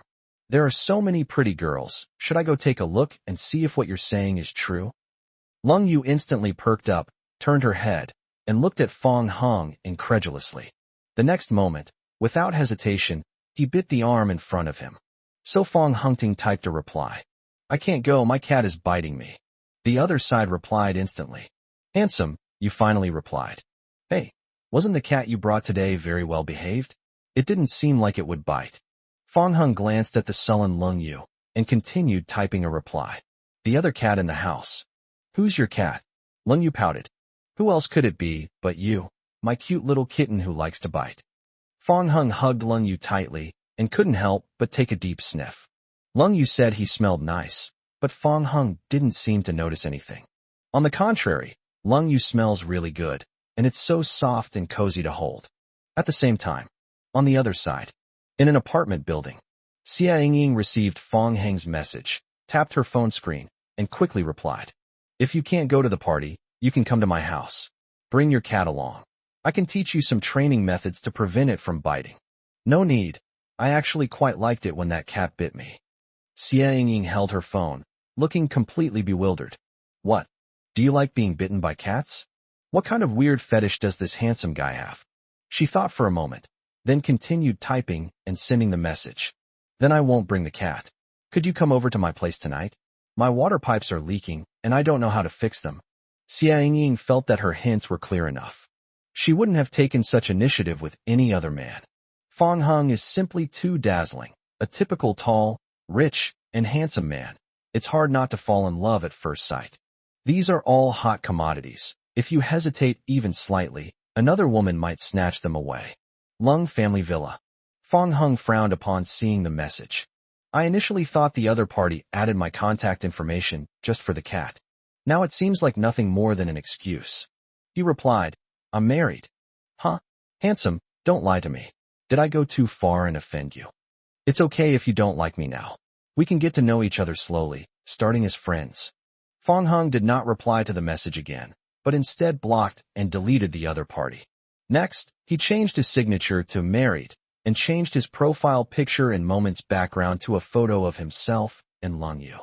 Seeing this, Lung Yu was somewhat taken aback, but instantly felt a warm feeling in her heart. Before going to bed, the two started talking about work. Lung Yu opened the PowerPoint presentation on her phone and began her presentation with great enthusiasm. Fong Hung listened until his eyes were almost closed. Just then, a message notification popped up at the top of her phone. Campus bell. Are you coming to the class reunion next week? The cold rain was wiped away with my hand, and I simply skipped it. Fong Hung, on the contrary, became interested and suddenly became much more awake. He didn't actually know much about Lung Yu. Fong Hung decided to follow Lung Yu's example and, like last time, learn about her past through a class reunion. I saw the message inviting you to a class reunion. Aren't you going? Lung Yu shook her head and said, It's a waste of time. I'm not interested. Why don't you go? You can take me with you so I can meet your classmates. You want to go? Fong Hung smiled and said, Yes, I'm quite interested. Oh well. After thinking about it, Lung Yu finally agreed. She opened the green bubble, found the person who had just sent the message, and replied with a okay. The person on the other end replied to the message quickly. Just from the text, one can tell that he was very surprised that Lung Yu was also attending the class reunion. The following day, Lung Bowen and his family personally visited the Wang family to pay their respects to Old Master Wang. When I saw Grandpa Wang exercising and walking, the group stared in disbelief, as if they were witnessing a wonder of the world. They never expected that not only was Grandpa Wang's leg injury cured, but he was also able to walk on his own. This is simply a medical miracle. Hee, Bowen, long time no see. Old Master Wang smiled and asked the butler to entertain the group. Lung Bowen immediately said, Old Wang, there's no need for hospitality. Please come to my house. My father would like to catch up with you. All right, it's been a long time since I've seen Old Man Lung. I should go find him for tea and a chat. And so, at the invitation, Old Master Wang personally went to the Lung family. The Lung family. Grandpa Lung, sitting in his wheelchair, personally greeted Grandpa Wang upon his arrival. When they saw Old Master Wang get out of the car, refuse help from others, and walk towards them on his own, Grandpa Lung's old eyes were filled with shock. This? Old Wong, you can actually walk now. Quick, tell me, who healed your leg? Chapter 136. Upon learning that Fong Hung was a divine physician, the Lung family members were shocked. Old Master Lung pressed on impatiently, his voice trembling uncontrollably as he spoke. He and Mr. Wong were old friends for many years. Years ago, after returning from a trip together, both of them inexplicably lost feeling in their legs. Over the years, they have all made countless efforts to regain their ability to walk. Now that Grandpa Wong has recovered, it means that his long-cherished dream is about to come true. Haha. Old man Long, look at how impatient you are. Grandpa Wong joked with his old friend, looking much more energetic than he used to be when he was depressed. You old fool, your leg's all healed. Of course there's no rush. I'm still in a wheelchair, Old Master Lung said with a laugh. Lung Bowen couldn't help but say, Old Wong, please tell us quickly, we really can't wait any longer. Look at you, child, you're in such a hurry. Along the way, Lung Bowen's family had asked Grandpa Wong countless times. Old Master Wong kept changing the subject, keeping the others in suspense, which made them both anxious and angry. But as the younger generation, they dared not disrespect him. Old Master Lung knew his old friend's personality. He had always enjoyed playing pranks on people back then. He said seriously, All right, Old Man Wong, stop keeping me in suspense, or I'll get angry. Lung Bowen's family also tried to persuade Grandpa Wong. Finally, Old Master Wong stopped being so frivolous. Okay, I'll tell you. It's a Mr. Fong, That brings us to this. Grandpa Wong suddenly remembered. Mr. Fong came and went in a hurry, and Old Master Wong only remembered his appearance, knowing very little else about him. A few days ago, I learned from my daughter Wong Maishan that Mr. Fong was actually the son-in-law of the Lung family. For a moment, Old Master Wong was very puzzled, since that Mr. Fong is the son-in-law of the Lung family. So, as the head of the Lung family, Old Master Lung's leg injury should have healed by now. Upon hearing this, Grandpa Lung and Lung Bowen exchanged glances. Mr. Fong? Lung Bowen frowned and said, Dad, could it be that Fong Hung really cured Old Master Wong's leg injury? Even Grandpa Lung felt that this was too much of a coincidence. Given that he shares the surname Fong and is skilled in medicine, it's hard not to associate him with Fong Hung. Lung Juanhao said speechlessly, Dad, what are you saying? How is that possible? It must be a coincidence. Lung Rushua chimed in, That's right. If Fong Hung were truly a miracle doctor, young Master Qian would have admitted it back then. Besides, if he were a miracle doctor, why would he continue to live off a woman? After listening to the brother and sister's words, the father and son also felt that they made a lot of sense and dispelled their guesses. Old Master Lung couldn't help but breathe a sigh of relief. It's good that it's not. It's good that it's not. If Fong Hung really is that miracle doctor, then given the current strained relationship, it's not good news for him. Just then, a figure slowly appeared in their line of sight. Lung Juanhao immediately felt that he was in for some fun. He dragged his obese body forward and grabbed Fong Hung. Perfect timing. Fong Hung, hurry, come over here. Fong Hung shook him off unhappily and asked, What are you trying to do? Don't ask so many questions, just follow me. Lung Juanhao harbored ulterior motives. Didn't Lung Yunluo say yesterday that Fong Hung cured Old Master Wong's leg? He was going to expose the lie on the spot today and thoroughly humiliate Fong Hung, to see if this guy would dare to brag and embellish himself again. A short while later, Fong Hung and Lung Juanhao came to the group. He noticed Old Master Wong immediately. Grandpa Wong also spotted Fong Hung. His eyes widened, and he was immediately overwhelmed with excitement. Lung Rushue began to speak to Fong Hung in a sarcastic tone. Oh, Dr. Fong, you've arrived. I heard Lung Yunluo say at the banquet yesterday that you cured Old Master Wong's leg injury. You're really amazing. Last night, Fong Hung and Lung Yu returned home after a walk. I saw Lung Yunluo sulking. I learned what happened after I left the banquet hall. The couple comforted her for quite a while afterward. At this moment, Lung Juanhao also started to speak sarcastically. You're truly amazing, Dr. Fong. From now on, our entire Lung family will depend on your support. However, whether you actually cured Old Master Wong's leg still needs to be verified. Fortunately, The person involved is here today. As Lung Juanhao spoke, he walked to Old Master Wang's side and pointed at Fong Hong. Old Wang, this is my brother-in-law, Fong Hong. He claims to have cured your leg. Take this opportunity to prove whether the miracle doctor who cured your leg is really him. The words fell. Lung Juanhao could almost see Fong Hong being rejected by Old Master Wang and then feeling ashamed in front of everyone. Lung Rushua crossed her arms, ready to watch the show. Old Master Lung glanced at Fong Hong and said irritably, "Shameless. You always like to pat yourself on the back, but you don't realize that you're the one who's disgracing the entire Lung family." Lung Bowen disliked Fong Hong and naturally looked forward to what would happen next. He noticed that Old Master Wang was standing there, motionless for a long time. So he waved his hand and asked, "Old Wang, what's wrong?" It wasn't until Lung Bowen called out to him that Grandpa Wang came back to his senses. Without saying a word, he took long, aged steps and rushed quickly to Fong Hong. A pair of wrinkled hands grabbed Fong Hong's arm, their expressions filled with surprise and gratitude. "Mr. Fong, it's been many days since I last saw you. It's all thanks to you that I was able to walk again." Fong Hong smiled and said, "Grandpa, it was nothing. It's nothing to mention." On the other side, Old Master Lung and the others witnessed this scene. They looked at each other in disbelief. What's going on? Did Fong Hong really cure Old Master Wang's leg injury? Lung Juanhao unconsciously swallowed. He stepped forward and gently patted Old Master Wang, saying, "Old Master Wang, are you sure you haven't mistaken me for someone else?" Old Master Wang slapped Lung Juanhao's hand away and reprimanded him sternly. "What do you mean you've mistaken me for someone else? Stop talking nonsense. Mr. Fong is my great benefactor.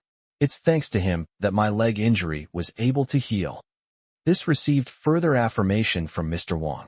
The group was completely dumbfounded. Chapter 137, Seeking Another Expert. Until this moment, Grandpa Lung and the others completely changed their understanding of Fong Hong. It turns out that Fong Hong was the miracle doctor they had been searching for all along. Besides Old Master Wang's leg injury, it is clear that Qian Xiaobao's congenital muteness was indeed treated by Fong Hong. However, they were blinded by prejudice and never truly believed that this was the truth. After the initial shock, facing Fong Hong, the group felt extremely uneasy. Old Master Lung forced himself to say, "A good son-in-law, can you help me treat my leg injury?" Fong Hong said coldly, "Grandpa, you should find someone else. I don't have that ability." Old Master Lung's face instantly turned red. "Good son-in-law, I didn't mean that at the time." Old Master Lung tried to argue. "Do you think I'm as stupid as you?" Grandpa Lung was speechless after being rebuked, and he looked at Lung Bowen's family, frantically giving them meaningful glances. Lung Bowen said with a fawning smile, "Xiaohong, give me some face and calm down first." "Why should I give you face?" Lung Bowen was embarrassed and didn't know how to answer. He quickly gave the brother and sister a meaningful look. Lung Juanhao chuckled dryly and stepped forward, but before he could even utter a word, Fong Hong, with a stern face, said, "Get out of here." On the other side, Lung Rushua was also scolded even before she had done anything. "You get out too." Seeing this, the group was at a loss. Fong Hong didn't want to waste time on them, so he turned and left. Old Master Wang pointed at Old Master Lung and the others, looking at them with a disappointed expression. "Old Man Lung, I know what's going on now. Judging from your and your kid's attitude just now, if I were Mr. Fong, I wouldn't treat your leg injury either." Old Master Lung said, "I was confused, but I never expected Fong Hong to be such a miracle doctor. Even if he's not a miracle doctor, he's still your Lung family's son-in-law. Is it reasonable for you to treat him like that? What a waste. What a waste. If Mr. Fong were my son-in-law, I would treat him like an ancestor. Forget it. I'm not in the mood to have tea and chat with you anymore. You'd better take care of yourself." Old Master Wang snorted coldly and immediately turned to chase after Fong Hong. The words still seemed to echo in their ears, making them feel utterly ashamed. It was evening. Lung family villa. The nanny, Luo Xiao, brought the food to the table. The family was preparing to eat. At this time, Old Master Lung and the others entered the room. Luo Xiao hurriedly greeted each of them. The others simply ignored them. Lung Bowen pushed Old Master Lung forward and said, "Tianrui, Your family is still eating. Lung Tianrui replied indifferently. Lung Yunluo then said, Uncle, you've already seen it all. Isn't it redundant to ask again? Yes, Yunluo, you're right. Lung Bowen smiled apologetically. In the past, he would never have had to put up with this kind of treatment. Times have changed. Lung Yu has become the president of Yuheng Company, and Fong Hung is a legendary doctor whom even Qian Dashan respects. With these two powerful figures in charge, he has to think twice before doing anything. Even when facing Lung Yunluo, he had to be polite. Grandpa Lung asked with a smile. Yunluo, why are you speaking so rudely? Who upset you? Grandpa, don't pretend you don't know. You and your uncle's family know who made me angry. The expressions on their faces changed slightly. Lung Yunluo acted this way precisely because of what happened in the banquet hall last night. As the culprits, they certainly knew it all too well. Old Master Lung immediately changed the subject. Juanhao, hurry up and present the gifts I brought. Lung Juanhao brought the gift forward. The weather is getting colder soon, Xiaoyu and Xiaoying. These clothes were made for you by Grandpa himself. The two ignored him and continued eating. Lung Yunluo then launched another attack on Old Master Lung. Grandpa, what about mine? Yours is still being made. I'll have someone deliver it when it's finished, Old Master Lung said awkwardly. Lung Yunluo sneered. Huh. Although Yang Shulan didn't really welcome Old Master Lung and the others. But the superficial work still needs to be done. Yang Shulan nudged Lung Yunluo, signaling her to stop, and then stepped forward to take the clothes. Dad, the children are still eating, so I'll accept it on their behalf. Well, that made Old Master Lung feel less embarrassed. Yang Shulan handed the items to Luo Xiao, who was standing to the side. Dad, besides these things, is there anything else you came for this time?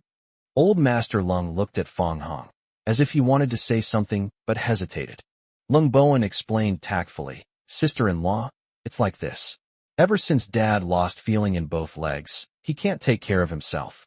He says he wants to be like Grandpa Wong, free from his wheelchair, and take care of himself so as not to be a burden on us children. Lung Tianrui said, Isn't it our duty as children to take care of our father? There's no trouble in it. No. You're all pretty busy, and I still want to take care of myself. So Tianrui, do you think you could try to persuade Xiao?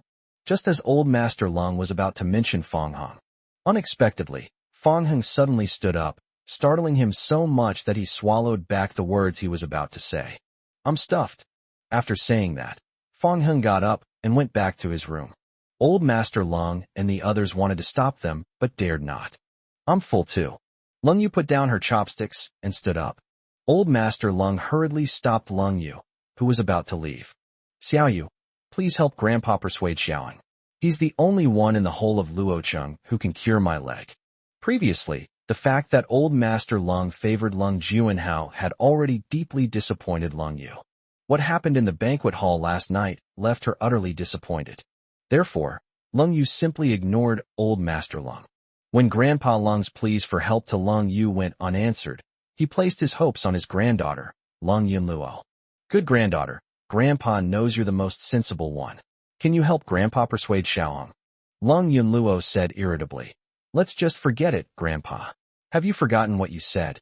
Last night, Lung Yunluo suggested that Grandpa Lung find Fong Hung to treat his leg. Instead of being grateful, Old Master Lung scolded her severely. Grandpa Lung was filled with shame. I apologize, but I'm old and my mind isn't working well anymore. Could you please try to persuade Xiaoheng again? No, Grandpa, it's too late to say anything now. My brother-in-law knows about what happened last night. Even if I beg him now, it won't help. You should figure it out yourself. Old Master Lung wanted to say something more. As a result, Lung Yunluo also put down her chopsticks and left. Old Master Lung had no choice but to place his hopes on Lung Tianrui. Tianrui, Xiaoheng is your son-in-law, so your words carry some weight, you see. Lung Tianrui refused. Dad, to be honest, Fong Hung slapped me on his very first day here because of Xiaoyu. There's nothing I can do about it. Chapter 138 Cold School Beauty. You don't still have a boyfriend yet? These words were spoken. Grandpa Lung and the others were taken aback, surprised that Fong Hung had actually beaten Lung Tianrui. Daughter-in-law, I have no choice but to beg you. Grandpa Lung placed his last hope on Yang Shulan.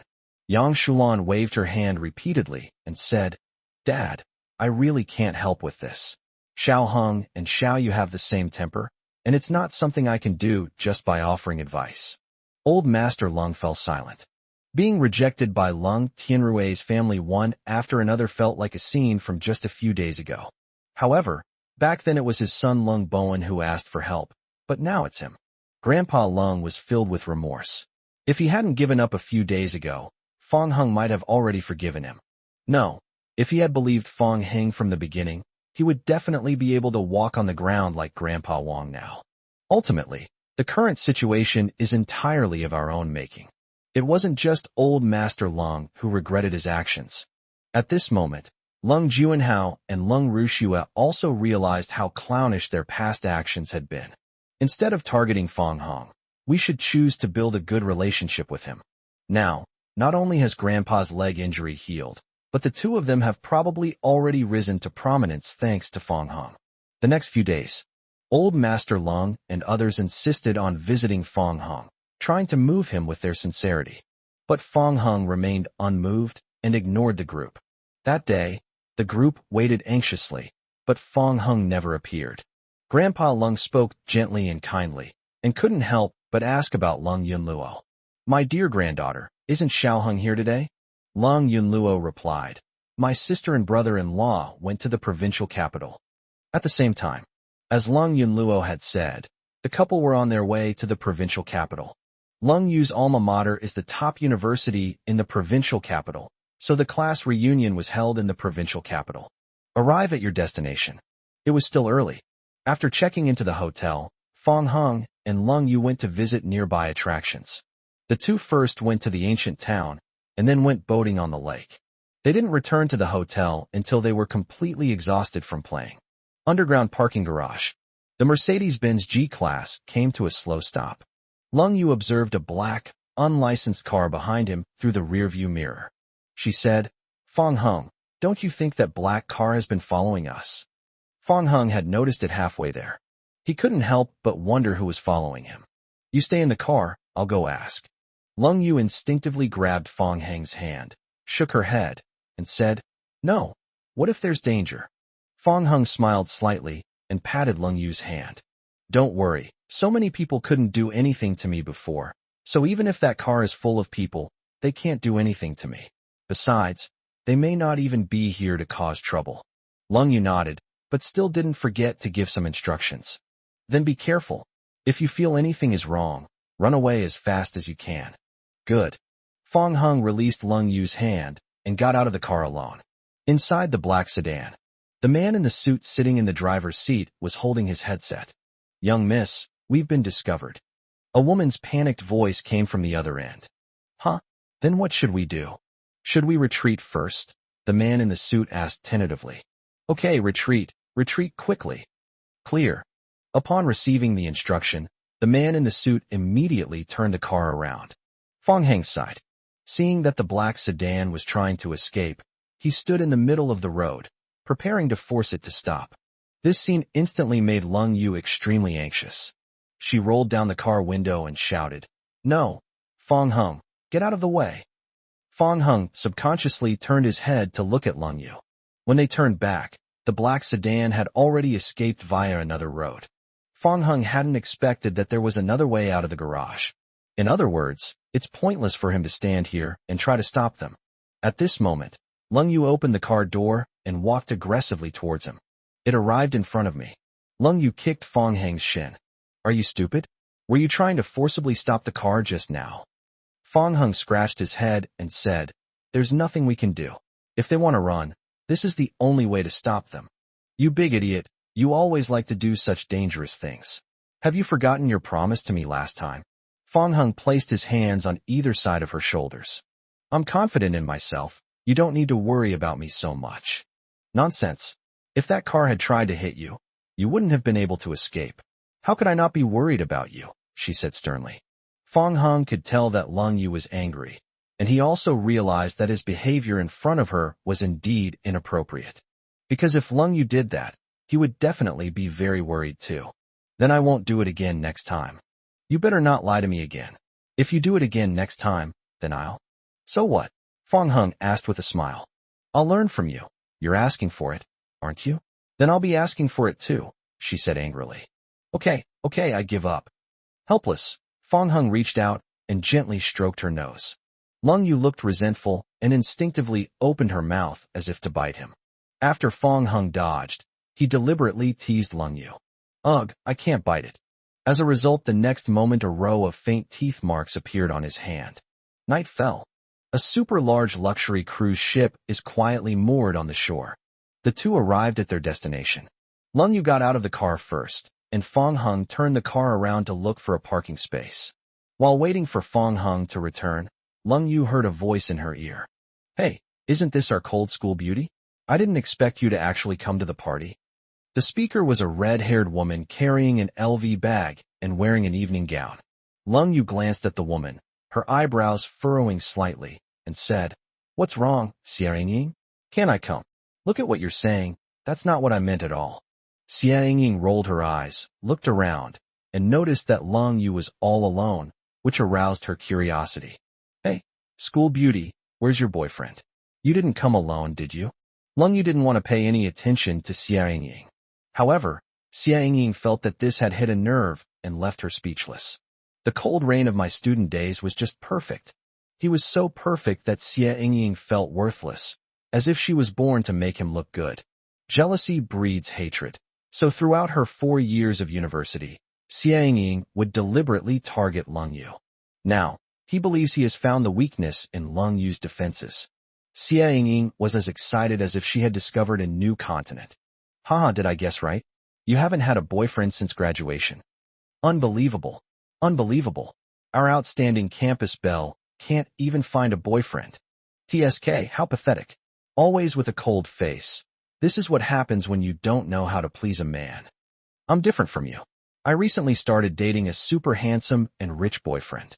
It's a pity he can't come today, otherwise I could introduce him to you. In the midst of conversation, a man of unparalleled handsomeness slowly walked towards them. Xia Ying was stunned for a moment when she saw Fong Hung. Chapter 139, Missing You. Xia Ying never expected to run into Fong Hung in the provincial capital. She immediately set off to meet her. She was initially quite angry that Fong Hung had deleted her from his friend list. But the moment Xia Ying saw his handsome face, she instantly lost all her temper. She waved shyly and said, Hi, handsome. What a coincidence, we meet again. Who are you? You've forgotten me so quickly? Xia Ying said discontentedly. You were the vet who treated your cat, and then got ruthlessly deleted by you. After being reminded, Fong Hung then remembered. That night, Xia Ying sent him a message inviting him to a social gathering. When Lung Yu saw the message, she got jealous and even climbed on top of him to question him. After realizing that Xia Ying had feelings for him, he blocked and deleted her. It's actually a bit awkward to see each other again now. However, Fong Hung noticed that Xia Ying had been talking to Lung Yu. He was about to ask a question. As soon as Xia Ying saw Lung Yu walking towards them, she suddenly lowered her voice and said first, Handsome guy, do me a favor and pretend to be my boyfriend. What kind of boyfriend is he? I can't install it. Fong Hung decisively refused. I'm begging you. It's too late now, but I'll repay you later. The words had barely left his mouth. The cold rain had already arrived. Campus belle, my boyfriend is here. I'll introduce you two to each other. Xia Ying, head held high and chest puffed out, began to introduce Fong Hung to Lung Yu. Look, this is my boyfriend. Isn't he tall and handsome? Don't be too envious. We're not close at all, not close at all. I'm not your boyfriend. Fong Hung immediately retorted. Xia Ying stomped her foot and said coquettishly, Oh dear, baby, don't be silly. That's my classmate across the street. Don't shout nonsense. Who's your baby? Fong Hung said again.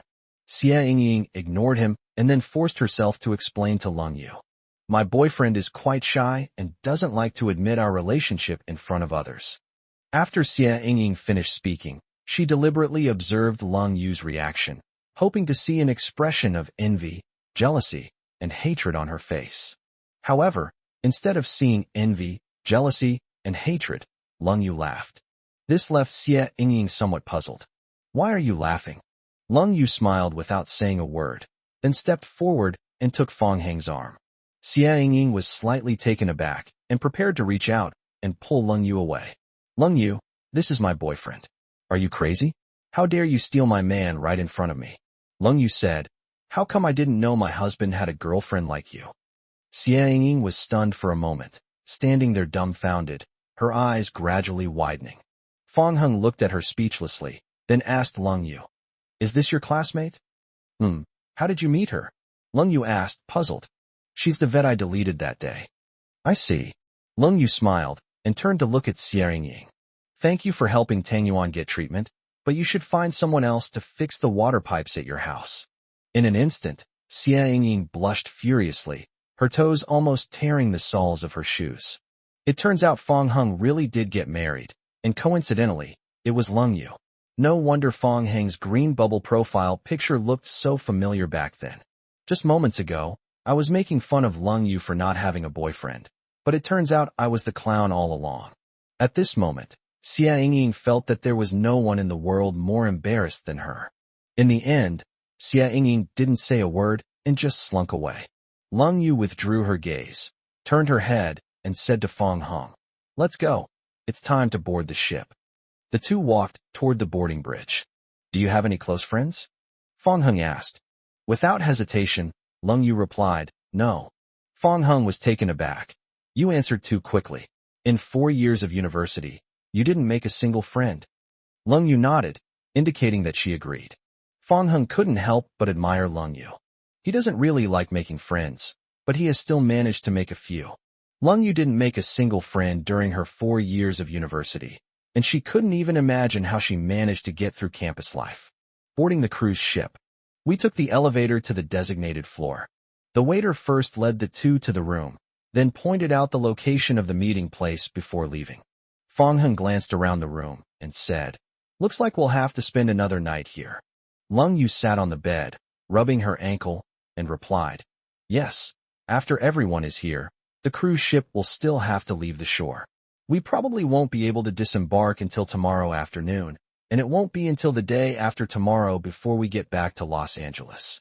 Fong Heng pulled up a stool and sat down, then grabbed Lung Yu's leg. Why do you seem so eager to go back?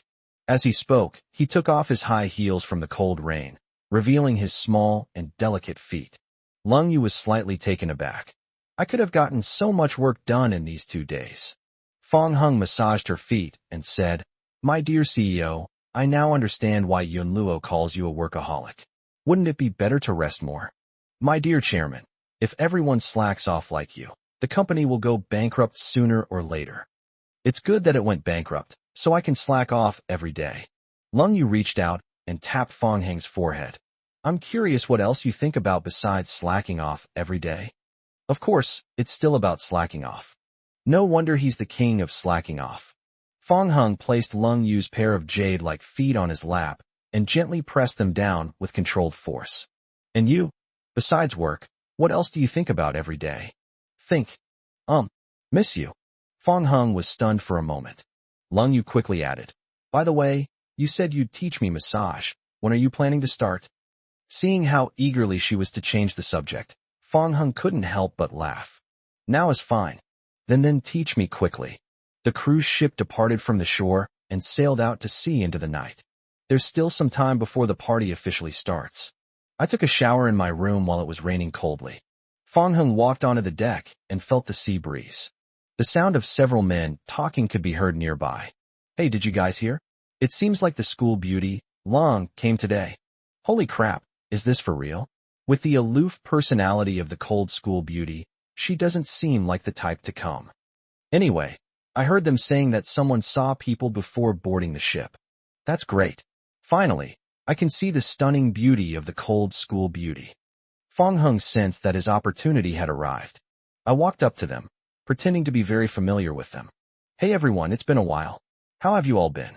The group looked at each other, then stared at Fong Heng with suspicion. Who are you? Fong Heng casually put his arm around someone's shoulder. Oh my god, how could you forget me? It's me, Lao Fong. Don't you guys remember me? Well, there is a guy in our class with the surname Fong, but he doesn't look like this. I remember he was quite ugly. I had plastic surgery. He's not that tall. I wore a lot of height-increasing insoles today. Chapter 140 The Cold School Beauty married a kept man. After Fong Heng's persuasive words, the group actually started to believe that he was the classmate surnamed Fong from their class. Seeing that they had lowered their guard, Fong Heng then took the opportunity to mention Lung Yu. Once the topic of cold rain came up, the group talked on and on. Upon hearing this, many more people joined in, each contributing their own thoughts, including quite a few female students. However, when they saw Fong Heng, they were all wondering which classmate he was. Before Fong Heng could even speak, the men who had initially been fooled by him immediately began to explain. From the mouth of a group of people, Fong Heng also learned a lot about Lung Yu's past. Two of them left a deep impression on Fong Heng. One reason is that Lung Yu has an aloof personality. She hardly interacts with anyone at school and rarely speaks, which led to rumors that she was mute. Secondly, because she is outstanding in every aspect, she is loved by many girls in addition to boys, and some girls even compete with her for attention. One thing after another about Lung Yu made Fong Heng feel that the trip was worthwhile. As they chatted, the conversation shifted, and everyone began to speculate about what kind of man Lung Yu would marry in the future. While many people were hugging peach trees and eating them like crazy, a female student stood up. You don't need to guess anymore. I have a friend in Los Angeles who said that the school beauty Lung is already married.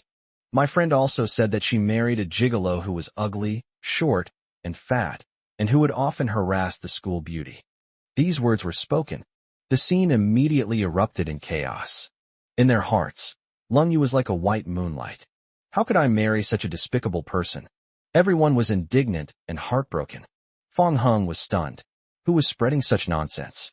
It's true that he lives off women, but none of the others are true. Everyone wailed and lamented, unable to accept this fact.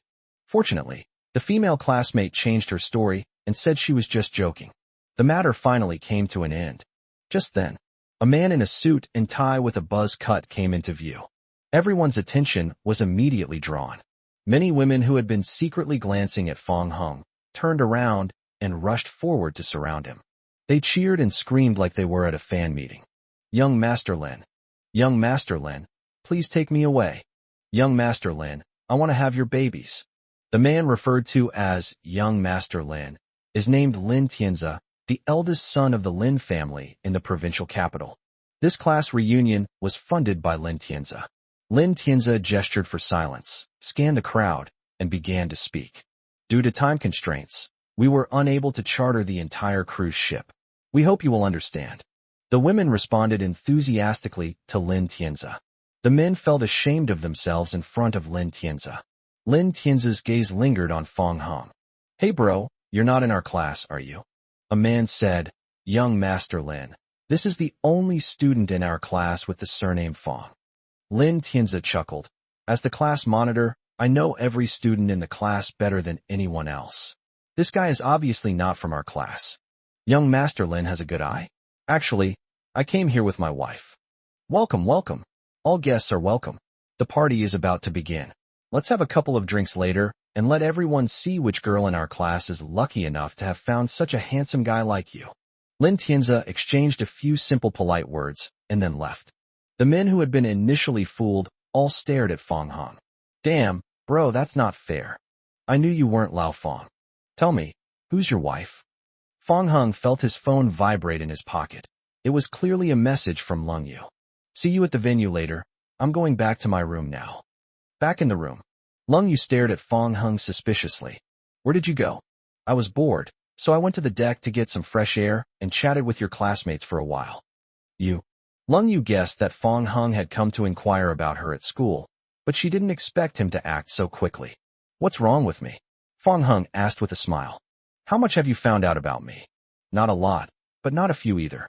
What I find most outrageous is that they said you were mute. How quiet were you when you were in school? Lung Yu was surprised that Fong Heng even knew this. She sat down on the bed like a wilted eggplant. Fine, since you already know, then laugh all you want. Fong Heng sat down next to her and took Lung Yu's hand in his. Why are you laughing at me? The more I learn about you, the more I find you more real and adorable. Real? Of course it's true. Lung Yu seemed slightly surprised. She never used to care about what others thought of her. Fong Heng's appearance was an exception. Therefore, in front of Fong Heng, she would intentionally conceal some past events that she felt would affect her image. If there's a chance, I can tell you some things about me that no one else knows. Great. Fong Heng immediately became interested. Lung Yu pouted and said, in exchange, you'll have to tell me something about yourself that I don't know about. Then I have no idea what else you don't know. If you just tell me, won't I be able to tell what I know and what I don't know? Goodness, this is too unfair to me. So, are you going to agree or not? She asked in a rare, coquettish tone. Yes, of course I agree.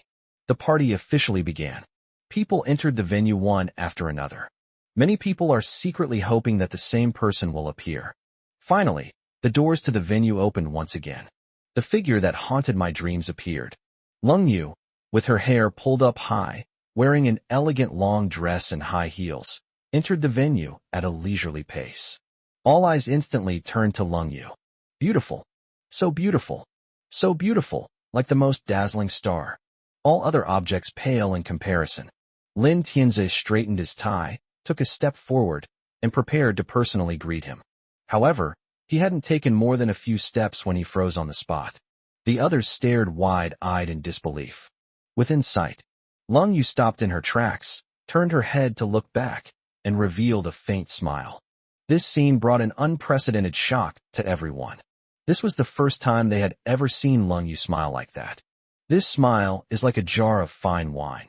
One can easily become intoxicated by it without even realizing it. The next moment, something even more astonishing happened. A man of unparalleled handsomeness appeared, and Lung Yu took the initiative to link her arm with his. Chapter 141: The Strange Woman. Many people quickly recognized Fong Heng. Isn't that the handsome guy who was pretending to be our classmate on the deck? Yeah, what's his relationship with the cold school beauty? Wow, I remember he said he came with his wife. Could it be that the school beauty is his wife? Is that even a question? It's obviously true, otherwise why would they be so intimate? Everyone was astonished to learn that Lung Yu was already taken. In a corner of the venue, Xia Yingying gritted her teeth and glared at the couple, almost tearing the napkin to shreds. Thinking back to what happened before she boarded the ship, she now wishes she could disappear into a hole. And next to Xia Yingying, a woman wearing a hat had all her attention focused on Fong Heng. So focused were they that they didn't even realize the glass in their hand was tilted and the red wine inside was slowly spilling out. Xia Yingying said, "Hey, big sister, you spilled your wine." The woman snapped out of her daze and said hesitantly, "Oh, thank you." Seeing that others were also looking at her, the woman lowered the brim of her hat and quickly left the spot. On the other side, Lin Tianzi put on a smile again and stood there to greet the two. He said with a smile, "It's really beyond my expectations that the school beauty, Long, could attend this class reunion." Lin Tianzi faced Fong Heng and extended his hand. Of course, what surprised me the most was this guy. I never thought you would actually steal away the #1 beauty of our school back then. Fong Heng grasped Lin Tianzi's hand and said, "It's a pleasure to meet you, young Master Lin. Brother, you are so capable. May I ask how to address you?" His surname is Fong. His given name is Heng, Fong Heng. Oh, Lin Tianzi was slightly surprised. Are you perhaps from our provincial capital? Fong Heng shook his head and said, I'm from Luoqing. Oh, Lin Tianzi's feigned enthusiasm faded considerably in an instant. Then he turned to Lung Yu and said, Campus Bell Lung, I recently heard that your Lung family's light year company seems to be in trouble. I have some connections in Luo City, so I should be able to help out a little. Lung Yu said indifferently, No need for you to trouble yourself. Lin Tianzi had expected Lung Yu's reply, so he had no choice but to turn his attention back to Fong Heng. Brother Fong, this might be a trivial matter in your eyes, which is why you don't bother to take action. Why don't you help me persuade Lung Xiaohua? After all, Guanyin Company is a business owned by the Lung family. Fong Heng chuckled, released Lin Tianzi, and pulled out a tissue to wipe his hands. No need for young Master Lin to worry about it. The reason why Lightyear Company is in this state is because of me. I have other matters to attend to, so I won't keep you company any longer. Watching the couple's departing figures, A ruthless glint flashed across Lin Tian's face. He had pursued Lung Yu more than once during his university years. But like those male and female classmates who confessed their feelings to Lung Yu, every time, they were simply ignored. This made Lin Tianzi, who considered himself to be different from others, feel extremely frustrated. The real purpose of organizing this class reunion was, of course, not the reunion itself. Everything was ready, but unexpectedly Fong Hung appeared out of nowhere. Thinking of what Fong Hung had just said, Lin Tianzi even felt like laughing. He nearly bankrupted his own company, yet instead of feeling ashamed, he acted as if he was very proud. What kind of weirdo did Lung Yu find? Lin Tianzi beckoned the bodyguards at the gate over and said in a low voice, "Find someone from Luo City to investigate the background of that guy from earlier." "Yes, young Master Lin." They left the venue. Slightly tipsy from drinking, the two went up to the deck. The cruise ship is not far from the coastline. On one side is a brightly lit city. On one side is an endless sea. The sea breeze brought a slight chill to their bodies, and also made them a little more awake. "Are you feeling a little cold?" Fong Hung asked, already starting to unbutton his shirt. Lung Yu's cheeks flushed as she looked up at him and said, "If you're going to give me your coat, we might as well go straight back to our room. But with such a beautiful view, I'd like to stay here a little longer." Fong Hung understood that Lung Yu didn't want him to catch a cold, but she still unbuttoned the rest of the buttons. Lung Yu asked resentfully, "Do you want to go back to your room early?" "No, we're not going back to our room." "Then why are you taking off your clothes?" she asked, puzzled. "Unbuttoning doesn't mean you have to take off your clothes." Lung Yu was stunned for a moment. Immediately afterwards, Fong Hung pulled her into his arms from behind, his large clothes also covering her shoulders and arms. The man's hot chest and still warm clothes instantly dispelled the chill I had felt earlier. Fong Hung wrapped his arms around Lung Yu, leaned close to her ear, and asked gently, "Are you not cold now?" "Not only is it no longer cold, it's even a little warm." "Then I'll let go of your hand." "No." Lung Yu quickly stopped Fong Hung, covering his large hands with her own, and said, "I think this is fine as it is." "Good." Not far away, seeing Fong Hung and Lung Yu whispering sweet nothings to each other, the group was both envious and surprised. It turns out that Lung Yu has another side. At this moment, she is completely unlike the aloof and arrogant #1 school beauty of yesteryear. Lin Tianzi frowned, feeling increasingly uncomfortable as he looked, so he simply turned and left.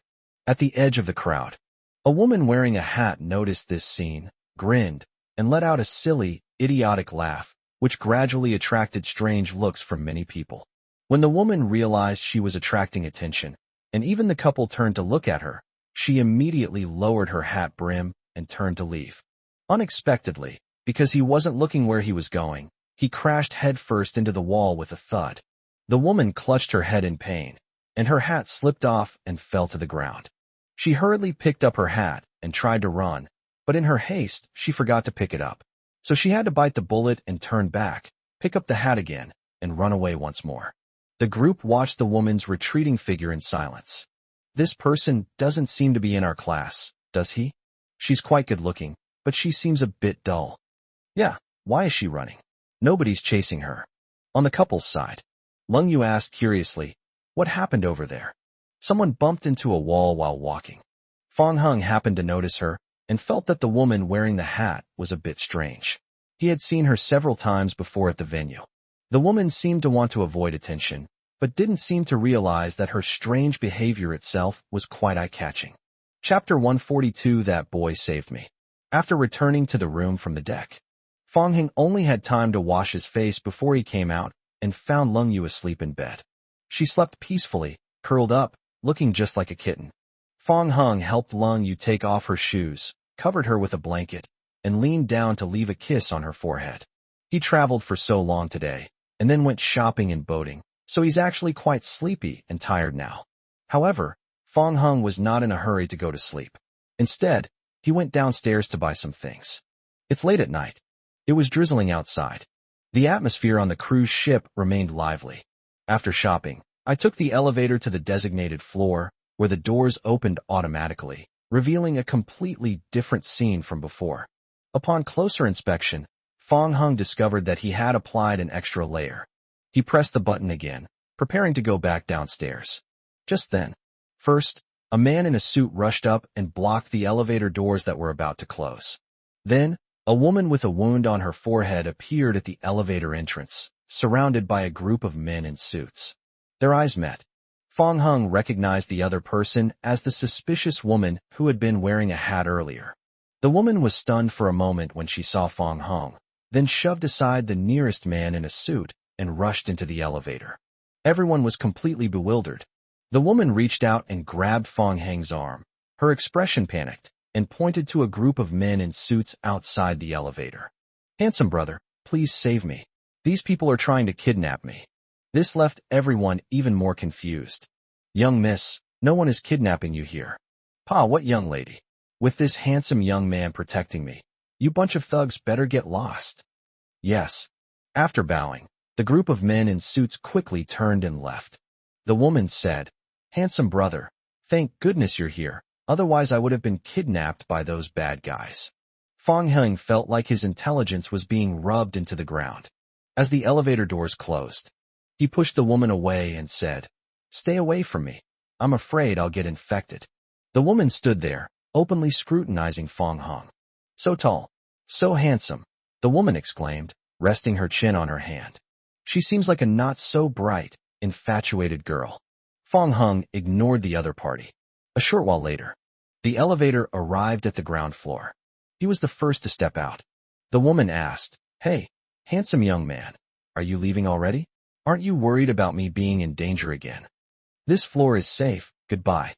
The woman watched Fong Hung's retreating figure, a smile uncontrollably spreading across her lips. Her acting was quite good just now. She shouldn't have been caught out, right? "Wait, what do you mean by don't get infected?" "She's not sick or has a cold." I pushed open the door and entered the room. Fong Hung closed the door. I turned around and was startled by the sudden cold rain. "You're awake." With disheveled hair and bare feet, Lung Yu rubbed her eyes and asked, "Where did you go?" Her voice was languid and soft, as if she were coquettish. Fong Hung picked up the things in his hands and said, "I went to the supermarket." "So sleepy." Lung Yu yawned, then leaned forward and nestled into Fong Hung's arms, inhaling his scent deeply. "I woke up and didn't see you, I thought. Her words trailed off as she followed the scent, finally settling on her arm. Then, Lung Yu raised her head, her previously sleepy eyes now showing a hint of coldness, and said, "The smell is off. Did someone touch you?" "I met a strange woman." Fong Hung recounted what had just happened in silence. Lung Yu was speechless after hearing this, and as if she had suddenly thought of something, she slowly frowned. "Do you think that black car that followed us earlier might also be related to her?" After Lung Yu said that, Fong Hung felt that there was indeed such a possibility. Fong Hung yawned as well. "Let's go to sleep first, and then we'll go find her and ask her about it tomorrow." After saying that, he got up and walked towards the bed. But Lung Yu stopped him. "What's wrong?" Lung Yu commanded, "Go take a shower." "Huh? Didn't I already shower today?" "Wash it again." Fong Hung couldn't resist the cold rain, so he had to take another shower. After coming out of the bathroom, Lung Yu immediately came up to him, hugged his arm, and smelled it. Fong Hung then understood why she insisted that he take a shower. "Can you still smell it?" "That's all. You can go to sleep now." Fong Hung finally got to lie down on the bed as he wished. After turning off the lights, he gently stroked Lung Yu's soft, smooth long hair. As expected of a puppy, its nose is really sharp. I can't even smell the difference. Lung Yu scoffed. "You're the one who's like a puppy." Fong Hung lowered his head and chuckled. "You're denying it again this time. Didn't you say before that you were like a puppy, always trying to bite me?" These words only made things worse, as Lung Yu bit Fong Hung's arm again. Fong Hung looked at Lung Yu with doting eyes.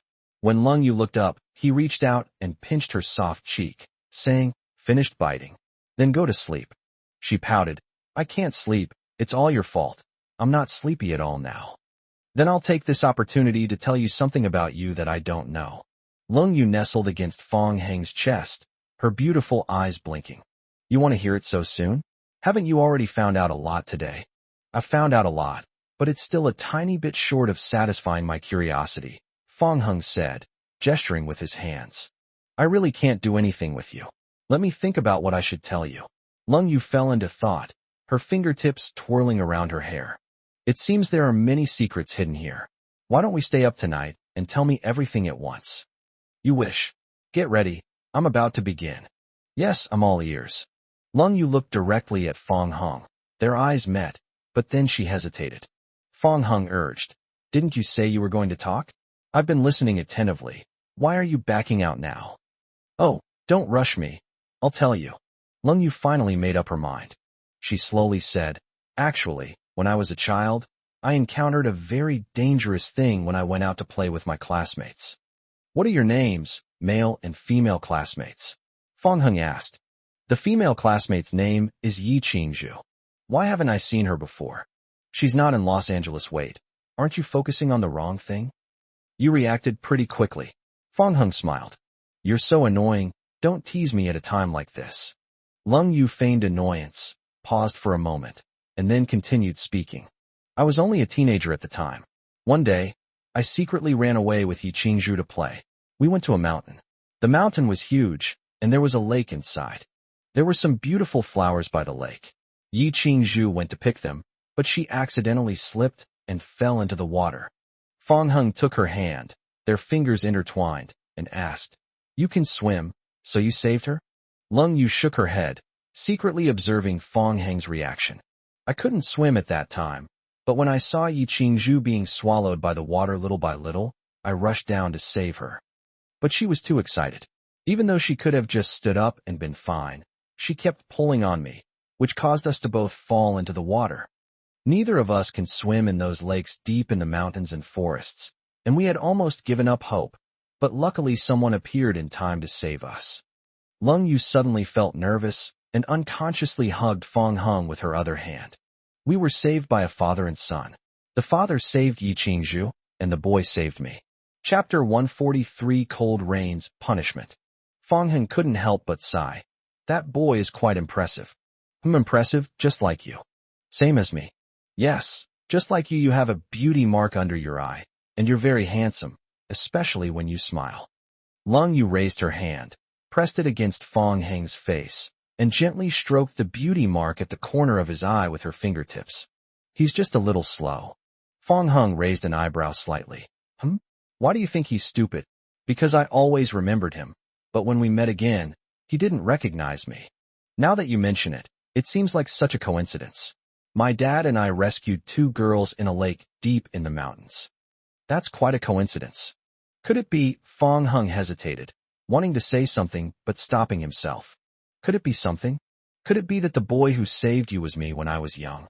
Lung Yu stared at him without answering. Fong Hung's eyes widened in surprise. "Huh? It really is me? Why didn't you say so sooner? I thought you would recognize me quickly, but you idiot forgot about me and even called me stupid." Fong Hung slapped the back of his head and said, "Oh dear, I didn't even remember that. I'm such an idiot." It's good that you know.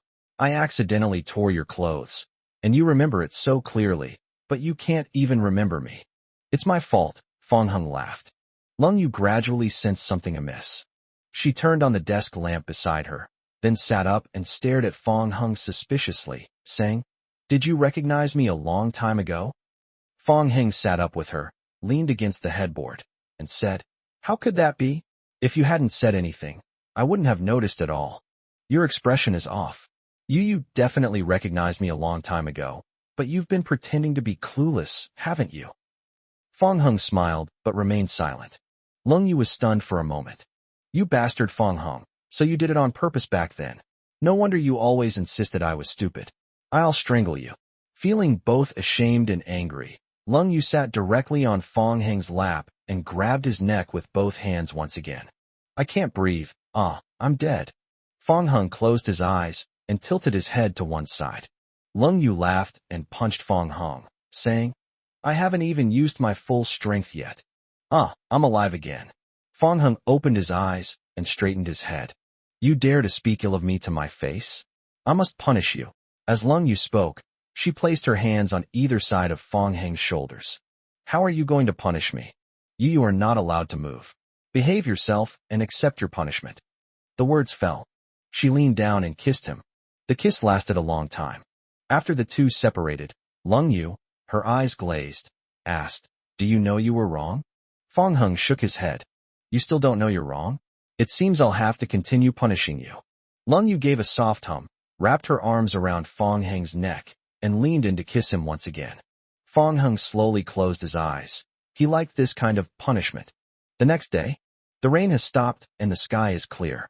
Standing on the high ground, Lin Tianze swirled his wine glass, his eyes fixed on Fong Hung on the deck below. A bodyguard wearing sunglasses stepped forward and said softly, "Young master, news has come from over there." "Speak," Lin Tianze said, taking a sip of his drink. The message said that Fong Hung has no family background in Luo City. Lin Tianze turned his head and said, "So you mean he's just an ordinary person?" "Yes, it said that Miss Lung has been supporting him all along." Lin Tianze was taken aback. "He's a gigolo?" The bodyguard nodded. Lin Tianze narrowed his eyes and looked back at Lung Yu next to Fong Hung with a pained expression. Cold rain. How could you be so foolish? You clearly had better options, so why did you choose a man who was good for nothing except his looks?" Fong Hung had been searching the cruise ship ever since he woke up, but he still hadn't seen the strange woman from yesterday. He also inquired with Lung Yu's classmates and learned that most people remembered the woman, but did not know her name or her identity. Things took an unexpected turn and suddenly became complicated. At noon, as the cruise ship docked, he had to stop his investigation and then embarked on the journey back to Los Angeles with Lung Yu. However, what Fong Hung didn't know was that the woman had already left by helicopter. At this moment, in a dimly lit study, the girl in the wheelchair took the phone from the woman's hand. She looked closely at the photos inside, a smile spreading across her pale face. So tall, so handsome. The woman laughed and said, "Right? I think so too." It was already evening when I returned to Luoyang from the provincial capital, Lung family villa. Upon seeing the two return, Lung Yunluo shoved the glutinous rice ball into Fong Heng's hands, then turned and leaped into Lung Yu's arms. "Wow, stinky sis, I've missed you so much." "I think you missed the gifts I brought back, not me, right?" "Hee, you found out. Hand it over now." Lung Yu handed the gift to Lung Yunluo, and then planned to go to Yuhing Company. Fong Hung said, "It's almost time to get off work. How about we go tomorrow? I want to go and take a look now." While unwrapping the gift, Lung Yunluo said, "Brother-in-law, you should just accept your fate. My sister is a workaholic. If she had to choose between you and her job, she would probably choose the job without hesitation." Lung Yu said, "Don't talk nonsense. Why should I make a choice? I can just take your brother-in-law to work with me, can't I?" "See, brother-in-law, you've already lost." Yuhing Company, the CEO's office. Sumu was taken aback when he entered and saw the two of them. "It's almost time to leave work, Mr. Long. What brings you and Secretary Fong here at this hour?" "Enough of this talk. Just give me the documents from the last 2 days." "Oh, okay." Seeing this scene, Fong Hung silently withdrew. He went to the chairman's office and found Lu Weiwei. "Chairman Fong, you've arrived." "Yes, I happen to need to talk to you about something." "Please speak." Using the name of Yuhing Company, we contacted the Lung family and acquired Guangyin Company. Lu Weiwei hesitated and said, "Chairman Fong, please forgive my bluntness, but Guangyin Company is now on its last legs.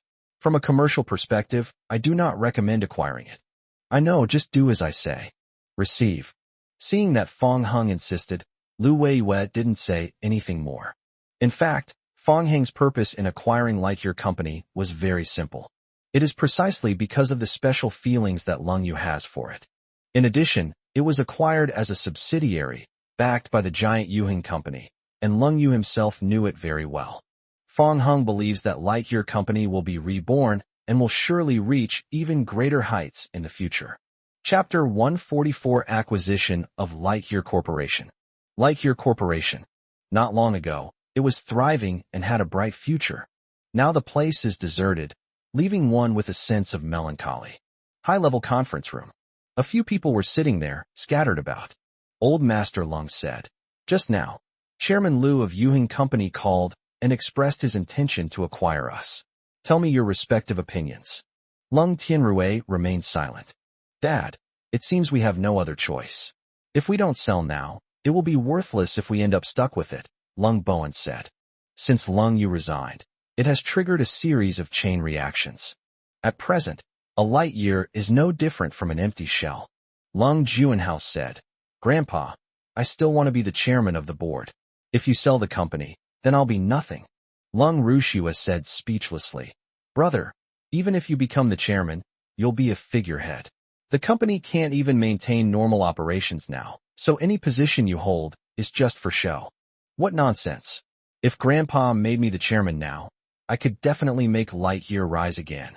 Lung Juanhao appeared confident, but the others didn't take him seriously at all. He protested, Grandpa, we can't sell it. Lung Bowen, unable to bear it any longer, snapped, Shut up. It's all because of you that the company is in this mess. How dare you yell? Lung Juanhao opened his mouth, but couldn't refute it. Old Master Lung looked at his second son. Tianrui, what do you think? Lung Tianrui, who had been silent all along, finally spoke up. Dad, I also advocate selling it. Old Master Lung sighed. The two sons, who are usually at odds, are now standing on the same side, which is a rare occurrence and indirectly proves that there is indeed no better choice. All right then, it's decided then. I'll personally talk to Chairman Lu tomorrow. Lung Family Villa. At the dinner table, Lung Tianrui began. We had a meeting today, and Dad decided to sell the company. Lung Yu was about to pick up some food when she heard this. Her hand froze in midair, and after a moment's hesitation, she silently put her chopsticks back. What? Lung Yunluo exclaimed in surprise. Dad, which company is Grandpa going to sell? Which one could it be? It's light years away. Yang Shulan noticed Lung Yu's dejected look and couldn't help but put down her bowl and complain. Dad is really something. He spoils Juanhao, who doesn't understand anything, and lets him do whatever he wants. Now look what's happened. The company is completely ruined. All right, walls have ears. Don't let it get out. Dad feels guilty towards Juanhao, which is why he's always indulged him. So what if it gets out? Our Xiaoyu has worked so hard and sacrificed so much for Guangyan, and now it's all been ruined. Lung Yunluo chimed in. That's right. Lung Juanhao is a terrible cook and a glutton. If he had just held a nominal position and hadn't caused any trouble, my sister wouldn't have resigned, and Guangyan wouldn't be in this state now. Lung Tianrui shook his head helplessly. He had his own grievances, but he couldn't bring himself to say them. After dinner, the couple returned to their room. Seeing that Lung Yu was still sullen, Fong Hung reached out and put his arm around her shoulder. If you're unhappy about anything, you can tell me.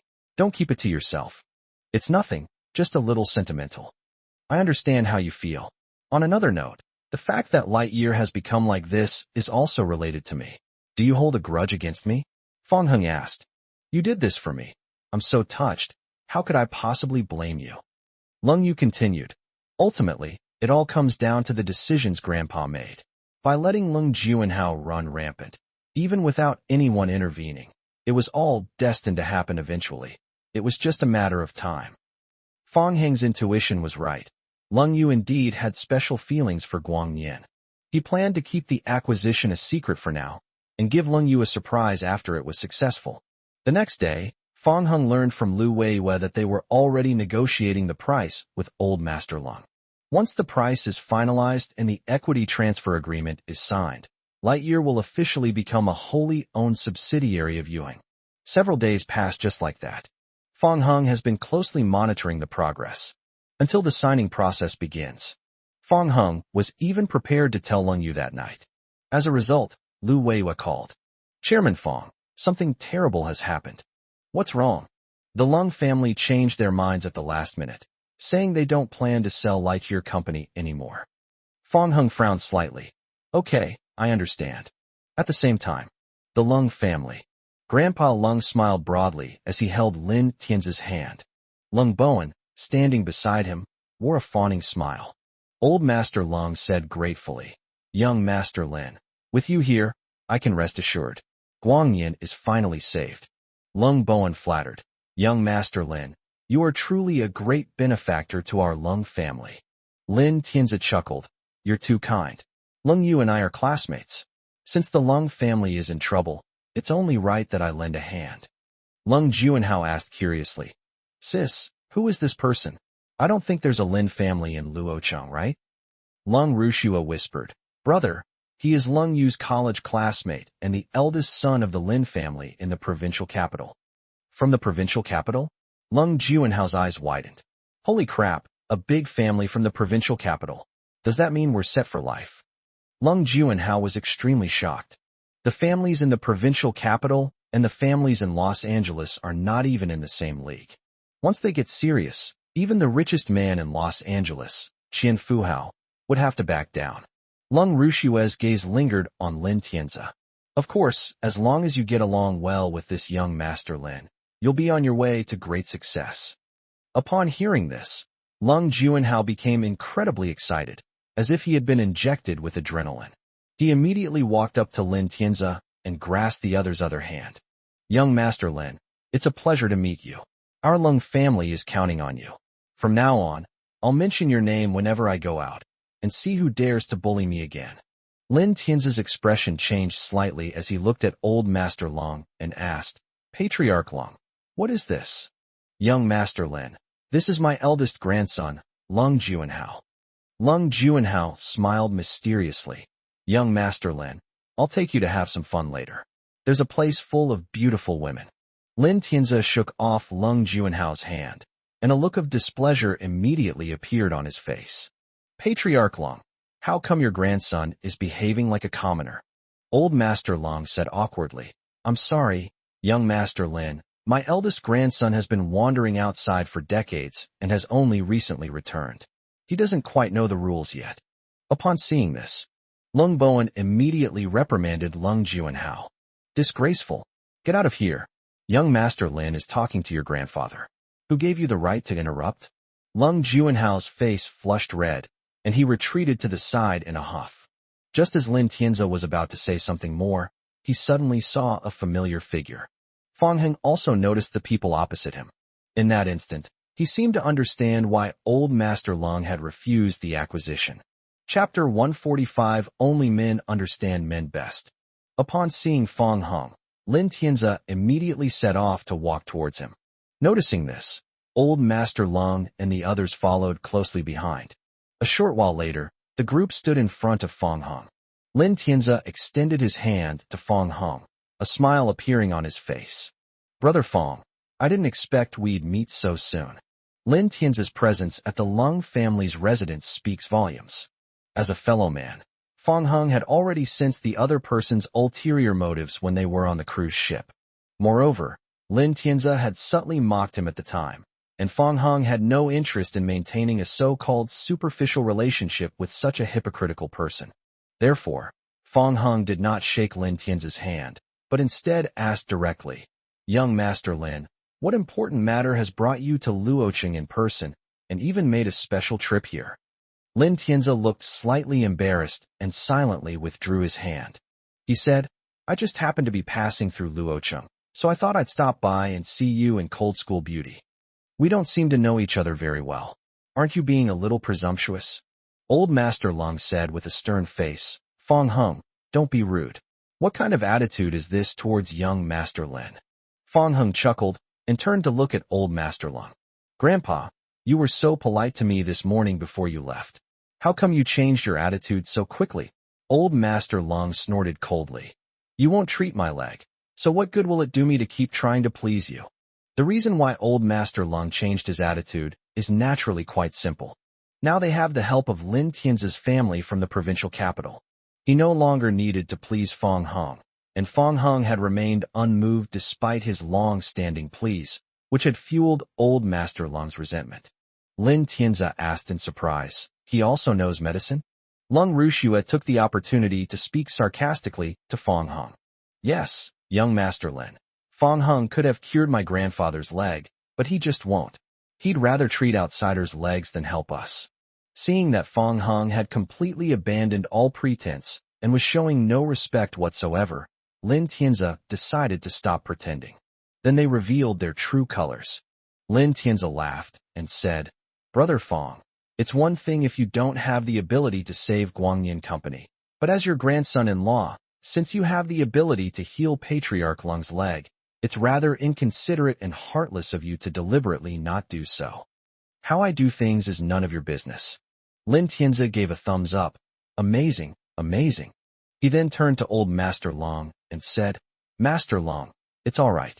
Your grandson-in-law won't help you, but I'm willing to lend a hand. With the reputation of my Lin family, we can still invite many famous doctors from the provincial capital. They can definitely cure your leg injury. Old Master Lung was extremely excited. Good, good, young Master Lin. You are truly a great benefactor to our Lung family. There is something I should probably not say, but I wish you were my grandson-in-law. Lin Tianzi glanced at Fong Hung and said with a smile, Patriarch Lung, I also want to become your grandson-in-law. Fong Hung said, Lung Rushue is still single. Since young Master Lin wants to become the Lung family's son-in-law so much, marrying her will fulfill your dream. Lin Tianzi was speechless for a moment. Fong Hung sneered, glanced at him, and then left. Despite their disagreement with Fong Hung, Old Master Lung and the others thought Fong Hung's suggestion was good. So Old Master Lung seized the opportunity and said, Young Master Lin, my eldest granddaughter is still single. Why don't you two get together? Lung Bowen chimed in. Young Master Lin, my daughter is excellent in every way. If you're interested, we can get engaged right now. Lung Juanhao also said, Young Master Lin, my sister is a very nice person. You'll definitely not regret marrying her. Oh dear, what are you all talking about? Lung Rushua said shyly, but she liked Lin Tianzi more and more the more she looked at him.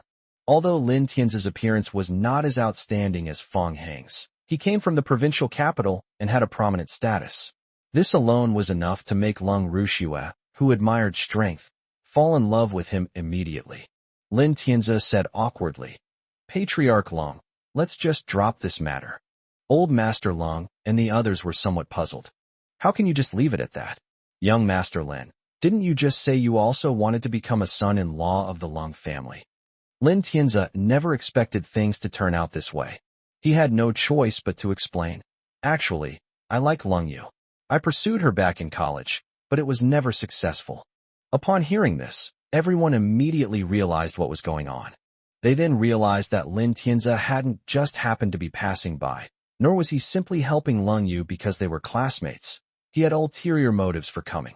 Old Master Lung and the others exchanged glances and fell into a brief silence. Only Lung Rushue's expression changed instantly, and her hatred for Lung Yu deepened unconsciously. Cold rain. It's raining coldly again. Why does everything seem to involve her?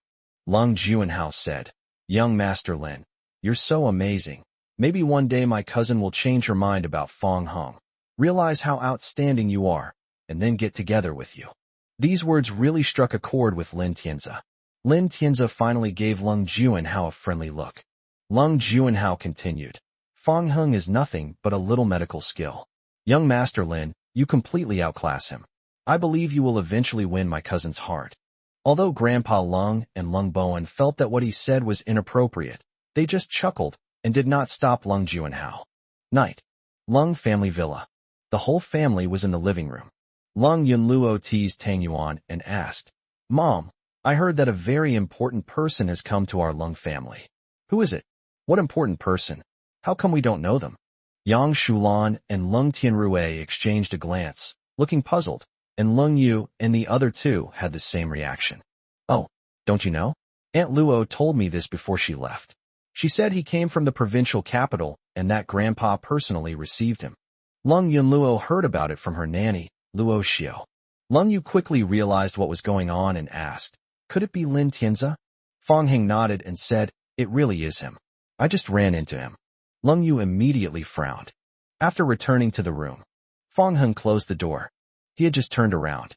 Lung Yu suddenly looked at him and said seriously, I have no contact with Lin Tianzi in private, and I didn't know he would come. Fong Hung was taken aback by Lung Yu's anxious explanation. What are you doing? I'm sure you've heard that Lin Tianzi pursued me during college, and his visit to the Lung family this time is most likely because of me. Fong Hung smiled and said, Of course I saw it. He started plotting this from the class reunion, trying to win your favor by showing off, but he didn't expect me to be there. Lung Yu was somewhat taken aback. I didn't even realize it until you said so. Men understand men best. Chapter 146 How Can You Be So Cute? Fong Hung grabbed Lung Yu's hand again and placed it on his face. You're so cute. So worried that I'll suspect you're seeing other men in private? Fong Hung found Lung Yu's anxious explanation somewhat endearing. I don't want to arouse your suspicions. If it causes any more misunderstandings, what if it turns out like the movie we watched before?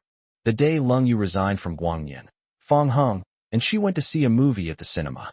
The plot was about how a series of misunderstandings ultimately led to the separation of the male and female protagonists. She doesn't want anything like that to happen to her.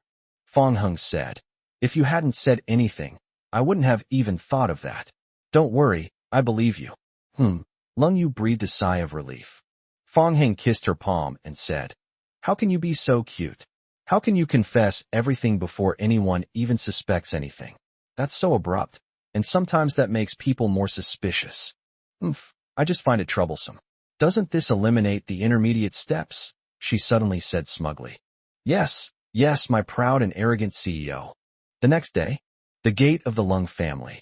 Fong Hung drove Lung Yu out and saw Lin Tianzi and Lung Rushua at the gate. Lin Tianzi took the initiative to step forward and waved to greet him. Good morning, Brother Fong, the cold school beauty. Fong Hung said, young Master Lin, you said yesterday that you wanted to become the son-in-law of the Lung family. Now that you and Lung Rushua are together, does that mean you're dating? These words were spoken. Lin Tianzi immediately and subconsciously kept his distance from Lung Rushua. This action immediately hurt Lung Rushua's heart. Lin Tianzi said, Brother Fong, I hope you won't make jokes, as it could cause unnecessary misunderstandings. Then he turned to Lung Yu and said, Campus Bell Lung, I'm sorry. Although you said at the class reunion that you didn't need my help, I feel that I can't just sit idly by. You won't blame me, will you? The cold rain made the car windows roll up. Fong Hung chuckled.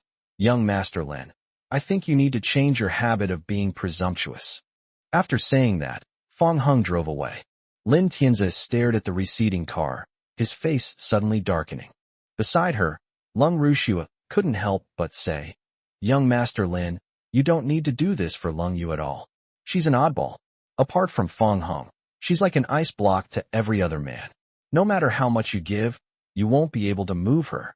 Lin Tianzi said unhappily. You mean, we don't need my help with the Lung family anymore? No, that's not what I meant. Lung Rushua quickly waved her hand. Just keep your mouth shut and don't say things you shouldn't say. Do you understand what I mean? Lin Tianzi said coldly. Yes. Lung Rushua bowed her head in response. Lin Tianzi snorted coldly. All right, let's go. Take me to those companies one by one. Last night, Lin Tianzi carefully learned about the situation of Guangyan Company. We've figured out the situation.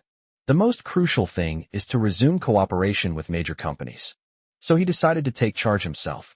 And so, under Lung Rushua's guidance, Lin Tianzi met with the heads of the companies that had terminated their cooperation with Guangyan Company. Because of Lin Tianzi's identity, in less than half a day, those companies that were originally determined not to resume cooperation all changed their minds. The Su family. Su Kuan was sitting with his legs crossed, admiring the flowers and drinking tea. At this time, the butler rushed in. Master, someone wants to see you. Who is it? The eldest daughter of the Lung family. Su Kuan stirred the tea leaves with the lid of his teapot and said, It's that woman Lung Rushua again. She's obviously here to persuade me to resume cooperation. Guangyan Company is already completely ruined. Only someone with a screw loose would continue to cooperate with them. Su Kuan then ordered, Go, and say you won't see her. The butler said, Master, Miss Lung said you really should meet her. She brought a very important person with her this time. A big shot? What big shot? Could it be a wealthy tycoon? Su Kuan immediately became interested and waved his hand, saying, All right, let them in. Okay. And so, the butler went out. A moment later, he led Lung Rushua and Lin Tianzi through the door. Facing Lung Rushua, Su Kuan didn't even bother to get up, but simply sat down in the chair and said lazily, Lung Rushua, this has happened so many times already. I'm tired even if you're not. Can we both take a break? Lung Rushua said, Master Su, I'm doing this for the company. I brought a distinguished guest with me today, the one next to me. Su Kuan glanced at Lin Tianzi, next to Lung Rushua, looking completely unconcerned. So this is the important person you were talking about? He looks so unfamiliar. I don't know anyone in Luo City. Lung Rushua introduced. This is Lin Tianzi, the young master of the Lin family. Su Kuan scoffed. The Lin family? Lung Rushua, have you lost your mind? The Lin family is here? What Lin family is there in Luocheng? Lin Tianzi put one hand behind his back, looked down at Su Kuan, and said, I come from the provincial capital. Upon hearing this, Su Kuan shuddered, and the teacup in his hand tipped over. The tea that spilled out was so hot that he quickly shook his hand away. He subconsciously looked at Lung Rushua and asked, Really? From the provincial capital? Lung Rushua nodded. Yes, young Master Lin is the eldest son of the Lin family in the provincial capital. Hiss! Su Kuan gasped in shock. Without thinking twice, he quickly put down his teacup on the table, stood up, and rushed to Lin Tianzi. He grabbed Lin Tianzi's hand and said with a fawning smile, Young Master Lin, I was blind to your greatness. Lin Tianzi said calmly, I have no other requests. I hope that your Su family can resume cooperation with Guanyin Company. Su Kuan said with a troubled expression, Young Master Lin, Lightyear Company is currently in dire straits. If I were to resume cooperation, the losses would be substantial. Lin Tianzi raised an eyebrow, which startled Su Kuan. Su Kuan was terrified. No family in the provincial capital, big or small, even wealthy people wouldn't dare to mess with them, let alone him. Lin Tianzi added, If we resume cooperation with Lightyear Company, consider it a favor I, Lin, owe you. If you encounter any difficulties, you can come to me. Upon hearing this, Su Kuan's eyes widened immediately. No problem, young Master Lin. Let's resume cooperation. Let's resume cooperation right away. Everything will be as you say. He said excitedly, holding Lin Tianzi's hand. With a powerful family in the provincial capital as his backer, he could do almost anything in Los Angeles, making this deal a complete win. Su Kuan naturally wouldn't refuse. Afternoon. Yuheng Company held a project signing ceremony. Lung Yu, as the president of Yuheng, is required to attend. Having nothing else to do, Fong Hung followed Lung Yu and Su Mu to the scene. The signing ceremony was taking place on stage. Fong Hung spotted a familiar figure in the crowd. Chapter 147, Provoke my husband again, bear the consequences.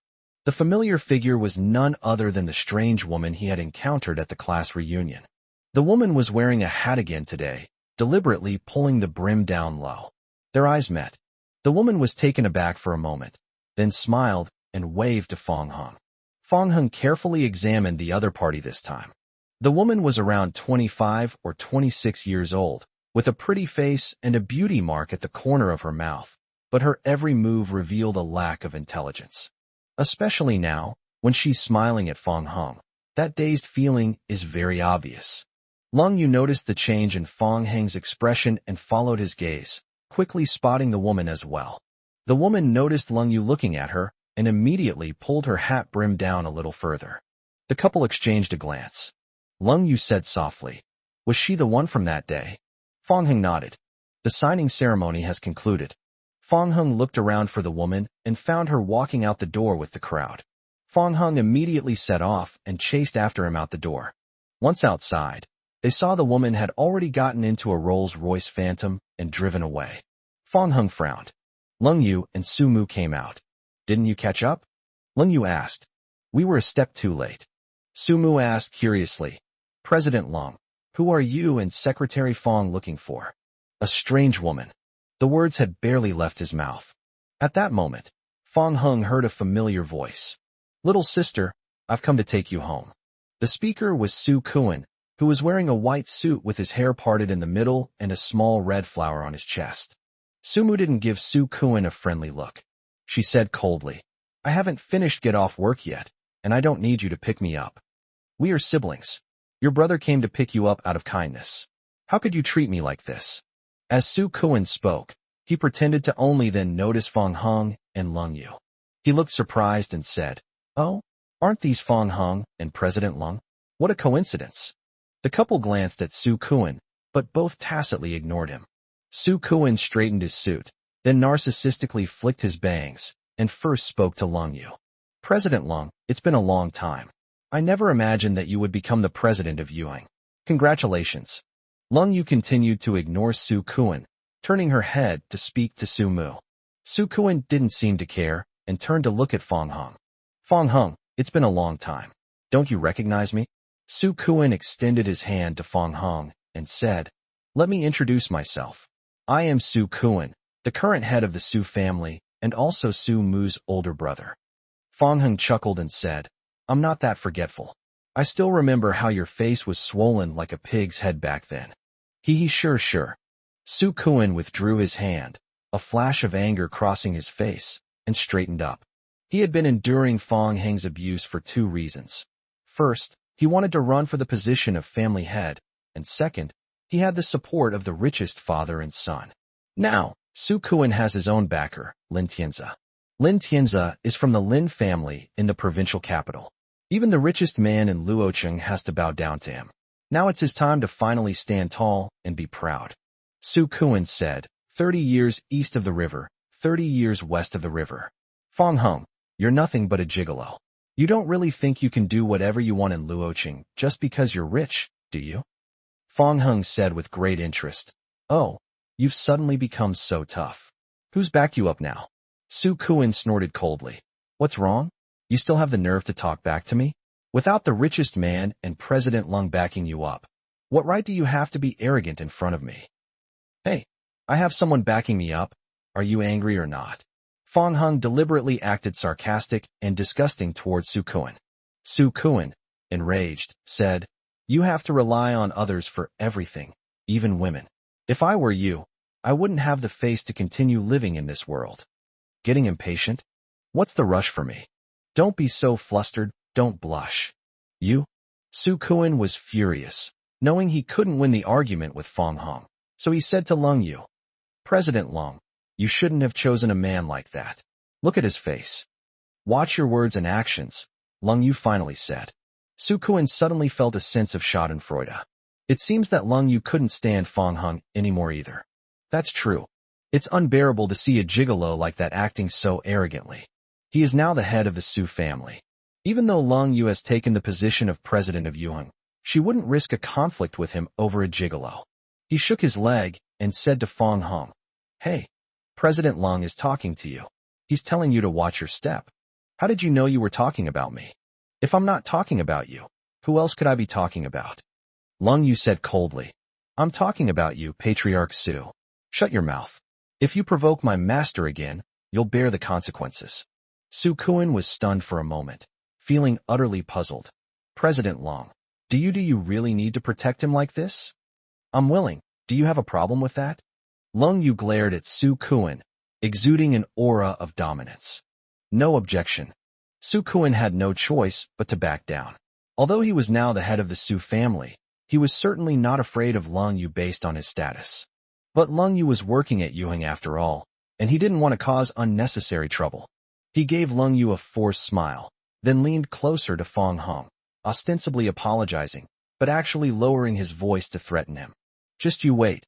No one will back you up anymore. Let's see how arrogant you are then." After saying this, Su Kuan pretended to wave goodbye to the 2 women, then turned and walked towards his sports car. Fong Hung silently took out his phone. Should we make him wait? He can't wait even a moment longer. Previously, he thought Su Kuan would not dare to provoke him again, but unexpectedly, he took the position of head of the Su family in the blink of an eye, and now he is jumping up again. Since Su Kuan thought he was arrogant, then naturally he had to show him how arrogant he really was. The call was connected. Lu Weiyue's voice came from the other end. "Chairman Fong, what are your instructions?" "Immediately terminate all cooperation with the Su family." Lu Weiyue was stunned for a moment, then asked, "Chairman Fong, are you sure?" "Do as I say." "Okay, received." On the other side, Su Mu covered her mouth and whispered, "President Lung, why does that voice sound like Chairman Lu's?" "It's Chairman Lu." "It's Chairman Lu?" Su Murin was a little confused. Lu Weiyue was the chairman of Yuheng. What was Fong Heng's status that he could order her around? Fong Hung put away his phone, saw Su Mu, and suddenly remembered something. "Oh, Assistant Su, you're also from the Su family. I forgot. I'm wondering if terminating all of Yuheng's cooperation with the Su family will have any impact on you." Su Mu waved his hand and said, No, it won't have any impact, Mr. Fong. Sumu was momentarily at a loss for what to call Fong Hong.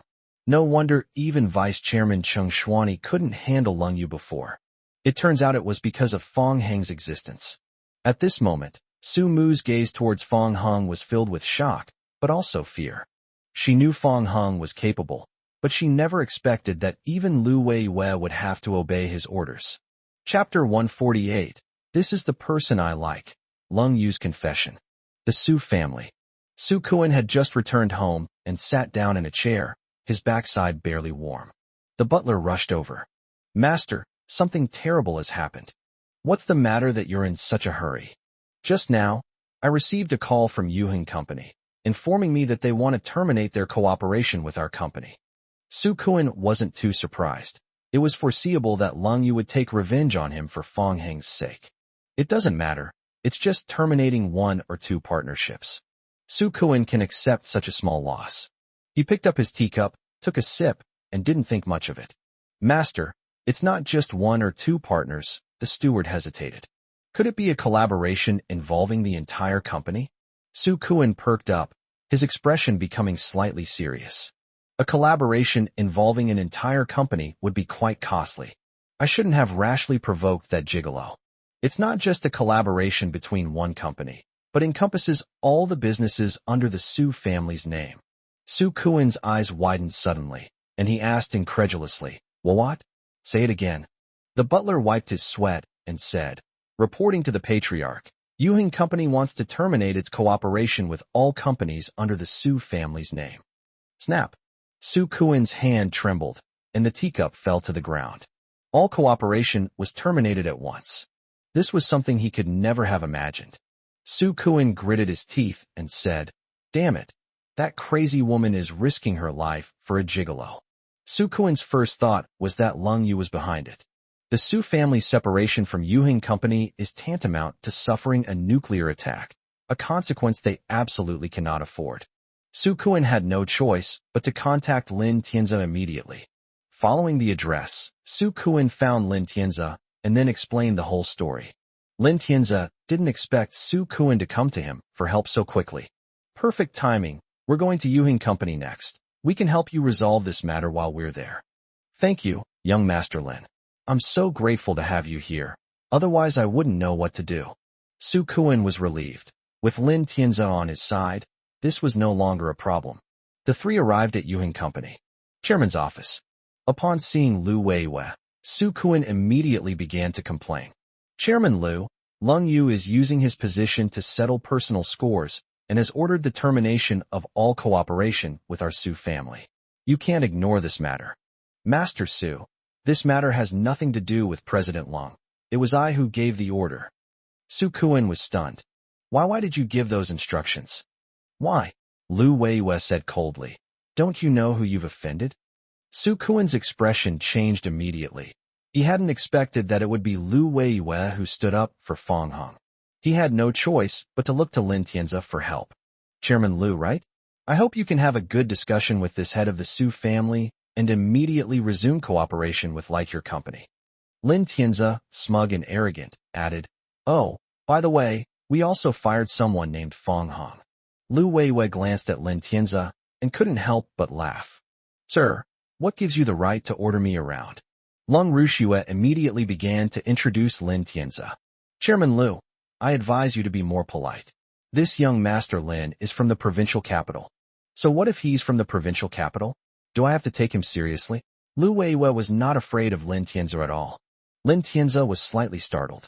Since he arrived in Luocheng and introduced himself, Lu Weiwei was the first person who didn't take him seriously. You need to think this through. I am the eldest son of the Lin family in the provincial capital. Once things get serious, do you think that relying solely on Yuheng Company will be a match for the entire Lin family? Lin Tianzi narrowed his eyes, his words filled with threat. I'll wait and see. Show the guest out. As soon as he finished speaking, the office door was pushed open. Ma Shun and his group appeared at the door in perfect unison, their imposing aura making Lin Tianzi and the others feel somewhat intimidated. And so, the group was forcibly driven out of Yuheng Company. This infuriated Lin Tianzi, and he also felt very embarrassed. Su Kuan asked cautiously. Young Master Lin, what should we do now? Lin Tianzi said angrily. This matter cannot be left like this. I'm going back to the provincial capital now. When I come back tomorrow, I will make sure Yuhing Company suffers the consequences. Lin Tianzi made a harsh statement and then left Luoqing. But somehow, a week passed in the blink of an eye, and Lin Tianzi still hadn't returned. Su Kuan went from believing to questioning, and finally became so angry that he started cursing. He realized that he had been tricked by Lin Tianzi. What kind of help is this? What a load of rubbish. Moreover, if Lin Tianzi hadn't said he would protect him, he wouldn't have become so arrogant, nor would he have ended up like this. At the same time, on the other side, the Lung family. Because Lin Tianzi has not returned for a long time, the companies that had previously agreed to resume cooperation have now gone back on their word. In an instant, the hope that had been ignited was completely extinguished. Lung Juanhao complained, "What a load of bull, young Master Lin. He's completely unreliable and seems to be here to scam us." Old Master Lung never expected Lin Tianzi to act this way. He said, "What do we do now? There's no hope. Should we just sell the company?" Lung Bowen said, "Dad, let's sell it. Quickly, go contact Chairman Liu and ask if he is still willing to acquire the company." Lung Bowen immediately called Liu Weiyue. After a while, he handed the phone to Grandpa Lung. "Dad, Chairman Liu said that they can only buy it at half the previous price." "What? Half?" Grandpa Lung took the phone and spoke politely. "Chairman Liu, it's me, you're really pushing the price down too hard." A cold voice came from the other end. "It's what you were unwilling to sell before. This is the price now. Take it or leave it." Liu Weiyue didn't give Old Master Lung a chance to respond and hung up the phone immediately after speaking. Old Master Lung looked troubled. What should we do now?" Lung Bowen sighed. "Dad, there's no other choice. If we don't sell now, we'll really be stuck with this stock." Old Master Lung slapped the armrest of his wheelchair, saying with a mixture of anger and heartache, "Fine. Sell it. That young Master Lin has really caused us so much trouble." Lung Bowen said helplessly, "That's right. By trusting him so easily, we didn't gain any advantage and instead lost a lot of money." Including Lung Rushue, the group angrily began to curse Lin Tianzi. I got off work in the evening. Sitting in the passenger seat, Lung Yu turned her head to look at Fong Hong and asked in confusion, "Hey, this isn't the way home. Where are you going?" Fong Hong smiled mysteriously. "You'll find out soon enough." A moment later, the car stopped at the gate of Light Years. Lung Yu was somewhat surprised. "What are you doing here? Since we're bored, why don't we go in and take a look?" Lung Yu instinctively wanted to refuse, but ultimately couldn't help but nod. And so, the two drove into the Light Year.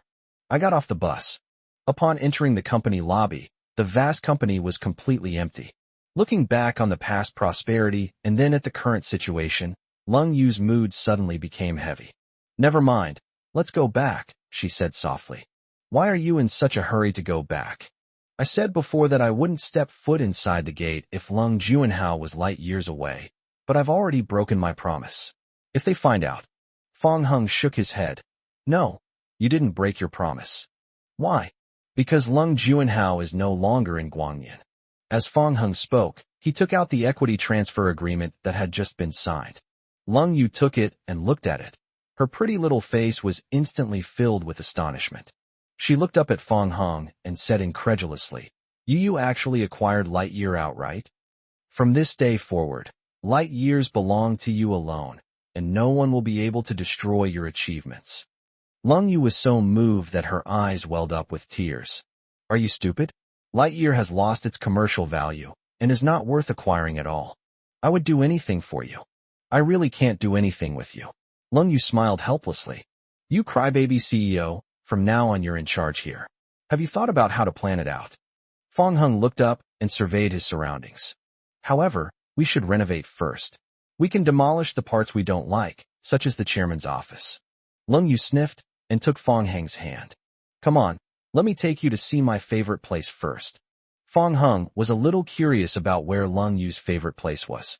Unexpectedly, Lung Yu took him directly to the former president's office. "This is my favorite place. When I left, I regretted not taking a few more glances." Lung Yu looked around the office. It was exactly the same as when she left. Come whenever you want, see whatever you want, Fong Hung said. Would you like me to show you around my office? Okay, he said with a doting expression. Then, Lung Yu pointed to each item in the office. This is my favorite sofa. This is my favorite bookshelf. This is my favorite desk. These are the floor-to-ceiling windows I like. At that moment, Lung Yu's eyes shone, while Fong Hung looked at her with doting eyes. The two of them seemed like childish kids playing house. Suddenly, Lung Yu turned around and slowly raised her hand, pointing at Fong Hung. Like. Fong Hung turned around and saw that there was nothing around him, so he pointed to himself and asked in confusion, You like it? Lung Yu nodded gently. Yes, this is the person I like. Chapter 149. What a coincidence. You're also someone I like. Fong Hung thought there was something around him, that was why Lung Yu pointed at him and said he liked it. It wasn't until this moment that he finally realized that Lung Yu was confessing her feelings to him. This is the person I like. Fong Hung's heart suddenly started beating faster. Lung Yu's confession caught him completely off guard. Fong Hung stared at her blankly. At this moment, after saying this, Lung Yu placed her hand on her chest and looked at Fong Hung with unease. She was equally nervous, as if a little deer had rushed into her chest. Suddenly, Lung Yu began to regret it. She worried that she might not be adequately prepared. Sure enough, she shouldn't have acted rashly and made such a hasty decision. Lung Yu suppressed the urge to escape, waiting for Fong Hung's response. After a while, Fong Hung came to his senses and gave her a bright smile. What a coincidence, you're someone I like too. At that moment, Lung Yu was stunned. She felt as if she had suddenly found herself in a paradise. A warm breeze swept through, rustling the grass and flowers beside the stones, stirring the still river, fluttering her skirt, lifting her hair, and stirring her restless heart. He kept blowing and blowing until she felt dizzy, as if she were drunk. Lung Yu asked shyly, Then would you like to be my boyfriend? Aren't we already married and have a marriage certificate? Fong Hung said, That's right, but I don't know how to say it, Lung Yu said hurriedly. Although she couldn't explain it clearly, Fong Hung could understand what she meant. He stepped forward, placed his hands on Lung Yu's shoulders, and said gently, Of course I'm willing. The cold rain finally subsided. Fong Hung asked, And you? Would you like to be my girlfriend? I do, Lung Yu said without hesitation, as if she had already finished Fong Hung's sentence the instant he left his mouth, sounding so impatient, as if she had already rehearsed it countless times in her mind. Fong Hung held her hand and said, Okay, from today onwards, we are boyfriend and girlfriend with a marriage certificate. Lung Yu finally felt relieved. Although she had a marriage certificate, she had always had a strange unease, feeling that Fong Hung did not really belong to her. Now that Fong Hung has agreed to the confession, he belongs to her completely. Fong Hung sighed. Suddenly, a ding sounded in my mind. The system finally started to respond. However, Fong Hung was not in a hurry to go and see it, but planned to think about it slowly when he got back in the evening. He didn't want to ruin the wonderful atmosphere between them. However, someone instead appeared to spoil the mood. Just then, the door was suddenly pushed open from the outside. Then, the faces of the brother and sister appeared. That's right, it was Lung Juanhao and Lung Rushua. The brother and sister were very surprised to see that it was Fong Hung and Lung Yu. Lung Juanhao said, Wow, I thought it was haunted, but it's just you guys. Lung Rushua stood up abruptly and asked, How did you end up here? Their appearance was unexpected. Fong Hung and Lung Yu's expressions gradually changed. Lung Yu retorted coldly, Why can't we be here? Lung Rushua was about to continue arguing with her. Beside her, Lung Juanhao quickly pulled her aside and whispered, Sis, calm down. Guangyan Company has now been acquired by Yuheng Company, and Lung Yu is the president of Yuheng. It's normal for her to come here. After Lung Juanhao said that, Lung Rushua immediately calmed down. She said, Forget it, brother, let's ignore them and hurry up and pack our things in the office. After the brother and sister left, Fong Hung and Lung Yu also left the office. Then we drove out of the light year gate. They embarked on their journey back to the Lung family home. On the way, Fong Hung felt something was off, but he couldn't quite put his finger on what was strange. After observing carefully, Fong Hung noticed that Lung Yu was much more reserved and shy than before she confessed. At this moment, Lung Yu wasn't even sitting in the passenger seat, but in the back, and she deliberately hid her face behind the seat, so Fong Hung couldn't see her expression clearly even in the rearview mirror. The car was so quiet. So Fong Hung took the initiative to start a conversation. He turned his head and glanced back, then asked, "When did you start liking me?" Lung Yu was taken aback by the sudden question. She thought about it carefully for a moment, then sat up straight, shook her head and said, "I don't know either. Ever since Fong Hung saved me from drowning years ago." The boy's bright smile under the sunlight lingered in her heart. Fate brought the two together, and after they met again and got married, Lung Yu couldn't figure out when she had fallen in love with Fong Hung. She just felt very comfortable being with Fong Hung. When she couldn't see him, she always wanted to see him and couldn't help but want to touch him and smell the special milk-like fragrance emanating from him. Fong Hung was not surprised by Lung Yu's answer.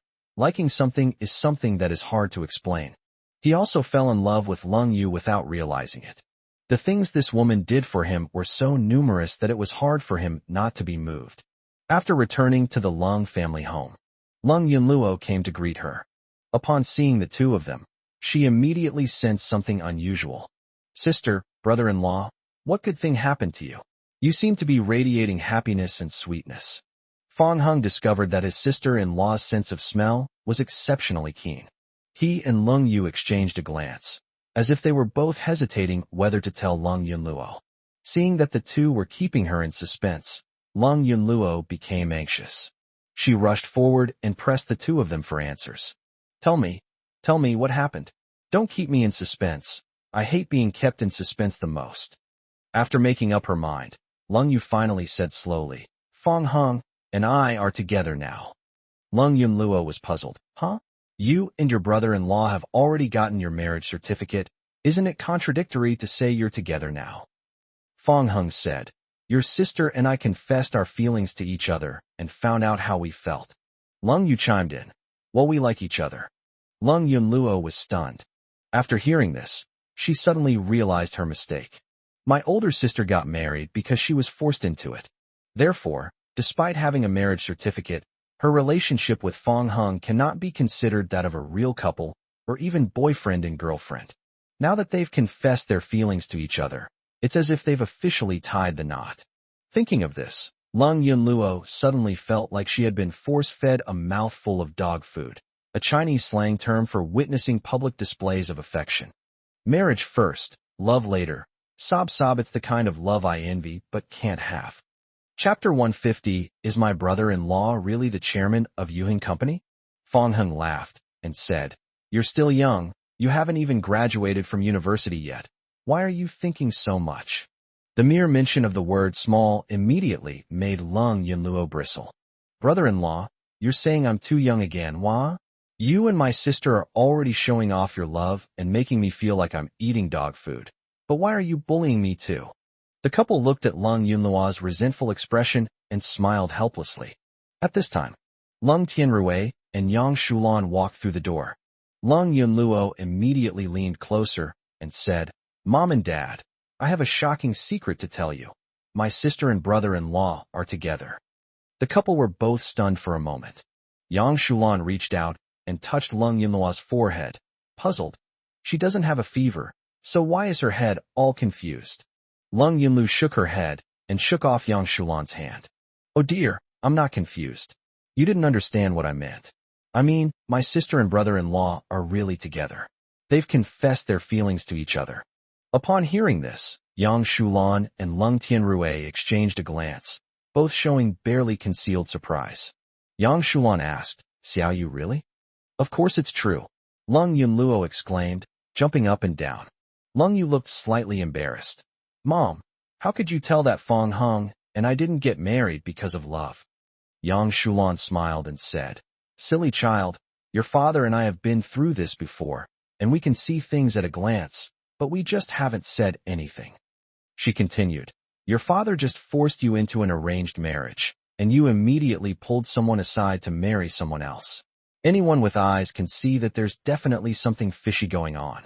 Hearing his wife Yang Shulan's words, Lung Tianrui couldn't help but feel a pang of self-reproach. He has fully realized his mistake. Fortunately, when her daughter Lung Yu was desperate, She turned to Fong Hong. If it were any other disreputable man, I can't even imagine what the situation would be like now. Lung Tianrui finally said, "This is good news. Today, I will personally cook for you." As Lung Tianrui spoke, he rolled up his sleeves and then gestured to Yang Shulan to tell the nanny, Luo Xiao, not to come. The group was shocked when they heard this. Fong Hung was surprised that Lung Tianrui could cook. The sisters knew that Lung Tianrui could cook, but they remembered that he hadn't cooked for himself in at least 10 years, so they were just as surprised as Fong Hung. Yang Shulan said, "We're in for a treat today. Your dad may not be good at many things, but his cooking skills are undeniable." Hearing Yang Shulan say this, Fong Hung also became curious about how delicious Lung Tianrui's cooking would be. Lung Yunluo said, "Mom, although I know Dad can cook, I don't remember ever eating it. You say his cooking is delicious. Is it just because you've added a filter? Children, why would your mother lie to you for no reason? If you don't trust your father, be careful he gets angry and doesn't let you eat it." Lung Yunluo immediately covered her mouth. And so, Lung Tianrui, unusually, went into the kitchen. At his request, none of the others helped him, and instead chatted at the dinner table. Lung Yunluo asked, "By the way, sister, I heard that Grandpa has sold the company, and the company that acquired Guangyin Company is the same Yuhing Company where you and brother-in-law work." Fong Hung took out the equity transfer agreement and placed it on the table. "Of course your sister and I know that. We just went to the light year." Lung Yunluo grabbed the equity transfer agreement and looked at it, then exclaimed in surprise, "No wonder aren't these kinds of documents usually confidential? Brother-in-law, how did you get your hands on them?" "Because I am the chairman of Yuheng Company. Isn't it normal for me to have this document?" Yang Shulan laughed as she listened, not taking it seriously, and pushed the fruit plate towards Fong Hong. Lung Yunluo didn't believe it either. "I always say that Yuheng Company is owned by you and my sister. Brother-in-law, I've taught you how to brag now, haven't I?" "I'm not bragging," Fong Hung said with a smile. Helpless, Lung Yunluo turned to Lung Yu and said, "Sister, you should really keep an eye on your man. He hasn't even had a drink yet, and he's already bragging like this. What will happen if he drinks?" Lung Yu said, "What your brother-in-law said is true. He is indeed the chairman of Yuheng Company. I, and even Lu Weiwei, work for him." Hearing Lung Yu say that, Lung Yunluo's eyes widened in surprise, while Yang Shulan was so shocked that she dropped the sunflower seeds she was eating. As family members, they knew Lung Yu's personality all too well. From childhood to adulthood, Lung Yu has always been truthful and honest, and would never intentionally lie. Lung Yunluo swallowed hard and said, "Sister, is what you're saying true? Your brother-in-law really is the chairman of Yuheng Company?" Lung Yu nodded. "Why would I lie to you? This is another affirmation." Lung Yunluo suddenly stood up from the stool, as if she was too excited. Her hands and feet were making incomprehensible movements, but she didn't say a word. At this moment, Yang Shulan's heart was pounding with excitement. She never imagined that Fong Hung was not only a miracle doctor, but also the chairman of Yuheng Company. This son-in-law, who initially seemed ordinary, was actually exceptionally outstanding. Such an outstanding son-in-law is hard to find anywhere else in the entire city of Los Angeles. Yang Shulan felt like she had struck it lucky. After calming down a bit, Lung Yunluo sat down in her seat again. She looked at Fong Hung and exclaimed, "Wow, brother-in-law, I was just saying it casually, but you actually came? I can't believe it. You're actually the chairman of Yuheng Company." "No, I'm going to change all my social media profiles. I'll also stick a piece of paper on my forehead that says sister-in-law of the chairman of Yuheng Company. I'll tell everyone I meet this, and see who dares to bully me in Luoqing again." She said she really intended to do that, and turned around to find a pen and paper. Lung Tianrui has finished cooking the first dish. It was just brought out of the kitchen. An enticing aroma instantly filled my nostrils. Just by smelling the aroma, Fong Hung was already convinced that his cooking skills were superb. Seeing that his youngest daughter, Lung Yunluo, seemed a little off, Lung Tianrui asked, "What's wrong?" Lung Yunluo exclaimed, "Dad, my brother-in-law is actually the chairman of Yuheng Company." Upon hearing this, snap, the plate that Lung Tianrui was holding fell directly onto the table. Fortunately, the spillage wasn't too severe, and the food didn't all spill out at once, which relieved the group. Lung Tianrui asked in a daze, "Is it real?" Lung Yunluo nodded vigorously. "Of course it's true. Why would I lie to you?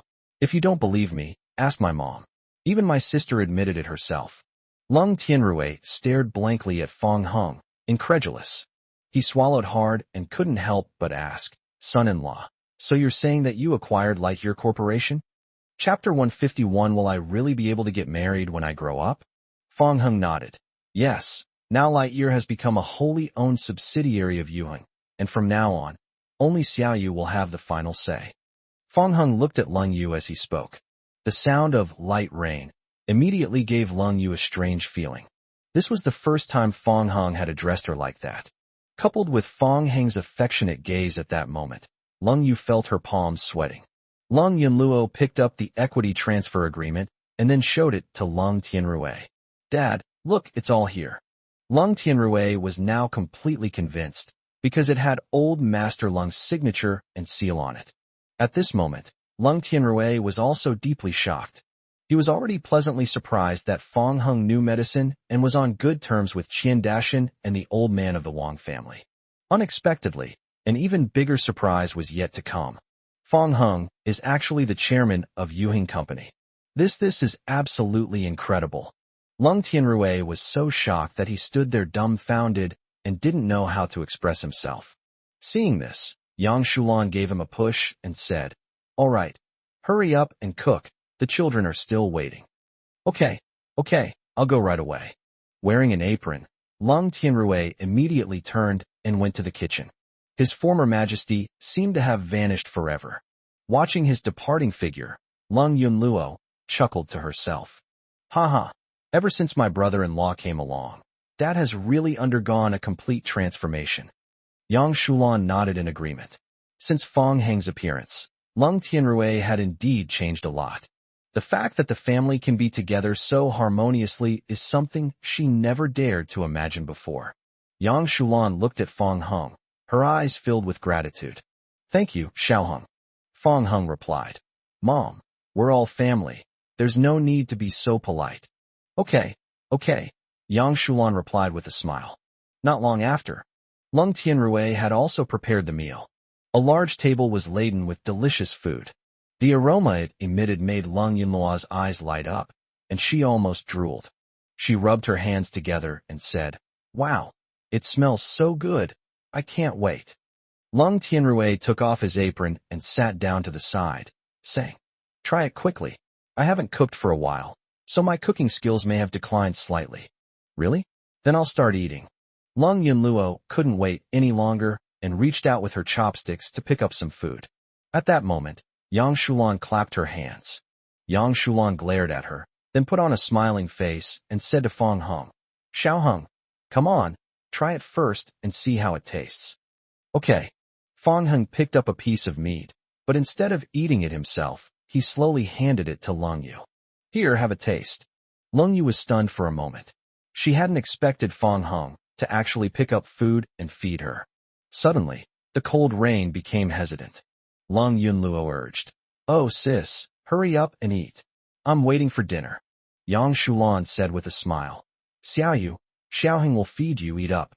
Seeing this, Lung Yu slowly opened her mouth and ate the meat. Fong Hung didn't rush to ask, but waited until she swallowed before asking, "How are you feeling?" The others also looked expectant, with Lung Tianrui even feeling somewhat apprehensive.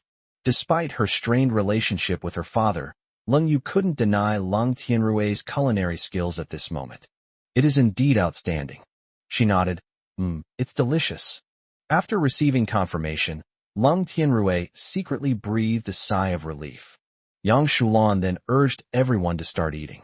On the other side, Lung Yunluo had already started wolfing down her food.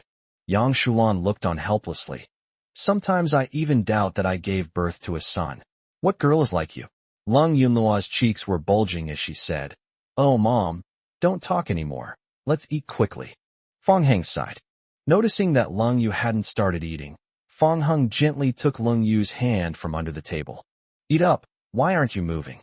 Lung Yu seemed startled and suddenly trembled. The two had never acted so intimately in front of their parents before. Therefore, Fong Hing feeding her in front of her made Lung Yu a little shy. In addition, after the confession, Fong Hing's every word and action was so gentle that she began to feel overwhelmed. After dinner, the master bedroom is on the second floor. Yang Shulan looked at Lung Tianrui with a helpless expression. Since returning to my room after dinner, Lung Tianrui kept talking non-stop, praising Fong Hung, and also complimenting his eldest daughter, Lung Yu. Yang Shulan said, "All right, you've been talking for so long. It's time to come up and go to sleep." "No, I'm just too excited. What have we done to deserve such an outstanding son-in-law? Do you regret forcing Xiaoyu into a marriage alliance with the Su family now?" "Yes. Thankfully my daughter didn't listen to me at the time. So, when Yunluo grows up, will you continue to interfere in her marriage?" Lung Tianrui shook his head. "No, I've thought it through. These are things the child should decide for himself. It's good that you know now. No matter how I tried to persuade you before, you just wouldn't listen." Feeling deeply ashamed, Lung Tianrui scratched his head and deliberately changed the subject. "Speaking of which, will our Yunluo really be able to get married when she grows up?" Yang Shulan also looked worried and said, "I don't think it's going to work out."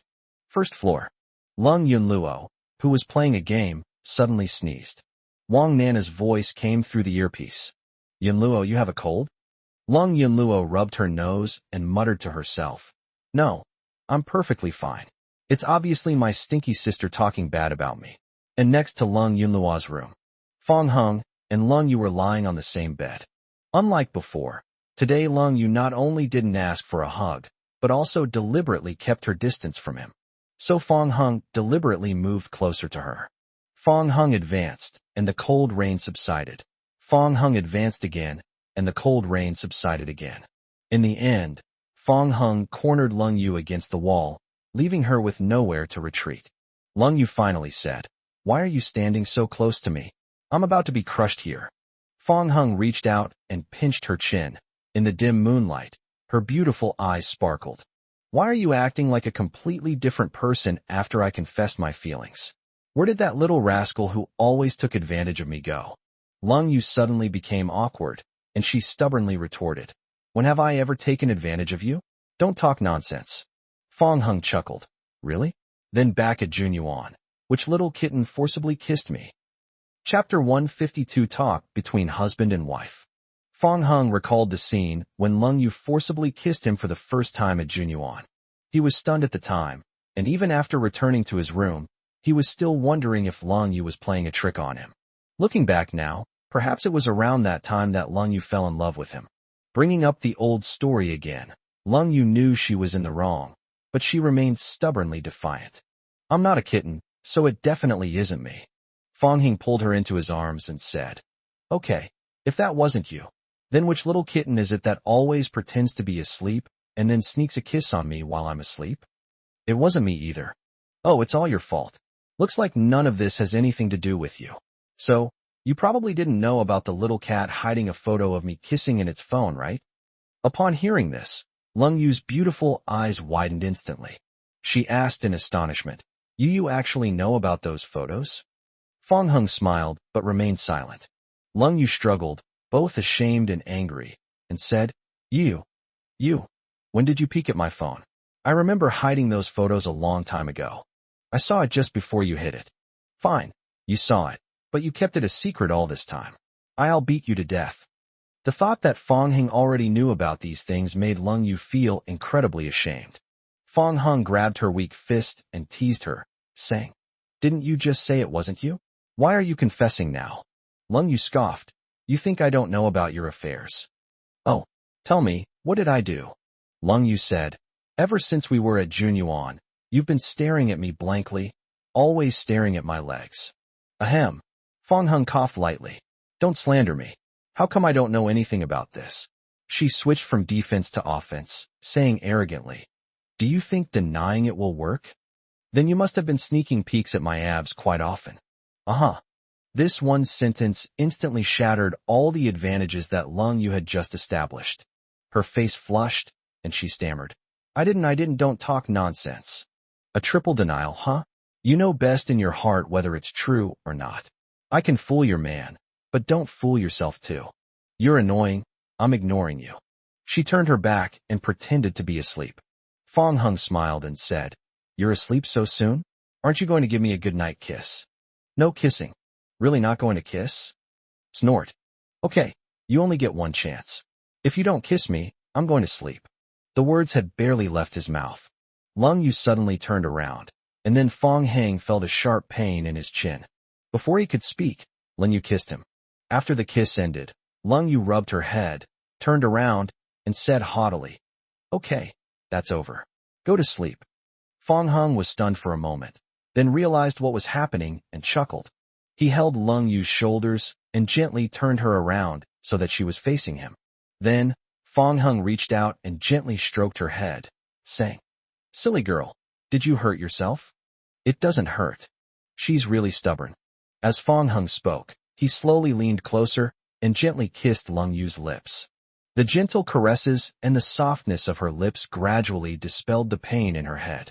Lung Yu slowly closed her eyes, lost in the sensation. After Lung Yu and my arms fell into a deep sleep, Fong Hung began to study the system. He had heard the system's activity when he was at Lightyear Company that evening. Access the system panel. Ding. The required soft rice points for the upgrade have been accumulated. Would you like to update immediately? Renew? This thing can actually be updated, just like a mobile phone operating system. No wonder it was stuck for so long. Turns out it was going to be updated. Fong Hung selected Confirm without hesitation. Suddenly, the system interface flickered, and then a brand new panel appeared before our eyes. Fong Hung was somewhat surprised. This update speed was much faster than that of a mobile phone. The Love for Life system has been successfully implemented. Congratulations, host, you have obtained the Soft Rice King Rebate Limited Edition. Soft Rice King Rebate Limited Edition? Fong Hung was curious about what the effect would be. The system quickly provided an explanation. Soft Rice King Rebate Limited Edition.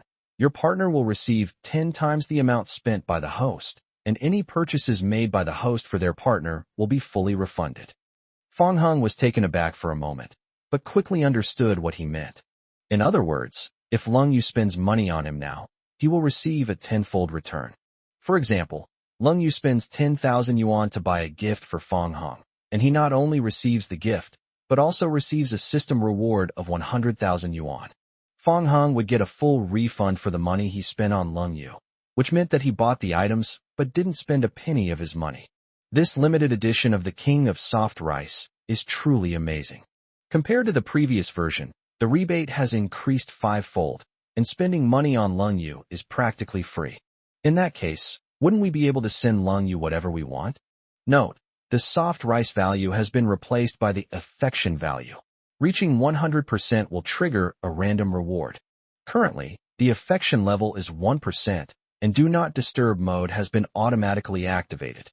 Fong Hung also noticed that many new functions appeared on the interface after the system update. However, when I clicked on these features, they all showed as locked, so it seems that I need to reach a certain level of affection to unlock them. More than these things, Fong Hung was concerned about whether he could exploit system bugs. He had previously tested giving money to Lung Yu and then having Lung Yu give it to him, but that didn't work because it didn't trigger the Soft Rice King rebate. Fong Hung decided to try it out on the new system one more time to see if there were any vulnerabilities. So I woke up the next day. While Lung Yu was still dazed, Fong Hung placed $1 in her palm. Here you go, then you give it to me. Oh. Lung Yu suddenly became much more sober and felt that this scene seemed familiar. But she didn't think much of it. After yawning, she put the 1 yuan back into Fong Hung's hand. Here you go, she said lazily. Fong Hung took it, and as expected, no system notifications sounded in his mind, and there were no changes when he checked. Fong Hung felt that this method was not rigorous enough and prepared to try other methods. Therefore, he deliberately took Ling Yu out early. We passed by a breakfast shop we had visited on the way. Fong Hung immediately felt that his opportunity had arrived. So he took out some cash from his pocket, handed it to Lung Yu, and said, I happen to have some extra change, so use this to pay. Good. Lung Yu took the cash and then got out of the car to buy breakfast. Fong Hung watched as she handed the money to the cashier and turned to walk towards him. But it wasn't until Lung Yu got into the car that she handed breakfast to Fong Hung. There was still no response from the system. Send. It turns out that deliberately giving Lung Yu money and then having her spend it on you didn't work. It seems the bug can't be exploited after all. Chapter 153 is actually Fong Hong. The Lung family. Ever since Lin Tianzi broke his promise and disappeared. Having been tricked, old Master Lung and his group are now completely bewildered. They originally thought there was no need to ask Fong Hong for help again. Looking back now, I realize I was being too naive. Lin Tianzi's disappearance means that Grandpa Lung's plan to treat his leg has fallen through. They had no choice but to place their hopes on Fong Hong. Therefore, we have no choice but to ask Fong Hong for help again, since he is the only one in the entire city of Luo who possesses such medical skills. With this in mind, old Master Lung and the others personally invited Lung Yunluo to the hall. They were too ashamed to ask Fong Hong directly, so they set their sights on Lung Yunluo. At this moment, inside the Lung family's main hall, Lung Yunluo was sitting in a seat on the high platform. Lung Ruxue personally massaged her shoulders and back, while Lung Juanhao served her tea and water. Meanwhile, old Master Lung and Lung Bowen warmly inquired about her well-being. Lung Yunluo understood their intentions, but she still asked knowingly, "Grandpa, Uncle, why did you call me here and suddenly become so nice to me? What does this mean?" The father and son exchanged a glance. First, Grandpa Lung said, "Hee, Yunluo, it's nothing. Grandpa just feels guilty for forgetting your gift when we sent it last time." As he spoke, old Master Lung gestured for Lung Juanhao to fetch the gift. Upon seeing this, Lung Yunluo immediately complained, "These are the same clothes as my sister and brother-in-law. Grandpa, isn't this a bit too perfunctory?" Old Master Lung was stunned for a moment. Lung Bowen immediately waved his hand and said, "Go and get some more gifts for Yunluo. The gifts are late, so we should send a few more as an apology." Seeing that Lung Juanhao had brought over a lot of gifts, Lung Yunluo's expression finally improved a little. Behind her, Lung Ruxue asked, "Sister Yunluo, what do you think of my strength?" Lung Yunluo said, It's all right. Keep it up like this." The group exchanged glances, communicating with each other, and realized the time was right. Lung Ruxue seized the opportunity and said, "Sister Yunluo, look, we've already apologized to you. Could you do us a favor?" Lung Juanhao flattered her. "Yes, please help me out, Yunluo. When I first came back, I heard that you are the kindest and most warm-hearted person in the entire Lung family." Lung Yunluo chuckled and said, "Oh, really? I had no idea I was this good." Lung Juanhao felt awkward. Lung Bowen said, "Yunluo, we are family after all. You can't bear to see Grandpa sitting in a wheelchair all the time, can you? So why don't you go and beg Fong Hong to treat your grandfather's leg?" Grandpa Lung smiled ingratiatingly. Yes, Yunluo, once Grandpa's leg injury heals, I can go out and play with you more often in the future." Seeing that they had brought up the topic, Lung Yunluo simply stopped acting. She stopped Lung Ruxue from continuing to massage her shoulders and back. Then he stood up from his seat and said seriously, "Grandpa, you had so many opportunities before, and even your brother-in-law offered to help you treat your leg. You didn't know how to cherish those opportunities and even mocked him with your uncle's family. Do you think it's still useful to do these things now that you regret it?" Grandpa Lung said, "Grandpa was bewitched back then, and now he regrets it. I don't want to go directly to Xiaohong, so I thought you could put in a good word for me. Forget it, I don't want to speak up for you and get myself involved. Besides, your previous words implied that I shouldn't meddle in other people's business." Old Master Lung was speechless for a moment. "I'm leaving now," Lung Yunluo said, but after taking a few steps, she turned back and picked up the gift. "Since you said it was a gift for me, I'll take it with me." And so, the group watched helplessly as Lung Yunluo left, all letting out a sigh of resignation. Not long after Lung Yunluo left, Su Kuan appeared at the gate. When Grandpa Lung and the others saw Su Kuan, they were taken aback. Lung Bowen said, "Patriarch Su, what brings you here?" "I brought a big surprise. Can you guess who came with me?" Lung Ruxue guessed. Could it be that young Master Lin from the provincial capital? Lung Juanhao was speechless. What's so surprising about this? That young Master Lin really screwed us over. If he dares to show up again, I'll kick him in the face.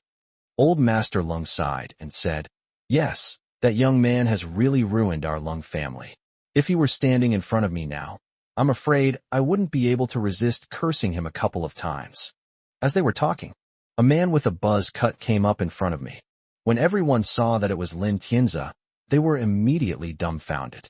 Su Kuan couldn't help but chuckle when he saw their reaction. He had been cursing and thinking it was fake news when the butler told him that Lin Tianzi had returned. Unexpectedly, Lin Tianzi has truly returned this time. Therefore, upon seeing Lin Tianzi, Su Kuan brought him to the Lung family without any hesitation. At this moment, Old Master Lung and the others came to their senses and couldn't help but feel embarrassed.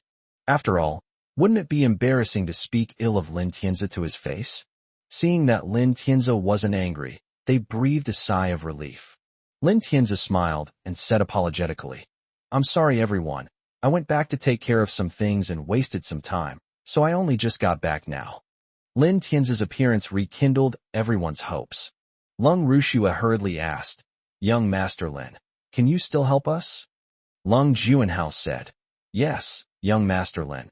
We haven't heard from you for a week since you left. We thought you wouldn't come back, so we sold Guangyin." Lin Tianzi chuckled, brimming with confidence. "Don't worry, I've come fully prepared this time. I will not only help you get Lightyear Company back, but also restore Yuheng Company, including the cooperation with the Su family head." At this moment, Su Kuan became worried and asked, "Young Master Lin, that woman Lu Weiyue doesn't seem to be afraid of you. Is it possible that the person behind her is also from the provincial capital?" When Old Master Lung and the others heard this, they also became nervous. Lin Tianzi, however, remained calm and said, "Don't worry, I've investigated everything. The person behind Lu Weiyue is actually Fong Hong. She's just a mascot, so it's normal that she's not afraid of me." "That makes sense," Su Kuan replied. Everyone was silent for a moment. Then they all showed expressions of disbelief. Grandpa Lung was shocked and said, What? The person behind Lu Weiyue is actually Fong Hong." Lung Bowen was also greatly surprised and said, "Young Master Lin, you must be mistaken. Lu Weiyue is the chairman of Yuheng Company. How could Fong Hong be the person behind her?" Chapter 154 Lightyear was brought down by him. Lung Juanhao also couldn't believe it and said, "Yes, young Master Lin. Are you sure you're not mistaken?" Su Kuan and Lung Rushua, on the other hand, were somewhat convinced. Looking back now, after some events, the claim that Fong Hong is the person behind Lu Weiyue is plausible. Lin Tianzi said, "Of course there's no mistake, it is Fong Hong. In fact, Fong Hong is the chairman of Yuheng Company. I've been studying Yuheng Company these past 2 days. Yuheng Company has become a leading enterprise in Los Angeles. Normally speaking, there is a high probability that there is a powerful family influence in the provincial capital behind it. Therefore, after Lu Weiyue's attitude towards him, Lin Tianzi went back and investigated carefully as a precaution. Having confirmed that Fong Hong was the person behind Yuheng Company, and that there were no other powerful families involved, Lin Tianzi had no more worries. Everyone was deeply shocked to receive Lin Tianzi's affirmation once again. They thought Fong Hong was nothing more than a skilled doctor, but they never expected that he was actually the chairman of Yuheng Company. It's worth noting that Yuheng Company is likely a leading enterprise in Los Angeles. It's almost on par with the businesses owned by the richest man in Los Angeles. In an instant, Su Kuan finally understood why the Su family had suddenly encountered such a huge change after meeting Fong Hong that day. Grandpa Lung and the others were also filled with regret. Fong Hong is not only a renowned doctor, but also the chairman of Yuheng Company. This was originally an opportunity for the entire Lung family to rise to prominence, but they failed to cherish and seize it. The thought of Lin Tianzi made them feel much better. Lung Juanhao said, "It's all right, Grandpa. With young Master Lin around, this is nothing. No matter how powerful Fong Hong is, can he be more powerful than young Master Lin?" Lung Rushua also said, "Yes, Grandpa. So what if Fong Hong has all this power? He's not on our side. And I suspect that he's the one who ruined our Lightyear Company, since Lung Yu had just resigned from Lightyear at the time." Lung Juanhao suddenly realized, "My sister is right. How could so many companies terminate their cooperation with us just because of that little thing I did?" As they talked, they became increasingly indignant, angry that Fong Hong not only failed to help the Lung family, but also turned against their company. Lin Tianzhou waved his hand, signaling everyone to quiet down. He said calmly, "Don't panic. I will help you get back everything you've lost." "Thank you, young Master Lin." Yuhing Company, Chairman's office. With nothing to do, Fang Heng flipped through the documents. At this moment, Lu Weiwei stepped forward and handed Fang Heng a card. Fang Heng looked at her in confusion and asked, "What's this?" Lu Weiwei replied, "Chairman Fang, this is your salary card." Salary card? Fang Heng was stunned for a moment. He was the chairman of the board. In addition to equity dividends, he also received a salary? Fang Heng took it, and after some manipulation, checked the balance in the card, which was exactly around 1 million. "Is this the annual salary?" Lu Weiwei shook her head and said, "This is my monthly salary." A monthly salary of 1 million? Wouldn't that mean an annual salary of tens of millions? Fang Heng was somewhat surprised. He hadn't expected that he could earn such a high income just by slacking off on his days. Fang Heng checked his balance. Adding the money Lung Yu gave him before, the change of address fee from Yang Shulan, and the system's rebates, he now has nearly 10 million yuan that he can spend directly. He was thinking about how to spend the money. Just then, Lu Weiwei returned with a serious expression after taking a phone call during a break. "Chairman Fang, something terrible has happened." "What happened?" Lu Weiwei said. "I received news that the company's cooperation in the provincial capital was cut off at the same time, and the internet is full of negative rumors about Yuing. The stock price has already started to fall as a result." Fang Heng frowned. Lu Weiwei added, "I suspect someone is doing something behind the scenes." Fang Heng naturally realized that someone had tampered with the equipment, and he also had a vague idea of who it was. At this time, the phone in my pocket rang urgently. Fang Heng saw that it was Lung Rushua calling. Lung Rushua said, "Fang Heng, go back to the Lung family immediately. Grandpa, Patriarch Su, and young Master Lin are all waiting for you at home. You need to." Fang Heng didn't answer, and hung up the phone before Lung Rushua could even finish speaking. Fang Heng said to Lu Weiwei, "Let's issue a public announcement first to deal with those negative rumors. I'll handle the rest myself." Receive. Lu Weiwei became very alert. This matter was of utmost importance. Clearly, the forces targeting Yuhing Company did not originate from Luoqing. Fang Heng put away his phone, left the chairman's office, and went straight downstairs. Enter the CEO's office. Lung Yu had obviously already heard the news. She said with a serious expression, "I have already notified the public relations department to deal with the rumors. Su Mu and I will fly directly to the provincial capital later to meet with those business partners in person." Fang Heng put his hands on Lung Yu's shoulders and said, "If you go to handle this matter, what about the other work you have on hand? So just leave this matter to me." But, Lung Yu frowned slightly. "It's okay, don't worry, trust me, it's not a big problem." Fang Heng reached out and stroked Lung Yu's cheek. Lung Yu hesitated for a moment before nodding. Fang Heng smiled at her, then turned and walked out. The moment Fang Heng left the office, his face instantly darkened. He took the elevator to the underground parking garage, found the Mercedes-Benz G-Class, and drove back to the Lung family home. The car was going very fast. The woman in the back seat wearing a hat finally spoke up. "Handsome little brother, you need to slow down. It's dangerous like this." Fang Heng glanced at the woman through the rearview mirror. He noticed her as soon as he got on the bus, but he just ignored her. At this moment, he had no interest in asking how the woman got into the car or why she was following him and Lung Yu. Soon, Fang Heng drove back to the Lung family home. The main hall of the Lung family home. It was accompanied by a sudden stop. The crowd spotted Fang Heng returning in a menacing manner. When they saw that a woman wearing a hat was also getting off the car with Fang Heng, they noticed that he was also getting off the car. They couldn't help but become curious about the woman's identity. However, the woman seemed to be carsick, and as soon as she got out of the car, she rushed to the flower bed and started gagging. Seeing this, the gardener quickly pointed her in the direction of the restroom. The woman didn't say anything and ran away into the distance. Old Master Lung and the others withdrew their gaze and slowly turned it to Fang Heng. Lung Rushua crossed her arms and said, "Oh, Chairman Fang is back. He just hung up on me. I thought you didn't care." Chapter 155 Mr. Fang comes to help. Old Master Lung slapped the armrest of his wheelchair, his voice sharp and stern. You good-for-nothing Fong Hong. It's all thanks to young Master Lin for informing us of the situation. Otherwise we would still be in the dark. That's right. As the chairman of Yuhing Company, it's one thing if you don't work for the Lung family. But why do you deliberately target Guangyin Company instead? Lung Bowen questioned. Fong Hung retorted, my wife resigned, and I don't want to cooperate with Light here anymore. What's the problem with that? Lung Juanhao said, you're no good person.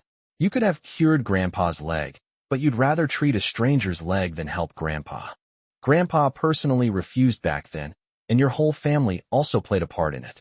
Now you're saying I didn't want to? You really know how to twist the truth. Lung Juanhao was speechless for a moment. Su Kuan, always eager for a good show, seized the opportunity to join in the teasing of Fong Hung. All right, Fong Hung, stop with the nonsense. You're just malicious. How can you treat your own family like this? Fong Hung chuckled. Su Kuan, that's quite ironic. Don't you know how you got to the position of family head? It was the day before the results of the Su family's election for family head were announced. The Su family, consisting of father and 2 sons, went out, while the other 2 suffered an accident and became vegetative. Only Su Kuan returned safely.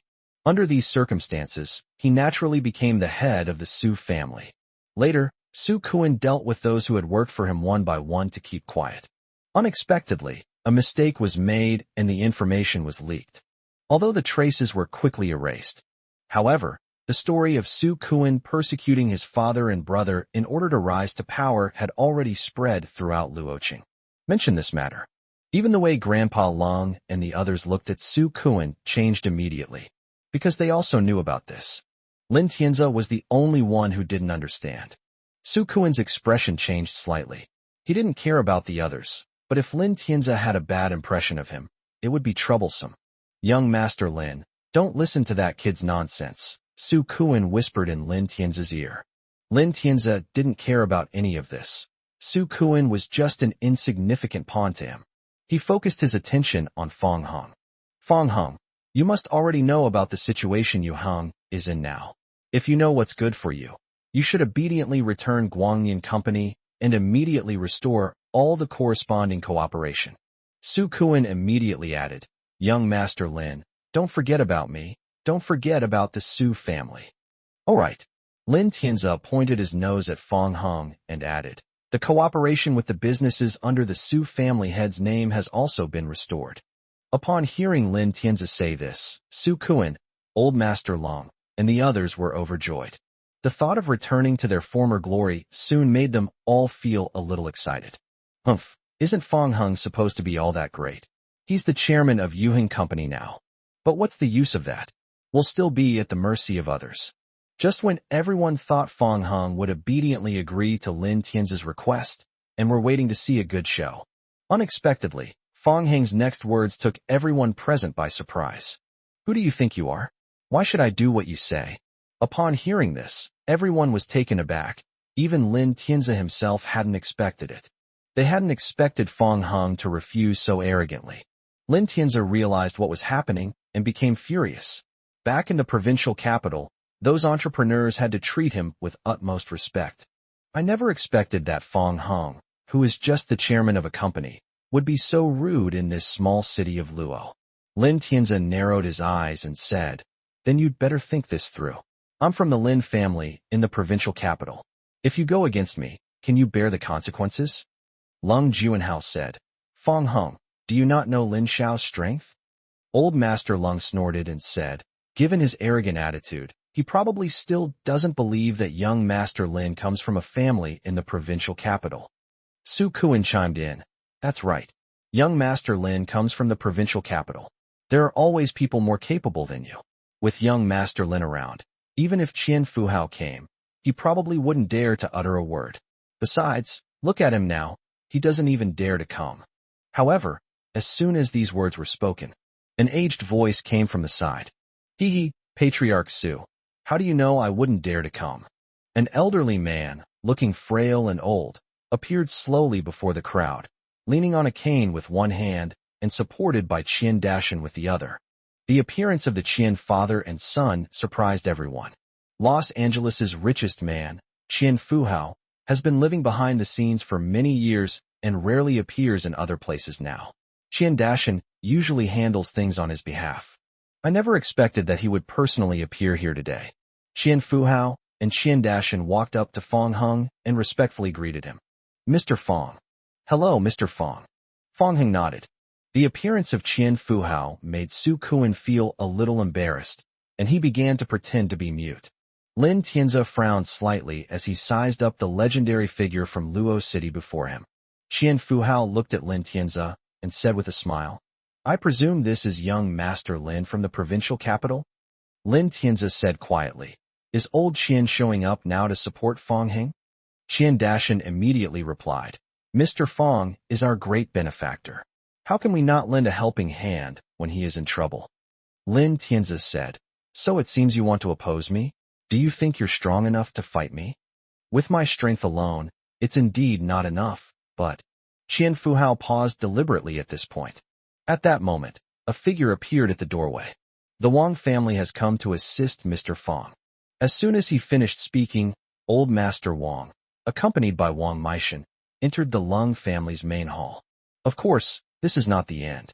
Following closely behind old Master Wang, another group of people appeared. The Li family has come to assist Mr. Fong. The Zhao family has come to assist Mr. Fong. The Han family has come to assist Mr. Fong. Including Grandpa Wang, for elderly people 3 men and 1 woman appeared in the Lung family's main hall. Both Grandpa Lung and Su Kuan were shocked to see this. Wang, Li, Zhao, and Han, these are the 4 major families of Luoqing. I never expected that they would all show up today. Clearly, apart from old Master Wang, the rest of the people were invited by Qian Fuhao. At this moment, Qian Fuhao looked at Lin Tianzi with a smile and asked, Young Master Lin, what do you think now? Lin Tianzi frowned for a moment. The 4 major families of Los Angeles, plus the wealthy Qian family, and Fong Heng himself is the chairman of Yuheng Company. With so many forces united, he did indeed find the situation somewhat troublesome. Chapter 156, How could it be her? For a moment, Lin Tianzi fell silent. Grandpa Lung and Su Kuan were both at a loss for what to do, because they noticed Lin Tianzi's hesitation. Su Kuan said, Young Master Lin, don't be afraid of them. You're from the provincial capital. Wouldn't it be beneath you to back down? Lin Tianzi glared at Su Kuan and said unhappily, Do I need you to teach me how to do things? Lin Tianzi was certainly not afraid of so many people. Even if they all joined forces, the Lin family would definitely be able to win if they used all their strength. However, if these people join forces, the Lin family will likely suffer considerable losses if they confront them head-on. Another problem is that doing this will not bring any benefit to the Lin family. Moreover, if his father found out about this, it wouldn't be good news for him. After weighing the pros and cons, Lin Tianzi decided to stop there. He deliberately made an excuse to save face for himself, saying, I have other commitments, so let's leave it at that for now. That's all for today. Upon hearing this, Qian Fuhao and the others breathed a sigh of relief. To fight against the people from the provincial capital, they had to use all their strength to have even the slightest chance of winning. They were also taking a gamble for Fong Heng. Meanwhile, Su Kuan, Grandpa Long, and the others were dumbfounded. Is this matter dropped? Doesn't that just mean it's all nonsense and there's no hope for the future? Su Kuan said, Young Master Lin, you can't do this. Didn't you just say confidently that you would definitely help us solve the problem? Old Master Lung also spoke up. Yes, young Master Lin. What you're doing is rather unreasonable. Lin Tianzi was just trying to get rid of these damn plasters. At this moment, a noblewoman appeared in the Lung family hall, surrounded by a crowd. Upon seeing the wealthy woman, Lin Tianzi was momentarily stunned and blurted out, Mom, what brings you here? Everyone was taken aback upon hearing this. The fact that Lin Tian calls her mom implies that the noblewoman in front of him is the wife of the current head of the Lin family, the head of the family's wife. Unlike Lin Tian, the eldest son of the Lin family, Madame Lin is the true power holder, second only to the head of the Lin family.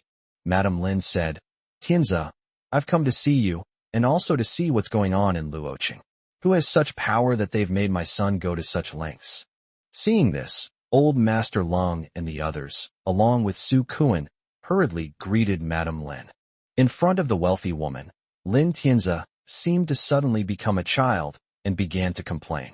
He pointed at Fong Hung and Qian Fuhao and the others, and said, "Mom, it was them who teamed up against me. Luckily you came and helped me." Madame Lin comforted Lin Tianze, smiling kindly. "Don't worry, Tianze.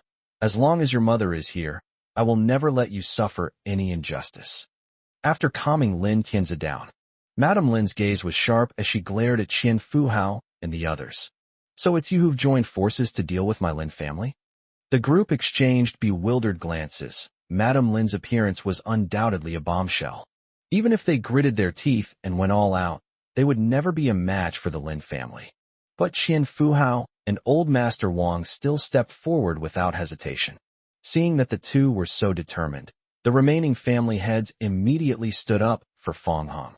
Qian Fuhao said, "Madame Lin, you should think this through. With so many of us combined, our strength is not to be underestimated. If we really go head-to-head, the Lin family will inevitably have to pay a heavy price."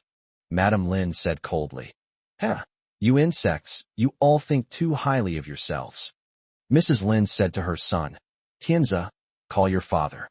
"Yes." Lin Tianze immediately prepared to contact his father, as instructed by Madame Lin. This scene made Qian Fuhao and others very nervous. Grandpa Lung and Su Kuan breathed a sigh of relief. Since Madame Lin has already taken action, they couldn't imagine how they could possibly lose to Fong Hung under these circumstances. However, at that moment, a woman wearing a hat also appeared in the Lung family's hall. Her hair and bangs were still a little wet, obviously from washing her face. When the Lin mother and son saw the woman, their eyes widened immediately. Lin Tianze was even more stunned, not even pressing the dial button. The others looked at the woman with puzzled expressions, wondering who she was. Lung Rushua crossed her arms and said sarcastically, "Oh, Fong Hung, I was just about to ask, who is this person to you?" Lung Juanhao said, "That's right, Fong Hung, you're already married to my sister. Why are you bringing other women home?" Su Kuan also spoke up, "Fong Hung, how can you do this to Lung Yu?" The woman walked up to Fong Hung and said, "Handsome brother, you were driving way too fast just now. It made me carsick. Hey, what happened to you guys?" That cry of "handsome little brother" terrified the Lin family mother and son. The mother and son exchanged a glance, both with expressions of terror on their faces. How could it be her? Oh my God. Moreover, they addressed Fong Hung as younger brother, and in that instant, they seemed to understand something. Following Fong Heng's gaze, the woman turned around and saw Lin Tianze and his wife. A hint of confusion crept into her dazed expression. "You two look a little familiar. Have we met somewhere before?" Seeing that the woman did not recognize them, the mother and son quickly covered their faces with their hands and began to apologize to Fong Hung. Lin Tianze clasped his hands in a fist and said, "I'm sorry, Brother Fong. I've bothered you. This matter has been misunderstood." Mrs. Lin smiled apologetically and said, "I'm sorry, Mr. Fong. It's my fault for not raising my son properly. I'll take this little rascal back and give him a good scolding right away." Fong Hung was stunned for a moment, puzzled as to why the mother and son in front of him had suddenly changed their attitude. Old Master Lung and the others were also stunned. Mrs. Lin bowed again and said, "These matters have nothing to do with us. You may continue. We will be leaving now." Immediately afterward, before Fong Hung could reply, Madame Lin grabbed Lin Tianze and fled the Lung family hall in a disheveled state. During the incident, one of his shoes was lost. A servant hurriedly returned to pick it up, bowed, and then hastily left the hall. This scene left Old Master Lung and the others completely dumbfounded. What's going on here? How could they just run away like that? Are we just going to abandon them?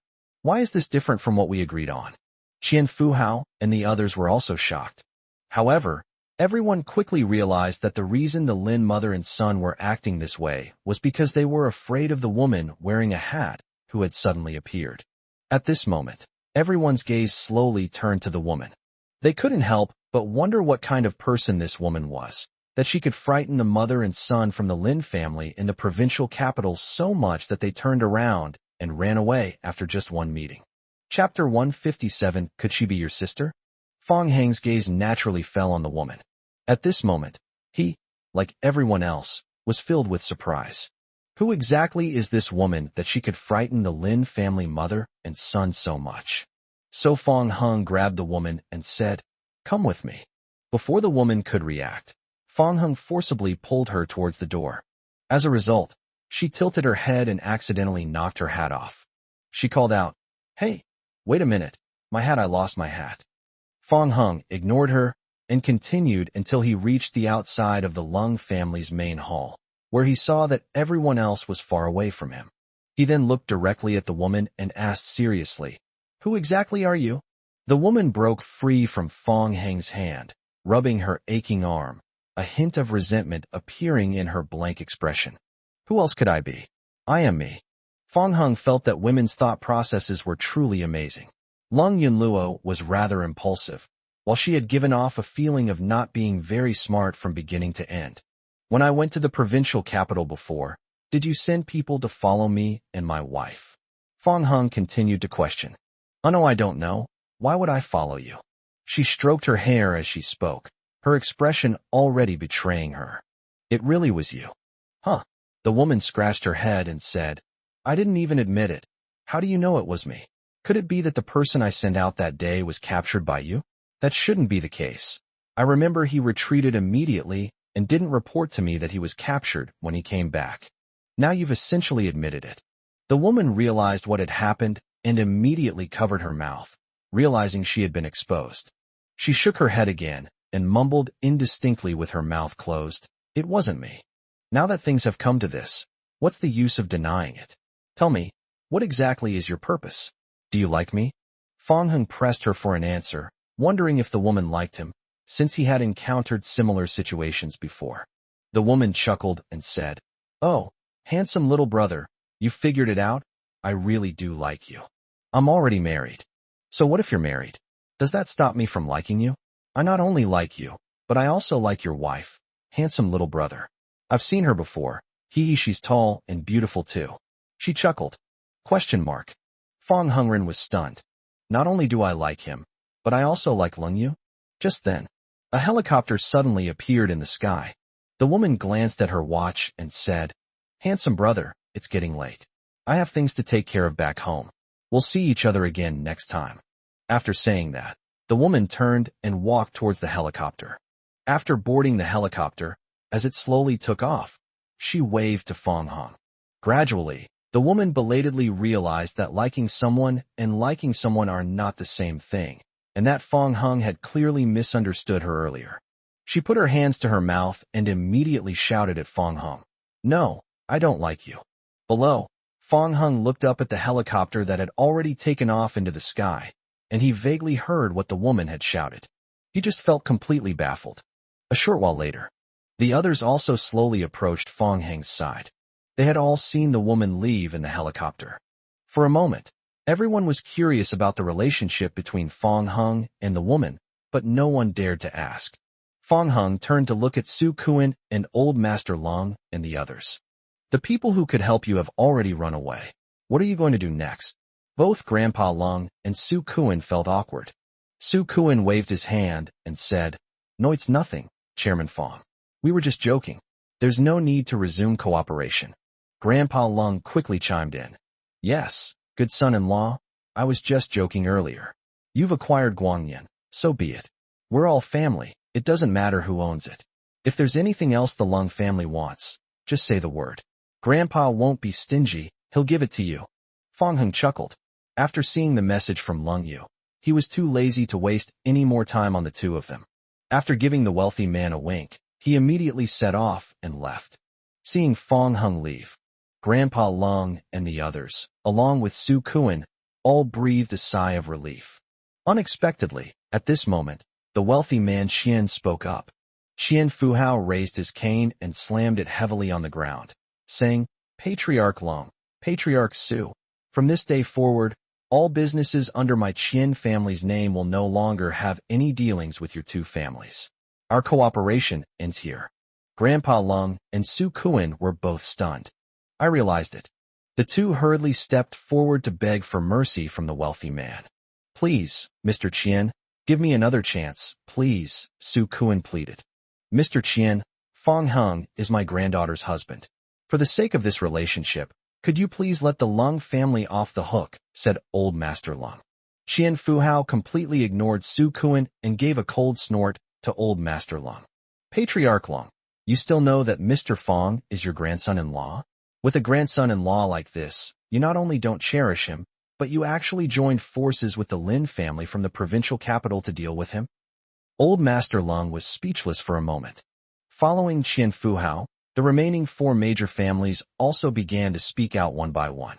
With Old Master Wang's instruction, Wang Meishan said coldly, "From this day forward, my Wang family also announces that we are severing all ties with your 2 families, and our cooperation ends here." Following in the footsteps of Old Master Wang, the remaining 3 major families also made the same decision. This left Grandpa Lung and Su Kuan completely dumbfounded. With Yuhing Company, the businesses under the Qian family, and the 4 major families, it's impossible to avoid contact with them if you're doing business. Now that everything has been cut off, they can't even imagine how the company will survive in the future.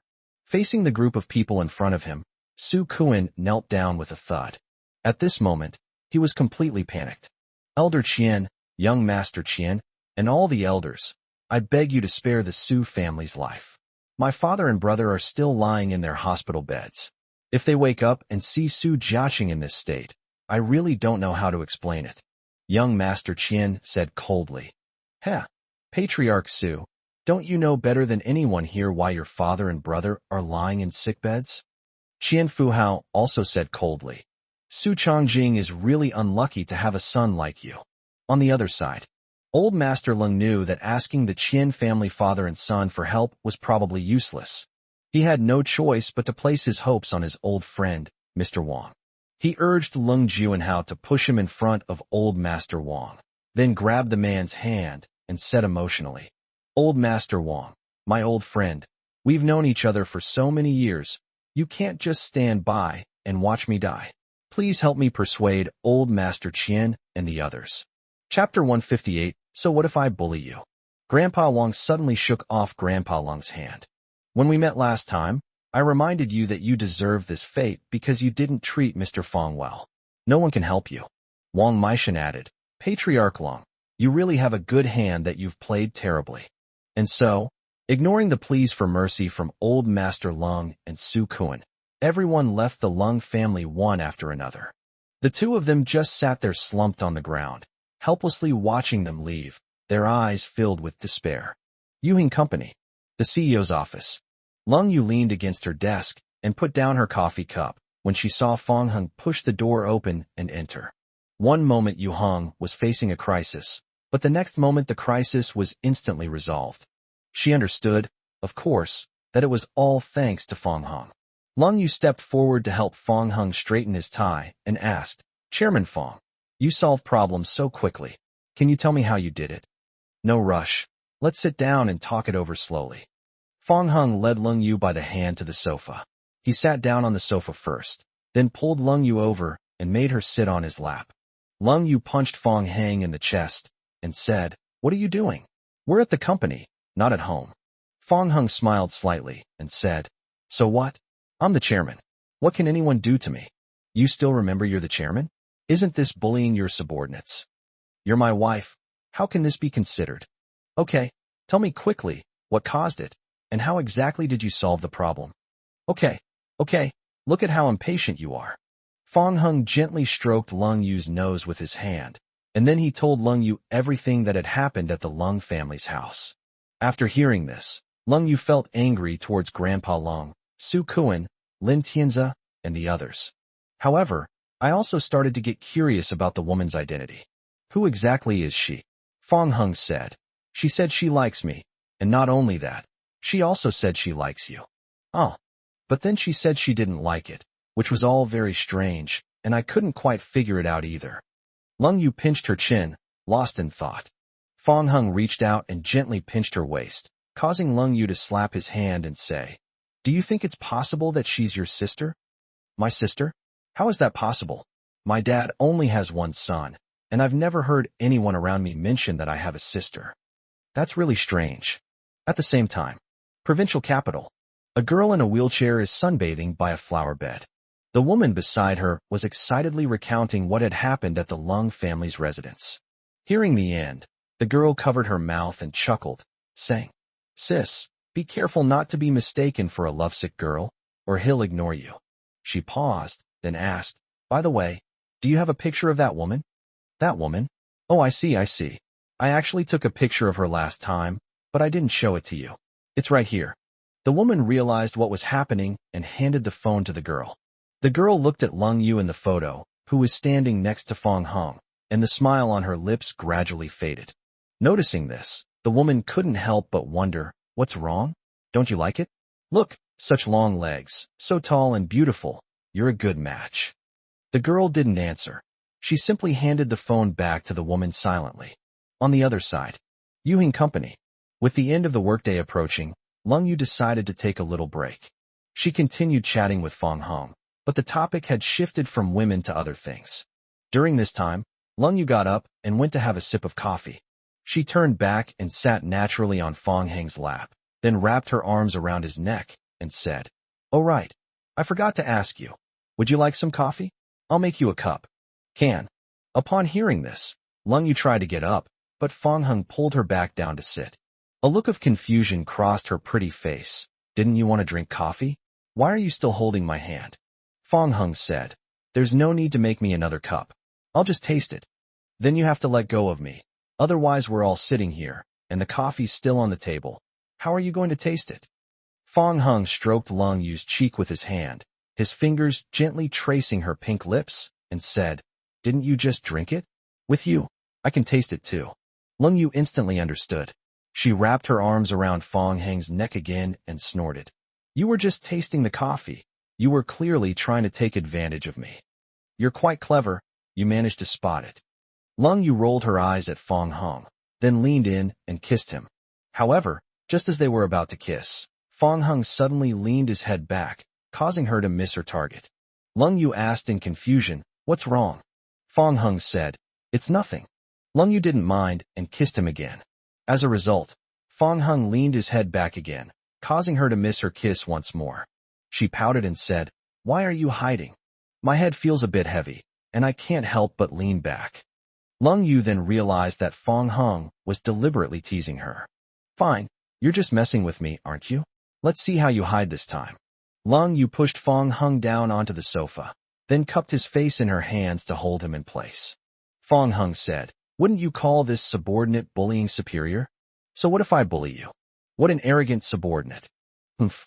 She leaned down and finally kissed Fong Heng.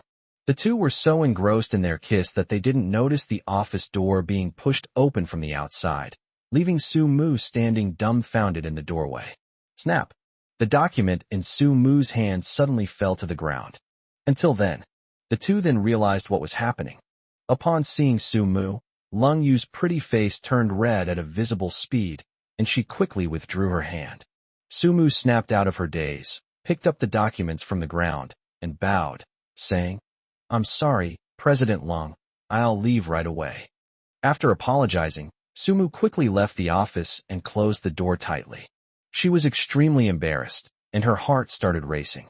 Although Lung Yu had previously instructed that knocking was no longer necessary, judging from what just happened, knocking will be necessary next time. Recalling what had just happened, Su Mu couldn't help but hug the documents tightly. So, it turns out that CEO Lung is quite domineering in private too, actually pinning Secretary Fong down on the sofa. Just then, Lu Weiwei arrived at the office in high heels. "Assistant Su, is President Lung inside?" Lu Weiwei said she was about to push the door open. Su Mu quickly stopped her. "No, Chairman Lu." Chapter 159. Baby, you're so good to me. Lu Weiwei looked puzzled. What's wrong?" Su Mu was so embarrassed that he didn't know how to explain. She simply added, "Mr. Lu, it would be best if you didn't open the door." Despite feeling confused, Lu Weiwei did as instructed. The next moment, the office door was opened from the inside. The couple came out from inside. Lu Weiwei instantly understood why Su Mu had stopped her. Judging from the lingering blush on Lung Yu's cheeks and her somewhat unnatural expression, it was clear that the young couple had just been making out inside. Thankfully, Su Mu reminded her, Otherwise, if she had barged in rashly and been blamed, she would have been in an embarrassing situation. Lu Weiwei cast a grateful glance at Su Mu. Su Mu was still quite embarrassed. Lu Weiwei was fine, but she had just bumped into her. Lung Yu forced himself to remain calm and looked directly at the two women in front of him. She asked, "Assistant Su, Chairman Lu, is there something you need?"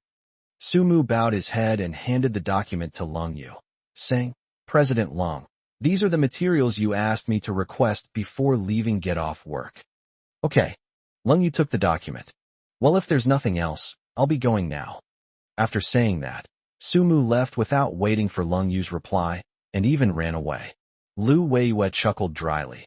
"Haha, President Lung, actually I didn't come here for anything important. It's already past closing time. Let's talk again tomorrow." Lung Yu said, "It's all right, Chairman Lu, you can say it now. Let's talk about it tomorrow. Goodbye, Mr. Lung, Mr. Fong, see you tomorrow." Lu Weiwei chuckled and followed Su Mu's steps, leaving the spot. Judging from her reaction, she had clearly figured something out. Lung Yu looked at Fong Hung and said, "Now look what's happened. You tasted the coffee and it caused all this trouble." Fong Hung feigned ignorance and said, "My dear CEO, what are you talking about? I don't understand. What coffee tasting? Did I say that?" Lung Yu lightly patted Fong Hung's chest with the document and said, "Playing dumb, huh? Wait till we get home and see how I deal with you." Fong Hung leaned close to Lung Yu and said with a smile, "Oh no, she's trying to abuse me. Looks like I can't go home tonight. I'd better go to my uncle's house to avoid trouble." Lung Yu suddenly grabbed Fong Hung's arm and said, "Dream on. You think you can get away?" Parking lot. Fong Hung started the car. Lung Yu, sitting in the passenger seat, hung up the phone.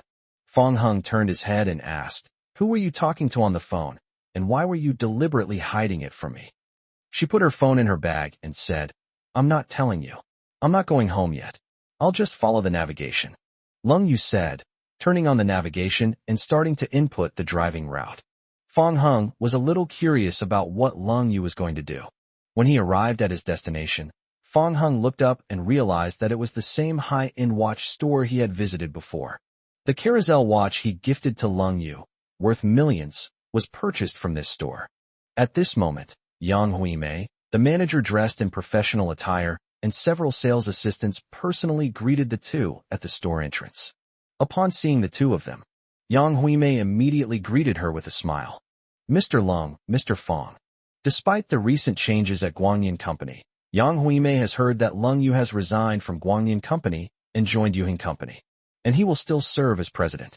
It's important to understand that Yuheng Company's influence in Los Angeles is far greater than that of Lightyear Company. Therefore, Yang Huimei became even more cautious when facing the couple in front of her and dared not be negligent in the slightest." Lung Yu asked, "Manager Yang, is everything ready?" All right, Mr. Lung. Please come into the store and have a look." "Mr. Fong, please." The couple entered the store. Yang Huimei immediately invited the two to sit down, served them tea and water, and then ordered someone to bring the items. A gift box was placed on the table. When opened, it revealed a stunningly expensive watch inside. Fong Hung immediately recognized the watch brand as Richard Mille. He looked at Lung Yu and asked, "Is this for me?" Lung Yu nodded. "Take a look and see if you like it." "I like it, of course I like it. This thing is quite valuable," and Fong Hung couldn't help but wonder how much money the Soft Rice King would get back this time. Upon hearing Fong Hung say he liked it, Lung Yu immediately took out her bank card from her bag and handed it to Yang Huimei. Yang Huimei took the bank card with both hands and then immediately started swiping it. A moment later, as the bills were released, a system notification also appeared in Fong Hung's mind. "Ding! Your partner has been detected as a consumer of your personal income, triggering the King of Soft Rice rebate." Fong Hung was stunned when he saw the income this time. It actually increased by a full 30 million. In other words, this Richard Mille watch is worth 3 million, which means Lung Yu spent 3 million on him, thus triggering the King of Soft Rice rebate limited edition, and the system directly gave him a rebate of 30 million. With an income of 30 million and the previous balance, Fong Hung's funds have now reached nearly 40 million. This is making money so fast. At this rate, He might become the world's richest man in a single day. Although the soft rice value has been upgraded to the affection value, Fong Hung specifically checked it and found that this expenditure had actually increased the affection value by 10%. The affection level has now reached 50%. Another 50% is needed to accumulate to 100%, at which point a random reward will be triggered. Fong Hung was curious about what the reward would be. By the time Fong Hung realized what was happening, Lung Yu had already taken his arm and led him out of the shop. Behind them, Yang Hui-mei and the others watched the couple leave, and they all looked on with envy. At this moment, they wished they could be men and marry a wife like Lung Yu. Inside the car, Lung Yu unpacked the package and personally helped Fong Hung put the Richard Miller on his wrist. She lifted Fong Hang's hand, tilted her head to observe it from different angles, and said, "It looks pretty good." Fong Hung was both happy and touched. He hugged Lung Yu, kissed her cheek, and said, "Baby, you're so good to me." Lung Yu was stunned for a moment when she heard the word baby. I used to find it cheesy and awkward when I saw other couples addressing each other like that, and I would even frown involuntarily. But hearing Fong Hung address him like that in person gave him a completely different feeling. She beamed with delight and teased, "That's too realistic, my dear chairman. I've never seen you call me that before I gave you this gift. I was just too embarrassed before, but this is a perfect opportunity." If a man's words are a liar's mouth. I'm not lying to you. By the way, why did you suddenly decide to give me a watch? Lung Yu said arrogantly. Isn't it because you always use the excuse of checking the time to deliberately touch my hand? I can learn from you in the future. Perfect timing. I want to check the time right now. As she spoke, she grabbed Fong Hang's wrist. Chapter 160. Rich sister, I'm hungry. Then I'd like to check the time too. As Fong Hung spoke, he reached out and grabbed her fair wrist. The two of them, like children, kept looking at each other's watches to check the time. After their playful banter ended, Fong Hung drove towards the Lung family's house, while Lung Yu leaned against the seat, her eyes fixed on Fong Hung. While watching the road, Fong Hung didn't forget to tease her occasionally. You're spying on me again. I didn't peek. I was looking openly and honestly. Goodness, they're not even trying to hide it anymore. Why should I hide it? We're not only dating, we even have a marriage certificate. You're completely mine now, and I can do whatever I want to you. I've met a bad woman. Is it too late for me to run away? It's too late. Oh no, this is terrible. Back at the Lung family villa, Lung Tianrui is cooking again. Yang Shulan assisted him from the side. The couple entered the living room. The sharp-eyed Lung Yunluo immediately noticed the expensive watch on Fong Hang's wrist. She suddenly dropped her phone, slipped on one slipper, and rushed to Fong Hung. Wow, Richard Miller, brother-in-law. Did you buy this yourself? Your sister gave it to me. Lung Yunluo was surprised, then hugged Lung Yu tightly and said, Wow, rich sister, I'm hungry, let me hug you. Lung Yu shoved her away and said, Get out of here. Wearing an apron, Lung Tianrui came out of the kitchen carrying dishes. It's all right, the food will be ready soon. Eat more if you're hungry. After saying that, Lung Tianrui put the dishes on the table and went back to the kitchen.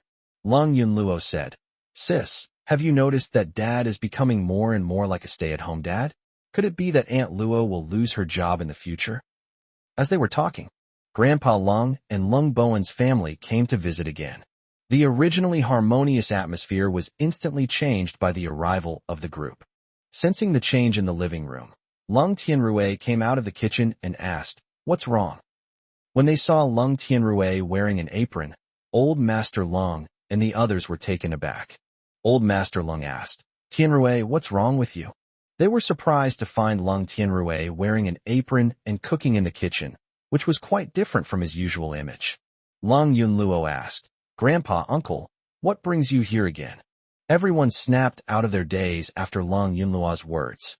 Old Master Lung smiled and said, I'm here to deliver something. As he spoke, Lung Bowen immediately handed over an elegantly packaged box. Upon opening it, I found a hat inside. Lung Yunluo asked in confusion, Who is this for? Lung Bowen said, It's not for anyone in particular. This was left behind by that young lady when she left. We don't have her contact information. Fong Hung is the only person in the entire Lung family who knows her, so we could only send it here. That lady. Lung Yunluo was completely confused. When Grandpa Lung faced Fong Hong, his expression had completely lost its former majesty, and he looked just like an ordinary old man. He asked cautiously, "Good son-in-law, what exactly is your relationship with that young lady? Why are even the Lin family from the provincial capital so afraid of her?" Lung Juanhao quickly chimed in. "Yeah, Fong Hung, you're amazing. You actually know such an important person. Is she also from the provincial capital?" Fong Hung took the hat left behind by the woman, ignoring the questions the others asked him, and turned to leave.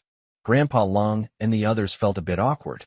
Their purpose in coming here was to use the pretext of delivering hats to see if there was any way to make amends for their mistake. However, Fong Heng's reaction was enough to prove that there was indeed no hope left. They couldn't help but feel a sense of despair and began to regret their past actions.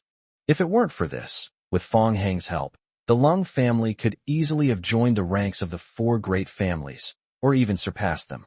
Now, they have destroyed all of this with their own hands.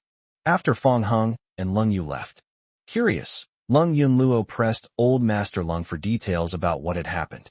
Grandpa Lung briefly recounted what had happened in the Lung family hall.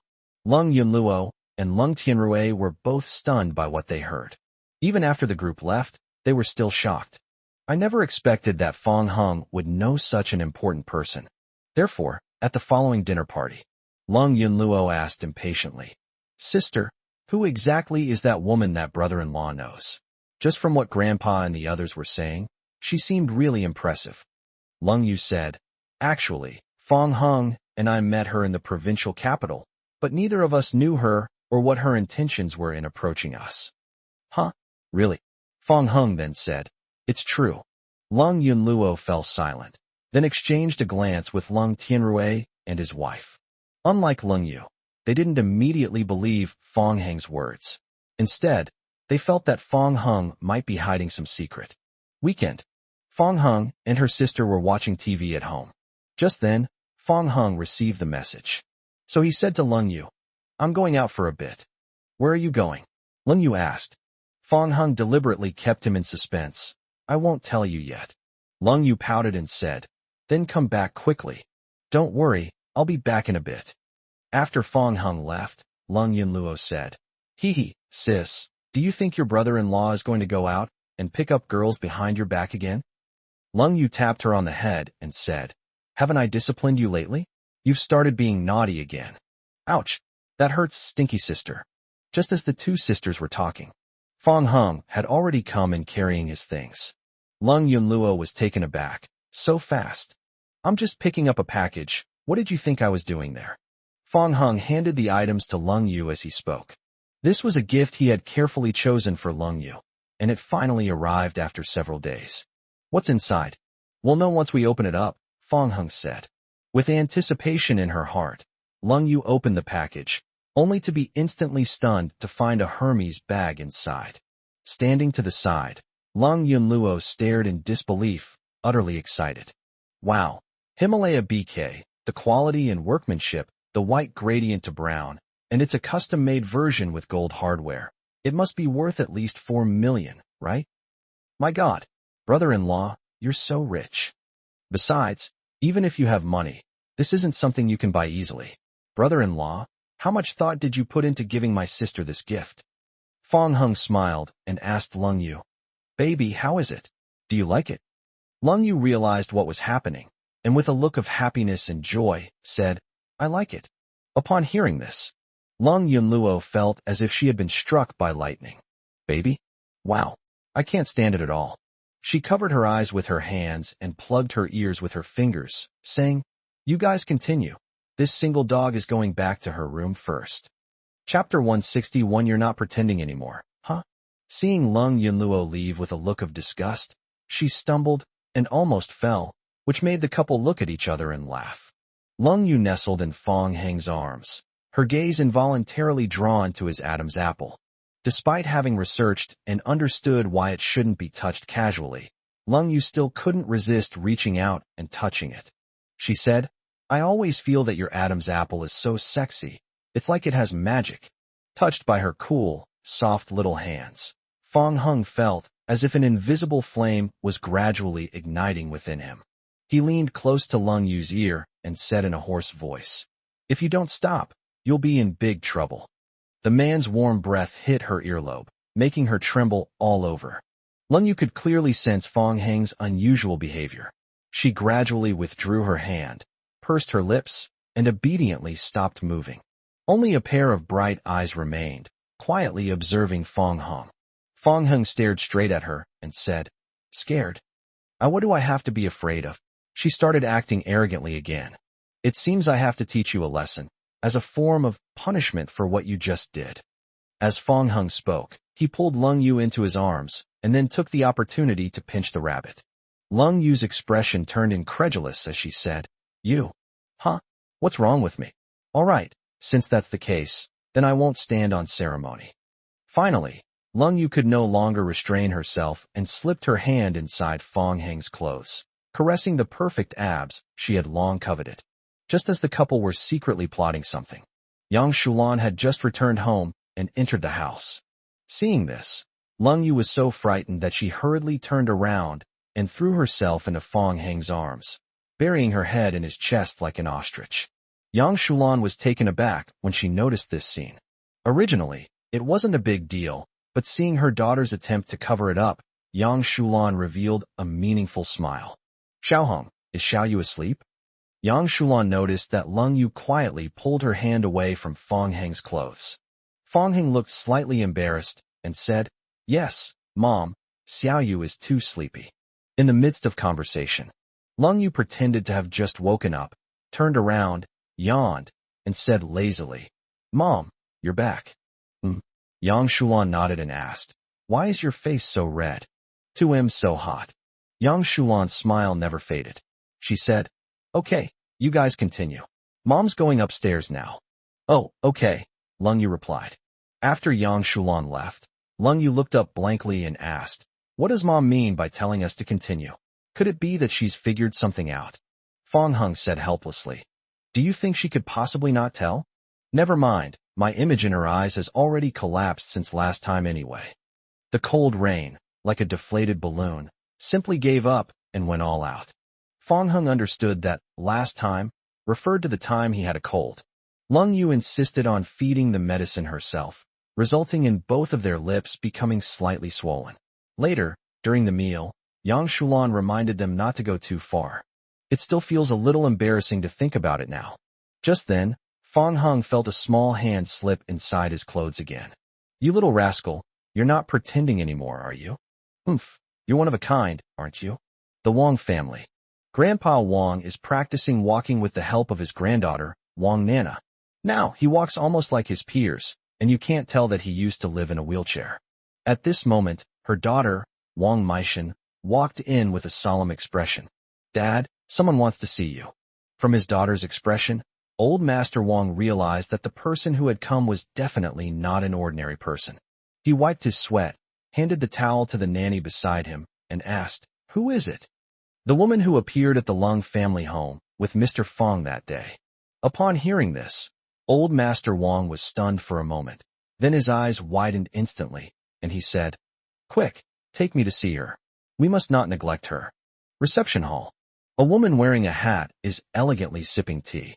Immediately afterwards, with Wang Meishan's help, Old Master Wang quickly came to the woman. When Mr. Wang saw the woman, he quickly bowed, but for a moment he didn't know how to address her, so he simply said, "Hello." Wang Meishan then asked, "Hello, miss, may I ask your surname?" "My surname is Fong," Fong Ruoqing said calmly, putting down her teacup. However, she accidentally dropped the lid, which shattered on the ground with a crash. She paused slightly, then said, "Do I need to compensate for this?" Realizing what had happened, the father and daughter hurriedly waved their hands. "Miss Fong, there's no need to pay compensation," Wang Meishan said. Old Master Wang then asked, "Miss Fong, may I ask what brings you here to see me today?" After saying this, the father and daughter exchanged a glance, both quite shocked that the woman shared the same surname as Fong Heng. For a moment, they couldn't help but make the connection. Fong Ruoqing's gaze fell on Old Master Wang's legs, and she asked, "Patriarch Wang, I heard that you used to be in a wheelchair. Now that your leg injury has healed, may I ask which miracle doctor cured your leg? Fong Ruoqing came to the Wang family because she learned through some information that old Master Wang's leg injury had healed.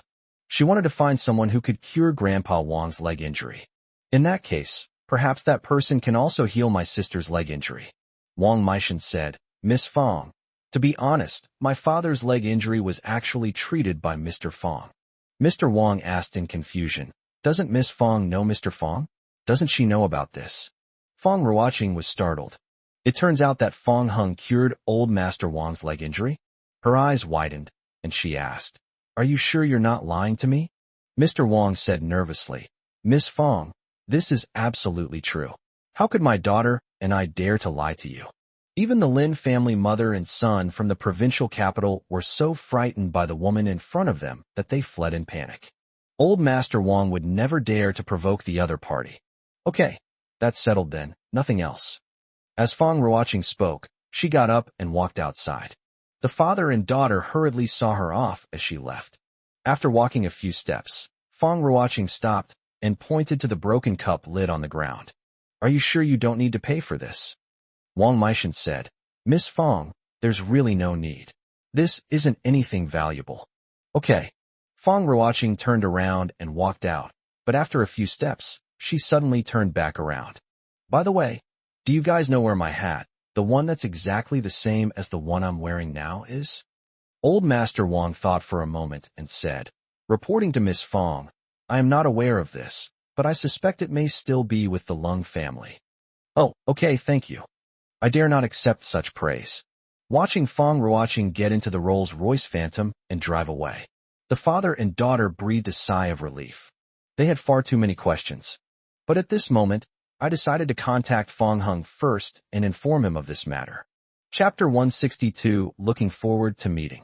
The Rolls-Royce Phantom was driving on its way to the Lung family's house. Fong Ruoqing sat in the back row, leisurely eating snacks. She had just opened a small cake and was eagerly anticipating enjoying it. Suddenly, the brakes came on sharply, and the small cake fell to the ground. Fong Ruoqing stared blankly at the small cake on the ground, almost bursting into tears. Then she looked up and glared at the driver in the suit.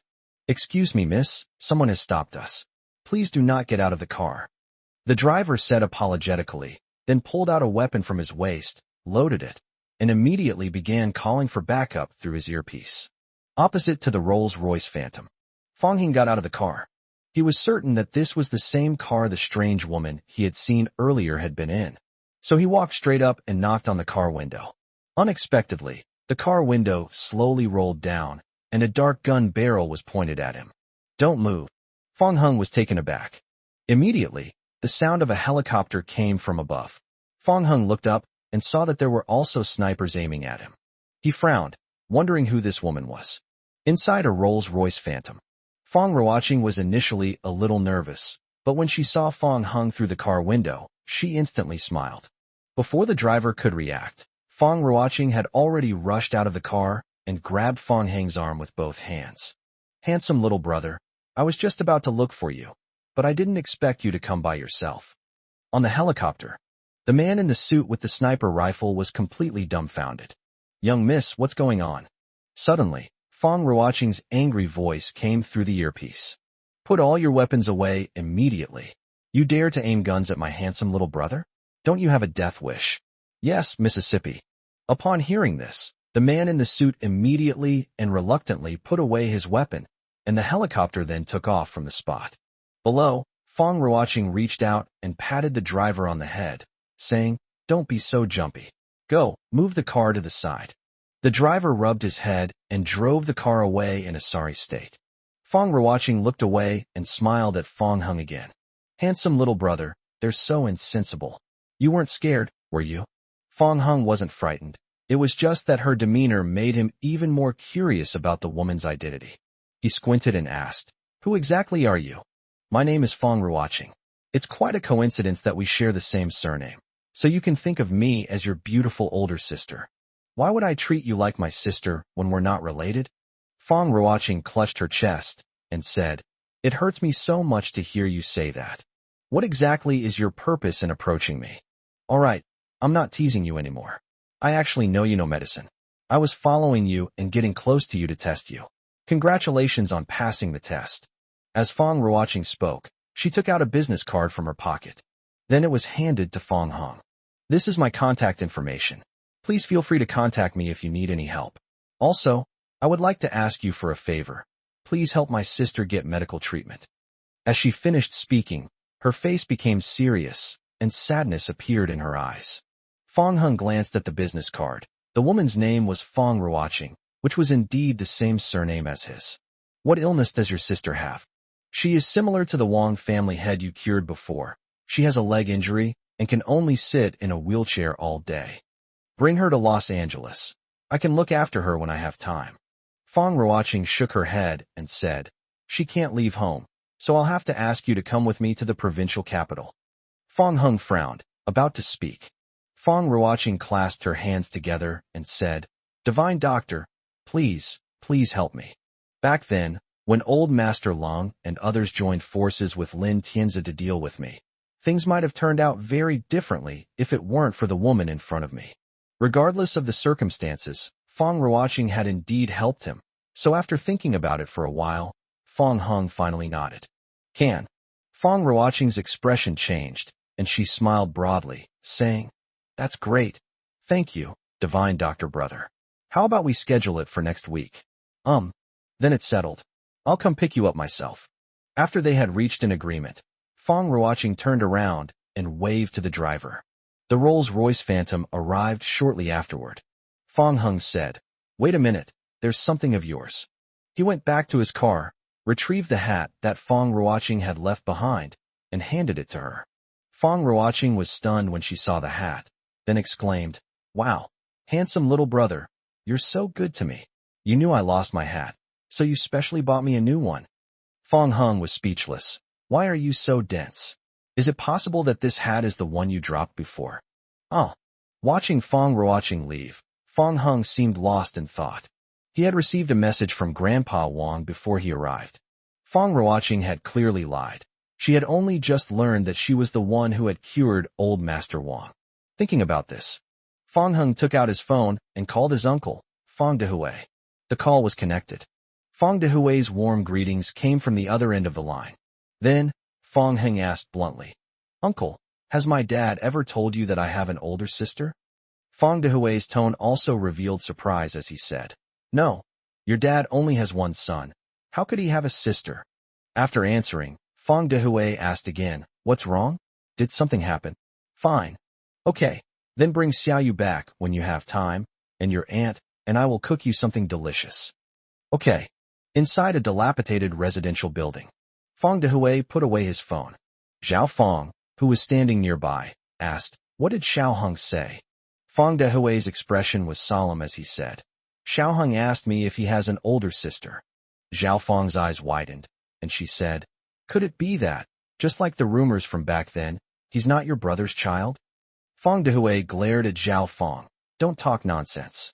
Xiao Hung is definitely of the Fong family bloodline. Do you think you can just believe the rumors from before? Then why has your brother never mentioned Xiao Hang's mother? Fong Dehui interrupted Zhao Fong, saying, All right, let's stop talking about this. That's enough. Zhao Fong opened her mouth, but hesitated to speak. Provincial capital. In a dimly lit study, the girl in the wheelchair is lost in thought. Fong Ruoqing quickly walked through the door and stopped slightly out of breath because she was walking too fast, her chest heaving. Xiaoling, I have 2 pieces of good news. The girl asked, Is he coming over? Fong Ruoqing nodded vigorously. Upon receiving Fong Ruoqing's affirmation, joy appeared on the girl's pale face. And what's the other good news? Your brother knows medicine. Perhaps he can cure your leg. The girl was astonished and became even more eager to meet Fong Hung. Chapter 163 My Chairman's Wife. However, Fong Hung, who was in Luoqing at the time, was unaware of all this. Monday happened to be payday at Yuhing Company. Fong Hung walked into the office. Sumu nodded to him in greeting, and then silently withdrew. Seeing that there were only 2 people, Fong Hung immediately pulled Lung Yu into his arms around the waist and asked, My dear CEO, your salary has arrived. Shouldn't you reward your little secretary? Lung Yu said, You're always slacking off. and you still want me to reward you. Then I'll make it up to you now. As Fong Heng spoke, he pulled Lung Yu to sit down in the office chair and then began to massage her. So, Mr. President, are you satisfied with the service I've provided as your personal secretary? So. The fact that it's so means it's still effective, so you should still reward me, right? Fong Heng leaned down and rested his chin on her shoulder. Lung Yu raised her hand and gently stroked Fong Heng's face, her fingers lightly pinching his ear. She said, "You are the chairman of the board, and I am the president working for you. How can you bear to spend the money of your subordinate?" Fong Heng nuzzled her face and said, "I can't help it. You're my wife, and I just like the feeling of being taken care of by you. I just can't do anything with you. Tell me, what do you want this time? I haven't decided yet. You can help me think of something. Anything you give me is fine. You lazy pig. You've become so lazy that you don't even think of anything for yourself anymore, and you still need me to think of things for you." Lung Yu bumped her head against Fong Heng, then opened her phone and started browsing in the shopping mall. "It's getting colder and colder lately. Let me buy you a scarf first, and some clothes and shoes too. And this, do you want this?" Lung Yu carefully selected a lot of items, and before she knew it, the total value in her shopping cart had reached 100,000. Lung Yu pouted and said, "Everyone says kids are money-devouring beasts, but I think in our family, you're the money-devouring beast. This one thing cost me half a month's salary. We don't have children yet, so this important responsibility naturally falls to me." "You really have the nerve to say that." Lung Yu rolled her eyes at Fong Heng, then pointed to her cheek and said, "Give me a kiss, or I won't pay the bill." Fong Heng kissed Lung Yu's cheek hard, leaving a red mark. "Baby, hurry up, it's time to pay the bill. Spend 100,000 on Soft Rice King, and you'll get 1 million in rebates. Although it's not as much as before, it adds up over time and also increases affection points." Just as Lung Yu finished paying the bill, Fong Heng heard a system notification in his mind. "Ding! Your partner has been detected as a consumer of your personal income, triggering the King of Soft Rice rebate." Fong Heng looked and, sure enough, received another 1 million in rebates. At this moment, Fong Heng suddenly realized a problem. He asked, "Did you use the money from your salary card?" Lung Yu nodded and said, "That's right." Fong Heng's eyes widened in surprise, a hint of excitement in them. He had previously tried exploiting a bug, but found that simply giving money to Lung Yu and then having her use it for his own spending didn't work. This led Fong Heng to develop a habitual way of thinking, believing that as long as the money involved was related to him, Lung Yu's spending on him would not trigger any issues. Since Yuheng Company belongs to Fong Heng, logically speaking, paying Lung Yu a salary should not trigger the Soft Rice King rebate. However, this time it triggered the Soft Rice King's rebate. This made Fong Heng realize that the system mechanism was not the same as he had imagined. Once Fong Heng understood this, he was overjoyed, as if he had discovered a new continent. He hugged Lung Yu and said happily, "Baby, how about you become the chairman of Yuheng Company?" Lung Yu thought Fong Heng was joking, so she replied, "Okay, if I were the chairman, the first thing I would do is fire you, the king of slacking off." "Then let's agree on that." Immediately afterwards, Fong Heng called Lu Weiwei directly. "Help me draft the equity transfer agreement and other formalities. Also, please inform all the directors to attend a meeting in the senior management conference room later." "Chairman Fong, do you mean to transfer the shares of Yuheng Company?" Lu Weiwei asked in surprise. "Yes, everything is sorted out and sent to the president's office." Okay. After ending the call, Lung Yu stared blankly at Fong Heng and said, "No, are you serious? Otherwise what? You think I'm lying to you?" Fong Heng said with a smile, "If you transfer your shares to me, aren't you afraid that one day I'll change my mind and kick you to the curb? Then you won't even have a place to cry. Just as you firmly believe that I would save you if you fell into the water, I also believe that you would not do this to me. This is no small matter, and I hope you will consider it carefully," Lung Yu said with a serious expression. Fong Heng said, "No need to consider it. Being a shareholder and chairman is too troublesome, and it reduces the time I can slack off. I'll leave all of this to you. It'll be like adding wings to a tiger. You can really show your skills at Yuheng." Lung Yu poked Fong Heng's face with her hand and said helplessly, "All you ever think about is slacking off. What can I say to you? Soon." Lu Weiwei appeared in the president's office. She put the file on her desk. Chairman Fong, everything you requested has been prepared. Fong Hung said. Ms. Lu, thank you for your hard work these past few days. I have decided to transfer the shares to my wife, and she will also serve as the chairman from now on. When Lu Weiwei arrived, she had already guessed this would be the outcome and was mentally prepared. She said, Okay, Chairman Fong, I am already very honored to be the nominal chairman for so long. I just hope you can let me stay at Yuan. I want to continue to contribute to the company. Don't worry, you won't be treated unfairly. From now on, you will serve as the vice chairman and continue to assist my wife in her work. Lu Weiwei was flattered and said, Thank you, Chairman Fong. Lu Weiwei never expected that she would become the vice chairman. Although he was the chairman before, it was only in name, and he didn't have any real power. Now that she has become the vice chairman, she has real power in Yuheng Company, which makes her extremely happy. Chairman Fong, I'll go to the senior management meeting room to wait.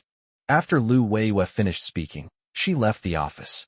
Fong Hung withdrew his attention and focused his gaze on Lung Yu. He said, Baby, what are you still hesitating for? Hurry up and sign it. Lung Yu said, I know you trust me, but this is still too hasty. I am not hasty.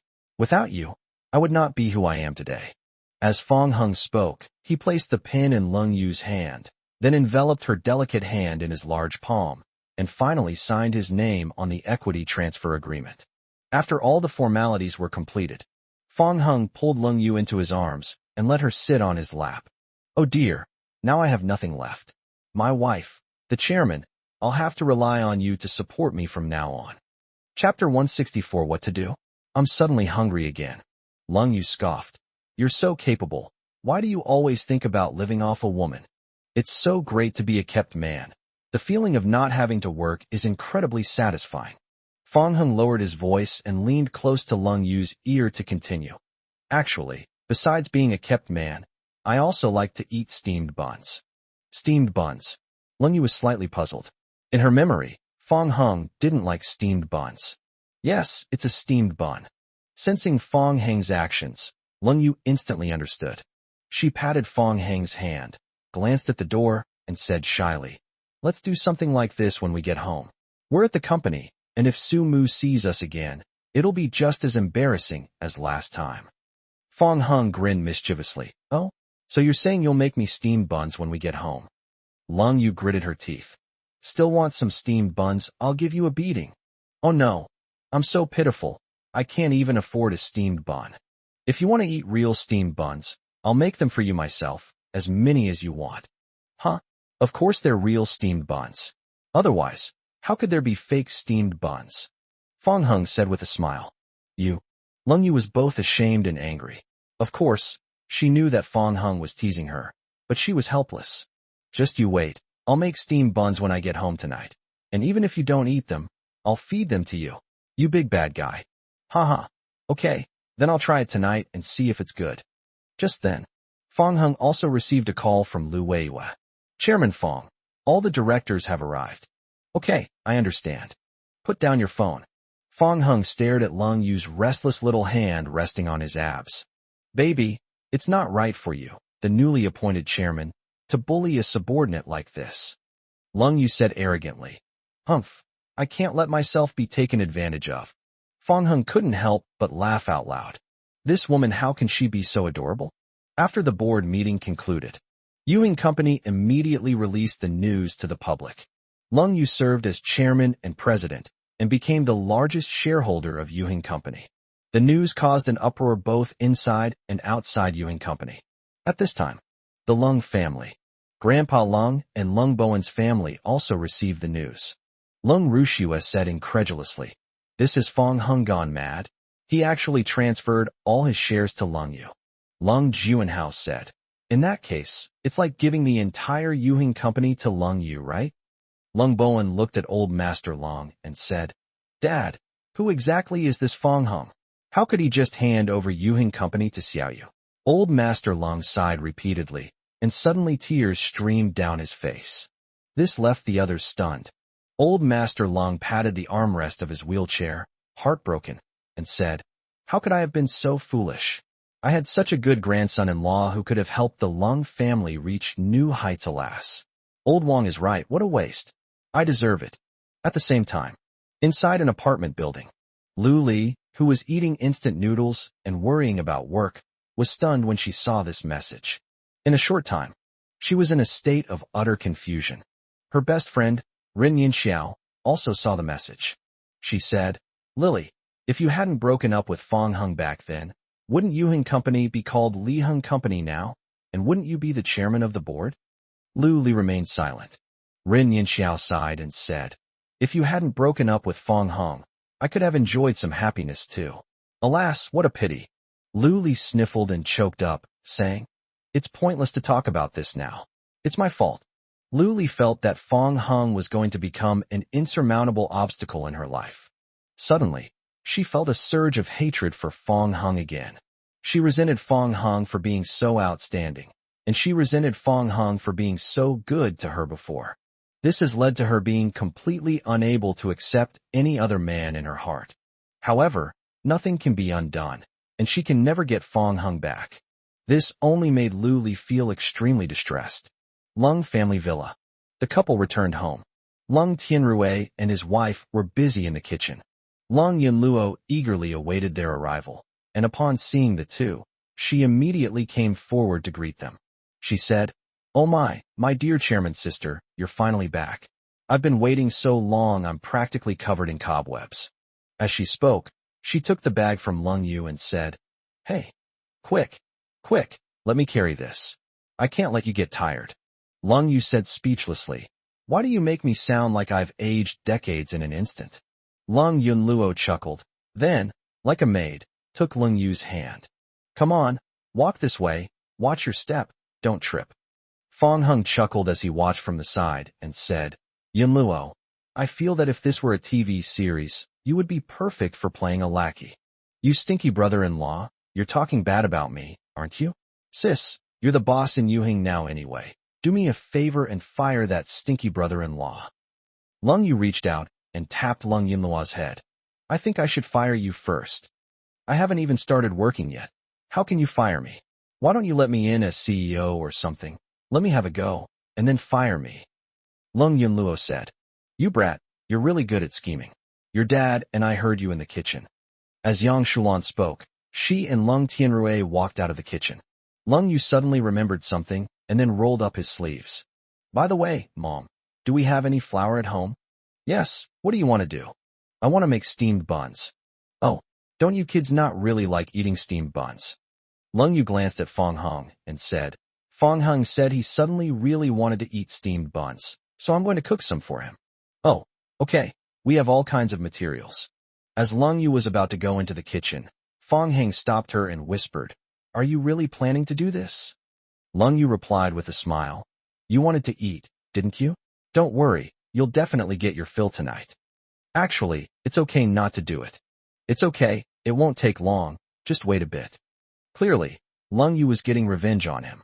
And so, when we returned to our room after dinner, Fong Hung kept burping. He really ate his fill, and it wasn't that he didn't want to eat. Lung Yu forced him to eat. Seeing Fong Hung let out another burp, Lung Yu smiled, a hint of smugness in her expression. How was it? It tasted pretty good, right? Are you full? If you want more, I'll go get you 2 more. Okay, very good. Fong Hung locked the door behind him and then slowly moved closer to Lung Yu. Lung Yu suddenly felt uneasy. Why did you lock the door? Fong Hung only raised an eyebrow and said after cornering Lung Yu, what should I do? I'm suddenly hungry again. Lung Yu turned to run away, but Fong Hung grabbed her in the next moment. Chapter 165. The appointed time has arrived. The next day, the sun shone brightly. From the moment she woke up until she arrived at the company, Lung Yu glared resentfully at Fong Hung with her beautiful eyes, her delicate hands frequently and warily protecting her chest. During the elevator ride, after making sure no one was around, Fong Hung hugged Lung Yu.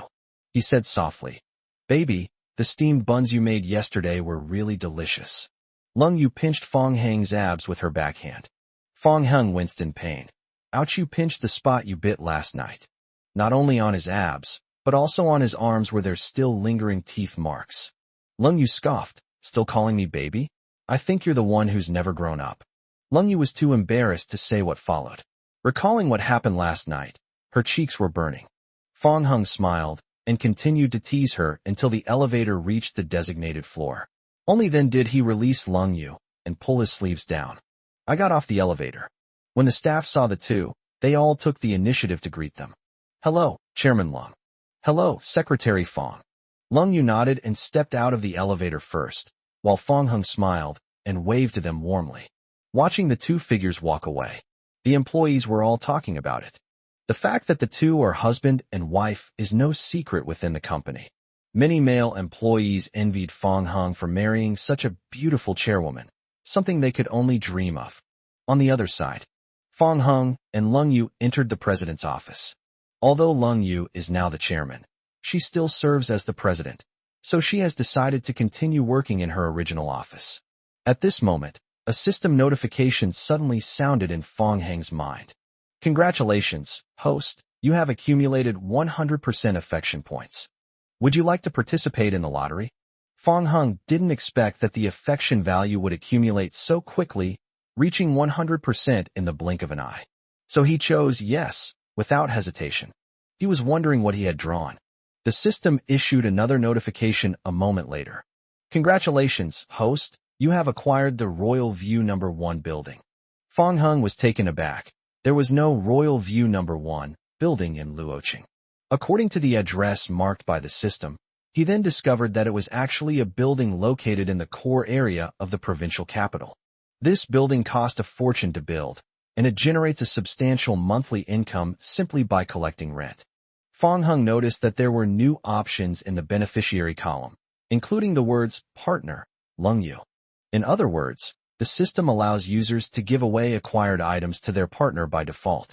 Therefore, Fong Hung directly gifted the Yujing No. 1 building to Lung Yu, saving the trouble of going through the transfer procedures later. With the assets in Lung Yu's name, she can have more money to spend on herself, thus maximizing her returns. After Fong Hung pressed confirm, the signing was completed in the system, and all that remained was to sign the equity transfer contract in person. However, he was not in a hurry. He planned to take Lung Yu with him to the building when he went to the provincial capital to treat Fong Ruoqing's sister. Close the system panel.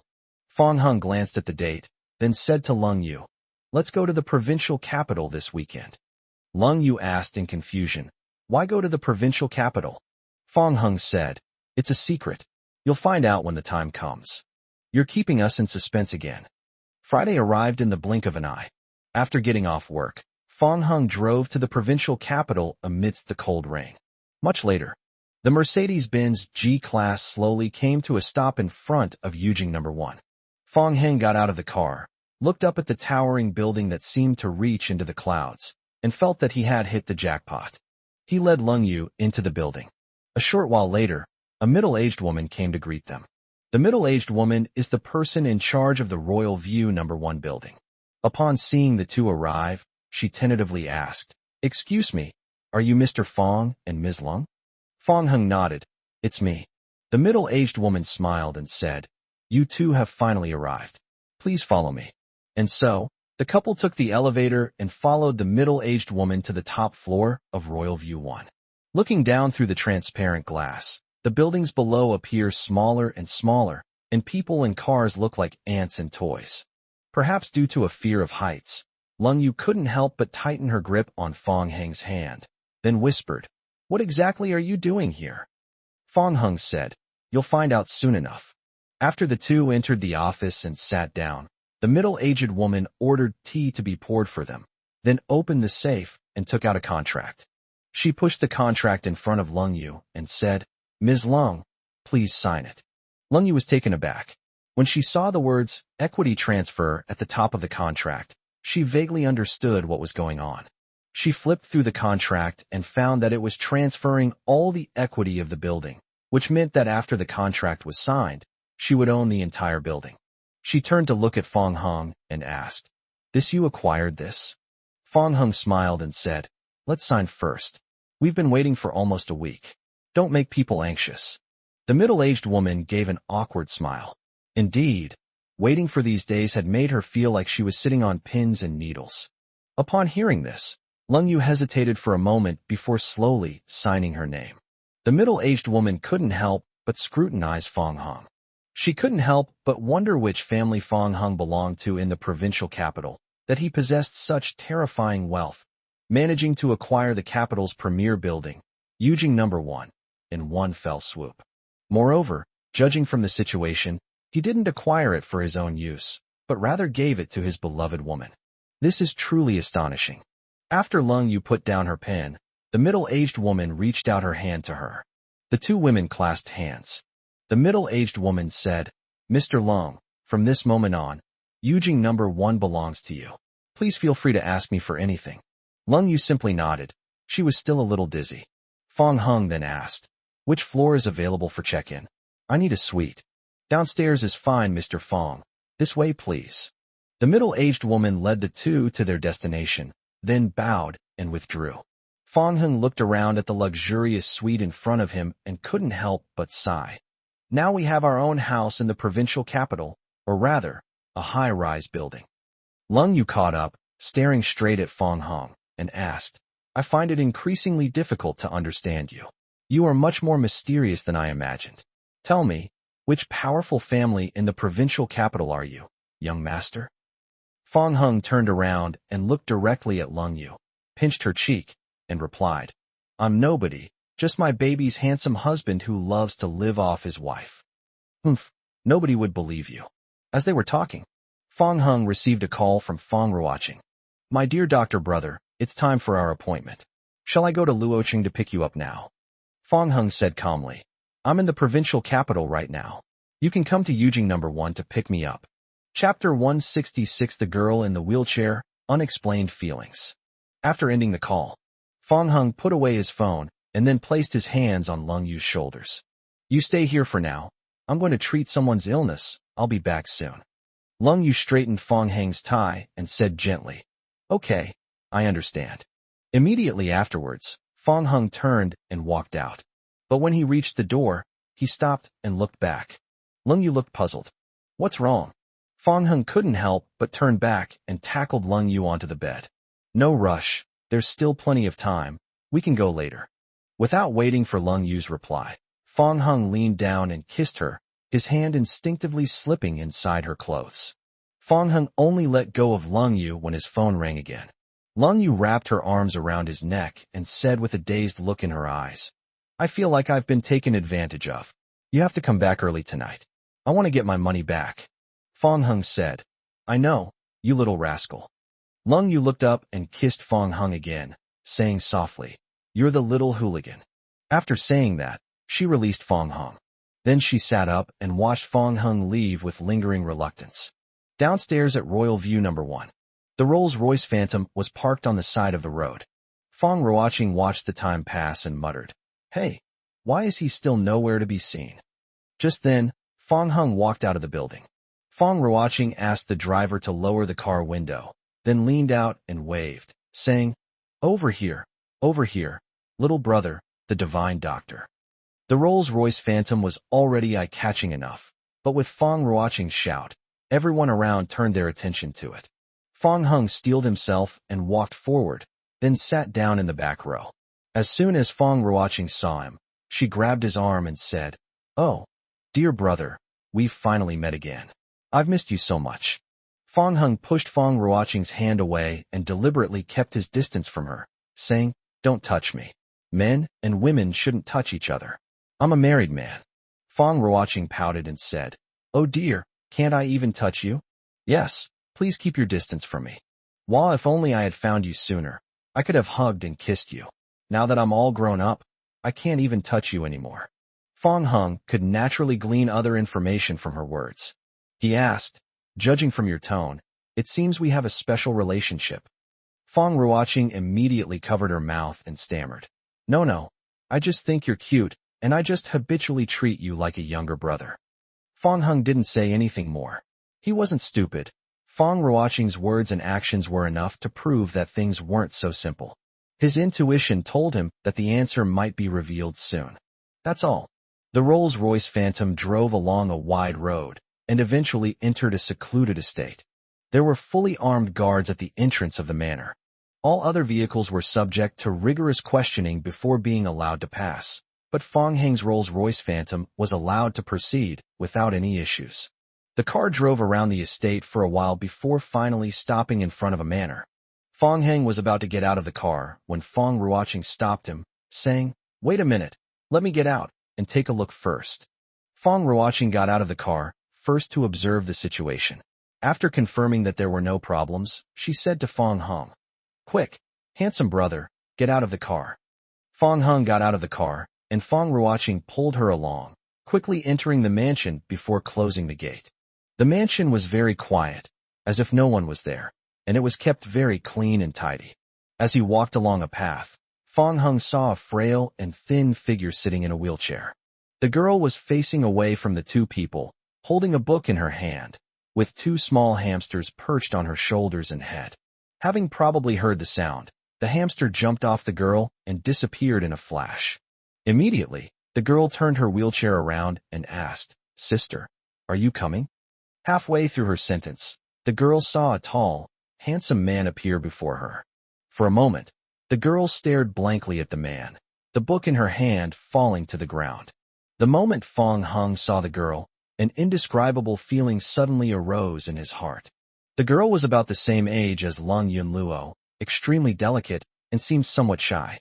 Her eyebrows bear some resemblance to Fong Heng's. Fong Ruoqing secretly observed Fong Heng's reaction, then walked up to the girl and said, "Xiaoling, I've invited someone over. He's the miracle doctor. Let him treat your leg." The girl then came to her senses, unconsciously avoiding Fong Heng's direct gaze, and timidly said, Thank you, sister." Fong Ruoqing picked up the book, then helped push the wheelchair, and said to Fong Heng, "Miracle doctor, this is my sister, Fong Xiaoling. I'll trouble you to treat her from now on." Fong Heng nodded thoughtfully. Push the person into the room. I'll check on them first." Fong Ruoqing pushed Fong Xiaoling into the room. The large room was deathly still, exuding a sense of oppression. When they reached the bedside, Fong Ruoqing wanted to pick up Fong Xiaoling, but Fong Heng couldn't help but say, "Let me do it." Fong Ruoqing was taken aback for a moment. "Oh, okay, then you can come." Upon hearing this, Fong Xiaoling's pale face showed panic, and she quickly grabbed Fong Ruoqing's clothes. Fong Ruoqing patted the back of her hand and said, "It's okay." Fong Heng walked up to Fong Xiaoling and gently picked her up. Fong Xiaoling was lighter than anyone could imagine. Now, being held in Fong Heng's arms, she unconsciously shrank closer. Her beautiful eyes, which seemed to have lost their light, were secretly observing him. Fong Heng placed her on the bed, his heart inexplicably heavy, and then began to examine her condition. A moment later, he stood up and frowned. Beside her, Fong Ruoqing asked cautiously, "Brother Divine Doctor, how is it? Is there any cure for my sister's illness?" Fong Xiaoling also expressed her anticipation. Fong Heng said softly, "Yes." To Fong Heng's surprise, the symptoms of the girl in front of him were exactly the same as those of Old Master Lung and Old Master Wang. In other words, she was also poisoned. This was clearly done intentionally. Upon hearing that it could be cured, Fong Ruoqing was overjoyed, while Fong Xiaoling was also taken aback. Then, Fong Xiaoling pursed her lips tightly, her eyes reddened, and tears welled up in them. Fong Heng felt a sharp pain in his chest. After hesitating for a moment, he asked Fong Xiaoling, "Were you able to walk normally before?" Fong Xiaoling wiped away her tears, sniffed, and nodded heavily, saying, Fong Ruoqing continued, "Yes, my sister was fine when she was little, but then, for some reason, she suddenly lost feeling in both legs and had to live in a wheelchair. This was a huge blow to her." Chapter 167, I Finally Saw You. Fong Heng could understand that it was like how people who become blind later in life often suffer more than those who are blind from birth. Back then, even the experienced and wise Mr. Wang was depressed and couldn't think straight, let alone a young girl like Fong Xiaoling. Fong Heng didn't ask any more questions, but decided to treat Fong Xiaoling immediately. He unconsciously softened his tone and said, "I'm going to treat you now. Don't be nervous, just keep breathing normally." Fong Xiaoling nodded. Then, Fong Heng said to Fong Ruoqing, who was standing next to him, "Bring the medical kit." Fong Ruoqing immediately made a phone call, and said to the person on the other end, "Aunt Lu, could you please bring the first aid kit?" At the same time, Fong Hung also began to administer acupuncture to the girl. Unlike when treating Grandpa Wang, Fong Hung felt inexplicably nervous when treating the young girl. Fong Hang's hands trembled involuntarily as he inserted the silver needles into the girl's legs. Soon, a middle-aged woman carrying a medical kit walked into the room. The middle-aged woman's surname was Lu. She had worked for the Fong family for over 30 years, and Fong Ruoqing and Fong Xiaoling were both raised by her. Fong Ruoqing said, "Aunt Lu, thank you for your hard work." Lu's mother put down her medical kit and looked at the tall man in front of her who was intently treating Fong Xiaoling. "Miss, who is this gentleman?" "I invited them to treat Xiaoling's illness." Fong Hung finally finished administering the acupuncture. He was covered in sweat, stretched out his hand, and said, "Hand me the scalpel." Lu's mother put on gloves, took out a scalpel from them, and handed it to Fong Hung. When she saw Fong Hang's face, she froze, her hand hanging in midair. Aunt Lu murmured, "Young master." Fong Ruoqing kept giving Lu Ma meaningful glances, almost to the point of silencing her. Fong Hung looked at the middle-aged woman thoughtfully, but said nothing. He simply took the scalpel from her hand silently. After the treatment was completed, Fong Hung breathed a sigh of relief. His clothes were almost completely soaked with sweat. This was the first time he had truly experienced exhaustion since acquiring the system. This feeling of exhaustion all stems from psychological stress. Fortunately, everything went very smoothly. Seeing this, Lu's mother immediately handed her a tissue. Fong Hung took the tissue, but instead of wiping his own sweat immediately, he bent down and wiped the sweat off Fong Xiaoling's face. "Can you feel your legs again?" Thank you," Fong Xiaoling said, timidly touched. Fong Hung smiled. Fong Ruoqing asked, "Divine Doctor, how long will it take for Xiaoling to be able to get out of bed?" "She can walk now, but because of muscle atrophy, she can only walk a short distance and needs someone to help her. With daily exercise, she can gradually regain the ability to walk independently." "Sis, please help me, I want to try." "Good." At this moment, Fong Ruoqing stepped forward to help Fong Xiaoling up, and when Lu Ma saw this, she also rushed to the other side to help her up. With the help of the two men, Fong Xiaoling slowly got out of the car, finally abandoning her wheelchair and taking a step that she hadn't taken in many years. This left the two feeling incredulous and also brought tears to their eyes. Aunt Lu helped Fong Xiaoling sit down again, wiped away her tears, and said, "If Madam could see this, she would surely be very happy." Fong Ruoqing also sighed. "Yes." Fong Xiaoling, however, remained silent and looked at Fong Hung. Although she didn't speak, Fong Hung sensed that she must have something to say to him. So, Fong Hung walked up to Fong Xiaoling. The girl waved her hand, signaling Fong Hung to lower his head.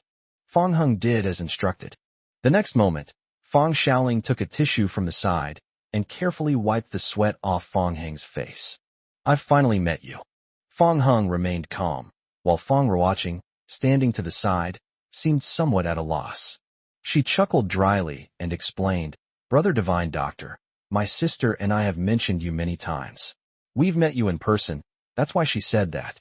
Fong Hung did not respond. After Fong Xiaoling wiped his sweat, Fong Hung stood up and looked at the darkening sky outside before saying, "It's getting late, I should go back." Fong Xiaoling instinctively wanted to grab Fong Hung's hand, but just before she touched it, she suddenly pulled it back. Fong Hung said goodbye.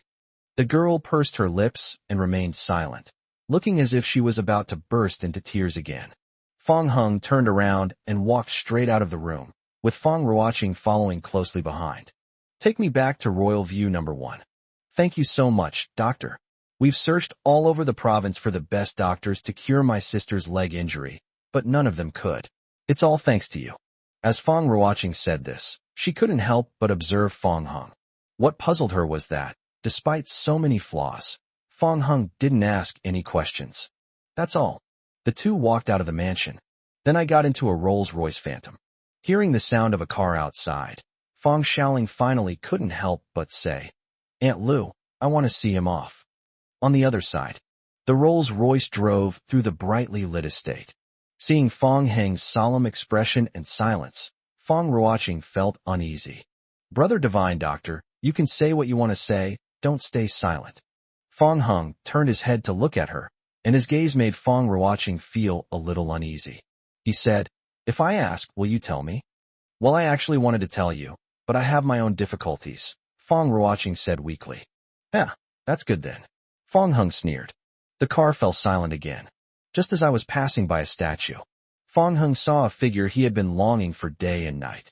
He was initially shocked, but quickly turned into intense anger.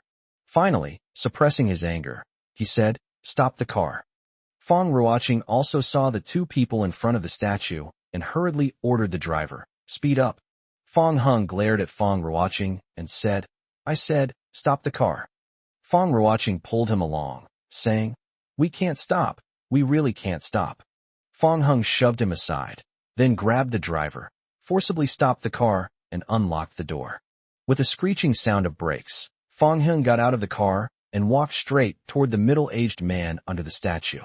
At this time, beneath the statue, two middle-aged men are talking. They also noticed the strange thing in the distance. When Fong Guangyuan saw the familiar face stepping out of the Rolls-Royce Phantom, he was stunned for a moment, then quickly turned his back and deliberately moved his feet to block the man's view. "Sir, it's getting late, and the light here isn't very good. Shall we go somewhere else?" Before the man could answer, Fong Hung rushed forward. "Fong Guangyuan, you really made me look for you."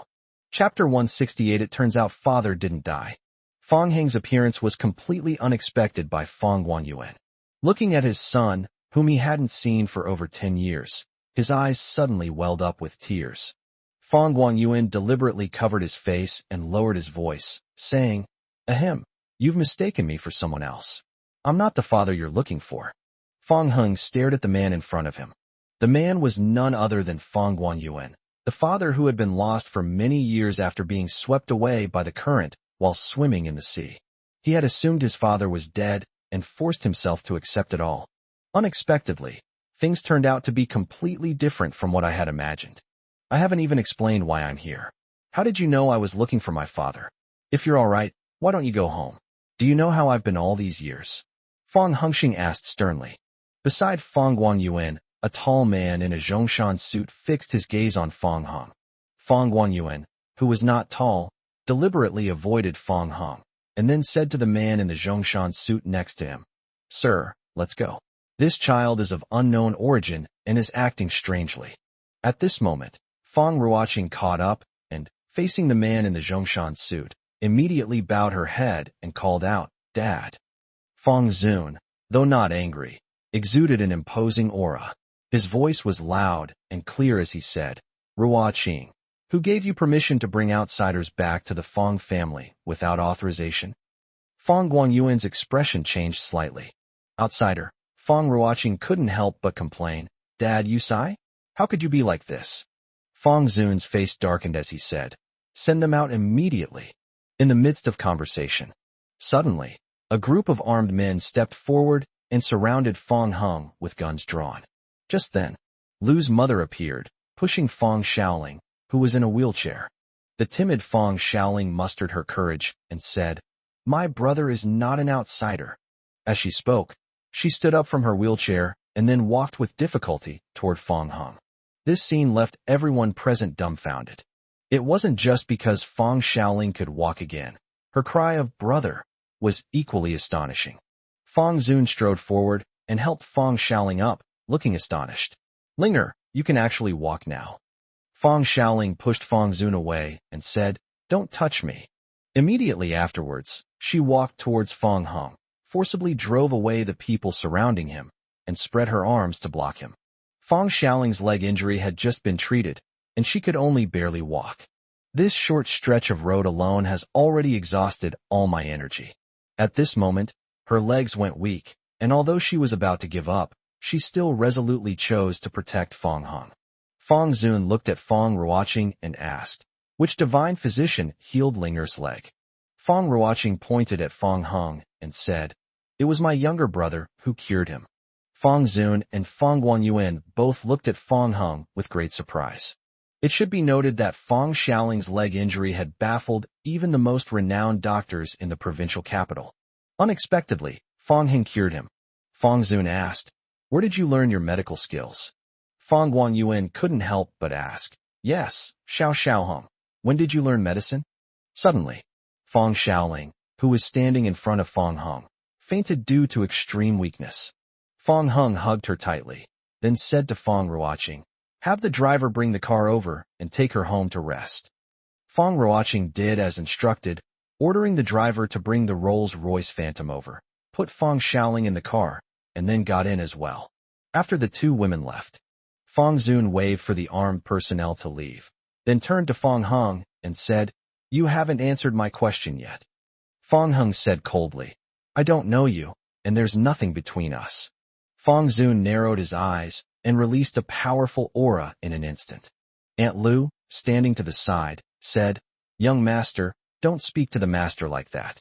He is, after all, your son. Fong Hung then turned to Aunt Lu and said, I'm not some young master, please don't call me that. Fong Guangyuan said, Xiao Hung, you can't be so rude. Have you forgotten how I taught you before? Fong Hung looked directly at Fong Guangyuan and said, this is not a place for me. Give me a ride, and I'd like to talk to you alone.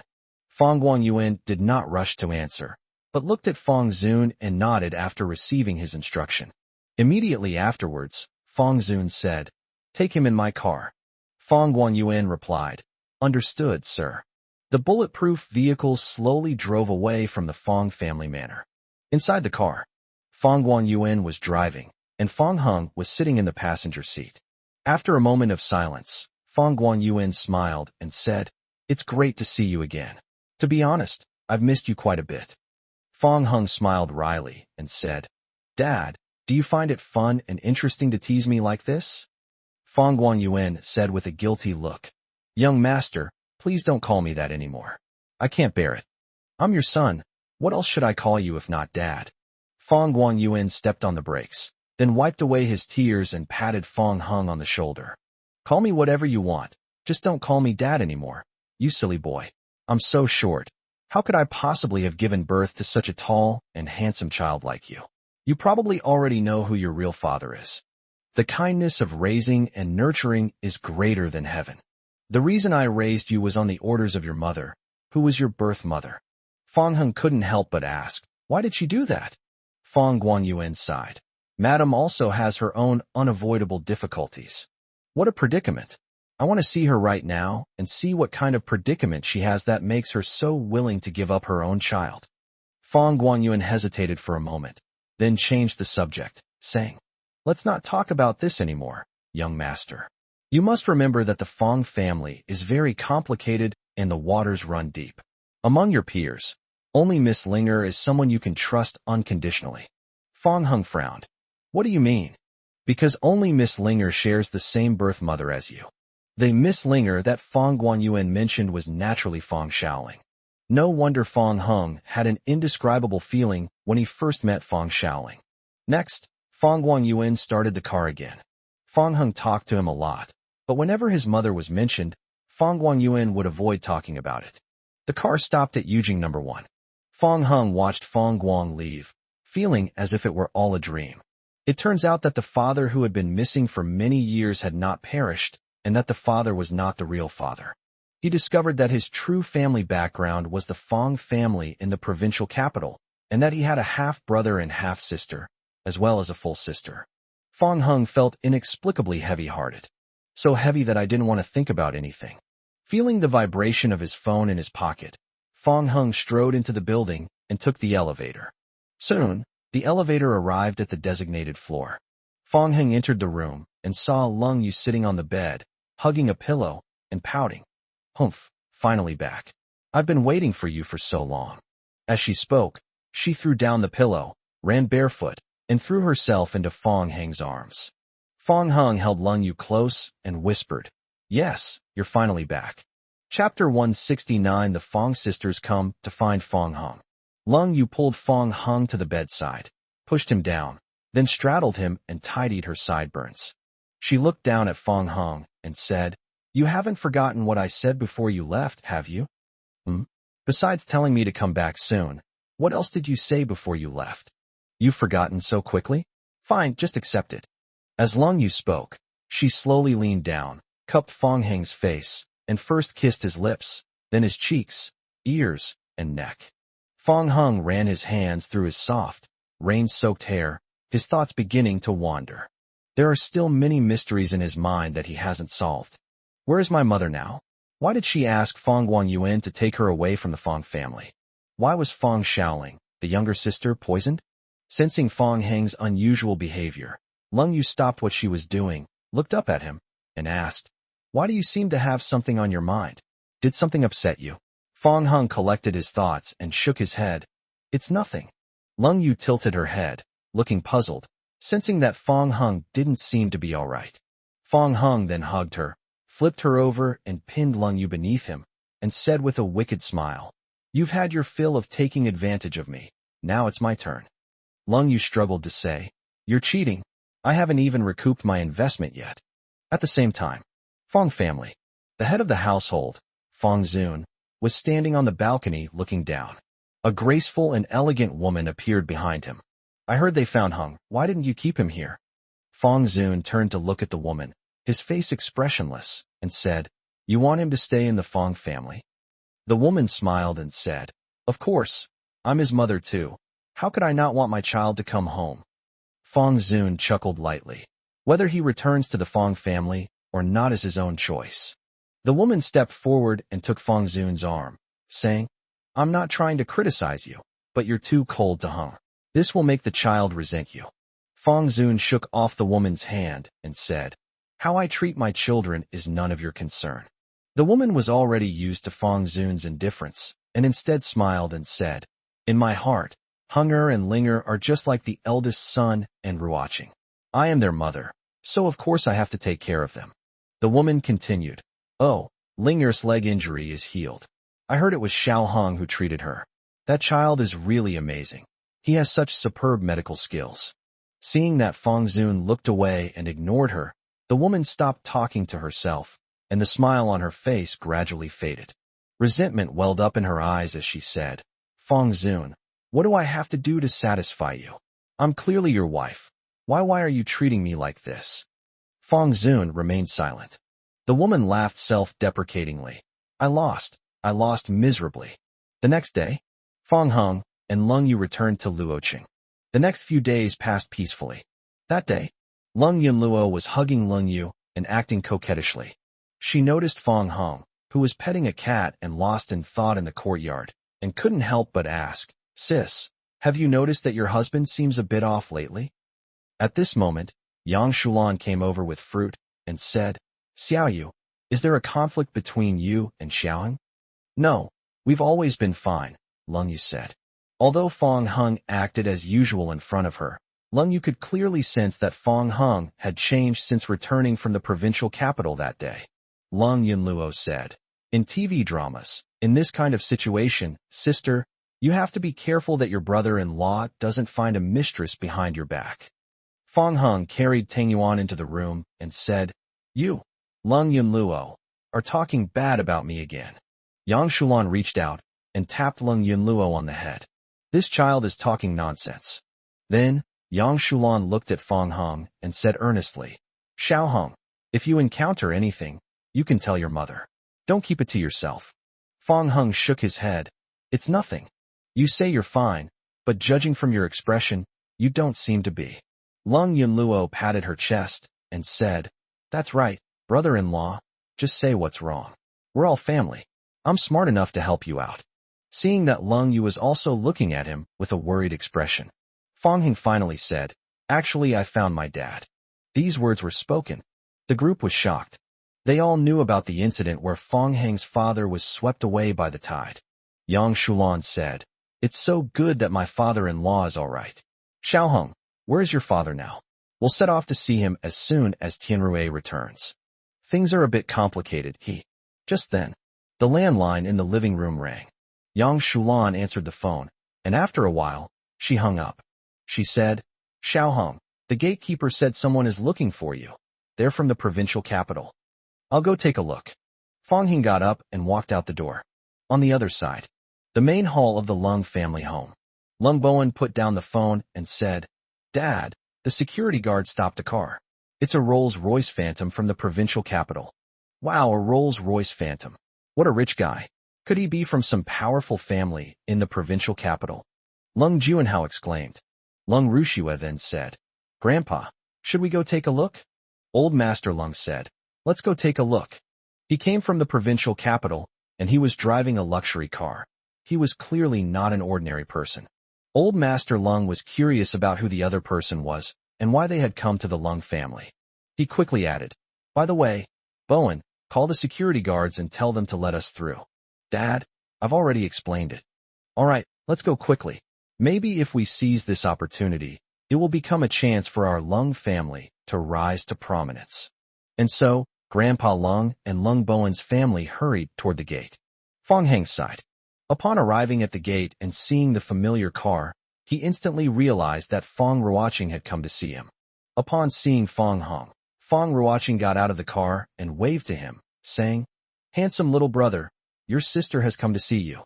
Fong Heng walked up to Fong Ruoqing and said, You can just call me by my name. Calling me little brother is much more affectionate.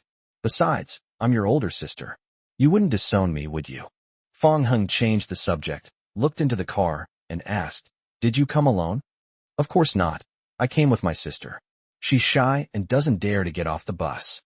Fong Heng was taken aback, not expecting Fong Shaoling to be there as well.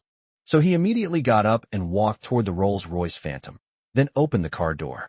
On the other side, Old Master Lung and the others stood there, stunned and bewildered. Chapter 170, This is Your Sister-in-Law. They only came to their senses after the Rolls-Royce Phantom had driven away. The group naturally overheard Fong Heng and Fong Ruoqing's conversation and recognized Fong Ruoqing as the hat-wearing woman who had instilled fear in the Lin family mother and son that day. Lung Rushua said blankly, Sister? I can't be hallucinating, can I? Lung Juanhao said, Sis, you heard me right. I heard it too. Lung Bowen guessed. Could it be that Fong Heng is from the Fong family in the provincial capital? Grandpa Lung looked shocked. That is indeed possible. After all, the only family the Lin family could fear was the Fong family in the provincial capital. The Fong family of the provincial capital? Never heard of them. This was the first time Lung Juanhao had ever heard of it. Lung Rushua immediately began to explain to him. Only now did Lung Juanhao finally understand the power of the Fong family in the provincial capital. It turns out that the Fong family is one of the 3 major families in the provincial capital and has a special background. Their strength can only be described as terrifying, making them an existence that other families can only look up to. Grandpa Lung said in a daze, I never expected that Fong Heng would be a member of the Fong family. Lung Rushua said, So you're the young master of the Fong family. No wonder you can give all of Yuhing Company's shares to Lung Yu so easily. Lung Bowen sighed. What a pity. If we had cultivated a good relationship with Fong Heng back then, the Lung family could at least have become one of the top families in Luoqing. At this point, everyone fell silent. Old Master Lung deeply regretted his past actions, but unfortunately, everything could not be undone.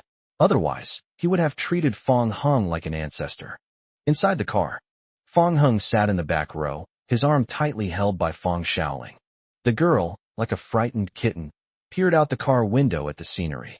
At this moment, she asked weakly, Brother, have you always lived here? Fong Heng couldn't help but pat Fong Shaoling's head and said with a smile, Of course not. I only moved here after I married your sister-in-law. Fong Shaoling suddenly fell silent, and her eyes stopped looking around. Fong Heng asked, How is the recovery? Can you walk long distances on your own now? Fong Ruoqing said, Little brother, I have to say, your medical skills are really amazing. After your treatment, Shaoling can almost walk on her own now. Fong Heng used all his strength to treat Fong Shaoling's illness, and the medicine he used was specially made to speed up the recovery of her injuries.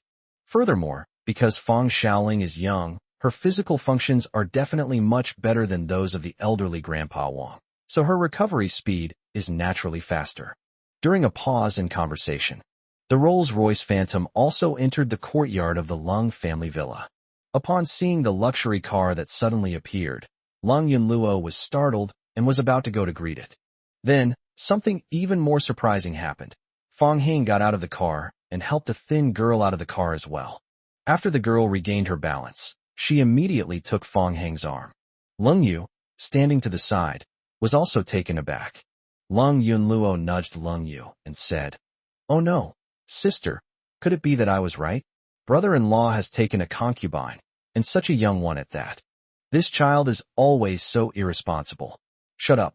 Yang Shulan glared at Lung Yunluo, then smiled and went to greet her. The two sisters followed closely behind. It arrived in front of me. Yang Shulan asked, "Xiaoheng, who are these two?" Fong Ruoqing extended her hand to Yang Shulan and introduced herself. "Hello, Auntie. My name is Fong Ruoqing, and this is my younger sister, Fong Xiaoling." Upon hearing the two women's surnames, Yang Shulan had already vaguely guessed what was going on, but just to be on the safe side, she still tentatively asked a question. "You all share the same surname as Xiaoheng, Fong, so you belong to him?" "I am his older sister, and Xiaoling is his younger sister." These words were spoken. Yang Shulan and the two sisters were both astonished. They never expected that Fong Heng actually had an older sister and a younger sister. Lung Yunluo said, "No way, brother-in-law. You have an older sister and a younger sister? Why didn't you mention it before?" Fong Ruoqing said, "Because we only recently recognized each other." Suddenly, the group realized why Fong Heng had been acting strangely lately. Immediately afterwards, Fong Ruoqing looked at Lung Yu and grabbed her hand. "Sister-in-law, it's great to see you again. I couldn't help but want to say hello to you at the class reunion." Lung Yu seemed a little reserved, but nodded and greeted Fong Ruoqing. Fong Ruoqing said with a smile, "You're really beautiful. My brother is so lucky to have married you." At this moment, Lung Yunluo came up and waved to Fong Ruoqing, saying, "Hello, beautiful sister." "Hello, little sister. I feel like you're about the same age as my sister." Upon hearing the word little, Lung Yunluo's smile faltered for a moment before she said, "Pretty sister, you can just call me Yunluo." "Okay, Sister Yunluo." Fong Ruoqing turned to Fong Xiaoling and said, "Xiaoling, hurry up. It's time to say hello." Fong Xiaoling looked at Yang Shulan and said weakly, "Hello, Auntie." Yang Shulan responded with a smile. Okay. It looks about the same age as our Yunluo. It looks very well behaved, unlike our Yunluo, who is as mischievous as a monkey." Fong Xiaoling pursed her lips and slowly turned her gaze to Lung Yu. Lung Yu smiled at Fong Xiaoling first. Fong Heng introduced, "Xiaoling, this is your sister-in-law. Quick, call her sister-in-law." Fong Xiaoling immediately turned her head away, completely ignoring Lung Yu. This was unexpected by several people. Lung Yunluo lowered her voice and said, "It's over, sister. It seems your sister-in-law isn't very friendly to you. You're going to have a tough time from now on. Anyway, good luck to you. I'm going to say hello to the people first." Lung Yunluo gloated and took the initiative to greet Fong Xiaoling. Unexpectedly, Fong Xiaoling ignored her and hid even further behind Fong Heng. This left Lung Yunlu completely baffled. Seeing this, Yang Shulan quickly tried to smooth things over, saying, "All right, come inside, everyone. Please come in and sit down." The group entered the villa one after another, with the two sisters walking at the very back. Lung Yunluo complained quietly, "Sis, it's one thing for her to ignore you, but why does she ignore me too? Weren't you gloating just now?" Lung Yu said softly, "Oh my, who would have thought she would do things differently?" After everyone took their seats, Yang Shulan couldn't help but ask, "Ruoqing, where did you and Xiaoling come from?" "Auntie, we've come from the provincial capital." "Are you from the provincial capital?" "The Fong family from the provincial capital," Yang Shulan guessed. Fong Ruoqing smiled and nodded. "Yes, Auntie, we are indeed from the Fong family in the provincial capital." Upon hearing this, Yang Shulan and the two sisters were extremely shocked. Since Fong Ruoqing is the eldest daughter of the Fong family in the provincial capital, then Fong Heng, who is also a member of the family, is naturally the young master of the Fong family in the provincial capital.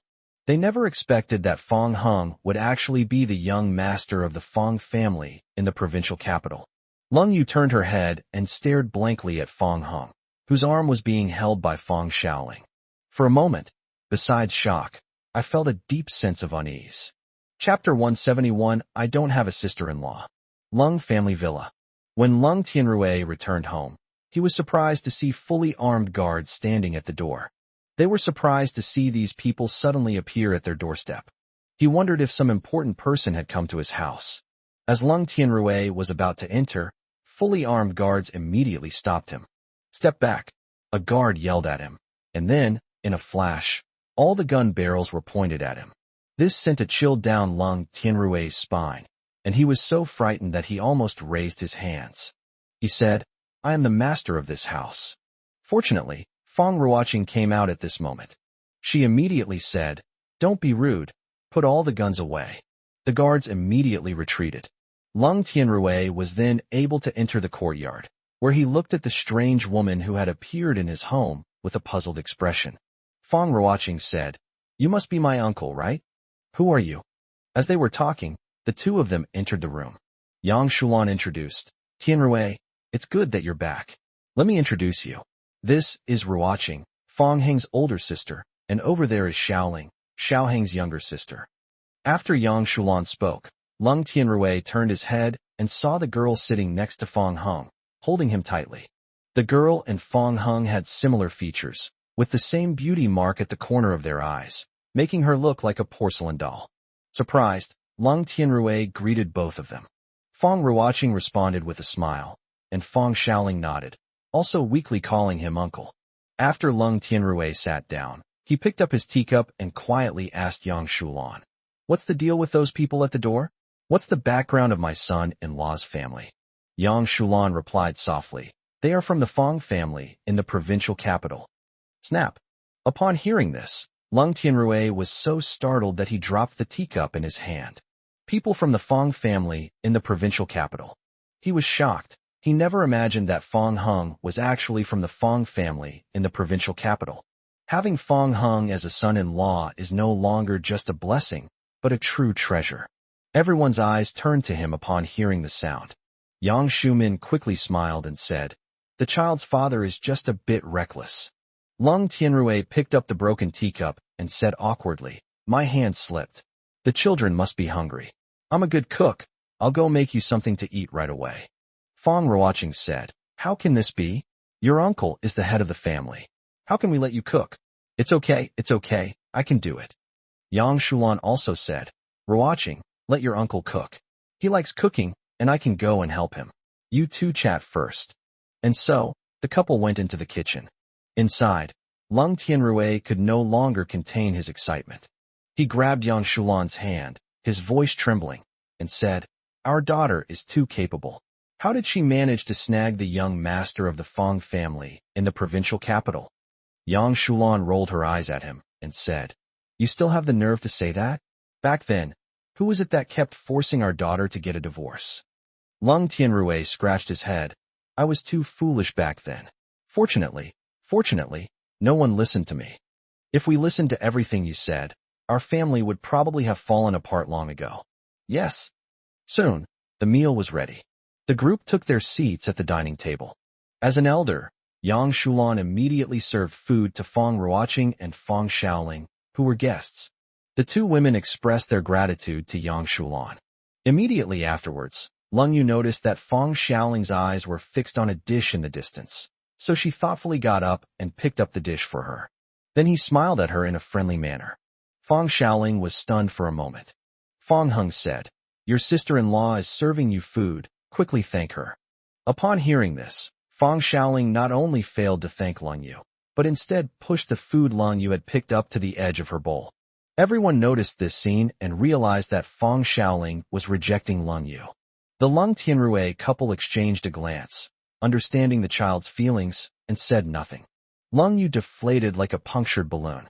Lung Yunluo secretly teased her from the side, which made Lung Yu pinch Lung Yunluo's thigh hard from under the table.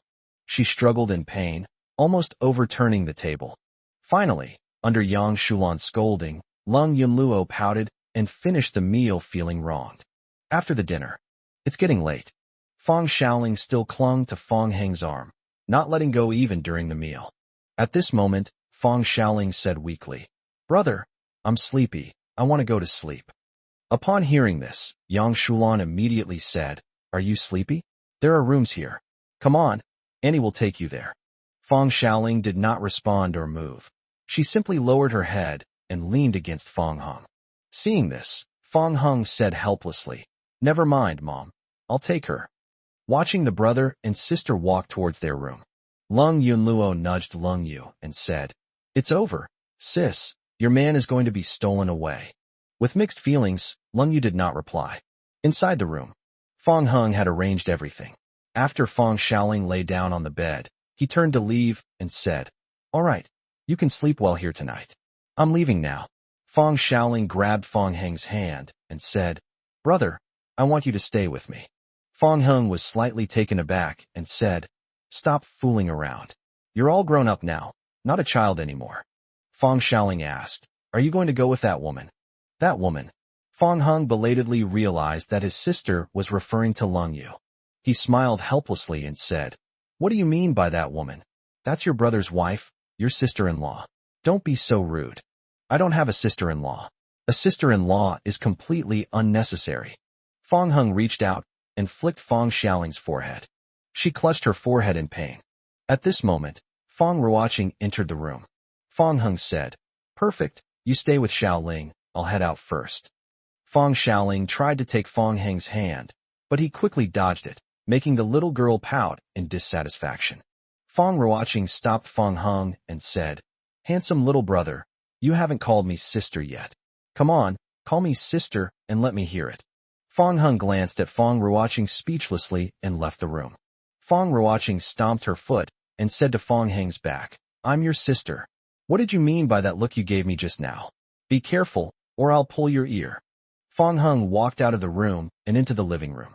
Seeing that only Lung Yunluo was lying on the sofa, he asked, "Where is your sister?" Lung Yunluo sat up and said with a grin, "Brother-in-law, you're doomed. My sister went back to her room in anger. You'll be kneeling on the washboard tonight." Chapter 172. No one can separate us. After returning to the room, Fong Hung saw Lung Yu sitting sideways on the bed, hugging a pillow in her arms. He sat down next to Lung Yu, then pulled the pillow out of her arms and made Lung Yu hug him. "Baby, I thought Yunluo was lying to me. You're not really jealous or angry, are you?" "How could that be, brother?" Lung Yu said with a resentful look. "No, when you call me that, I suddenly feel guilty." Fong Hung was busy letting go of Lung Yu when a sudden brother caught him off guard. Lung Yu forcefully pulled Fong Hung to her side again, tightly gripping his arm, and said, "Now it's finally my turn to hug you.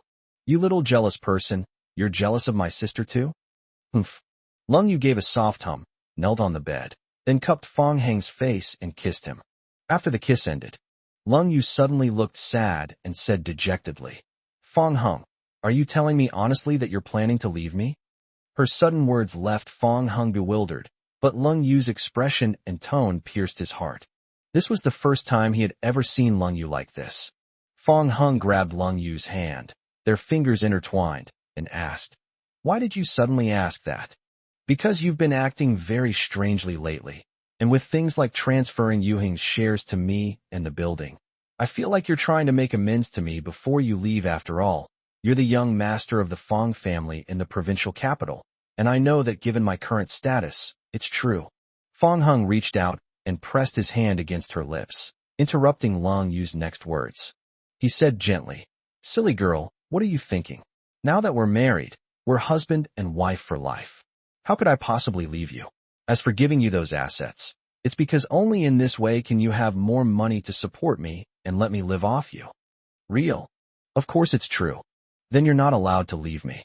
If you leave me, I won't support you anymore, and other women outside definitely won't support you either." Fong Hung joked, "You're using PUA on me, aren't you? In short, you are not allowed to leave me."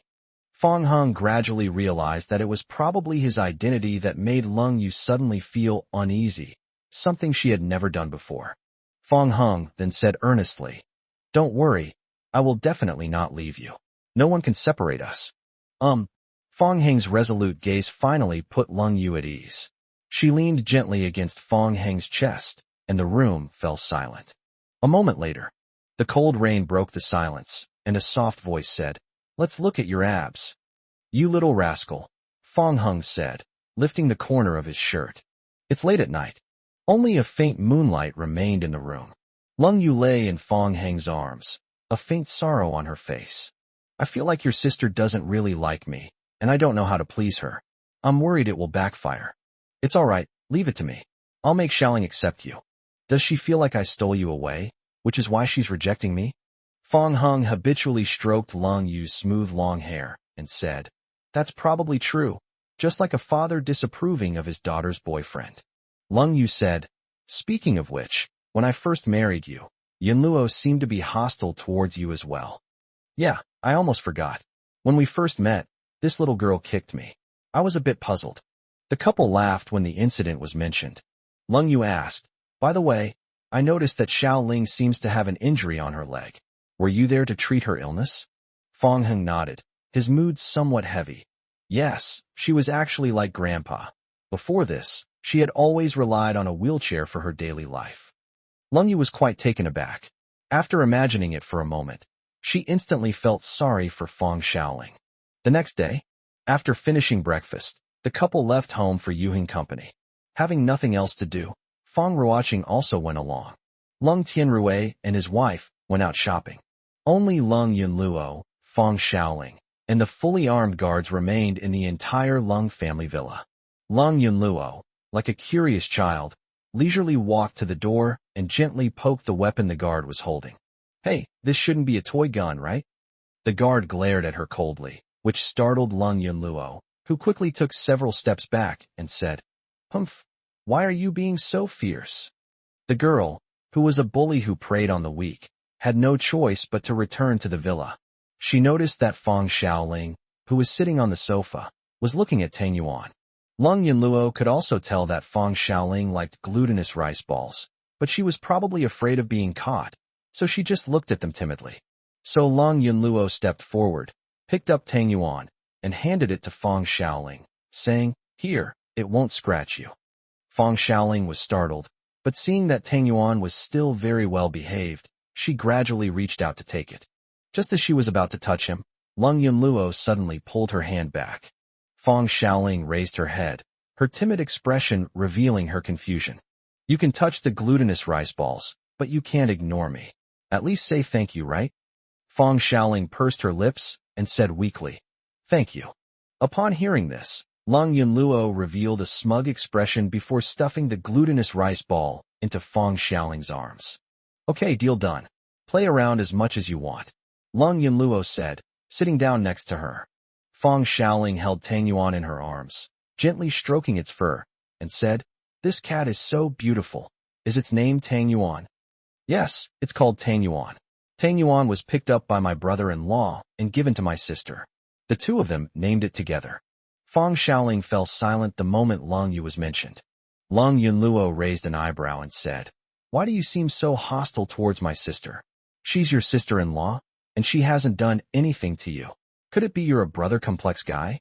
Fong Xiaoling weakly retorted, You're the one who's obsessed with your brother. Haha, I don't have a brother. Lung Yunluo chuckled and unconsciously glanced at Fong Xiaoling as she spoke. But when her gaze fell on Fong Xiaoling's chest, her smile suddenly froze. No. Am I really that miserable? Why? Why is even she older than me? Noticing Lung Yunluo's gaze, Fong Xiaoling subconsciously protected her chest, and her gaze towards her became strange. Please stay away from me, Fong Xiaoling said weakly.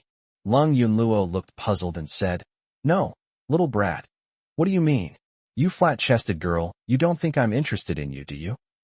Fong Xiaoling's gaze fell on Lung Yunluo's flat plane. I feel like you're not even as good as me.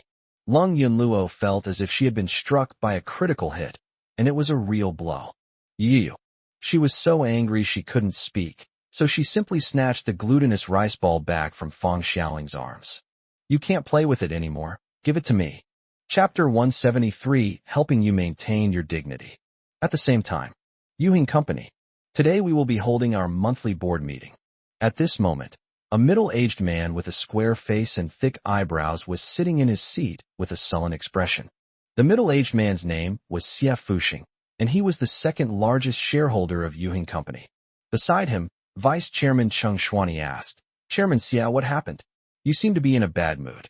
Xie Fuxing snorted coldly, glanced at the time, and said, Nothing much. I'm just waiting for Chairman Lung to arrive so I can have a proper talk with her. Cheng Shuani was taken aback. CF Fuxing's "nothing's wrong" clearly meant that something was indeed wrong. Recently, he also heard that many of the company's senior executives had been punished, and he assumed that many of them were CF Fuxing's people. Cheng Shuani couldn't help but laugh. He still hadn't forgotten the times he had been humiliated for standing up for his lover, Xia Xinwei, the former vice president of Yuhing Company. If CF Fuxing could really cure Lung Yu now, it would at least ease his anger. Cheng Shuani said, "We should have a good talk with Chairman Lung. Young people like him don't know how to be ruthless once they take office." In the midst of conversation, with her hair tied in a neat high ponytail and dressed in work clothes, Lung Yu walked into the high-level conference room. Behind her followed a woman with a beautiful face and a beauty mark at the corner of her mouth. After Lung Yu and Fong Ruoqing took their seats, she said, "All right, all the directors should be here now. Before the meeting begins, let me introduce you all. This is from Ruoqing's company. That brings us to this." CF Fuxing interrupted Lung Yu, taking the lead in questioning. "Chairman Lung, don't you know how important the board meeting is? How can you so easily bring outsiders in? What if company secrets are leaked?" Upon hearing this, many people in the high-level conference room gasped in shock. Lung Yu is the newly appointed chairman of Yuhing Company and also its largest shareholder.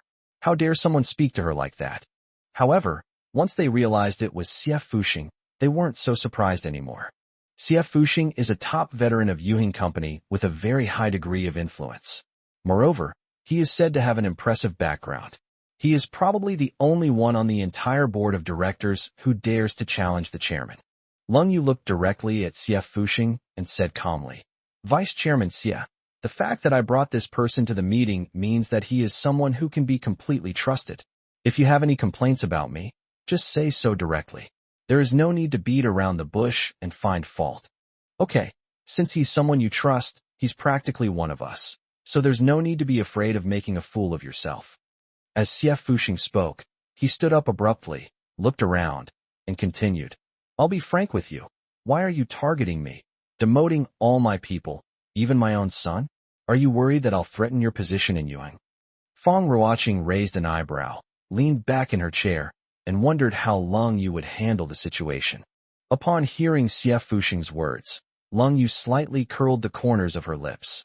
She crossed her arms, rested her elbows on the desk, and said slowly, "Vice Chairman Xia, I'm not targeting you. The reason I demoted those executives is because their abilities are clearly not commensurate with their positions. If we continue to let them go, it will harm the interests of the entire Yuheng Group." CF Fuxing retorted, "How do you know their abilities don't match their positions? If they didn't have the ability, how did they get promoted? You know better than anyone how you got promoted, Vice Chairman Xia. I've looked up the previous records, and all those people were promoted because of your recommendations. Regarding competence, as a director, haven't you read the quarterly work reports? After those people you mentioned took office, not only did the overall performance decline significantly, but even the profit margin began to shrink. Isn't that enough to explain the problem?" CF Fuxing slammed his hand on the table. "Stop with the nonsense. You're just trying to show off your newfound power and intimidate me.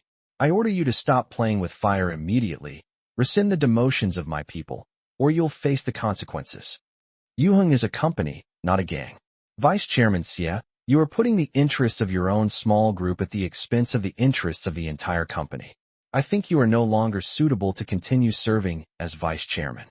Immediately afterwards, Lung Yu stood up and said solemnly, "As the chairman, I propose that CF Fuxing be removed from his position as vice chairman." Everyone was stunned. Unexpectedly, Lung Yu directly demanded CF Fuxing's dismissal. CF Fuxing's mind went blank for a moment. He said angrily, "You little brat, have you become too arrogant now that you've become the chairman? I'm a veteran of Yuheng Company. I've been here since the company was founded. Do you dare to dismiss me?" Lung Yu ignored CF Fuxing and faced the board members. "Regarding the removal of Vice Chairman CF Fuxing, fellow directors, the vote shall begin immediately. Those who agree, please raise your hands." The words fell. Lung Yu was the first to raise her hand. The crowd looked at each other, and Lu Weiwei hesitated for a moment before raising her hand as well. Following Lu Weiwei, many directors also raised their hands one after another, and even Cheng Shuani secretly raised his hand with his head down. The number of people has almost exceeded 2/3. Xie Fuxing could no longer sit still and angrily retorted, "Put your hands down. Do you even have the right to dismiss me?" After shouting, Cheng Shuani immediately put his hand down. Nevertheless, the number still exceeded 2/3. Lung Yu said coldly, "The resolution is passed. Mr. Xie, you are no longer entitled to attend the board meeting. Please leave the meeting room immediately." Little brat, good, very good. You have successfully angered me. Xie Fuxing hadn't expected that Lung Yu would show him absolutely no mercy.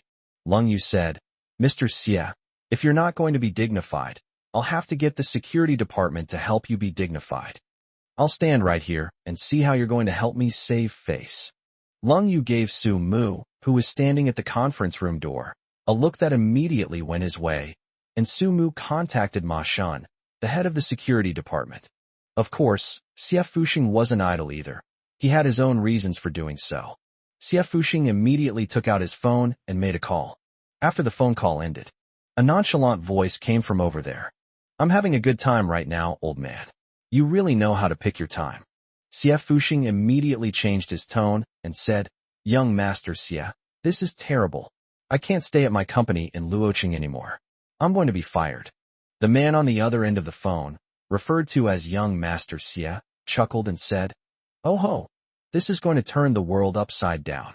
Who dares to touch the Xie family?" Chapter 174. Call me sister. Xie Fuxing glanced at Lung Yu and said, "It was the newly appointed chairman who fired me without a word, slapping me in the face. Young Master Xie, I'm your man. Slapping me in the face is the same as slapping you in the face, isn't it?" That makes sense. Come on, turn on the speakerphone. I want to chat with your new chairman and see what kind of background he has and how he can be so arrogant." Following Xie Xiujia's instructions, Xie Fuxing immediately turned on speakerphone. Immediately afterwards, Xie Xiujia said, "Be smart and apologize to my men right now. Don't make me angry, or this matter will be difficult to resolve." Xie Fuxing immediately said to Lung Yu, "Did you hear that? My young master is talking to you. He is the real second largest shareholder of this company, and he is from the Xie family in the provincial capital." Lung Yu gave a cold laugh. Xie Xiujia muttered, "Why didn't I hear anything from the other end? Did you really turn on speakerphone?" Xie Fuxing said, "Young Master Xie, I've already opened the door, but that little brat is ignoring you and looks down on you. Wow, this is really forcing me to get serious. Oh dear, I was just worried about not having any fun lately. So I'll personally head to Luoqing right now," Xie Xiujia said.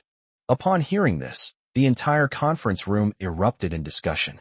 Although I've never heard of the Xie family, families in the provincial capital are undoubtedly not to be trifled with.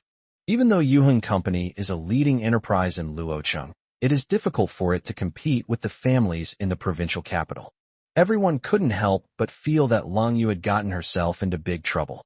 Just then, Feng Ruoqing, who had been silent all along, finally spoke. She waved to Xie Fuxing and said, "Come on, give me your phone so I can talk to him." Xie Fuxing was taken aback, and many people's attention was drawn to Feng Ruoqing because of this. "Who are you?" Feng Ruoqing said. "Stop talking so much nonsense and give me your phone." Although Feng Ruoqing seemed calm and even a little dazed, Xie Fuxing still sensed a different aura about her. Before handing over the phone, Xie Xiujia heard the voice and asked, "Who's looking for me?" "Young Master Xie, I don't know either." "Give her the phone." After Feng Ruoqing took the phone, she immediately clicked on the video call. Soon, the video call connected, and Xie Xiujia's face, so thin it looked like a monkey's, appeared on the screen.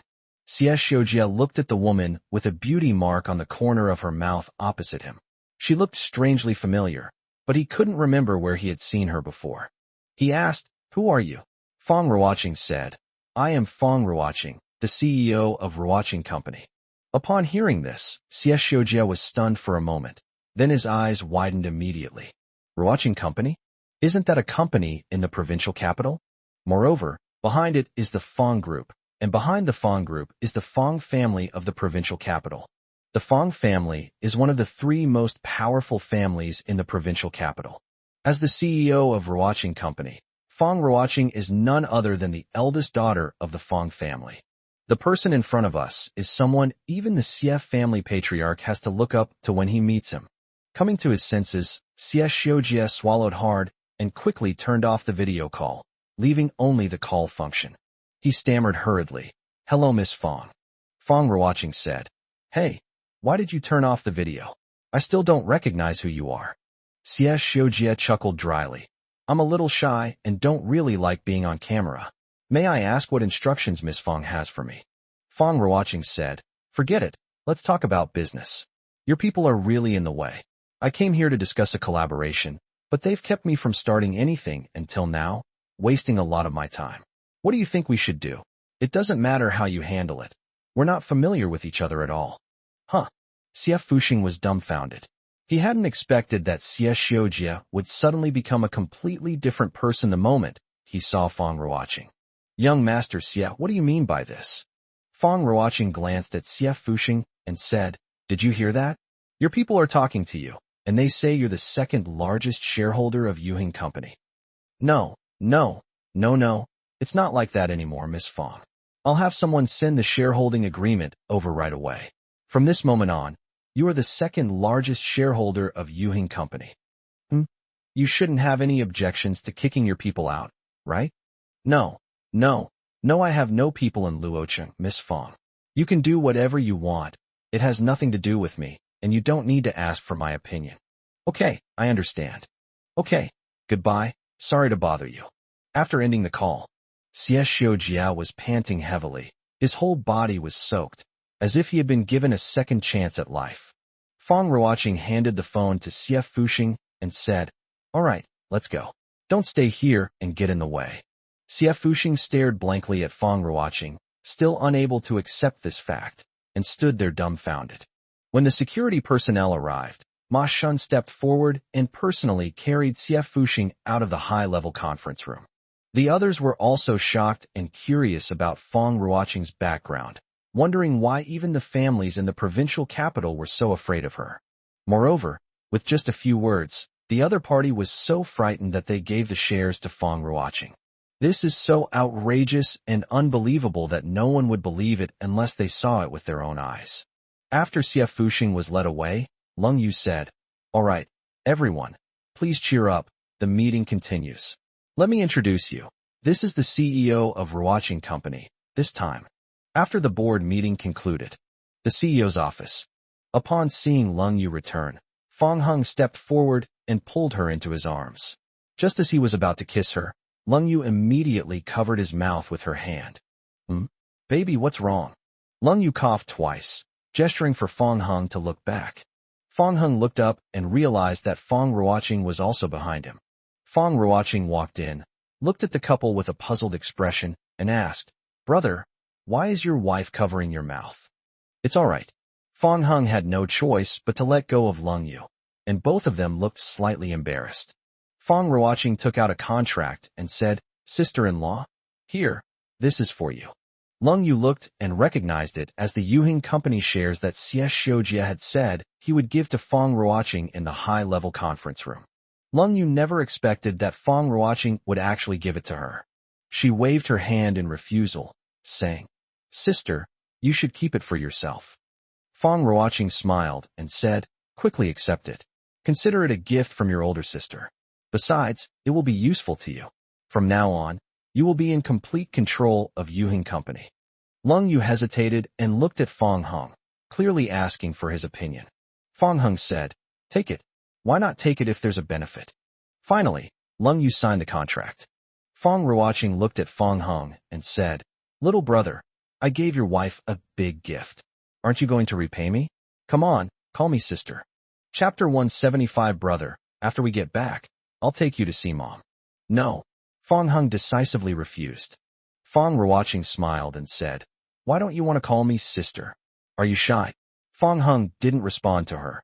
Instead, he turned his head away. Fong Ruoqing covered her mouth and said, "Oh no, it seems my little brother is really shy." Seeing this, Lung Yu also laughed. At this moment, Su Mu appeared in the office and was quite surprised to hear Fong Ruoqing address Fong Hung as her younger brother. The phone call in the high-level conference room just now was enough to prove Fong Ruoqing's strength. Sumu had no idea that Fong Ruoqing and Fong Hung were actually siblings. She had previously thought that Fong Hung was a man of few words, and now it seems that Fong Hung truly comes from a distinguished family. As evening approached, fiery clouds filled the sky. Lung family villa. Lung Tianrui and Yang Shulan have not yet returned. In the living room, there were only two little girls and Tang Yuan. At this moment, Tang Yuan ran back into Fong Xiaoling's arms, and the coffee table in front of Lung Yunluo was full of snacks. Lung Yunluo said as she ate, her cheeks bulging, "Deal made. If you want to play with Tang Yuan again in the future, you have to buy me snacks." "Okay." Fong Xiaoling nodded gently. Buying snacks is just a matter of spending money. She has plenty of those kinds of things in her account. Of course, there's an additional condition. Tang Yuan is my sister's cat after all. When you play with Tang Yuan, you should also be nice to its owner, which is my sister. Fong Xiaoling was stunned for a moment. Unlike her previous pale face, her face was now rosy and she looked well.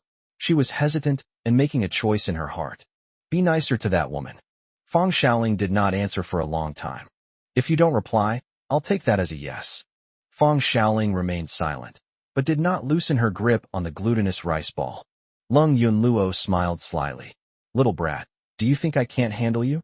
Just then, the sound of a car could be heard coming from the courtyard.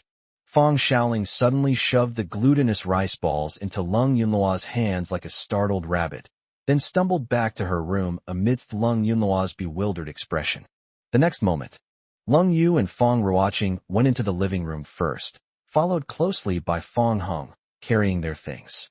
Lung Yu noticed the unusually large number of snacks on the coffee table and immediately realized something was wrong. She asked Lung Yunluo, "These snacks, you definitely didn't buy them yourself, did you?"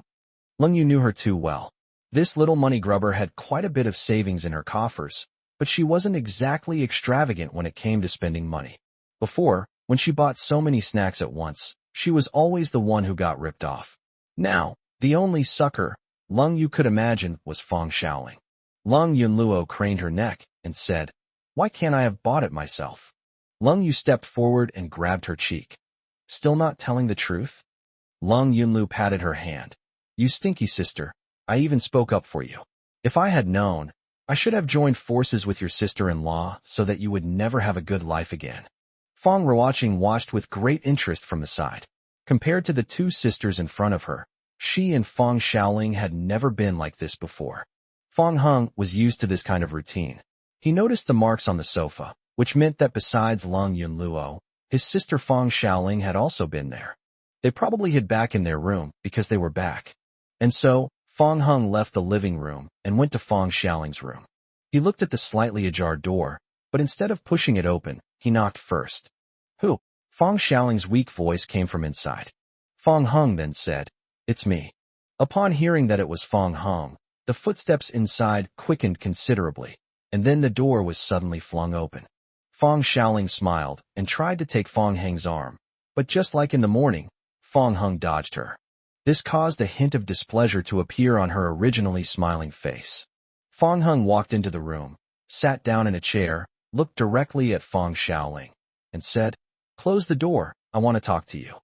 Fong Xiaoling closed the door, walked a few steps to Fong Hung, and wanted to grab his hand, but noticing the latter's gaze, she silently withdrew her hand. "What have you thought about what I told you this morning?" Before leaving home in the morning, Fong Hung had made a request to Fong Xiaoling, telling her not to be so rude in front of Lung Yu. At this moment, Fong Xiaoling lowered her head and said aggrievedly, "Brother, do you not want me anymore because of that girl? We share the same blood. You are my sister, and I will never abandon you. But you must understand one thing. Lung Yu is the person I love, and she is also my wife. If you hurt her, you are hurting me." Fong Xiaoling clasped her hands and fell silent. Fong Hung asked again, "How could you bear to hurt me?" Fong Xiaoling said anxiously, "Of course I can't bear to hurt you, brother. You are my only family in this world." Upon hearing the words, "only relative," Fong Hung felt an indescribable heaviness in his heart. He couldn't help but ask, "Why did you say your only relative?" "This is what my mother told me when I was little. She said, 'Xiaoling, when you grow up, you can only trust your brother. He is your only family.'" "Where is Mom?" Fong Xiaoling said. In the cemetery in the backyard of the Fong family, in the corner, when I missed her, I would ask my sister to push me to see her. Fong Heng's hands suddenly began to tremble. What surprised him most was not the news of the death of the woman who gave birth to him, but Fong Xiaoling's calm way of saying those words. Beneath that calm, he saw endless sorrow and pain. Brother, when we get back, I'll take you to see Mom. Fong Heng's lips moved, but he choked up instantly. He couldn't help but hug Fong Xiaoling. It was hard to imagine how Fong Xiaoling had managed all these years, having lost her mother and being disabled in both legs, confined to a wheelchair. At this moment, Fong Heng couldn't help but blame himself for not knowing about his background sooner. Fong Xiaoling looked up and said, Brother, don't be sad. When Mom was little, she told me that she would become a star and watch over us from the sky. She likes to see me smile and wants to see you smile too. I understand. Would you be willing to come with me back to the provincial capital to see Mom? Yes, of course I'm willing. Although he had no memory of that woman in his mind. Just as she wanted to see him smile, he also wanted to see her. Chapter 176, Heading to the Fong family. During dinner break, Lung Yu tried to serve Fong Xiaoling some food again. Unlike before, this time Fong Xiaoling didn't push the food aside, but instead picked it up and ate it directly. This small gesture completely stunned Lung Yu. Lung Tianrui and Yang Shulan breathed a sigh of relief and smiled with satisfaction. Fong Heng patted Fong Xiaoling's head. Immediately afterwards, Lung Yu took the opportunity to serve her food several more times. After dinner, the couple returned to their room. The door was not closed yet. Lung Yu happily jumped into Fong Heng's arms. Her fair arms wrapped around Fong Heng's arms, and her slender legs were wrapped around Fong Heng's waist. That sudden movement almost strained my back, Fong Heng said helplessly, pulling her closer. I'm a little happy. It seems that Xiaoling is starting to accept me as her sister-in-law. Seeing Lung Yu like this, Fong Heng was genuinely happy. Just then, Lung Yunluo's voice came from the side. TSK, you didn't even close the door. Sis, you're way too thirsty, aren't you? Fong Heng put down the cold ring. Lung Yu looked at Lung Yunluo and said, Why aren't you sleeping? What are you doing here again? Lung Yunluo looked at Fong Heng, chuckled, and said, Brother-in-law, let me translate for you. My sister's words clearly mean she's ruining my plans again. As soon as he finished speaking, Lung Yu raised her hand to tidy up Lung Yunluo. Lung Yunluo raised her hand and calmly said, Stop, sister. I am your great benefactor. If you hit me again, that would be a complete act of treason. Lung Yu was confused. Fong Heng asked with a smile, How did you become such a great benefactor? Lung Yunluo patted her chest and said, Brother-in-law, don't you think my sister-in-law's attitude towards my sister has suddenly changed? It's all thanks to me. Your credit? Fong Heng thought to himself. This little girl really knows how to take credit. He then asked, What did you do? My sister-in-law likes glutinous rice balls, so I made a deal with her. She can play with glutinous rice balls, but she has to be nice to my sister. Yes, in that case, you have indeed done a good job. Upon hearing Fong Heng say this, Lung Yunluo immediately raised her head and puffed out her chest, like a proud white swan. Fong Heng laughed and said, But you also used Tang Yuan to get my sister to buy you a lot of snacks, right?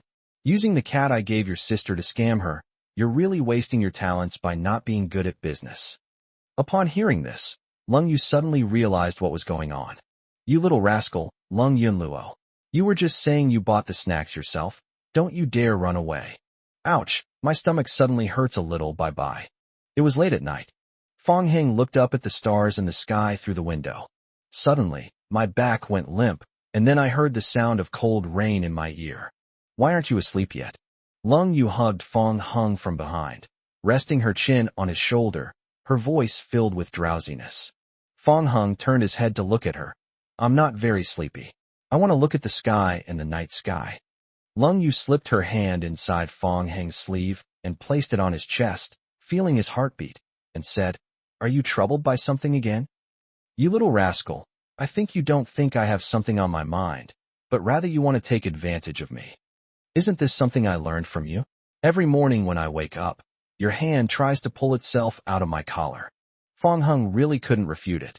He coughed and then said, I'll send Xiaoling and the others back to the provincial capital tomorrow. Leng Yu paused for a moment while holding Fang Heng's hand, and said, I'll go with you to see them off. It's not a weekend, and you have work to do, but I can manage on my own. Okay, then I'll wait for you to come back. The next day, as everyone watched, Fang Heng drove his Rolls-Royce Phantom, carrying the Fang sisters, away from the Leng family villa. Not long after they left, Old Master Leng and Leng Bowen's family came to visit. Grandpa Leng said excitedly, Tianrui, is my good grandson-in-law really the young master of the Fang family in the provincial capital? Leng Tianrui said indifferently, Yes, Dad. Upon hearing this, the group was overjoyed, and even Old Master Leng almost jumped off his wheelchair. Previously, they had always wanted to visit and try to establish a relationship. However, they were always stopped by the guards at the gate. When they saw the weapons the guards were carrying, they felt a chill and had no choice but to give up. Last night, in order to change the fate of the Leng family, Old Master Leng made a painful decision. At this moment, he looked at Leng Yu and said, Xiao Yu, Grandpa has something very important to tell you. Leng Yu was about to leave. Seeing this, Leng Bowen quickly said, Xiao Yu, this is indeed a very important matter. Don't rush to leave. Leng Yu stopped in her tracks, glanced at the time on Hao's wristwatch, and said, I have to go to the company right away, please hurry. Old Master Leng had Leng Ju and Hao push him a little closer to Leng Yu. After a moment of contemplation, he said, Little Yu, it was all my fault before. Nothing I say can make up for my mistakes.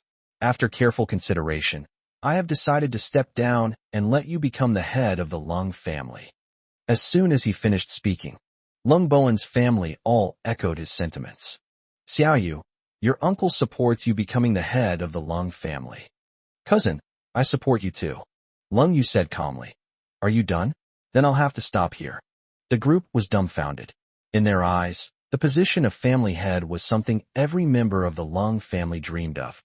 They thought Leng Yu would agree, but she remained unmoved. After Leng Yu left, Old Master Leng and the others were at a loss, because their plan had completely fallen through. Left with no other choice, Old Master Leng had to settle for second best and looked to Leng Tianrui. Tianrui, how about you become the head of the family? Leng Tianrui saw through Old Master Leng's scheme at a glance. Previously, Old Master Leng had always wanted to pass the position of family head to his eldest brother, Leng Bowen, and had even expressed this to him privately on more than one occasion. Now that they've suddenly changed their minds, they clearly know that Fang Heng is the young master of the Fang family in the provincial capital. Leng Tianrui said, Dad, I'm sorry I don't have the ability. Let my eldest brother take the position of family head. Leng Bowen said, Tianrui, I'm not interested in the position of family head. It would be better if you took it. Leng Tianrui shook his head. I'm not interested either. Right now, I can only be a good stay-at-home dad and cook some good food for the kids. For a moment, even Old Master Leng and the others were at a loss. Unexpectedly, Leng Yunluo, who was chewing bubble gum, blew a bubble, then raised her hand and said, How about I become the head of the Leng family? This completely baffled everyone. Grandpa Leng and Leng Bowen's family looked at each other in bewilderment. Although Leng Yunluo is young and unreliable, according to the order of seniority, she is Fang Heng's sister-in-law, which gives her an advantage over them. Although he could imagine the chaos and turmoil that would engulf the Leng family, Old Master Leng gritted his teeth and said, This isn't entirely out of the question. Yang Shulan immediately came over and covered Leng Yunluo's mouth. She said, Dad, Yunluo is just kidding. No one in our family is capable of taking on the position of head of the family. Provincial capital. Fang Heng drove Fang Xiaoling and Fang Ruoqing to the Fang family home. Chapter 177. Who is in the photo? The Fang family's backyard. The huge backyard was desolate, and the air was filled with a sense of sadness.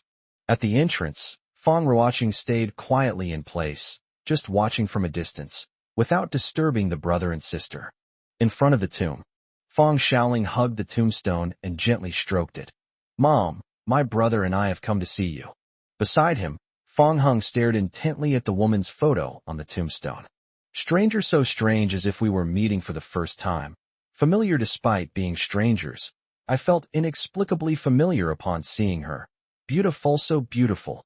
No wonder I'm so handsome. I inherited her stunning looks. Fong Xiaoling seemed to have opened a floodgate of words, talking to her at length, while Fong Hong remained silent throughout. Until the very end. She turned to look at Fong Hong and said, "Brother, do you want to say something to Mom?" Fong Hong didn't say anything, but simply raised his head and forced a smile. Leave the cemetery. The atmosphere inside the car remained silent. Fong Ruoqing broke the silence first, saying, "You must be tired from your journey, and it's getting late. Little brother, why don't you stay at the Fong family's house tonight?" Fong Hing finally said, "Let's take Xiaoling back to her residence first." When he last visited the Fong family, he left in such a hurry that he didn't get to know many things. He came back this time wanting to find out some information. Not long after, the car then arrived at the residence where Fong Xiaoling lived. The courtyard still felt lifeless upon entering. Although the structure and decoration were luxurious, there was very little sense of life in it. Clearly, apart from the younger sister, not many people usually frequent this place, which is why this scene exists. Fong Hung turned to Fong Xiaoling and asked, "Have you always lived here?" Fong Xiaoling nodded. Fong Ruoqing said, "When my stepmother was still alive, she and Xiaoling lived here together. After she left, Xiaoling was left all alone here. My sister and Aunt Lu come here often, and sometimes they stay here," Fong Xiaoling said. "Where's that man?" Fong Xiaoling immediately fell silent. That man. Upon hearing this, Fong Ruoqing was momentarily stunned before realizing that the man Fong Hung was referring to was their shared father, Fong Zun, who was also the current head of the Fong family. Dad hasn't come for a while. As far as Fong Ruoqing could remember, she rarely saw Fong Zun appear in this place. "I used to come about once a month, but I haven't seen him much since." Seeing this, Fong Hung sneered. That is, at this time, the gates of the mansion were suddenly pushed open. A graceful and elegant woman, accompanied by several servants, walked towards the group with a smile on her face. Upon seeing Su Peiyuan, Fong Xiaoling's expression immediately changed. Fong Ruoqing took the initiative to greet him, revealing a rare seriousness compared to her usual unconsciously innocent and foolish demeanor. "Mom, you're here." Su Peiyuan glanced at her daughter, her voice, neither too loud nor too soft, conveying a sense of authority. When did you and Linger return from Luo City?" "I just got back not long ago." Su Peiyuan nodded, then looked at Fong Xiaoling. "Linger, did you have fun in Luocheng? You didn't come to see your mother right away when you got back. I missed you so much these past few days." Fong Xiaoling lowered her head and hid behind Fong Hung, clutching his clothes tightly. When she saw Su Peiyuan, it was as if she had seen a monster. Seeing that Fong Xiaoling had hidden behind Fong Hung, Su Peiyuan's gaze slowly shifted to Fong Hung. When her gaze fell on his face, Su Peiyuan couldn't help but be taken aback. He looked so much like Fong Zun when he was young that she almost had a hallucination. Su Peiyuan stepped forward and approached Fong Hung, saying, "You must be Hunger. You look just like your father." Fong Hung responded indifferently. Su Peiyuan frowned slightly. Not only did they look alike, but their personalities were also remarkably similar. He was practically a carbon copy of Fong Zun. Why? A fleeting, almost imperceptible ruthlessness flashed in Su Peiyuan's eyes, but it quickly turned into a faint smile. "I heard you came back last time, but unfortunately I only found out later, so I didn't get to see you. Today we are reunited as mother and son. Come on, let's go to Mom's." As she spoke, Su Peiyuan turned to the servants and instructed them. "Tell them that the young master has returned and that the kitchen staff should treat him with the highest level of hospitality." Fong Hung said, "No need. I already ate on the way back. I want to stay here with my sister for a while." As if it were expected, Su Peiyuan didn't take it to heart. "All right, then next time. Now that you're back, don't leave again. This is your real home. It's getting late. You should rest first, and we'll talk again tomorrow." Su Peiyuan then said to Fong Ruoqing, "Daughter, let's go. Don't stay here and bother your younger brother and sister." And so, Fong Ruoqing had no choice but to reluctantly leave with Su Peiyuan. Before leaving, Su Peiyuan said to Fong Xiaoling, "Linger, Mom is leaving. You're still as introverted as when you were little. You don't even dare to speak to me." That concludes the discussion.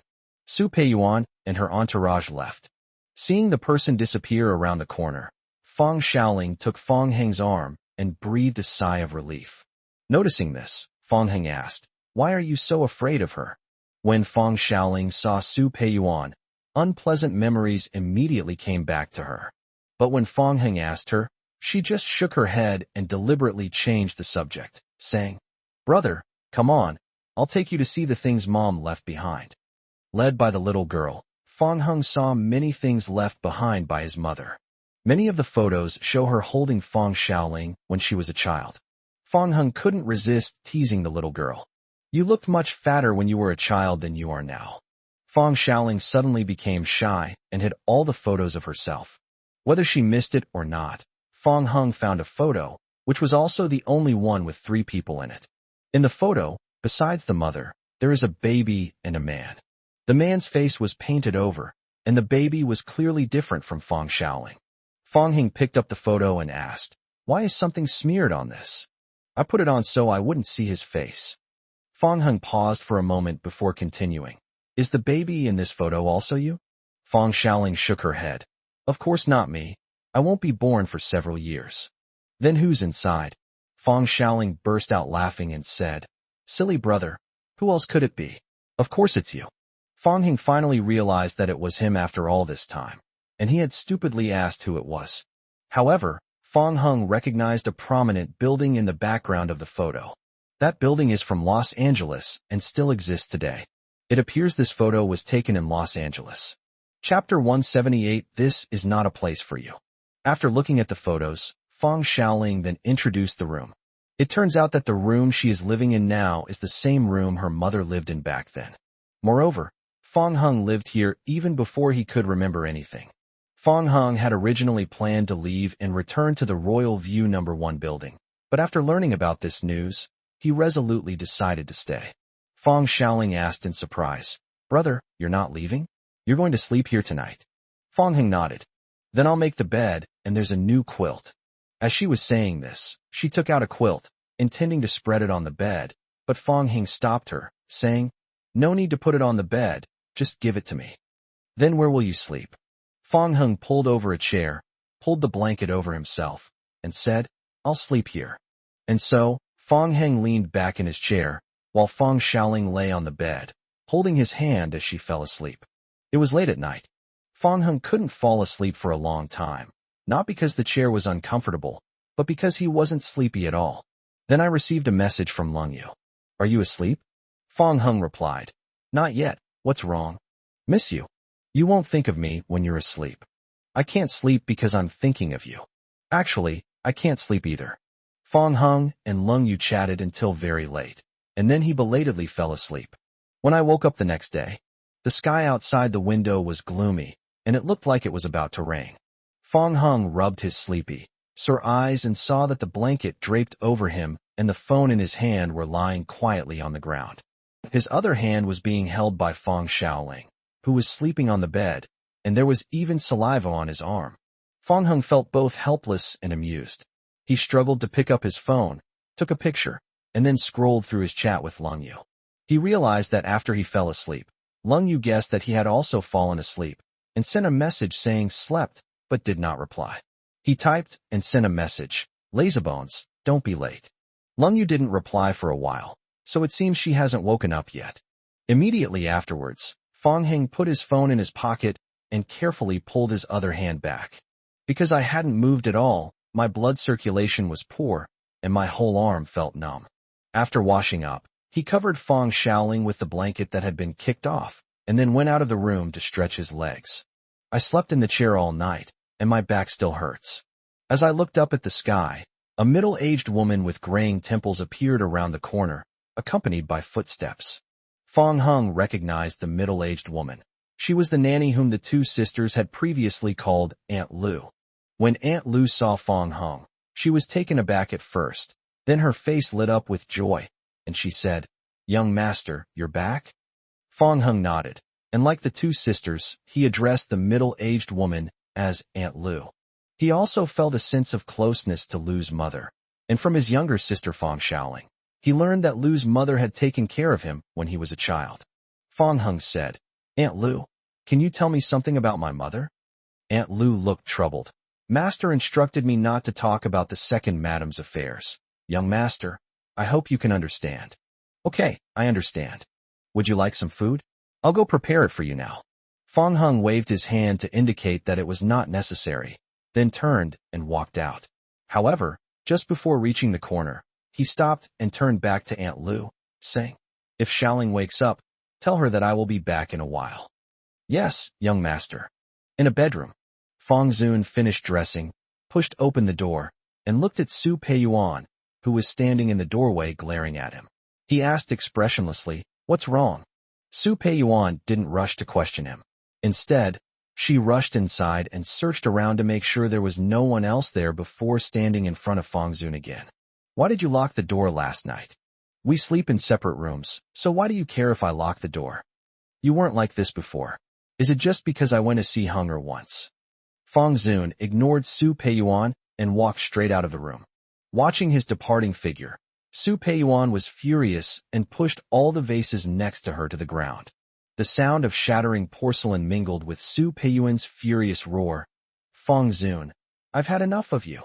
The servants nearby trembled with fear, and one of them couldn't help but say, "Madam, please calm down." Su Peiyuan slapped the maid across the face and angrily rebuked her. "What are you getting so angry about? This didn't happen to you, yet you're talking about it so casually." I am sorry." The maid covered her face in fear, not expecting that comforting Su Peiyuan would have the opposite effect, adding fuel to the fire. Su Peiyuan was indignant and left home to walk towards the old house. The guards at the gate of the old house immediately bowed and greeted her upon seeing her. Su Peiyuan said coldly, "Open the door." "Yes."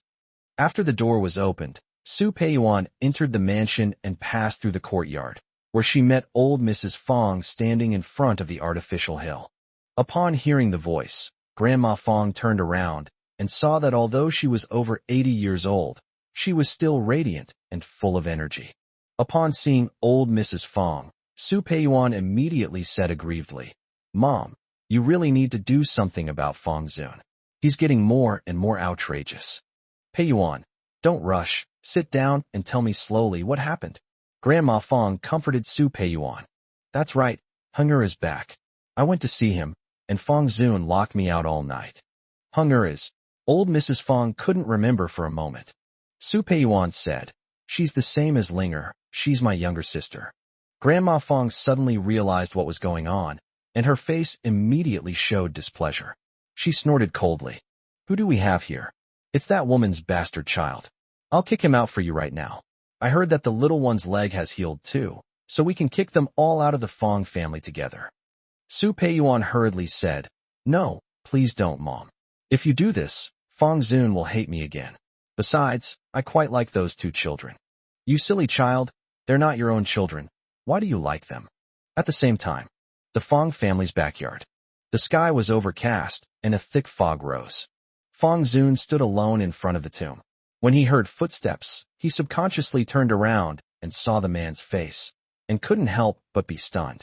This was the first time the father and son had spent time alone together. Fong Zun unconsciously looked at Fong Hung and noticed that he was a little taller than him. After a long silence, Fong Zun spoke first, his tone cold. "Leave the Fong family as soon as possible. This is not a place for you. I never planned to stay here. I just brought Xiaoling back. Now that the business is done, let's get going."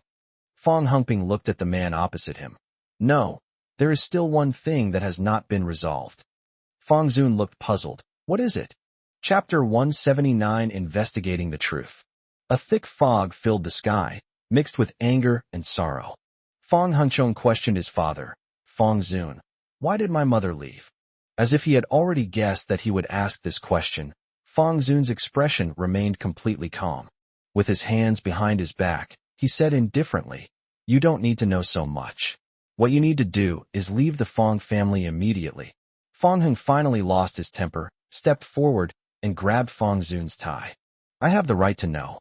Fong Zun's eyes widened, momentarily stunned, never expecting Fong Hung to do this to him. His face instantly darkened like the weather, and he said, "I'm your father. How dare you treat me like this? Besides giving birth to me, what else have you done? In my heart, Fong Guangyuan is my father. You don't deserve to be my father at all. Fong Zun shook off Fong Heng's hand, loosened his tie, glared at him, and fell silent. Fong Heng sneered, glanced at him, and then left a message. If I can't find out the truth about my mother's departure, I'm determined to stay here.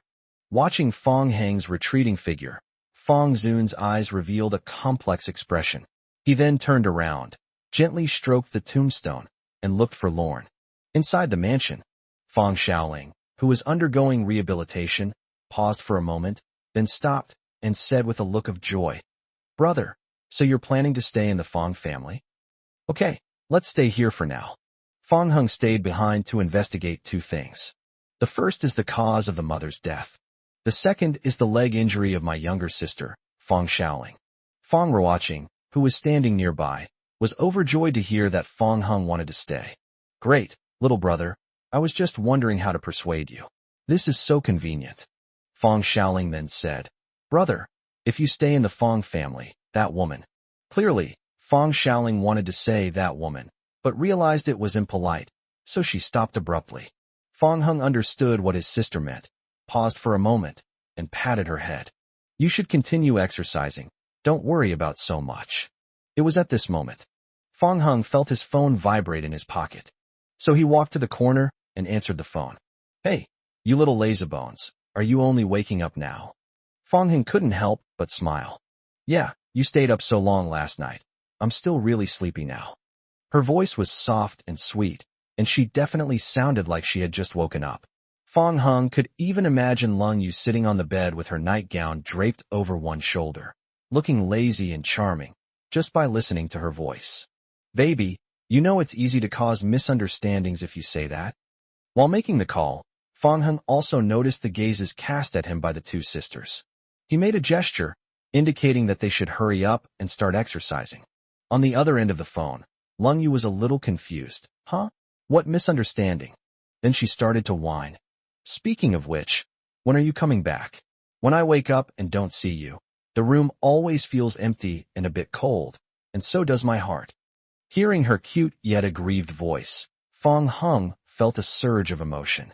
If Lung Yu were in front of him right now, he would definitely kiss her without hesitation. Fong Heng hesitated for a moment, then decided that he should talk to Lung Yu face to face. After all, he didn't know how long he would be staying at the Fong family's house, so explaining it over the phone was somewhat inappropriate. "I'll head back in a bit." "Okay, drive carefully. I checked the weather forecast, and it seems there's a lot of fog where you are." "Okay, come here, give me a kiss." Fong Heng blew Lung Yu a kiss over the phone. "Ugh, no, that's so cheesy."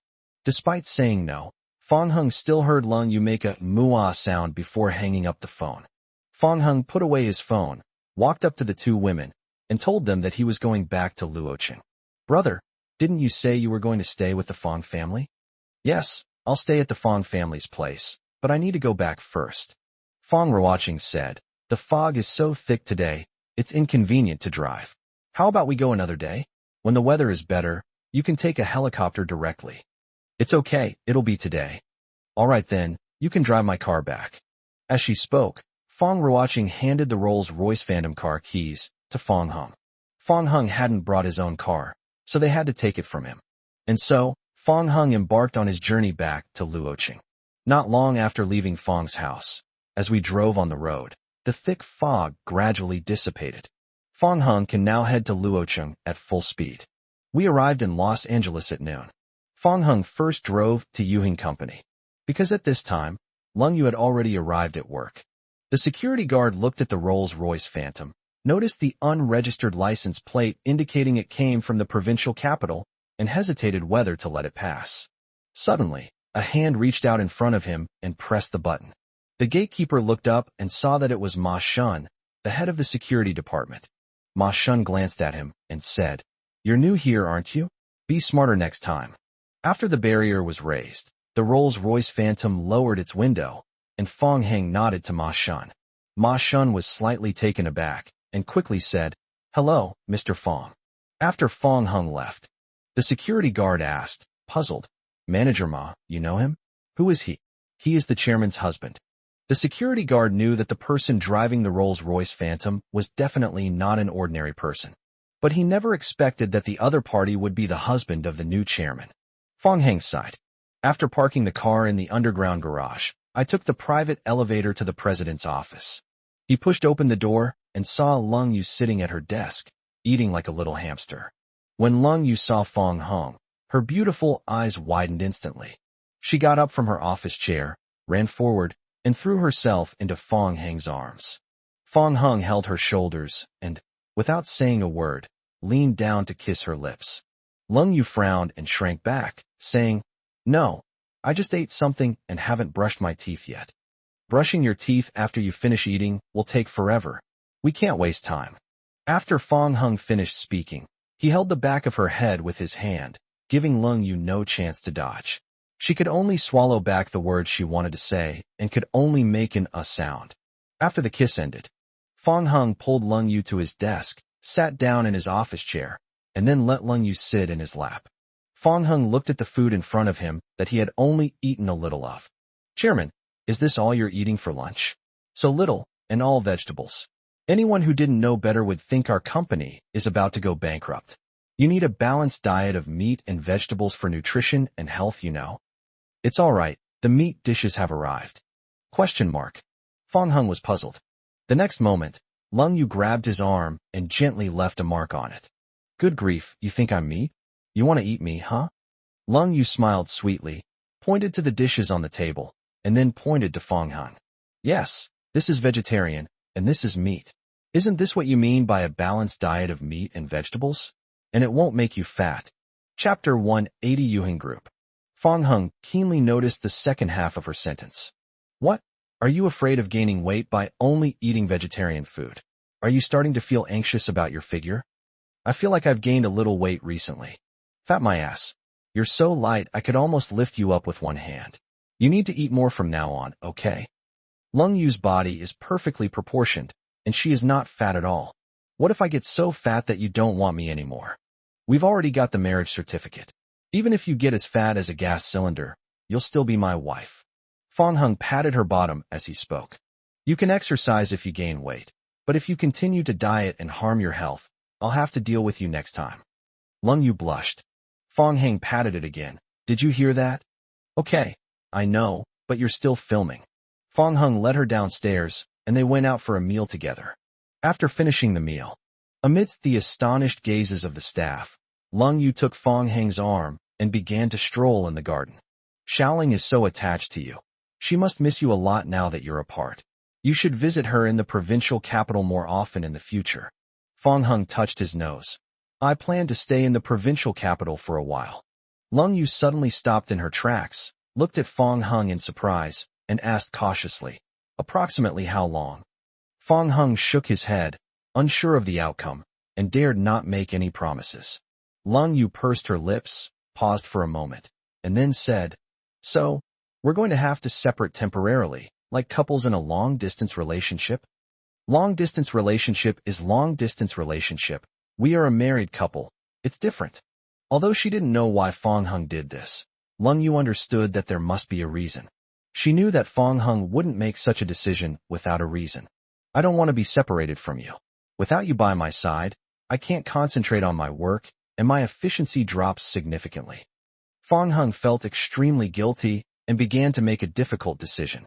Unexpectedly, Lung Yu then said, "I'll go to the provincial capital with you." "Huh? If you go to the provincial capital, what will happen to the company?" "I have a way," Lung Yu said with a determined look in her eyes. In the afternoon, major companies in Los Angeles received some explosive news. Yuheng, together with Guangnian and other holding companies, relocated to Yujing No. 1 building in the provincial capital and established Yuheng Group. This has left many company executives completely baffled.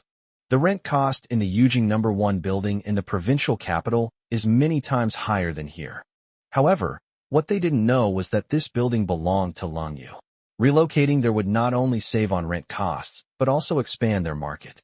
This decision was unexpected by Fong Heng, but upon closer reflection, he realized that if Yu Hong wanted to expand further, he would definitely have to leave Luoqing.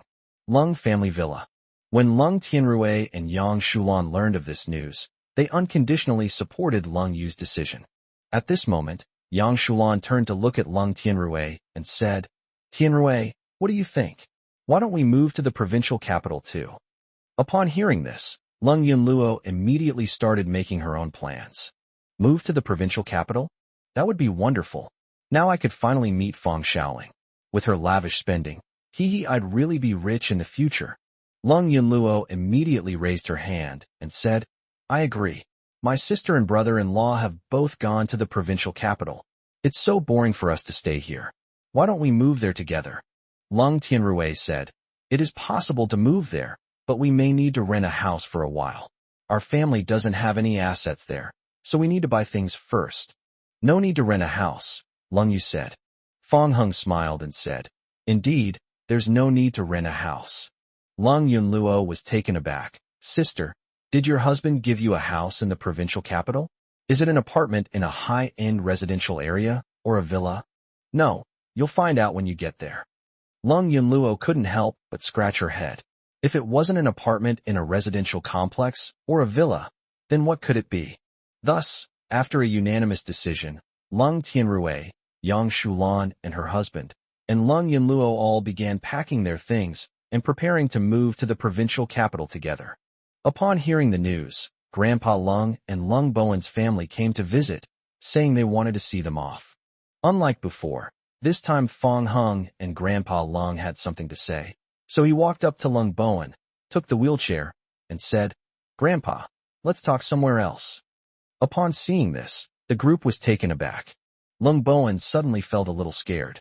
Is Feng Heng planning to settle scores and take revenge on old Master Lung before leaving? The others had the same idea as Lung Bowen, but they didn't dare to say anything or stop him.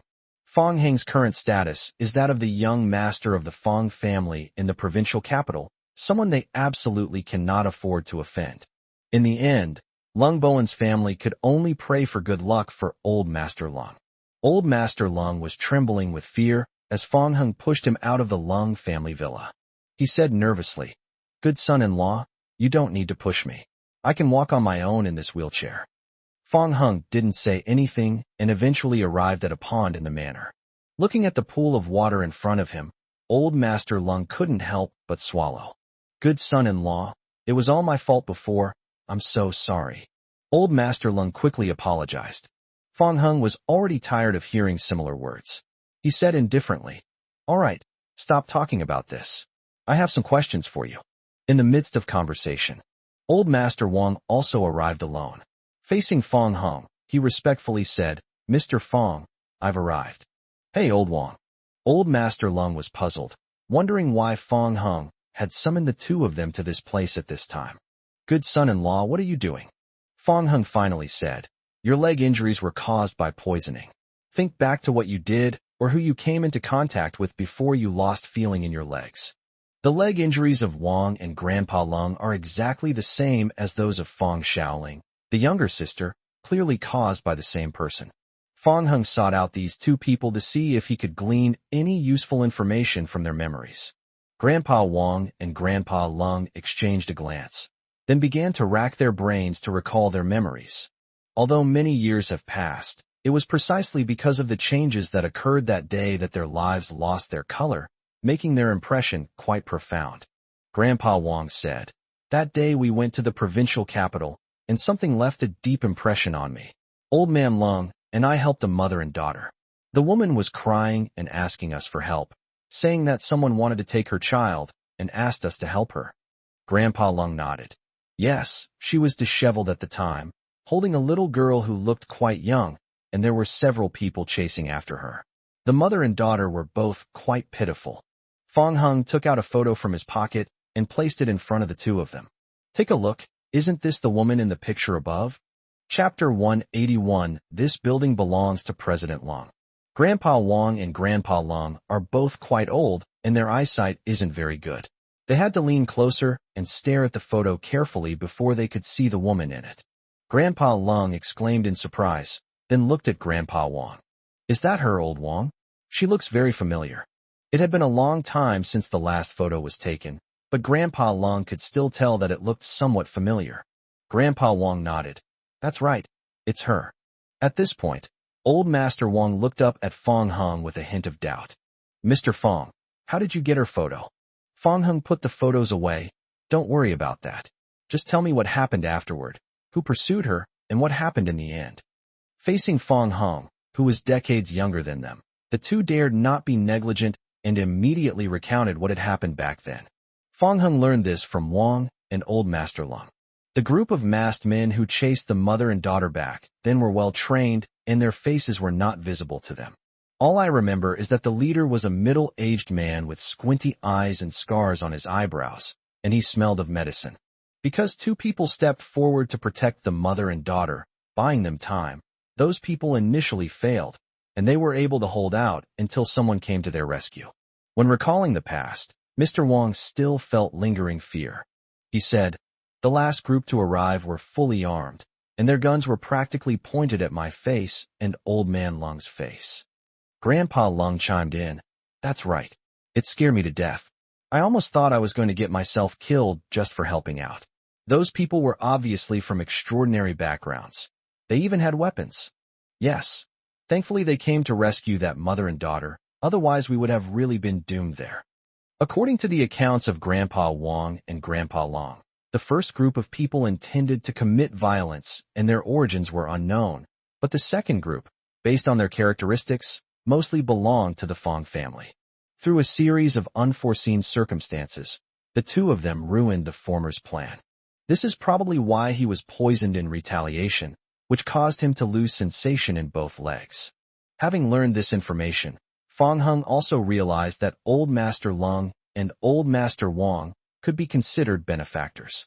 Without them, it's questionable whether we could even see Fong Shaoling again now.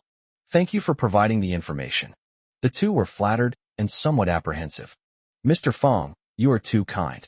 I was merely revealing what I knew, and it is far from the point where I need your thanks. Yes, dear son-in-law, there's no need for thanks. Fong Hung nodded. From then on, he parted ways with Old Master Wang and pushed Old Master Lung back to the Lung family villa. Seeing that Old Master Lung had returned safely, everyone breathed a sigh of relief. Fong Hung looked at Lung Bowen. "Do you have a first aid kit?" These words startled Old Master Lung, and Lung Juanhao and his sister Lung Ruxue were equally puzzled. None of them had yet grasped Fong Heng's meaning. Lung Bowen immediately understood. Yes, of course. Lung Bowen was overjoyed and quickly ran outside to get a medical kit from his car. He had been waiting for this day, so he always kept a first aid kit in his car. Finally, she moved Fong Hung. After Lung Bowen brought in the first aid kit, he cautiously asked, "Will this affect your schedule?"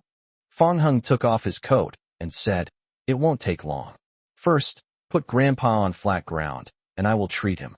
Only after receiving confirmation from Fong Heng's words did Old Master Lung and the others dare to accept the fact that Fong Hung was prepared to help him treat his leg. They weren't unaware of it just now, but they found it hard to believe. And so, in front of everyone, Fong Hung began to treat Old Master Lung. Apart from Lung Yunluo, this was the first time they had witnessed such a scene, and they were all amazed, marveling at Fong Heng's superb medical skills. Even Lung Yunluo, witnessing it again, couldn't help but clap and praise Fong Hung. When Grandpa Lung regained feeling in his legs, he managed to stand up with difficulty in front of everyone. This scene, which can be described as a medical miracle, shocked everyone. Coming to his senses, Lung Bowen knelt down first, then pulled the brother and sister down to kneel as well, expressing endless remorse and gratitude to Fong Hung. After all, it was their family that caused the current situation. Although it's unclear why Fong Hung suddenly agreed to help Old Master Lung treat his leg, they are extremely grateful for this. Old Master Lung, tears streaming down his face, tightly grasped Fong Heng's hand, expressing both regret and gratitude. After preparing everything, the group officially embarked on their journey to the provincial capital. We arrived in the provincial capital in the early hours of the morning. If this were Los Angeles, the streets would be deserted except for the central areas. However, the streets were still bustling with people and vehicles. Royal View Number 1. Lung Yunluo looked up at the towering skyscraper, her neck aching. If Yang Shulan hadn't been supporting her from behind, she would have fallen headfirst to the ground. Wow, sis, isn't this your company's? Oh wait, I mean, the group's office? Lung Yunluo had specifically checked before she came. This is the tallest building in the provincial capital, and it cost a fortune to build.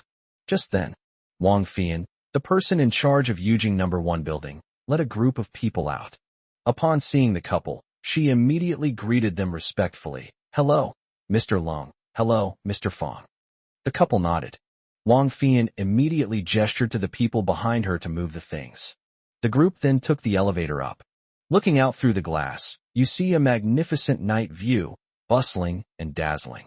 However, as they climbed higher, Yang Shulan couldn't help but grab Lung Tianrui, and Lung Yu also subconsciously grabbed Fong Hong. Only Lung Yunluo, like a curious child, pressed her face against the glass and looked out, completely unaffected. She exclaimed, "Wow, it's so beautiful. Sis, did you rent the whole floor?" Lung Yu smiled without saying a word. Fong Hong said, "Guess." "Huh." Lung Yunluo turned around. "Could it be 2 floors?" Fong Hong shook his head. "Go ahead and guess." 3 floors? I already told you to guess boldly. 10 floors. That's all Lung Yunluo could think of. Each floor of this building is large enough, and the 10 floors combined are so large that she can hardly imagine it. Wang Fian smiled and said, "This building belongs to President Long." Upon hearing this, Lung Yunluo, Lung Tianrui, and Yang Shulan were all stunned. Is the whole building shrouded in cold rain? Oh my God, is this real? Chapter 182. Those little hands aren't very honest. Even after Wang Fian left the suite, the 3 of them remained stunned. Lung Yunluo's eyes widened. It's obvious that my sister's ability to become the owner of this building is definitely related to my brother-in-law. No matter how rich you are, others will give you high-end residential areas or villas. Good heavens, my brother-in-law just gifted my sister a huge building, and it's the tallest building in the provincial capital, Yujing No. 1. This kind of operation is truly unheard of and unseen. Lung Yunluo felt that Fong Heng's presence directly raised her standards for choosing a partner. She had secretly planned to find a powerful husband in the future so she could show off in front of her sister, Lung Yu, and make her always bully her. It seems unlikely that finding a man more capable than Fong Heng in this lifetime will be possible. Wah, oh no, I'm going to be single forever. Fong Heng turned around and said, "We'll just stay here for now. Xiao Yu and I have discussed it, and we're going to renovate 1 floor so our family can live here from now on. Make room for another floor." It sounds ordinary, but it's actually extremely outrageous. Lung Tianrui and Yang Shulan's heads were buzzing, and they couldn't say anything. They could only nod blankly. This had a huge impact on them. Is this the power of the young master of the Fong family from the provincial capital? It's truly terrifying. Shocked, Lung Yunluo was overjoyed and asked, "Brother-in-law, can I decorate a few rooms that I like?" Fong Heng said, "It's up to you. The renovation plan has area divisions. You can pick one and do whatever you want with it." "Wow, that's great. I want to kiss you." As soon as he said that, Lung Yu instantly blocked Fong Heng behind her, watching Lung Yunluo warily with a clear sense of threat in her eyes. Lung Yunluo suddenly laughed. "Hee hee, you stinky sister, look at how possessive you are of your food. You're not actually taking it seriously, are you?" Yang Shulan said helplessly, "You're never serious all the time. Be careful, your sister might really beat you up later."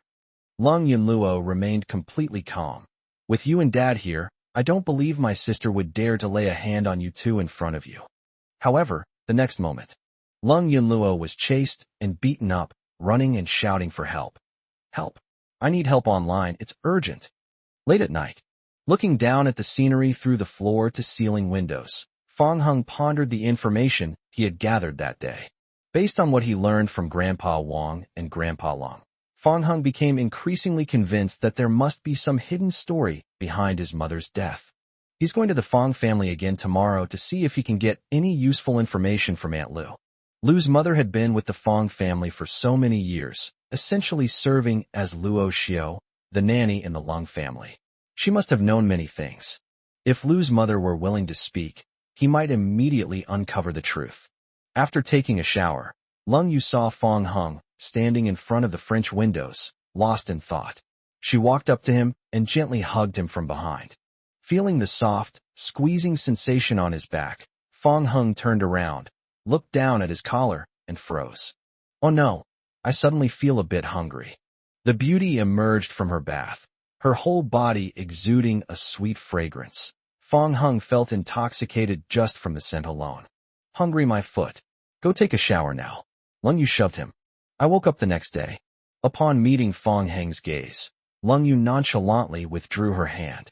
Fong Hung grabbed her delicate hand and said, "Baby, your little hands aren't very well behaved. I learned it from you. I can't sleep without holding something in my hand."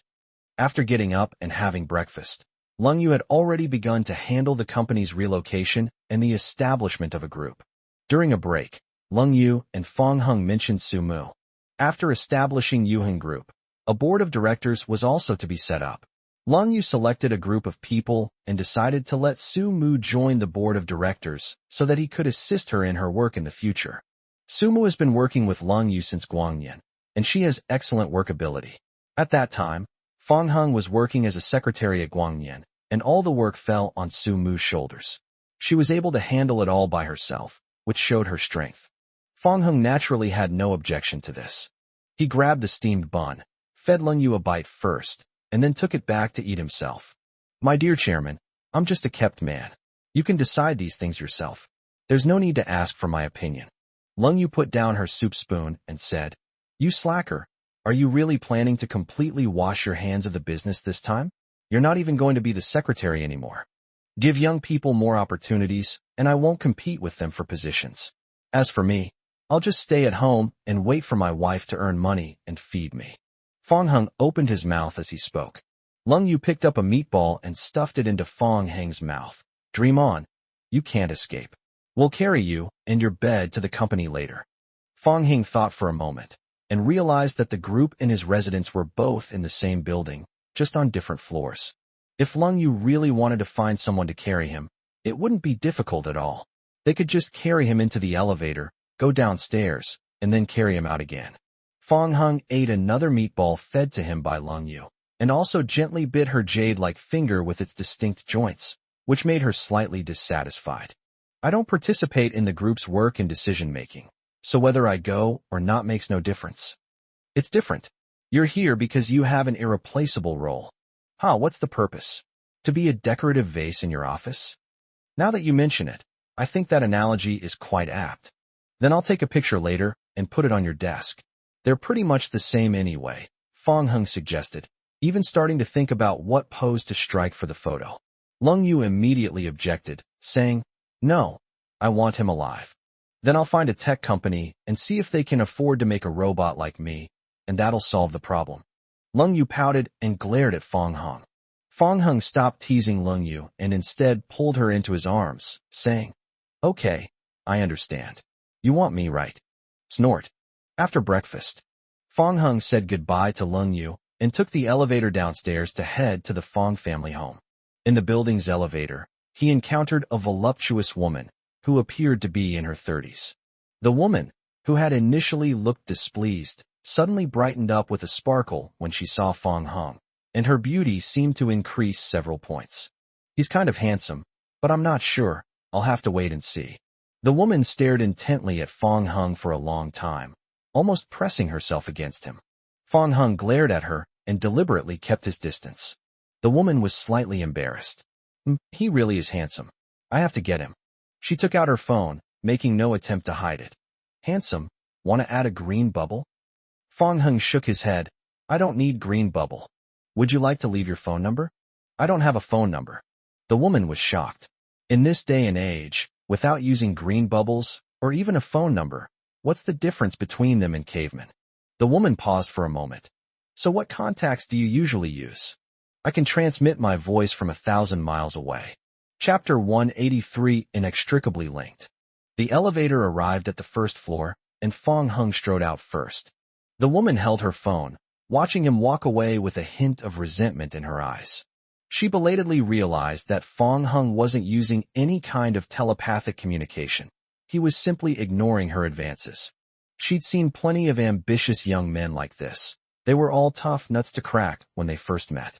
But in the end, none of them were able to escape from her grasp. She is of above-average appearance, has a hot figure, and is worth hundreds of millions. The only disadvantage is that he is younger than an 18-year-old girl. But an 18-year-old girl may not necessarily have any other advantages. Hey, Mr. Han, good morning. Wang Fian, the person in charge of Yujing No. 1 building, greeted the woman who came off the elevator. As soon as Han Xiangman saw Wang Fian, she immediately came up to inquire about the news. Mr. Wang, it seems like a super handsome young man has recently joined your building. Do you know how to contact him? Super handsome little guy? Wang Fian thought about it carefully and realized that there didn't seem to be such a person. But soon, she suddenly remembered Fong Hong. Could it be that Han Xiangman has seen Fong Hong? It can't be that much of a coincidence. Wang Fian shook her head.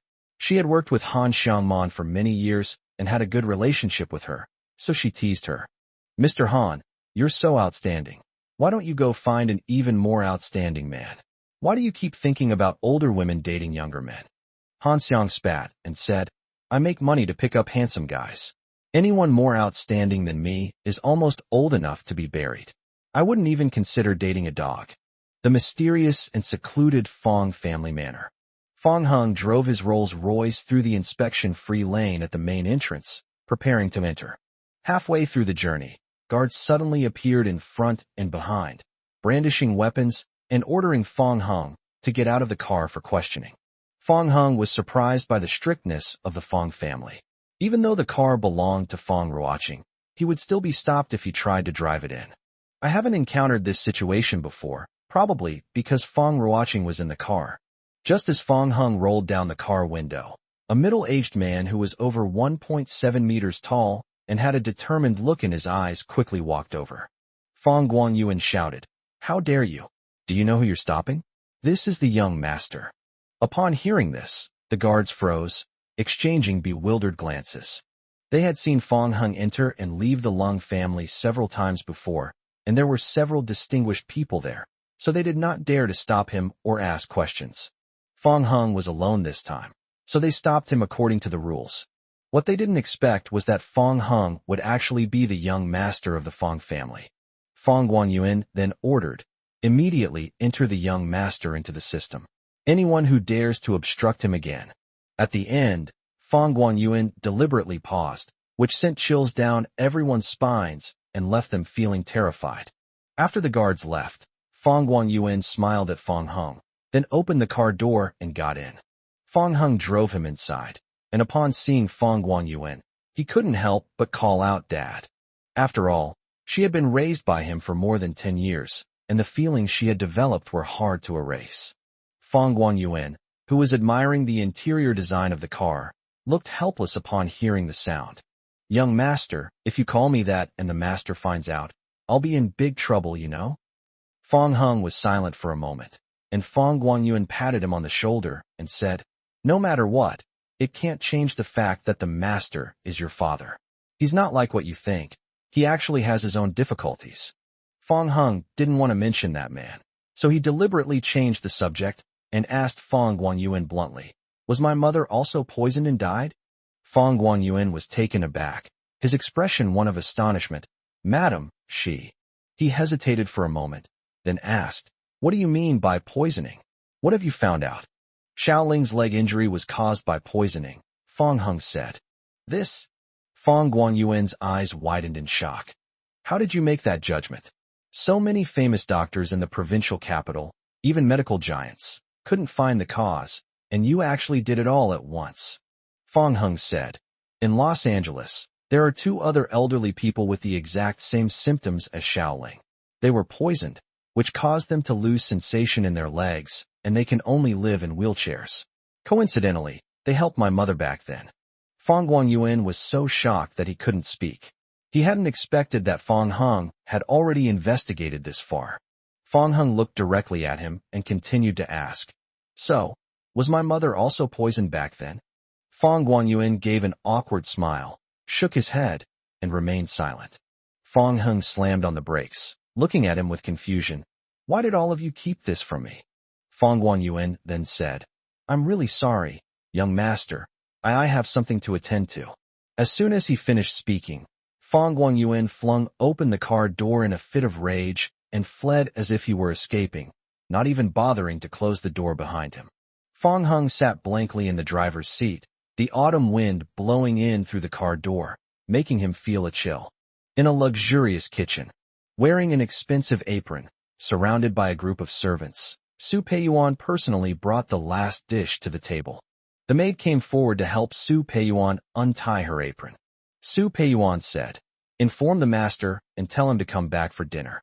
"Yes, madam," the maid replied hastily. The words had barely left his mouth. A tall, angry middle-aged man stormed into the room. Su Peiyuan's eyebrows lit up with joy as she said, "Honey, you're back. I cooked today myself, and I made all your favorite dishes." Fong Zun's forehead veins bulged, and his hands were trembling. He suppressed his anger and said to the servants, "You all go out first." The servants looked troubled and then turned to Su Peiyuan. After Su Peiyuan gave them a look, they all left. The door had just closed. Su Peiyuan turned around to serve Fong Zun rice, but he rushed in front of her and grabbed her by the neck. With a snap, the bowls and chopsticks were overturned on the floor. Su Peiyuan was puzzled at first, then glared at the man in front of her with displeasure. "Fong Zun, are you having another episode?" Fong Zun exerted a little force, making it difficult for Su Peiyuan to breathe. "Su Peiyuan, you have such a vicious heart. You poisoned Linger, didn't you? And Enrant's death is also related to you." Su Peiyuan seemed to have been hit where it hurt, and the dissatisfaction in her eyes instantly turned into hatred. She struggled violently, scratching and kicking Fong Zun. "Fong Zun, you bastard, I'll fight you to the death." Fong Zun increased his strength, and this time Su Peiyuan seemed to have no strength left. Her hands and feet went limp, and her face turned red. "Tell me, did you do it?" "Yes, I did it all." "Quick, strangle me. Please strangle me." Chapter 184 is indeed stupid. Su Peiyuan said with difficulty and resentment. Fong Zun did not let go. During a lull in the conflict between the two, Grandma Fong walked through the door, leaning on her cane with one hand and being helped by the housekeeper with the other. Seeing the scene before her, she slammed her cane down and immediately shouted, "You unfilial son, release Peiyuan right now." Su Peiyuan said defiantly, "Mom, don't worry about him. Let him strangle me.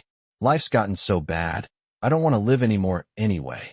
Seeing that Fong Zun wouldn't let go, old Madame Fong gave the housekeeper a wink. The next moment, a group of people rushed in and forcibly separated Fong Zun and Su Peiyuan.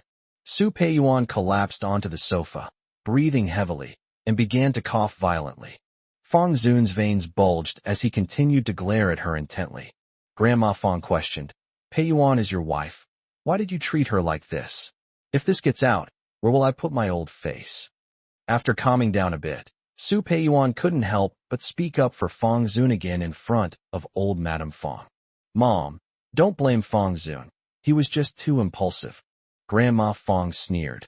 "You're already the head of the family, yet you're still so immature. You're making such a fuss over a dead woman. What kind of behavior is that?" Old Mrs. Fong turned back and ordered the housekeeper, "Go, have someone drive those two bastards out of the Fong family. They've been quiet for so many years, and they're causing trouble as soon as they come back." Su Peiyuan stood up, walked to old Madame Fong, grabbed her hand, and pleaded for mercy. "Mom, don't be like this. Linger and Hungir are innocent. Besides, I accepted and ran back then. No one wanted an accident to happen in the middle. It's normal for Fong Zun to suspect me." Fong Zun glared at Su Peiyuan. "Stop pretending here. Linger's poisoning and Enrant's death.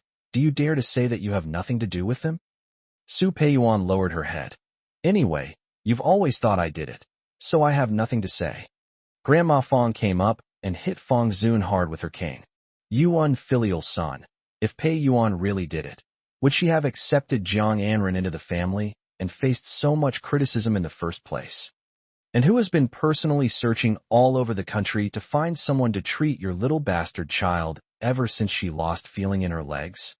You've made so many mistakes, and Peiyuan not only didn't blame you, but she's also been speaking up for you in private. You don't know how to cherish such a good wife. How long are you going to keep causing trouble? Are you only satisfied when this family falls apart? Huh?" Fong Zun took a deep breath and controlled his emotions. He didn't respond to Grandma Fong, but instead turned to look at Su Peiyuan. "Su Peiyuan, you can fool everyone, but you can't fool me. You'd better not let me catch you red-handed. Fong Zun knows Su Peiyuan too well.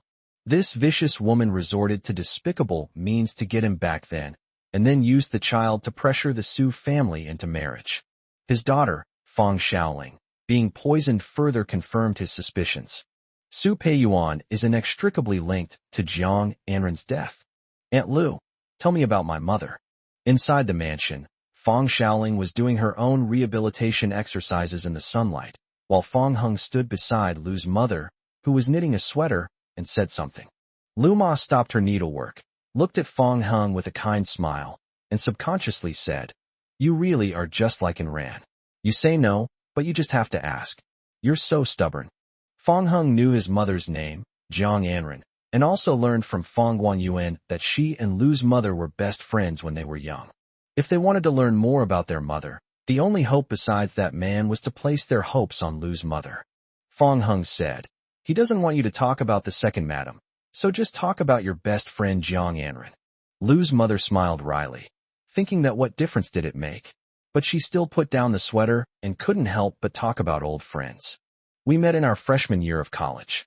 Anren was very pretty and did very well in her studies. She left a deep impression on me on the first day we met, and I still remember that scene very clearly." Lu Ma's smile was tinged with a faint sadness. On the first day of school, she pointed to a boy who had just walked in and said that he was her type.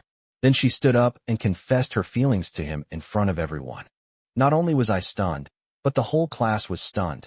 The boy had a cold face, but his ears were bright red. Later, Anren and he got together. They were very loving throughout their 4 years of college and were the envy of everyone in the school. After graduation, I thought they would get married. Then one day, Anren came to me with tears in her eyes and asked if I would be willing to go with her to crash the wedding. I was very surprised. Later I learned that the person she liked had been forcibly taken away by someone else, and that he was pregnant and about to get married. Fong Hung, who had been silent all along, finally said, "He's just a scumbag. The next one will be better." Aunt Lu suddenly burst out laughing. "That's what I thought too, and I even tried to persuade Anran. But he was always very devoted to Anran, mainly because he was too stupid. Yes, too stupid. So stupid that a grown man could actually get drugged." Fong Hung was taken aback upon hearing this. Fong Zun, who appeared at the corner of the mansion, immediately turned cold. He said in a deep voice, "Have you forgotten what I told you? Who gave you permission to tell him these things?" Lu Ma smiled, seemingly unafraid of Fong Zun, and slowly stood up. "Master, I was only talking to the young master about a friend. I didn't mention the second madam." Fong Zun thought to himself, "Are you treating me like a fool?" However, he did not pursue the matter of Lu Ma's mistake. Instead, he turned to Fong Hung and said, "Don't believe her. Come out with me. There are some things I need to talk to you about." Seeing this, Fong Xiaoling stopped her rehabilitation and, with her unsteady steps, came over and shoved Fong Zun. "What do you want to do to my brother? Get out of here, you're not welcome here." Fong Zun looked at Fong Xiaoling with a guilty expression, hesitating to speak. Fong Hung patted Fong Xiaoling's head and said, "Xiaoling, stop making a fuss. You and Aunt Lu stay here. We'll go out and talk about something. That's all." The father and son left the mansion in silence and unknowingly arrived at the cemetery in the backyard. Only then did Fong Zun finally speak. "Are you sure Linger's leg has been poisoned?" Fong Hung immediately realized that Fong Guanyuan must have reported what he had said to Fong Zun. Fong Hung said indifferently, "Of course it's true. I cured him. How could I not find the cause of the illness?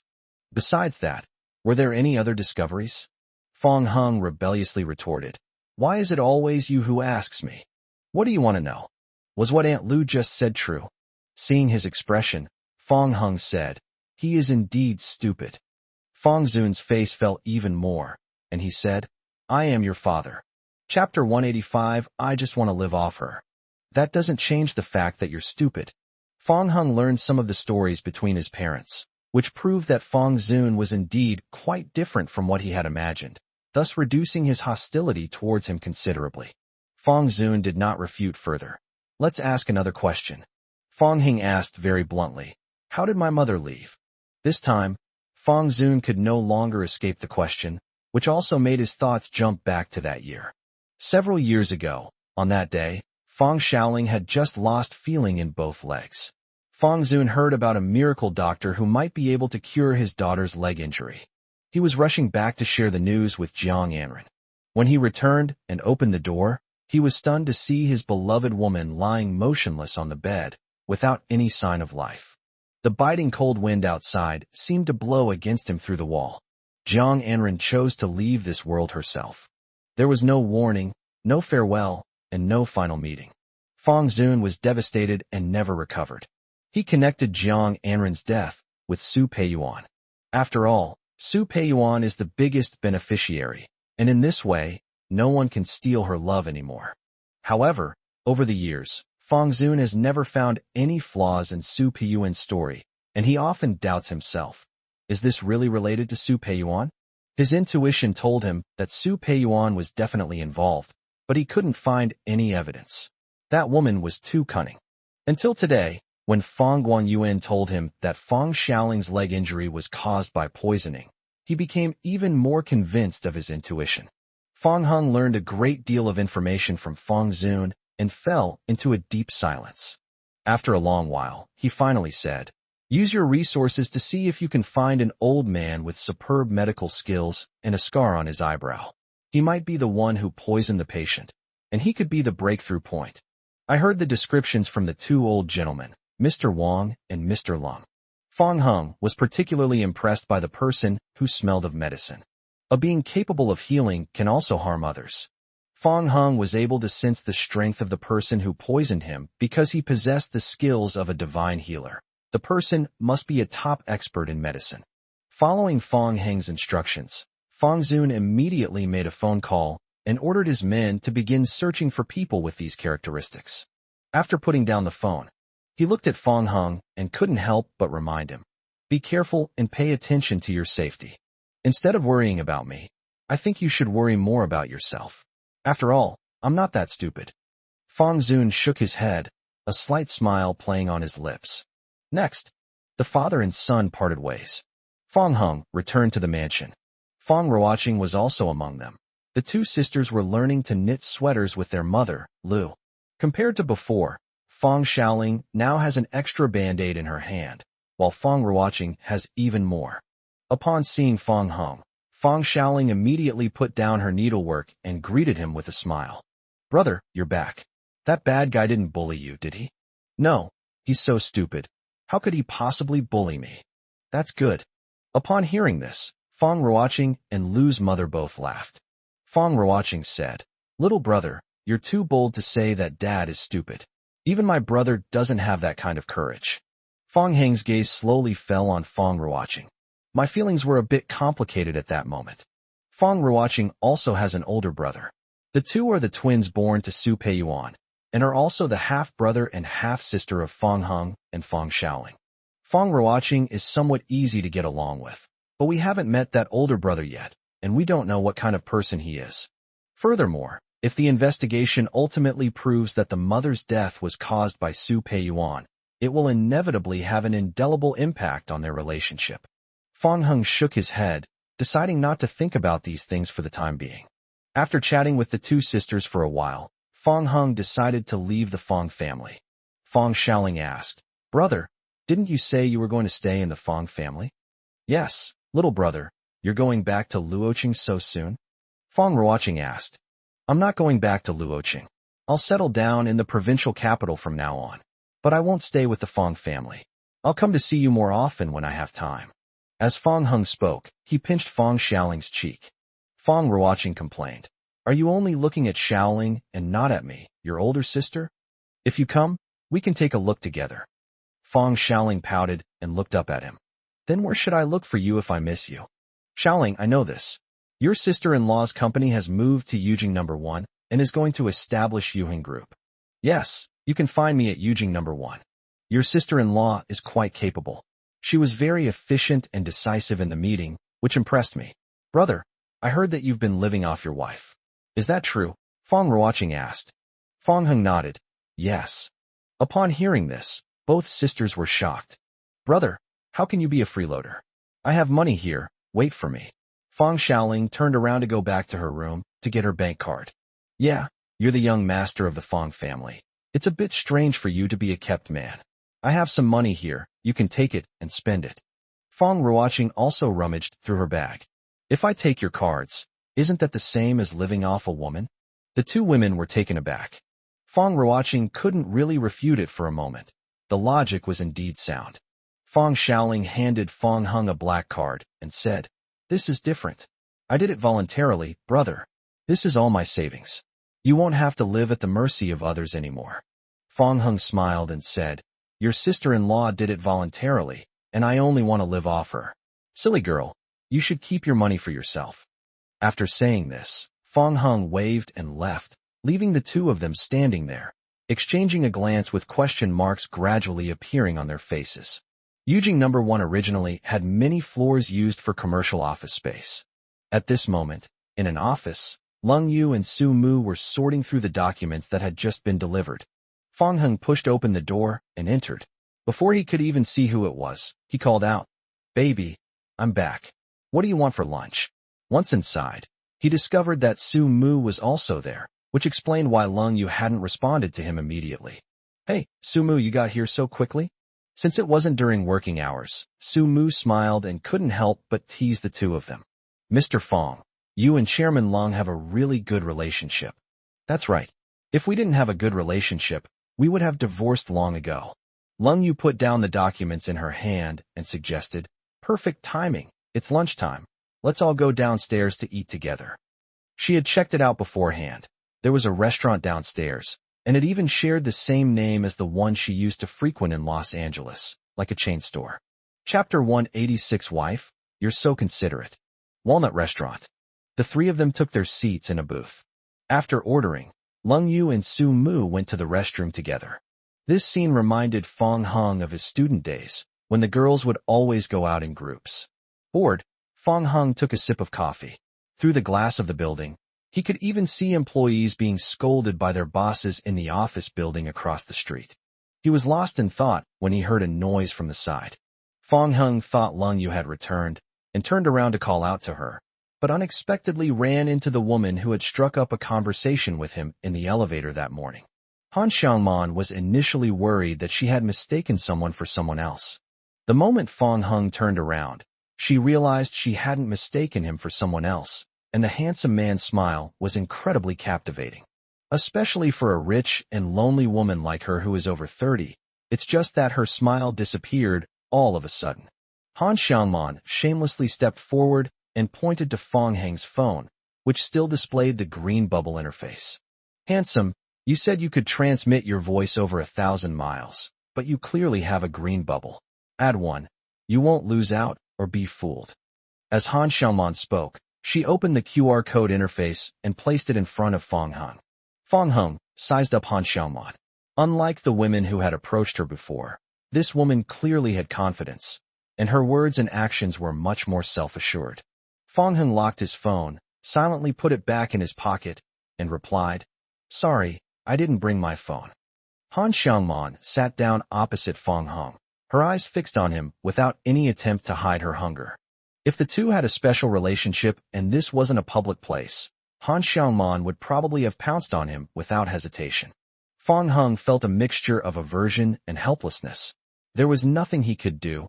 Being too handsome did have many advantages, but it also brought a lot of trouble. "Handsome, don't be so aloof. I'm not going to eat you." Fong Hung picked up his coffee cup, then put it down again, and said, "I'm married, and my wife and colleagues are coming back soon. If you don't want things to be too awkward, I suggest you leave now." "It's all right. It's a good opportunity for everyone to get to know each other and make friends." Han Xiang didn't take it seriously. She'd seen plenty of excuses like married to refuse someone.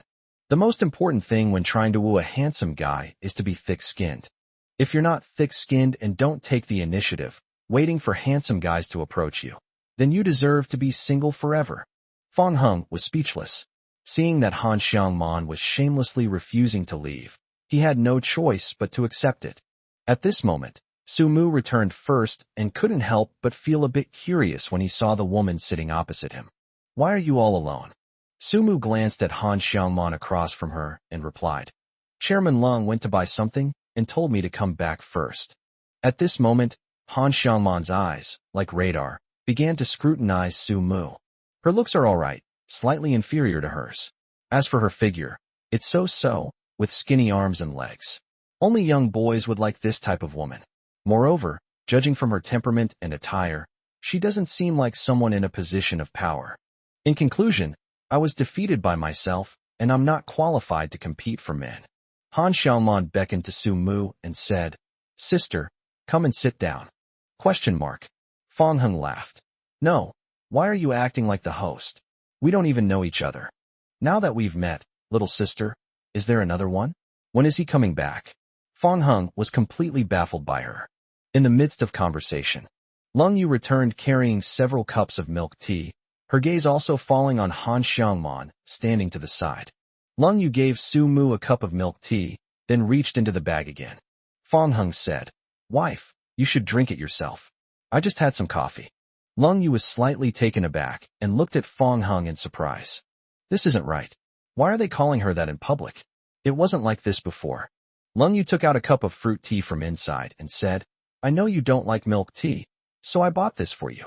"Honey, you're so considerate." Lung Yu was slightly taken aback again. Huh. Although Fong Hang's address warmed her heart, she still felt a little uncomfortable with others present. After Lung Yu sat down, she put her bag aside, glanced at Han Xiaomon, and asked Su Mu, "Your friend?" Su Mu held the milk tea and shook her head, indicating that she didn't know the person at all. Lung Yu was shocked. It wasn't someone Su Mu knew.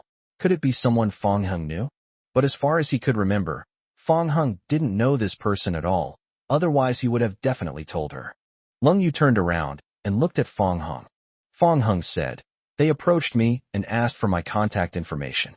Lung Yu had originally intended to greet Han Xiaomon with a smile, but upon hearing this, she immediately changed her expression. Meanwhile, Han Xiaomon was staring at Lung Yu in utter astonishment. Let's not talk about age. Her looks, her beauty is so stunning it's unfair. I guess I'll just have to admit defeat. How come she's still so tall? And has such a great figure? And all her fat is in the right places? Not only that, he was wearing a Carousel watch on his wrist, worth millions, and his bag was a custom-made Himalayan BK gold buckled version, which is not something that money can easily buy. The appearance of Lung Yu put Han Xiaomon under great pressure, making her realize that her only advantage in front of the other party might be her assets of over 100 million yuan. At this moment, Lung Yu took Fong Hang's arm to assert her ownership and said to Han Xiaomon, "Madam, since we don't know each other, please don't disturb our meal. Thank you." Han Xiaomon forced herself to remain calm in the face of the cold rain. "Just consider this a chance to make friends. My company is downstairs, and we might be able to help each other out in the future. By the way, what's your name?" Cold Rain. Cold Rain, why does this name sound so familiar? Han Xiaomon couldn't remember, so she smiled and said, "Hello, Miss Lung. May I ask where you work?" "The company just moved here." Han Xiaomon's heart skipped a beat. No wonder he could afford such expensive luxury goods. He wasn't an ordinary person after all. Could it be that even my only advantage is inferior to the other parties? Han Xiaomon comforted herself. No. She rented an entire floor in the Yujing No. 1 building to run her company. Looking at other companies, most of them only rent an area. Han Xiaomon felt that Lung Yu was definitely just one of the majority. However, at that moment, Wang Fian, the person in charge of the building, came into view. As soon as Han Xiaomon saw Wang Fian, she waved and said, "President Wang, what a coincidence. Come over here, I'll treat you to dinner." Wang Fian came over upon hearing the voice. "President Han, you really are a regular here. I run into you 9 times out of 10. There's no way around it. The probability of finding handsome guys here is high." The words had barely left his mouth. Wang Fian noticed the couple across from her. "Oh, Mr. Fong, Mr. Long, are you both here too?" Chapter 187. The chairman is so cute. With a gentle breeze and warm sunshine, the tall buildings outside the window seemed to be covered with a thin layer of gold. Han Xiaomon was somewhat surprised to see Wang Fian greet Fong Hung and Lung Yu so politely. The couple nodded to Wang Fian. Han Xiaomon finally couldn't help but ask, "President Wang, do you know these two people?" As the person in charge of Yujing No. 1 building, it would be strange if he didn't know these two people. Wang Fian thought Han Xiangman didn't know the two of them, so she immediately introduced them to each other. Mr. Han, let me introduce you. This is Mr. Fong, and this is Ms. Lung. These two are a loving young couple. Han Xiangman was stunned. She had thought that Fong Hung and Lung Yu were both young and at most just dating, so she might still have a sliver of a chance. Now that we know from Wang Fian that the two got married, it's like a death sentence for her. Wang Fian added, "Oh, by the way, President Lung is now the owner of this building, my boss, and also your landlord, President Han." Everything was fine until that last sentence, which struck Han Xiangman like a bolt from the blue. Her eyes widened as she stared at the cold rain in disbelief. Landlorder? She's really embarrassed herself now. She thought she could go toe-to-toe with Lung Yu, but it turned out she was just showing off her skills in front of Guan Yu. She's getting too cocky. She's even hooking up with her landlady's husband instead. Han Xiangman was extremely embarrassed, as if she had eaten something that made her feel uncomfortable. She smiled at the stunningly beautiful woman opposite her and said, "Hello, President Lung." With a cool and elegant smile, Lung Yuqing said, "Mr. Han, we can talk about this in my office later." Han Xiangman wasn't stupid. She could easily tell that Lung Yu was subtly trying to get rid of people. This is the second time already. If they don't know their place, they'll probably be in for a rough time. As the owner of Yujing No. 1, the tallest building in the provincial capital, it wouldn't be too easy for Lung Yu to deal with her. "Excuse me, I'm sorry to have disturbed you all." Han Xiangman felt as if her face had been slapped so hard she didn't have time to say anything. She grabbed her bag and fled, leaving her phone on the dining table. Seeing this, Wang Fian realized that Han Xiangman must be chasing after handsome guys, and had ended up with Fong Hung. This was indeed quite awkward. She suppressed a laugh, helped Han Xiangman pick up her phone, exchanged a few more polite words with the couple, and then said goodbye and left. At this point, the waiter in the Western restaurant, carrying a tray, could finally place the dishes on the table. Once all the dishes were served and everyone had left, Lung Yu looked at Fong Hung, who was drinking fruit tea as if nothing had happened, and a helpless expression appeared on her pretty face. "Why don't you wear a mask when you go out from now on?" Fong Hung felt a little puzzled, but he didn't rush to ask. Instead, he handed the fruit tea he had just taken a few sips of to Lung Yu. "This tastes good, have a sip." Lung Yu lowered her head, brushed the hair behind her ear with her hand, put her thin pink lips to the straw, took a sip as Fong Hung had instructed, and then gently raised her eyebrows. Noticing the subtle change in her expression, Fong Hung smiled and asked, "Is it delicious?" "Yes, indeed." Fong Hung put down his fruit tea before continuing the previous topic. "Why do I have to wear a mask when I go out?" Lung Yu cut a small piece of steak, forked it, and held it to Fong Hung's lips, while giving him a disdainful look. "Your face is too attractive to bees and butterflies. Wear a mask to cover it up, so that people won't always hit on you when you go out." Goodness, everyone else wears masks to hide their flaws. But for me, it's become about wearing masks to hide my good looks. Wearing masks is such a hassle. Maybe I should just get plastic surgery and make myself uglier. No, I still want to watch it. On the other side, Sumu rested her chin on her hand, watching the couple bicker, and couldn't help but smile like an ant. "I'm totally hooked." Looking back on the days when Lung Yu was all alone and never smiled, Sumu couldn't help but marvel at the truly magical power of love. Lung Yu and Fong Hung were bickering, and Lung Yu ate the pudding that Fong Hung fed her. Out of the corner of her eye, she caught a glimpse of Sumu across from her. "I usually go out with Fong Hung, and I almost forgot there was a third person there," she said somewhat awkwardly. "Sumu, don't just stand there, eat quickly." "Oh, okay, Mr. Lung." Sumu realized what was happening and picked up her knife and fork to start eating. She also keenly noticed the fleeting shyness on Lung Yu's face earlier. The chairman is so adorable. In the afternoon, the wind was slightly cool. After tidying up the office, the couple parted ways with Sumu. Fong Hung and Lung Yu returned to their temporary suite and went next door to visit Lung Tianrui and Yang Shulan. Unexpectedly, the couple went out shopping, leaving Lung Yunluo alone at home. At this moment, anime is being projected onto a large LCD TV screen. Lung Yunluo, holding Tang Yuan in her arms, stood in front of the LCD TV and said in a lecturing tone, "Little Yuanzi, have you learned it? If you have, then transform for me. Fong Heng put down the gifts he had brought and asked curiously, what will it transform into? Lung Yunluo chuckled. Of course, I'd become a cat girl. Brother-in-law, look how cute the cat girls on TV are. I wish Tang Yuan could be like that. Taking advantage of the opportunity, Tang Yuan broke free from Lung Yunluo's embrace and quickly ran to Lung Yu's side, rubbing her ankle with her fluffy head. Lung Yu bent down and picked up Tang Yuan, saying irritably, you even want Tang Yuan to become a cat girl? Why don't you become a cat girl yourself? Lung Yunluo suddenly pulled out a headband with cat ears from somewhere, put it on her head, then hooked her little hand slightly and meowed like Tang Yuan, giving off a bit of a lucky cat vibe. Click. Lung Yu raised her phone and took a picture, saying, not bad. I sent it to Mom. Lung Yunluo was stunned for a moment, then rushed forward and tried to snatch Lung Yu's phone. You stinky sis, give me your phone, or I'll fight you to the death. Lung Yunlu could easily imagine that Yang Shulan would post this photo on her WeChat moments. If her relatives and friends saw this, where would she put her face in the future? Between playful moments, Tang Yuan jumped down from Lung Yu's arms, placed her two front paws on Fong Heng's trouser legs, and started meowing. When Fong Heng saw that the bowl was empty, he picked up the little guy with one hand and went over to pour him a bowl of cat food. Just then, Fong Heng received a call from Fong Ruoqing.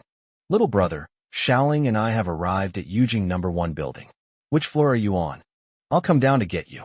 Fong Heng put down his phone, and both sisters turned to look at him. Has Xiaoling arrived? Lung Yu asked. Fong Heng nodded. Oh yeah, the little rich girl is finally here. Lung Yunluo jumped up happily. Fong Heng, question mark. Cold rain, question mark. Chapter 188 Remember to call her sister-in-law. At the entrance of the building, Fong Heng spotted the conspicuous Rolls-Royce Phantom at a glance. He strode over. The driver, wearing white gloves, went around to the back seat and carefully opened the car door. Fong Xiaoling, supported by Fong Heng, got out of the car. Fong Heng looked at Fong Ruoqing, who was also sitting in the back row. Aren't you going up? Fong Ruoqing said, there are still some things to take care of at the company. Fong Heng indicated that he understood, and then he and Fong Xiaoling turned around and walked towards the building together. Fong Ruoqing leaned against the car window, looking like a wilted eggplant, and said, little brother, when will you be willing to call me sister? I've been waiting for so long. Fong Heng hesitated for a moment. Goodbye, Sister Ruoqing. Fong Ruoqing was stunned for a moment, then excitedly rushed out of the car and opened her arms to hug Fong Heng. This startled Fong Heng, who hurriedly dodged away, saying, no, I'm not a child anymore. Please keep your distance. Fong Ruoqing stomped her foot, looking helpless. If only you were younger, it would be so annoying. I missed the age when I could hug and kiss you. And so, Fong Ruoqing tiptoed and ruffled Fong Heng's hair before leaving, satisfied. This scene was captured by Han Xiangman as she walked out of the building. She had been a little annoyed, but now she was filled with shock. Han Xiangman recognized her immediately. The one who had just ruffled Fong Heng's hair was Fong Ruoqing, the CEO of Ruoqing Company. Ruoqing's company is an enterprise of the Fong Group, and behind the Fong Group is the mysterious Fong family. Just thinking about Fong Heng's surname Fong, plus the fact that Fong Ruoqing has such close contact with him, makes one wonder. For a moment, Han Xiangman's heart skipped a beat. This situation is enough to prove that Fong Heng and the Fong family are definitely related. She stared blankly at Fong Heng walking towards her, unconsciously swallowed, and waved to greet him. Mr. Fong. Fong Heng ignored Han Xiangman and instead pulled Fong Xiaoling away. The shy Fong Xiaoling secretly glanced at her. Watching the departing figures of the brother and sister, Han Xiangman couldn't help but feel a wave of fear. Good heavens! The handsome guy she's interested in dating is not only her landlord's husband, but he's also a member of the Fong family. The elevator slowly ascended, and Fong Xiaoling gripped Fong Heng's hand tightly, even feeling the sweat on his palms. Clearly, the little girl is also afraid of heights. Among the girls, Lung Yunluo is probably the only one who is fearless. Fong Heng asked, didn't you say you missed me and wanted to come over? We only parted this morning. How come you've come looking for me so quickly? I'm bored at Fong's house. Fong Xiaoling said softly, as if worried about being overheard, and then whispered, by the way, brother, You have to be careful of Sister Ruoqing. I know a secret about her. Fang Heng asked curiously, what secret? Sister Ruoqing really likes reading novels about brother complex, and she previously tipped the author a lot of money, which scared the author so much that he deleted the book and ran away. Fang Heng helped Fang Xiaoling tidy her hair. Are you even jealous of your sister? Fang Xiaoling said guiltily. Tu didn't. Fang Heng smiled helplessly. He and Fang Xiaoling hadn't seen each other for so many years. He could understand her little thoughts of relying on him and wanting to possess him. If there hadn't been a change in her family situation, at this age, Fang Xiaoling would probably have told him to get lost at the drop of a hat, instead of clinging to him like she does now. Fang Heng instructed, you haven't forgotten what you promised me last time, have you? Don't be so rude in front of your sister-in-law. You have to get along well with her. Fang Xiaoling lowered her head and pouted. I haven't forgotten. You don't need to keep reminding me. When you see her later, remember to call her sister-in-law. Fang Xiaoling suddenly fell silent. Seeing this, Fang Heng knew it was hopeless. He wasn't in a hurry. Things should be done step by step. At least compared to when they first met, the little girl had made considerable progress. As they spoke, they arrived at the door, and Fang Heng pressed the doorbell. The next moment, the door opened, and to Fang Heng's surprise, Lung Yu had changed into her usual clothes in such a short time, probably because she didn't want to look so serious. Xiaoling, you're here. Lung Yu smiled at Fang Xiaoling. Fang Xiaoling clasped her hands together and nodded gently, seemingly feeling it would be impolite not to speak. After a while, he let out a barely audible Come on in. Fang Heng released Fang Xiaoling and gently pushed her, letting her walk inside on her own. Fang Xiaoling appeared very reserved. Her shyness as a newcomer was evident.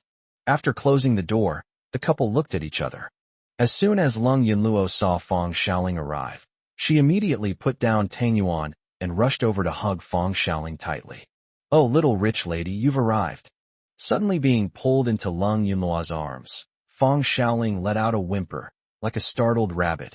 Her whole body tense up and her face changed color. Lung Yu couldn't help but ask, when did Yunluo and Xiaoling become so close? Fang Heng, his face pressed against the cold rain, replied softly, I don't know either. However, the couple quickly dismissed the idea. Judging from Fang Xiaoling's behavior, this is not a good relationship at all, but rather Lung Yunluo is a shameless scoundrel who is shamelessly clinging to the former. It's likely that he got a taste of success last time and wanted to take advantage again.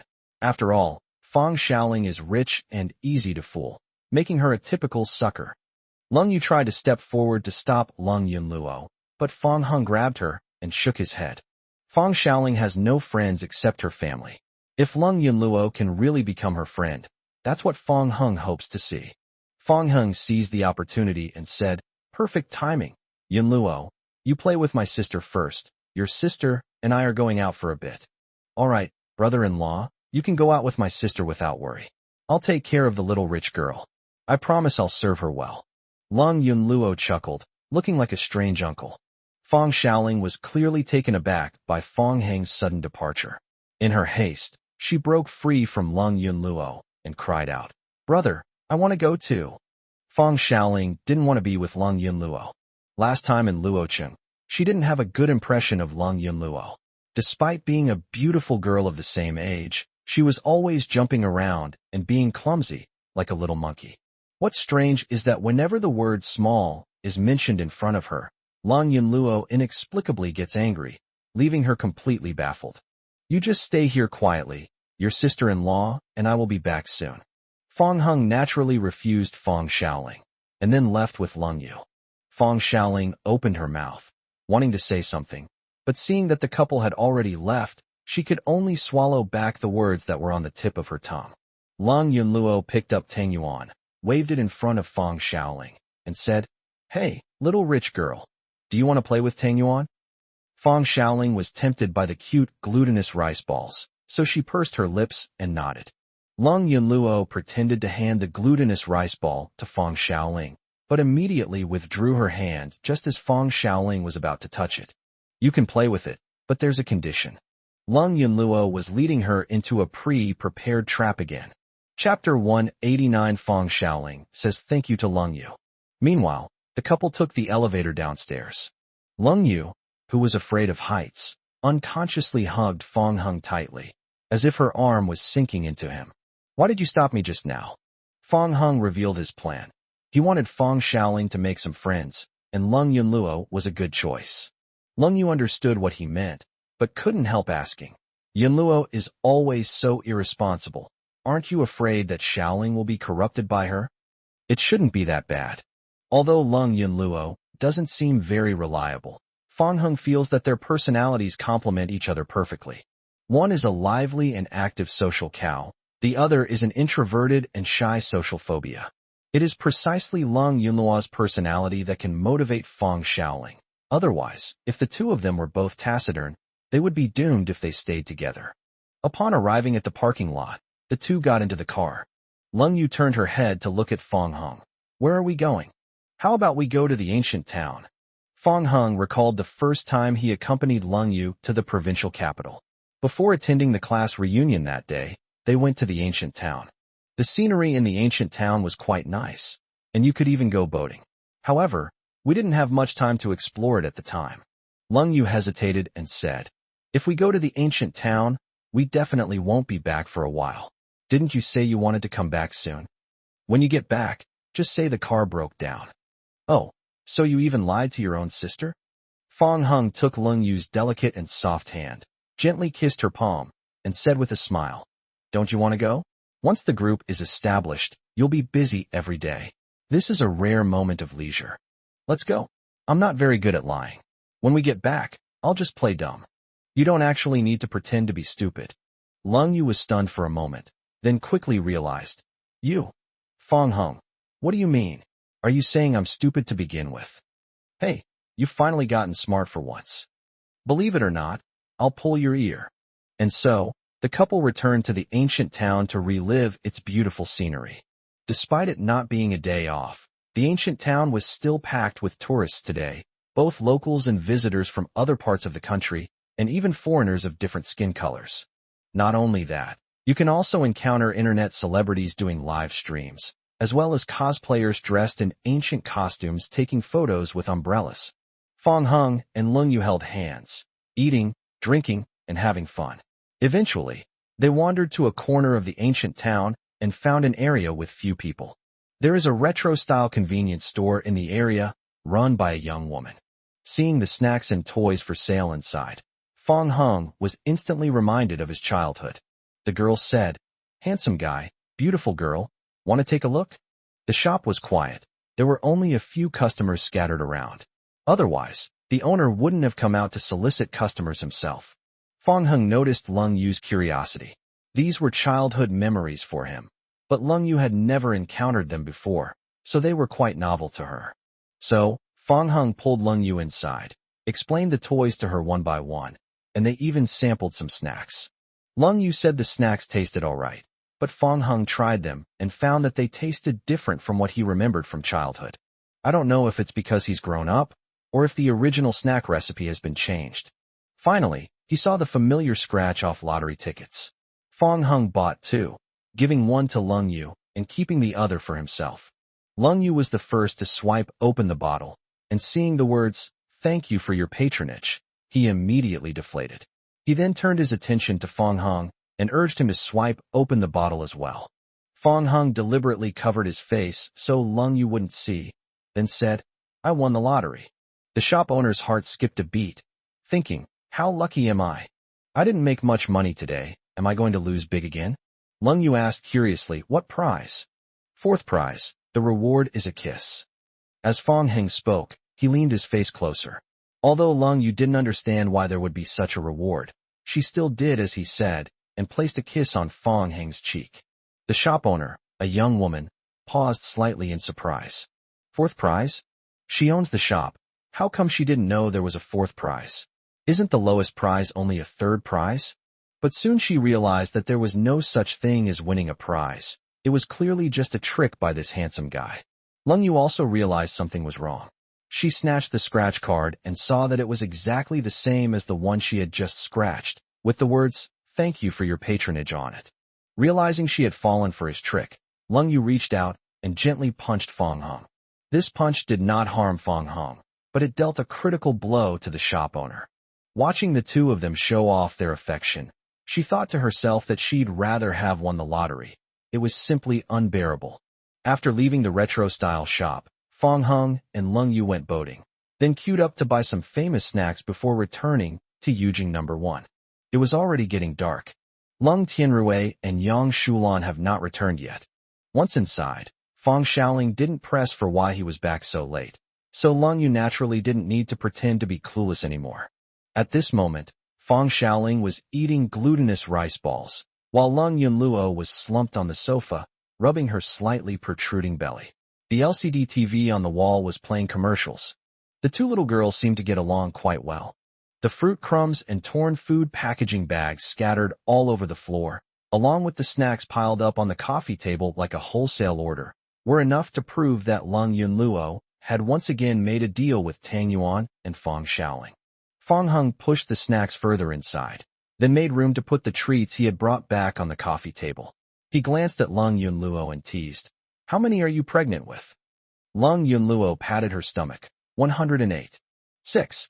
Lung Yunlu noticed the fragrant snacks and wanted to eat them, but since she had just eaten too much, she could only watch longingly and began to complain. "Wah sis, brother-in-law, if you had told me you were coming back with delicious food, I would have left some room in my stomach. Even if I have time, there's nothing for you. These were all bought especially for Xiaoling," Lung Yu said. "Trying to please your sister-in-law, huh? I get it. Once you have your sister-in-law, you don't even want your younger sister anymore." Lung Yu rolled her eyes at Lung Yunluo. Fong Hung then said, "Xiaoling, come over and try these snacks. Your sister-in-law lined up to buy them for you." Fong Xiaoling reluctantly let go of the glutinous rice ball, stepped forward to taste the snack, and her eyes suddenly lit up. It was a taste she had never had before. Delicious. Seeing Fong Xiaoling like this, Lung Yu felt satisfied. Fong Xiaoling ate one bite after another. Seeing this, Lung Yunluo couldn't help but step forward and force herself to eat a few more bites. Lung Yu said, "Are you really not afraid of overeating?" Lung Yunluo burped and said, "It's okay, my brother-in-law is here. If I really can't make it, I'll ask him to save me right away." The couple exchanged a glance and shook their heads helplessly. At this moment, Lung Yu noticed Fong Xiaoling's gaze. She was holding a chicken foot in her hand, with seasoning on the corner of her mouth, and looked like she wanted to say something but hesitated. Lung Yu spoke first. Xiaoling, what's wrong?" "Thank you." Chapter 190. Sister, what happened to your hand? Upon hearing this, Lung Yu was first taken aback, then overjoyed. Lung Yu was already very satisfied that Fong Xiaoling liked the snack she bought, but she didn't expect to receive an unexpected surprise. She actually received a thank you from her sister-in-law. Fong Hung and Lung Yunluo were also surprised. Fong Hung stepped forward and patted Fong Xiaoling's head, feeling very gratified. Lung Yunluo immediately took credit for it. "Sister, this is all thanks to me. You'd better treat me better in the future." Yes, it's all thanks to you. Without you, this family would have fallen apart." Of course. Not long after, Lung Tianrui and Yang Shulan returned home from their outing. Feeling pleasantly surprised by Fong Xiaoling's arrival, Lung Tianrui prepared the meal himself. Ever since that cooking experience, he seems to have become obsessed with being a stay-at-home dad, and now there's no stopping him. Even when Lung Yu proposed that Lung Tianrui join the board of directors after careful consideration, Lung Tianrui lost interest and declined the offer. After dinner, Fong Hung led Fong Xiaoling into a private room and asked her to stay there for the night before returning to the Fong family home the next day. Having arranged everything, Fong Hung told Fong Xiaoling to go to sleep early and then turned to leave. Fong Xiaoling called out to him, "Brother, I want to ask you something."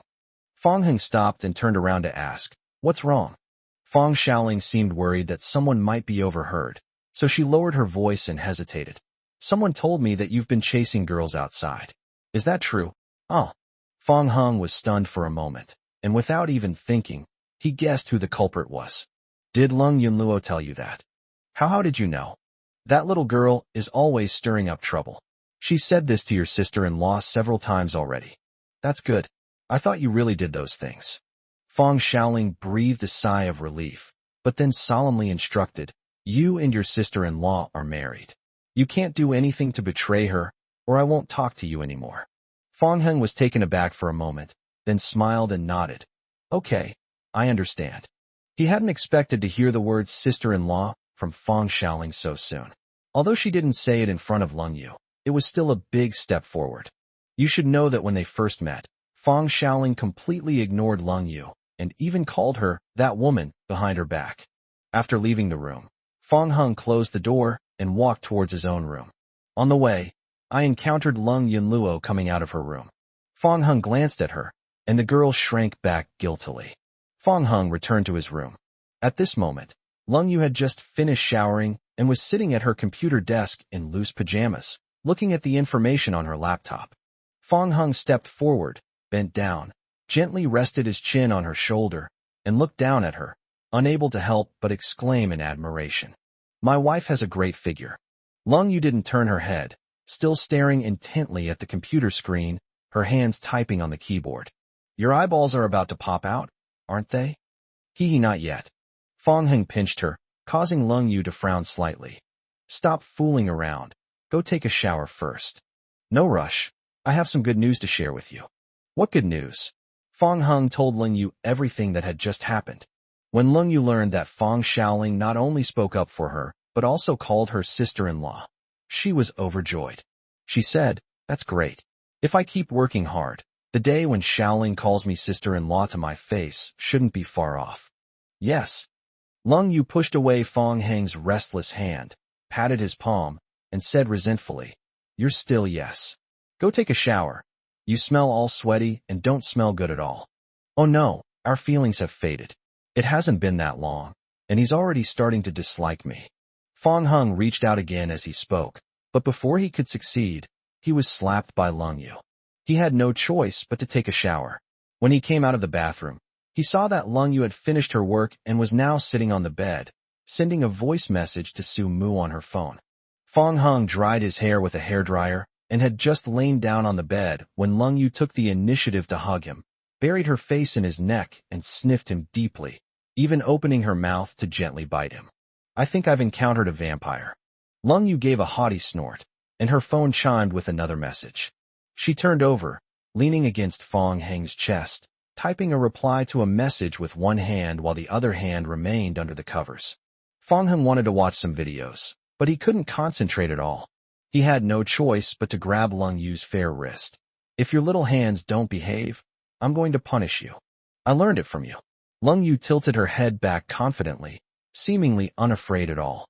Lung Yu opened the voice message Su Mu had sent. Chairman Lung, we received several resumes today for CEO interviews. Would you like to take a look? After establishing the group, Lung Yu no longer had the energy and decided not to serve as president. Therefore, it was natural to recruit a new president. She plans to promote long-term employees, but it is also acceptable to bring in core executives who have jumped ship from other large companies. Lung Yu replied with a voice message. Send it to me.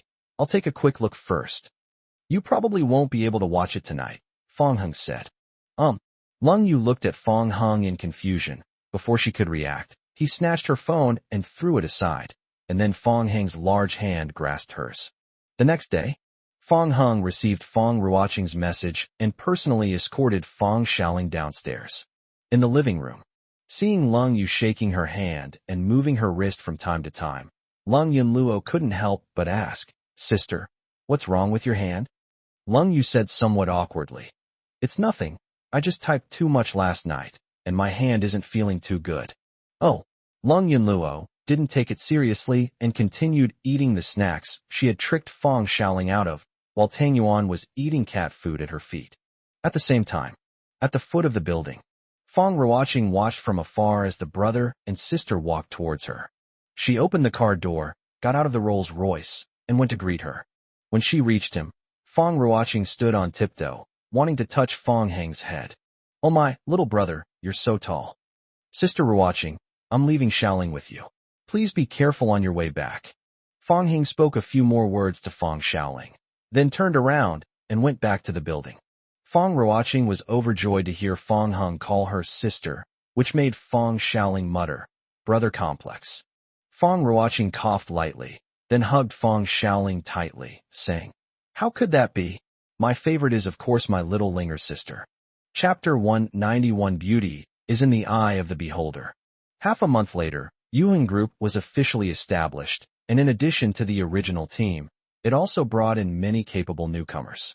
The couple used to be able to travel and enjoy themselves from time to time, but once the group officially started operating, their time was suddenly reduced significantly. Lung Yu has been mostly busy lately, except after get off work, so Fong Heng spends most of his time by her side as a decorative figure. According to Lung Yu, seeing Fong Heng motivated her to improve her work efficiency, and she also helped Fong Heng get a promotion from the previous secretary in the president's office to the secretary in the board of directors' office. After arriving in the provincial capital, Lung Yunlua's schooling became a problem. She didn't want to live on campus, nor did she want to constantly travel back and forth between Luoqing and the provincial capital. So she decided to transfer to a university in the provincial capital.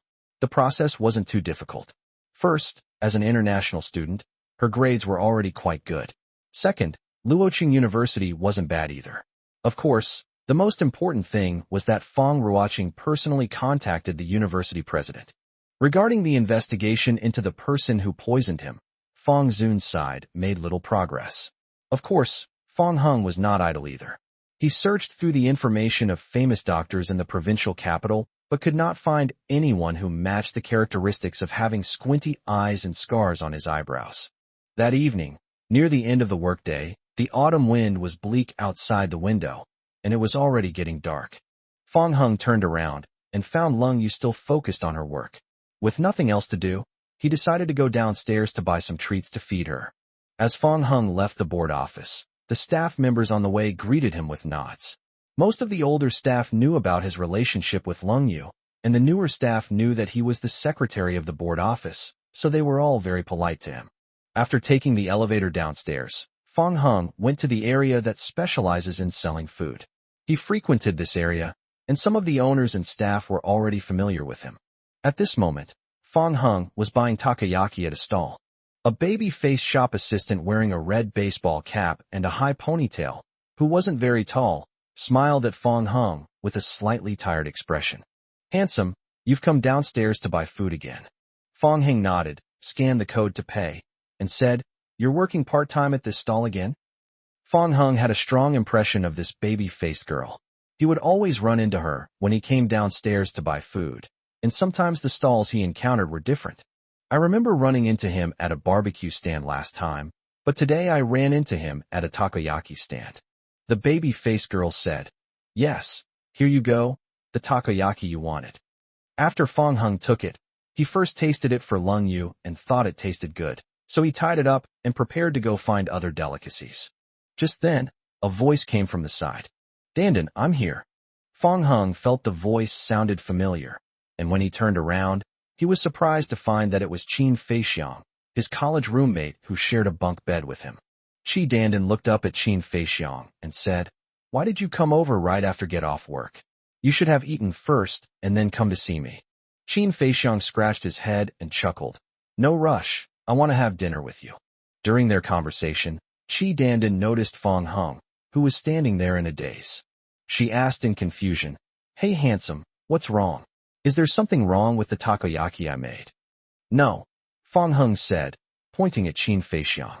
Following Qi Dandan's gaze, Qin Feixiang turned his head and noticed Fong Heng, who was carrying a lot of snacks. His eyes widened in surprise, and he exclaimed, "Wow, Heng Ji, what a coincidence." Qi Dandan was also surprised. She didn't expect her boyfriend to know Fong Heng. "Feixiang, you and this handsome guy?" Qin Feixiang came up and pulled Fong Heng along, immediately introducing him. "Dandan, let me introduce you. This is my college roommate, Fong Heng, the kind with bunk beds. He was the #1 heartthrob in our school back then. He received almost a whole sack of love letters, and some girls even rushed into the dorm to confess their love to him." Qi Dandan smiled and revealed 2 small dimples. "I can tell, he's much more handsome than you. Whenever I work part-time at a stall, as soon as he comes to buy something, a lot of women will follow him over, and even the business will benefit from it." Upon hearing this, several women who were queuing to buy takoyaki and were secretly glancing at Fong Heng immediately looked away in embarrassment. Qin Feixiang clutched his chest, feigning injury, and said, Dandan, if you say that, I'll get jealous. Aren't I the most handsome guy in your heart? Of course you're the most handsome. Beauty is in the eye of the beholder, Qi Dandan said gently. She's sure. Qin Feixiang was about to complain when he saw the stall owner coming over.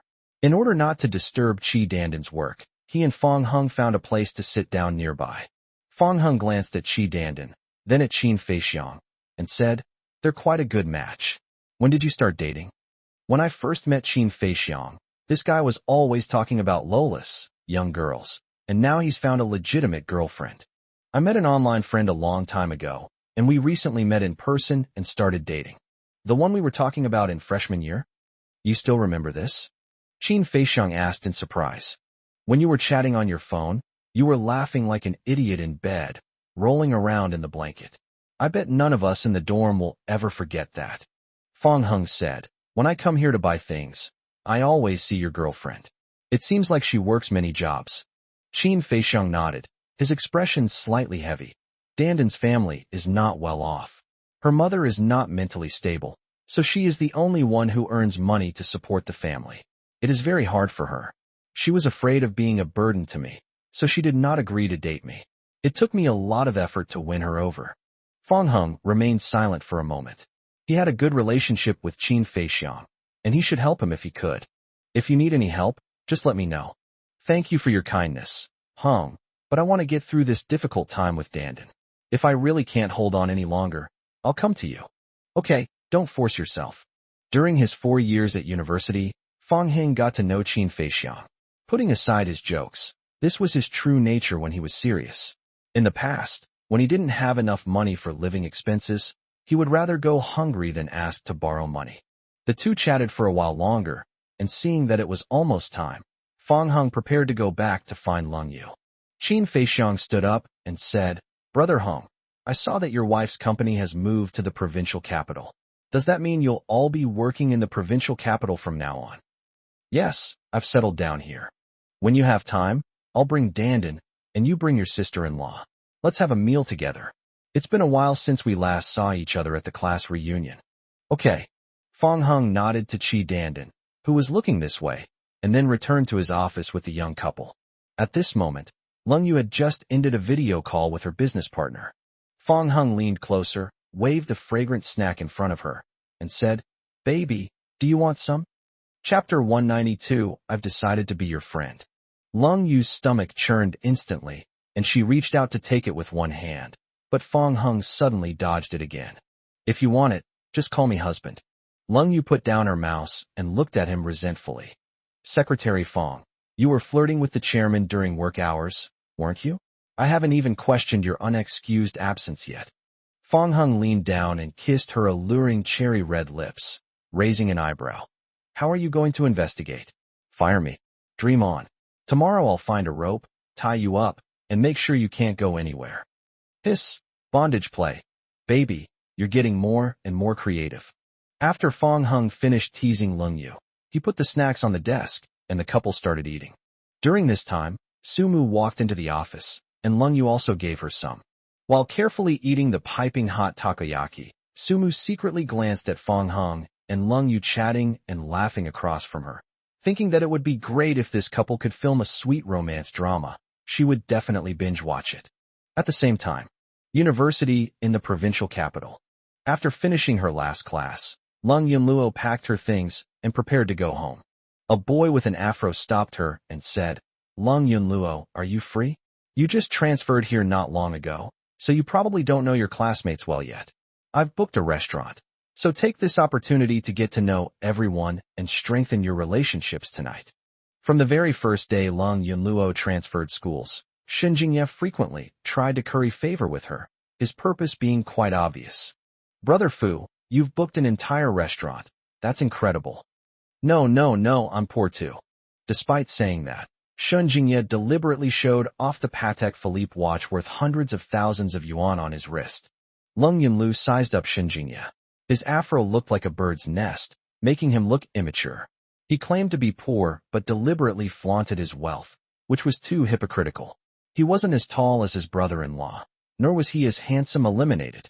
She has absolutely no desire to be in a relationship. Even if she were to be in a relationship, she would have to find someone who is better than her brother-in-law in every way. Otherwise, how could she possibly outshine her sister? Shun Jingye asked again, "Are you going, Lung?" Lung Yunluo picked up her bag and said bluntly, "I'm not going. I want to go home and play games." "Oh, okay then. Do you want me to drive you?" "No need. I drove here too." Lung Yunluo flashed her car keys and drove away without looking back, leaving Shun Jingye speechless. Back to Royal View number 1. The couple just walked in. Lung Yunluo put down her bag and asked, "Sis, when you were in college, how did you reject guys who were pursuing you?" Lung Yu took off one of her high heels and instinctively tried to step onto the floor with her bare feet, but before she could even touch the ground, Fong Heng caught her foot accurately. Fong Heng took the slippers with a cat pattern and put them on her small, delicate feet, saying, "You're barefoot again. Don't you know the floor is cold?" Lung Yu was unable to refute it for a moment, and under Fong Heng's lecturing, she put on the second slipper with a cat pattern. Lung Yunluo, feeling like she'd been force-fed dog food again, sighed and said, "Well, they were so busy being affectionate that they didn't listen to anything I said." Fong Heng then took a moment to say, "When your sister was in college, she was like a silent gourd, ignoring everyone. People even said she was mute. She completely ignored all those who confessed their feelings to her." Lung Yunluo looked at Lung Yu in surprise. "Oh, sister, even I didn't know about this. Brother-in-law found out first. So you didn't want me to talk about your affairs because you were planning to tell your husband secretly, right? Women." Lung Yu rolled her eyes at Lung Yunluo, took off her coat, sat down on the sofa, picked up a tangerine, peeled it, fed it to Fong Heng first, and then ate a segment herself. "What? Is someone at school pursuing you?" Lung Yunluo immediately puffed out her chest and said triumphantly, "Isn't that a must? With my looks, I'll dominate the scene as soon as I go in and be voted the school beauty. I can only say that there's a lot of water in it." Fong Heng nodded. Indeed, Lung Yunluo was used to being bullied by the couple. She plopped down next to the cold rain and started showing off her tangerines. "I don't want to be in a relationship, I just want to focus on my studies, but people keep coming up to me. You too are experienced, can you help me out? Do you have any good ideas on how to quickly and effectively solve this problem?" Fong Heng and Lung Yu exchanged a glance, and for a moment they were truly at a loss. Lung Yu casually said, "Why don't you just say you have a boyfriend? I need one too. I'm a long-time single dog, you know that, sis." Or, "Sis, why don't you let your husband?" As Lung Yunluo spoke, she looked at Fong Heng, who was quietly eating an orange. Lung Yu immediately became wary and shielded Fong Heng like a kitten guarding its food, saying, "Don't even think about it. Not even pretending." Lung Yunluo said, "What are you thinking, you stinky sister? My goal is to find a husband who is better than your man. So what do you want to do? Have my brother-in-law drive me to school tomorrow. Then what? Then you don't need to worry about it. I have a brilliant plan," Lung Yunluo said confidently. Lung Yu was completely confused. Then, the girl received a voice message and skipped back to her room to play games with her friends on her phone. Lung Yu turned her attention to Fong Heng and discovered that he had eaten quite a few oranges in just a short time. She felt something was off, but couldn't quite put her finger on it. Under Fong Heng's questioning gaze, Lung Yu finally remembered. "Did you wash your hands?" "No." Lung Yu unconsciously shrank her jade feet under the table. The next day, at Lung Yunluo's insistence, Fong Heng got up early and, yawning, took her to school. Lung Yunluo sat in the back seat. When they arrived at their destination, she called out, "Brother-in-law, quick, open the car door for me." Fong Heng felt that this girl was acting strangely, but he still did as she said, yawning as he got out of the car and opened the back door. And so, amidst the astonished gazes of her classmates, Lung Yunluo slowly got out of the car, then cleared her throat, exuding the air of a socialite. "Okay, Xiaofeng, go back now." "Fong Heng, question mark." I entered the classroom.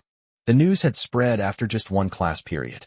A group of female classmates curiously gathered around Lung Yunluo's desk, chattering about who had brought her to school, because the man was so handsome that even the school's most popular boys paled in comparison. Meanwhile, Shen Jingye and the boys who had feelings for Lung Yunluo also gathered to the side to eavesdrop on the girls' conversation. Lung Yunluo, stop keeping me in suspense and tell me quickly, who is that handsome guy who brought you to school? Is he your brother or your boyfriend? Yes, if it were your brother, I'd definitely be your friend. Lung Yunluo deliberately raised her voice. No, that's my family's butler. Wow, such a handsome butler. Aren't you going to try and win him over? No, he's not good enough for me. If I were to date, I'd only look for someone taller and more handsome than him. Shen Jingye and the other boys were dumbfounded after hearing this.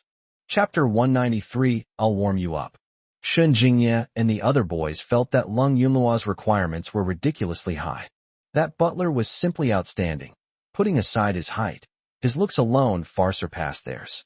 Even the most handsome boys on the school's list are no match for them, let alone ordinary boys with average looks. Shen Jingye and the other boys immediately gave up on pursuing Lung Yunluo. Knowing Lung Yunluo's requirements for a partner, it would be pointless to try and force yourself to get closer to her. Noticing the group of boys sighing and groaning, Lung Yunluo couldn't help but reveal a sly smile like a little fox. My brother-in-law is really useful. He's been called a housekeeper. If he finds out, he'll probably complain to my sister, and then we'll all get into trouble. Humph, then we won't let them know. Meanwhile, Fong Heng, still feeling drowsy, sneezed several times while driving back. Fong Heng gripped the steering wheel with one hand, rubbed his nose with the other, and muttered, "Which guy is talking bad about me behind my back?" Back to Royal View number 1. Pushing open the door, warm sunlight streamed into the room through the gaps in the curtains, and by sheer coincidence, a beam of sunlight fell on Lung Yu's delicate feet. In the milky white bedding, Lung Yu was curled up asleep like a kitten. Fong Heng glanced at the time. Although he was reluctant, he still went forward and gently pushed Lung Yu to wake her up, as she had asked. Lung Yu's eyelids twitched slightly, and her eyes opened, filled with drowsiness and confusion. The moment she saw Fong Heng, her eyes were enveloped in a halo of light. "Baby, it's time to get up. There's a morning meeting today." Lung Yu stretched out her ivory-white arms and hugged Fong Heng's neck, then pouted and acted coquettishly, making a hum sound that trailed off. Fong Heng was charmed by his wife's cuteness and couldn't help but lower his head and kiss her lips.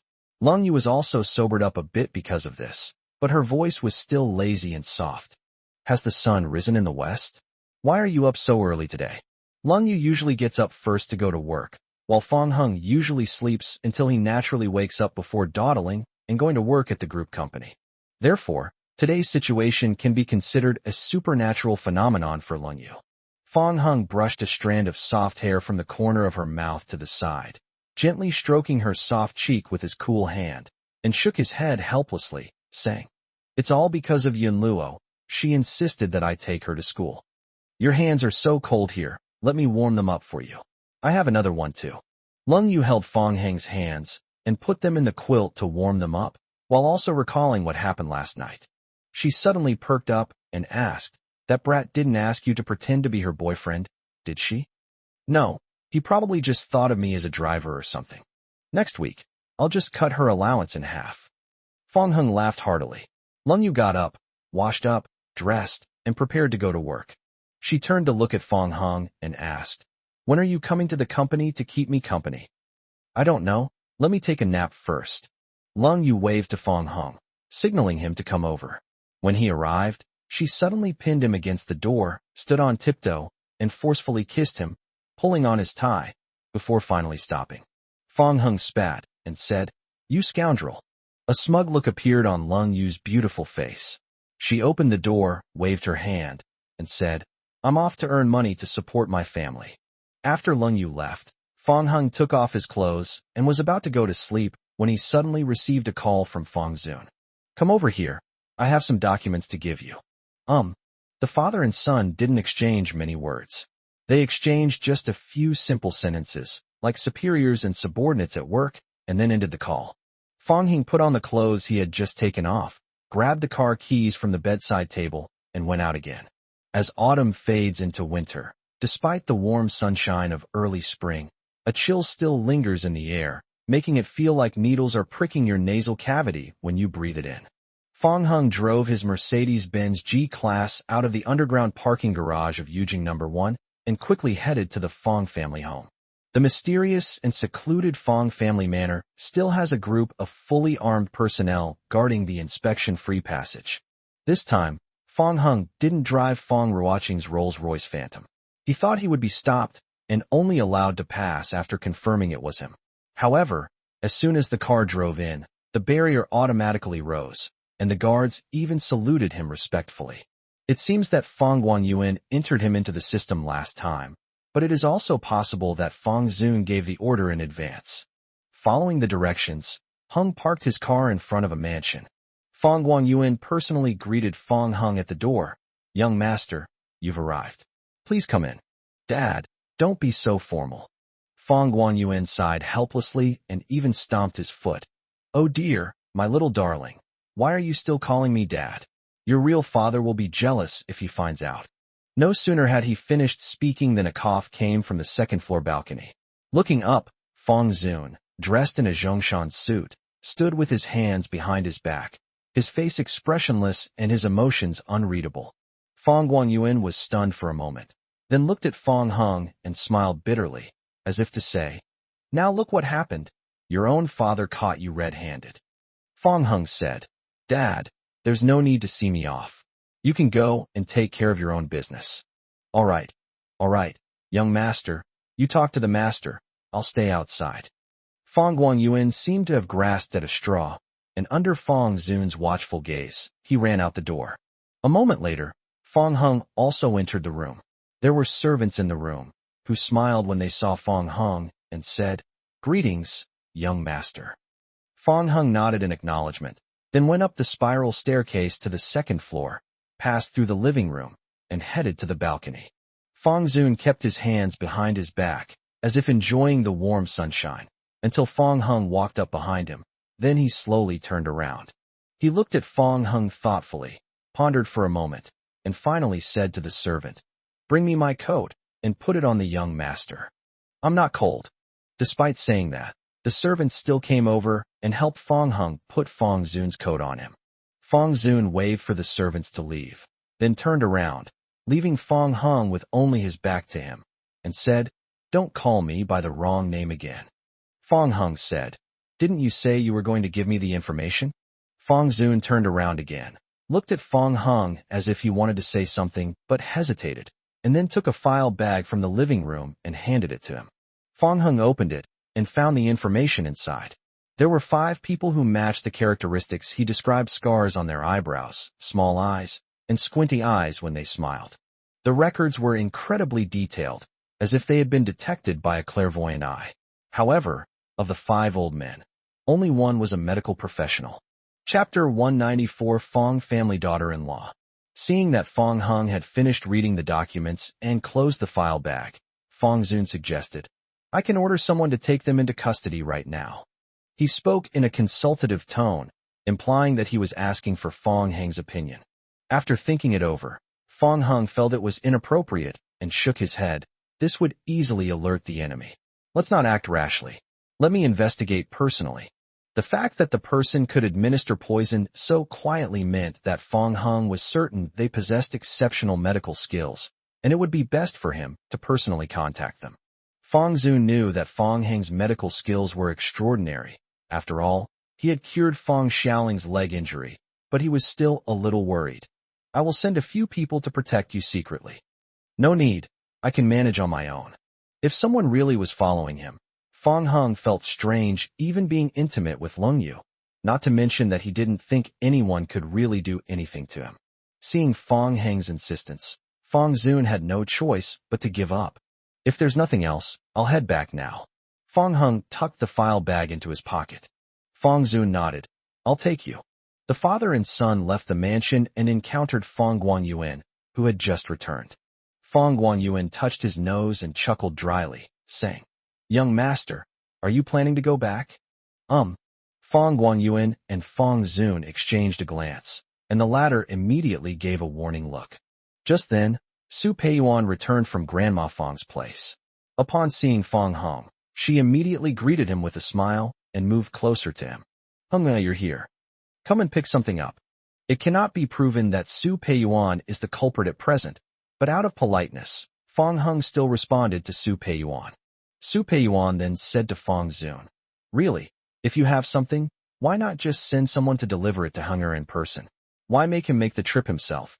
Fang Zun frowned, ignoring Su Peiyuan, and said to Fang Heng, "All right, let's go." Seeing that Fang Heng was about to leave, Su Peiyuan came up and grabbed him, saying, "Don't be in such a hurry to leave, Heng. It's not easy to see you. I haven't even had a chance to talk to you much yet. Look at you. You've gotten thinner since I last saw you. Is something wrong? You can tell Mom." Upon hearing this, Fang Zun frowned even more deeply.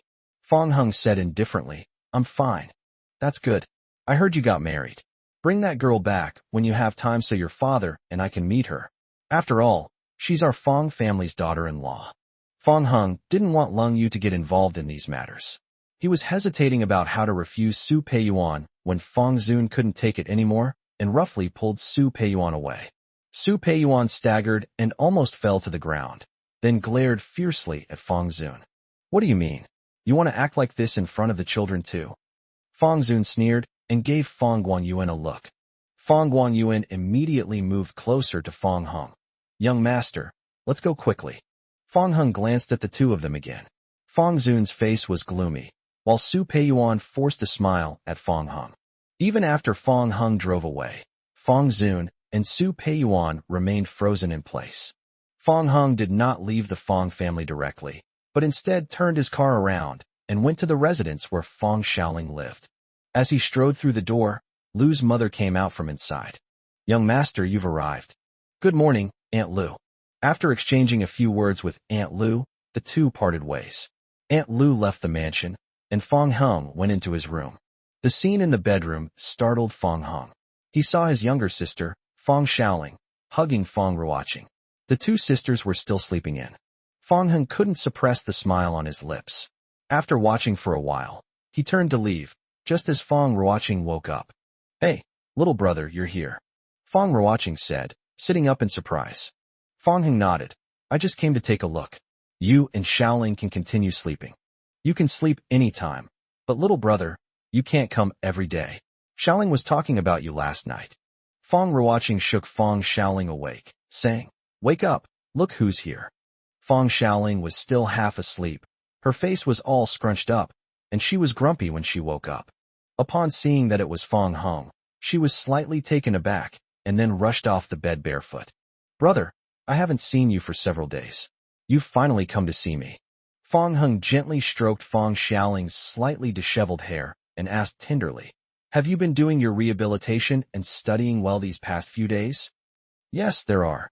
Fang Ruoqing, somewhat flustered, wrapped herself tightly in the blankets and said, "Yes, little brother, Xiaoling has been very well behaved lately." The teachers were all amazed and thought she had suddenly changed her personality.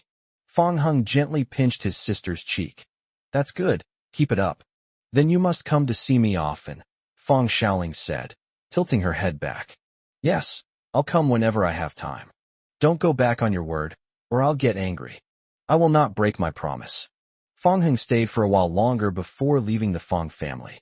He went to each address listed in the documents in the folder, and then eliminated them one by one. Although the four old men in front fit the description, they clearly did not know medicine and could not possibly have poisoned the patient silently. Therefore, Fang Heng focused his attention on the last old man. The old man's name is Ouyang Zhou. The photo subtly reveals an extraordinary feeling. Among the 5 people's information, he is the most mysterious. Many parts of his information are blank, and even his whereabouts are very scarce. However, the address where Ouyang Zhou was located did catch Fang Heng's attention. It's not far from Yujing No. 1. Even without a car, it's only a 10-minute walk. Fang Heng arrived at his destination and found it to be a dilapidated little clinic with a wooden sign hanging above it that read closed. For several days in a row, Fang Heng came several times, only to find that the small clinic was not open. That day, Fang Heng returned empty-handed again and received a call from Qin Feixiang. "Brother Heng, Dandan and I are treating you and your wife to dinner tonight." "No problem. Send me a message once you've booked the address, and remember to pick a good place." "Don't worry. Dandan has done so many part-time jobs. She knows exactly which shops have the best food.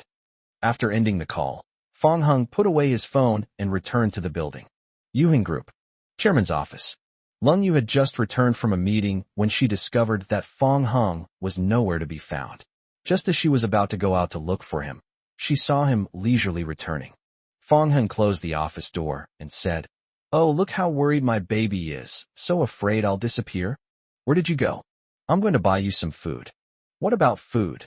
Lung Yu asked, looking at his empty hands. Fong Hung patted his stomach. "It's here." Lung Yu raised her fist. "Mine is delicious too. Heroine, have mercy. I'll take you out for a delicious meal after get off work." After get off work, Fong Hung took Lung Yu to meet the young couple. Chapter 195. My sister-in-law is a good person. In a local restaurant called Maixiang, in an urban village, a baby-faced girl handed the menu to the proprietress, then looked at Qin Feixiang, who had a gentle expression on his face, and hesitated. "Feixiang, your friend is, after all, very wealthy. Wouldn't it be a bit too much for us to choose this place?" Qin Feixiang reassured his girlfriend. "It's okay. Hung and his wife aren't like that. Don't think too much about it." A short while later, a Mercedes-Benz G-Class slowly appeared in the narrow alley. As a couple stepped off the bus, a constant stream of eyes turned to them. The tall, handsome man received a phone call, looked around, and his gaze fell on a local restaurant. He then took the hand of the woman next to him, and after dodging an electric tricycle used for collecting recyclables, they set off to walk there. Inside the Maixiang local cuisine restaurant, Qin Feixiang waved through the glass and then put down his phone. Qi Dandan stared blankly at the woman who appeared, then lowered her head and unconsciously touched her faded jeans. Qin Feixiang gripped Qi Dandan's hand tightly, wanting to pass on all his confidence to her. Fortunately, after Fong Hung and Lung Yu entered the private room, Qi Dandan finally raised her head. Qin Feixiang pulled Qi Dandan up, and together they greeted the couple. Lung Yu remembered Qin Feixiang from a previous class reunion. She even called him sister-in-law back then. Qi Dandan's eyes darted around, and she even spoke very softly. Lung Yu manages the vast Yuhan group and has met all sorts of people. She could tell what kind of personality Qi Dandan had at a glance, and nodded to her with a smile. Qin Feixiang gestured for the two to sit down. Lung Yu released her arm from Fong Hang's and said, "You two classmates must have a lot to talk about. Dan and I will sit together." Qi Dandan was slightly taken aback. She had heard Qin Feixiang say that Lung Yu was a young lady from the Luo family and the CEO of a large company. She didn't expect her to be so approachable and down-to-earth. This was not what Qi Dandan had imagined. In the past, when she worked part-time as a cleaner, she encountered some wealthy people, but she received a lot of cold words and sarcastic remarks. Some wives even pointed at her to her face and said to their children, "Look, if you don't study hard, you'll end up like her." Qin Feixiang looked at Lung Yu gratefully. "Okay, sister-in-law, Dandan is in your care now. Hung and I are just about to have a drink." "Okay, you guys drink, but don't drink too much. It's bad for your health." "Haha. Don't worry. I know you cherish Hing the most. I won't make him drink too much."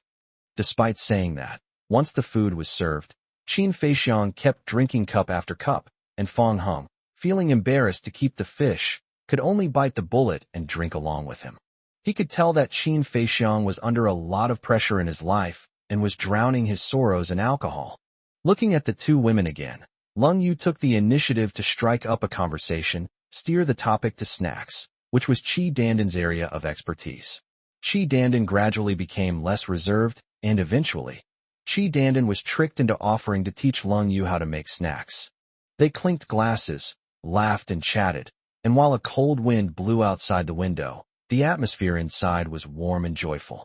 After the dinner, Lung Yu, who hadn't drunk any alcohol, drove, and Fong Hung opened the passenger door and got in.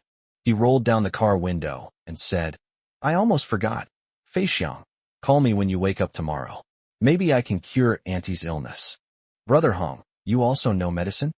Qin Feixiang, who was originally drunk, suddenly became much more sober at this moment. "I know a little," Fong Hung said. A hint of helplessness appeared on Lung Yu's pretty face. Old Master Lung had sought medical help for many years, but Fong Hung had easily solved the problem with just one move.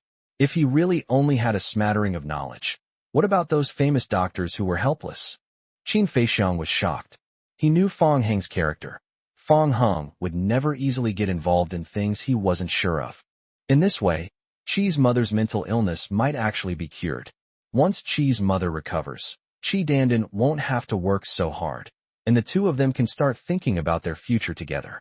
Okay, Heng, I'll contact you tomorrow. You're already here, kid. Do you have to be so polite?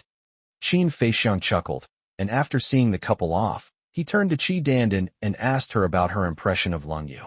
Qi Dandan looked in the direction the car had disappeared, two small dimples appearing on her cheeks, and said, "My sister-in-law is a good person."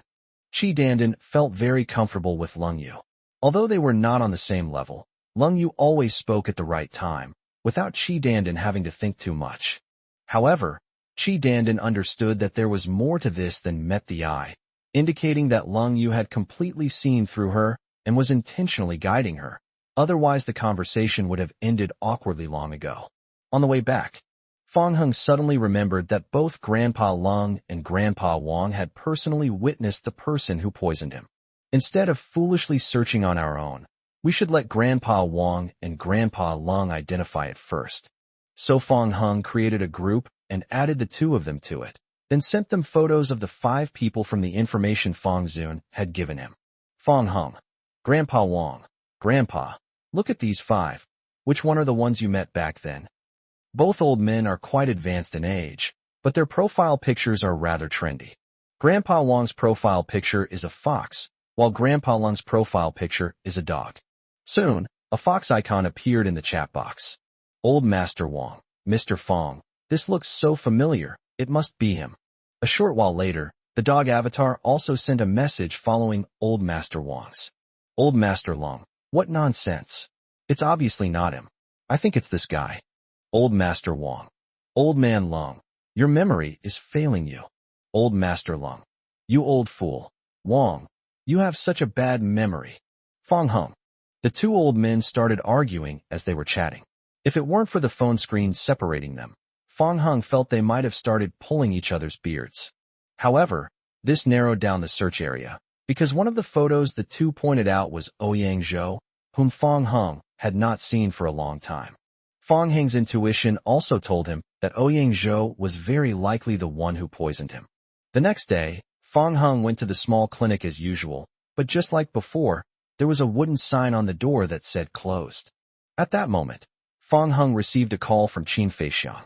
Brother Heng, are you free now? I'm at Dandan's house. They're here. Following the address sent by Qin Feixiang, Fong Heng set off for Qi Dandan's house, which was very close to the local restaurant where they had eaten the day before. Upon getting off the bus and entering the dilapidated stairwell, one can smell a musty odor. Many elderly people live here, sitting together playing cards. Fong Heng went up to the 4th floor, confirmed the room number, and knocked on the door. With a creak, the door opened from the inside, and a strange smell mixed with medicinal herbs wafted out, making Fong Heng frown. Qin Feixiang smiled and spoke to Fong Heng. Qi Dandan was decocting medicine in the kitchen. Qi's mother held a spoon in her left hand, but insisted on using her right hand to eat porridge, with rice grains embedded in her fingernails. Upon seeing the tall and handsome Fong Heng, Qi's mother's eyes widened, and the spoon fell into the bowl. Her previously numb and lifeless gaze suddenly revealed a look of terror. Chapter 196. Qi's mother, afraid of Fong Heng. This is an old building with only one north-facing window. With tall buildings blocking the light from the outside, it is dark and damp year-round. Even during the day, the lights still need to be on to supplement the lighting, and the power consumption suddenly increases, so the light bulbs may even turn off briefly before turning back on. Fong Heng and Qin Feixiang were talking when there was a clatter, like the sound of a spoon falling to the ground. The two turned their heads and saw an iron bowl on the ground, with white porridge slowly flowing from the rim, and a spoon lying quietly to the side. As for Qi's mother, she had already returned to her room. She glanced at Fong Heng fearfully, then slammed the door shut, and the sound of it being locked could be heard from inside. Fong Heng looked at this scene with a slight puzzlement. Qin Feixiang was used to this and smiled, saying, "Brother Heng, don't mind it. I was the same way when I first came here." Fong Heng nodded slightly. Judging from Chi's mother's behavior, he deduced that she must have suffered some great trauma in her early years, which led to her mental breakdown. At this moment, Chi Dandan, who was decocting medicine, came out of the kitchen, wearing an old apron with several patches on it. Chi Dandan greeted Fong Hung first, then sighed when she saw the messy ground and squatted down to start cleaning. After cleaning, Chi Dandan knocked on her mother's door. "Mom, open the door. Don't be afraid. A doctor has come to treat you." "Mom, can you hear me?" No matter how much Chi Dandan tried to persuade her, her mother remained unmoved. In the end, she had no choice but to take out the spare key and prepare to force the lock open. The lock was opened, but unexpectedly, Chi's mother was blocking the door from the inside. Chi Dandan dared not use too much force, for fear of hurting her. Seeing this, Fong Hung stopped Chi Dandan and asked Qin Feixiang, who was standing to the side, "How did you make Annie not afraid?" Chi Dandan said, "Feixiang came every day, and that's how my mom gradually accepted him." Qin Feixiang nodded, indicating that this was indeed the case. Fong Hung said, "Then I'll come every day to get acquainted with her, so that the aunt can accept me before I treat her." Given Chi's mother's condition, a forceful approach was not feasible. Fong Hung decided to proceed gradually, with the first step being to gain Chi's mother's trust. "Hung Ji, you must be quite busy every day. Won't this affect your work?" Chi Dandan said shyly, afraid that she might cause trouble for Fong Hung. Fong Hung smiled and said, "My wife is busy, but I'm not. Besides, it won't take much time for me to come over, so it's decided." The young couple saw Fong Hung off downstairs, attracting the attention of the elderly people playing cards. After Fong Hung got into the car, he didn't start the car and leave immediately. Qin Feixiang quickly understood and said to Chi Dandan, "You go first." Before Chi Dandan turned to leave, she bowed to Fong Hung. Qin Feixiang opened the back door and got in. Fong Hung glanced at him through the rearview mirror and said, "You think you're the boss? Why don't you sit in the front? I won't take my sister-in-law's reserved seat." After several encounters, Fong Hung discovered that Chi Dandan was a nice girl, and Qin Feixiang had indeed made the right choice. However, being with a girl like that also means bearing the pressure from your family. Qin Feixiang comes from an ordinary family, so he'll probably have a hard time getting past his parents. But it's all right. Fong Hung will definitely back him up. As long as Qin Feixiang is determined, he and Chi Dandan will never be separated. Fong Hung asked, "Did Auntie lose her voice the day after tomorrow? You could tell that?" Qin Feixiang was shocked. Neither he nor Chi Dandan had revealed this to Fong Hung. They had only met once, yet Fong Hung had so accurately diagnosed Chi's mother's illness. "These are all basic operations. Let's go. Cooperate with me to put on a show first." As Fong Hung spoke, he started the car. Although Qin Feixiang didn't know what Fong Hung was going to do, he chose to trust him unconditionally. Finally, the car stopped near a dirty scrap metal shop. Fong Hung pointed to an old man. "Wait a minute. Go find him and ask him to help you reset." "Reset? Reset what position?" Qin Feixiang was puzzled. The next moment, Fong Hung turned around, grabbed his arm, and twisted it gently. With a crack, the bone was dislocated. Qin Feixiang clutched his arm, instinctively crying out in pain, but after a while, he realized it didn't hurt at all. "Wow, that's amazing. Why doesn't it hurt?" Fong Hung said, "All right, get out of the car and go find him. Tell him that someone asked around and found out that you are a highly skilled doctor, so they asked you to come and help treat his illness." In a daze, Qin Feixiang followed Fong Hung's instructions, got out of the car, covered his arm, and walked towards the scrap metal shop. Through the car window, Fong Hung stared intently at the old man. The old man had small eyes and a scar on his eyebrow. He was one of the 5 people in the information. Qian Hung had come to investigate once before, and after observing him carefully, he felt that he did not understand medicine at all and could not possibly be the one who poisoned him. However, among the photos identified by the 2 old men last night, besides Ouyang Zhou, the other one was him. To be on the safe side, Fong Hung brought Qin Feixiang along to test it out. If we can successfully eliminate him, then we can focus our energy on Ouyang Zhou alone. At this moment, inside the scrap metal shop, Qin Feixiang deliberately pretended to be in unbearable pain in front of the old man. "Grandpa, help me. I'm about to die." Qin Feixiang said, grimacing. The old man put down his bicycle, his gloves and cuffs covered in black engine oil. He wanted to touch Qin Feixiang but was afraid of getting him dirty, so he said in a local accent, "Hey you kid, what happened to you?" Qin Feixiang mimicked the old man's tone. "Grandpa, I've dislocated my hand. I heard you can treat illnesses. Could you take a look? I know how to see a doctor, so hurry up and go to the hospital. Don't delay." On the other side, Fang Heng observed the old man's micro-expressions. It was clear that he did not understand medicine, so he could be completely ruled out now. On the way back, Qin Feixiang complained to Fang Heng, "Brother Heng, what are you doing? Why did you make me pretend to be sick to fool an old man? I was just bored and teasing you." Fang Heng didn't want Qin Feixiang to get involved, so the less he knew, the better. Qin Feixiang was completely confused, but he understood that Fang Heng wouldn't be so bored as to do something like this. He must have his reasons. So, he wisely refrained from asking any further questions. On the way back with Qin Feixiang, Fang Heng recalled the medicine that Qi Dandan had brewed. He could vaguely tell from the smell that it was a calming medicine, so he casually mentioned it. "Which doctor treated the ant?" "I don't know his specific name.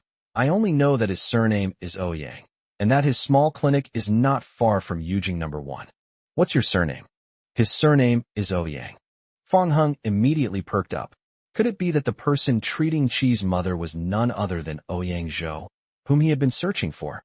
Chapter 197. Otherwise, you won't be able to leave. Fang Heng immediately slammed on the brakes and turned the car around, heading towards the small clinic. Caught off guard, Qin Feixiang bumped his head on the car seat, rubbing his forehead and saying, "Damn, Hengji, where are you going?" "Go find the doctor you mentioned." Soon they arrived near the small clinic. Fang Heng deliberately parked the car a little further away and chose to walk there. The clinic door remained closed, and the lonely wooden sign swayed gently in the cold wind, still bearing the familiar words "closed." "Is this the place?" Fang Heng asked. Qin Feixiang nodded.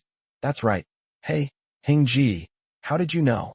Fang Heng frowned and asked, "That doctor surnamed Ouyang is also the person I'm looking for. How do you usually contact him?" "Just come directly to the clinic here to find him. We're already here." "The clinic has been closed, and the sign says it's not open." Qin Feixiang laughed. "That's all just appearances, Brother Heng. It seems you don't know this yet.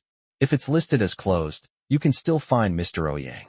But if it's listed as available, you really won't be able to find him." Fang Heng looked puzzled, and then Qin Feixiang told him that Qi Dandan had said all of this. Qi Dandan had brought him here once before. Fang Heng followed Qin Feixiang to the clinic, and then walked along a side path into the building. When they reached the back of the building, Qin Feixiang gently knocked on a wall. Before long, a door slowly opened automatically from inside the wall. This scene startled Fang Heng. He had also found this place and thought there was no back door, but he did not expect that the door was hidden in the wall. The person who designed this is a genius. They used visual illusions to almost blend the door and the wall into one. "I was amazed when Dandan and I first came here," Qin Feixiang said. Fang Heng thought to himself, "That's right. No wonder I didn't find it after making so many trips." It turns out there was a hidden secret. Stepping into the clinic, the space was small and filled with the smell of medicine. An elderly man was sitting on a bench receiving in 4 drip. Qin Feixiang and Fang Heng walked one after the other to the counter at the back. An elderly man with gray hair sat in a chair, dozing off. Upon hearing the noise, he opened his eyes, picked up his reading glasses, put them on, and stared at Qin Feixiang. "Oh, I recognize you. You're that girl's boyfriend, here to get medicine again." "Yes, sir. Could you please get me another dose of medicine? I'm almost out of the one I have at home." The white-haired old man got up and slowly walked to the medicine cabinet, pulling open each drawer and skillfully taking out herbs. Fang Heng looked thoughtfully at the white-haired old man. The old man seemed to sense his gaze, paused for a moment, and then continued picking up the medicine. After packing it up, the white-haired old man handed the medicine to Qin Feixiang. "Sir, how much is the total, including what came before?" The white-haired old man chuckled, glanced at Fang Heng, stroked his beard, and slowly replied, "No rush, no rush. You and that young lady probably don't have much money. You can give it to them later." "Okay, thank you, sir." The white-haired old man then asked Fong Hong, "Young friend, is there something you need?" "No, sir, goodbye." On the way back from the clinic with Qin Feixiang, he said, "Mr. Ouyang is a very kind person. He knows Dandan has had a hard time, and he hasn't charged for the medicine. Oh, by the way, Hung Ji, didn't you say you were going to see him? I didn't see you talking to him just now. You've got the wrong person. I'm suddenly thirsty, but it's inconvenient to drive. Could you go downstairs and buy me a bottle of water?" Fong Hung deliberately sent Qin Feixiang away. Okay. When Qin Feixiang returned, he saw Fong Hung put down the bag of medicine, handed him water, and asked, "Are you curious about the medicine prescribed by Mr. Ouyang? I took a look, and this will make it easier for me to understand Auntie's condition." Qin Feixiang didn't think much of it. After arriving at the destination, he got out of the car and waved goodbye to Fong Hung. Fong Hung quickly returned to the clinic, which was eerily quiet. The old man who had been receiving in 4 drip had left, leaving only the white-haired old man standing in front of the dresser. The white-haired old man turned his back to Fong Hung and said, "Young friend, didn't you say you were all right? Who are you to Ouyang Zhou?" The white-haired old man finally turned around, poured himself a glass of water, and pushed it in front of Fong Hung. "Drink some water first. No rush. Sit down and talk slowly." Seeing Fong Hung drink the water without hesitation, the white-haired old man's lips unconsciously curled into a smile. He picked up his own water cup, took a sip, and then replied, "What do you want with Ouyang Zhou? He poisoned the most important person in my life. Young friend, you can't just spout nonsense without evidence. I am Ouyang Zhou himself." "No, you are not Ouyang Zhou. The wound on your eyebrow is obviously from the wrong year, and Ouyang Zhou would not use such a stupid poison." Fong Hung chuckled, then took out the medicinal herbs from his pocket, loosened his grip, and instantly scattered them all onto the table. He was puzzled as to why Chi's mother was in such a bad mental state, even though she was taking sedatives. It turned out that the prescription had been tampered with. The white-haired old man was taken aback. His expression changed slightly, and he suddenly emphasized with some excitement, "I am Ouyang Zhou. If you are, then you should be able to cure the poison in your body, right?" The white-haired old man was puzzled. The next moment, he found that his legs began to gradually go numb until he lost all feeling in them. These symptoms are exactly the same as those of the poison that Fong Shaoling was previously poisoned with. The white-haired old man slumped into a chair, his cloudy eyes filled with disbelief, as if he had witnessed a wonder of the world. How did you do this? I clearly poisoned you, so why are you unharmed? But I? Tell me, where is Ouyang Zhou?" Fong Hung roared. The white-haired old man stubbornly declared, "I am Ouyang Zhou." Fong Hung knew that he probably couldn't get any more information out of him. Professional matters should be left to professionals. So he immediately contacted Fong Guangyuan. Fong Guangyuan led a group of people to the scene at breakneck speed. He ordered the white-haired old man to be loaded into a car and taken back to the Fong family. He then asked, "Young master, was it this old man who poisoned Miss, causing her to be confined to a wheelchair for so many years?" Fong Hung shook his head, indicating that he didn't know either, because the white-haired old man was not Ouyang Zhou, but he must have an inseparable relationship with Ouyang Zhou. Over the next few days, Fong Hung waited quietly for the results of the Fong family's interrogation of the white-haired old man. Chi's mother was taking normal tranquilizers and her mental state improved considerably, but Fong Hung still went over every day to try and make a familiar face to her. That day, Fong Hung accompanied Lung Yu on an inspection tour of the group's departments when he received a phone call from Fong Zun. "Come here." The father and son's conversation remained as brief as ever. Fong Hung put away his phone, explained the situation to Lung Yu, and was about to leave when she grabbed his clothes. "Are you going to stop me from going back to the Fong family's house?" Amidst the puzzled gazes of the executives, Lung Yu pulled Fong Hung to the corner. After confirming that no one was around, she pouted and looked at him expectantly, saying in a coquettish tone, "Give me a kiss, or you're not leaving." Chapter 198, Su Peiyuan clears her name. Fong Hung naturally satisfied Lung Yu and bent down to give her a big kiss. At this point, Lung Yu let go of Fong Hung, but didn't forget to remind him to be careful on the road. Only after his figure disappeared around the corner did Lung Yu turn her gaze away, forcibly suppressing the corners of her mouth and regaining her usual aura, noble and aloof. Returning to the group of executives, she said, "All right, go to the next department." The executives hurriedly echoed, exchanging bewildered glances, sensing that Lung Yu's expression had grown considerably colder than before. Could it be that the young couple had a fight? Fong Hung had just driven into the Fong family home when he encountered Fong Guanyuan. Fong Guanyuan took him directly to see Fong Zun. In the small courtyard pavilion, Fong Zun sat quietly in front of a stone table, a cigarette between his fingers, a faint sadness on his face. When the two arrived, Fong Hung was taken aback, as it was the first time he had ever seen Fong Zun smoke. He asked, "What were the results of the investigation?" Fong Zun remained silent, letting the smoke burn and wisps of white mist rise. Fong Guanyuan then slowly began to speak. "That old man is indeed not Ouyang Zhou, but Ouyang Zhou's younger brother, Ouyang Chou." Fong Hung looked at Fong Guanyuan. "Then what about Ouyang Zhou? Why would he impersonate Ouyang Zhou?" Ouyang Zhou's poison skills were extraordinary, and he had always been Ouyang Chou's idol. Ouyang Chou wanted to learn poison skills, but Ouyang Zhou was always unwilling to teach him. So Ouyang Chou secretly learned the art of poison and used it to poison people, even Ouyang Zhou. The result was predictable. After Ouyang Zhou died, Ouyang Chou continued to imitate him and claimed to be Ouyang Zhou in order to replace his position. Over time, he really started to see himself as Ouyang Zhou, and he wouldn't allow anyone to question him. As Fong Guanyuan spoke, he frowned. He had seen all sorts of people, but he had never seen anyone as sickly as Ouyang Chou. Fong Hung was speechless.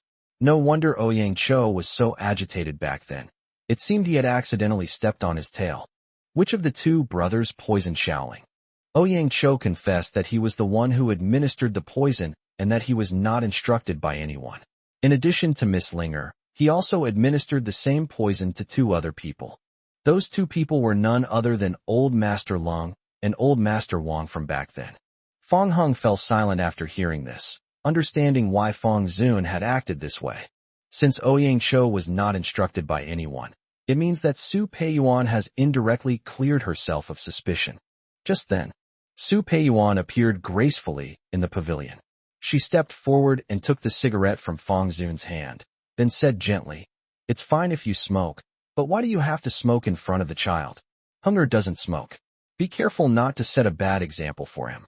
Fong Zun looked at Su Peiyuan with a blank expression, his eyes gradually becoming unfocused. He wondered if he had really misunderstood Su Peiyuan, and that he had hated her for more than 10 years. If that's the case, then he seems to be the culprit behind Jiang Anren's death. Suddenly, Fong Zun fainted on the stone table, which startled Su Peiyuan. Su Peiyuan said anxiously, Husband, are you all right? Quick, someone, help the master back to his room." The servants rushed over and lifted the square-shaped bronze vessel. Su Peiyuan said to Fong Hung, "Hunger, I'm sorry I can't stay with you for the time being because of your father's condition." After Su Peiyuan and her group took Fong Zun away, Fong Guanyuan said, "Young master, don't worry. Master has been concerned about the results and hasn't had much rest these past few days." Fong Hung gave a soft then looked at Su Peiyuan thoughtfully. He could tell that Su Peiyuan truly loved Fong Zun and loved him to the core. If it were any other woman, given Fong Zun's attitude and the passage of time, their love might have been worn away long ago. The unexpected result left Fong Hung feeling unsettled. After parting ways with Fong Guanyuan, he wandered aimlessly around Fong's house and unknowingly ended up in the cemetery in the backyard. He came to Jiang Anren's tombstone, gently stroked the photo on it, then turned around and sat down with his back against the tombstone, gazing up at the azure sky for a long time. A few days later, at Su Peiyuan's invitation, Fong Hung visited the Fong family again. At this moment, apart from the servants, Su Peiyuan, Fong Zun, Fong Ruoqing, Fong Hung, and Fong Shaoling were sitting at the dining table in the living room. Su Peiyuan turned to the servants and said, "You may all leave. I will take care of the children." "Yes, madam." As the servants left, Su Peiyuan invited everyone to eat. and even stood up to personally serve food and drinks to the brother and sister. Oh, if only Chun'er could come back, then our family would be truly reunited. The Chun'er that Su Peiyuan mentioned is Fong Chun, the eldest son of the Fong family, and also Fong Heng's brother whom he has never met. Despite Su Peiyuan and Fong Ruoqing's attempts to find topics to talk about, the overall atmosphere remained somewhat strange. Fong Heng responded with a few words, while Fong Xiaoling huddled beside him, barely speaking and not offering to pick up any food, like a kitten hiding in a corner of its new home. Fong Xiaoling ate all the dishes that Fong Heng and Fong Ruoqing put on her plate, but she quietly pushed the dishes that Su Peiyuan put on her plate aside. Seeing this, Su Peiyuan just smiled and didn't say anything. During the meal, Fong Zun remained silent until the meal ended, at which point he called Fong Heng to the golf course alone. Bathed in the warm sunshine, the father and son walked on the lawn. Unlike before, Fong Zun now seems to have lost all his arrogance, and his eyes are no longer deep. He looks like an ordinary middle-aged man whose spirit has been completely worn down by life. The father and son walked in silence the entire way. Fong Zun stopped and turned his back, saying, "I quite like Luo City. That's where I met your mother." Fong Heng vaguely remembered that Lu's mother had said that Jiang Anren confessed her feelings to Fong Zun in college, meaning that the two had known each other before that. Fong Heng didn't respond, and Fong Zun continued, "I've been thinking lately that if I hadn't met her, at least we wouldn't be separated by death like this now. Unfortunately, there are no what-ifs." Yes, it's a pity there are no what-ifs. Fong Zun sighed to the heavens. Fong Heng couldn't help but ask, "Why did my mother send me to Los Angeles?" Fong Zun slowly turned around. "She wanted to take you away from the Fong family and away from me. When I found out, I only managed to stop her. You had already been taken away by Fong Guanyuan. Later, when Xiaoling was born, your mother had no choice but to stay, but she made one condition. I was not allowed to take you back to the Fong family. This means something must have happened." Yes. Chapter 199. Weight under 100. Back then, Fong Zun was not yet the head of the Fong family. When the old Master Fong was still alive, his married son brought home another woman. Although his daughter-in-law Su Peiyuan accepted it, the old master and old lady Fong could not accept it. Considering the Fong family's reputation, the elderly couple kept threatening and pressuring Jiang Anren. Eventually, Jiang Anren couldn't take it anymore and decided to secretly leave with her child. Jiang Anren asked Fong Guanyuan to take Fong Heng away first. On the eve of her departure, she was discovered by Fong Zun and forcibly stopped and confined to her quarters. After Jiang Anren had Fong Xiaoling, and Fong Guanyuan, who was carrying Fong Heng and running away, was discovered, Jiang Anren had no choice but to compromise and choose to stay in the Fong family temporarily to take care of Fong Xiaoling as she grew up. Then something unexpected happened. Upon hearing this, Fong Heng looked at Fong Zun with a complicated expression. Fong Zun said regretfully, "I finally understand why people say there is a kind of love called letting go. If I had another chance, I would never be so selfish again. As long as she can live well, that's better than anything else. I'm sorry to Anren, I'm sorry to Xiaoling, and I'm even more sorry to you. Everything is my own fault. I don't expect you to forgive me, and I don't deserve it." Before leaving the mansion, Su Peiyuan grabbed Fong Heng's arm and then looked at Fong Xiaoling, who was hiding behind him. Linger, although I am not your biological mother, in my eyes you are just like Chun'er and Ruoqing, all my own children. I promised Anren back then that I would take good care of you. So if you encounter any difficulties, if you are too embarrassed to ask your father, come to me.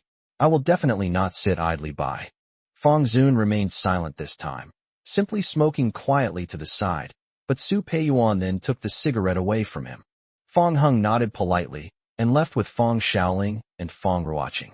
Halfway there, Fong Ruoqing had something to do and left, leaving only the brother and sister. Fong Xiaoling took Fong Heng's arm and said weakly, "Brother, don't believe that woman. She's not a good person." "That woman?" Fong Xiaoling nodded. "Yes, that woman surnamed Su. She's two-faced. I remember very clearly. My mother was scolded by her and cried when I was a child." Fong Heng suddenly felt as if he had been stabbed hard in the chest with a needle. Just then, A radiant white-haired old woman with a cane walked towards the two of them. Fong Xiaoling saw the white-haired old lady and hid behind Fong Hung, while Fong Hung vaguely guessed the old lady's identity. When Grandma Fong saw Fong Hung, she was momentarily stunned, as if she were seeing Fong Zun in his youth.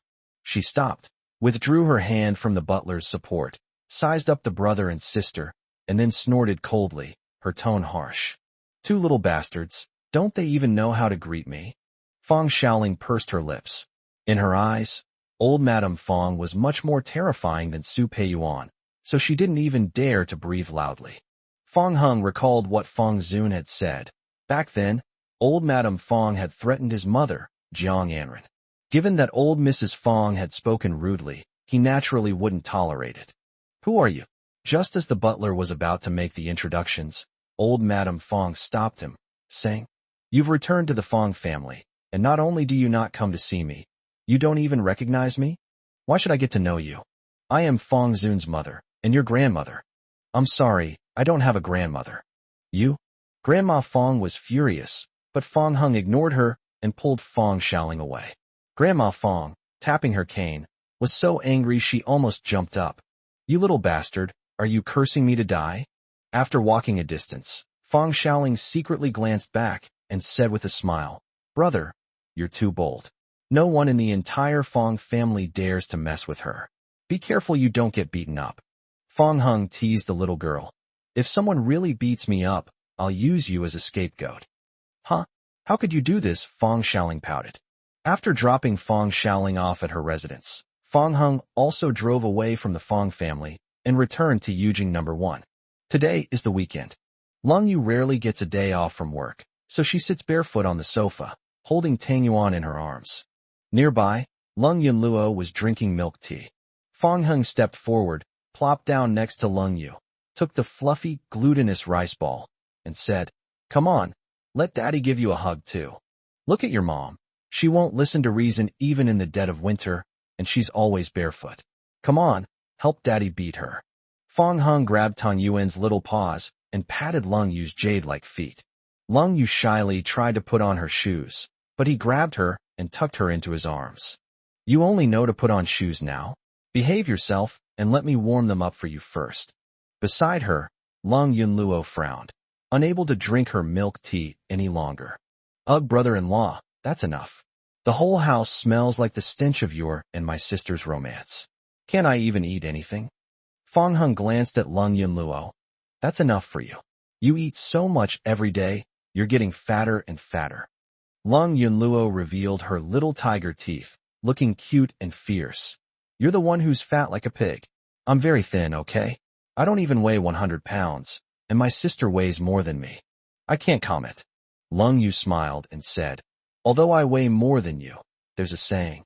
If you weigh less than 100 pounds, you're either short or—" "I'm not short," Lung Yunluo retorted, hands on her hips. "Then there must be another reason." "Shut up, you stinky sis." Fong Hung didn't stay at home for long before he prepared to go find Qin Feixiang. After getting to know Qin Feixiang over this period of time, Qi's mother was no longer afraid of Fong Hung. In other words, Fong Hung can help her with the treatment. Of course, before leaving the house, Fong Hung helped Lung Yu put on her socks and even tickled the soles of her feet, which made Lung Yunluo look disgusted. Lung Yu watched Fong Hung get on the elevator before turning back and closing the door. Lung Yunlu shook her head. "It's really unbearable. Even after my sister-in-law left, she still made a point of standing at the door for a while." Lung Yu took the snacks from her hand, then suddenly remembered what had happened before and asked, "By the way, how are you doing at school now?" Lung Yunluo lay flat on the sofa, her head resting on Lung Yu's legs. The scene before her filled her with envy, jealousy, and resentment. She sighed and replied, "It's much better. Ever since my brother-in-law took me to school that time, no one has been pursuing me anymore." While eating potato chips, Lung Yu asked, "What method did you use?" Lung Yunluo sensed danger and chuckled. "They all asked who brought me to school, so of course I told the truth. It was my dear sister's husband. I also deliberately said that I only look for men who are even better than my brother-in-law, and those boys backed down after they found out. Keep making things up. I'm listening." Lung Yunluo had no choice but to tell the truth. Actually, I called my brother-in-law the housekeeper. Now no boys are pursuing me, but girls keep pestering me for my brother-in-law's contact information. Wah sister, please help me. Chapter 200 Why Don't You Call Me Dad? Meanwhile, Fong Hung went to Chi Danden's house. Since Chi's mother had already accepted him, the treatment was not difficult. Fong Hung cured Chi's mother's mental disorder and also resolved her acquired loss of voice at the same time. After remaining silent for a long time, Chi's mother's voice sounded strange, but Fong Hung could still tell that she was expressing her gratitude. Fong Hung smiled, indicating that it was just a small favor, then pointed to Qin Feixiang next to him and said, "This is my friend. I wonder if you are satisfied with him as your son-in-law, auntie." With difficulty, Mother Qi said, "He is a good boy. I have always seen him. If he doesn't mind being my son-in-law, I would be more than willing." Qin Feixiang was so embarrassed that he scratched his head, not knowing what to say. Chi Danden was also quite uneasy, but she finally breathed a sigh of relief when she heard that her mother had accepted Qin Feixiang. Afterwards, Chi Danden cooked a meal. Chi's mother has now recovered to the level of an ordinary person. She no longer needs to be fed by her own hands. However, since her illness has just healed, she can only eat some light liquid food. Fong Hung had already eaten at the Fong family's house and wasn't very hungry, but he still forced himself to eat some more. After finishing his meal, Fong Hung didn't linger and decided to head back. The mother and daughter wanted to see Fong Hung off together, but he persuaded them to give up.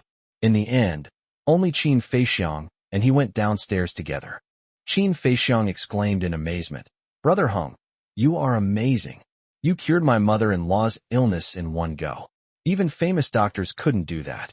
Fong Hung thought to himself that it was not just those famous doctors, but even the most outstanding medical experts in the provincial capital could not do it. Fong Hung teased Qin Feixiang again. "You little rascal, you've even started calling your mother-in-law." Hey.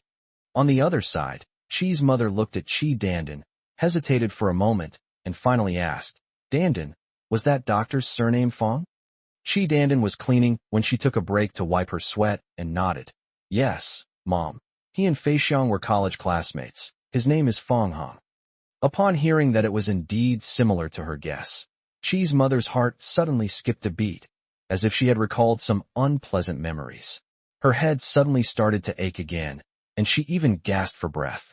Upon seeing this, Chi Danden immediately dropped the broom and came over to check on her mother's condition. "Mom, what's wrong? Are you feeling unwell?" After a while, Chi's mother calmed down, her heart filled with shock. No wonder he looks so much like that person. Chi's mother grasped Chi Danden's hand and said, "Child, do you know he is the young master of the Fong family?" What? Chi Danden was utterly astonished. Just then, Qin Feixiang returned after seeing Fong Hung off. Upon hearing what Chi's mother said, he was just as stunned as Chi Danden. The Fong family wields immense power in the provincial capital, possessing a special background that is almost legendary. They never expected that Fong Hung would actually be the young master of the Fong family. Qin Feixiang hesitated for a moment, but ultimately couldn't bring himself to call her mom to her face. Instead, he asked, "Auntie, how did you know?" "This is what happened. On Monday, despite the cold rain, I was back at work." Fong Hung received a call from Fong Xiaoling and rushed to the Fong family home to play with her in the courtyard. He and his mother each supported one side, while Fong Xiaoling was jumping rope in the middle. This scene felt both familiar and unfamiliar to Fong Hung. It was familiar because he had seen girls his age playing it when he was very young. It was unfamiliar because he hadn't seen a similar scene for at least 10 years. Seeing Fong Xiaoling becoming more and more cheerful, Aunt Lu also showed a genuine smile. "Young master, your medical skills are really amazing. It's only been a short time, and Miss can already jump around like this." After jumping rope, Fong Xiaoling was covered in sweat, so she decided to take a shower first. Lu's mother wanted to help her, but Fong Xiaoling politely declined. Then she looked at Fong Hung and said, "Brother, you just arrived. You can't sneak away while I'm taking a shower." Okay. Fong Hung replied helplessly. Before, when he came to see Fong Xiaoling, he would often sneak away when she wasn't paying attention, which made the little girl very unhappy. After Fong Xiaoling went to take a shower, only Fong Hung and Lu Ma remained in the courtyard. Aunt Lu poured water for Fong Hung and asked, "Young master, you should have started investigating the second madam's matter by now. How's it progressing, and with that person?" At this point, Lu's mother deliberately paused, and that person she was referring to was naturally Su Peiyuan. Fong Hung shook his head. "It seems to have nothing to do with her." Aunt Lu paused slightly, her eyes turning sad, and said, "Many things are not as simple as they seem on the surface. I have known the second madam for many years. She is a strong person and would not be so easily discouraged. Moreover, she said she wanted to see you grow up and get married." Fong Hung fell silent. He had sensed from Lu Ma's words that Jiang Anren was not a fragile woman. However, even the strongest person has their weaknesses, and Jiang Anren's weaknesses are naturally him and Fong Shaoling. Just then, Fong Zun arrived at the mansion. He reeked of cigarette smoke, looked disheveled, and seemed rather listless. Seeing Fong Hung sitting on the steps chatting with Lu Ma, Fong Zun silently lit another cigarette. Aunt Lu got up and poured Fong Zun a cup of tea, then advised him in the tone of an old friend, "Smoke less. If Ran were here, she would definitely pull your ear if she saw you smoking." Fong Zun paused for a moment, then took another deep drag. Aunt Lu sighed, while Fong Zun said to Fong Hung, "It won't be long before I step down. You're a member of the Fong family, so you can consider competing with your brother." Fong Hung naturally had no interest in the position of family head. It was far more troublesome than managing a company. Aunt Lu was greatly surprised. "Sir, if you abdicate, the old lady will definitely be furious." Fong Zun exhaled a smoke ring and said, "She has controlled half of my life. For the rest of my life, I only want to live for myself." Lu's mother hesitated, and as she spoke, Fong Shaoling ran out of the room. "Brother, do I smell good?" "It smells good," Fong Hung said without hesitation. Fong Shaoling sensed his perfunctory attitude. Normally, she would have complained a little, but because of Fong Zun's presence, she became much more reserved. Noticing Fong Shaoling staring at the cigarette in his hand, Fong Zun silently stubbed it out and threw it away, then said with a serious expression, "Why didn't you dry your hair?" "In no mood." "What do you mean you don't want to? Go dry your hair." Fong Zun scolded. Fong Shaoling pouted. Although she disliked Fong Zun, she dared not disobey him. "Wait, why don't you call me Dad when you see me?" Fong Shaoling said reluctantly, "Dad." "Go."